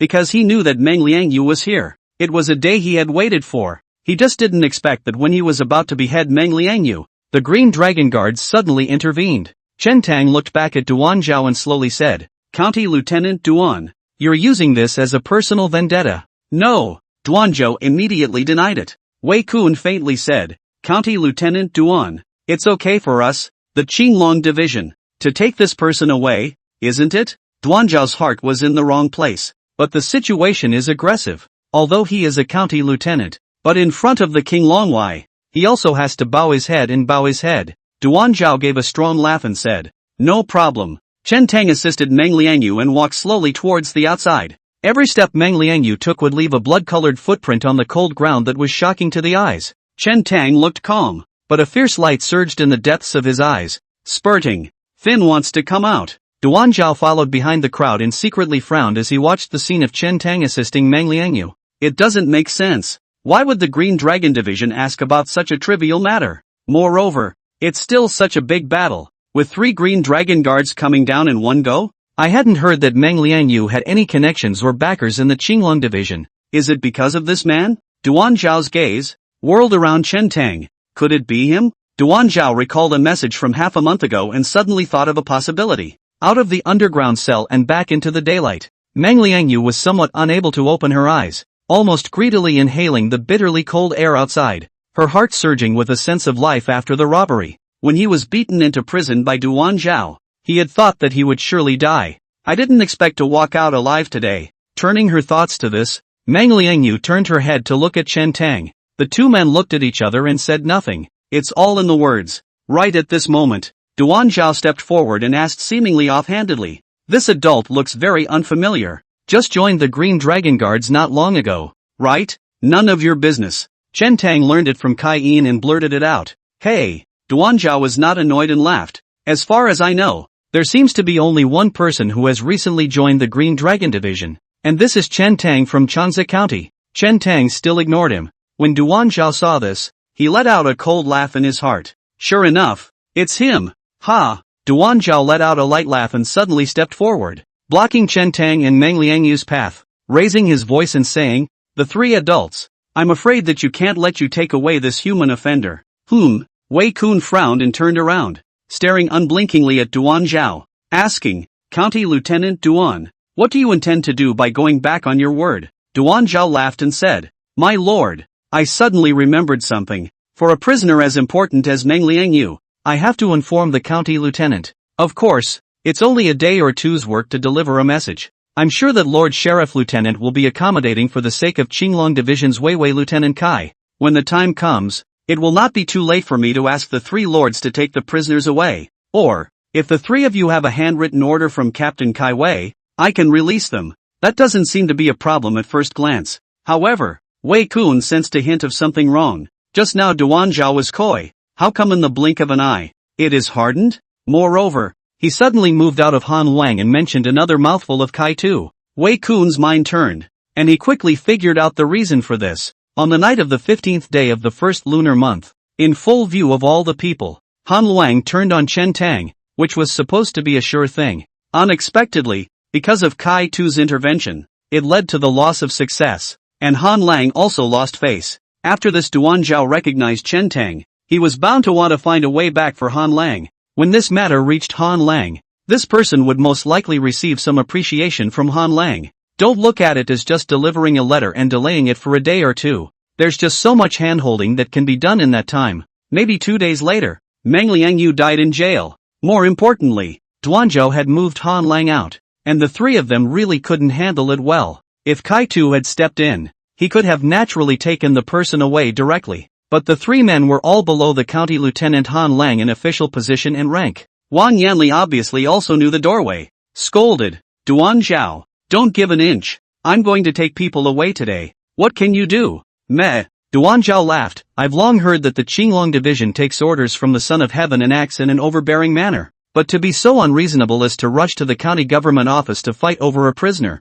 even if it comes before the Son of Heaven's royal court, I have nothing to fear. If the three of you want to rob it the hard way, after things get out of hand, I'd like to see how the three lords will explain themselves to the Green Dragon Division. Men, surround the county courthouse for me, Duan Zhao suddenly bellowed. I don't believe that in public. For the sake of a single human offender, the Qinglong Division still dares to fight with swords and make a hard grab. Of course, Duan Zhao didn't want to get tough with the Green Dragon Guards, but he could take this opportunity to nauseate Chen Tang's trio and make a trip. And the big deal was to release them after 2 or 3 days. Why not ask for a reward from Han Wang? Chapter 100, A Sword to Seal the Throat. Wei Kun frowned slightly. The three of them were considered to be acting individually on this trip, and it was true that without an order from the Green Dragon Division, making a move to rob someone was definitely the next best thing. There are no more than a few ways to do this right now. The first was to wait for him to send the message to County Lieutenant Han Lang and get a response before taking the person away, as Duan Zhao had said. But this is too passive. If Han Lang's side wanted to discuss them and dragged it out for 10 days and half a month, Meng Liangyu was so badly injured that I'm afraid she wouldn't even be able to hold out until then. The second was for the three of them to go back to one of them and seek out Kai Tu to intervene and beg for an oracle, taking the oracle to ask for people. If Duan Zhao still dares to block, it is looking for death. But this little thing does not belong to the scope of official business. The three do not want to alarm Kai Yin, so they came on their own. Thirdly, It's just a matter of giving in, backing down, and going to talk to Duan Zhao to see if we can accommodate him. Even Han Lang behind Duan Zhao definitely didn't want to make too much of a mess with the Green Dragon division. Of course, this seems a bit stifling. Han Lang folded his face at Kai Yin's. Even if it's to get back at the three of them, how to choose. But Wei Kun is not good at deciding for Chen Tang. Sisterly, come help me assist Sheriff Meng, Chen Tang said, first handing Mang Liangyu over to Wang Yanli. Afterward, Chen Tang looked at Duan Zhao and said in a low voice, County Lieutenant Duan, let's borrow a step to speak. Seeing this, Duan Zhao knew that Chen Tang had gone soft and couldn't help but feel pleased in his heart. Chen Tang came closer, blocking the view of the several magistrates behind him, as if he really wanted to take a step to talk. The two were so close that they were almost next to each other. Chen Tang suddenly shot out, holding Duan Zhao's wrist with one hand and clutching it like an iron vice. At the same time, Chen Tang's other hand steeply pulled out the long knife from Duan Zhao's waist and backhanded it on his arm. Blood flashes. Chen Tang turned his long sword and slipped the hilt of the blade into Duan Zhao's palm in a smooth manner, while leaping away. Duan Zhao?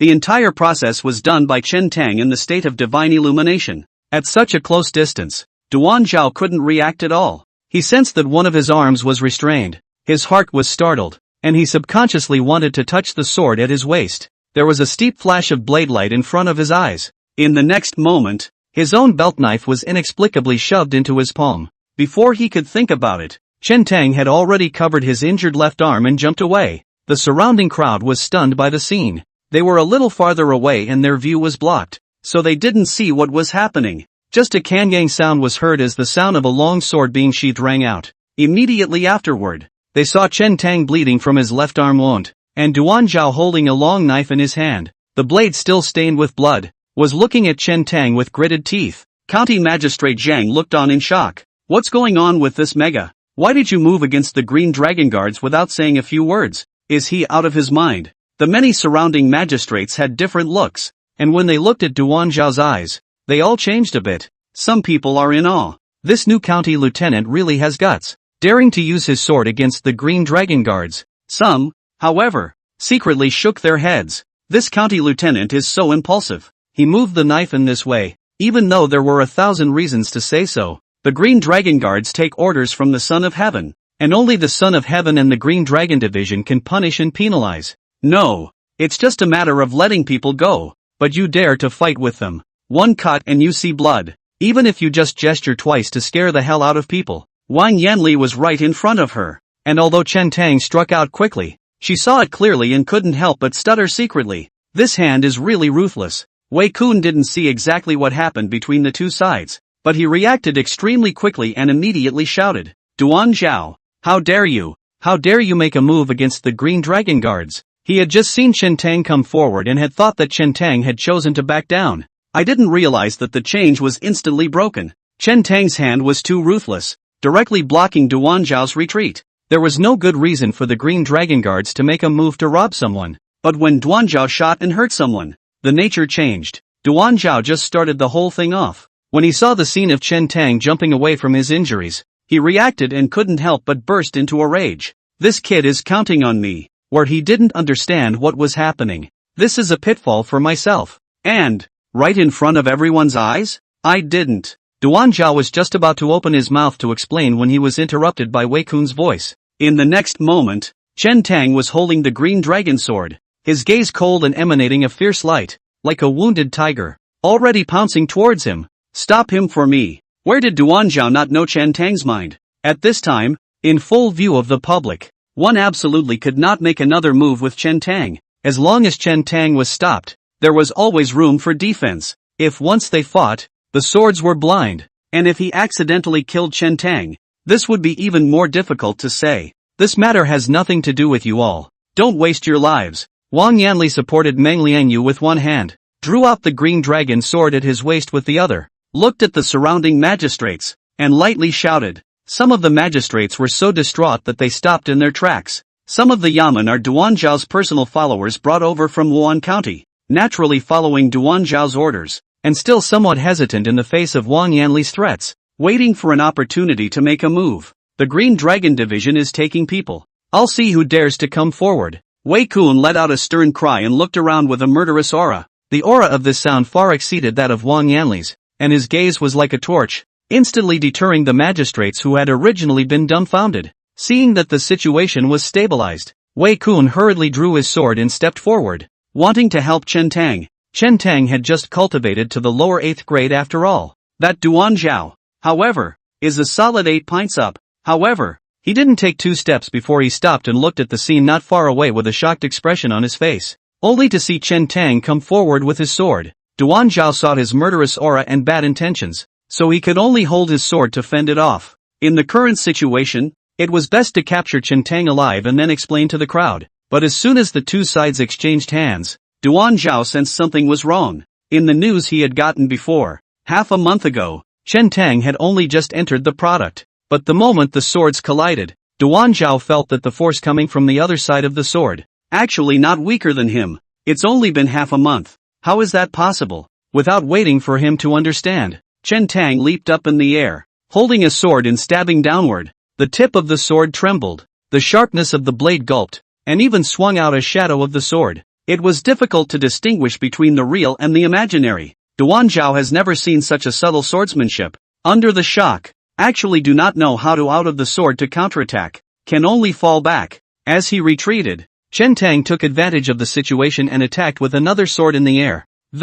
This time the sword was even more ferocious. Duan Zhao realized that if he retreated any further, the other party's sword momentum would grow stronger and stronger, and would eventually force him into a situation where he could not retreat. At the critical moment, Duan Zhao roundly stared at his eyes and shouted, backhanded a knife and swung it towards Chen Tang's long sword. A knife cut down, actually cut in the empty space. Muddy force, Duan Zhao difficult to want to vomit blood. Chen Tang's sword blade, however, bypassed Duan Zhao's blade and slashed at his throat. The two staggered past. Chen Tang landed on the ground, his face expressionless as he slowly put away the green dragon sword, a style of the white ape sword art. Ape and monkey fishing for the moon, belonged to the sword technique of going downward through the air, with heavy sword shadows and falsehoods, cultivated to the level of the god realm. It could even affect the other party's mind and eyesight. Once the opponent is mesmerized by it and the counterattack falls short, it will be difficult to retreat in one piece. The white ape sword art is truly exquisite. To the top of the 8th rank, a sword to the throat. You, Duan Zhao looked resigned, his lips opening and closing as if he wanted to say something. You're messing with the wrong person. Chen Tang turned his back to Duan Zhao and said indifferently, Bear. Duan Zhao's throat, a thin blood scar surfaced and suddenly cracked, spewing out a large blood mist. Immediately afterward, with a thud, Duan Zhao fell to the ground and died. The many yamen present were dumbfounded and filled with shock. The county lieutenant, who had just taken office, died in his own county courthouse. I have always heard that the Green Dragon Guards acted in an overbearing manner, but I did not expect that they would be overbearing to such an extent. The crowd thought for a second. After all, it was Duan Zhao who moved first, and it didn't seem to be a problem for the other Qinglong guards to fight back. Among the people present, I am afraid that only Meng Liangyu was not surprised by Chen Tang's move. He knew what kind of person Chen Tang was and understood Chen Tang's methods. Chen Tang came to Wang Yanli's side and took Meng Liangyu from her. Thanks. Meng Liangyu looked at Chen Tang's injured left arm and said, causing you to be injured. Skin wound. Not a problem. Chen Tang didn't care. When he had fought and wrestled with the many beasts in the 3000 Snowy Ridge, the injuries he had sustained were much more serious than this. It's a minor injury. It doesn't matter at all. What's more, with his body, the speed at which his injuries healed far exceeded that of the next person. Little Chen. Good sword technique. I haven't seen you use it before. Wang Yanli exclaimed in admiration. Chen Tang whispered. A means of pressing the bottom of the box. Don't worry. Sister Li will help you keep your secret. Previously, when he had sparred with the crowd at the Green Dragon Division, Chen Tang had only responded with the Green Dragon sword. After all, it was just a point of the road, and there was no need to divide the winners and losers, so Chen Tang naturally wouldn't show too much. Wei Kun felt some emotion in his heart. The two of them accompanied Chen Tang to come here, initially because they were worried that Chen Tang was inexperienced and didn't have enough cultivation to be able to suppress the scene.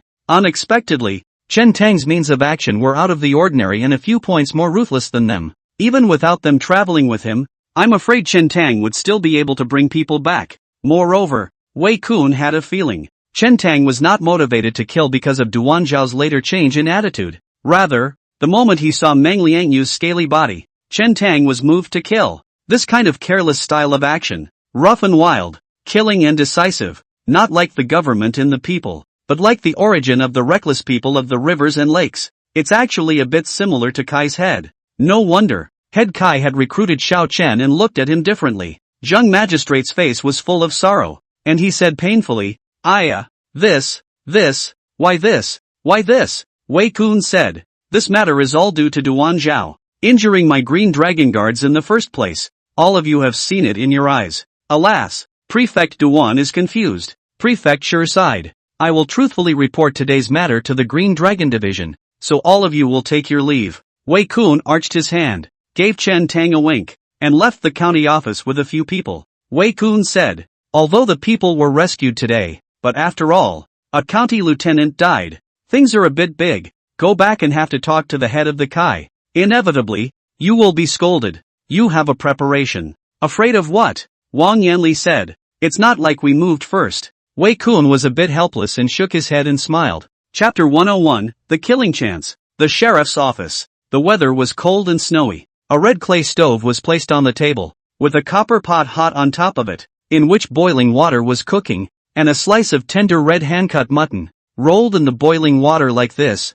quickly changed color. Hot air. 3 people sitting around. Ginger, garlic, green onion oil dipping plates, a few jars of fine wine, while enjoying the snow, while eating a lot of food. One of them was none other than County Lieutenant Han Wang, while the other was Hua Zai, the third son of Hua. There was another one who was tall, with a cloak of hair over his head, nostrils facing the sky, and an ugly face, which was Du Infeng, the head of the Blackwater Gang's hall in Wan County. Han Lang asked, Hall Master Du, how is the rudder set up in Chanza County? Is it still going well? All the best. Du Infeng picked up a cup of wine and said, this matter is also thanks to the help of County Magistrate Zhang and County Lieutenant Duan. I heard that they are both under Lord Han's command, so here's to you. A show of hands. Han Lang laughed. Duanzhou was brought out by me, but they were able to travel to Chanza County to take up their positions thanks to the Marquis Wuan's residence operating behind the scenes. And this matter also has a share of credit to Third Duke Hua.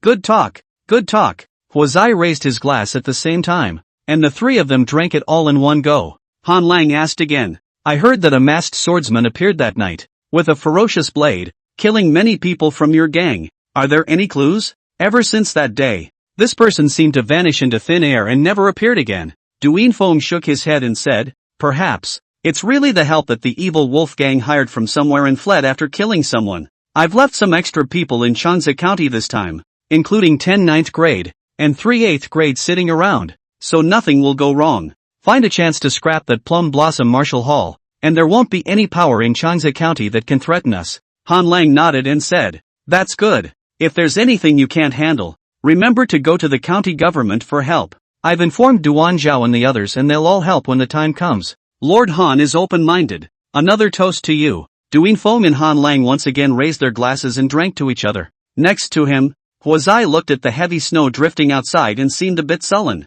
Han Lang asked, Third Prince Hua seems to have something on his mind? Nothing, Hua Zai said. When I heard you guys mention Chanza County, I remembered Chen Tang from Chanza County. Damn it, I missed twice on him and got him into the Qinglong division. At the mention of this matter, Hua Zai was a bit indignant. Forget it. Han Lang laughed. A 9th rank only, no need to bother with him. When some time passes and you accomplish great things, you can kill whoever you want in this Wan County. So why rush? And rightly so. Hua Zai nodded, his smile back on, and drank the wine in his cup. Just then, there was a rush of footsteps outside the door. Lord Han, something's wrong. The 2 yamen came hurrying over, running and sweating. What's going on? Come in and talk. Han Lang frowned and motioned for the 2 magistrates to enter the room to talk. He looked at one of the magistrates and asked, Fan Xing, didn't you just follow Duan Zhao to Chanza County? Why are you back again? Something happened in Chanza County? The magistrate named Fan Xing nodded and said,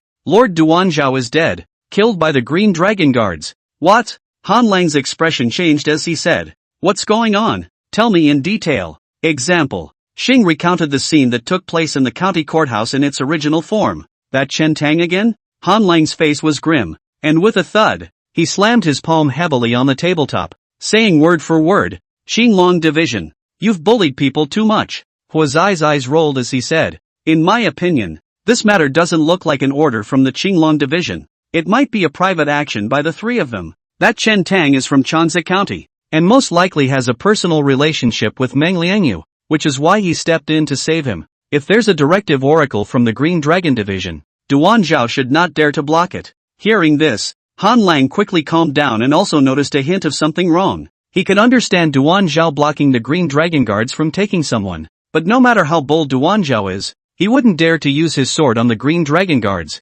Would he? Not to mention Duan Zhao. Even he did not dare to openly strike and cut the Green Dragon guards without any evidence of guilt. Han Lang stared at Fan Xing and asked, "Have you looked carefully? Did Duan Zhaoxian really do it?" "Yes," Fan Xing said. At that time, that Chen Tang wanted to take a step to talk. Next to Lord Duan. I guess it might be that Chen Tang said something that stimulated Lord Duan, and he lost control of himself for a moment and made a knife to injure Chen Tang. Han Lang frowned tightly, puzzled in his heart. Duan Zhao doesn't seem like such an impulsive and reckless person. What did the other man say that could provoke him to draw his sword? Even if we greeted his ancestors, it wouldn't be so bad. Du Yinfeng smiled and said, "What's this Chen Tang's origin? He should know that Duan Zhao is Lord Han's man, and he actually killed him just by saying so?" Han Lang's heart stirred, remembering some information about Chen Tang's body. He said faintly, "In fact, this Chen Tang also had a grudge against your gang. And young Master Shao also recognized him." "Oh?" Du Yinfeng looked surprised and asked, "I really don't know about this. I would like to hear about it." Han Lang briefly told the story of Chen Tang's fight with the young master of the Blackwater gang in Chanzi County a few months ago when he saw a roadblock, and added, "As far as I know, the little girl that young Master Shao has his eyes on is now at his home. And there's this file." Du Yinfeng stroked his chin and thought, "Lord Han, is it because you want me to step in and help you get rid of him?" Du Yinfeng had been hanging out in the Blackwater gang for so many years that he could probably guess the intent of Han Lang's words just now, so he opened the door and directly pointed it out. Han Lang smiled and said, "It's really not very convenient for my people to make a move. This matter is not all bad for Hall Master Du. Getting rid of Chen Tang will naturally make it much easier to deal with those few people in his family. If Hall Master Du takes that little girl away and offers it up when young Master Shao comes next time, young Master Shao will be ecstatic when he sees it, counting it as a great merit for you." Du Yinfeng hemmed and hawed. He had just moved to do exactly that. Du Yinfeng said, "It's not a good idea for my Blackwater gang to lay hands on the Green Dragon guards, and it would be a bit troublesome if they were exposed. Just let those people outside the city in, and I'll have the guards let them through." Han Lang said. A dozen days ago, Chen Tang had just shot and killed a number of snow thieves on his way to Wan County, creating a grudge. It's only logical that they came into the city to seek revenge on Chen Tang. Only kill Chen Tang one. "Man, where are those two Green Dragon guards by his side?" Du Yinfeng asked. "It is enough to kill him alone." Han Lang narrowed his eyes and said in his heart, "Kai Yin, since you killed one of my people, I'll let you pay back one for another." Huazai said, "After all, Chen Tang is not yet an official Green Dragon guard, so kill him. Moreover, his cultivation is not high and he has just been injured, so there won't be any accidents if you guys take action. Wei Kun is a 6th rank, and Wan Yanli is a 7th rank, so I'm afraid that relying on those snow thieves of yours won't be able to move them yet." Du Yinfeng nodded and said, "Where is Chen Tang's home? And who else is at home?" "I've looked into it all," Han Lang said. "There are 3 other people in Chen Tang's family, besides that little girl called Jiwei. The remaining 2 are his eldest uncle and cousin. By the way, I once saw that cousin of his on the school grounds for a second, and it wouldn't be an exaggeration to say that she's a beauty." "Oh?" Next to him, Huazai's eyes lit up and asked, "Is this true? Is it really this beautiful?" "It's tacky to use the word pretty," Han Lang said. "Every time this cousin of his travels, she has to wear a veil. It's no exaggeration to say that if she didn't wear a veil, just walking around the streets of Wan County would definitely cause a huge stir." "That's kind of interesting. I'd like to see that." Huazai licked his lips. Han Lang knew this third prince Hua too well. This one's greatest passion in life is women. Many good-looking and virtuous women in Wan County have been spoiled by him, but the Marquis of Wuan is too powerful. Even if you end up suing the county government office, every time they are not settled. Some years ago, it even got so big that it was sued in the capital. Eventually, the Marquis of Wuan retired from his position as county governor, and Li Yan of the Li family came to Wuan County to serve as county governor. It seems to be depreciated. In fact, the title is still there. The foundation has not moved. Wan County is still in control of the hands of the Marquis of Wuan. Huazai said, "Hall Master Du, That Chen Tang will be given to you, and the 3 people in his family will be given to me. When the time comes, I will deliver that little girl to your gang. Han Lang said. All of you get down to business. It's best to create the illusion of disappearance, so that this case is an open case, and if you want to solve it, it's a long way off. When are we going to do it? I kind of can't wait. Third Prince Hua. I know you're in a hurry, but don't be in a hurry yet. If we make a move on his family now, we will definitely alert the snakes. And if Chen Tang keeps hiding in the Qinglong division and doesn't come out, we won't have a chance at all. Good. Then we'll wait for him to come back. The 3 men conferred and drank to each other. Meng Liangyu was too injured to ride a horse. Chen Tang hired a carriage to take him to Wan County at a much slower pace. The 4 of them were still on their way when the news of Duan Zhao's murder reached Wan County. Chen Tang had wanted Wei Kun and Wang Yanli to return to the city first. However, the 2 were relieved and worried that they would encounter any accidents on the way, so they escorted them all the way. By the time the 4 of them arrived in Wan County, it was already the evening of the second day. Chen Tang first sent the seriously injured Meng Liangyu back to his home. The fat old man smiled, teasingly said, "What is the situation? How do you kid mix so miserable?" When Meng Liangyu specially ran over and ordered him, he could remember it in his heart. Meng Liangyu had long been familiar with the fat old man, and smiled bitterly at his words, saying, "Senior, don't be sarcastic, old man. Let him sleep in the same bed with you at night." Aha! The fat old man was just about to agree, but seemed to think of something else and asked cautiously, "Do you snore in your sleep?" "Ha?" Meng Liangyu was confused by the question and shook her head. "I don't think I'll fight." "That's good." The fat old man breathed a light sigh of relief. Ji Wei and Cheng Mu were also busy on the side, bringing in water and gauze, ready to treat Meng Liangyu's wound. Chen Tang said, "You rest here first. I'll go back to the Green Dragon Division and fetch you some medicine." The golden sore medicine of the Green Dragon Division is quite effective. He had some on him, but it simply wasn't enough. Meng Liangyu was covered in wounds. After settling Meng Liangyu down temporarily, Chen Tang then traveled towards the Qinglong Division with Wei Kun and Wang Yanli. Chapter 102 Pingzhou Shepherd. Green Dragon Division. It was nighttime, and the Weiwei Hall was still lit. Chen Tang 3 people saw Kai Yin sitting alone in front of the round table from afar. There were no other dishes on the table, only a bowl of thin corn porridge. Only when he saw Chen Tang and the 3 of them coming back did Kai Yin pick up the large bowl and drink the porridge unhurriedly. They took the wagon and came back late. Normally, the news of Duan Zhao's murder should have reached Wan County the day before.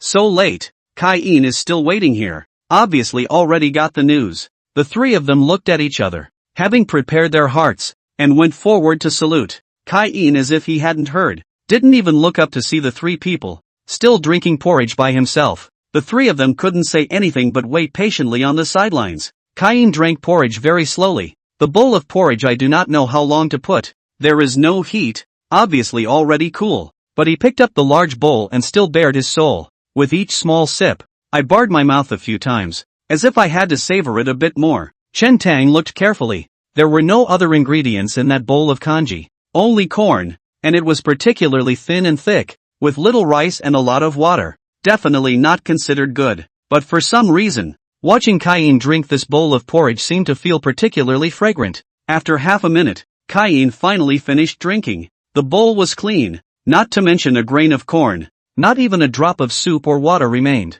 After drinking this bowl of corn porridge, only then did Kai Yin raise his head and look at the 3 people in front of him, suddenly slapping the case and shouting with a black face. "The 3 of you did a good job," Chen Tang said in a deep voice. "This matter is all due to me alone, and has nothing to do with Big Brother Wei or Sister Li. You still know?" Kai Yin pointed at Chen Tang. "Counted, come to the Qinglong Division on the first day of the challenge, and not to mention, it is not easy to stop for a few days. You again give me trouble. Not yet become official King Longwei. You dare to behead the county lieutenant. If really become official King Longwei, county lieutenant, are you also dare to kill Ah?" Chen Tang was silent. Wang Yanli couldn't help but say, "Kai head, this is not Xiao Chen's fault. That Duan Zhao's personal vendetta was just fine. We didn't bother with him." Each took a step back and wanted to mention someone, but he went back on his word and suddenly didn't release him. Xiao Chen wanted to talk to him properly. Who knows what he was smoking? He even drew a knife and injured Xiao Chen. This is simply lawlessness, contempt for the court and the Son of Heaven. Humph, Kai Yin sneered. Duan Zhao is not a little cutie, and still dares to make a move with the Green Dragon Guards? Wang Yanli said. It's not like I'm the only one who said that. There were so many people present. Everyone saw it. Kai-in still coldly smiled. Said, this word out. Not to say I do not believe. You first ask yourself whether you believe? Wan Yanli didn't say anything. Wei Kun expected this. This kind of thing. It's okay to lie to the others, but definitely can't hide it from Kai too. You nah. Kai-in pointed at Wei Kun and Wang Yanli and said somewhat helplessly. He just came to Wan County. He doesn't know anything. You guys still don't know the power of this? Who is behind that Duan Zhao? Are you guys not clear? Chen Tang said. Brother Wei reminded me that Duan Zhao is County Lieutenant Han Lang's man. Just a county lieutenant is not to be feared. But you know. And who is Han Lang? Kai-in asked. Chen Tang said. I heard that it's Marquis Wuan's people. Kai-in asked again. Do you know that behind the Marquis of Wuan? Who is it again? Chen Tang shook his head slightly. Although the Marquis of Wuan was made a marquis, after all, he was only residing in a remote county, and some years ago he lost his position as a county governor, so it seems that he has already declined. However, looking at the Hua family's control over Wan County, they can transcend the county governor and arbitrarily place county magistrates and lieutenants in Changsa County. So it seems that the power of the Marquis of Wuan is again extraordinary, at least in the confrontation in Wan County. The county governor Li Yan was completely at a disadvantage. Kai-in said, Marquis Wuan in recent years has been old. Should not live long. His family originally also did show signs of decline.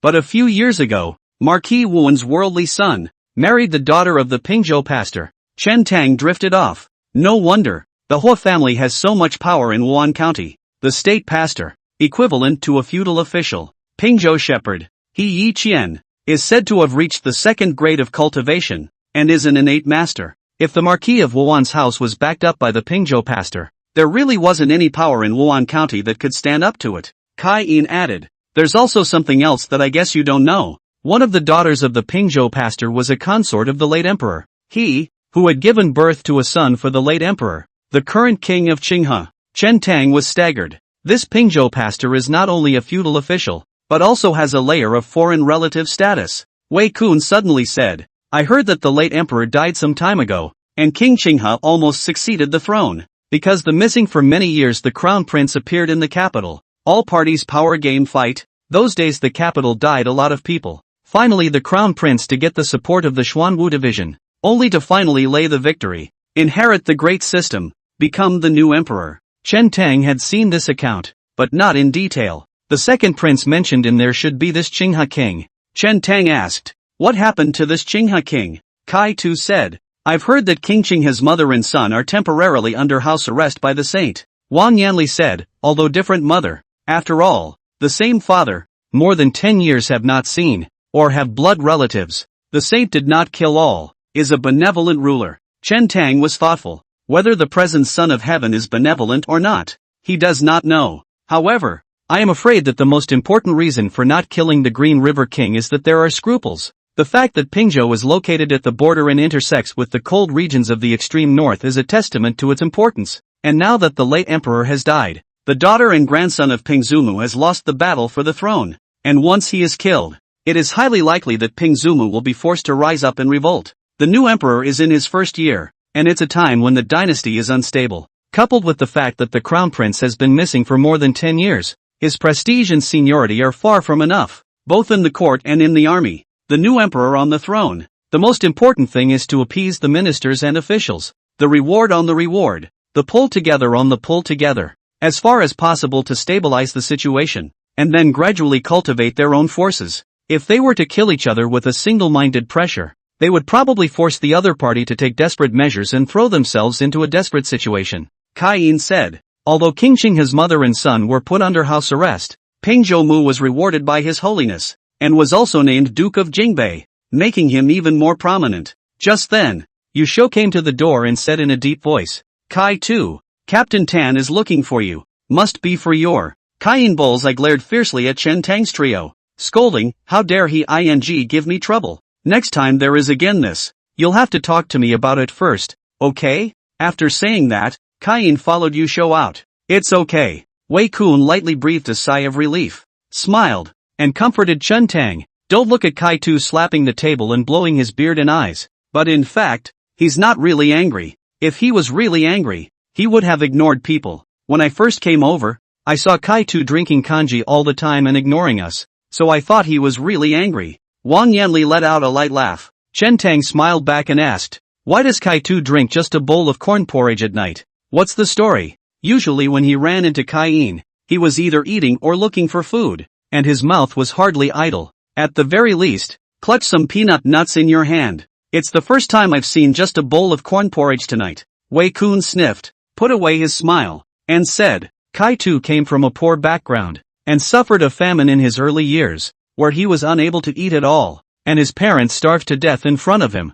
Kai-tu once mentioned that before his mother died, all she begged for him was a bowl of corn porridge. Wei Kun sighed and said, Kai-tu said that he could never forget the flavor of that bowl of porridge. So Kai-tu's usual love of food always stems probably from these memories of his early childhood, but every month, he would purposely set aside a few days to not eat anything at all, and only when he really couldn't stand it would he drink a bowl of thin corn porridge. Wang Yanli said, I heard that Kai-tu was also lucky, having already fainted from starvation, and was saved from the dead by Lord Tan, who was still a green dragon guard at the time. Kai-in came to the school captain's hall and saw that Tan Wu-gue was the only one waiting inside, and let out a light sigh of relief in his heart. What is it that you want from me, my lord? Kai-in asked with a smile. Tan Wuyo ignored him and practiced writing on the table by himself. Kai-in knew Tan Wu-gue's hobby and went up to help him sharpen his ink. About an incense stick had passed. Tan Wu-gue finished writing a full article before looking at Kai-in and slowly said, that King Longwei you recruited.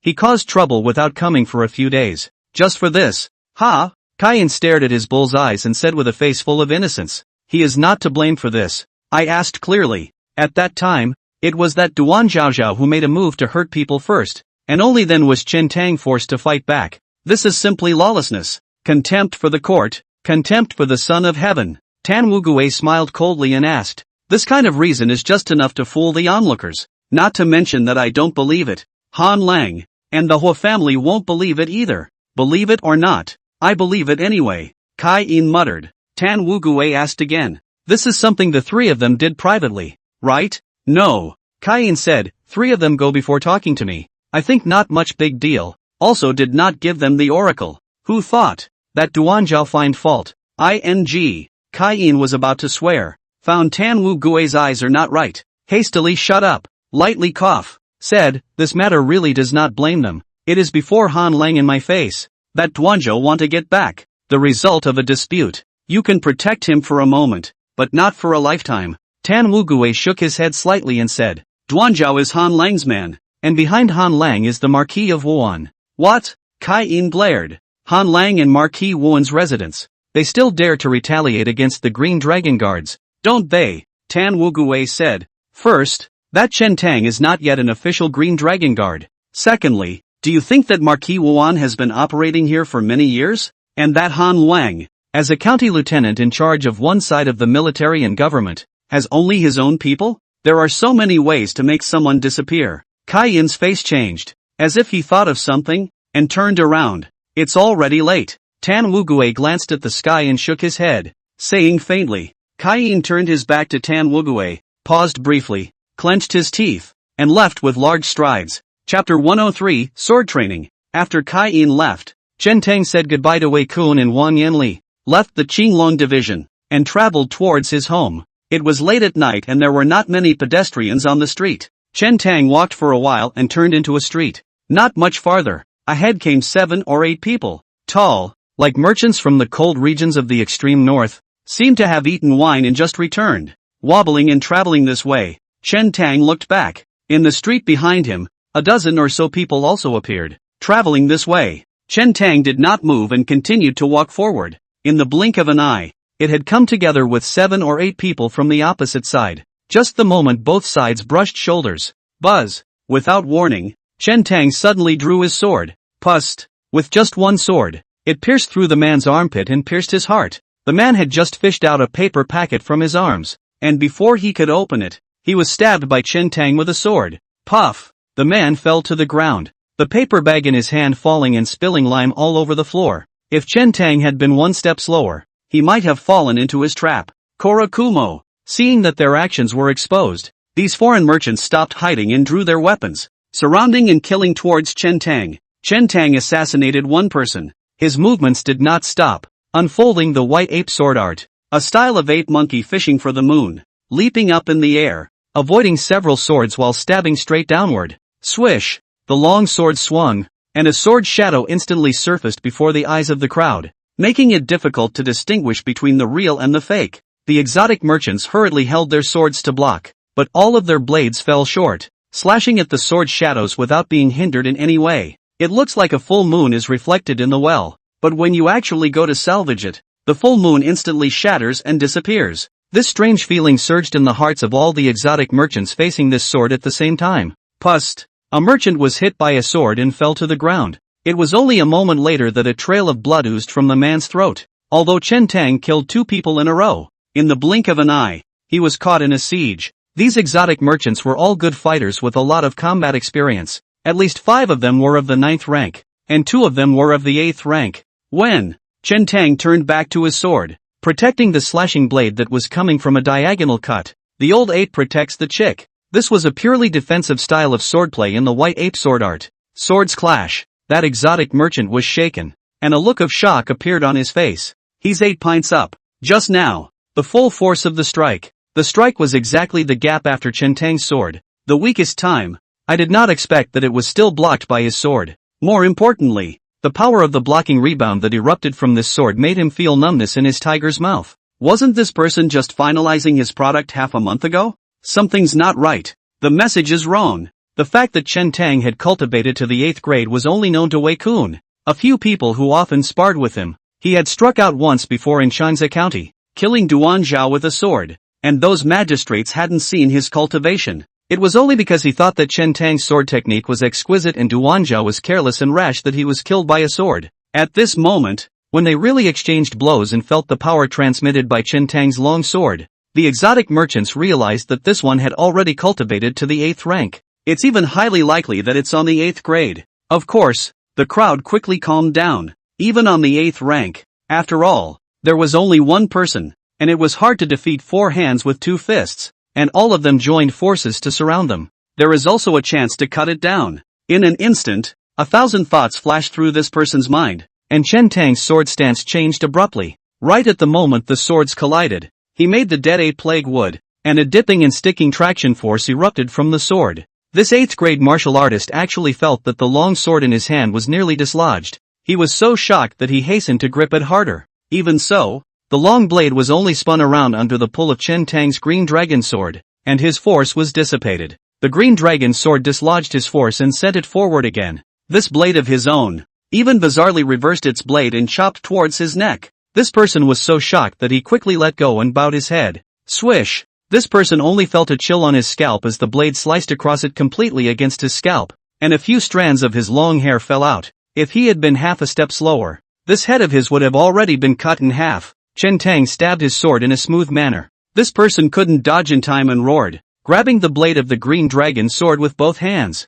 Pus, blood and light gushed out. The green dragon sword was so sharp that all 10 fingers were broken. However, such a hit caused the sword's momentum to slow down and slightly deviate. Madaka! The sword that was meant to stab at the heart was stabbed right in the center of the chest, breaking through the flesh and poking above the sternum with a sound of gold and gore clashing. Chen Tang couldn't stab down with this sword. What a hard bone! I'm afraid this has been cultivated to the level of iron bone. The significance of the bone replacement realm was also being realized here. In addition to hammering the bones, causing their strength to grow again, the bones were thick and powerful, and their defense increased greatly. Even if a sword could cut through flesh and blood, it would be difficult to cut through bone. Something like a blunt object like some clubs hitting the body will also resist a good deal of damage. Just at the moment when Chen Tang stabbed the other party's sternum with his sword, in his mind, an aura suddenly flashed. There are 206 human bones, 29 skull bones, 51 trunk bones, and 126 quadruple bones.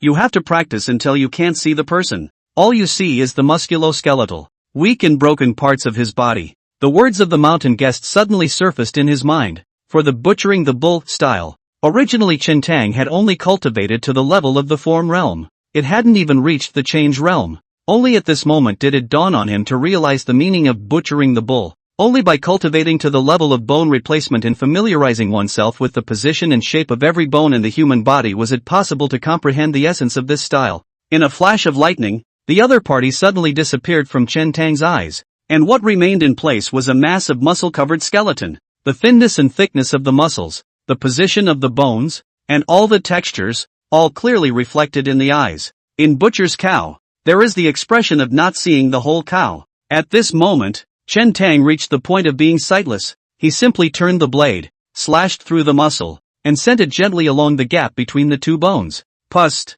A sword pierced through the other's heart. Throughout the entire process, there was almost no obstruction, and a sword stabbed down as if it was stabbing into a piece of tofu. The 8th grade martial artist stared with wide eyes as he fell on his back and died with a sword. Chen Tang was overjoyed in his heart. The mountain guest is right. The only way to better understand the moves and sharpen them is to fight with people to the death and through bloody battles. The strongest version of yourself, like the style of butchering the bull. If Chen Tang were to cultivate in seclusion, even if he cultivated for half a year, he would not be able to comprehend this level. Not only that, just now Chen Tang had a realization of his own. Butchers may not be knives. Even with long swords, daggers, and many weapons, the same effect can be made. Swish swish swish. A bad wind is coming. The sword blade was harsh. I don't know how many swords and knives greeted towards him, instantly dispersing all his joy. He had just killed that 8th grade martial artist and used 2 moves, just by delaying a little more.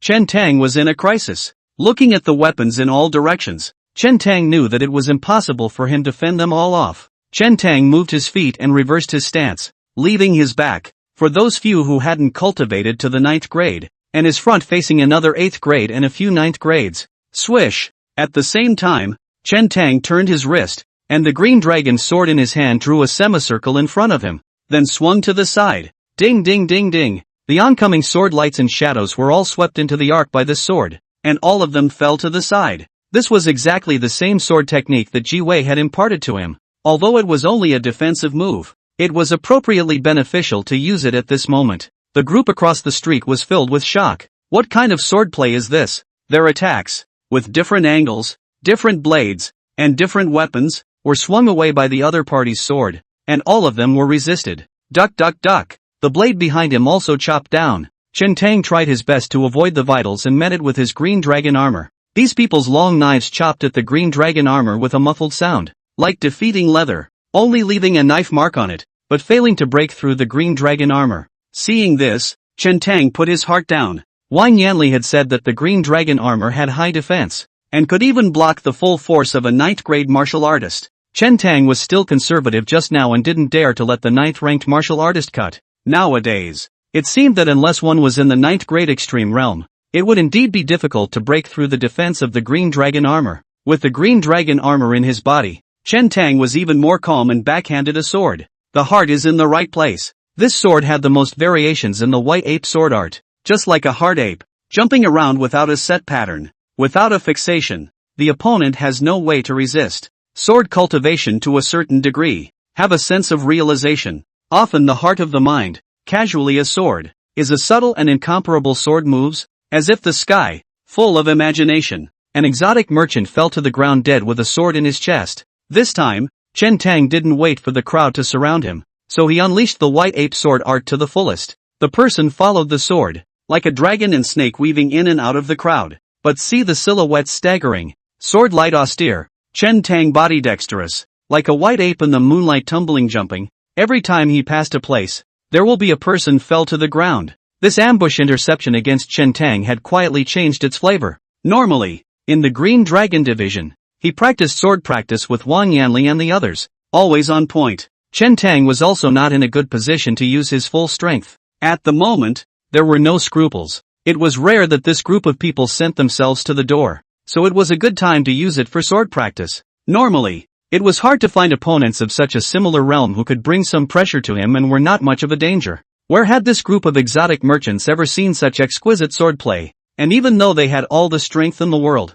they couldn't make it work. It felt like Chen Tang was like a monkey jumping up and down. A moment here, a moment to jump to the other side, a moment to cross the head of the crowd. Between the rabbit and the bird, the people around him were getting less and less. At the end of the kill, of the 20 of them, there was only one 9th grade and one 8th grade left. The two men had a heart-to-heart, and each of them split up to run for their lives. Chen Tang stepped forward and threw himself into the forest with a poor ape. The entire person was almost parallel to the sword, indistinguishable from it. as the human sword united and broke through the air, instantly piercing through the back of that 8th grade martial artist's heart and killing him with a single stroke of the sword. Chen Tang turned around once again, and in just 3 or 2 steps, he came behind that 9th pin. With a swing of the long sword, the hamstring was picked off. This 9th pin screamed miserably and fell to the ground. Chen Tang stepped forward, his green dragon sword pressed against the man's throat, and said in a deep voice, "Who sent you here?"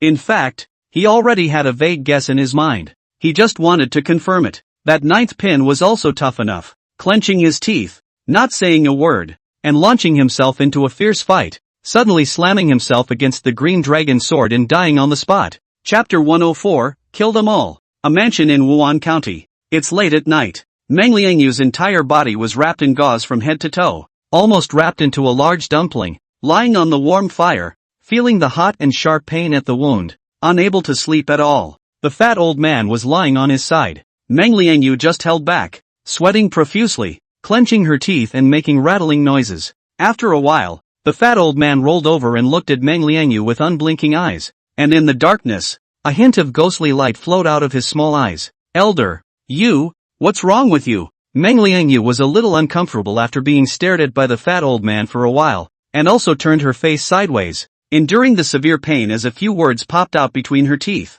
"Just sent away a snorer and here comes a teeth grinder. You two are here specifically to torment me, aren't you?" The fat old man clenched his little fat hand with a grimace. I didn't mean to." Meng Liangyu hurriedly stopped grinding her teeth, but her body was still in severe pain, and she sucked in several mouthfuls of cool air one after another. The fat old man said, "There's no need to hold out here. Shout if you need to. Scream if you need to. I won't be able to sleep for a while anyway. Thank you, senpai." Meng Liangyu gave a thank you. Just then, the fat old man's 2 ears moved, seemingly aware, and frowned. Click. There was a small rattle at the courtyard gate. Meng Liangyu was instantly alerted and hurriedly said, "Senior, did you hear that?" "What?" The fat old man pretended not to know. Meng Liangyu hurriedly said, "It just seemed to be the sound of a bolt breaking. Maybe." The fat old man returned carelessly, with no intention of getting up. Immediately afterward, there was a clutter of footsteps in the yard, sounding like there had to be a dozen of them. Meng Liangyu was shocked in her heart. The coma is not good. He subconsciously looked at the fat old man, who was still lying on the bed, as if he hadn't heard. "My name is Shurzoken. I've come to ask Miss Chen to come with us. Third Prince Wei is hosting a banquet at the 100 Flowers house and is waiting for a visit." A voice suddenly rang out from the courtyard with a hint of teasing. The room Chang Mu was in was silent, with no sound or response. Meng Liangyu struggled to get up from the Kong and seemed to want to go out. "Never mind." The fat old man frowned and said, "You're injured like this, going out to die?" "Elder, this group of people are coming from a bad place," Meng Liangyu whispered. "I'll try to stall them as much as possible. You take Miss Chen and Jiwei and leave first to find Brother Chen." He was seriously injured. His mind was like mush, and he had long lost his usual calmness. Right at this moment, Shurzoken spoke again. "You are trying to wait for Chen Tang to come back, right? I can tell you clearly that Chen Tang is dead and will not be coming back." Hearing this, Meng Liangyu's body shook and her hands and feet went cold. "This group is from the Hua family. The power behind that Duanzhao is the Hua family. I didn't realize that because of my own affairs, I had caused the lives of the Chen Tang brothers." Turning to this thought, Meng Liangyu got strength from somewhere and leapt down from the Kong. He stumbled, drew out the long knife that Chen Tang had placed on the shelf, pushed the door out, looked at the dozen or so people in the courtyard, and bellowed, "There's a head for the grievances, and there's a head for the debts. Duanzhao died because of me, and it has nothing to do with the other people. If you have anything, feel free to come at me." Swindle. What the hell? Who are you? This group of Hua family guards froze for a moment when they saw Meng Liangyu, who was covered in gauze. It took a closer look to recognize it as a person. "Stone leader, what to do with this man?" "Just kill them, don't leave the bodies here." Shurzoken spoke casually, not even putting Meng Liangyu in his eyes. He continued, "Miss Chen, this is a heavenly fortune. How many people want to climb up to our Hua family? Scrambling to climb into my son's bed. This is an opportunity that you should seize. If Miss Chen knows how to serve and please my son, your father may still have a chance to live." A Hua family guard carried a long sword and marched towards Meng Liangyu, ready to kill him first. In fact, at this moment, Meng Liangyu was having difficulty standing, let alone fighting with someone. Seeing that there was no response from inside, Shurzokan couldn't help but sink his face and said, "If Miss Chen is so insensitive, don't blame us for using force. Arrest." Ishisasori gave a big wave. "Kill them all." At the same time, a woman's voice suddenly came out from that quiet room. The Hua family's guards froze for a moment. The words just fell. Above the walls of this mansion, a figure suddenly emerged with a crossbow in its hand, aiming at the Hua family members in the courtyard. Whoosh! In the next moment, a multitude of dark lights broke through the air and arrived in an instant. Ishisasori was horrified. Where did this guy come from? It's amazing that he's oblivious. What's more, these people were carrying crossbows in their hands. Crossbows? Belonging to the weapons banned in the Qian kingdom. No one else is allowed to carry a crossbow at all, except in the military and some special organizations, because the crossbow is relatively simple to operate and use, and far more lethal than ordinary bows and arrows. Some crossbows are even more powerful than 5-stone and 6-stone strong bows. It's no exaggeration to say that having a crossbow at your disposal is the same as carrying a mass murderer. Even an ordinary person with a crossbow would have a chance to shoot a 9th, or even 8th-ranked martial artist. The sudden appearance of a dozen men and a dozen crossbows on the wall was devastating to them. Put! The crossbow arrows pierced through the body of each Hua family guard, blood splattering everywhere. Among these guards, there were also 9th-grade martial artists, but the speed of the crossbow arrows was too fast. Even a 9th-grade martial artist couldn't react, and without even pulling out his belt knife, he was shot on the spot. Shurzokan was the 8th rank and had the fastest reflexes, luckily avoiding the first round of crossbow fire, and was about to flee out. Whoosh! The second round of crossbow arrows came in a flash. What? Shurzokan was horrified in his heart, and his pupils suddenly contracted. What these people were holding in their hands were not even ordinary crossbows, but crossbows. First round. Second round of crossbow arrows, barely spaced out. What have we gotten ourselves into? The eunuch is harming me. Put! Under the coverage of the black light, Shurzokan did not have any chance to catch his breath, not to mention the space to dodge, and was instantly pierced through his body by 5 or 6 crossbow arrows, and collapsed to the ground, dying in peace. Meng Liangyu stood in the doorway with her knife, her entire body looking dumbfounded. In the blink of an eye, a dozen or so of the Hua family's guards, all dead. The whole process, from the time the group showed up to the end, was less than a breath. They came out of nowhere. People, leaping over the fence into the courtyard. These people looked unimpressive, but their hands were exceptionally agile, and it was feared that each one of them was above him in terms of cultivation realm. A woman in her 30s came in at the door, looking calm and seemingly unconcerned by the scene, and commanded, "Clean it up a bit, don't leave any bloodstains to stain people's eyes." The group responded with a promise and went to work in silence. Some carried the bodies away, some cleaned up the blood left in the snow, and some collected the crossbows and arrows left behind. Everything is well organized and well divided. It gave Meng Liangyu the feeling that these people were just working. I just killed someone and disposed of the body as if it was as common as sweeping the floor and cooking. It didn't take long for the yard to be cleaned up without leaving a trace. This job is so sharply done. The group silently climbed over the high wall and disappeared into the night as if they had never been there. The woman in her 30s came to Qing Mu's room and arched her hand. "That Hua-san Gongzi is plotting against us. Should we kill him? Forget it. Just teach him a lesson and deter him." Qing Mu's voice rang out, still melodious, but when Meng Liangyu heard it at the moment, she felt that this voice seemed to contain a trace of indescribable majesty. The woman was about to turn around and leave when Qing Mu suddenly asked, "The person who changed bows in the schoolyard, was it him?"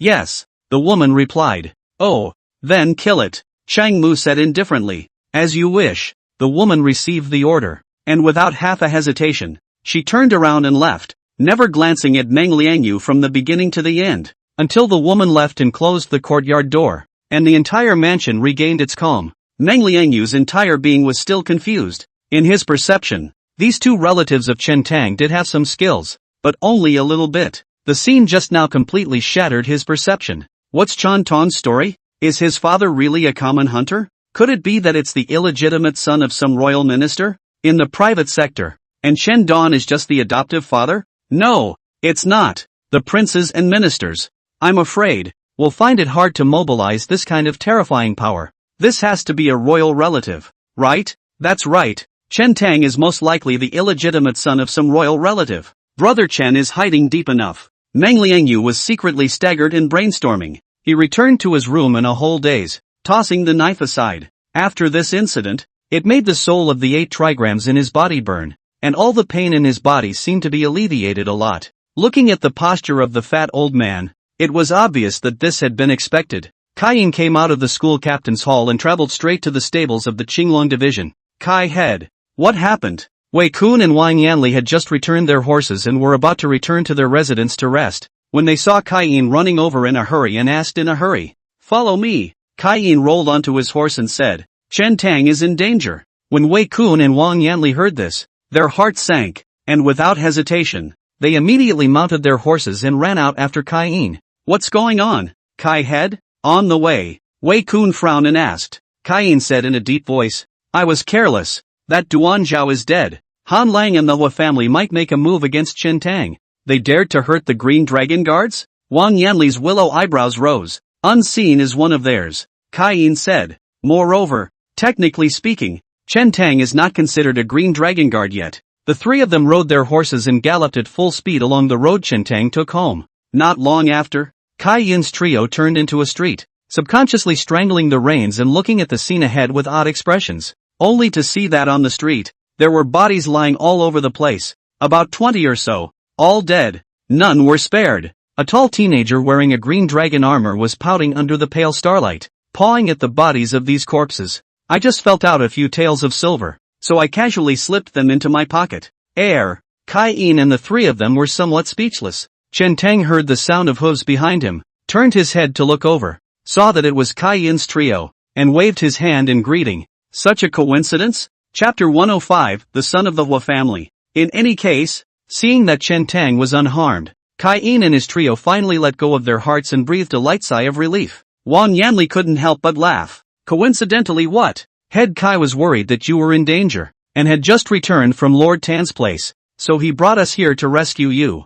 I didn't expect that, but you worked it out on your own." Wei Kun shook his head helplessly. Kai rode over, glanced at Chen Tang and asked, "Injured yet?" Chen Tang said, "Luckily, I have the green dragon armor, which blocked a lot of damage." Kai nodded, glanced at the sword wounds on the group of corpses, nodded, and said, "Swordsmanship is good." Wei Kun stepped forward, rummaged through a few of the corpses, and said in a deep voice, "It looks like the snow thieves that have been roaming the territory of Pingzhou in the last few years. Can you mobilize the snow thieves to strike? The Hua family or Han Lang?" Wang Yanli frowned. "There's definitely a Han Lang connection here," Wei Kun said. "Otherwise it won't be that easy for these snow thieves to enter the city." Wang Yanli asked, "Head Kai, can you call Han Lang to the division to investigate on this matter?" It didn't help. Kai too said, "People like Han Lang have been mixed up in officialdom for many years, and after investigating, it's most likely that the guards at the city gates are in dereliction of their duties. What's more, with no evidence against him in death, he definitely can't be taken down." Wang Yanli nodded. Kai Yin's eyes rolled and said, "However, it's still possible to turn around and disgust him. Call a few people over in a moment, carry these bodies away, and send them to the entrance of the county court in the morning. I'll just take the opportunity to scold him." Seeing that Chen Tang was still fumbling with the corpse, Wang Yanli couldn't help but ask, "What are you doing?" "Touch the corpse." "Ah, no. See if there are any clues on these people." Chen Tang coughed lightly, almost told the truth. Kai seemed to think of something and suddenly said, "Chen Tang, go to your house to take a look. Beware of something happening to your family." "Can't be," Chen Tang casually responded. With Fat Old Man and Chang Mu at home, this level of minions couldn't even hurt him, let alone hurt Fat Old Man and the others. Kai said, "This group of people are unscrupulous and can do anything." Under Kai Yin's urging, Chen Tang finished touching the last corpse before he marched towards his home with the 3 of them.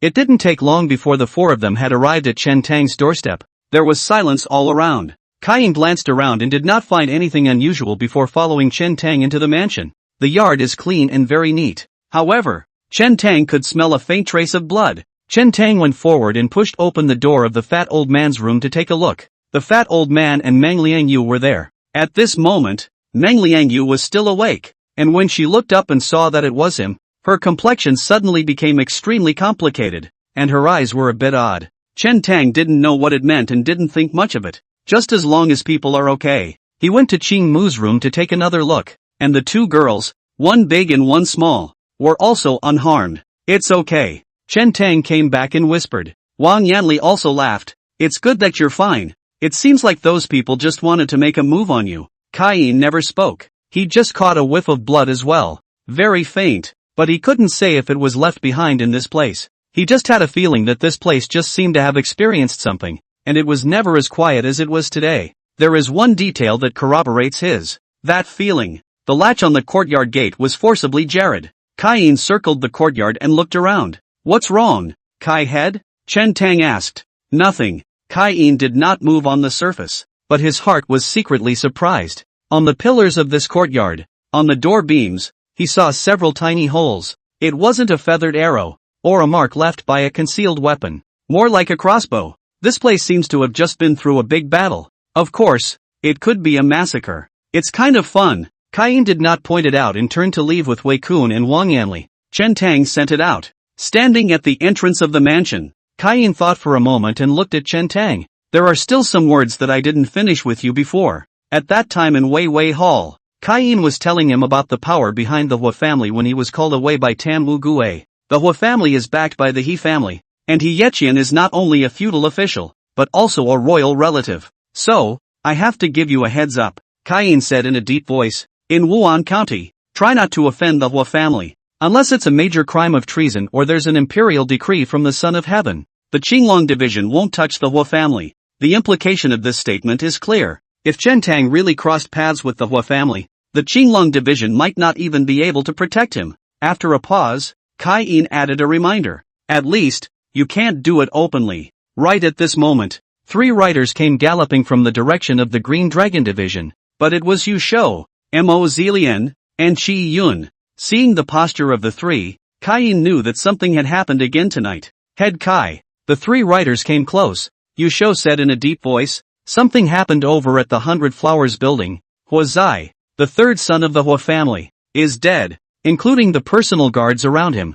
More than 20 people. All dead. Ha! Kai-in was startled. The 3 of them, Chen Tang, were also shocked in their hearts. Kai-in Sai just finished talking to them. Try not to mess with the Hua family. And Hua San Gongzi died. The first reaction of several people was Chen Tang, but Chen Tang was with them. There was no way he could run off to some 100 Flowers house to kill someone. What's more, the 3rd prince of the Hua family had more than 20 personal guards around him. Kai-in frowned and asked, as far as I know, Hua Zai has another personal guard beside him who is a 5th grade expert. All dead, by a single cut to the throat. Guardian, you said. This has become a big deal. And Marquis Wan's son, County Lieutenant Han Lang, County Guardian Li Yin, and Lord Shen Tianguan, including Lord Tan, have all rushed over. Lord Tan asked us to inform Head Kai and go over now. All 5 pints are dead? Kai-in was secretly alarmed. It's a big night to make so much noise. Kai-in waved his hand and said, let's go.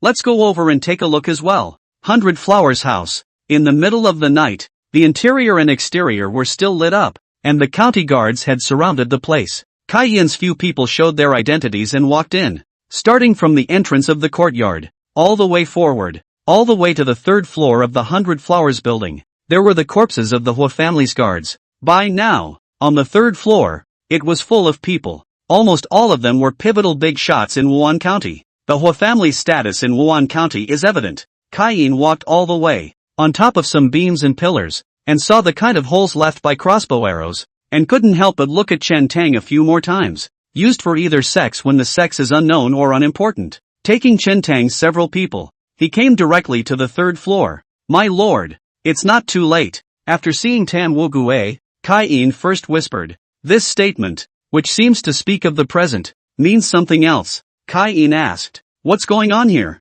Tan Wu Gue's eyes glanced at Chen Tang, slightly surprised in his eyes. Almost simultaneously, Han Lang frowned slightly when he saw Chen Tang appear. Li Yin, the county governor, accompanied by Li Boxiong and Li Zhongmao, were also present. The 2 brothers, Li Boxiong and Li Zhongmao, noticed Chen Tang and nodded across the room as a greeting. Xiao Mei, tell him generally, Tan Wu Gue commanded, then came to the corpse on the tabletop and frowned as he observed it. Chen Tang could see clearly. The dead body lying on the table was none other than that Hua San Gongzi, staring with a pair of dead fish eyes, full of panic, looking scared enough before dying. Xin Xiaomei came to Kai-in's side and said softly, I heard that Hua San Gongzi had set up a banquet and was drinking here, but for some reason, a group of people suddenly barged in, and among them, There were also people with powerful crossbows, killing all of Huazai and his guards around him, and then they disappeared without a trace. On the third floor of the 100 Flowers building, there was a cacophony of noise,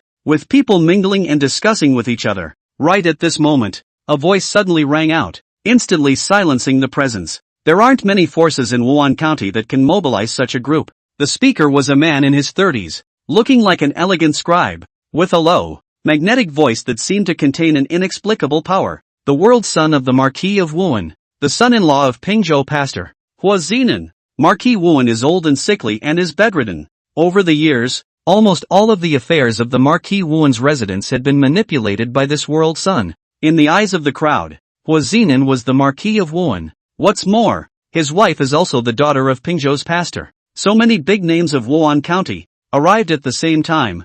There is another reason, is to try to get rid of their own suspicion. Do not cause any misunderstanding. Hua Zinan was right. There were less than 10 forces in Wan County that could command such a group of people, and most of them had no grudges against the Hua family. Hua Zinan skimmed over the faces of the crowd in turn, his gaze finally settling on County Defender Li Yan. Uncle Li, what do you say? Hua Zinan asked slowly. It's no secret that the Hua and Li families have been fighting openly and secretly for many years. It wasn't a surprise that Hua Zinan's first suspicion was on the head of the Li family when his third son was killed. Li Yan said in a deep voice, if this force possesses bows and crossbows, I'm afraid it's not connected to the army. Han Lang's face changed. With a single word, Li Yan had led the scourge to him. The military defense of Wuhan County is under his control. Hua Zinan asked quietly, Lord Han, what's going on? Can you give me an explanation? Actually, Han Lang thought about it for a moment. Hua Zinan gently droned. Speak, Seiji. Right at this moment, Tan Wugui suddenly said, let's borrow a step to talk. Hua Zinan hesitated slightly and nodded slightly. To the Green Dragon Division. He had to be a little more polite. Han Lang hurriedly stepped forward, got close to him, and whispered, Third Duquoy is hosting a banquet here tonight, originally wanting to snatch a woman over, and has already sent someone over. That woman is Chen Tang's cousin. While saying that, Han Lang looked at Chen Tang while recounting Chen Tang's origin. Briefly, Hua Zinan asked, what about those people he sent over? Disappeared. Han Lang swallowed his saliva and said, not over there, and not back, as if he disappeared into thin air. Hua Zinan narrowed his eyes slightly and gave Chen Tang a deep look. He then followed Tan Wugui to a corner of the third floor. Tan Wugui asked, it seems that Shitzi already knows where this group came from? I don't know, but it mostly has to do with a woman. Hua Zinan said, what does Lord Tan see? Tan Wugui looked grave as he slowly said,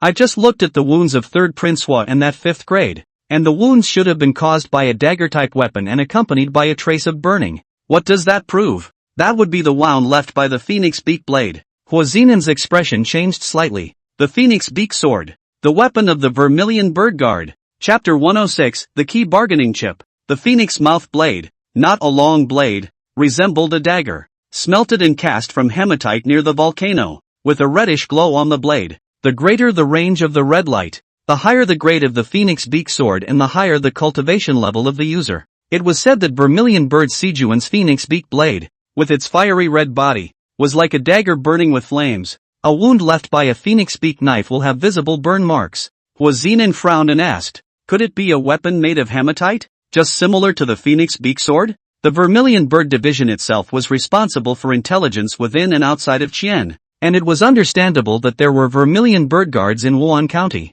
The Vermilion Bird Guards did not have a fixed office location, nor did they have a visible symbol like the Green Dragon armor. They were sprinkled all over the Qian Kingdom and could be anyone in this city. Their identities were secretive and they generally acted alone. The appearance of a group of Vermilion Bird Guards in Wuhan County, almost forming a team, was really a bit beyond common sense. Tan Wugui said, it's just a wound, so of course it doesn't explain anything, but there are some traces left at the scene. And that should be left behind by the Vermilion Bird crossbow. This kind of crossbow is only equipped by the Vermilion Bird Guards. Hua Zinan's face was deep in thought. With the Phoenix Beak Blade, plus the Vermilion Bird crossbow, it was really only the Vermilion Bird Guard. How could the Vermilion Bird Guards not know that Hua Zai was the son of the Hua family? If you know that, why are you still running over here to kill people with such a lack of concern? It doesn't make sense. If the third brother's death was really caused by going to rob a woman and drawing fire, then the woman could not have been Chen Tang's cousin. Who is this woman? Can it be worth having so many vermilion bird guards around for protection?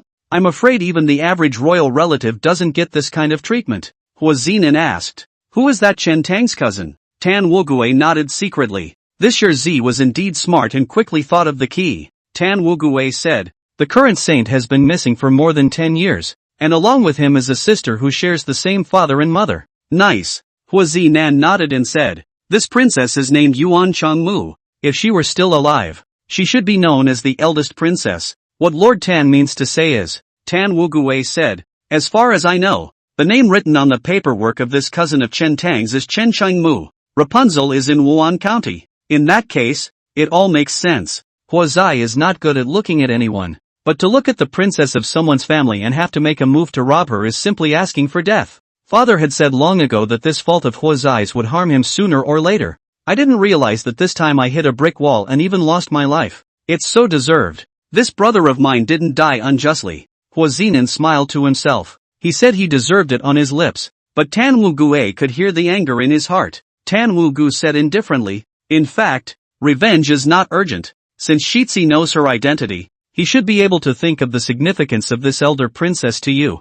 Hua Zinan nodded. He was always too calm to be overwhelmed by such hatred, not to mention that the one who died today was his brother. Even if it was Marquis Wuan who died, he would still remain calm. Tan Wugue is right. Hua Zai traded his death for an important message. The Rapunzel dash, perhaps, will be a key bargaining chip in their achievement of greatness. It is not impossible to take this revenge. Even if the Rapunzel had a team of vermilion bird guards by her side, they were not able to withstand the onslaught of thousands of troops. However, for the greater good, there was no need to mess with her now. It was enough to keep an eye on her movements and make sure that she was always in Wan County and under her control. But today's matter can't just be left alone. The Hua family isn't that easy to mess with. If you kill the Hua family, someone has to pay for it. Hua Zinan thought for a moment and asked, does this Chen Tang have any other identities? No, Tan Wugue said. This man is the son of a hunter, and he has a great uncle in his family. This man's identity, but he didn't find out.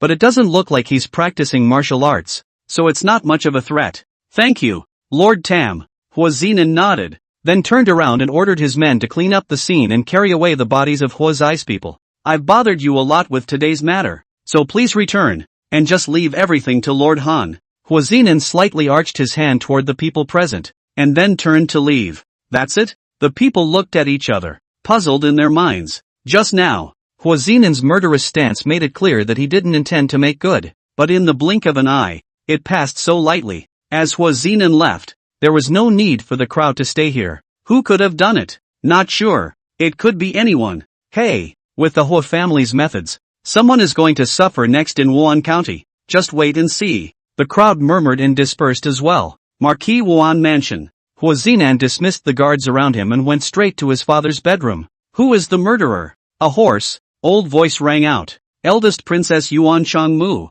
She is surrounded by a group of vermilion bird guards. The Rapunzel is in the city? Yes. Don't move her yet, before you spook her. Father, that Chen Tang seems to have a strong relationship with her, so we can kill him to avenge third brother. It's just that it's slightly more troublesome to do it since this person has entered the Green Dragon Division. Don't use our men. Take this token and go to the One Piece Tea House in the west lane of the North Gate. Look for a lame boy and ask him to take care of Chen Tang. Is this person reliable? Don't worry. That Chen Tang is already a dead man. On the way back, Kaiyan glanced at Chen Tang from time to time, but never spoke. Chen Tang was unsure and didn't open his mouth to ask. It was only after sending him to the doorstep of his home that Kaiyan admonished him, saying, you should be more careful in the future. The Hua family will never rest easy after Hua San's death. Ha! Chen Tang froze for a moment and said, I killed Duan Zhao, and Hua San's death has nothing to do with me. Is the Hua family a mad dog, catching me and biting me? It really doesn't matter?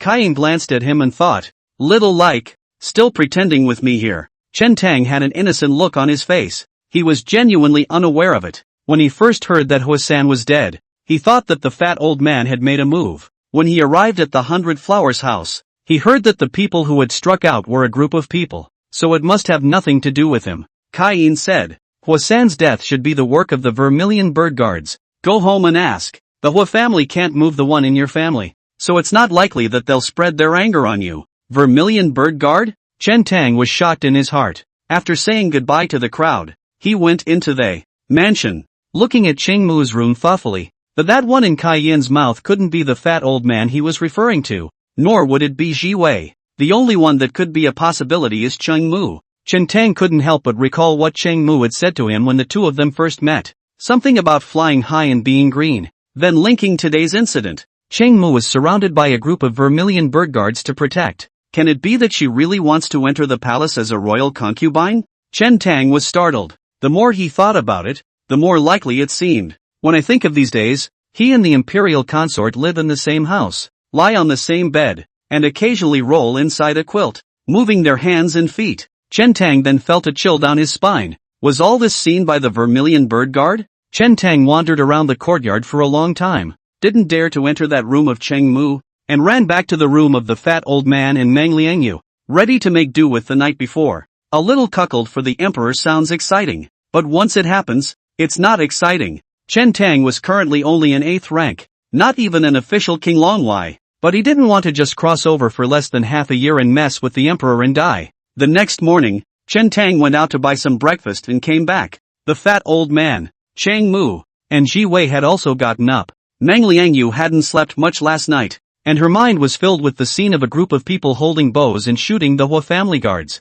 Chen Tang first changed Meng Liangyu's medicine, then called a few people to come together for breakfast. The atmosphere was somewhat subtle as the people sat around the table, eating in silence. It was Cheng Mu who first broke the silence, glancing at Chen Tang and asking seemingly casually, "Why didn't you go to Ji Wei's place last night? She had nightmares again at night." Ji Wei blinked, a little innocently. Actually, she didn't have a nightmare and slept quite well, but she had the good sense not to point it out, and smothered her food. Chen Tang coughed lightly and said, "It was too late yesterday, so I was afraid of disturbing you." "Oh," Cheng Mu responded, "the Hua family came last night?" Chen Tang hesitated for a long time, but decided to ask for clarification. Cheng Mu nodded. "By your people?" Cheng Mu nodded again. "And then your people. They killed Hua San?" "Right. The men guarding you are the Jubilee Guard?" "Aha." Hearing this, Chen Tang already had a number in his mind. Looks like he guessed right. Vermilion Bird Guard? Meng Liangyu's pupils quaked as he listened. No wonder that group had that terrifying fighting power. "Brother Chen, she's not your cousin, is she?" Seeing that Chen Tang had asked so many questions, Meng Liangyu guessed that the two were not cousins. "No," Chen Tang said. "This is someone from the palace." No wonder. Meng Liangyu was secretly staggered. Cheng Mu looked at Chen Tang with some surprise and asked, "Oh, you guessed it? It's not really that hard to guess." Chen Tang said indifferently, "If I'm not wrong, you're about to enter the palace as a royal concubine, right?" "Put." The fat old man spewed out a mouthful of soy milk. Meng Liangyu was on the opposite side of the room, and was opening her mouth wide in shock, just in time to receive a mouthful of hot soybean milk. Cheng Mu glared at Chen Tang and clenched his fist. "My name is Yuan Cheng Mu. Ha! I can't believe I have the same last name as the emperor. You guys can't mess around if you're close relatives." Chen Tang's mind flashed with a flash of light, and he suddenly remembered something. A dozen years ago, along with the current saint, there was a princess who disappeared. Yuan Qingshan. Yuan Qingmu. Chen Tang said offhandedly, "You're the princess who disappeared more than 10 years ago." "Humph." Cheng Mu gave him a blank look. Chen Tang then looked at the fat old man and said indistinctly, "You said that you had gone into the palace to steal people out twice, and this time behind. You stole the current emperor and princess out? Hey, nice." The fat old man smiled smugly. Chen Tang breathed a light sigh of relief. "Freaked out last night. Thought I had accidentally cuckolded the emperor. Dare I say a princess? That's okay, I'll sleep there again tonight." Chapter 107, Rebellion. Knowing that Cheng Mu was the first princess of the Qian kingdom, the spirit of 8 trigrams in Chen Tang's body burst into flames. What the hell was going on back then? Chen Tang asked. Why did the Qian emperor send the current saint to the heavenly prison? Was it really because of what Dugu was given to death that he was moved to anger? When Cheng Mu heard this, his eyes dimmed as he said,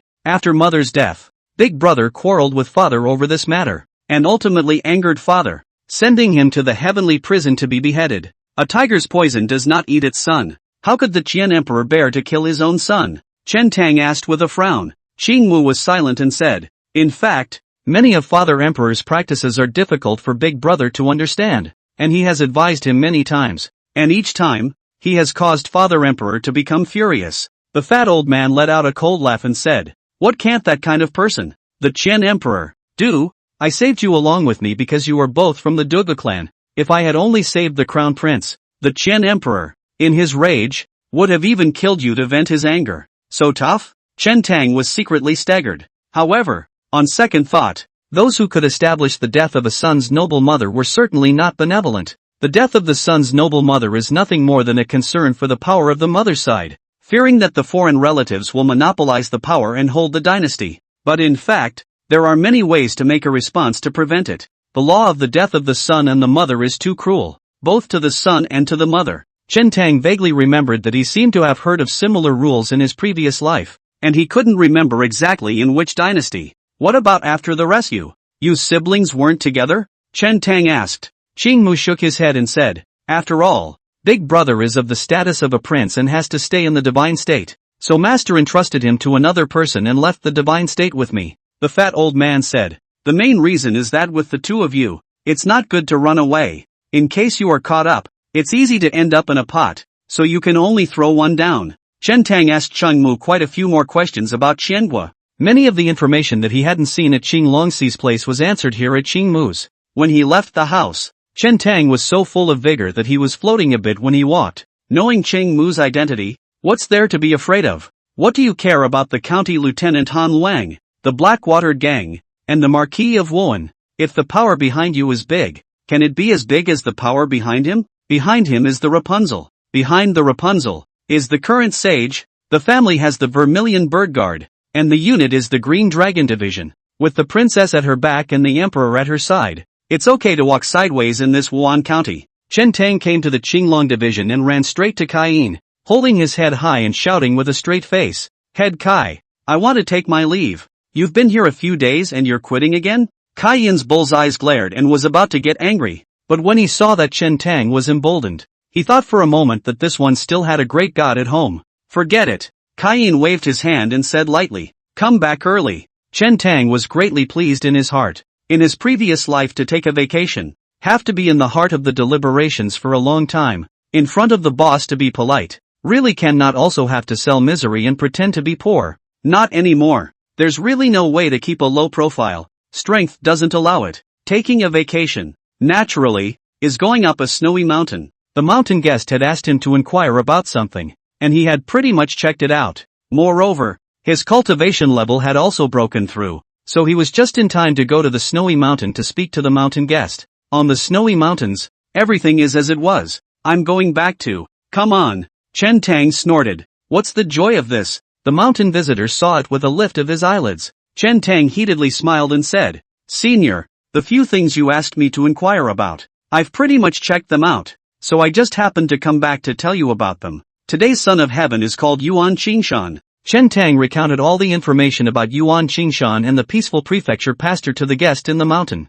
The imperial captain of the Qian kingdom has been vacant for a long time, and it is said that in the 10th year of the Qian kingdom, the imperial captain was relieved of his armor and returned to the field, and the position was left vacant until now. Chen Tang said, as for the Green Dragon Division and the Xian Tian sect, there is currently no connection found. After listening to this information brought by Chen Tang and pondering for a few moments, the mountain guest suddenly said, Pingzhou Mu is going to rebel. Chen Tang was startled for a moment. The mountain guest said, all the counties in Pingzhou should be within his grasp, and so is Wan County. The little power you're relying on, what with the Vermilion Bird Guards, is useless in front of 1,000 armies. What the hell? Chen Tang was a bit confused. Originally, his excitement hadn't yet passed, when a sentence from the mountain guest was like a pot of cold water pouring down, instantly calming him down. It's just that the mountain guest's jump in thinking was just a bit too big, and he didn't figure it out for a while. Elder, how did you know?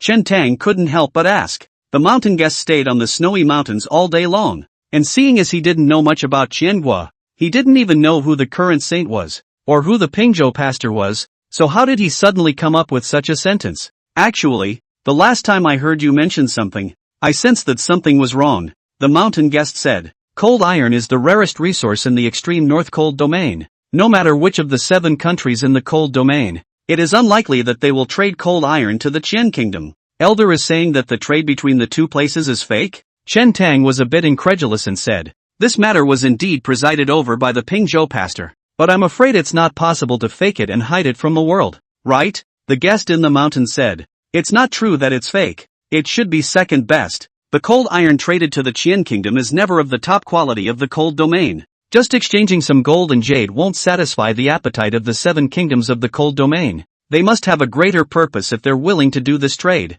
And the extreme north cold domain has been plotting against the Qian kingdom's Pingzhou for a long time. As it was in the previous dynasty, the Qian kingdom will not change. The deal is just a front. The real purpose is to allow the Blackwater gang to enter the Pingzhou and gradually establish power in the counties of the Pingzhou. Chen Tang asked, "What does senior mean? This time the Pingzhou shepherd is plotting a rebellion and is teaming up with the Blackwater gang? Nice," the mountain guest said. "If it's just by Pingzhou's own power, he doesn't have the guts to do so, and he can't fight against the Qian kingdom's army. But what is the benefit of this?" Chen Tang pursued. "He Yeqian is already the pastor of Pingzhou, and has been appointed as the Duke of Jingbei, almost the ultimate human official. Why would he take the risky step of starting a rebellion? One of the reasons is what you said earlier, that Qinghe king lost the battle for the throne of the capital," the mountain guest said. "Although today's Qian heavenly prince has only imprisoned the king of Qinghe and also made the Duke of Pingzumu, he will definitely take precautions against Pingzumu,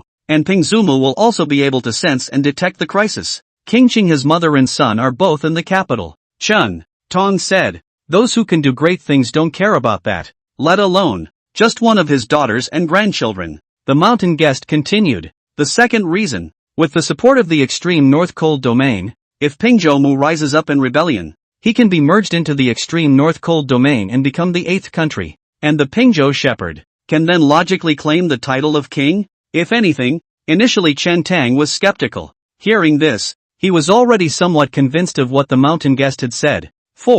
Suddenly, he remembered another message. Conscription. This conscription after the year involved the 13 counties of Pingzhou. It was unprecedented, and it was mandatory, with only great entry martial artists having the opportunity to choose. Today, it seems likely that this is a sign of a rebellion in Pingzhou. Another doubt rose in Chen Tang's mind and asked, with such a big commotion, there will definitely be some traces. The Green Dragon Division has stationed in Pingzhou City and various counties. Will they not notice anything at all? That's exactly the point, the mountain guest said. The Green Dragon Division may or may not side with the current Son of Heaven. What is the meaning of this? Chen Tang was puzzled and frowned. As far as I know, the Green Dragon Division takes orders directly from the Qian Emperor and monitors the 100 officials, the mountain guest said. The Qian Emperor is a patriarch, who fought down the world and created the Qian kingdom, and the Green Dragon Division might have taken orders from the Qian Emperor, but today's Qian Emperor has just succeeded to the throne, both in terms of prestige and strength.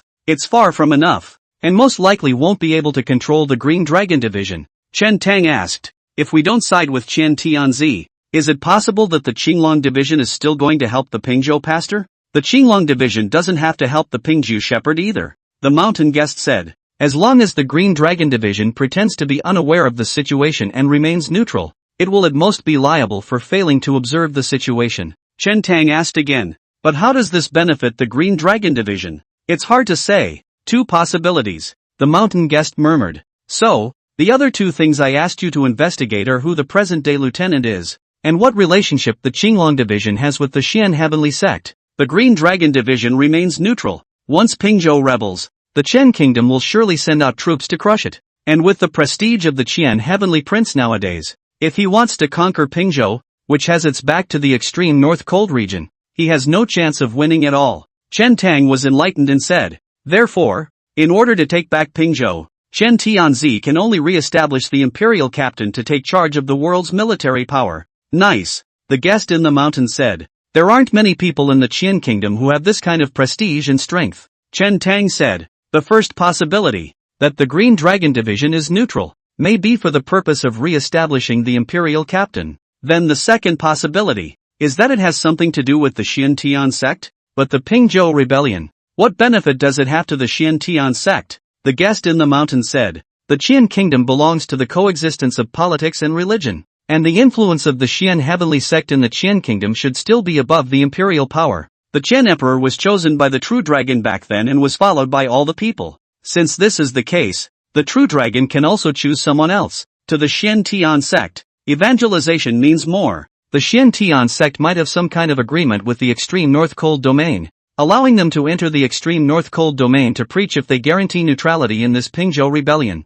Of course, both of these possibilities are just my guesses. Chen Tang took a deep breath, digesting as much information as he could from the mountain guest. Hiresu's pastor, Kano-san, is going to rise up in rebellion. The wife of the Hua family's son is none other than the daughter of Hinao-qian. In other words, if Pingzhou rebels, Wan County will definitely respond. The military defense of Wan County is in the hands of County Lieutenant Han Lang. Han Lang is another member of the Hua family. Combined with the Blackwater gang, it would be easy as pie for the Hua family to take control of Wan County. Of course, there are two other variables in this. It's the Xian Tian cult and the Green Dragon division. If these two forces remained neutral, then Wan County would definitely fall under the control of the Hua family and the Blackwater gang. At that time, let alone seeking revenge on the young master of the Blackwater gang, he's afraid for his own life. Qing Mu's status as a princess is also of little use, and will more than likely become a bargaining chip in negotiations with the Qian kingdom.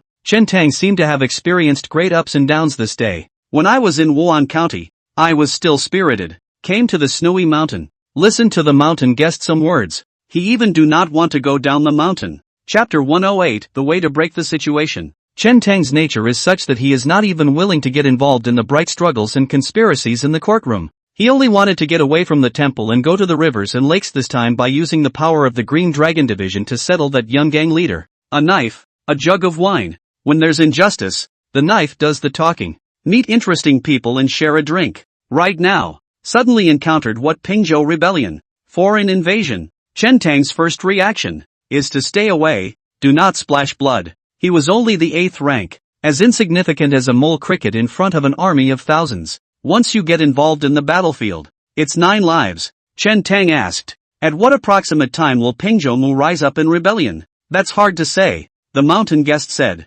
It's possible within half a year, and it also depends on Xian Tianzi's response. If there are any emergencies, Pingzhou could rise up at any time. Looks like I'll have to prepare early. Chen Tang mused. Senior, are you still staying here? Do you want to leave with us? As a traveler, he had little sense of belonging to the Qian kingdom itself, especially after witnessing the hardship of the people's lives in Chanza County. Coupled with the experience of his predecessor's family, he had even less favorable feelings towards the Qiangui court. What Pingzhou rebellion? Foreign invasion of the others. He is too weak to help.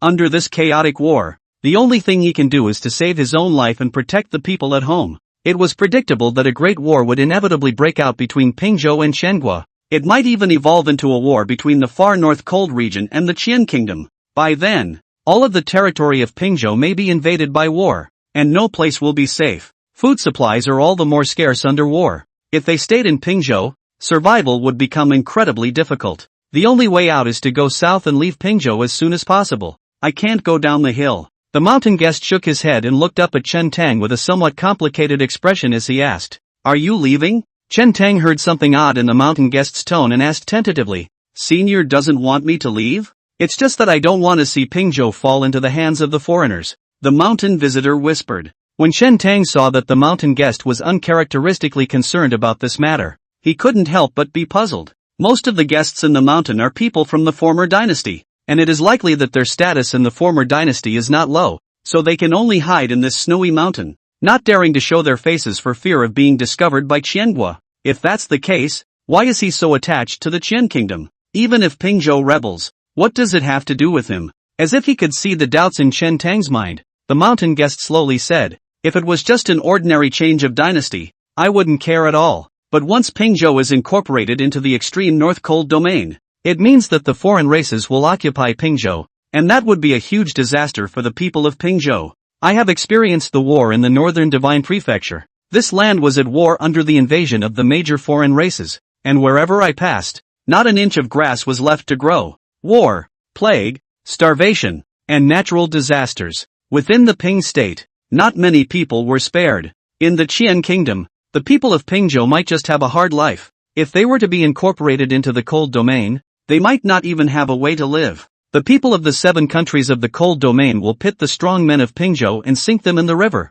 The old and weak will mostly starve to death, and the women will be reduced to playthings, until there is no longer any Qiangua people's bloodline within the Pingzhou territory, and it has completely become part of the cold domain. Chen Tang fell silent. When the mountain guest said these words, he was in a low mood. Looking towards the snowy ridge in the distance, his eyes showing a depth and pathos that he could not understand. After a pause, Shan Zhongka stood up and walked outside the cave, looking at the vast land beneath his feet, saying, "Here are buried hundreds of thousands of general spirits and hot-blooded men from the previous dynasty, and if Pingzhou were to merge into the extremely northern cold domain, these people would have died in vain." Chen Tang suddenly asked, "If I stay in Pingzhou, what can I do? I'm only the 8th rank. What impact can I have on this situation? And can I stop Pingzhou from falling into the hands of the foreigners?" He's self-aware. This kind of conquest and killing between big countries. He is a small 8th grade. I'm afraid that even waves can't turn over one. It wasn't that Chen Tang was being presumptuous. If the situation in Pingzhou was a game of chess, with his past and present life experiences combined, he was not even a pawn. If he didn't have such a passive analysis from the mountain guest, he didn't even know that the Pingzhou pastor was plotting against the state, and didn't know that there were actually so many gaming compromises and conspiracy calculations behind this. By the time the hits the fan, it will be too late. The mountain guest didn't answer immediately. He took a branch and scratched it across the snow, not knowing what he was projecting. After a long period of silence, the mountain guest got up and said, "If you follow my arrangement, you will have a chance to save Pingzhou." "Really?" Chen Tang asked. "How many percent sure are you?" The mountain guest said. 30%. Chen Tang, just 30% sure? You're gesticulating for half a day. Chen Tang spat out a breath and pretended to be relaxed. 30% is quite a lot to try. He was taught all his skills by the guest in the mountain. He was just a little curious as to how the mountain guest, who stayed atop the snowy mountain all day long, would lend him a hand to land a break on this chessboard. Where did this 30% certainty come from for the mountain visitors? "You really want to stay?" The mountain guest stared at Chen Tang with a clear gaze and said, "This matter really has nothing to do with you. For you, leaving Pingzhou and heading south is the best option. Once you are in the middle of it, you may not have a way back." Fear of a bird. Chen Tang took off the wine gourd on his waist and drank a big mouthful of it, grinning. Life is just a big dream, a roaring dry and finished. The world is all naked to come, naked to go, and care about a lot of mother airs. Yes. The mountain guest's eyes lit up. Touched? Chen Tang snickered, raised his head, and said, "If you are touched, pass on a few more of my crushing skills, lest I get killed when I come down the mountain." "Ha ha." The mountain guest laughed loudly and said, "Don't worry, the 30% that I just said is only the possibility of you saving Pingzhou. As for the possibility of you surviving, it's at least 80%. Hearing this, Chen Tang lowered his heart. "Look at it this way. The least you can do is save your dog's life and just do your best." The mountain guest added, "Didn't you want to seek revenge on the Blackwater Gang's young master? This Pingzhou rebellion is your chance." Oh, Chen Tang came to be interested. He really didn't care too much about saving Pingzhou or anything else. He mainly wanted to help the mountain guest fulfill his wish. He cares or how to get the young master of the Blackwater Gang killed. The mountain guest said, "After you come down from the mountain this time, you must find a way to lure this person to Wan County." "Good point." Chen Tang thought for a moment and said, "Just look for trouble with the Blackwater Gang." The Blackwater Gang in Wan County was too powerful and had many strong people that he could not afford to mess with at the moment. The Chanza County residency is a good target. When we get off the mountain this time, we'll take a side trip to Chanza County. Chen Tang asked, "Senior, what arrangements do you have? Tell me about them so that I can have an idea in my heart." "There are 3 keys to breaking the game," the mountain guest said. "Of the 7 countries in the cold domain, the Blackwater country is the closest to Pingzhou, separated by 3,000 snowy ridges. And this time, it's the Blackwater Gang that's operating within the territory of Pingzhou. So I'm speculating that the first wave of support for Pingzhou must come from the Blackwater Kingdom. Therefore, the first key is to cut off the Blackwater Kingdom's support for the Pingzhou Shepherd. If this matter is accomplished, it will add another 30% to the odds. Add another 30%, and that's 60% certainty. The odds are against it. But that's easier said than done. How do you cut it off? You stayed at home on a snowy mountain and refused to come down. Relying on me as an 8th grade? Chen Tang asked. If I'm not mistaken, the Blackwater Kingdom's support for Pingzhou should be an army. Right. How should this be cut off? You don't have to worry about this matter, the mountain guest said. After you come down from the mountain, have Brother Feng come see me. Who is Brother Feng? Chen Tang was a bit confused. The mountain guest said, You still don't know his name? It's the old man who passed on your gecko swimming wall kung fu. Is his last name Feng? I don't really know. Chen Tang muttered and asked again, What is Senior's name? Shall I directly ask him to come over to you? To be honest, with that temperament of the fat old man, if Chen Tang said that he would let him go to see someone,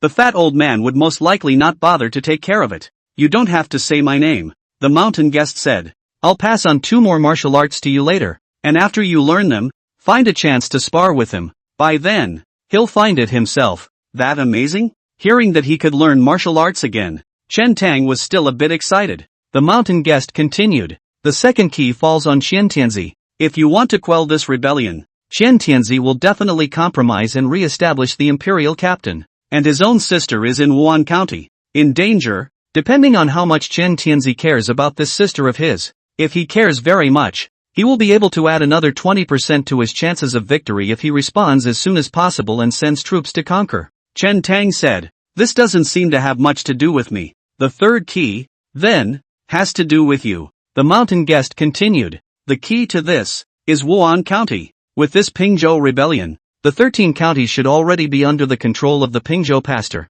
With the sole exception of Wan County, Chen Tang frowned. County Lieutenant Han Lang holds the military defense of Wan County, and the Yamen is also under his control. According to the worst-case scenario, if Xian Tianguan and Qing Longxi both remain neutral, Wan County really doesn't have any power that can fight against the Marquis of Wuan and the Blackwater Gang's joint efforts. Yes, the mountain guest said. The Li family. Chen Tang noticed that the guest in the mountain didn't say the county governor. He said the Li family. The guest in the mountain said, this county guard is by no means as weak as you have heard from elsewhere. If he were so bad, he would have long been gotten rid of by Hua family in various ways. If I'm not wrong, the Li family definitely holds a force. In Chen Tang's mind, the group of light cavalry led by Li Bo Xiong suddenly appeared. The guest in the mountain said, the Li family's accumulated power may not be able to fight hard against the Hua family and the Blackwater Gang, but if we add in the Vermilion Bird Guards and the county guardian's reputation and prestige in Wan County, we may be able to take back the game,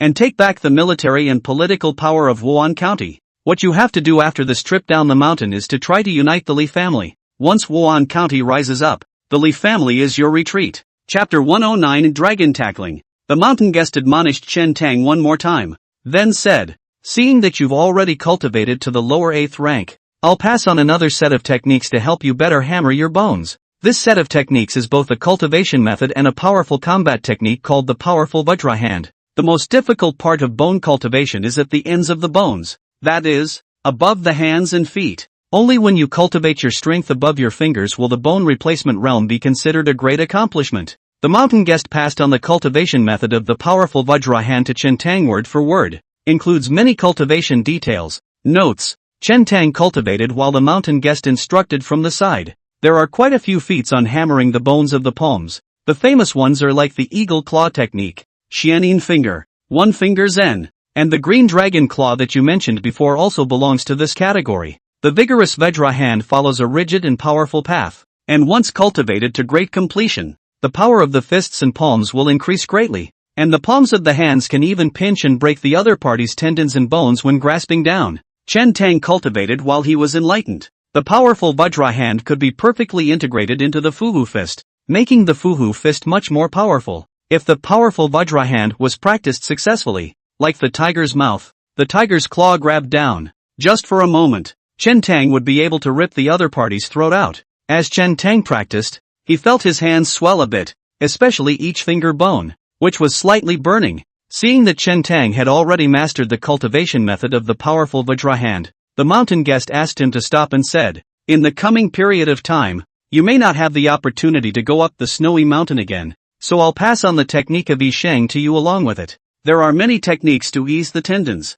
The most famous one is like the Easy Tendon Sutra in the Buddhist sect. This gong method that I want to pass on to you is called Dragon Tackling Gong, and there are 2 chapters, upper and lower. The upper part of the book is the internal heart method of Yi Shun, and the lower part is the 9 ways of splitting the tendons and bones of the grappling hands. Internal and external cultivation is the only way to achieve great success in Yi Shun. If you want to cultivate the technique of Yi Jin, you have to familiarize yourself with the location of each large tendon, where the fascia is located. The mountain guest's eyes seemed to ignite 2 flames as they landed on Chen Tang's body. Every time his eyes looked at a place, Chen Tang felt a large tendon within his body become agitated, vibrating slightly in his body as if it were a bowstring, emitting a slight quivering sound. Chen Tang closed his eyes and carefully experienced this marvelous feeling. The reason that the person who slashed you before, with each slash, cut on top of your fascia with unparalleled accuracy, is because he had already cultivated to the 7th grade and was familiar with where each large tendon,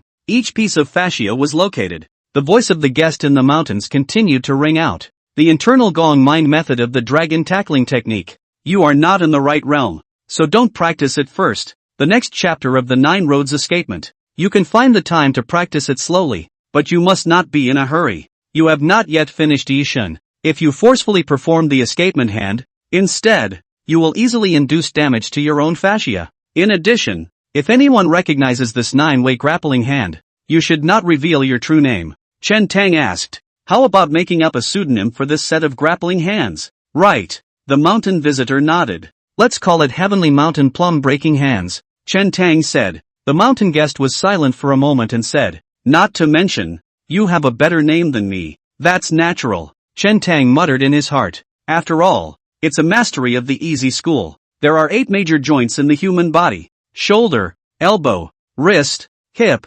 knee, ankle and cervical and lumbar vertebrae. 9 ways of grappling. Well, one of the 9 ways of Tianshan folding plum hands is the method of capturing white blades with empty hands. The remaining 8 ways are the splitting tendons and bones that target the 8 major joints. Like the cervical and lumbar vertebrae, once held and split, the opponent will immediately be paralyzed and lose their fighting ability. Tianshan plum breaking hands is about a grabbing and taking, transforming and beating, entangling and trapping, locking and closing. Shansonk rehearsed the 8-way tackle on Chen Tang's body several times in turn. It looks like there are only 8 roads, with many variations each way. Depending on the opponent's strike, different responses evolve as well. Cultivating this set of grappling hands was also a process of familiarizing oneself with one's tendons and bones, and sinews. Chen Tang asked, Senior, you once said that the 8th grade extreme realm is the cultivation of the jade bone. And what is the sign of the 7th grade extreme realm of easy strength? There is a catchphrase about the pole realm,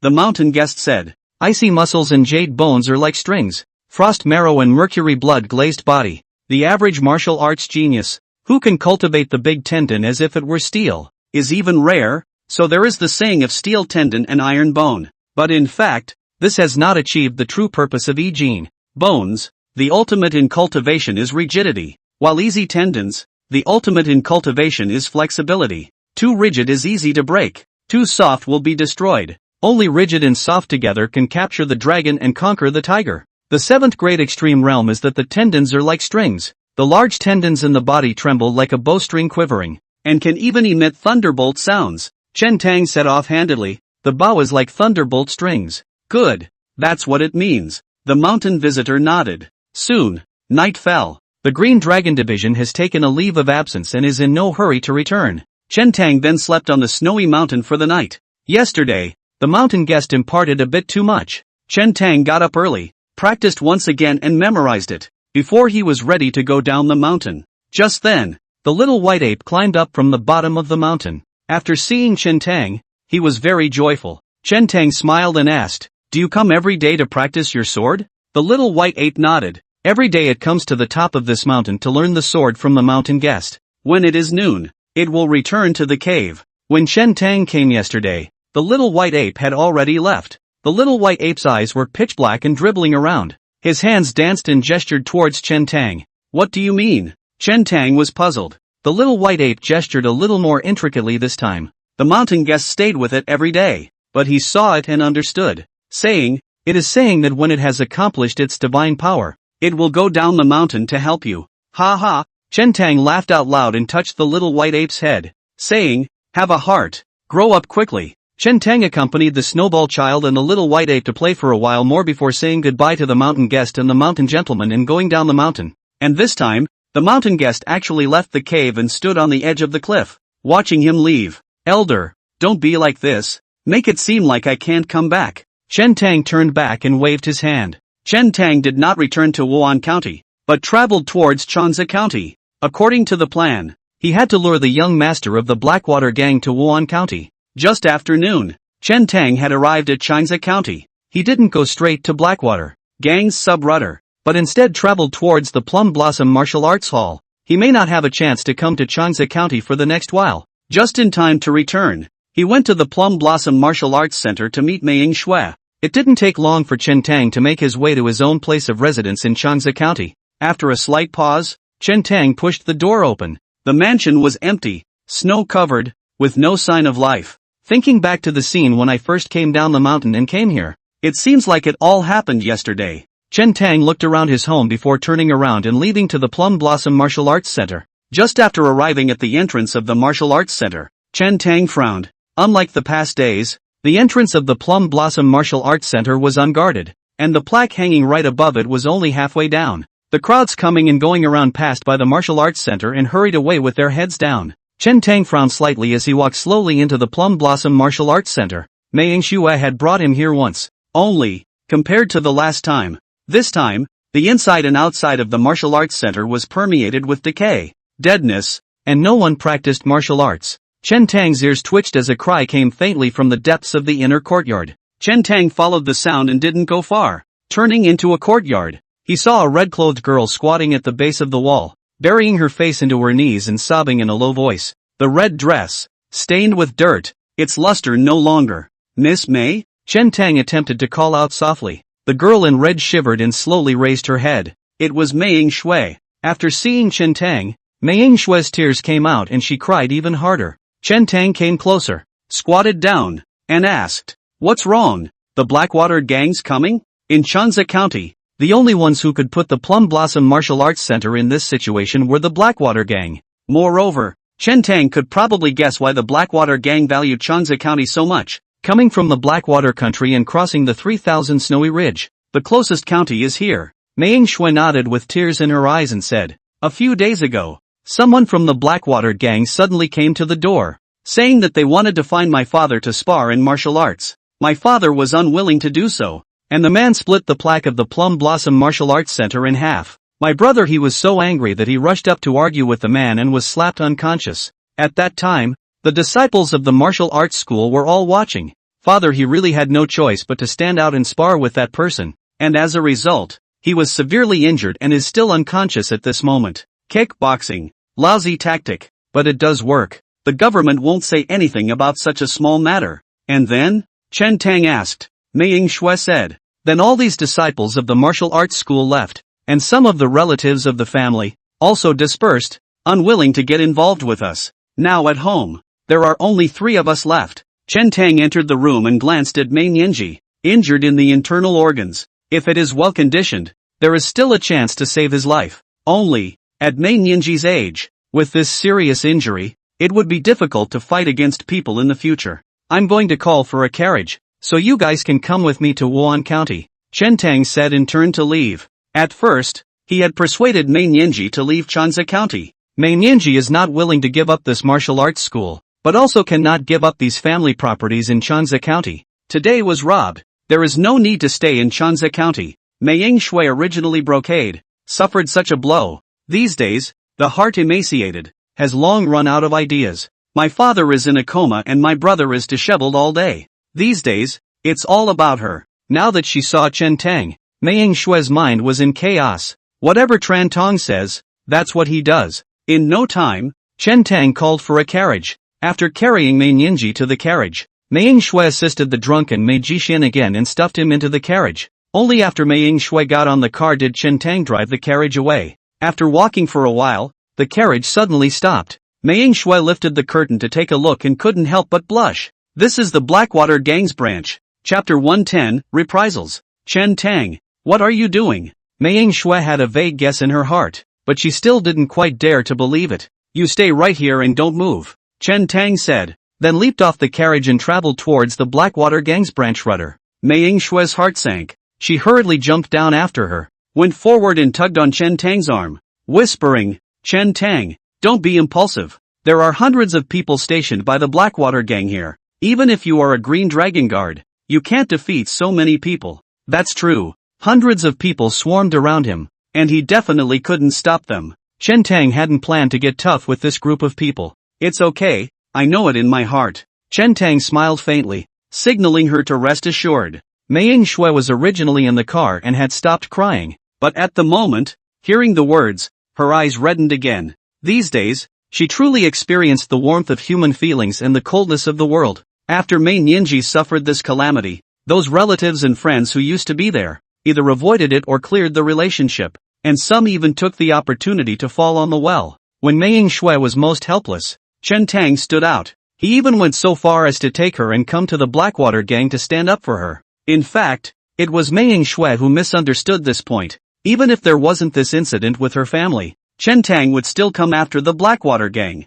What are you doing? Get out of here. This is Blackwater gang territory. Parking here, looking for death. Without waiting for Chen Tang to move, the two guards at the entrance of the Blackwater gang's branch rudder saw the two of them, and with curses on their lips, they had already walked over this way. Yesterday, when he went up the snowy mountain, Chen Tang did not wear the armor sword of the Qinglong division. Most of these people from the Blackwater gang were transferred from outside the area and did not recognize Chen Tang. Chen Tang heard the curses behind him and turned to look at the two men with a calm expression. The two Blackwater gang members could not help but be furious when they saw that Chen Tang still dared to glare at them, seemingly with a hint of provocation. What are you looking at, little brat? One of them cursed, swung his arm round, raised his hand and slapped it towards Chen Tang's face with great force. When this person moved, Chen Tang was even faster. A tiger stepped forward, ignoring the man's punching palm, and stretched his arm out for a straight punch. Knock! A fist pounded into the man's chest with a muffled thud.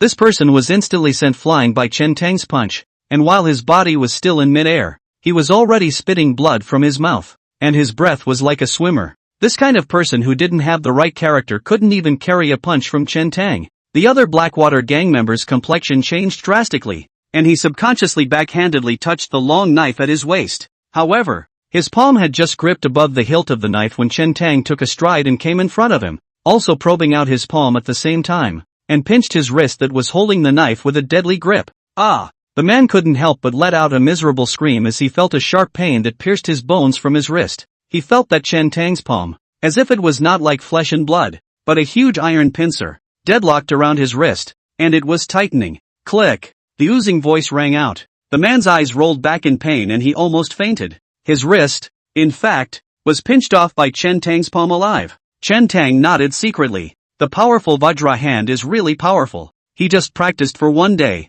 and the power on his hand was full. Growing in strength, both boxing and finger power are greatly enhanced. The screams at the doorway had alerted the Blackwater gang. Who's out there that dares to come to my Blackwater gang to spread their wildness? Chen Tang smoothly removed the long knife on the waist of that Blackwater gang member, kicked him away, unsheathed his sword, and marched towards the Blackwater gang's branch rudder. In the blink of an eye, a dozen or so Blackwater gang members rushed out. Where is your helmsman? Tell him to come out and meet me. Chen Tang raised his voice and said, where did that dog come from to deserve to see our helmsman? One of the Blackwater gang members cursed and led the crowd to rush up carrying knives. Chen Tang sneered and crashed into the crowd with his sword. Ding ding ding ding. There was a series of clashing sounds of weapons, fire splashing and blood spurting. Chen Tang's rush was like a tiger entering a flock of sheep. Wherever he passed, people tumbled over, and someone was bound to see blood and fall to the ground. In the blink of an eye, more than a dozen Blackwater gang members were killed by Chen Tang,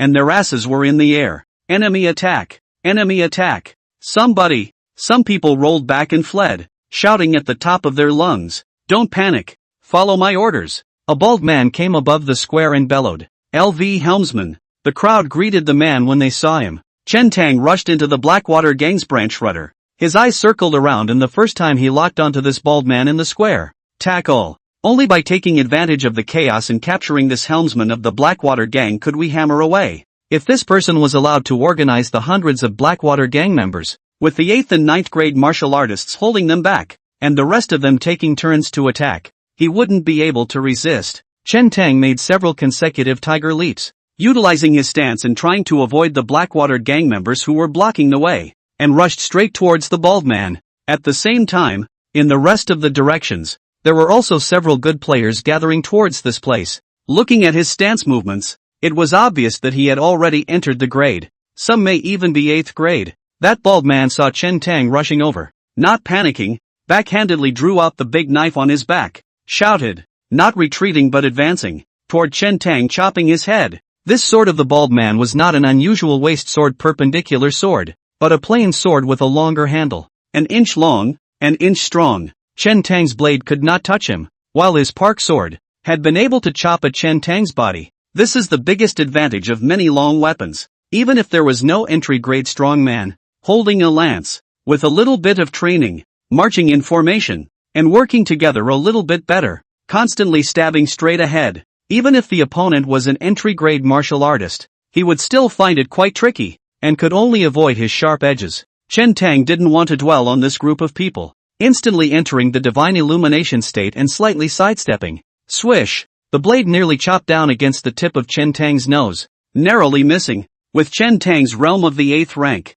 he wouldn't have dared to take such a risk if he hadn't been in the divine illumination state. He hadn't been able to master it to such a precise, nuanced degree. But in the state of divine illumination, everything is different. Avoiding the oncoming blade, Chen Tang bullied his way up, instantly closing the distance between the two. The bald man's blade fell short, and his chest was wide open, revealing a large gaping breach. Chen Tang's long knife, with a smooth pass, was already on the bald man's neck. Anyone who dares to move, I'll have him killed. Chen Tang drank a lot. Sound. The coldness emanating from the blade provoked the bald man's sweaty hairs to stand up all over his body. Nobody move. The bald man's face was bloodless, and he shouted out in a hurry. In such a short period of time, hundreds of people had gathered around. If Chen Tang hadn't restrained the bald man, he was afraid that he would be caught in a sea of people and would find it difficult to get out. Without any nonsense, Chen Tang stepped forward and utilized the dragon tackle he had just learned to hold the joints behind the bald man's cervical vertebrae and picked up his entire body. He had only practiced this dragon tackle a few times, and he still lacked some firepower in actual combat with others, but it was still easy for him to hold someone who was too afraid to move. Chen Tong carried the bald big man in one hand and drove a long sword in the other. No one in the Blackwater gang dared to stop them and made way for a passage. What is this friend's name? A Blackwater gang deacon stepped forward and said in a deep voice, I don't know how my Blackwater gang has offended you. I seem to remember this person. Just then, a member of the Blackwater gang whispered. This member of the Blackwater gang was an old man from the original place, and had survived the bloody night at the county courthouse a month ago, and had some impression of Chen Tang. Who is he? This person seems to be called Chen Tang. A few months ago, he was chopped by our young gang leader more than 30 times. I didn't expect him to still be alive. Because of this? Deacon Jiang. What are we going to do? Just let him take Helmsman Liu away? Yes, our Blackwater gang has injured so many people. We must not let him leave alive. The Blackwater gang was in a frenzy. Humph. Deacon Jiang's gaze was gloomy as he murmured. Let's follow them first. Let's find a chance to strike and save the helmsman. Chen Tang carried the bald man back to the carriage. The bald man was restrained by Chen Tang, but he was unusually calm. He just gave a cold smile and slowly said, Friend, you're in a big mess. Although he was restrained by Chen Tang, he knew in his heart that Chen Tang did not dare to kill him at all. As long as he died, the Blackwater gang's men would definitely swarm around and chop Chen Tang's men into pieces. Oh, Chen Tang laughed and said, how big can it be? Will your young gang master come? This matter? There's no need for our young master to step in. That still doesn't seem big enough. Chen Tong brought ropes and tied up the bald big man first. It's you guys? When the bald man saw Mei Jixian and Mei Yingshua's siblings in the car, his eyes showed a fierce light as he glared at them and gritted his teeth. You guys are so bold. You actually dare to find someone to retaliate. The bald big man thought that Chen Tang was the helper Mei Yingshui had found. Mei Jixian covered with alcohol, drunken eyes, but saw the bald man, or was scared to tremble, shrinking in the corner of the carriage. It is difficult to hide the fear of the heart. On the contrary, when Mei Yingshui saw him, she immediately clenched her fists and felt out the dagger at her waist. A hint of killing intent on her face. Something seemed to have changed in this young girl as she went through all this. Don't kill him yet, Chen Tang said. We have more than 200 miles to travel back to Wan County, and this man is considered a peace talisman. With this bald big man in hand, the group of Blackwater gang threw in the towel and had something to fear. Of course, Chen Tang was still not safe enough and drove the carriage, traveling straight towards the county government office. More than 300 Blackwater gang members were in black pressure, just following behind this carriage. Each one of them was murderous, scaring the pedestrians to avoid and dodge, their faces full of panic. Under the gaze of the crowd, Chen Tang's carriage stopped at the entrance of the county government office. Humph. Seeing this scene, Deacon Jiang faintly sneered. The county courthouse, with whom they have some dealings. It's a fool's errand to try to find refuge in the county courthouse. The two magistrates at the entrance of the county office saw this battle and were so frightened that they rushed in to inform the public. In no time at all, the the prefect and a few constables, with a crowd of yamen, came out from inside. Magistrate Zhang, we meet again. Chen Tang sat on the carriage and smiled slightly. County Magistrate Zhang was about to go ballistic when he saw that it was Chen Tang. He couldn't help but feel a shiver in his heart and hurriedly stepped forward, compensating with a smile. So it's Lord Chen. When the several people from the county minister saw Chen Tang, their faces changed and they all came forward to salute. Chapter 111, I miss him. 10 days ago, Chen Tang had killed the county lieutenant Duan Zhao in full view of the public. This kind of tactic had long since given the Zhang magistrate crowd a fright. Duan Zhao was a man of County Lieutenant Han Lang, and behind Han Lang was the Marquis of Wuan. In the past half a month,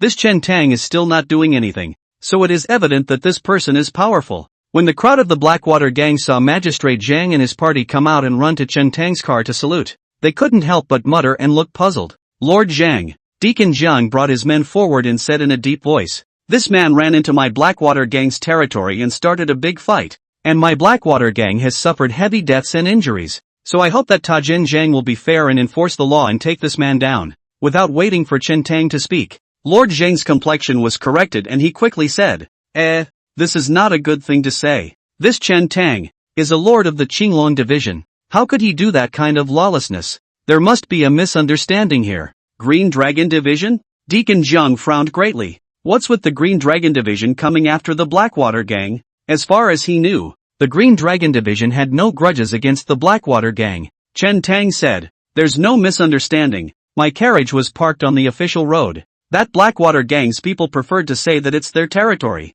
not letting it stop, and they had to make a move to hurt people. Lord Zhang, Changsa County wouldn't all be Blackwater gang territory, would it? County Magistrate Zhang's face changed when he heard this, and he quickly said, Lord Chen is joking. There is no king's land under the sky, and it has nothing to do with the Blackwater gang. In my opinion, this Blackwater gang is used to rampaging on a regular basis, and today it has bumped into me. If it had met someone else, I'm afraid it would have already been poisoned. Chen Tang said, Lord Zhang, I'm preparing to return to Wan County, but this group of Blackwater gang's men are eyeing me with ill intent, so send some men with me on my way. County Magistrate Zhang only wanted to send Chen Tang away as soon as possible. Every time this man came to Changsa County, he caused trouble and gave him a headache. County Magistrate Zhang complied and sent a constable and some magistrates to escort Chen Tang's carriage towards Wan County. Deacon Zhang frowned greatly, his face grim. With an official escort, he really wasn't in a good position to make a move,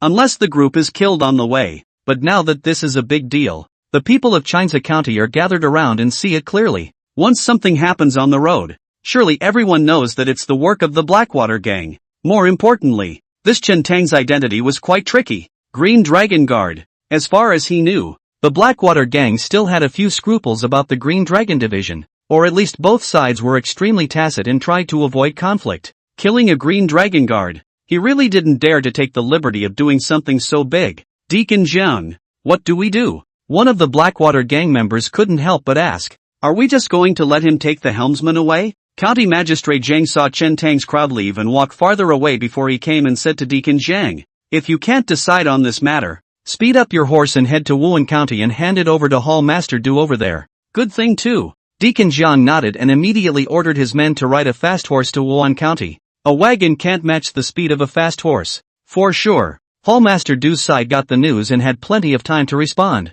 After arranging the manpower, Deacon Zhang's side also brought along dozens of people and followed Chen Tang's crowd from afar. With the escort of the government officials and a helmsman at hand, plus the identity of the Green Dragon Guards, the journey was quite smooth. By the evening of the second day, Chen Tang had arrived in Wan County. Outside the city gates, there were already quite a few people guarding there. Chen Tang shot a glance. In addition to the Blackwater gang crowd, there are several acquaintances of the Qinglong division. Wei Kun, Wang Yanli, Yu Shou. Several are under the command of Kai Yin. Lord Wei. Du Yinfeng saw Chen Tang's carriage appear before he turned his head to look at Wei Kun and said in a deep voice, as far as I know, this new Chen Tang brother of your Qinglong division has just made a big mess at the subrudder in Changsa County, and a lot of my gang's brothers were killed or injured. I wonder if you all can give us an explanation for what happened today. What do you want to be accounted for? Wei Kun did not answer, but only asked a rhetorical question. Du Yinfeng said, my Blackwater gang has never had any grudges with the Green Dragon Division.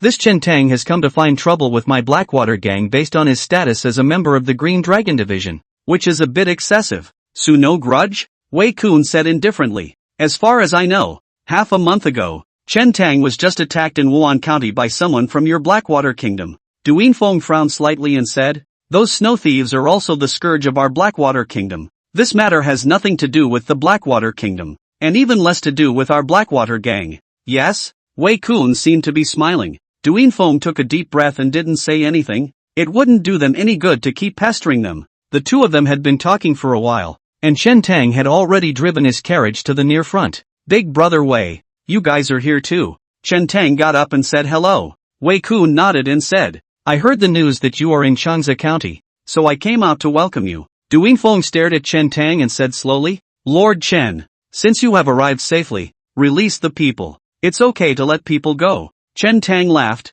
take a message to your young gangmaster and ask him to come to Wan County to meet me. The bald big man himself was captured and already felt that he had lost his face. Seeing the presence of Hall Master Du and the rest of the crowd, he did not want to weaken his momentum, so he cursed loudly. What kind of a thing are you? You are worthy of letting our young gang leader come to see you. This matter, indeed, is not guilty of alarming our young master. Du Yinfeng's expression was calm, but there was a hint of disdain in his tone. What am I? Chen Tang looked down at the bald big man, reached out and picked him up, and under the watchful eyes of the crowd, he raised his hand and stabbed a knife directly into his chest, the bright red tip of the blade, penetrating the body. I'm the Green Dragon Guard, a small-time gang leader. What's the point of being arrogant with me? Moreover, this group of goods also wanted to rise up to rebel, and Chen Tang killed them without mercy. Since things aren't big enough, let's make them bigger. Chen Tang's strike was extremely decisive and without warning. No one expected that he would kill in public.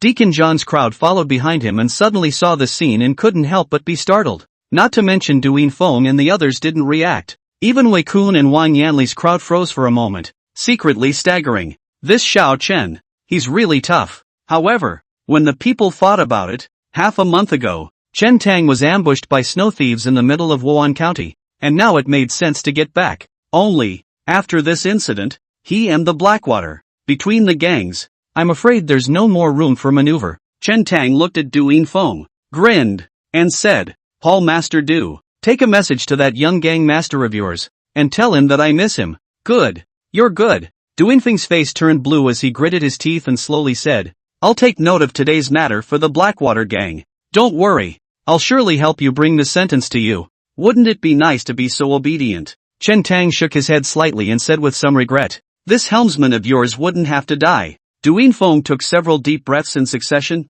This Chen Tang killed someone and blamed him instead. Chen Tang drove his carriage, escorted by Wei Kun and the others, into Wan County. Du Yinfeng looked at Chen Tang's departing back without saying a word, and after half a second of silence, he waved his hand and said, let's go. First, he sent Mei Yingshui's trio to his home, cleaned out a firewood room, and temporarily settled down. To the fat old man, Xing Mu and the others, Mei Yingshui was also considered an acquaintance. There was nothing to resist, and they went forward to help. Chen Tang followed Wei Kun and a few others to the Qinglong division. Along the way, Wei Kun and a few others were sweating for Chen Tang. Chen Tang took a 3-day vacation this time and ended up causing such a big deal outside. No matter how good-tempered Kai Tu was, and no matter how much he valued Chen Tang, I'm afraid he would be furious. Wei Kun reminded, Xiao Chen, if Kai Tu curses you a few times in a while, just bear with him and let him out. Don't argue with him. Yeah, Wang Yanli said, when the time comes, we'll help you put in a good word from the sidelines, and it'll be fine if you soften up and admit your mistake. A few people had urged 1,000 times, fearing that Chen Tang would be impulsive and choke on Kai Yin. It didn't take long for a few people to arrive at the Weiwei Hall. Kai Yin was eating a late-night snack inside, and when he saw Chen Tang and the others coming back, he greeted them and said, you guys came just in time, come over and eat some together. Wei Kun's few people looked at each other. Guess this is the calm before the storm. Several people were seated, but did not dare to move their chopsticks. The atmosphere at the table was a little weird. Chen Tang coughed lightly and said, Kai Tu, I've caused some more trouble outside this time. I heard about it. You made a scene at the Blackwater Gang's branch in Changzhou County. Kai Yin didn't even lift his head, his mouth eating, and returned. Aha, Chen Tang said. When he came back, he slaughtered another helmsman of the Blackwater Gang in front of everyone. Kai Yin's movement stopped for a moment, and then proceeded to eat, casually saying, "Fortunately, not a big problem. Eat, Wei-kun." Wang Yanli and the others were dumbfounded, almost dropping their jaws in shock. "What's going on? You've made such a big mess. And it's alright?" Choi had changed. Wei-kun's few people looked at Kai Yin with odd expressions. Kai too wouldn't be possessed by something dirty, would he? With a change of heart? Kai Yin seemed to think of something, snapped his head up, bullseyes glaring at Wei-kun. Several people slapped the table and yelled, "You several give me attention. Don't give me everywhere to cause trouble. Know it?" Wei-kun's few people were sprayed with saliva, and their entire body was confused. Just now, he was amiable with Chen Tang, but when he turned his head, he blew his beard and eyes at them. Shouldn't the double standard be so obvious? Besides, what's it got to do with them? Chi Yun looked innocent and couldn't help but complain. "Kai too, you sprayed the wrong person, didn't you?" "That's right, it's you guys. It's called prevention," Kai had said. "You guys don't compare with Chen Tang. He has someone above him." Wei-kun and the others were half believing and half skeptical, and asked Chen Tang a few questions, but he casually fooled them. After having a late-night snack, Chen Tang returned home. Mei Yingxue, Ji Wei are already asleep. Chen Tang called Cheng Mu and the fat old man to the courtyard. Cheng Mu asked curiously, "What are you doing? Being secretive?" Chen Tang looked grave and said in a deep voice, "There's something I have to tell you in advance. Pingzhou Mu is going to rebel." "Ha?" Cheng Mu froze for a moment. The fat old man frowned slightly, not understanding why Chen Tang suddenly came with such a sentence. Chapter 112, Human or Ghost? Chen Tang recounted the analysis of the guest in the mountain. Roughly, both the fat old man and Cheng Mu were in deep thought. In fact, there is no evidence for any of these analyses. It's just a roughly speculative conclusion based on some scattered information. The fat old man and Cheng Mu had left Xiangua for more than 10 years, far away from the temple and the Jianghu, and some of the analyses here, even the two of them were greatly shocked when they heard it. But when you think about it, it doesn't make sense. The fat old man mused. In that case, wouldn't Wan County become a treacherous place? Then we must make early preparations to leave this place. "I don't want to go," Chen Tang said. Holding on to Wan County might have a chance of survival. He recounted the 3 key points that the guest in the mountain had said, saying, "If you do these 3 points, you will have a great chance of winning, reversing the situation, and preserving Pingzhou." "Poof." The fat old man snorted coldly and said, "That's easy to say. How about cutting off the support from the Blackwater Kingdom? The second key point you mentioned is actually putting Cheng Mu in danger. What if Chen Tianzi can't make up his mind and doesn't want to re-establish the lieutenant and hand over his military power, but give up Pingzhou?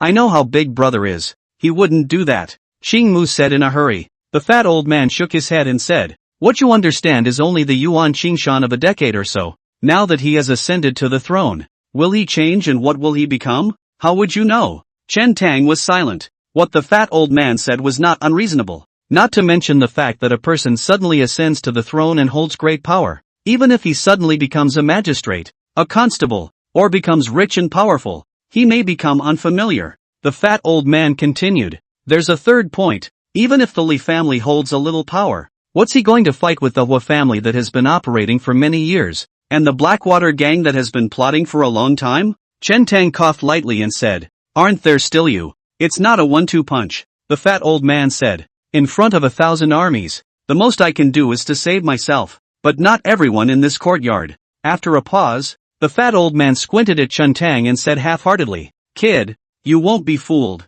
right? With your experience and insight, you definitely can't analyze so many things. It's the person who taught you martial arts that told you, right?" Chen Tang didn't answer, which was considered as acquiescence. "I've never seen his face, but I'm guessing that he's from the former army," the fat old man said. To be able to analyze the whole situation so thoroughly, it is estimated that the year in the former dynasty official position is not low. "What's his name? Tell me." "Most of the famous people in the former dynasty, I recognize." Chen Tang shook his head. He didn't know the name of the mountain visitor, and even if he did, he couldn't say. The fat old man saw this and was unimpressed. "Don't say, right? Then I'll try again," the fat old man said. "This time when you went to him, you should have learned some more martial arts. Right? Come show your hands and see." Chen Tang was thinking of finding a chance to spar with the fat old man as the mountain guest had said. It just so happened that the fat old man brought up this matter, so he said smoothly, "Indeed, I have learned a handful of techniques to exercise the bones of my limbs. After saying that, Chen Tang slightly rehearsed a few times. With the empowerment of the powerful Vajra hand, the finger techniques are strong and the punches are fierce. The fat old man nodded darkly. Knowledge of wood-burning swords, powerful Vajra hands such as the Buddha's Kung Fu, and a former member of the dynasty. Well, plump. The old man searched for his target in his memory, and said on his lips, "You are the Buddhist sect's powerful Vajra hand, which follows the path of rigidity, and after it has reached its grand completion, any punch or palm with your hand will be powerful and heavy, and it is indeed a superior martial art. But this martial art, it is not without a method of restraint. Lao Fu's little tackling hand, which uses softness to overcome hardness and splits tendons and bones, specializes in restraining this rigid martial art of yours all the way." Chen Tang said, "Overcoming rigidity with softness also depends on the situation. If the rigidity is peerless and indestructible, softness may not be able to overcome rigidity." "Hey!" The fat old man laughed softly and said, "You're right, but the old man masters the small and large tackles, and if the small tackles can't build up, he immediately transforms into the large tackles." Chen Tang said, "Then I may also use my grappling hand to counteract it. You are not the only one in the world who knows the martial art of splitting tendons and bones." "The Green Dragon Claw of the Green Dragon Division?" The fat old man smiled disdainfully and said, "Seeing that your stance is very unconvincing, words are not proof. After a few moves with you, you will know. The Green Dragon Claw will have to bow down in front of the old man's great grappling hand. Don't worry, I'll control the force and simply spar with you on the moves." "Success." Chen Tang agreed painfully. An old man and a young man pulled away. Chen Tang was not polite, came up with a strike of a hungry tiger. Tiger claws in the air, attacked from above, enveloping the fat old man's canopy, neck and other vitals. The fat old man didn't panic, didn't retreat and didn't avoid. His hands met Chen Tang's tiger claw. Those little chubby hands looked soft and feeble, but as soon as they hitched up with Chen Tang's tiger claw, they removed the power from the tiger claw. At the same time, Chen Tang felt a sudden sharp pain coming from the 10 fingers of his hands. Chen Tang sucked in a breath and hastily withdrew his hand. "Hey!" The fat old man let out a laugh and said, "How? If I had really exerted my strength just now, you wouldn't have been able to get away at all, and all 10 fingers would have been broken on the spot." "Again!" Chen Tang shook off his hands and pounced once again. "It's still the same move. Hungry tiger down." "Again?" The fat old man frowned and said, "Don't any of them know how to change their moves?" He still had the same hand and met it. Just at the moment when both sides were about to make contact, Chen Tang suddenly changed his stance and circled his hands outward, avoiding the fat old man's hands and trying to grab his wrists. "Ha!" The fat old man let out a light eep and also changed his stance in a hurry. His hands flipped, from the bottom to the top, and tackled Chen Tang's wrist in turn. Chen Tang used both hands in one hand to defuse the fat old man's tackle with his small arm block, while stepping forward and winding his arms up along the fat old man's arms, trying to hold his elbow joints. The fat old man's complexion changed. His footsteps were easy and he staggered to avoid it, while at the same time he counterattacked and tackled Chen Tang's elbow. Both sides were gesticulating in place for half a day, and the forearms were just swaying back and forth vainly, with little collision, but the feet were moving faster and faster. The fat old man suddenly drew back, looking grave, and said in a deep voice, "Did he teach you this dragon tackling hand as well?" Chen Tang stood with his hands behind his back, pretending to be profound, and said lightly, "I call this the heavenly mountain plum breaking hand." Fart. The fat old man jumped to his feet and said, "This is clearly the dragon tackle. It's just a name.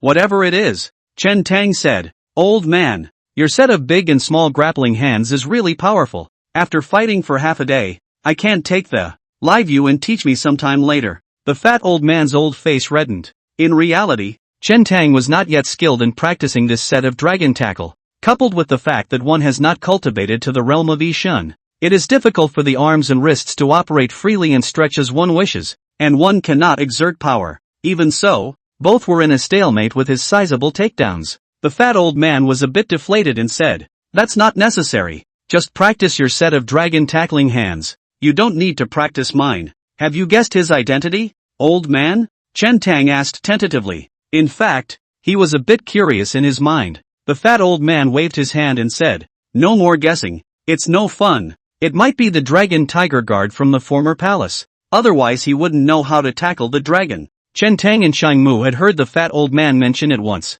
In the former dynasty, there were 1,000,000 Huban armies and 100 Longchamp Iron Horseman. And on top of the 100,000 Longchamp Iron Horseman, there are about 1,000 people of the Dragon Tiger Guards, which are the palace's forbidden guards, all of which are first-class experts of the 3rd grade and above. Chen Tang suddenly asked, "Is Senior's surname Feng?" The fat old man looked at Cheng Mu, revealing an inquiring look. He hadn't said his name. Chen Tang knew that his surname was Feng. Most likely it was Cheng Mu who told him. Cheng Mu shook his head. "I didn't say that," Chen Tang said. "He was the one who said it to me." The fat old man narrowed his eyes slightly. He hadn't been to Shenzhou for more than 10 years. After the destruction of the previous dynasty, he had set foot in Xianguo less than 3 times in the past few decades. Over the years, the divine state had been full of talented people, and the deceased had aged. So even if he walked down the street, not many people would recognize him. That guy actually recognized him? Not bad. The old man's name is Feng Shuyue. The fat old man said slowly. What else did he say? Chen Tang wanted to say something. What's the point of covering up? Say it. The fat old man frowned. Chen Tang said. He said, "Let brother Feng go to meet him." The fat old man grunted softly. What a big rack. Calling me brother, not to mention asking me to meet him.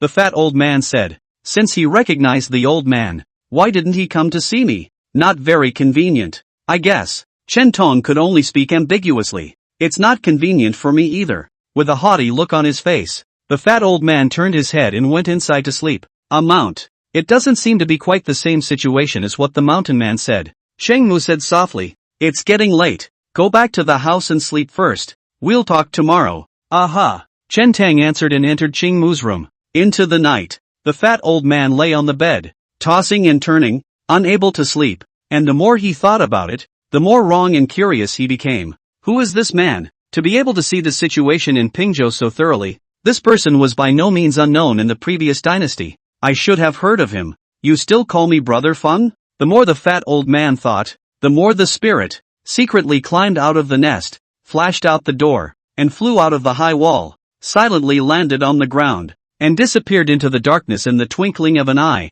with amazingly fast body skills. Very early on, he had secretly followed Chen Tang. When he came to the vicinity of that snowy mountain, he was discovered by that foreign beast, the white tiger. So he didn't continue and turned around to come back. This time, the fat old man was prepared to meet this person. The fat old man's seemingly round body, under the moonlight, gave off an airy and dashing feeling, as if he was in the clouds, walking on the wind and stepping on the snow. It didn't take long for the fat old man to arrive at the foot of that snowy mountain. He didn't rush up the mountain, and toned up a little before he sped towards the top of the mountain. The steep mountain peaks were as if they were flat under his feet. It didn't take long for the fat old man to reach the top of the mountain. In the middle of the cave, the mountain monarch white tiger seemed to be aware and looked over this way, slowly getting up, his huge body bringing an extremely terrifying sense of oppression. The fat old man's ears twitched as he radiated his senses. In that cave in front of them, there was no third breath except for a large and small alien beast.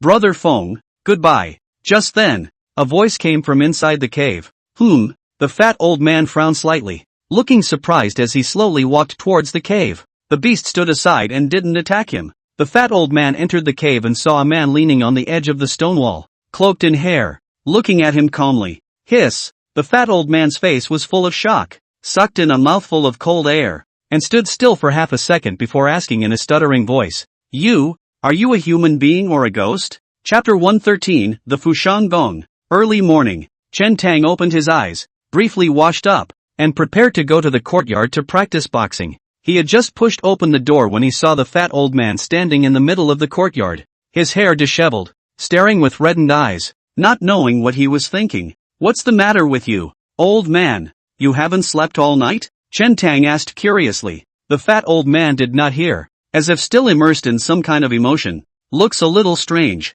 as if bewitched, color changeable, seemingly shocked and happy. Master, what's wrong with you? Sheng Mu walked out, and when he saw the fat old man's appearance, he was shocked and asked out loud. It was only at this point that the fat old man slowed down and looked up at the two of them, then gradually regained his senses and said in a deep voice, Sheng Mu, the Pingzhou shepherd is going to rebel. Ah. Sheng Mu nodded and said, Yesterday Xiaotang said it. I went back to think about it, and it does make quite a bit of sense. And as far as I know, Sister Lingwang has already arrived in Pingzhou. She all but left the capital.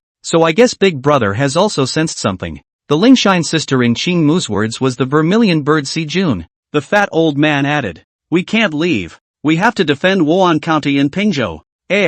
Chen Tang and Shine Mu looked at the fat old man with somewhat strange eyes. Yesterday, the fat old man wasn't impressed. How can a night go by with so much transformation? Ching Mu said, I believe in Big Brother. It's no problem to stay in Wan County. But what did you say yesterday, Master? About how to cut off the support from the Blackwater Kingdom and leave Pingzhou in isolation?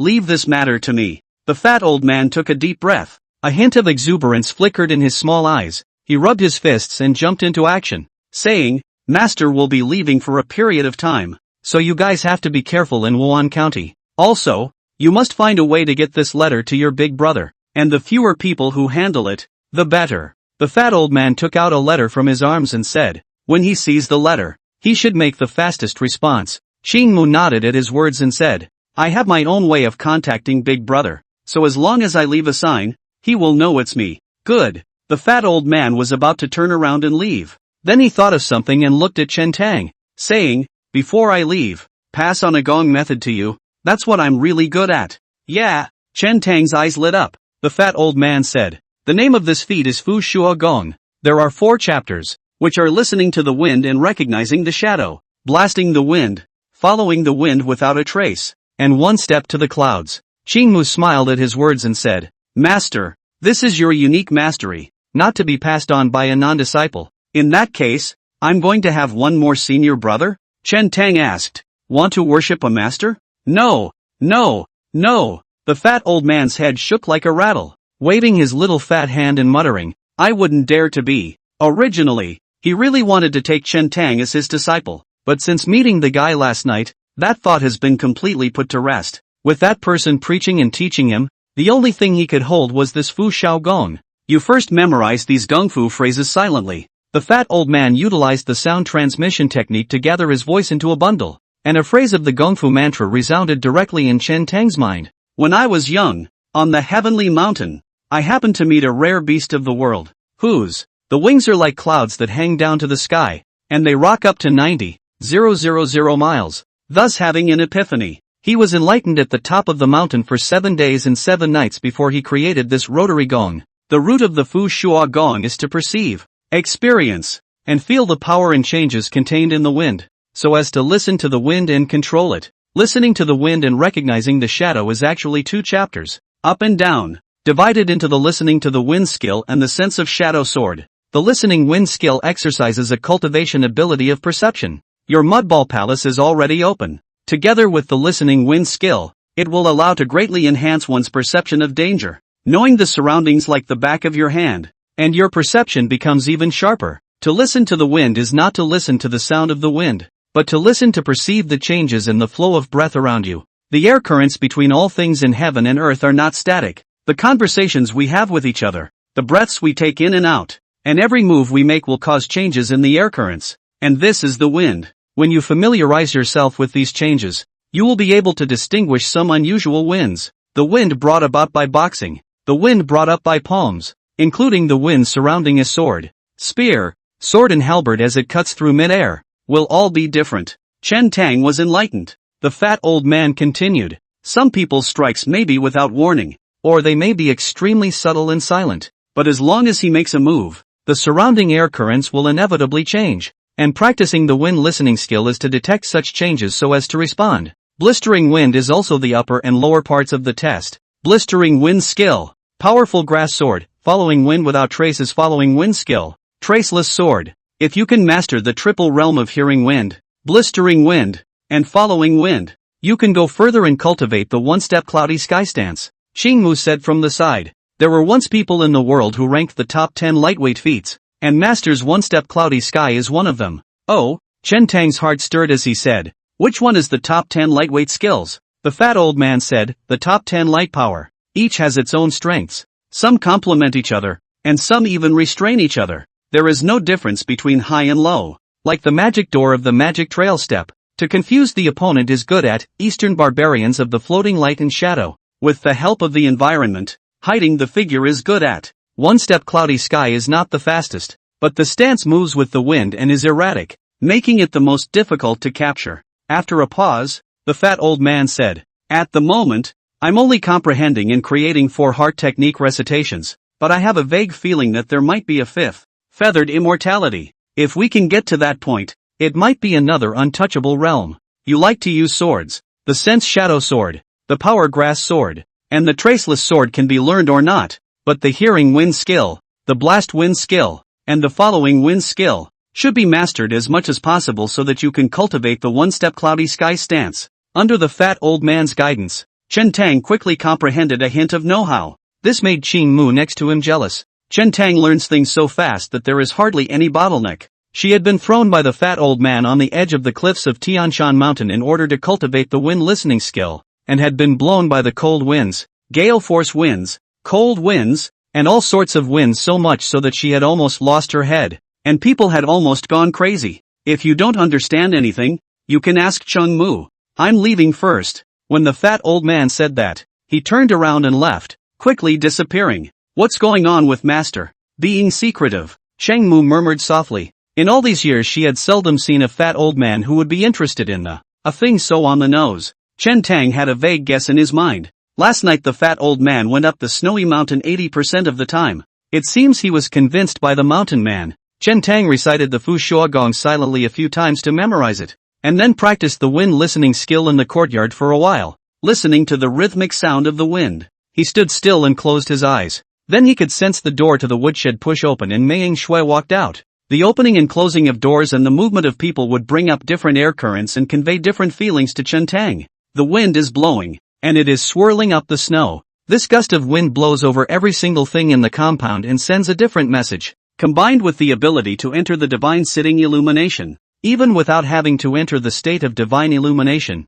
Chen Tang was able to vaguely outline the grass, trees in the entire compound. The general outline. It's an amazing feeling. Utilizing the entranced sitting illumination and listening to the wind technique, it was as if Chen Tang had opened his third eye and looked down on everything around him. If one enters the state of divine illumination, perception will be clearer. As the eye sees, Mei Ying-shui hovered in the doorway, looking up from time to time, in his direction, wanting to speak. "Miss Mei, is Master Mei Pavilion okay?" Chen Tang stepped forward and asked. "Breath is still steady, just never awake." Mei Ying-shui had just finished speaking when her stomach made a gurgling sound. She lowered her head and blushed. "You guys wait a bit, I'm hungry too.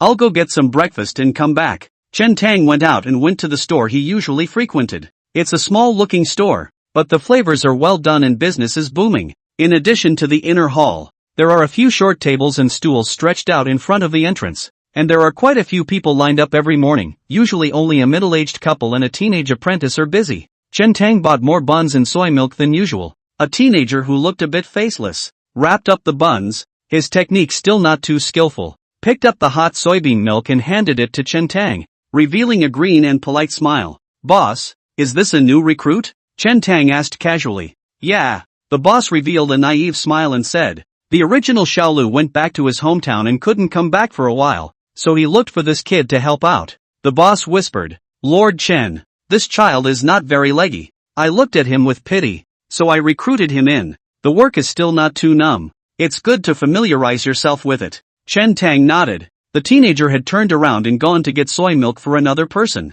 Walking with a limp, Chen Tang brought home an early morning snack, and there were special Zhu bird guards to check and test for poison. Even when he came back from his usual grocery shopping, to ensure Cheng Mu's safety, Chen Tang simply ate a bite and went out without wearing his armor and sword. He planned to go to the Li mansion today and talk to that county governor to find out the other party's bottom line. Li's house, Li Yan, Li Bo Xiong, Li Zhong Mao, and Li Jun Light were sitting around the table, and the plates on the table had just been removed before the four of them had eaten their breakfast. Normally, Li Yan should be preparing to head to the county governor's mansion, but today, he was in no hurry to leave. Li Yan coughed lightly and said, "Jun Light, you should leave Wan County today." "Father, I want to go with you." Li Juanqing's face showed reluctance. Li Yan shook his head and said, "When you meet Shuhu in the west and settle down, Zhengmo will leave again." And finally Bo Xiong. Li Bo Xiong frowned. "Can't we go together?" "Indeed. It's not right," Li Zhengmo said.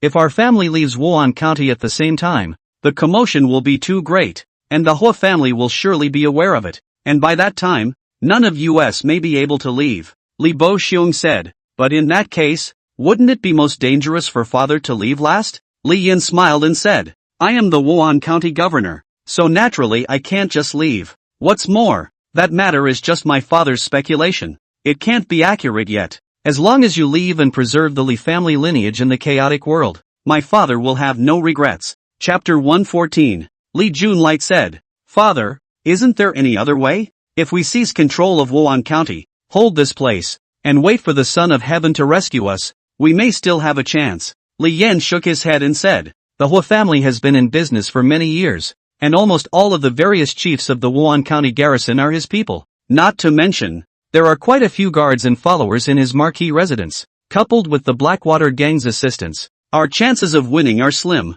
Li Bo Xiong suddenly said, what about the Green Dragon Division? If we can enlist the help of the Green Dragon Division, we might have a chance to fight with the Hua family and the Blackwater gang. Green Dragon Division. Li Yan sulked. Li Bo Xiong frowned. Could it be that the Green Dragon Division still dares to help the Hua family, the Blackwater gang, to plot against them? Not that they need any help. Li Yan said, just pretend you don't know and wait for Wan County to fall into the hands of the Hua family. Li Bohong asked, but what does this mean for the Qinglong Division? This could involve a power struggle in the capital. Li Zhangmo said softly. Li Yan said, taking a step back, even if we capture Wan County, we won't be able to defend it. The Blackwater gang is only the vanguard, and once the Pingzhou Shepherd revolts, the Blackwater Kingdom will surely send a large army to support them. At that time, Wan County will face the onslaught of the Blackwater Kingdom's army. At that time, we won't even have a way to retreat. All three of Li Bohong fell silent. If Pingzhou rebelled and the Blackwater Kingdom's army attacked,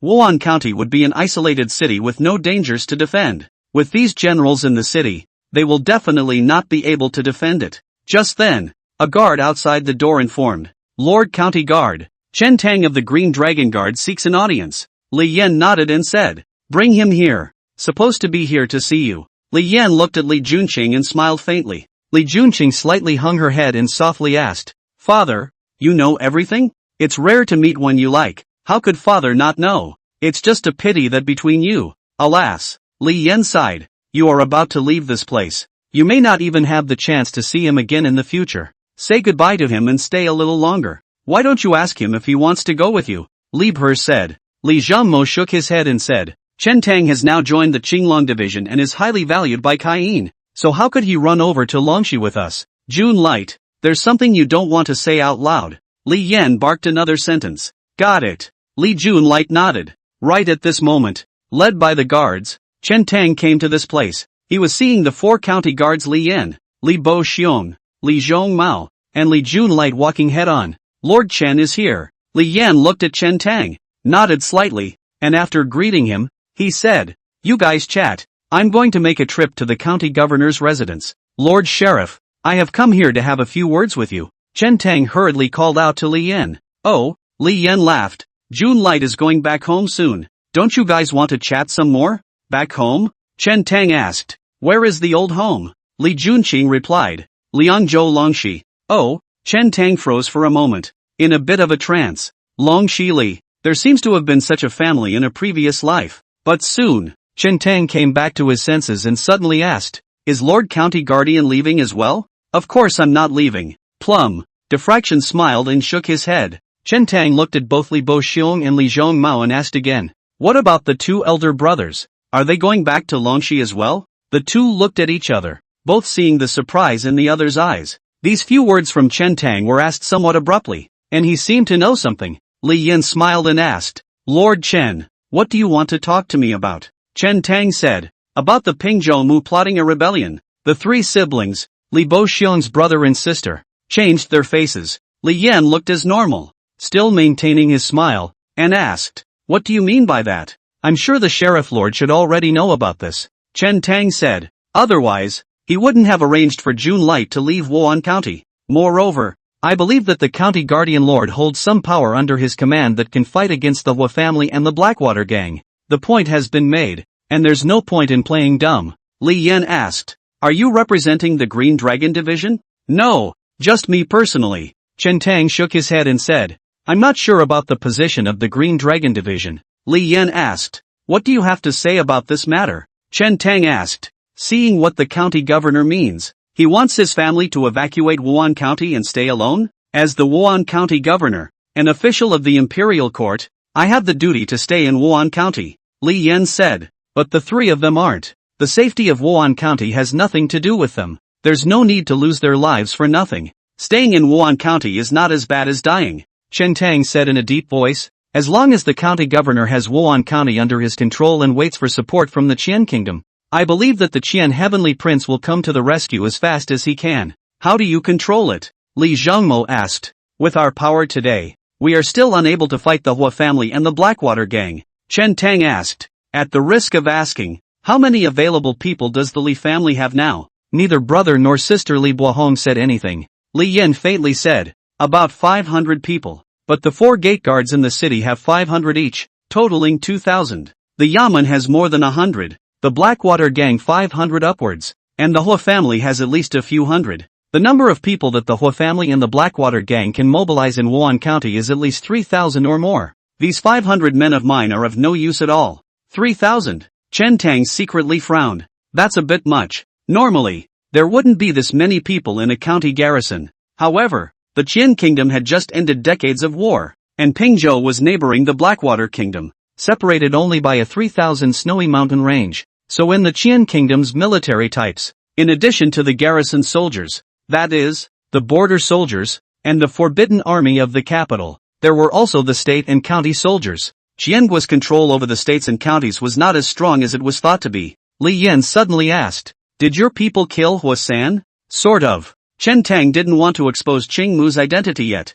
so he spoke ambiguously. Li Yan asked again, so, you can mobilize the Vermilion Bird Guards? Chen Tang said, the Vermilion Bird Guards of Wuhan County have no problem. Father, with the help of the Vermilion Bird Guards, there is a chance to take Wuhan County, Li Bo Xiong said in a deep voice. Most of the leaders of the city's defenders are from the Hua family, but the vast majority of the soldiers below don't want to follow the Hua family in their rebellion. As long as we hold the Marquis of Wuhan, Hua Zinan, Han Lang's few men will have a chance to take over the city's defenders. What Li Bo Xiong said was right. Of the 3,000 soldiers, only the Hua family and the 1,000 or so from the Blackwater gang would be dead set on following them in their plot to rebel. The defenders of the city are unwilling to take such a risk. Li Yan didn't answer and stared at Chen Tang and asked, even if we take Wuhan County, we won't be able to stop the Blackwater Kingdom's support. Don't worry about that. I have my own way to cut off the support from the Blackwater Kingdom. Chen Tang's tone was certain.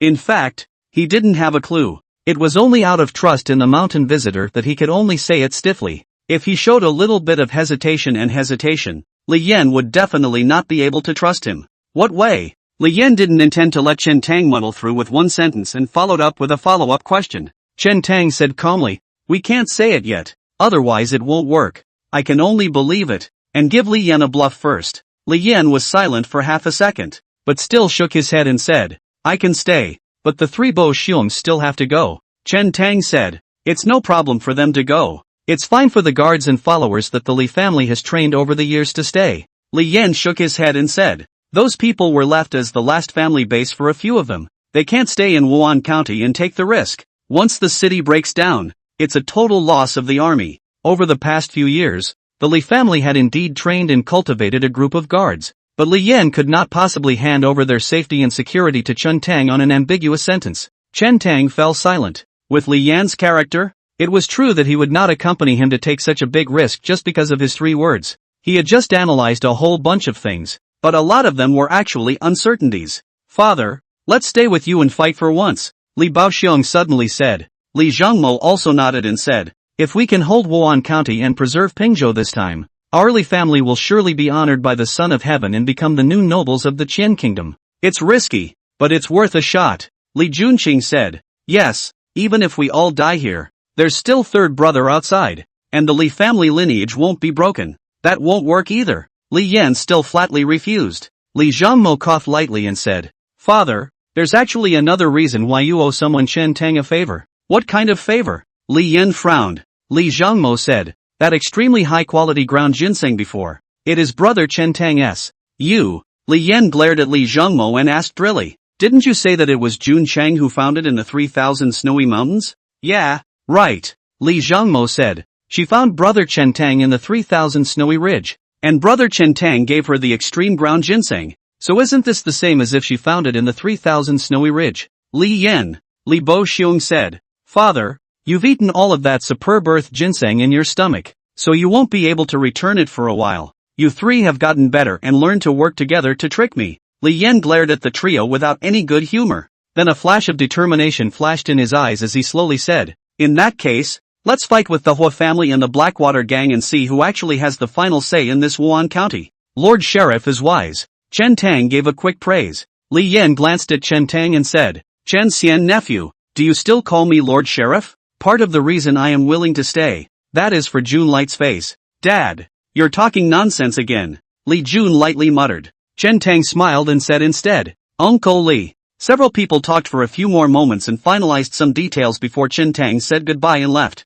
Li Yan looked at Chen Tang's back and secretly nodded his head, saying, the three of you siblings do have a good vision. This son is not something out of the pool. He actually has a way to cut off the support of the Blackwater Kingdom? I don't know. Is it just him talking nonsense? Will he be from the palace? Li Zhongmo asked. Vermilion bird guards. There's no way for an average person to command them. Humph. Li Yan hummed lightly and said, it has nothing to do with him. The one in his family is the one in the palace. Chapter 115, Assassination. Chen Tang bought some herbs to nourish qi and replenish blood at the street-side pharmacy and brought them home to Mei Yingxue to boil. Afterwards, he helped Mang Liangyu change some medicines, chopped wood and fed the horses, and packed up before heading to the Qinglong division. Day by day, the Hua family and the Blackwater gang had actually quieted down and didn't look for trouble from Chen Tang anymore. It's more like the calm before the storm. Chen Tang grasped his cultivation and didn't dare to slack off. Being in the midst of such shocking waves, every bit of cultivation raised would give one more chance of survival.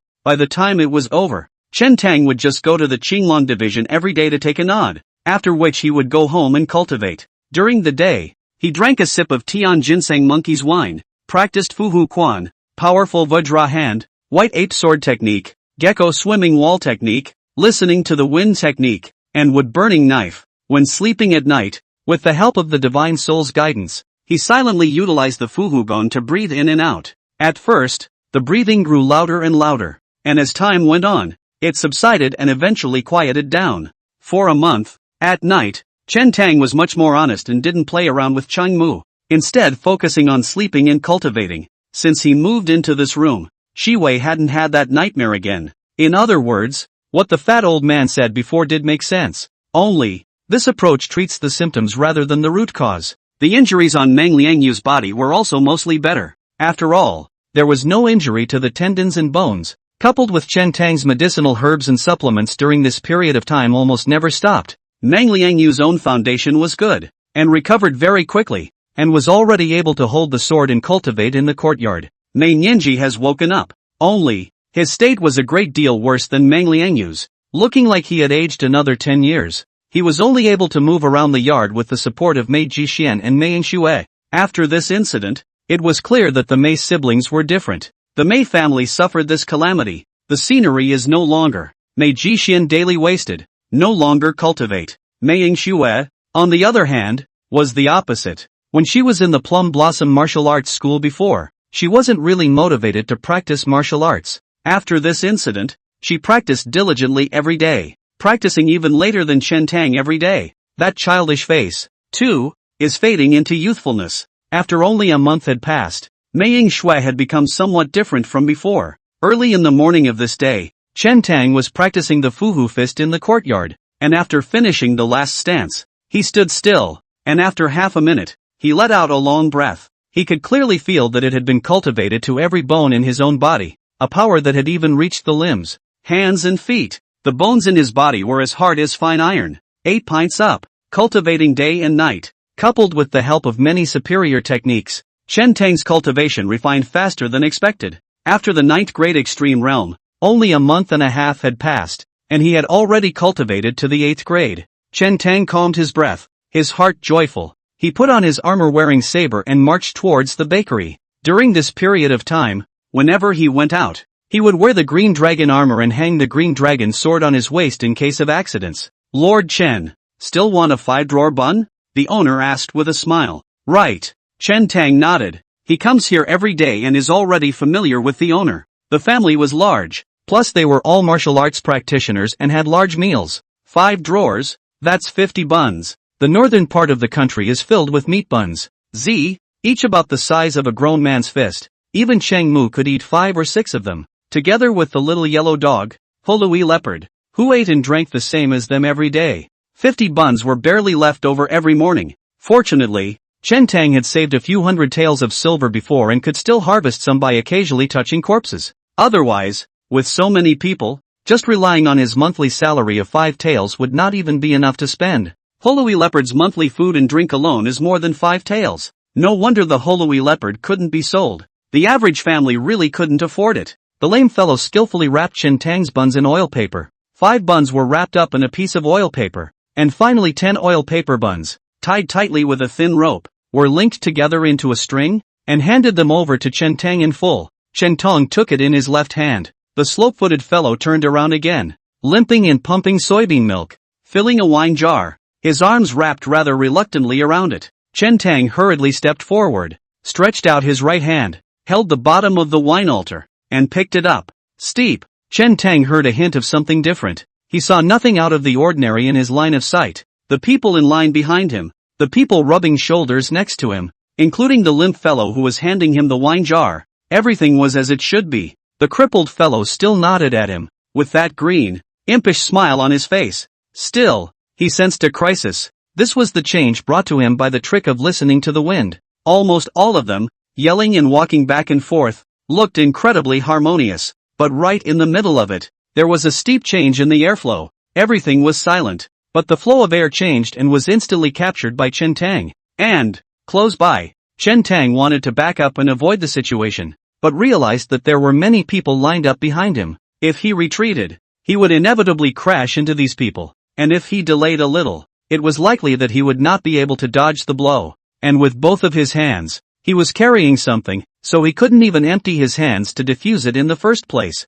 not to mention drawing a sword to fight back. Chen Tang suddenly realized that this was a well-prepared assassination for him. Every detail. For this moment, who is it? The only one closest to him was the crippled fellow, but on this lame fellow's body, Chen Tang couldn't feel a single trace of killing intent. Even at this moment, the limp fellow's eyes still didn't show any unusual emotional fluctuations, and his face just had a green smile on it. Chen Tang instantly entered the divine illumination state. Under the augmentation of the divine illumination state, Chen Tang immediately captured the source of the killing opportunity. It was just below the wine altar, and his view was just obscured by it. The moment the lame fellow handed him the wine altar filled with soybean milk, he was already holding a dull dagger in his hand, stabbing it towards his armpit. It's too fast. Also, the angle was extremely tricky. Chen Tang held the wine altar in his right hand, just enough to reveal a gap under his armpit. With the help of the wine altar's blocking of the line of sight, the limp fellow's arm,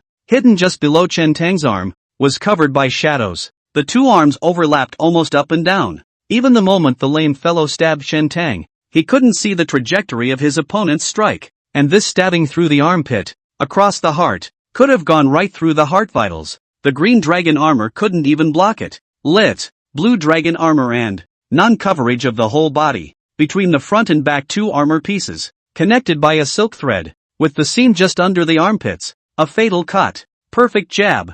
If there was no entranced spirit sitting in the light, Chen Tang would surely die. Without the wind-hearing skill, he would have surely died as well. Without even being able to detect the danger, possessing any of them alone, he could hardly escape death. However, the situation was very different when the entranced sitting illumination was combined with the wind-listening technique. In a flash of lightning, Chen Tang's entire body became extremely focused, his reaction speed skyrocketed, and his hands loosened, letting go of the Baozi wine altar in his hands, at the same time containing his chest and pulling his back. The entire chest seemed to have collapsed a large chunk inward. If he hadn't cultivated bone replacement to a great extent, Chen Tang definitely wouldn't have been able to do this. Swish! The blade slashed through Chen Tang's chest, cutting off the entire piece of green dragon armor. What a sharp dagger! If Chen Tong had been a little slower, his chest would have already been cut open by the dagger. The limp fellow missed his blow. A hint of surprise finally swept through the depths of his eyes, and the green smile on his face disappeared.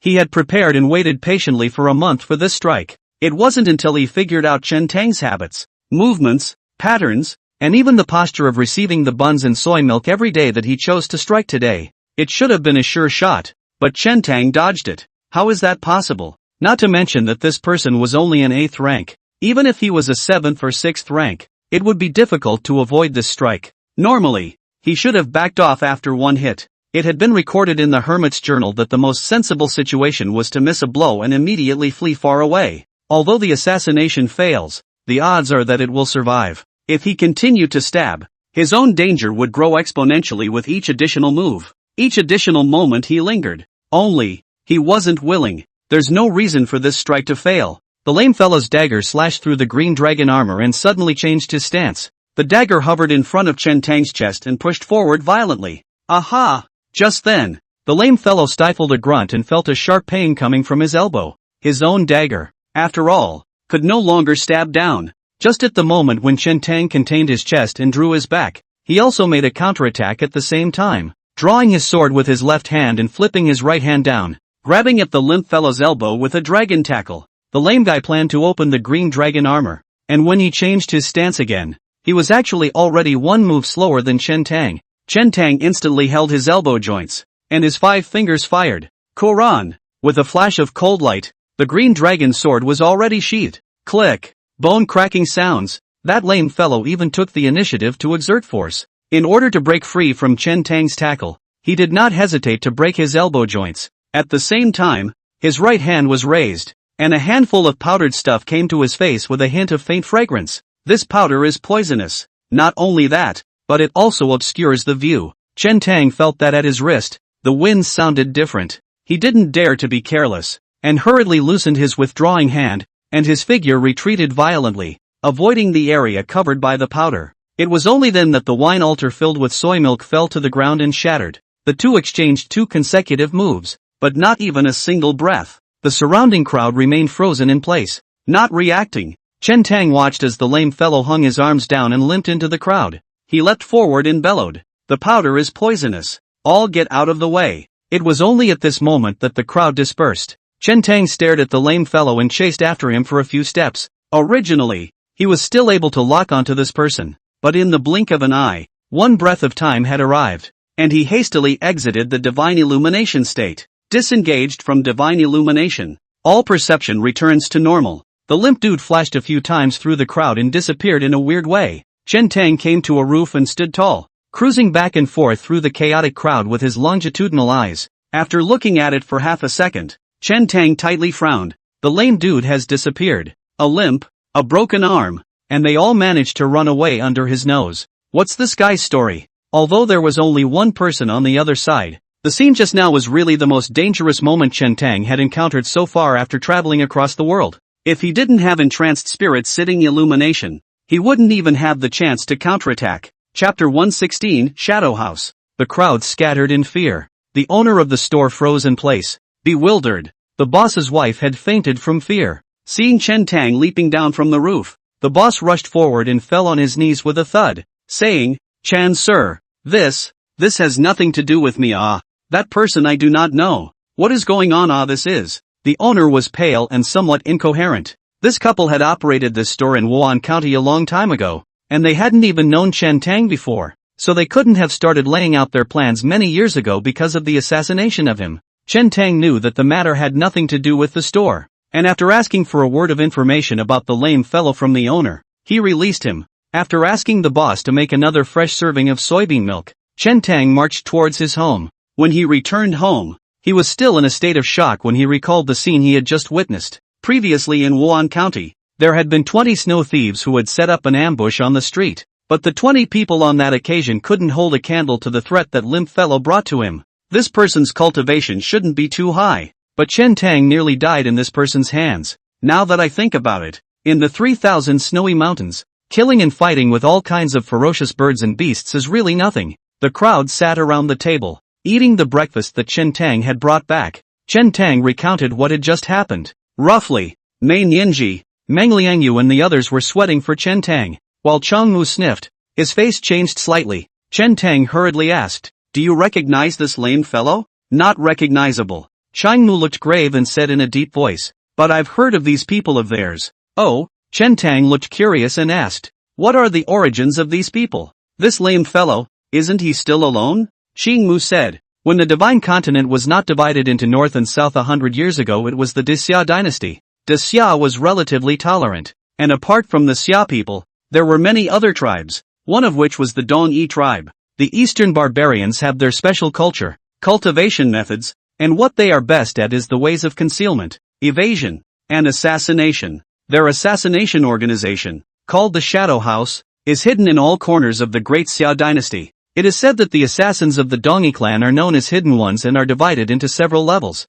lower hidden, middle hidden, upper hidden, and heavenly hidden. Who can assassinate the strongest of the sovereigns? The one who assassinated you today should be the lower hidden. Generally speaking, Shadow House's assassinations rarely miss. They are patient enough to assassinate their targets for months, even years, until they are absolutely certain. The lower cane is enough to assassinate any martial artist from the 9th to the 6th rank, and it's already quite rare for you to survive from the lower cane. Speaking here, Changmu glanced at Chen Tang with some fear in his heart. It was only a matter of time before they were separated from each other. No wonder, it's a professional. Chen Tang couldn't help but recall the limp fellow, that youthful and impolite smile. If there was no warning from the hearing wind trick, he wouldn't have been able to notice anything at all. Even the moment this lame teenager struck out, not a single killing intent showed on his face, not a single break in his eyes. But, as the fat old man said, one's strikes may be silent, may be camouflaged and hidden,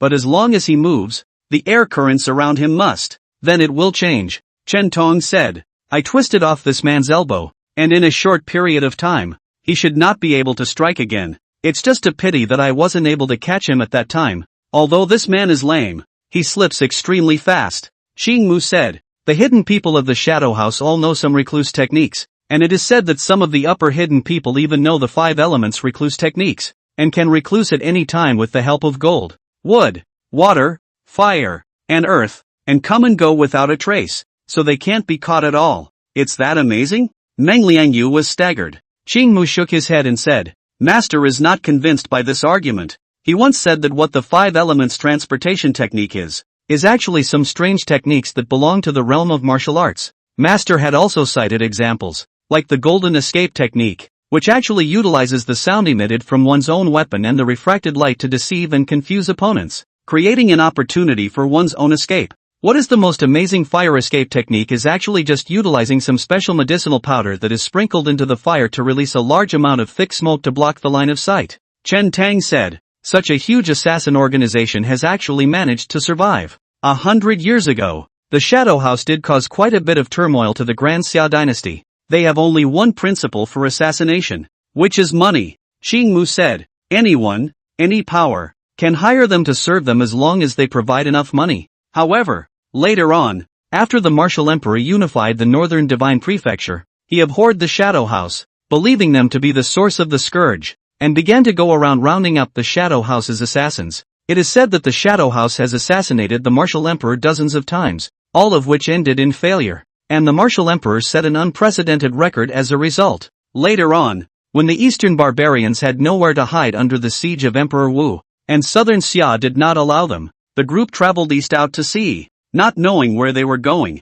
I didn't expect to see a recluse in Wan County today, Chen Tang thoughtfully said. It seems that the Shadow House is going to reappear in the divine state. If, for example, a recluse was found in Wan County, that meant that there could be many recluse hidden in the corners of the Qian kingdom, waiting for an opportunity to move. Chen Tang did somewhat understand why the martial emperor had rounded up the eastern barbarians. Shadow House, a real headache. No matter who it is, it's always impossible to be mentally tight all the time. Eat and sleep, there's always slack. Once they were targeted by the Dongyi clan's hermits, there could be no peace ever. However, on second thought, Chen Tang thought that this Shimoyan appeared today and was injured by him, and would not strike again in a short period of time. In that case, it's not necessarily a bad thing. If he waits until the Pingzhou pastor rises up and Wan County mutinies, then chaos will ensue, and this person will strike then. I'm afraid he won't even know how he died. Midday, a carriage covered in black drove into Wan County.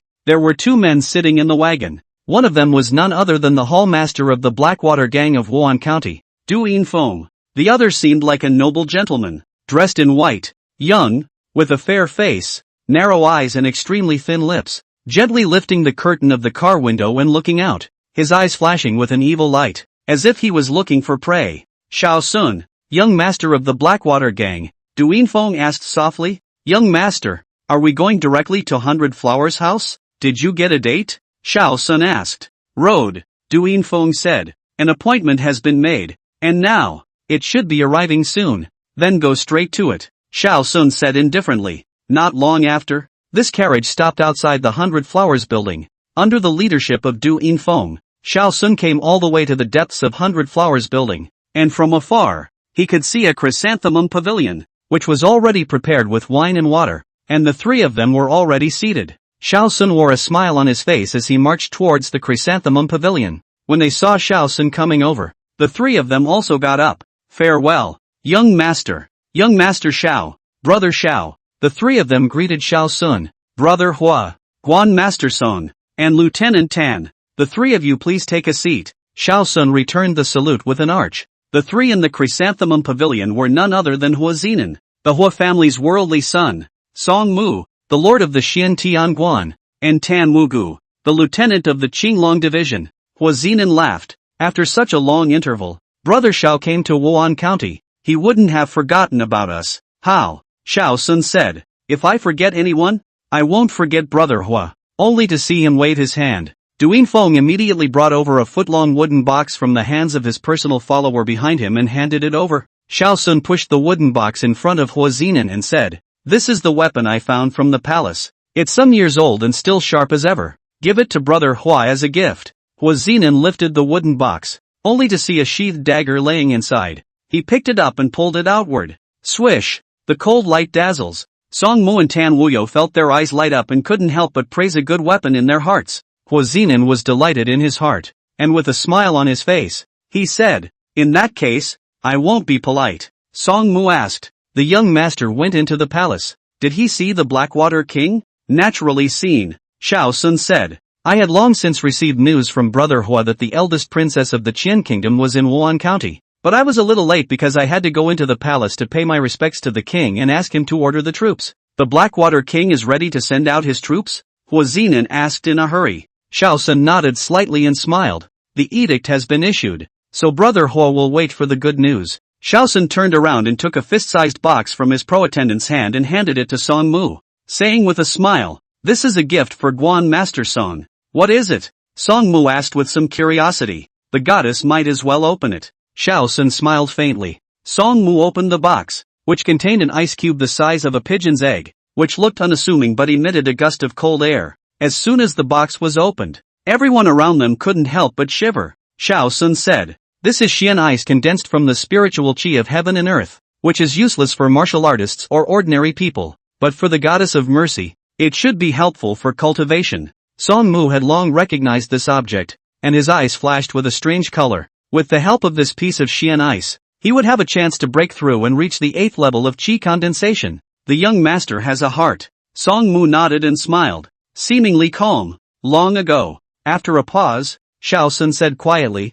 In fact, I rushed to Wan County not just because of the Qiangui elder princess, it's because of that Chen Tang, isn't it? Hua Zinan said with a smile. Nice. Xiao Sun glanced at Tan Wugo and said, This Chen Tang killed my Blackwater gang's men and provoked me. I will kill this man. No one can protect him. Tan Wugui's expression was flat, his eyes unruffled. Xiao Sun clapped his hands. Du Yinfeng immediately stepped forward and sent over a square box. Xiao Sun handed this box to Tan Wuyo and smiled. Lord Tan, this gift is for you. Gold, silver, and jewels, Mr. Tan has no interest in. And what heaven and earth spirits are of little use to martial artists. Tan Wugu said indifferently. Don't be in a hurry to reject it. Lord Tan, you might as well open it up and take a look. The smile on Xiao Sun's face did not diminish. Chapter 117. Seeing Xiao Sun say this, Tan Wuyo became a bit curious. He took the box and opened it. Inside the box rested a blackened stone, translucent and flat with a hint of cold.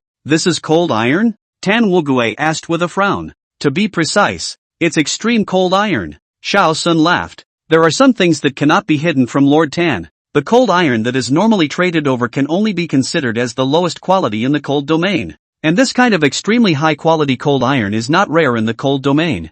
I didn't look for any divine weapons for Lord Tan since I knew that as a lieutenant of the Green Dragon Division, he could only use the Green Dragon Sword. But as long as Lord Tan turns around and takes this piece of extremely cold iron and incorporates it into his own Green Dragon Sword, this Green Dragon Sword of yours will be a new divine weapon. Tan Wugui's expression was bland, but his heart had actually been moved. Gold and silver jewels, fragrant cars and beautiful women. He did look down on them, but if one could forge a divine weapon of one's own, this temptation was indeed hard to resist, not to mention the improvement of his own strength. In the future, when comparing with other colleagues, his own Green Dragon Sword will be able to steadily suppress the others by one step. The gifts that this young Master Shao brought to the three of them were all different, and it was indeed hard for people to resist. Tan Wugui looked at the extremely cold iron in the box and asked, "Young Master Shao, is there anything I can help you with?" "Nothing really, just a show of hands." Shao Sun laughed. Chen Tang is a Green Dragon Guard after all, and in consideration of Lord Tan, it's not good for me to kill him directly. Tan Wugui said, "It's not like you guys haven't fought before, so kill him if you want to. He's not considered an official Green Dragon Guard yet." Lord Tan, as far as I know, this Chen Tang just goes to the Qinglong Division every day to take a nod and then goes home to stay. Shao Sun said, "There must be vermilion bird guards guarding near his house, so it's not too good to make a move on my side. If I make a move on the street, the rest of the Qinglong Division will know about it, and it will be easy to rush over to support them." Tan Wugui said, "The Blackwater King has already issued an edict to send out troops, and you are about to rise up. So when you take control of the entire Wan County, are you still afraid of those vermilion bird guards? It's not too late to wait for that day to make your move. Why rush for a moment?" "I can't wait." Shao Sun shook his head and said, "He misses me and I miss him.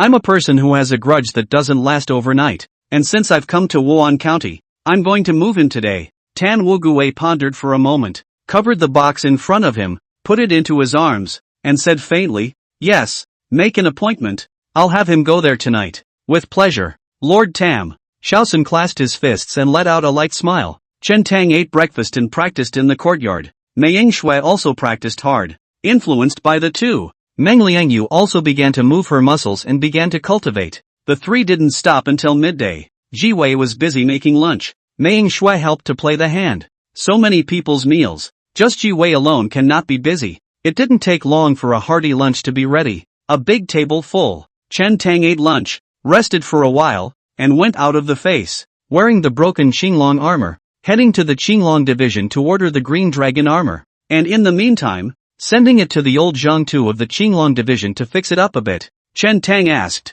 "About how long will it take to fix it?" "It's almost evening, just come and pick it up." Chen Tang nodded and said, "Okay, then I'll be at Qinglong in the afternoon. Division, we'll go back at night after we pick up our armor." It didn't matter that you could practice just as well in the Green Dragon division. Kai Yin's Wei Hall. A person did not see, do not know where to go on a mission. In the twinkling of an eye, it was evening. Wei Kun and Wang Yanli came back from outside. "Big brother Wei." "Sisterly." Chen Tang got up, greeted him, and said, "Where are you guys going?" "We just got word at noon that there are signs of the Dongi clan in Firecloud Village, and Lord Tan asked Kai Tu to take us there to take a look." Wei Kun said, "Kai had heard that you suffered an assassination today. Worried about this side of the situation. Thought not to use so many people. Halfway, then let the two of us come back.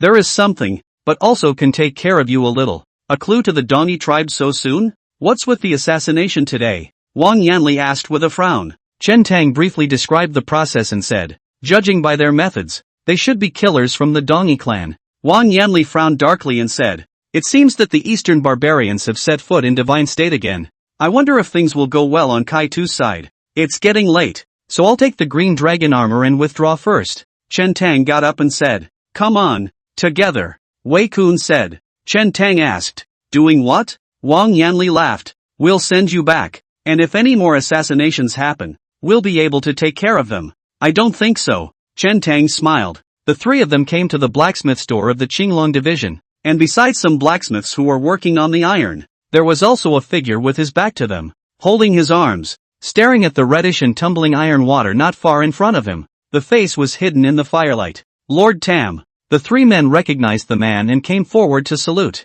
Tan Wuyo slightly glanced sideways and saw the three of them appear at the same time. A hint of surprise flickered under his eyes as he faintly asked, "What are you guys doing here?" Chen Tang said, My green dragon armor is broken, so I've come to retrieve it now. Aha, Tan Wugui said. You guys came at the right time.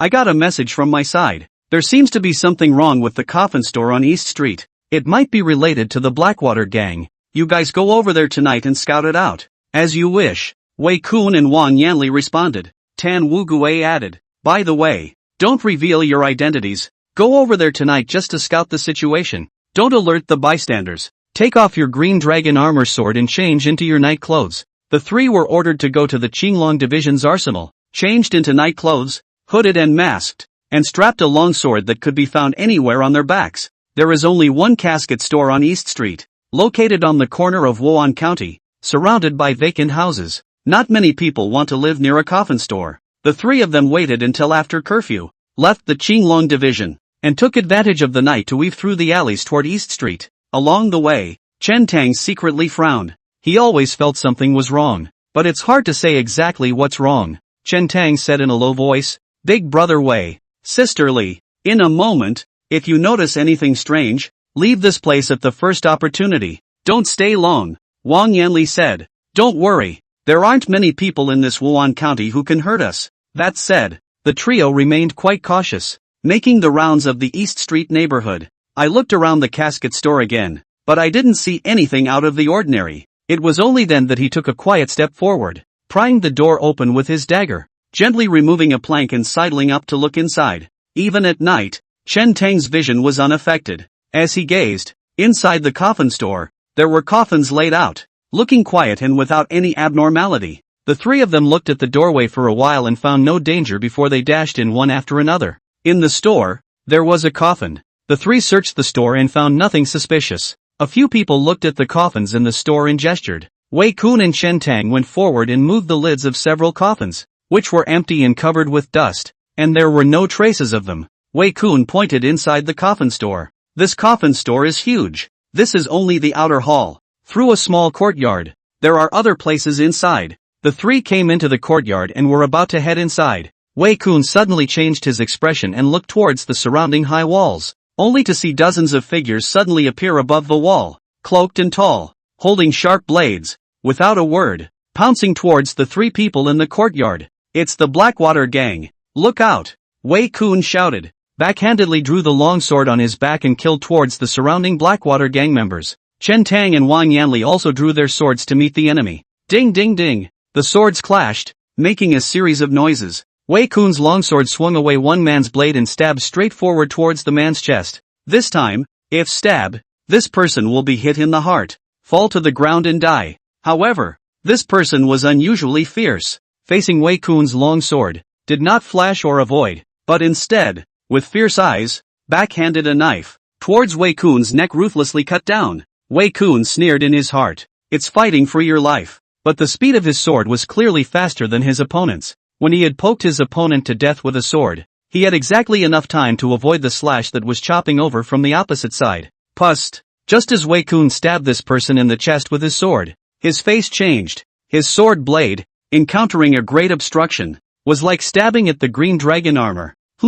These people were dressed in black on the outside, but they actually had armor on the inside. But Wei Kun was after all a 6th grade martial artist, and with a full force stab, even with internal armor protection, he still couldn't resist. The man was struck by the sword and blood spilled, falling to the ground and dying. Before he died, his long sword was still chopping towards Wei Kun. Wei Kun leapt forward to avoid it, having already exchanged blows with the others. This group of Blackwater gang members actually have armor on them?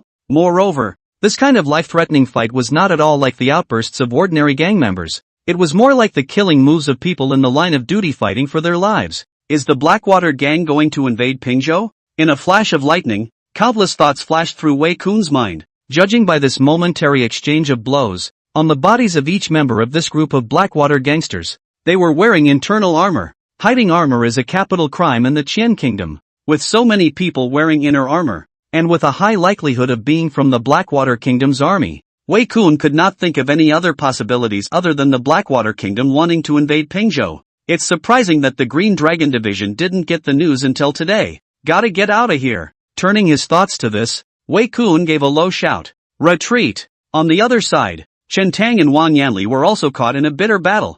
This desperate fighting style of the opponent caused great trouble for the two. Chen Tang had seen this kind of killing move before. Pure fight for your life. Even if I have to fight for my life, I will leave a wound on you. At that time in Chanza County, there were only 4 people on the other side. And today, there are at least 40 people around. Moreover, each of them was wearing internal armor. Unless Chen Tang's sword chopped at the opponent's vitals, it was difficult to inflict fatal damage. But one figure fell, but more poured in. Chapter 118. In fact, Chen Tang had been prepared for a similar situation. Or rather, since coming down from the snowy mountains and conferring with the Li family, they had already formulated countermeasures to deal with various situations. Chen Tang had already vaguely guessed that something was wrong when Tan Wugui asked them to come. Kai Yin's departure is somewhat coincidental, more like branching out on them. However, for this kind of thing, he was not even an official Green Dragon Guard, and there was still a level above him, so it was impossible for him to open his mouth and question it.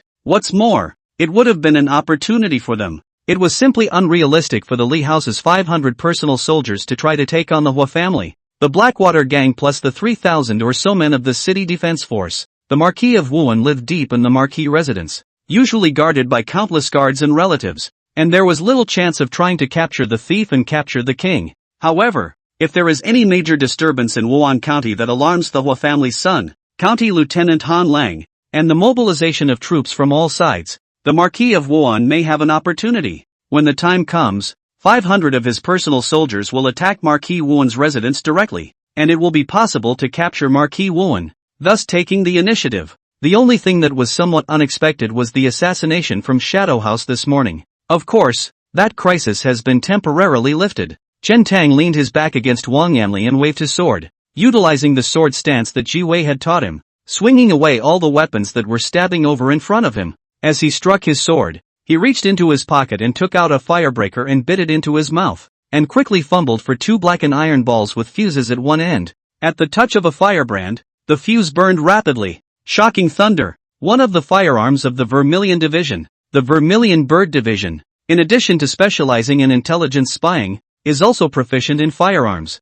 and the shocking thunder is one of them. At first, when he received it from that Vermilion Bird Division lieutenant, Chen Tang was greatly surprised. As far as he knew, it seemed that in his previous life, it was only in the Song dynasty that such things were invented. In this world, the use of gunpowder seems to be far ahead of the previous world. A month ago, when he saw this thing, Chen Tang was suddenly at the bottom of the barrel. At that time, he even opened his mouth to ask for more, but he got a blank stare in return. This thing in the Vermilion Bird Division also belongs to the rare treasure. Only a few people know how to refine, and the success rate of casting is not high. Only the rank of lieutenant is eligible to take 2. On that Vermilion Bird Division lieutenant, there were only 2 in total, and as a result of Ching Mu's words, they were all given away. Before coming here, Chen Tang was afraid that Blackwater gang would only send 3 or 2 experts this time, and this shocking thunder would be useless. Seeing that so many people had come from the other side, he was much more relieved.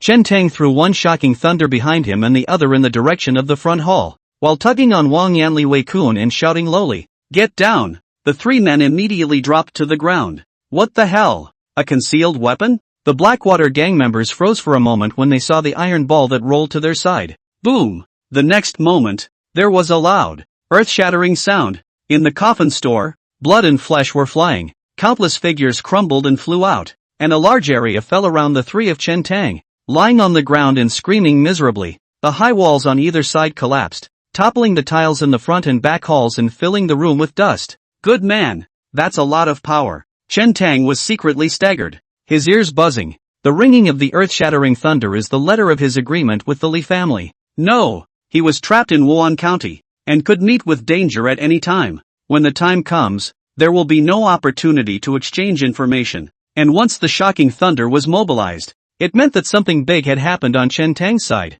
The Li family would then gather their manpower at the first opportunity and prepare to capture the Marquis Wuhan residence. Chen Tang got up and shook his head, hurriedly dragging Wei Kun and Wang Yanli towards the outside. 2 shocking thunderbolts cleared a blank area in front and behind. Even the Blackwater gang members who were supporting the surrounding area were shocked by the sudden movement and froze in place, not knowing what was happening. Taking advantage of the Blackwater gang's people's days, the 3 of them wielded their swords and killed their way out, running furiously in the direction of the Green Dragon Division. Where did the thieves come from? Spreading their wildness in Wan County. Kill them for me. Just then, hundreds of city defense troops appeared in front of them, clad in armor and holding spears, waiting in formation, and the leader was none other than County Lieutenant Han Lang. With a wave of Han Lang's hand, hundreds of city defense troops rushed towards the three Chentangs. This kind of battle could not be handled even by the 6th grade Wei Kun. Misunderstanding. Wei Kun immediately withdrew his veil and said loudly, "We are the Green Dragon Guards, and we have been ordered to come to investigate that the Blackwater gang is hiding armor privately and wants to do so." What a load of crap. Before Wei Kun could finish his sentence, he was interrupted by a loud shout from Han Lang. Han Lang said in a deep voice, "You are wearing night clothes and actually dare to impersonate the Qinglong Guards. It's even more of an unforgivable crime. Shoot on sight." "Han Luang, don't you recognize us?" Wan Yanli's willow eyebrows rose and she lightly reprimanded. "The jungle's disguise tactics, and you still want to fool me?" Han Lang let out a cold smile as his entire body flew from his horse, and together with the many city defense troops, they killed towards Wei Kun's trio. Wei Kun and the two of them had reacted somewhat when they saw the scene. "Kill out." Wei Kun let out a low gulp. "Han Lang, you dare to touch my people. Looking for death." Right at this moment, a loud cry like thunder from the ground abruptly resounded through the long street. Immediately after, a thunderous sound of hoofbeats from far and near. 8 horsemen galloped from a distance, the leader of which was none other than Kai Yin, the guard captain of the Qinglong division. Behind him, followed by Yu Shou, Chi Yun, and 7 other Green Dragon Guards. Han Luang frowned greatly. He did not expect that Kai Yin would appear at this moment. Bang! Bang! Bang! Kai Yin rode into the crowd first, followed by Yu Shou and Chi Yun. With just 8 horsemen, they broke up the formation of the city defense forces. In the midst of the confusion, Kai Yin had already leapt up and came to mid-air, drawing his sword to spar with Han Lang for several moves. Ding ding ding ding! The swords clashed and sparks flew everywhere. The two fought fast in mid-air, exchanging multiple moves in a menacing manner. As they landed on the ground, the two men exchanged a double palm strike. Bang! The chi spreads. Han Lang retreated 3 steps in a row. Kai Yin just retreated a step and stopped his body. Both of them were of the 5th rank and had cultivated internal chi. They were true inner Dan masters. The Green Dragon Guards are here. I'll see who dares to act out. Kai Yin looked around, his eyes like a torch, blaring at the hundreds of city defense troops who were eager to try, and his voice was as powerful as a bell. It was still possible for Wei Kun's 3 men, dressed in black, to impersonate the Green Dragon Guards. Kai Yin, these people each wore armor and swords. Moreover, Kai Yin was wearing bronze armor. Even if some people in the city defense army don't recognize Kai Yin, they can still recognize the. Out came this bronze armor, which was the mark of the Green Dragon Division's guard lieutenant. The many city defense troops were deterred by Kai Yin's aura for a while and did not dare to come forward. Han Lang slowly said, "The Green Dragon Guards are really imposing, killing people on the street with such impunity, and even taking action against my city defense troops? You Qinglong Guards are human beings, but the soldiers under my command aren't considered human beings?" These words immediately stirred up the anger of a group of city defenders. Han Lang snapped, "Kai Yin, I see that there is a plot to rebel and betray the Qian kingdom. That's backwards. But at the moment, there's little point in arguing about such things, and there's no discernible outcome. I'll your mom." Kai Yin cursed and rebuked. "All of you get the hell out of my way. I want to take someone back to the Qinglong division to deliver." After saying that, Kai Yin jumped on his mount and signaled Chen Tang's 3 men to get on their horses and find someone to share a ride. "All of you, listen to the order. Take them down for me. No one is allowed to leave without an explanation of today's matter." Han Lang no longer cared and bellowed, "Dismount! Dismount!" Numerous city defense troops held spears and formed up to the front, shouting in unison under their breath. "Han Lang, I think you're looking for death." Kai Yin's eyes were round and murderous. Whoosh! Whoosh! Whoosh! Just then, a few strange noises came. A few crimson-feathered arrows were shot into the city's defense forces. Boom! Boom! Boom! In the next moment, several feathered arrows exploded in the crowd, erupting in a series of loud bangs. This kind of bursting feather arrow, which was far less powerful than the shocking thunder, only zapped a few people around. But that's enough. A riot broke out and the city defense forces were in disarray. "Punch out!" Kai Yin bellowed, holding the green dragon sword, slashing left and right, killing all the way over, and taking advantage of the chaos to rush out of the surroundings of the city's defense forces with 7 riders, galloping away, quickly disappearing at the end of the long street. Whoosh, whoosh, whoosh. A few more feathered arrows came over and exploded in front of the city defenders, holding the crowd back for a moment. On the roof not far away, a few vermilion bird guards with crossbows saw the scene before dodging and retreating. These city defenders on the scene were all infantrymen and could only watch Kai-in and the others leave. What's going on? Han Lang looked at one of the centurions under his command and chided. How did you guard the gates? How did you let them in when the gates were already closed at this time? Yes, it was that Kai Weiwei lieutenant who secretly climbed up the wall and knocked the guards at the gates unconscious, and he opened the gates himself. The centurion stumbled. Han Lang snorted coldly and marched in the direction of the coffin store. Not far away, a group of Blackwater gang guards had just run out from the ruins of the coffin store. The person at the head was none other than the young gang master Xiao Sun, and the hall master Duin Feng. Seeing Chen Tang and the others leave, Xiao Sun's face was a bit ugly. So many people, and he actually got away. He even greeted Han Lang in advance just in case. Unexpectedly, he was still saved by Kai-in, who suddenly appeared and saved Chen Tang. Young master, what does this matter say? Han Lang asked. What should that Chen Tang do if he hides in the Green Dragon Division? Duin Feng asked with a frown. Xiao Sun's face was grim as he slowly said, since we've made such a big commotion, why don't we start today and take over Wan County? It won't be more than a few days before our country's 100,000 strong army arrives here, so there's no harm in us advancing a few days, as long as Tan Wu Gui isn't a little cutie. He wouldn't dare to take in Tan Tong. Han Lang nodded and said, good, once we rise up and take control of Wan County, with our power, no matter if it's the Green Dragon Guards or the Vermilion Bird Guards, they won't be able to protect Chen Tang. The corner of Xiao Sun's mouth curled slightly and he said proudly, you have a saying in the Qian kingdom that a gentleman's revenge is never too late in 10 years. I'm not a gentleman. If I have a grudge, I'll take it, and it's never overnight. Send someone to inform Hua Zinan to send out troops to meet them as well. Xiao Sun gazed towards the end of the long street and said with a smile, let's go and meet the Qian kingdom's eldest princess. I heard that this eldest princess looks like a heavenly fairy. I would like to meet her. Chapter 119, Giving a Sword. Kai-in's 10 men ran all the way down the long street. Kai 2, what are you guys doing back here? Wei Kun asked. Kai-in didn't answer, but only sank his face. Wang Yanli said, the Blackwater gang is hiding armor, and there are quite a few good soldiers from the army entering the city. It's highly likely that they are plotting against Wan County or even Pingzhou. The Blackwater gang alone is not enough to become a climate, Kai-in slowly said. Wang Yanli gave a brief thought. His heart sank, and asked, in Wan County, there are forces that have joined forces with him? Could it be the Li family? They have been suppressed by the Marquis of Wuhan for many years. Their hearts are resentful, so they want to rebel? It's not Wang Yanli's fault. Normally, the Hua family is, after all, a marquis with hereditary inheritance, and the wife of the Hua family's son, who is also the daughter of the Pingzhou pastor, really has no reason to conspire against the government. Wei Kun frowned, but Han Lang is a member of the Hua family, and he just appeared. More like he's cooperating with the Blackwater gang's actions. From the beginning to the end, Kai-in had a sullen face and did not say a word. It didn't take long for the few people to arrive at the entrance of the Green Dragon Division. The crowd dismounted. Kai-in looked at Chen Tang and said in a deep voice, you'll stay in the Qinglong Division tonight. I'd like to see which one dares to come to the Qinglong Division to touch you.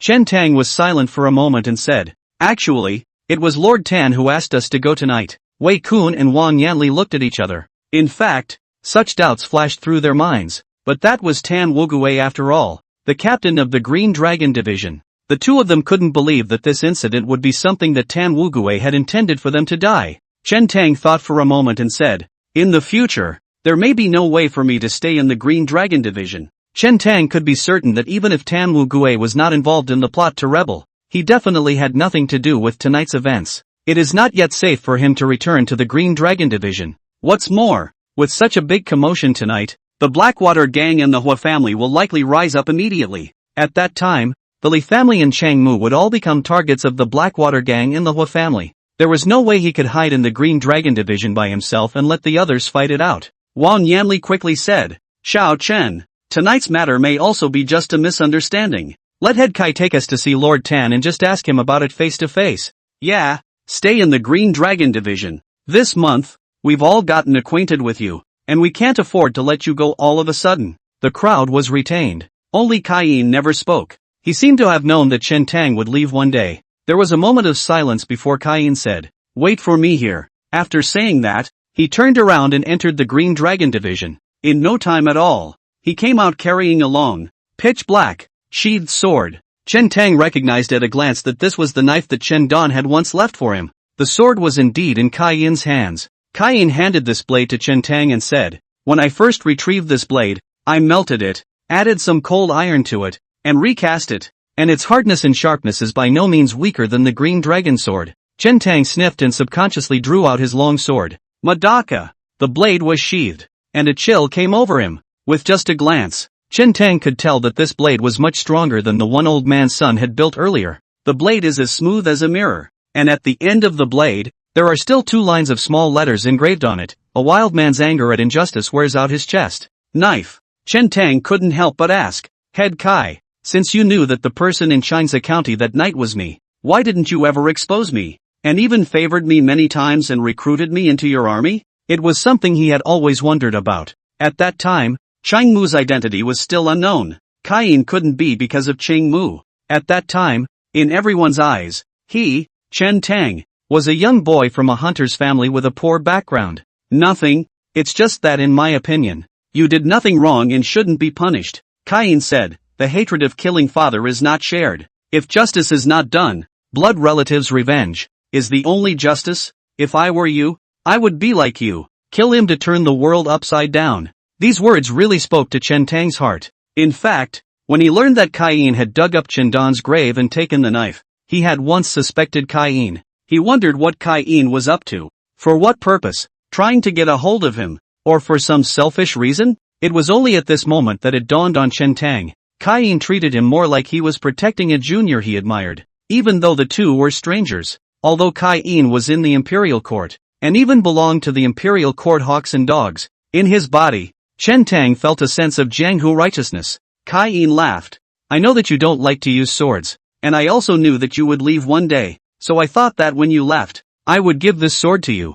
I just didn't expect that this day came so early." Chen Tang apologized, saying, "Kai too, I'm sorry, I didn't make it to the mid-year examination comparison. Letting you down." "Nothing." Kai Yin shook his head and said, "When I first recruited you into the Qinglong division, I never thought that you could stay for a long time. You are all reckless and full of passion. It would be a pity to hang out in the temple and wear out your sharpness. I was just thinking in the beginning, so that you could try to avoid the fights between the various forces in Wan County, lest you get caught up in them and end up in pieces." Meh. Kai Yin let out a bitter smile and said, "I just didn't expect that even after entering the Green Dragon division, I wouldn't be able to protect you." Chen Tang said, "Kai too, there's no need to worry about me. It's not yet known who will win or lose tonight." "Yes." Kai Yin's heart was hot, and he shouted, "You and go back. I'll go and talk to Old Tan, and immediately bring them over to help you. I don't believe. Still can't fight this group of dog thieves." Wei Kun looked worried as he thought back to tonight's events and shook his head.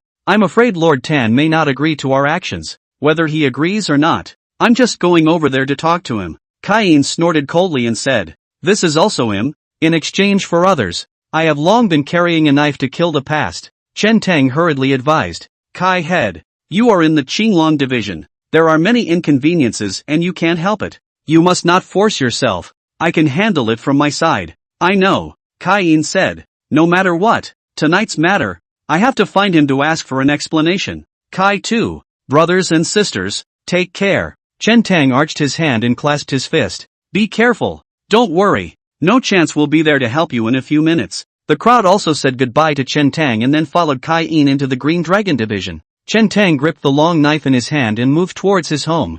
Running away. Success or failure? It's tonight. Li's house. In the courtyard, 500 guards were dressed in black, their faces stalwart, one hand holding a bowl of wine, one hand gripping their long swords, their gazes resolute as they looked at the several figures in front of them, just waiting for an order. These were the guards' personal followers that the Li family had secretly trained over the years. This was the most important reason why Li Yan did not live in the county governor's mansion, but instead established a private residence outside. Inside the county governor's mansion, almost all of them were people that the Hua family had planted to follow Han Lang's orders. Li Yan's every move will be monitored. However, in the Li family's private residence, one could secretly train the manpower that would do one's bidding. Only, with the Li family's financial resources in Wan County, Being able to cultivate 500 guards and followers was already considered the limit. If the number is any higher, the mansion can't accommodate it, and it's also easy to cause the alert of all the forces, and it's even easier to leak the news. These 500 men were considered elite after several years of training. Among them, there were even a few 8th grade and 24 ninth grade martial artists. When he heard the loud noise coming from the direction of the east gate of Wan County, Li Bo-xiong gathered 500 guards at this place and ordered them at any time. Li Bo-xiong said in a deep voice, "Father, why don't you come with us to Marquis Wuan's residence?" Li Yan's expression was calm and steady as he shook his head. It's better to act according to the original plan. The eldest princess and Chen Tang are one bait to attract the main force of the Blackwater gang, while I am another bait to attract the Hua family's troops and experts. If they don't see me appear, it'll be easy to raise an alarm. I'll go to the sheriff's residence in a while and wait for the Hua family to come. Li Junqing frowned, but this is different after all. The eldest princess's side is guarded by the Vermilion Bird Guards. Father, you're only one person. How can you cope with Hua Zinan and the Hua clan's experts? Ha! Li Yan let out a light laugh and said, "Don't worry guys, it's not that easy for the Hua family to kill me. It's only crucial that you guys break through Marquis Wuan's residence as soon as possible and capture him. Controlling the Marquis of Wuan will suppress the 2,000 city defense troops of the Hua family and Han Lang, leaving only a few hundred of the Blackwater gang to be insufficiently feared." Li Zhangmo said, "Father, why don't I bring a few people to stay with you?" "No need." Li Yan shook his head and said, "If you guys stay by my side, your hands will be tied instead." After that, Li Yan picked up a cup of wine, facing the 500 guards below, said in a deep voice, "Today's success or failure? It all depends on you all. If you win, you have done well in defending the land. You will have some riches and honor. If you lose, I will die before you." After speaking, Li Yan drank the wine in his cup. The guards similarly drank from their cups and then dropped them to the ground. Li Yan walked out of the Li mansion alone under the watchful eyes of the guards. A wave of admiration welled up in the hearts of the guards. In their place, they wouldn't dare face the Hua family's elite alone. Just this kind of vigor is enough to convince people. Li Yan had just stepped into the county governor's mansion, and his movements were quickly spread to the Hua family. Gone. Hua Zinan stood up from the side of Marquis Wuan's bed and said, "I'll go and meet this county governor of ours. Tonight's Wan County is really lively." Marquis Wuan's hoarse voice rang out. "Unfortunately, I can't afford to toss and turn in this body, so I can't go with you." Hua Zinan smiled. "Father, you can just rest at home. Tomorrow, I'll bring Li Yan to you so that he can greet you. There's one more thing you're going to have to force out." Marquis Wuan suddenly said. Hua Zinan asked, "Father is talking about second brother's death?" "Nice." Marquis Wuan gritted his teeth and said, "All these years, I have always suspected that it was Li Yan. This old thing, who found someone to do the dirty work, and I'm afraid that the palm power of that air-splitting palm is of the 4th rank. You have to be more careful. There might be 4th grade experts around him. 4 pints wouldn't hurt." Hua Zinan sneered. "It's not as if our Hua family doesn't have 4th grade experts." Marquis Wuan thought for a moment and said, "Let old Wu accompany you. With him there, it's guaranteed to be safe." Hua Zinan frowned. "Uncle Wu is a 3rd rank. It's better to stay and protect father." "What could be wrong with me?" Marquis Wuan said. "Old Wu, you accompany him." "Okay, Marquis." A withered old man flashed out from a short distance away. Chapter 120, The Great War. On the main street of Wan County, numerous Blackwater gang members with torches, dark as day, had surrounded Chen Tang's residence. "Chen Tang, aren't you thinking of me?" Xiao Sun raised his voice and said, "Now, I'm here. You shouldn't have come." Chen Tang's voice rang out. Acting according to the plan, Chen Tang had no intention of ignoring him. However, when he heard Xiao Sun's words, certain memories of his past life suddenly surged up, and he really didn't hold back a sentence back. "I shouldn't have come?" Xiao Sun laughed out loud and seemed to think of something as he leisurely asked, "What? Do you still want to fight a set of voodoo fist in front of me? If you come out now, I will still give you a chance to have a fair duel with me. How about it?" He knew that Chen Tang was at most in 8th rank, and he's a 7th grade. It was precisely because there was enough certainty to win over Chen Tang that he said so. Chen Tang said, "Between you and me, there will be a battle, but not now. Chen Tang, I've given you a chance. It's you who didn't grasp it." Xiao Sun shook his head and waved his hand to order. "Except for the first princess of the Qian kingdom, the rest of the people, shoot on sight," possessing hundreds of Blackwater gang members clad in armor, with half of them also coming from the lineage. This team's combat power could prevail even against thousands of people, not to mention taking on a dozen or so Vermilion bird guards. Yes, sir, the Blackwater gang crowd roared in agreement. Bang! The two men kicked in the door of this mansion's room, and the heavy door collapsed with a loud thud, falling heavily to the ground. The Blackwater gang crowd swarmed in. There were also groups of people leaping into the courtyard from high walls on all sides. Boom! Suddenly there was a loud bang. The two gates had just exploded with a loud bang, and the few Blackwater gang members who were stepping on the gates and rushing in were instantly blown apart, sending blood and flesh flying. That gate shattered, and countless broken pieces of wood were like arrows shot from a strong crossbow, splattering in all directions in an indiscriminate attack. Protected by armor, it can withstand quite a bit of damage, but if shot at a vital point unprotected by armor, these broken logs bursting out under the explosion of black powder were immensely lethal. A Blackwater gang guard falls to the ground dead after a conical broken log is driven through his head. The other man was knocked out by a large piece of wood, spitting blood from his mouth. Seeing this scene, Xiao Sun's face was expressionless and without fluctuation.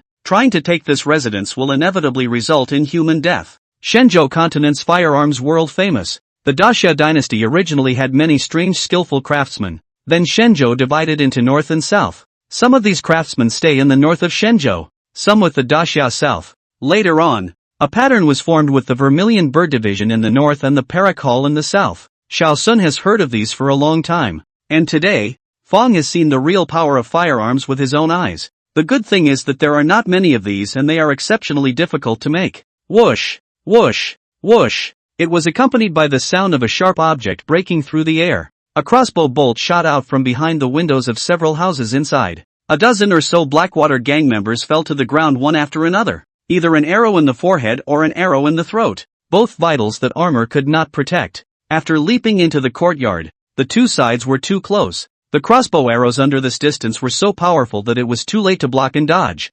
Whoosh! Whoosh! Whoosh! The Vermilion Bird crossbow was fired in turn. Tinkerbell! Pust! The Blackwater gang also responded very quickly, and some of them put long. The knife came over sideways, up in front of his body, blocking the throat-brow vitals. Some simply yanked the bodies on the ground up and held them in front of themselves. In this way, ordinary crossbows and arrows are rendered useless. Whoo! Woo! Woo! A dozen arrows with flashing sparks shot out of the room once more, with a noticeably different sound. If one looked closely, one could notice that in the middle of these crossbows and arrows, there was a section of something similar to a letterbox tied to it, which was equipped with a fuse and was burning violently. Shocking arrow! The arrows that helped Cayenne's few people to block the city defense army on the Long Street before were this kind of arrows. Boom! Boom! Boom! The shocking sky arrow fell into the crowd and quickly exploded, causing a considerable amount of chaos to the Blackwater gang members who had broken into the courtyard. Some were so close that their arms were blown off in one piece,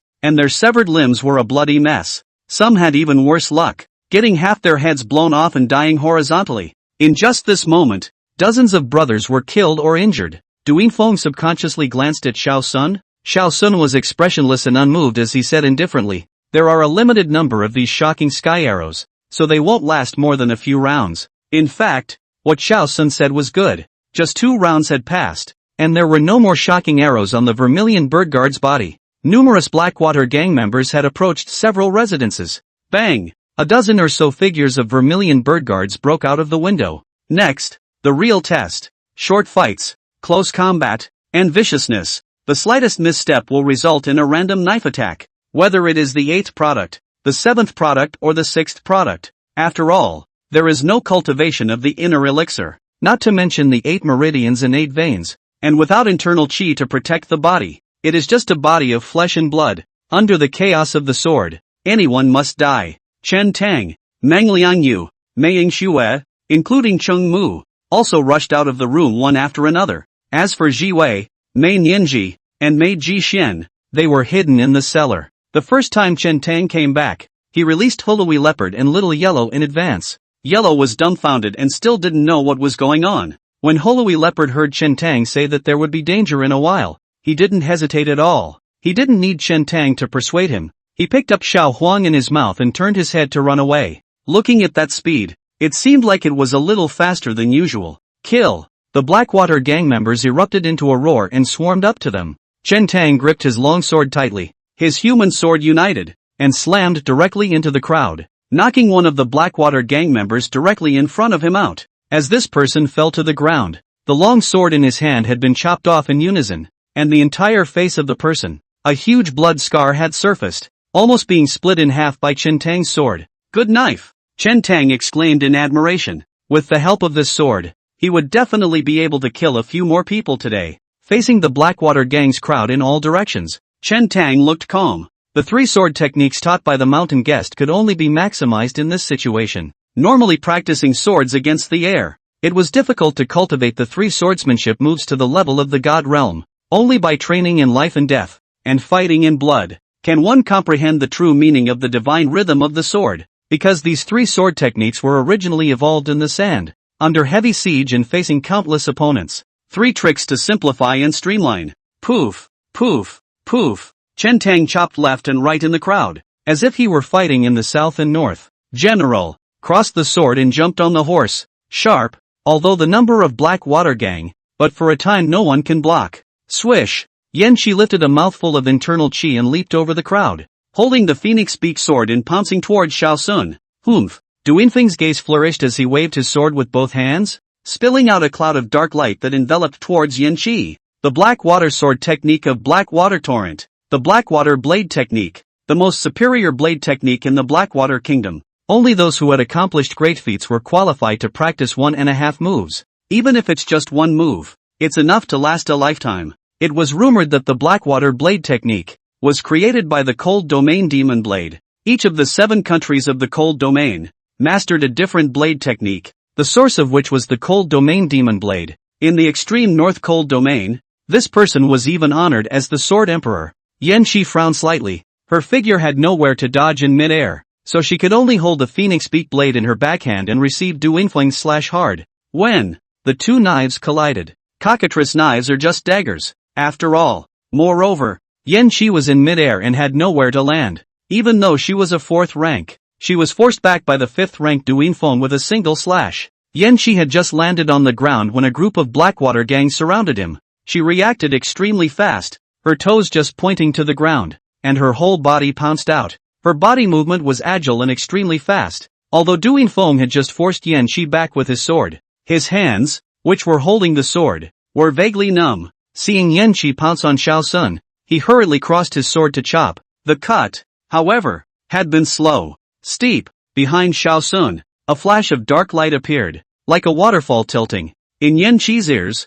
it was as if she could hear the ringing of a river rushing by. It was the same black water monstrous style, and this person's strike was clearly stronger than Duinfeng's. Yan Shi's face changed drastically, and she hurriedly stopped her stance, gripping the phoenix beak sword in her backhand and blocking it in front of her body. When Yan Shi hastily parried, stifling a grunt as she retreated backward one after another, almost unable to hold the phoenix-beaked blade in her hand. What a strong inner strength. There are masters. It's likely to be 4 pints up. Yan Shi looked behind Xiao Sun. A middle-aged man stood behind Xiao Sun, looking plain and unimpressive, wearing the same attire as the other guards. From the beginning to the end, Xiao Sun was calm and collected, not moving a muscle, because he knew that with these few vermilion bird guards, they couldn't make any waves and couldn't hurt him. The vermilion bird guards weren't good at going head-to-head with people. They were more adept at getting the desired results with the help of bows, firearms, or assassination. Yan Shi failed to score twice in a row,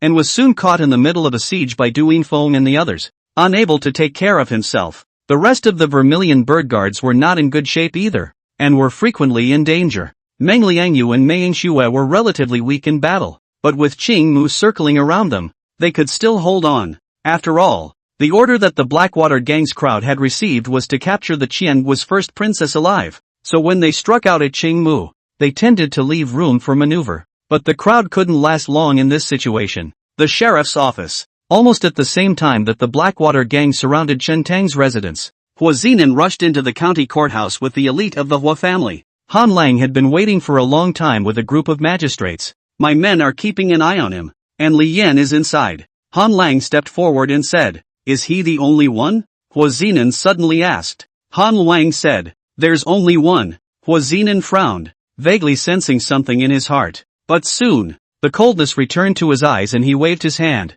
Go, meet him. Under the crowd's embrace, Hua Zinan quickly arrived outside the lobby. Looking at Li Yan sitting inside, he couldn't help but let out a light laugh. Lord Sheriff, staying up so late? Are you waiting for us to come? Long time coming. Li Yan looked calm. Not a bit of panic could be seen on his face, and there were no weapons around him. Li Yan, let's cut the crap between us. Hua Zinan waved his hand and said, take it down. Immediately, several Hua family guards rushed out, splitting into the left and right sides and pouncing towards Li Yan in front. A few people had just arrived in front of Li Yan and pulled out ropes, so they were about to tie Li Yan up, when a sudden change occurred. Li Yan suddenly struck out, slapping his hands around several times in succession. Several of the surrounding Hua family guards fell out and collapsed to the ground, their mouths foaming with blood, their eyes lifeless, and their chests collapsing to the naked eye. Shocking to the eye. Chapter 121 3rd Grade Penetrating Vessel. Li Yan, your injuries are already healed?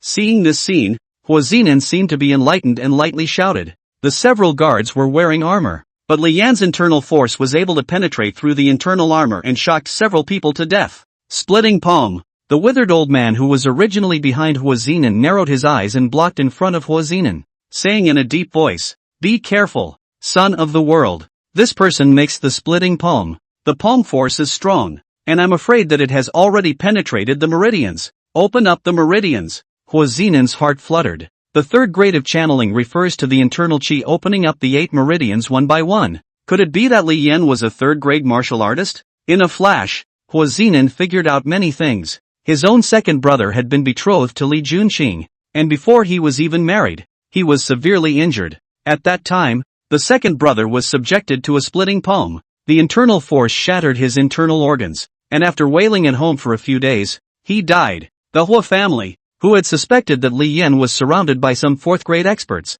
had never thought on Li Yan, because when Li Yan first arrived in Wan County, he was a sickly man who had suffered internal injuries and was unable to use his internal strength, no different from a 6th grade martial artist. Because of this, they were able to utilize Han Wang and divide the military power in Li Yan's hands. Li Yan, you've been swindling your injuries from the beginning to the end. What a deep city. What a heavy heart. Hua Zinan said sternly. Meh. Li Yan smiled faintly and said, if I hadn't shown weakness and hid my clumsiness and kept backing down, I'm afraid that the first year I came to Wan County, I would have let your Hua family be destroyed. The Li family are outsiders. Newcomers, have long heard that the Marquis of Wuhan is powerful, naturally do not dare to harden their hands. Even the strongest dragon has difficulty in suppressing a snake in the ground. What's more, the Li family is not even a strong dragon in Longxi. That's why Li Yan hid his cultivation and fraudulently showed his weakness. His cultivation level was unknown even to the children around him. Even though the Hua family used Han Lang to share power,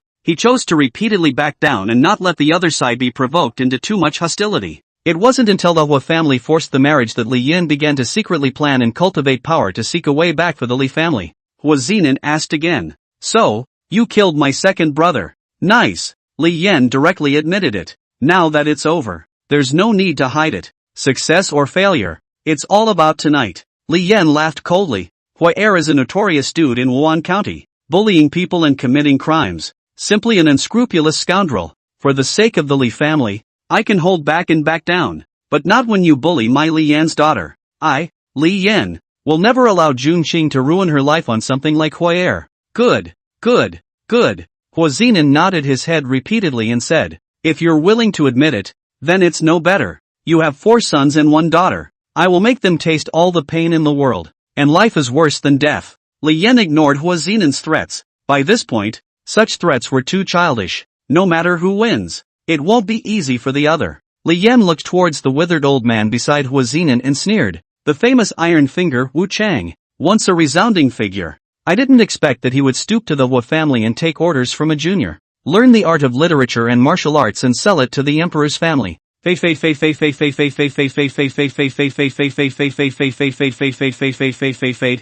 the man. After all these years, the jungle that was once there is long gone. Li Yan said, even if the Jianghu was gone, moral righteousness still exists. You followed Hua Er around, letting him do whatever he wanted, and even stepped in to protect him several times. You're just being a tiger and aiding and abetting the enemy. Wu Chang was silent. In the Jianghu, people like Hua Er and the Jianghu are the most disreputable. Decades ago, he never imagined that one day he would be protecting such people, but people have to do what they have to do. Wu Chang avoided Li Yan's words and said, at that time, you shocked eldest Duke Hua with a splitting palm, but you were also hit by one of my fingers. so it's impossible for you to be uninjured. Nice, Li Yan said. When I first came to Wan County, I did conceal my cultivation, and I did swindle my injuries. But then, after I killed Hua Air, I received a finger from you and my meridians were damaged for several years. It wasn't until a few months ago that I was able to recover with the help of a spiritual medicine.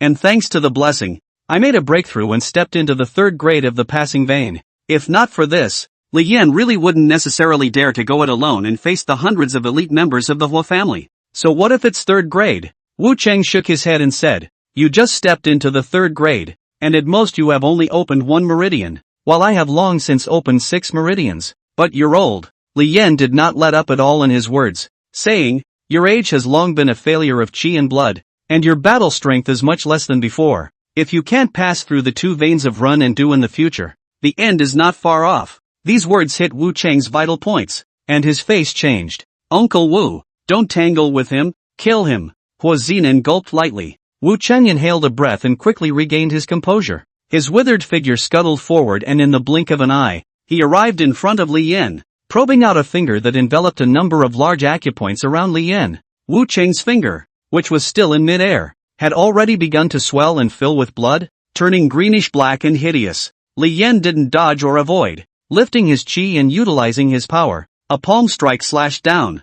Bang! Fingers and palms collided, and both of them were shaken. Li Yan retreated 5 steps in a row. As for Wu Cheng, he only took a step back, but his body swayed slightly, as if he was unsteady on his feet. The two exchanged this mark. Seems to be Wu Cheng has the upper hand, but the two people are clear in their hearts. This kind of entanglement killing down must be Wu Cheng first exhaustion, defeat and death. Together. There's no need to fight him alone.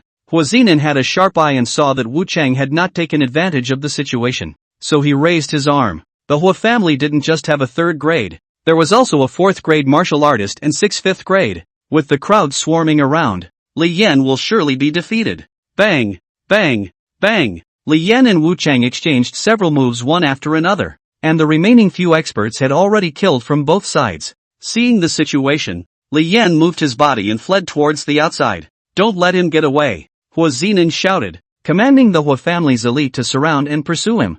Bang! Bang! Li Yan continuously struck out, erupting into the splitting palm. After opening a meridian in the arm, the splitting palm was considered to be a great success, and with the help of internal qi being sent outward, it reached the point of hurting people through the air. The weapons in the hands of several Hua family elites were sent flying by his several palms in the air before they even touched Li Yan's body. At the 3rd grade, even if 1 meridian was only opened, one could do so with internal qi emanating externally, and one's battle power would be significantly increased. Ordinary martial artists can't stop them. Live. Of course, Li Yan didn't dare to stay where he was. Once he entangled with the surrounding crowd and Wu Cheng's several experts formed a closed circle, it would be very difficult for him to get out. Li Yan moved towards Chen Tang's residence and fought back. He, and Chen Tang, had dragged their feet long enough. Unsurprisingly, Li Pak Hung and the others should have already gotten it. Green Dragon Division. You guys go back to the guard captain's hall and wait for me, Kai Yin said. I'll go talk to old Tan, Wei Kun said in a deep voice. Kai too. We'll go with you. No need. Kai Yin waved his hand and said without any concern. What are we going to do with so many people going over together? To fight? But I'm worried about. Wei Kun wanted to say something. It's okay, Kai Yin said. I went over there just to complain a few times and find him to vent. Even if he really doesn't agree, I'll still go and help. Big deal. I won't work in the Qinglong division anymore. Head Kai. If you don't do it, we won't be in the Green Dragon division anymore. Kai Head. We'll follow you. Not bad. It was you who brought us in the first place. If you want to leave, you have to take us with you, the crowd said. Okay. Kai Yin is also a little moved. Said, in case we really have to go, we brothers will go together. With our skills, even if the future mixed in the world, can also mix a name out. The Hall of Lieutenants. Xian Tianguan Master Song Mu was guided by the Green Dragon guards to the courtyard outside, and saw that Tan Mu Gue had just gotten dressed and walked out of his bedroom with his cloak on. Between the opening and closing of the door of the room, vaguely saw inside flashed lotus root-like jade arm, a few white. Song Mu glanced at the bedroom with great meaning and said with a smile, Wan County is so lively tonight, and Lord Tan still has such a good mood. I didn't disturb it by coming here, did I? Guan Master Song is joking. Tan Wugue looked calm and said, "Tonight, even if it's lively, it has nothing to do with you and me. The big picture has long been predetermined. Since this is the case, it would be better to rest early and find a woman to have a quickie." At the mention of this matter, a trace of gloom flashed in the depths of Songmu's eyes. He's been completely atrophied since the shock of that day. In my mind, I'm a little apprehensive. Songmu thought about what happened that night and hesitantly said, "There won't be any changes tonight, will there?" "No," Tan Wugue said. "Perhaps the Li family can have some resistance. Perhaps the Vermilion Bird Guard can hold out for a few more moments. And the worst possible scenario is that Wan County is in the hands of the Li family's crowd. But so what? The Blackwater Kingdom has already sent its troops, and in a matter of days the army will soon cross the 3,000 snowy ridge and arrive in Wan County. With such a small number of soldiers in Wan County, with what can we defend it?" Songmu nodded. "That's right too." Not far from the bedroom, Qin Xiaomei stood there alone, wearing only a thin veil, the inside hidden. She looked at the back of the man in the compound through the gap in the window, and a hint of sarcasm flashed in her eyes. She knew that Tan Wugue didn't have any feelings for her. Calling her over was just using her as a tool to vent her desires. She didn't dare to resist. Everyone knows that she's just a watery Thai woman who sells out. What's the resistance? Qin Xiaomei lowered her head, admiring her near-perfect curves, and suddenly smiled to herself. In the Green Dragon Division, she was a guard captain, but she was aware that everyone despised her. No, not everyone. In the Green Dragon Division, there was one person who never looked at her with contempt. Just then, there was a scuffle outside, and it seemed that someone had broken in. Qin Xiaomei frowned and looked away. "This is the lieutenant's quarters. Who dares to trespass without notification?" The next moment, she saw the man, Kai Yin, the man who never seemed to get enough to eat, who had a big, foul mouth. An imperceptible soft color flashed in the depths of Qin Xiaomei's eyes, but in the next moment, her face gradually changed and she looked out somewhat nervously. Kai Yin was not in the right mood. It seems to have gotten into a fight with Tan Wugue. She had rarely seen Kai Yin get so angry. Or to Tan Wugue. Chapter 122, Death. "What are you doing back here?" Seeing Kai Yin, Tan Wugue frowned. Kai Yin glanced at Songmu in the courtyard, took a deep breath, forced down his anger, and said in a deep voice, "Lord Tan, my subordinate has something important to report to you. This is kicking me out?" Songmu smiled knowingly and let out a light laugh. Tan Wugue waved his hand and said, "Guan Master Song is not an outsider, so if you have anything to say, just say it directly." "How is Songmu? A Guan Master of Xin Tianguan, not an outsider?" Kai Yin didn't understand. However, he was so enraged in his heart that he didn't bother to pursue the matter. So he said, "Old Tan, give me an explanation. What did you let Chen Tang and the three of them go to the coffin store on East Street for? Did you know that there was an ambush from the Blackwater gang there?" Tan Wugue said indifferently, "I am asking them to investigate this matter. If they encounter the Blackwater gang, then it proves that my information is correct. What's wrong with that?" Naturally, this statement is full of holes. Kai Yin has a number in his heart and does not want to continue to pursue. He said in a deep voice, "Well then, this matter is over for now. The Blackwater gang is hiding armor and joining forces with County Lieutenant Han Lang with the intention of plotting a rebellion, which definitely has nothing to do with the Hua family. What do you say? Do you know what the duties of the Green Dragon Division are?" Tan Wugue asked without answering. "Monitor the 100 officials." "Good. Do your job and don't worry about the rest. The Marquis of Wuan and the County Lieutenant have joined forces with the Blackwater gang with the intention of plotting against them. And the Green Dragon Division can't control this? The Qin Kingdom's eldest princess is in Wuan County. It's highly likely that these people have already run towards the eldest princess. Do they not care about this matter as well?" Kai Yin's eyes were rounded and he clenched his fists. "Do you want to rebel too, Old Tan?" The words reached his lips and made him swallow back. The person in front of him was, after all, Tan Wugue. He had once pulled him from the dead and had saved his life. Seems to see what Kai Yin thought in his heart. Tan Wugue faintly said, "The Green Dragon Division will naturally not betray the Qin Kingdom. I have my own arrangements for this matter. You can go back and wait for my order." "What's the arrangement? And how long do I have to wait?" Kai Yin didn't intend to muddle through like this. Clenching his fist, "If we wait any longer, Chen Tang may already be dead, and all of Wuan County will fall into the hands of the Blackwater gang. And by then, it will all be too late. What do you care so much about the death or life of a Chen Tang for? What does he have to do with you?" Tan Wugue frowned, already showing his impatience, and said, "Kai Yin, Everything should be done with the greater good in mind. Don't act on your emotions. Ha, what's the big picture? Kain laughed back in anger and said, for the sake of the greater good you speak of, Chen Tang and the others must die? Ha! Songmu couldn't help but let out a light laugh and shook his head. Lord Tan, you have no control over your subordinates. Away lieutenant who dares to talk like this in front of you. TSK TSK. Kai Yin's gaze crossed and he glared fiercely at Songmu. Songmu sneered. A little green dragon division guard captain. He didn't care at all about Kai Yin's threats. Tan Wugue took a deep breath and patiently said in a deep voice, since that's the case, I might as well tell you that Wan County can't be defended. And the Blackwater Kingdom's army is about to arrive in Wan County. Even if I take the Green Dragon Division to kill out now and help the eldest princess seize control of Wan County, I won't be able to defend this place. Once the army enters the city, the entire Green Dragon Division will be buried with it. Kai Yin asked, if we don't make a move and the Blackwater Kingdom's army enters the city, will the Green Dragon Division be fine? Tan Wugue didn't answer, which was considered acquiescence.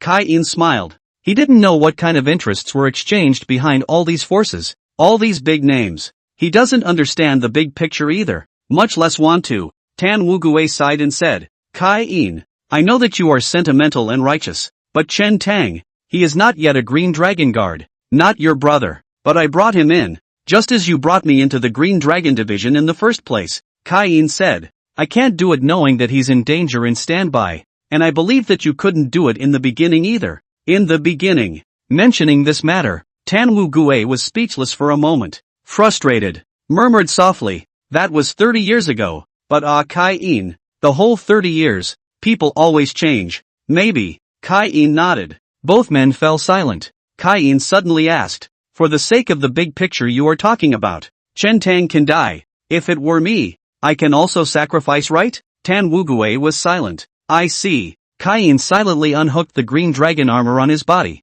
threw it on the ground, and said, I will take those few brothers and leave the Green Dragon Division, and whether they live or die in tonight's battle has nothing to do with the Green Dragon Division, and won't involve Lord Tan.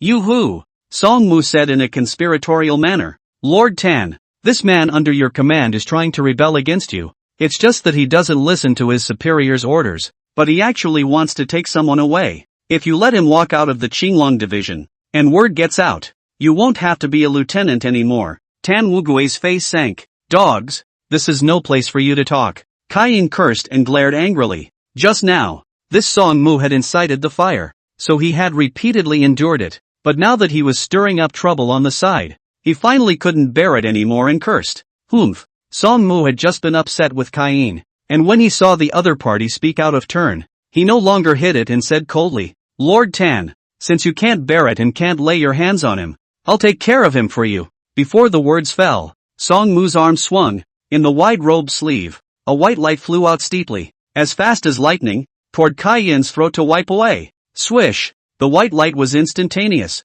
It's too fast. Under this distance, Kai Yin simply could not have time to draw his sword to block, and could only roll over and lean back, narrowly avoiding the white light. Flying sword. Kai Yin was secretly alarmed. He had long heard that the many Xian masters of the Xian Tian sect were good at the art of flying swords, and only today did he have the pleasure of seeing them. That white light is extremely flexible in mid-air. A sword falls short, the white light twists and immediately turns around, chasing towards Kai Yin. Similarly, both were sword guarding techniques. Songmu's sword guarding was much stronger than Su Tong's. Kai Yin rolled on a lazy donkey, once again avoiding Songmu's flying sword, and while rolling on the ground, he drew out the green dragon sword on his waist. Before he could get up, the flying sword followed him like a maggot in his hock. Ding ding ding. Kai Yin continuously swung his sword to block, sparks flying everywhere. Under the hazy night, a white light surrounds Kai Yin's body, straight stabbing and bursting, flat cutting and vertical chopping, like a jumping and flying silver snake.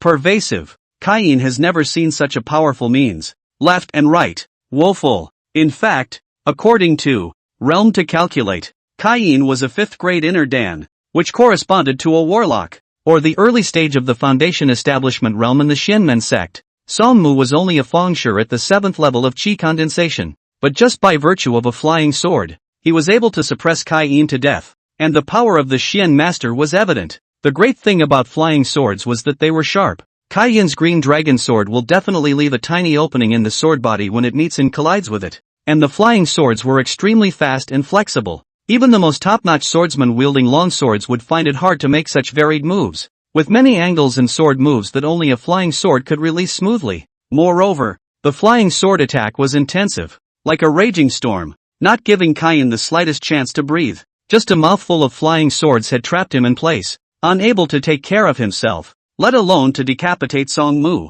If one end of a flying sword is a human being, there is always a weak point to break, but the other end of the flying sword was empty. So how to counterattack? Bear. Kain was slightly distracted. His movements were slow, and his arm was immediately cut by the flying sword, surfacing a bloodstain. Luckily, the wound wasn't deep enough to affect him much. Kain's eyes flickered. It had to be broken as soon as possible, or he would be consumed by this flying sword. Kain grasped away the flying swords with a sword, turned violently, and lunged towards Song Mu, who was not far away. Humph! Song Mu sneered and moved his mind. The flying sword turned around and stabbed straight at Kain's back heart. If Kain once dodged and blocked, Song Mu would take advantage of this opportunity to pull away from him once again. He could never get close enough to Song Mu. Kain's eyes ferocious light bloomed, even ignored the flying swords behind him. Footsteps do not stop. Stride. Towards Song Mu rushed to kill. Swish. Just as the flying sword almost broke through his undershirt, Kain suddenly backhanded him, using his back to carry the sword, blocking it at his undershirt. When the flying sword crashed heavily on top of the spine of the green dragon sword, erupting with a crunching sound. This one was extremely treacherous. If there was a slight deviation, or Kain's sword was a little slow, he would have been a dead body. Kain was shocked. With the power of this sword, his body method was a few minutes faster, and he came in front of Song Mu in the twinkling of an eye, waved his sword and chopped it, and shouted. The dog thief came with his life. After getting close, Song Mu panicked instead. It was already too late for him to turn his flying sword around. Seeing Kain swinging the sword down, Song Mu also do not care about the appearance. Like Kain, just like toward the back of the ground roll. Jabla.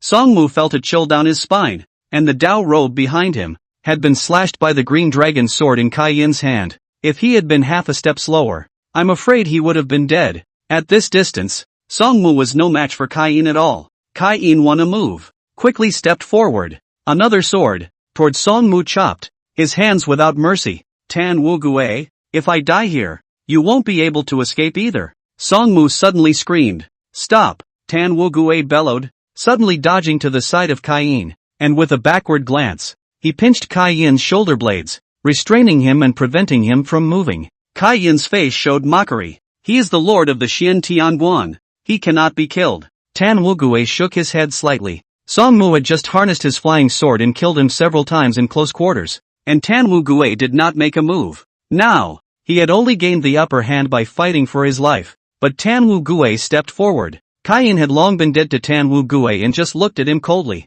Put. Steep. A white light came out from Kain's chest through his body, circled around Song Mu, and returned to his robe sleeve. Kain stiffened and his eyes widened in anger. Kain. Seeing this, Tan Wu Gui's face changed drastically and he let out a low shout. He saw clearly. Kain's chest. A bloody hole appeared. The heart is broken. Has not been able to live. Inside the bedroom, there was an exclamation of surprise. Humph. Song Mu stood up with a gray head and said coldly. Why bother explaining to him? A guard captain of the Qinglong division, who violates his superiors below. I'll just help you kill him. Tan Wu Gui's face was grim, not saying a word, just holding Kain, his palm already stained red with blood. Old Tan, this is good. This life of mine counts. It is considered to return to you. Kain looked at Tan Wu Gue and grinned as blood began to foam from his mouth. Tan Wu Gui's lips moved as if he wanted to say something, but in the end, a word didn't come out. Little beetroot, you have to grow up fast and be a man of the world in the future. Vegetable head, little vegetable head. Mother just had a big bowl of corn porridge and saved some for you. Come. Kain felt his eyelids gradually heavy, as if in front of his eyes floated out of the light of childhood. Hazy, as if the horse lights. Mother, little dish head has come to keep you company. Kain murmured softly and closed his eyes. Chapter 123, The Return. Above the long street, the sound of killing shook the sky. Wan County's 2,000 city defense troops, under Han Lang's authorization, were stationed here, watching from the wall. What's going on? This group of people from the Blackwater gang went crazy and attacked this mansion. Who the hell is inside? I'm not sure. Those people seem to be vermilion bird guards. The city defenders below had no idea what was going on in this scene, and were slightly disturbed. Only a few thousand chiefs knew what was about to happen in Wan County. Even the various centurions were only vaguely guessing a generalization and were apprehensive.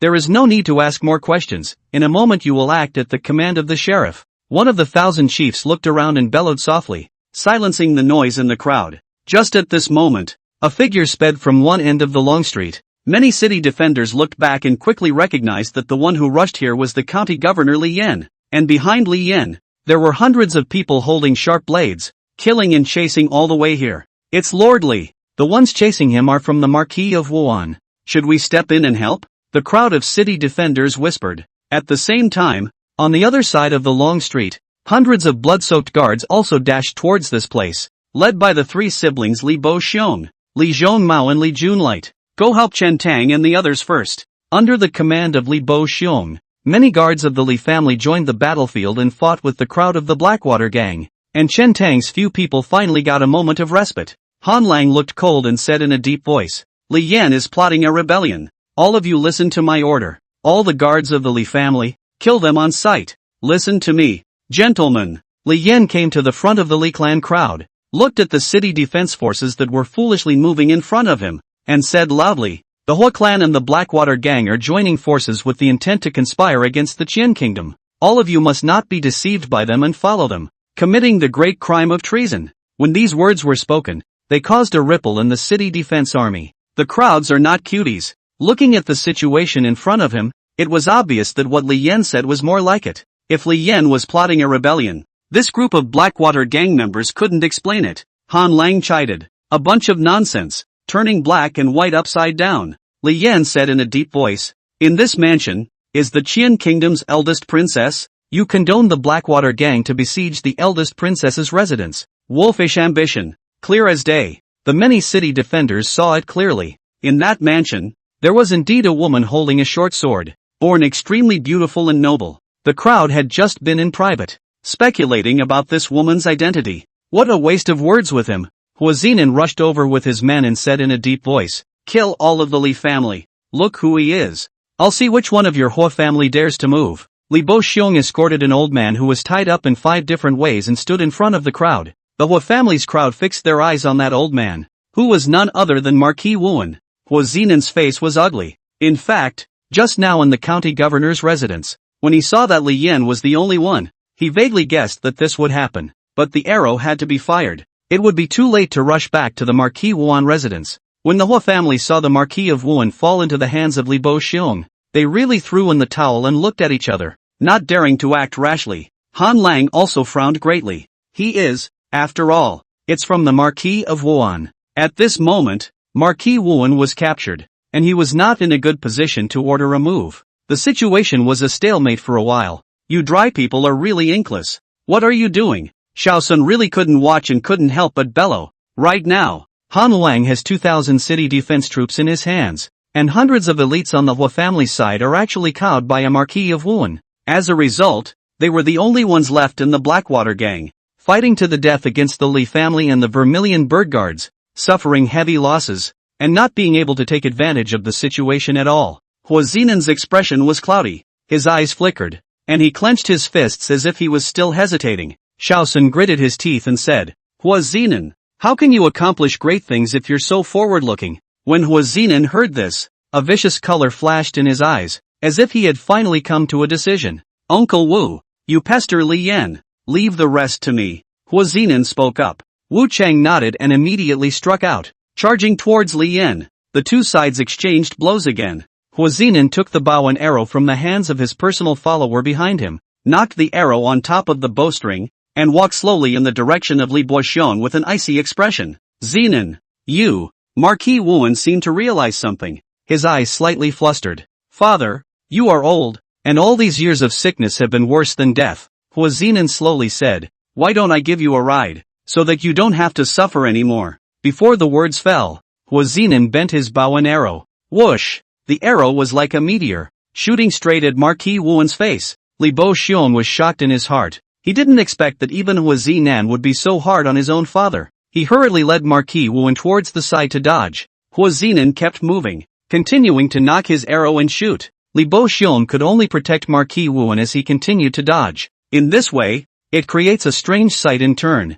Hua Zinan struck out repeatedly towards his own father, while Li Boxiong in turn saved Marquis Wuan's life several times. If he killed Marquis Wuan, it would be just what Hua Zinan wanted. Hua Zinan, your wife is also in our hands. Right at this moment, Li Junqing pushed out a woman in her 30s. Li Junqing said coldly, your wife is the daughter of the Pingzhou shepherd. If you are so powerful, try shooting an arrow at her? Hua Zinan motioned. He wouldn't dare to shoot his own lady, even if he had the guts to do so. On top of the battlefield, it was immediately plunged into a situation where two parties were facing each other. The Hua family, Blackwater gang, and Han Lang's side held an absolute numerical advantage, but Li Yan held two key figures in his hands, so the rest of them didn't dare to make a move except for the Blackwater gang's people. Han Lang raised his voice and said, Li Yan, Li Boxiong, in today's situation, why do you need to struggle? The Blackwater Kingdom's army will be arriving in a matter of days, and by then, it's useless to have as many chips in your hand as you do.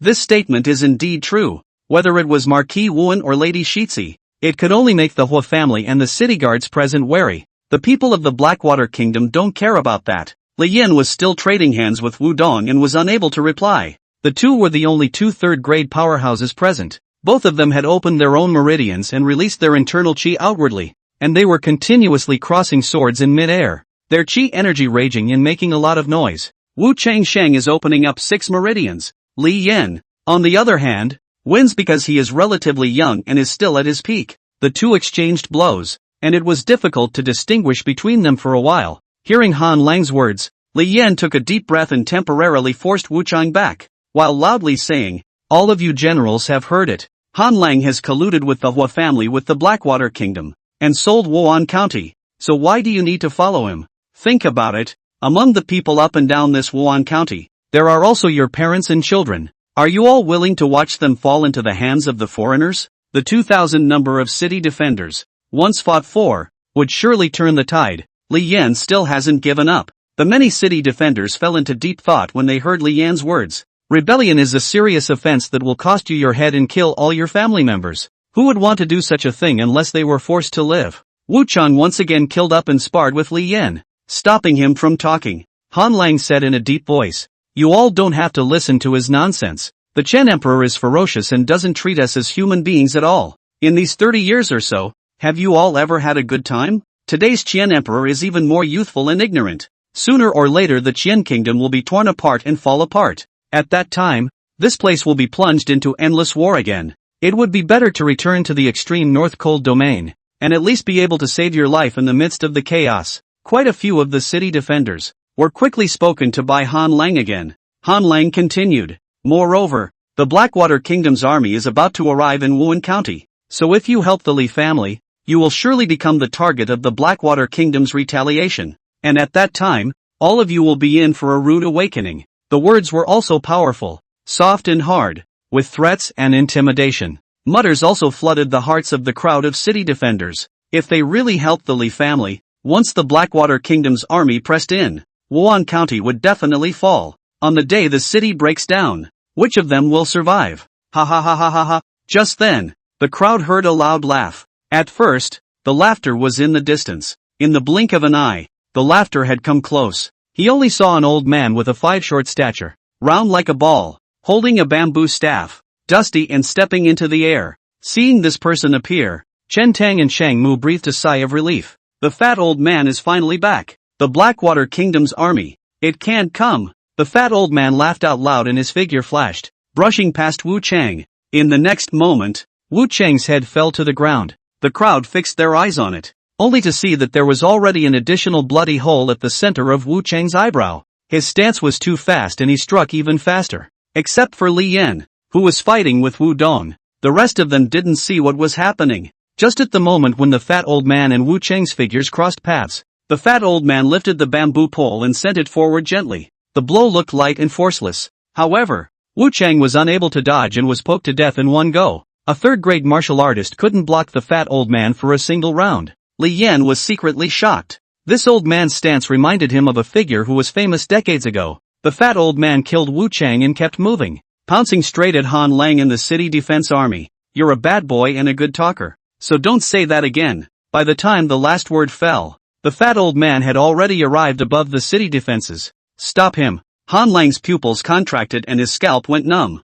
Where had he seen such a terrifying figure? Like a ghost, arriving in the twinkling of an eye. The 4,000 chiefs were all promoted by him and were loyal to him. Seeing Han Lang in danger, the 4 of them leapt up and launched their swords at the same time. Puff! Flop! The feet of the 4 men, only just off the ground, jumped halfway to the ground, and before their sabers were completely pulled out of their sheaths, the entire group fell back. The 4 men lay on the ground, their eyes staring blankly, their expressions blank and motionless. On each person's heavenly cap, there was an additional small hole, with blood dripping in rivulets. 4,000 chiefs, all dead, and from the beginning to the end, the fat old man's figure didn't pause in the slightest. In an instant, he came in front of Han Lang. Han Lang was almost scared out of his wits, and summoned up enough courage to roar in anger, wanting to draw his sword and fight. Pust! A bamboo pole poked through his mouth and came through the back of his head. The yelling stopped abruptly. Han Lang is dead. Chapter 124, Stealing the Talisman and Intercepting the Order. When the various forces on the long street saw this scene, they were all shaken and clamored. Such tactics are too appalling. County Governor Li Yan and Iron Finger Wu Chang were of the 3rd rank, with their internal qi exuding outwardly, and were considered first-class experts in both the Jianghu and the imperial court. But a first-class expert, under this fat old man, couldn't even block a single move. This old man looked unimpressive, even a bit thievish, but he killed without mercy, including the 4,000 chiefs. The county lieutenant Han Luang, the fat old man, killed several people in a row, as easy as killing a chicken. Even if it was a first-rate expert like 3rd-grade pulse-passing, County Defender Li Yan, it was still within the crowd's cognitive realm and was not unbeatable. And the strength of this fat old man had reached the point of shocking people. Even Xiao Sun and Hua Zinan, who had just clamored for Xiao Sun and Hua Zinan, did not dare to speak at the moment, looking terrified for fear of being stared at by the fat old man.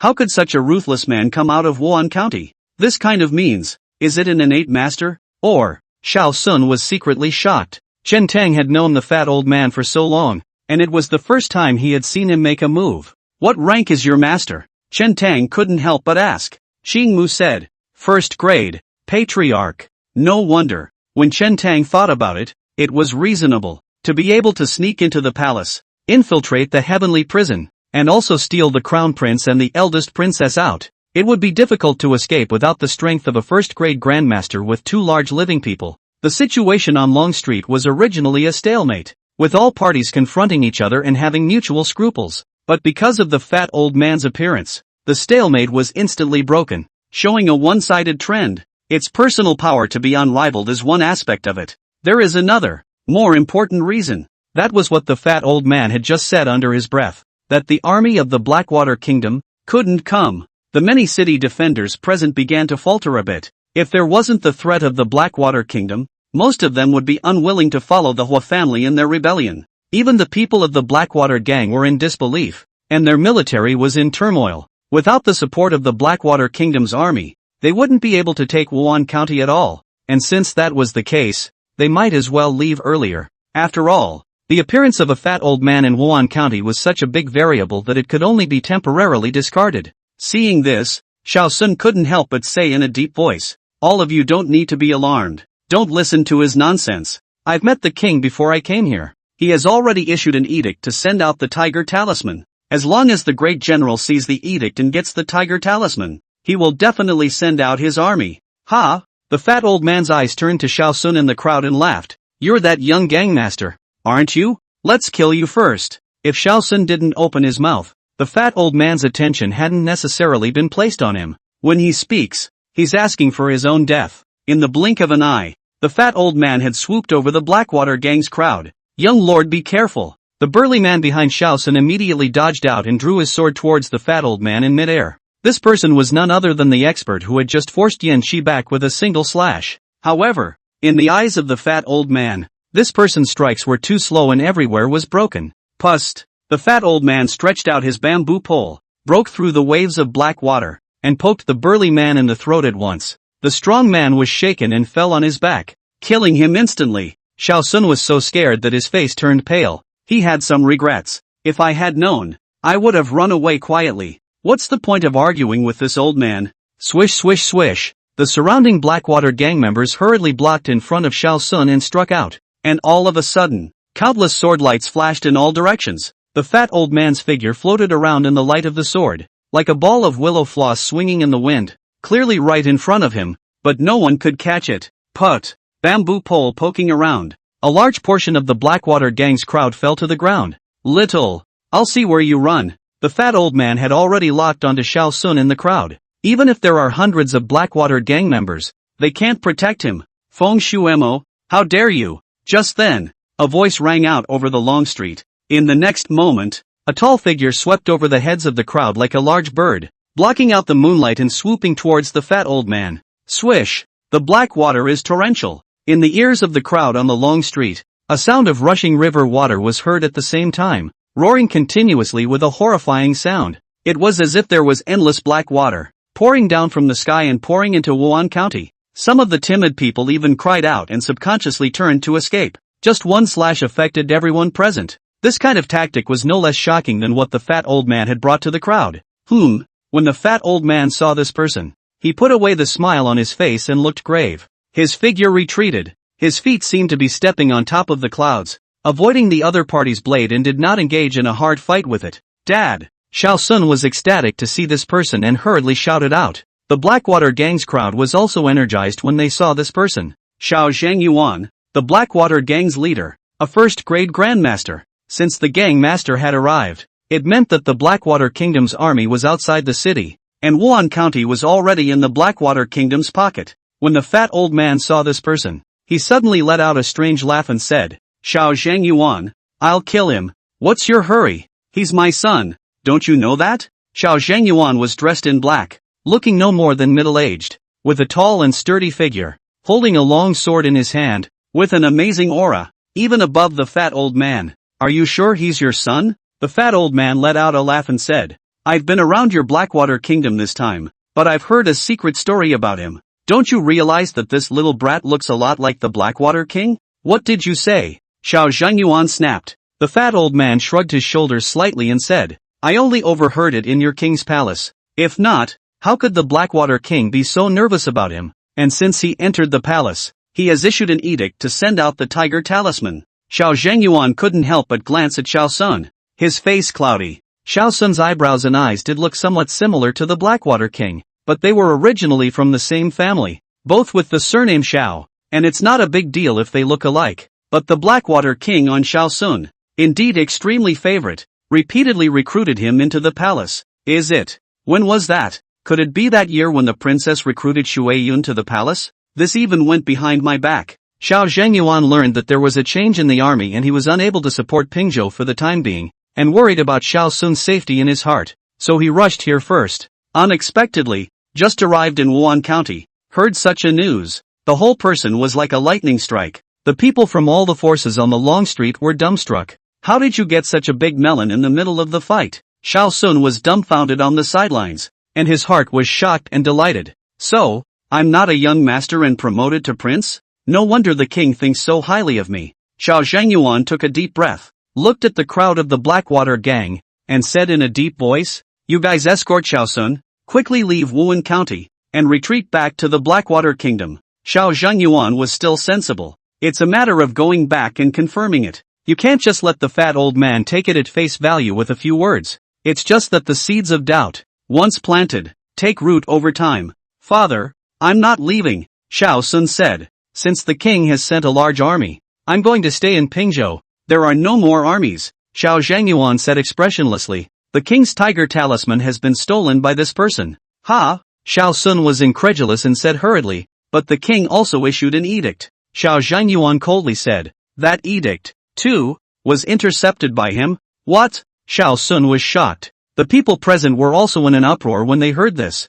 It's done. With Li Yan's calm and steady disposition, his heart and mind were a bit excited at this moment, and he couldn't help waving his fist and saying, without the imperial decree tiger talisman, the Blackwater Kingdom's army won't dare to move at all. Li Zhangmo nodded and said, not bad. Without the tiger symbol edict, the movement of the three armies is almost equivalent to plotting a rebellion, and no matter who is the great general, they can't afford this responsibility. They can only send another person into the palace, report the situation, and beg for an imperial decree. A round trip that will delay many hours on the road. Li Boxiong couldn't help but exclaim in admiration. Sneaking into the Blackwater Kingdom, stealing the talisman and intercepting the order, and dragging down the three armies. What a good tactic. Who exactly is this senior? Li Yan said. If I'm not wrong, this should be the world's #1 thief who has been famous for a long time, and was already famous decades ago, known as One Step to the Clouds. I'm afraid he's the only one in the world who has this ability. Seeing that the situation was not good, Du Yinfeng hurriedly persuaded, Young master, let's listen to the master and withdraw first. Shaosun clenched his fists tightly. His face was blue. After all, his heart was unwilling. He had been traveling back and forth between the Blackwater country and the peaceful state, operating for so long, and was about to make a worldly achievement, but in the twinkling of an eye, he had actually lost all his efforts. Shaosun gritted his teeth and said, if we seize Wan County and wait for the Pingzhou shepherd to rise up, as long as he can hold back the Qin kingdom's army and wait for the king to issue another edict, we may not be without a chance. Young master, Du Yinfeng said, without the support of the Blackwater kingdom, Pingzhou may not be able to hold out, and at that time, it will be difficult for us to return to the Blackwater kingdom, and we can retreat back to the Blackwater country first and wait and see what happens. If Pingzhou can hold out, it's still not too late for us to swing our army south. Shaosun took a deep breath and finally nodded. Good. In the battle of attacking the mansion on Long Street just now, the Blackwater gang suffered a considerable loss, with more than 100 people killed or injured, and now there are still more than 300 people left to protect Shaosun's side as they retreated towards the east gate. Before leaving, Shaosun seemed to be aware of something and suddenly looked back, only to see that on the other side of the long street, Chen Tang was staring at him with unblinking eyes. That look, Shaosun's heart chilled. His footsteps quickened a few more points, urging, go back and bring a horse. Let's ride and leave quickly. Chen Tang looked at the fat old man. Their eyes met and they nodded to each other. There was no need to say anything. The fat old man would try his best to stall Xiao Zhenyuan. As for Shaosun, he could only leave it to Chen Tang to solve. Chen Tang gripped the long sword in his hand and marched towards the east gate. Brother Chen, I'm with you. Meng Liangyu knew what Chen Tang was going to do. And even though she had long been exhausted and her old wounds had not healed, she still stepped forward. Take me one. Manhwa carried the bloodstained longsword and came to Chen Tang's side. After this battle, she seemed to be transformed and changed into a different person, and she even carried a hint of killing spirit between her eyebrows. Chapter 125, Desire to drive the light cavalry away. Between the three of them, going through all this, there is no longer any need to say anything. Chen Tang nodded. Tone. Qing Mu suddenly said, I'll bring Ji Wei and go with you. Chen Tang knew that Qing Mu couldn't rest assured of him. Even though the Blackwater gang's crowd was already in ruins and had no desire to fight, there were still hundreds of people after all. It was difficult as hell for Chen Tang to cut Shaosun down in the middle of hundreds of people, but Qing Mu was with him, and the rest of the Vermilion Bird Guards would inevitably accompany him. One more person, one more possibility of success. If he let Shaosun return to the Blackwater Kingdom today, it would be difficult to kill him in the future. Right now, it might be Chen Tang's only chance. Chen Tang didn't refuse, but only asked, Ji Wei is still young and doesn't know martial arts. What's the point of bringing her along? Qing Mu said, if Ji Wei is allowed to witness Shaosun's death with her own eyes, it should be able to relieve her of her heart disease. Chen Tang was thoughtful. Ji Wei is often haunted by nightmares, and the root cause is Shaosun. The scene from a few months ago had been imprinted in the depths of her memory, and she simply couldn't get rid of it. Today is also an opportunity for Ji Wei to get rid of her nightmare. It's just that Ji Wei's traveling with him was a bit treacherous after all. Those of them had just gone through a great battle and were extremely depleted, and they still had little chance of winning against the hundreds of Blackwater gang members. Brother Chen, I'll take that group of light cavalry and go with you. Right at this moment, Li Buahong came to Chen Tang's side. Li Junqing also walked over. You guys, Chen Tang hesitated and said, the matter in Wan County, after all, is not yet over, and manpower is also needed on this side. The fat old man had already lured Xiao Zhenyuan away, but in Wan County, the Hua family's forces were still present. The many city defenders were still wavering without their main general. If Li Buahong took away some of his people, it would mean that the Li family's power in Wan County was divided up some, and they were at a disadvantage in terms of numbers. Li Yan said in a deep voice, Bo Xiong, Jun Cheng, you guys go at ease. Leave this place to Zheng Mo and I. Li Yan was, after all, a third-rate, first-rate expert. He had this confidence to stabilize the situation in Wan County. No one in Wan County could threaten him anymore. 2,000 city defense troops. As long as they fought over half of them, even a third of them, it would be enough to suppress the whole family. Li Bo Xiong said, Brother Chen, there is no need to talk too much. If it wasn't for your help today, my Li family would never have a good time. Since the Blackwater gang has died Pingzhou, we must let him leave something behind. Brother Chen, if you hesitate any longer, that Xiao Sun will run far away. Li Junqing also said. Yes. Chen Tang no longer excuses himself. Xing Mu picked Jiwei up, with Li Bohong's light cavalry, together with Chen Tang, Chang Mu, and more than 10 people from the Vermilion Bird Division. There was a 70% chance of victory in chasing down and killing the crowd of the Blackwater gang. Li Bo Xiong said. I'll take someone to get the horses and gather at the east entrance. Good. I was just about to pick up something from the East Gate schoolyard. The crowd split up. The north wind rolls over the ground. The sky gradually drifted with snowflakes, getting bigger and bigger. Chen Tang sped down the long street, but his heart was on fire. He took off the wine gourd on his waist, tilted his head and drank a large mouthful of monkey wine, and immediately felt that the fatigue of the party was alleviated by a lot, and his spirit was greatly invigorated. Arriving in the schoolyard, Chen Tang took the 3-stone powerful bow down, took the arrow pouch with him, and carried it on his back. On the 9th rank, Chen Tang used a 3-stone bow. The most. Only a few more arrows can be shot. Now that he had cultivated to the upper 8th grade, using the 3-stone bow again, shooting dozens of arrows would not be a problem. When Chen Tang arrived at the east entrance, Li Bohong and the others were already fully loaded with the light cavalry of over 100 men. Qing Mu and Ji Wei rode together. Numerous vermilion bird guards arched around. Meng Liangyu and Mei Yingxue were also there. In the bitter cold wind, a general carried a bow and arrow on his back and a long sword on his waist, with a determined gaze. The snow was heavy and had sprinkled the general's bow and sword. I want to ride the light horse, but the snow is full of bows and knives. Chen Tang rolled onto his horse and charged out first. Kill! Li Bo Xiong waved his arm and followed. Kill! Kill! Kill! The crowd shouted in unison under their mouths, and the killing spirit rushed to the sky, and under the solemn night, more than 100 riders sped away, treading the snow and running wildly. Green Dragon Division. Tan Wugue looked at Kai Yin's corpse, his face expressionless and silent. Seeing this, Song Mu suddenly asked, Lord Tan, you won't hold a grudge against me just because of a subordinate, right? Don't dare. Tan Wugu shook his head. Song Mu frowned slightly. What Tan Wugue said was that he didn't dare, not that he wouldn't. Song Mu said, you have also seen this Kai Yin below the law, but also dared to fight with me. I killed him, is forced to do. If you are dissatisfied, you can go to the capital elders to sue me. Tan Wugue was silent. This matter, even if it goes to the capital, won't come to anything. Kai Yin's move against the Xian Tian sect's founder was itself a major offense. The Xianshi of the Xian Tian sect, even if they commit a heavenly mistake, there are Xian Tian sect rules to restrain the punishment. The rest of the people are not allowed to intervene, and the Green Dragon Division is no exception. The laws of Dakian are not in charge of the Xian Tian congregation, not to mention Kai Yin. Even if it was him, Tan Wugue, he wouldn't dare to touch Song Mu with a single finger. Tan Wugue took a deep breath, averted his gaze, and asked, what is it that Guan Master Song has come here for?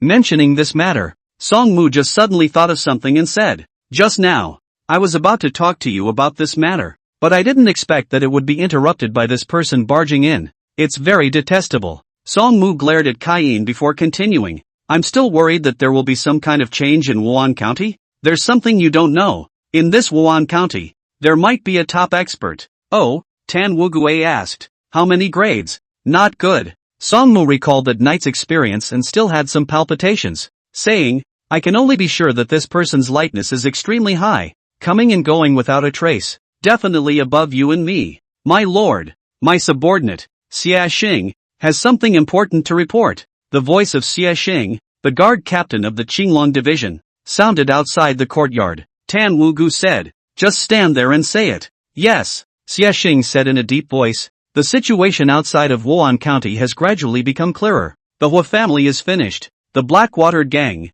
Xiao Sun and the others, have also left Wan County and fled to the Blackwater country. The two people in the courtyard frowned at the same time, their complexions changing slightly. Tan Wugue asked, what's going on? The Li family has so much energy? Xia Xing said, Originally, all parties were still in a stalemate, but a first-grade master stepped in and killed several people in a row, and Han Lang was also killed by him, completely breaking the stalemate. Patriarchal powerhouse. Song Mu's face changed drastically, as if he had thought of something. Tan Wugue was shocked and quickly said, which patriarch? Xia Xing said, one step into the clouds. Feng Shui, it's him. It dawned on Song Mu's mind. The one who was in his room that night was definitely Feng Shuema. Tan Wugue pursued. This patriarch has not been heard from for many years. Why has he suddenly appeared in Wan County? Regarding this sect master powerhouse, even he had only heard some relevant legends. This person has always been in Wan County.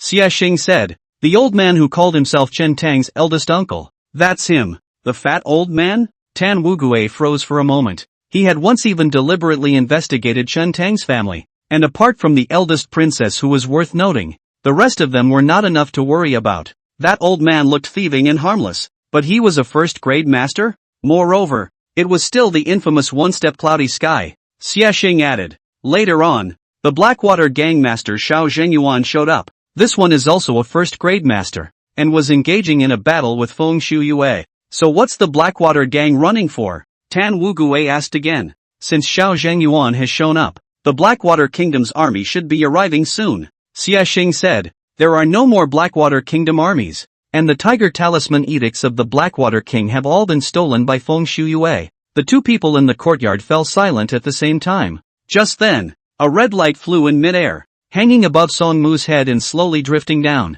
It appeared to be a red paper crane with some strange and complicated runes vaguely visible on it. Tan Wugue knew that this was a talismanic crane that communicated messages to each other in the Xian sect, and only Xian masters could manipulate it. Song Mu took the talismanic crane, checked the message on it, and couldn't help but frown greatly. What's wrong? Tan Wugue asked. Song Mu slowly said, He Yeqian was defeated and left Pingzhou City, not knowing where he went. Herno Qian was defeated, and, surprisingly, it was defeated so quickly. The Qian Heavenly Prince has re-established his lieutenant. Yuan Mao has come out, and the vermilion bird Sijuan has long since arrived in the city of Pingzhou. Song Mu said simply. With just these few numbers, Tan Wugue could smell the endless rain of blood. Yuan Mao was originally an old general of the former dynasty who later betrayed Emperor Wu and made great achievements for Qiangua, and had great prestige in the army. Even the former martial emperor was killed by him. If Yuan Mao is in charge of the three armies,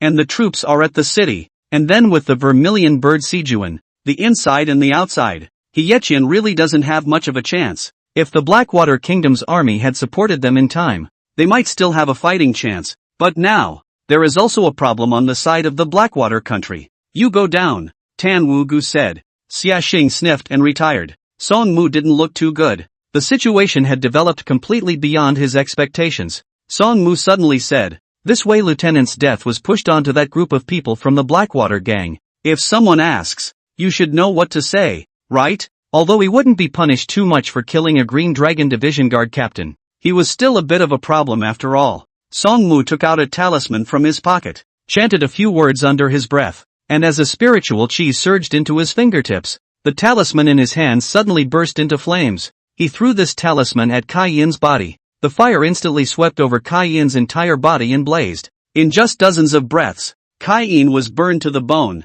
Unusual flames could not incinerate the bones of a cultivator, especially a 5th-grade martial artist like Kai Yin who had cultivated internal chi. But this talisman in Song Mu's hand could destroy the corpse. After doing this, Song Mu lightly breathed a sigh of relief and patted Tan Wuyo's shoulder, saying, don't worry, after today, I'll say a few good words about you in front of the elders, and in the future, you'll definitely be able to level up in the Green Dragon Division. Many thanks to Guanmaster Song. Tan Wugue nodded slightly. Song Mu was about to turn around and leave when he suddenly had a change of heart and thought of something, his eyes looking towards the bedroom not far away, and said in a deep voice, Lord Tan, there are still people in that room of yours who can see what just happened clearly. Tan Wugue said, don't worry, Guanmaster Song, this subordinate of mine is very obedient and won't talk nonsense. Ha! Song Mu said, Lord Tan, don't blame me for being paranoid, only the dead don't talk nonsense. Xiao Mei, come out, Tan Wugue said indifferently.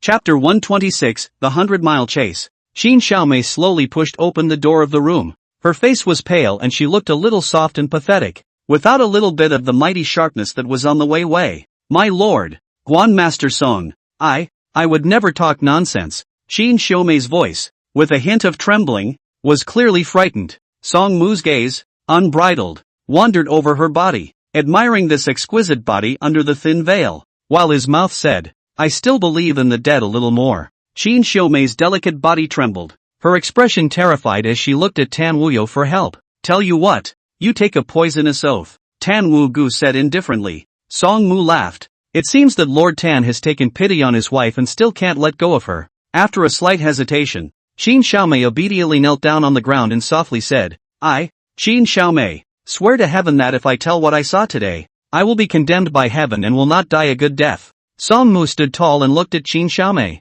who was not far away, his expression cold and unmoved. Qin Xiaomei lightly bit her red lips and continued, if this oath is violated, the children I give birth to will be slaves for generations if they are male, and whores for generations if they are female. Only when he heard this did Song Mu's face slow down a little. With such a vicious oath, I thought Qin Xiaomei wouldn't dare to say anything. Song Mu said, in fact, even if you say it, I won't admit it. Kai Yin's body has been turned into ashes. There is no evidence. The only people who know about this are the three of us, with Lord Tan helping me to testify. Guess, will the others believe us? Or you? What the goddess said. Qin Xiaomei nodded her head in a hurry. Song Mu saw that she was very sensible before she put her heart down, said goodbye to Tan Wu Gue, and turned to leave. After Song Mu left, Tan Wuyo also marched outside. When he came to the entrance of the courtyard, his figure lurched and he said with a sideways glance, melt that sword of Cayenne. Don't leave any evidence behind.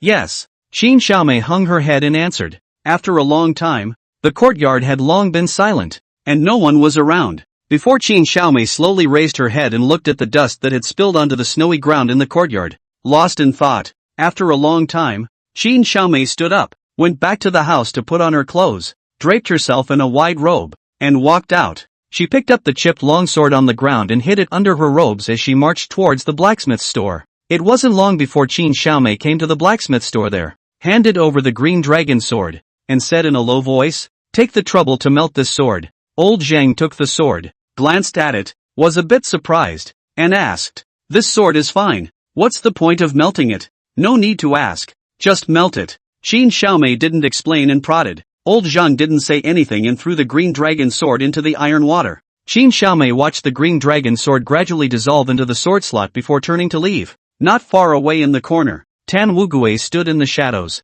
silently watching the scene. On the official road from Wan County to Chanza County, Xiao Sun and the others ran with all their might for dozens of miles before gradually slowing down. Always keep running at full speed. Sitting down the warhorse cannot support. It should be fine. Under the heavy snow, Xiao Sun looked back and could only see a blanket of night. A ghost could not be seen. Duyin Feng said, don't worry, young master. With the gangmaster holding back that sect master, he's sure to chase after. Not coming. I'm not worried about him. I'm worried about Chen Tang. Xiao Sun frowned, recalling the way Chen Tang had just looked at him. It was the look of a beast staring at its prey. Even though Xiao Sun knew that Chen Tang was not his opponent, this kind of look still made him feel a pang of discomfort. Tonight, so much has happened. To this day, he's still a little confused. What's going on? After preparing for so long, and having clearly gained the upper hand and made everything foolproof, how could he have lost so completely? And where did that one-step cloudy sky come from? Why did it appear in Wan County? Du Infeng comforted, young master, don't worry, we have more than 300 people. Even if that Chen Tang comes after us, it's not enough to be feared. How much of a storm can he create alone? Right at this moment, a slight vibration came vaguely from the ground. Xiao Sun was immediately alert. Someone's coming up behind us. And there's more than one rider. Go, go! Xiao Sun hurriedly harnessed his warhorse, crossed over the crowd, and accelerated to a gallop. Most of the Blackwater gang members hadn't reacted yet.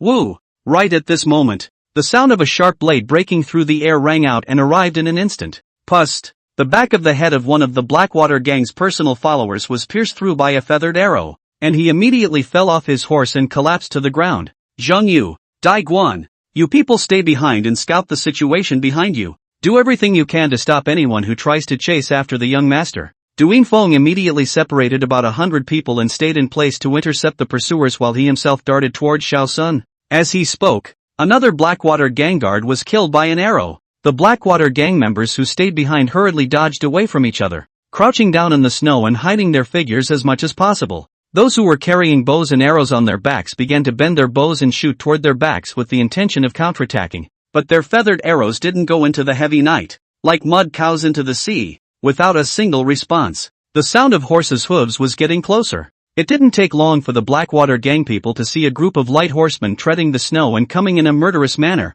each one carrying a bow and a sword, fully equipped. Even under the full force of running, this group of people still managed to maintain the formation, not at all chaotic, compared to the strict military discipline, neatly organized regular army, also not at all. The crowd of the Blackwater gang was like scattered soldiers compared to them. The good thing about these light cavalry, they weren't very numerous. Kill! The Blackwater gang members hiding on both sides of the official road shouted and swarmed up. Shoot! Liebherr reached out and pointed. This light cavalry quickly slowed down and stopped on top of the official road, quickly arranging their formation and shooting a round of bow and arrows towards the Blackwater gang on both sides. Previously, during the pursuit, what they held in their hands was only a one-stone bow after all, and they were unable to do what Chen Tang did, which was to shoot over a long distance. Moreover, in the vast snow, under the thick night color, the crowd's sight was obstructed, and they could not see the people even more, so they did not dare to make a move easily. You can only come close enough to cover with a bow and arrow. Woohoo! Hundreds of arrows were fired at both sides of the official road, and with the Vermilion Bird Guard's crossbow, more than 100 of the Blackwater gang members fell down at once. By the time the Blackwater gang crowd rushed closer, they were already more than half dead or wounded. Retract your bows and dismount for melee. Li Baoxiong gave a light gulp. Everyone, rolling over and dismounting, he drew his sword to meet him. Even in a short fight, the Blackwater gang's crowd had no chance of winning. Just one Chen Tang alone was enough to make the crowd tremble with fear. What's more, there were more than 10 Vermilion Bird Guards, and in terms of numbers, the other party also held an absolute advantage. Learning that there were pursuers behind him, Xiao Sun didn't care if the horses he sat down on were tired or not. He didn't dare to delay and led the crowd to run with all their might. Another couple dozen miles. Already some of the horses in the crowd were foaming at the mouth with exhaustion. Some of the horses wailed and fell to the ground twitching, obviously not working. After all, these horses of the Blackwater gang were only relatively unusual horses, usually without weight training, and seldom ran like today. Unlike battle-hardened warhorses, after more than 100 miles of full gallop, some of the horses couldn't hold out any longer. Xiao Sun had no choice but to slow down his pace. The Blackwater gang members who lost their warhorses could only follow at a run. Not much further out, the ground once again sent a hint of vibration, and the sound of horses' hooves faintly sounded behind them. Asterisk. Xiao Sun cursed and gritted his teeth. This group of people is really a shadowy soul. There's no end to it, is there? A fierce light surged in Du Yingfeng's eyes as he launched himself and said, Young master, why don't we turn back and fight with them? If we don't cut off these tails, we won't be able to escape after all. Xiao Sun clenched his fists and was about to speak when a dark light broke through the night and instantly shot a Blackwater gang follower not far away. Seeing this man's miserable condition, Xiao Sun's hand that was clenched in his fist loosened again, swallowed his saliva, rolled onto his horse, and urged, Quickly go! Quickly go! Du Yingfeng seemed to have made a certain decision and said in a deep voice, Young master, you go first, I will stay with my brothers to stall them. I also hope. Yes. Before Du Yingfeng finished speaking, Xiao Sun responded in one gulp, nodding his head in a hurry and saying, Hallmaster Du is loyal and righteous. After Xiao Sun mounted his horse, he yanked over another horse that looked quite spirited and joined him on the road, galloping towards the front and soon disappearing into the vastness of the night. Du Yingfeng was a bit stunned. For a moment, he even felt that this decision of his was a bit foolish. Another bolt of black light came, and someone in the crowd fell to the ground. There was no time for him to think about it. The pursuers had arrived. Du Yingfeng took a deep breath and said loudly, Brothers, let's fight. Not bad. Killing these pursuers is our only chance of survival. A personal guard of the Blackwater gang who came from the lineage said in a deep voice, Kill. The crowd of the Blackwater gang cried out. Even if not for the sake of the young gangmaster who had already escaped, for their own sake, they had no choice but to fight to the death. Xiao Sun went on his way alone and ran out another dozens of miles. The horses beneath them were paralyzed with exhaustion. It was a good thing he brought another horse over before he left. The horse had run dozens of miles without weight and looked like it still had energy left. Xiao Sun mounted this horse and continued to flee towards the front. At this point, dawn broke. Without realizing it, Xiao Sun had fled for nearly a night. At some point, the snow had stopped. Xiao Sun was exhausted. He hadn't had time to rest this night, and the mental pressure was even greater, weighing him down a bit. In a trance, he was actually sad. From birth until now, he had what he wanted, calling for what he wanted. Even in the Pingzhou of the Qian Kingdom, he could call for what he wanted. Why had he ever been in such a sorry state? How did it come to this? Chan Tong, that's the guy. After meeting this person in Changzhou County in the first place, everything went wrong for him. When he thought about this, Xiao Sun hated his teeth. You wait for me. I, Xiao Sun, will return. Xiao Sun ran out a few dozen more miles. The second horse, too, had been paralyzed with exhaustion. Well, Changzhou County is just ahead. Xiao Sun could already see the curling smoke floating in the air in front of him. Once he reaches Changzhou County, he will be saved. There is also a branch rudder in Changzhou County. Hundreds more were stationed there, and all of them were energetic Blackwater brothers. There is no shortage of masters among them.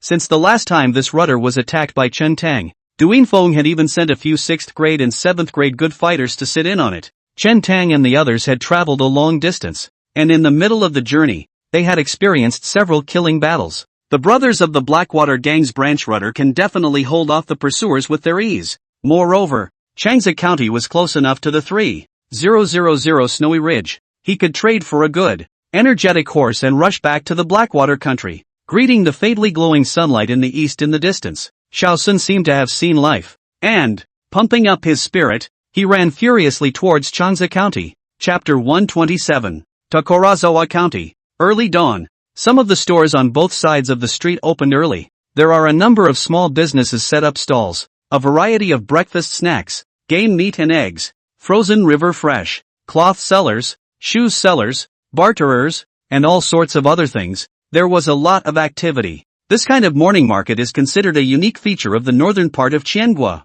It's freezing cold over here, and it gets dark early, so people go to bed early. So they get up early and make some hard-earned money. Most of the things in the bazaar at this time of year are good value for money. In the morning, when the official people are awake, the various stalls will have to withdraw in a hurry, and if they leave late, they will inevitably be knocked down a fortune. Feng's wonton stand. It says it's a wonton stand, but it actually sells buns too. A stout, strong man sat there in a big horse, with a tiger skin on the outside. His body shape was not too different from that of the people of the Blackwater country, and a huge wooden box was placed and arranged around him. This person's black hair was tied up and his clothes were right-sided, obviously dressed as a Qiangua person. The man was holding a bowl of hot wontons in one hand and a veggie bun in the other, and was munching away, huffing and puffing on the hot soup. There were 3 other men sitting at a table with this strong man, carrying bows and arrows, and looking at their attire. They looked like hunters from the neighborhood. They say it's ravioli,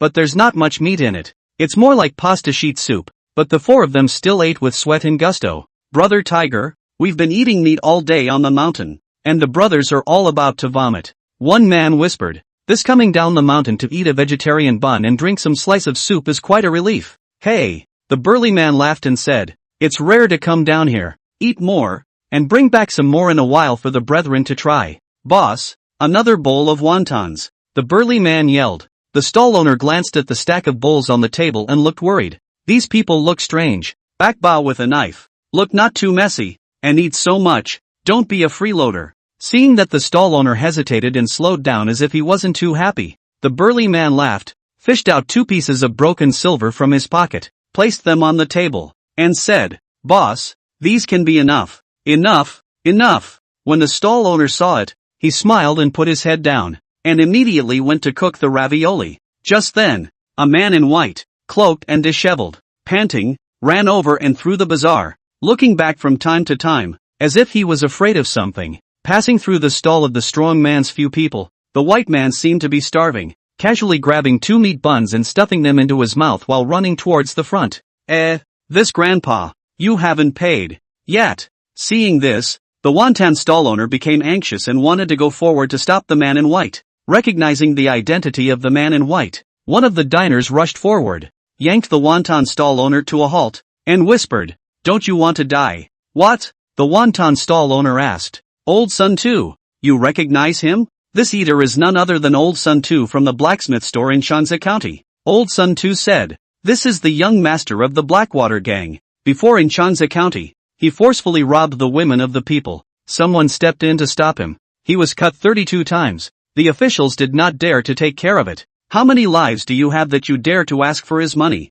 Is he? The ravioli vendor, who had obviously heard of the incident as well, became frightened and pale. Looking at the long knife at the waist of the man in white, the chaos stall owner had a moment of fear. If he had really stepped forward to block just now, he was afraid that he would have been cut over by this Blackwater gang's young gangmaster. The strong man had sharp ears and heard the two men's discussion. His face sank and he was about to get up. Tiger, a person quickly pressed the arm of the strong man, whispered, "Our whereabouts are not convenient to expose. Do not care about this matter. Later to give the stall owner more silver is." The burly man sniffed and didn't say anything, just nodded. The wonton stall owner watched the white-clothed man walk through the bazaar and into the Blackwater gang's territory before he frowned and asked, "What's wrong with this young master? He seems to be in a bit of a mess." "Who knows?" Old Sonny skimmed. The wonton stall owner asked, "You said that the person he cut more than 30 times is the Voltron young warrior, right?" "Right," Old Sun too said. "As the old saying goes, if you don't die in a great disaster, there will be a blessing afterward." Chen Tang, this child is really outstanding. I heard that he is doing well in Wan County, and has become a big official. Hearing the word Chen Tang, the strong man's two ears moved. The ravioli vendor smiled and asked, "How big of an official can there be to control the Blackwater gang?" Old Sun too said, "Hey, you don't say. He came here just last month, and it said that he made a big mess in this Blackwater gang, and left again unharmed. It's a pity that I didn't get to see it with my own eyes." Just as the two of them were chatting, the man in white just now came out of the Blackwater gang again, riding a high horse and traveling towards the north. Woo! Steep! The sound of sharp blades breaking through the air rang out, sharp and piercing. The burly man seemed to be aware of this. In the next moment, a dark light did not enter the body of the mount underneath the white-robed man, and bloodlight surged out. The white horse cried out in pain and fell to the ground. The man in white was almost lifted to the ground, and just as he stood up, a second arrow was fired. Click! The man in white drew his knife and chopped. The blade was sharp and instantly chopped the feathered arrow into two. "Shao Sun, you can't escape." At the other end of the long street, a man in black carrying a long sword and holding a large bow, with a torch-like gaze and a murderous aura, was dashing towards the man in white. "It's him, Chen Tang, young warrior Fuhu." Most of the market stall owners on both sides of the street recognized Chen Tang and let out a gasp of surprise from their mouths. The burly man's eyes lit up as his gaze landed on Chen Tang, looking him up and down. "Men, stop him for me," Shao Sun bellowed and added, "Bring me another horse out." The Blackwater gang crowd had long since swarmed out, drawing their long swords and charging towards Chen Tang. Seeing this, Chen Tang tightened his brows and sighed in his heart. They chased them all the way last night. Even though the Li family's war horses were carefully selected and usually trained a lot, after running 200 miles in one night, they were already tired.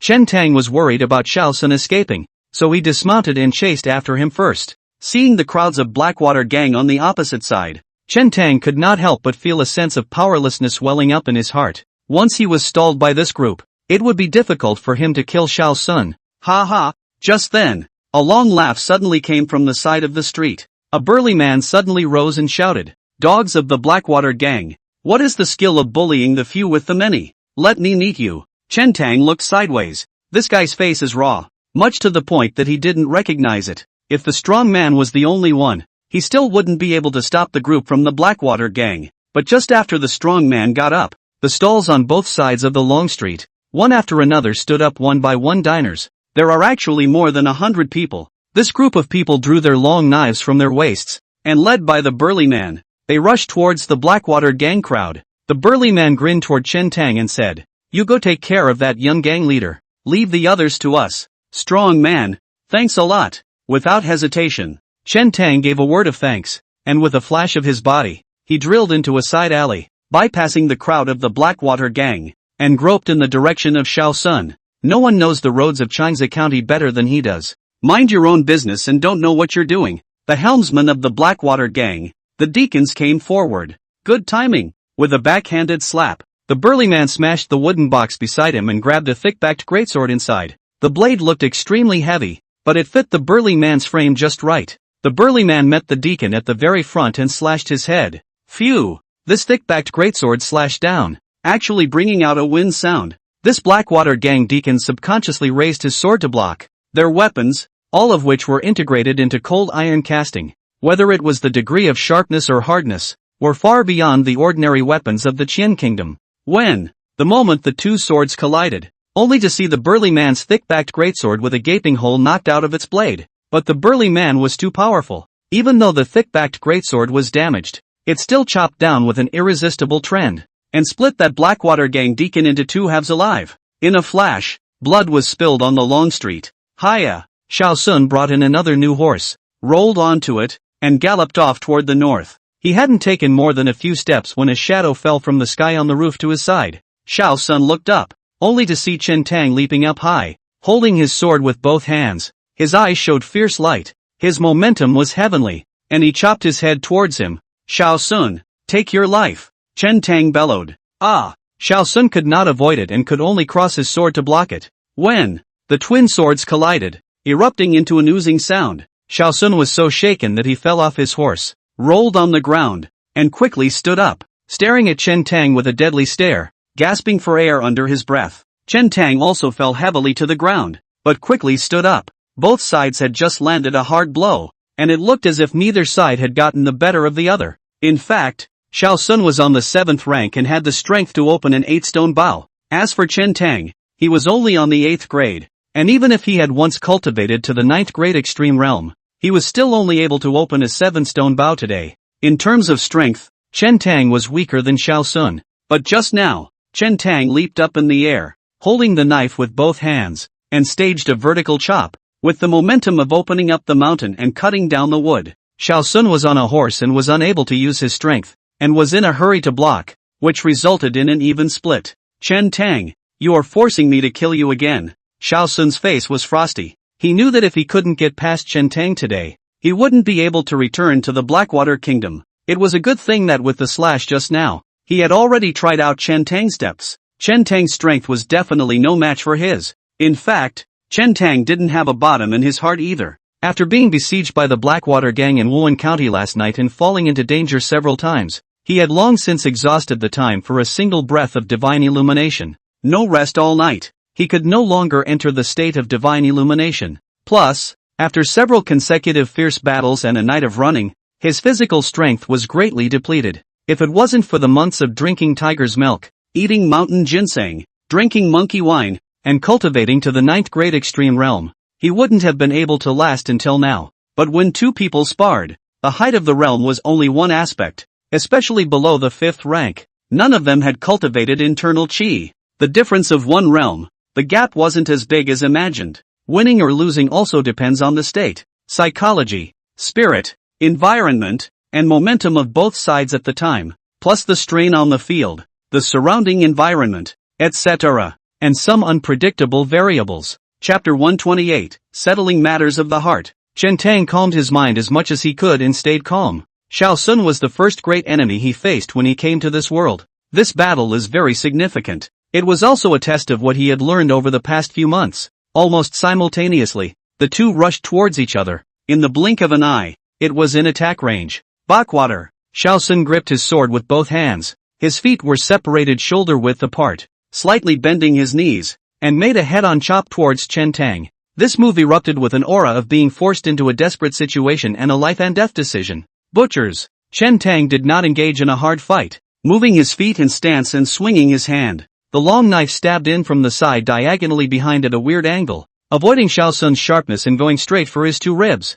Xiao Sun colored. The angle of Chen Tang's move was extremely tricky, and it had already exceeded the scope of chopping and slashing in knife skills. It looks like a sword but not a knife, and it looks like a sword but not a sword. During this period of time, Chen Tang hadn't practiced the white ape sword art in the Green Dragon division. The style of butchering the bull was used with more or less the form of swordsmanship, and in this way, the moves became even more bizarre and difficult to parry. Moreover, in Xiao Sun's eyes, Chen Tang's slash came extremely fast, but seeing a flash of cold light, the tip of Chen Tang's knife had already come to his own ribs. Although he hadn't entered the divine sitting illumination, Chen Tang's wood-burning knife had already been cultivated to the 2nd level, and in a single breath, he was able to slash 18 knives. The knife came out extremely fast, An 8th grade martial artist might not even be able to catch a single slash from him. What a fast knife! Xiao Sun was shocked and hastily withdrew his sword and retreated. While changing his stance to a waterfall, dancing his long sword, he pulled up a flower of blades in front of his body, as if forming a curtain of water that blocked everything. When the two swords inevitably clashed together, the water curtain disperses, and Chen Tang's attack disintegrated. The two sides once again fought to one place. Chen Tang had not learned many sword techniques, among them, the Southern Conquest, the Sweeping Six, and the Swallowing of the Eight, all of which were one against many sword techniques, and the situation at hand was not suitable. The only thing that's good for singles is the butcher. It is good that the butcher has no fixed style. It is completely based on the opponent's moves. Improvise. Xiao Sun's response is not that easy, but as time passed, Xiao Sun gradually found a way to crack it. In his black water blade technique, there was a style called Dragon Drop. Chen Tang's long knife, every time it collided with Xiao Sun's blade, it seemed to be plunged into muddy water. No matter how fast the blade is, it stalls. Regardless of the power, it disappears. Chen Tang repeatedly struck out, but was never able to break Xiao Sun's this style of blade. Instead, Xiao Sun took advantage of this opportunity to repeatedly counterattack, forcing Chen Tang to fight him hard. In terms of strength, Xiao Sun held the absolute advantage after all. After a sparring session, Chen Tang was extremely depleted, and his palms and arms felt a surge of soreness. If he keeps on spending like this, in the end, I'm afraid he won't even be able to hold the sword. Gotta find a way to break the ice. On both sides of the street, people appeared. Li Bo Xiong, Li Jun Light, and the others had already arrived, and they seemed to be acquainted with the burly man, and were leading the crowd to battle the Blackwater gang. Qing Mu brought Jiwei, along with more than a dozen vermilion bird guards, to block this section of the long street, intercepting some of the Blackwater gang guards who wanted to rush over to help. Some of the people who lived in the neighborhood, hearing the commotion outside, began to look through the doorway watch. When they saw the two men on the long street, they both felt a trance.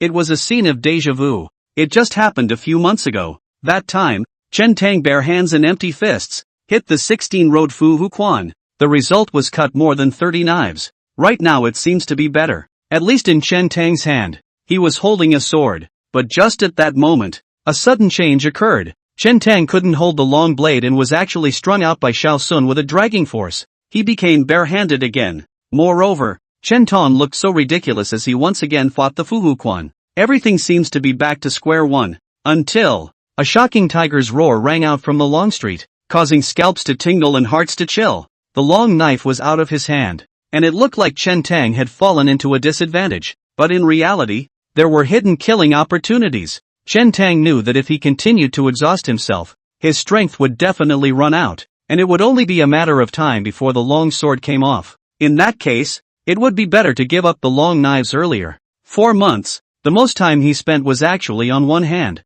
Fu Hu Quan, powerful Vajra hand, including dragon tackle. The Fu Hu fist was augmented by the powerful Vajra hand, and Chen Tang believed that even if Xiao Sun was a 7th grade, he might not be able to carry his punches. Moreover, in the dragon tackling technique, there is a technique to seize a white blade with empty hands. Just at the moment when Chen Tang let go of his hand to deliver the blade, Xiao Sun's eyes flashed with a flash of dismay, and his blade technique lurched with a trace of imperceptible stagnation. Chen Tang's gaze flourished as he took a step forward, his hands poking out like twin dragons fetching water, winding their way towards Xiao Sun's wrist that was holding the sword. Xiao Sun's reaction was also extremely fast. His wrist flicked and the blade danced in front of his body, swinging up a flash of blade light, but he was ultimately a step too slow. The light of the blade had only just flashed when Chen Tang's palm had already touched his wrist, splitting his muscles, and was about to snatch the long blade from his hand. Bang bang! Xiao Sun made a chain of kicks, the tips of his feet like guns,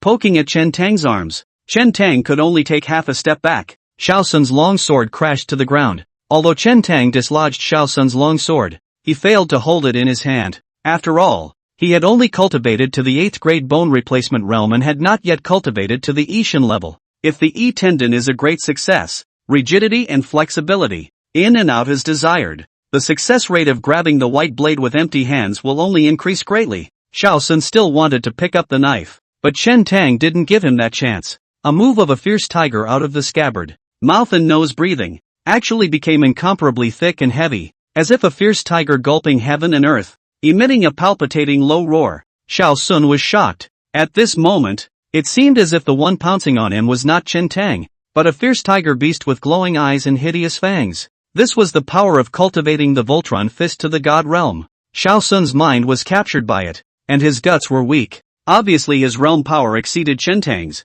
but he still didn't dare to fight with him. An ironclad, tilting his head back and falling down, almost parallel to the ground, all supported by his legs. This one narrowly avoided Chen Tang's attack, but this fierce tiger above Shao Sun's head pounced down in a smooth manner, and his hands were like huge tiger claws, grabbing straight for his throat. Shao Sun's legs exerted their power, stomping and kicking, and as he scurried backward, he raised his hands, trying to block Chen Tang's hungry tiger's pounce. Jabla! As soon as the two sides touched each other, the cuffs on Shao Sun's arms, it was then torn apart by Chen Tang's hands, and a few bloody marks emerged on his small arms, dripping with blood, and Shao Sun took this opportunity to distance himself from Chen Tang and rolled over to leap up. He shook his head hard and opened his eyes to look again. There was no tiger in front of him, only a Chen Tang with a fierce face and fierce eyes. Tiger leaping stream. Chen Tang leaped and came in front of Shao Sun once again, gasping for breath as if it was a low roar. Voodoo chop. Chen Tang struck towards Shao Sun's face with a chopping fist,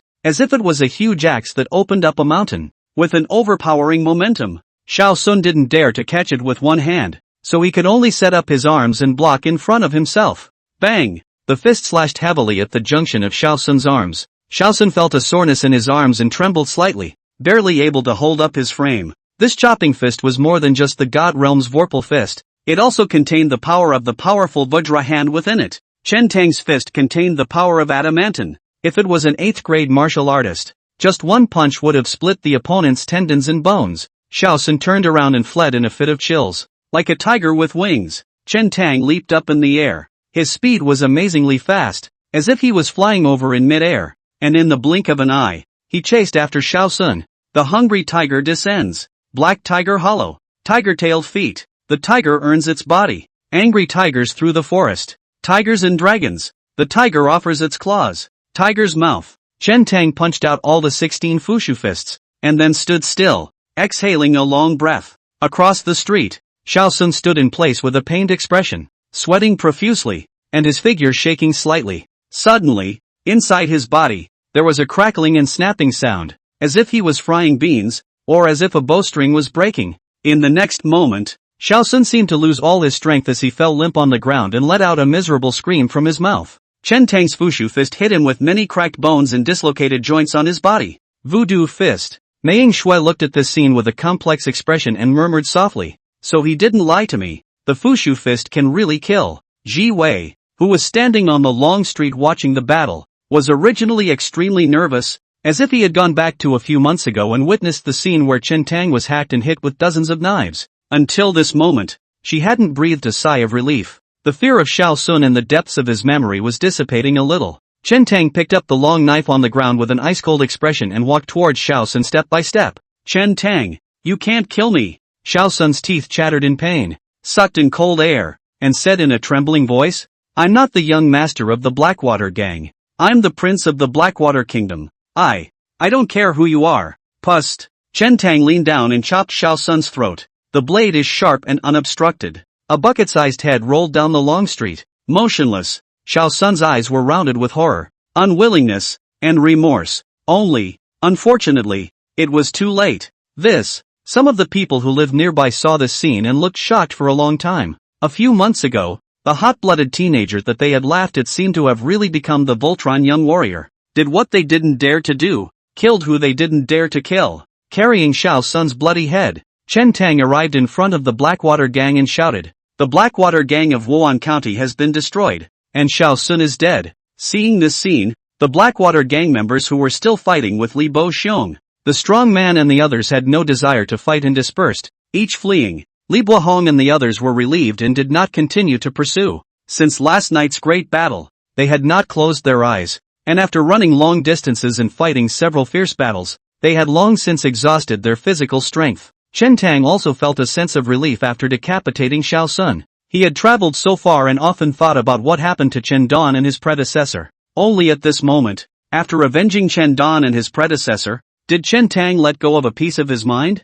From now on, he could pack light, drink and sing wildly, travel the mountains and set foot in the rivers and lakes without having to bear any burden. Chapter 129. The commotion over here has long alarmed the Wan County officials. However, the many government officials have never seen such a big battle. One by one, they rushed into the crowd of the Blackwater gang, waving their swords and chopping. Their hands were extremely ruthless, and their swords saw blood. If they went forward to stop them, they were afraid that they would be hacked to death by the two groups of forces. Numerous yamen also stretched their necks and stood in the crowd to see what was going on. What's the point of fighting for your life when you get such a small salary every month? It wasn't long before the melee gradually subsided as Xiao Sun's head was scattered and the Blackwater gang dispersed in a flurry. What is the name of this strong man? Thanks for the party. Chen Tang looked at the burly man and arched his hand to thank him. Without this burly man's help, he did not see how he could stop Xiao Sun. Ha ha, the burly man laughed out loud and said, Brother Chen Tang, you don't recognize me, but I've heard of your great name for a long time. Chen Tang was slightly stunned. Li Ber smiled without saying a word. Li Jun lightly smiled gently and stepped forward to introduce himself. He is my third brother, Li Shuhu, and this time he has brought people to hide in the 3000 Snowy Ridge, also to receive us. Chen Tang drifted off. In that case, it seems that the Li family has still left something behind. If they saw that the situation was bad, the Li family could flee Wan County with their people. Once the Pingzhou pastor rises up in rebellion, all parts of Pingzhou will respond, and the borders will be blocked. It's hard as hell for them to leave. With Li Shuhu taking over, the Li family can completely hide in the 3000 Snowy Ridge for the time being, and when the situation stabilizes, they will look for an opportunity to evacuate. Of course, Li Yan had gambled right this time. Having made such a feat, not only did he hold Wan County, but he also protected the eldest princess, and in time for the new emperor to ascend to the throne, there will be a future of riches and honor waiting for him. The people chatted briefly again, worried about the situation in Wan County, did not stay in Wan County, and hit the road back home. It was already past noon when he returned to Wan County. There were still guards patrolling the city walls, and when they saw Chen Tang, Li Bo Xiong and the others, they opened the city gates. After entering the city, although there are fewer pedestrians on the street, but some stores are still operating as usual. It seems that the situation in Wan County has been controlled by Li Yan, and did not have too much impact on the people in the city. Have you heard? There was a big incident in the city last night. The Marquis Wuan's residence was all destroyed. That's not true. It said that the Marquis of Wuan rose up in rebellion and was stiffly suppressed by the county governor. Lord Li is also really tactful, holding back for so many years, and once he struck, he wiped out the Hua family. I've heard that there were two clan master powerhouses in the city last night. Chen Tang's crowd traveled all the way and heard the matter being discussed in the streets and alleys. The mansion they had rented had been pretty much destroyed in last night's big battle and was too dilapidated to live in. At Li Juwenqing's invitation, the crowd temporarily stayed in the Li mansion. The fat old man had returned in the morning. Chen Tang and Chang Mu went to take a look. When he fought with Xiao Zhengyuan, it was considered a lose-lose situation. Xiao Zhengyuan was injured and returned to the Blackwater Kingdom. The fat old man's side had also suffered internal injuries and was utilizing his energy to heal. Chen Tang and Chang Mu didn't interrupt, and after exiting the room, they also found a room to rest. Last night was a long time ago and I was exhausted from several consecutive battles. Chen Tang laid down on the bed and began to huff and puff. By the time he woke up, it was night. Chen Tang pushed the door and Mang Liangyu seemed to be waiting outside for a long time. What's wrong? Chen Tang asked. Mang Liangyu said, there were a few green dragon guards in the front hall who heard you were back and came over to look for you in the afternoon, and have been waiting in the front hall until now. Green dragon guard? It should be Wei Kun and the others. If it was Kai Tu's temperament, I'm afraid he would have already barged in cursing. Chen Tang followed Mang Liangyu to the front hall, where Wei Kun, Wang Yanli, Yu Shou and 9 others were present. Only, all 9 of them were frowning tightly, looking a bit heavy and fidgety. Big brother Wei, sister Li, why are you all here? Chen Tang rushed forward and asked, what happened to the Green Dragon Division? When Wei Kun and a few others saw Chen Tang, they hurriedly got up. The Green Dragon Division is fine, Wei Kun said in a deep voice, but Kai Tu is gone. Yeah, no news at all since last night. Chen, did you see that? The 9 people spoke in tongues, looking anxious. Chen Tang's heart sank as he said, don't be in a hurry. Gentlemen, one by one. Last night, Kai had returned to Qinglong Division. What happened? Where did he go? What did he say to you? Wei Kun said. Last night after Kai Tu returned to the Qinglong Division, he still couldn't put his mind at ease. so he had to go and find Lord Tan to complain about a few things. The big deal is that he won't be doing it in the Qinglong division, and he's bringing us to help you. And after that? Chen Tang asked. We've been waiting at the Weiwei's office, but Kai's head hasn't come back since. Wei Kun said. After all, it was too late yesterday, and it was not easy to wait until the first light of day before I went to find Lord Tan. Wanting to ask for clarification, Lord Tan said that head Kai left alone last night and said something about going to help you. But we then searched the city all morning and saw no sign of Kai too, and asked many people, but no one had seen him. Just thought we'd wait for you to come back and ask you if Kai too had gone with you. Chen Tang looked grave and shook his head. I haven't seen him since he left last night. Where did that Kai head go? Wei Kun frowned greatly. Shi Yin seemed to think of something and suddenly said, you guys say, could it be that last night Kai too will not be given by Tan Wugui? Shi Yun. Wei Kun shook his head and said, without evidence, it's not good to say such things, but it's a real possibility. Shi Yun said, last night, Kai too was in a fit of anger, so maybe he had a big fight with Tan Wugui. And it's possible that Tan Wugui killed Kai too in a fit of rage. No. Yu Shou shook his head and said, Lord Tan had once saved Kai too's life and brought Kai too into the Green Dragon division, and all the way through, there was more than just an up and down relationship between them. Even if the two had a big fight, Lord Tan wouldn't have made a move to kill Kai too. Nice. Wei Kun nodded and said, Kai too privately called Lord Tan Old Tan, and between them, no matter how noisy they were, it wasn't to the point of saber rattling. Wang Yanli said, but before Kai too left last night, he clearly told us that if he left, he would go with us. How could Kai too go back on his word and leave alone? Yu Shou said, perhaps head Kai didn't want us to risk our lives before leaving alone. After all, last night it was still the Hua family and the Blackwater gang that had the upper hand in the beginning, and then the situation was only reversed because of the appearance of the Zone Master Powerhouse. The crowd discussed the matter for half a day, but did not. A result. Last night's melee in Wan County, something couldn't really have happened to Kai too, could it? Shi Yun suddenly asked. It won't happen. Kai too is a 5th rank. How many people in Wan County can kill him? Never. Death requires a corpse, and without seeing Kai too's body, I don't believe anything happened to him. The crowd said. Wei Kun sighed lightly and said, maybe we're overthinking it. There's nothing wrong with Kai too. It's just us imagining things. It's not likely that in a couple of days, he'll be back unharmed. Chen Tang was thoughtful. Chen, what do you think? Wei Kun asked. Chen Tang shook his head and said, logically speaking, if Kai too had left the Qinglong division and gotten involved in last night's great battle, someone would have seen him. Besides, with Kai too's temperament, he wouldn't leave alone if he said he'd go with everyone. Wei Kun asked, what do you mean? Kai too is still in the Qinglong division? I don't know. Chen Tang shook his head and said, the person who saw Kai too for the last time was Tan Wugui. And the only way to get some clues is to interrogate him.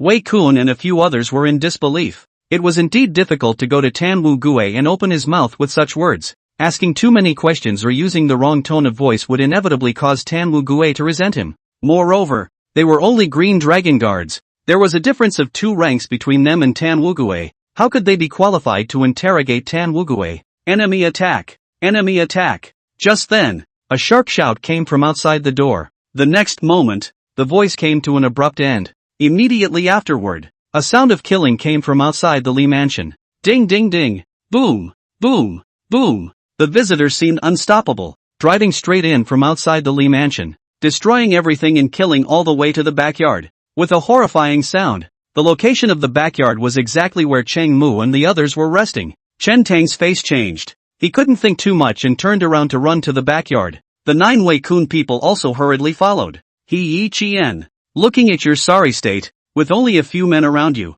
it seems that your defeat is a foregone conclusion. Just then, Chen Tang heard the fat old man's voice ring out with a hint of mockery. Hiresu Makoto, Hirono Chien is here. So what if you lose? Another voice rang out, extremely thick and full of intimidation. Even if I lose, I won't let that little son of Qing Shan have a good time. I'm going to take his own sister and head to the Blackwater country. I'm going to offer his own sister to the Blackwater King clan, to breed offspring for the Blackwater King clan, and make Great Xian's royal bloodline the biggest joke in the world. Ha ha ha ha, Cheng Mu said coldly. He Yi Qian, as a Ping Prefecture pastor, you are burdened with the emperor's favor. You rise up to rebel. You are ungrateful, and you are so underhanded. You are truly a disgrace to the He family.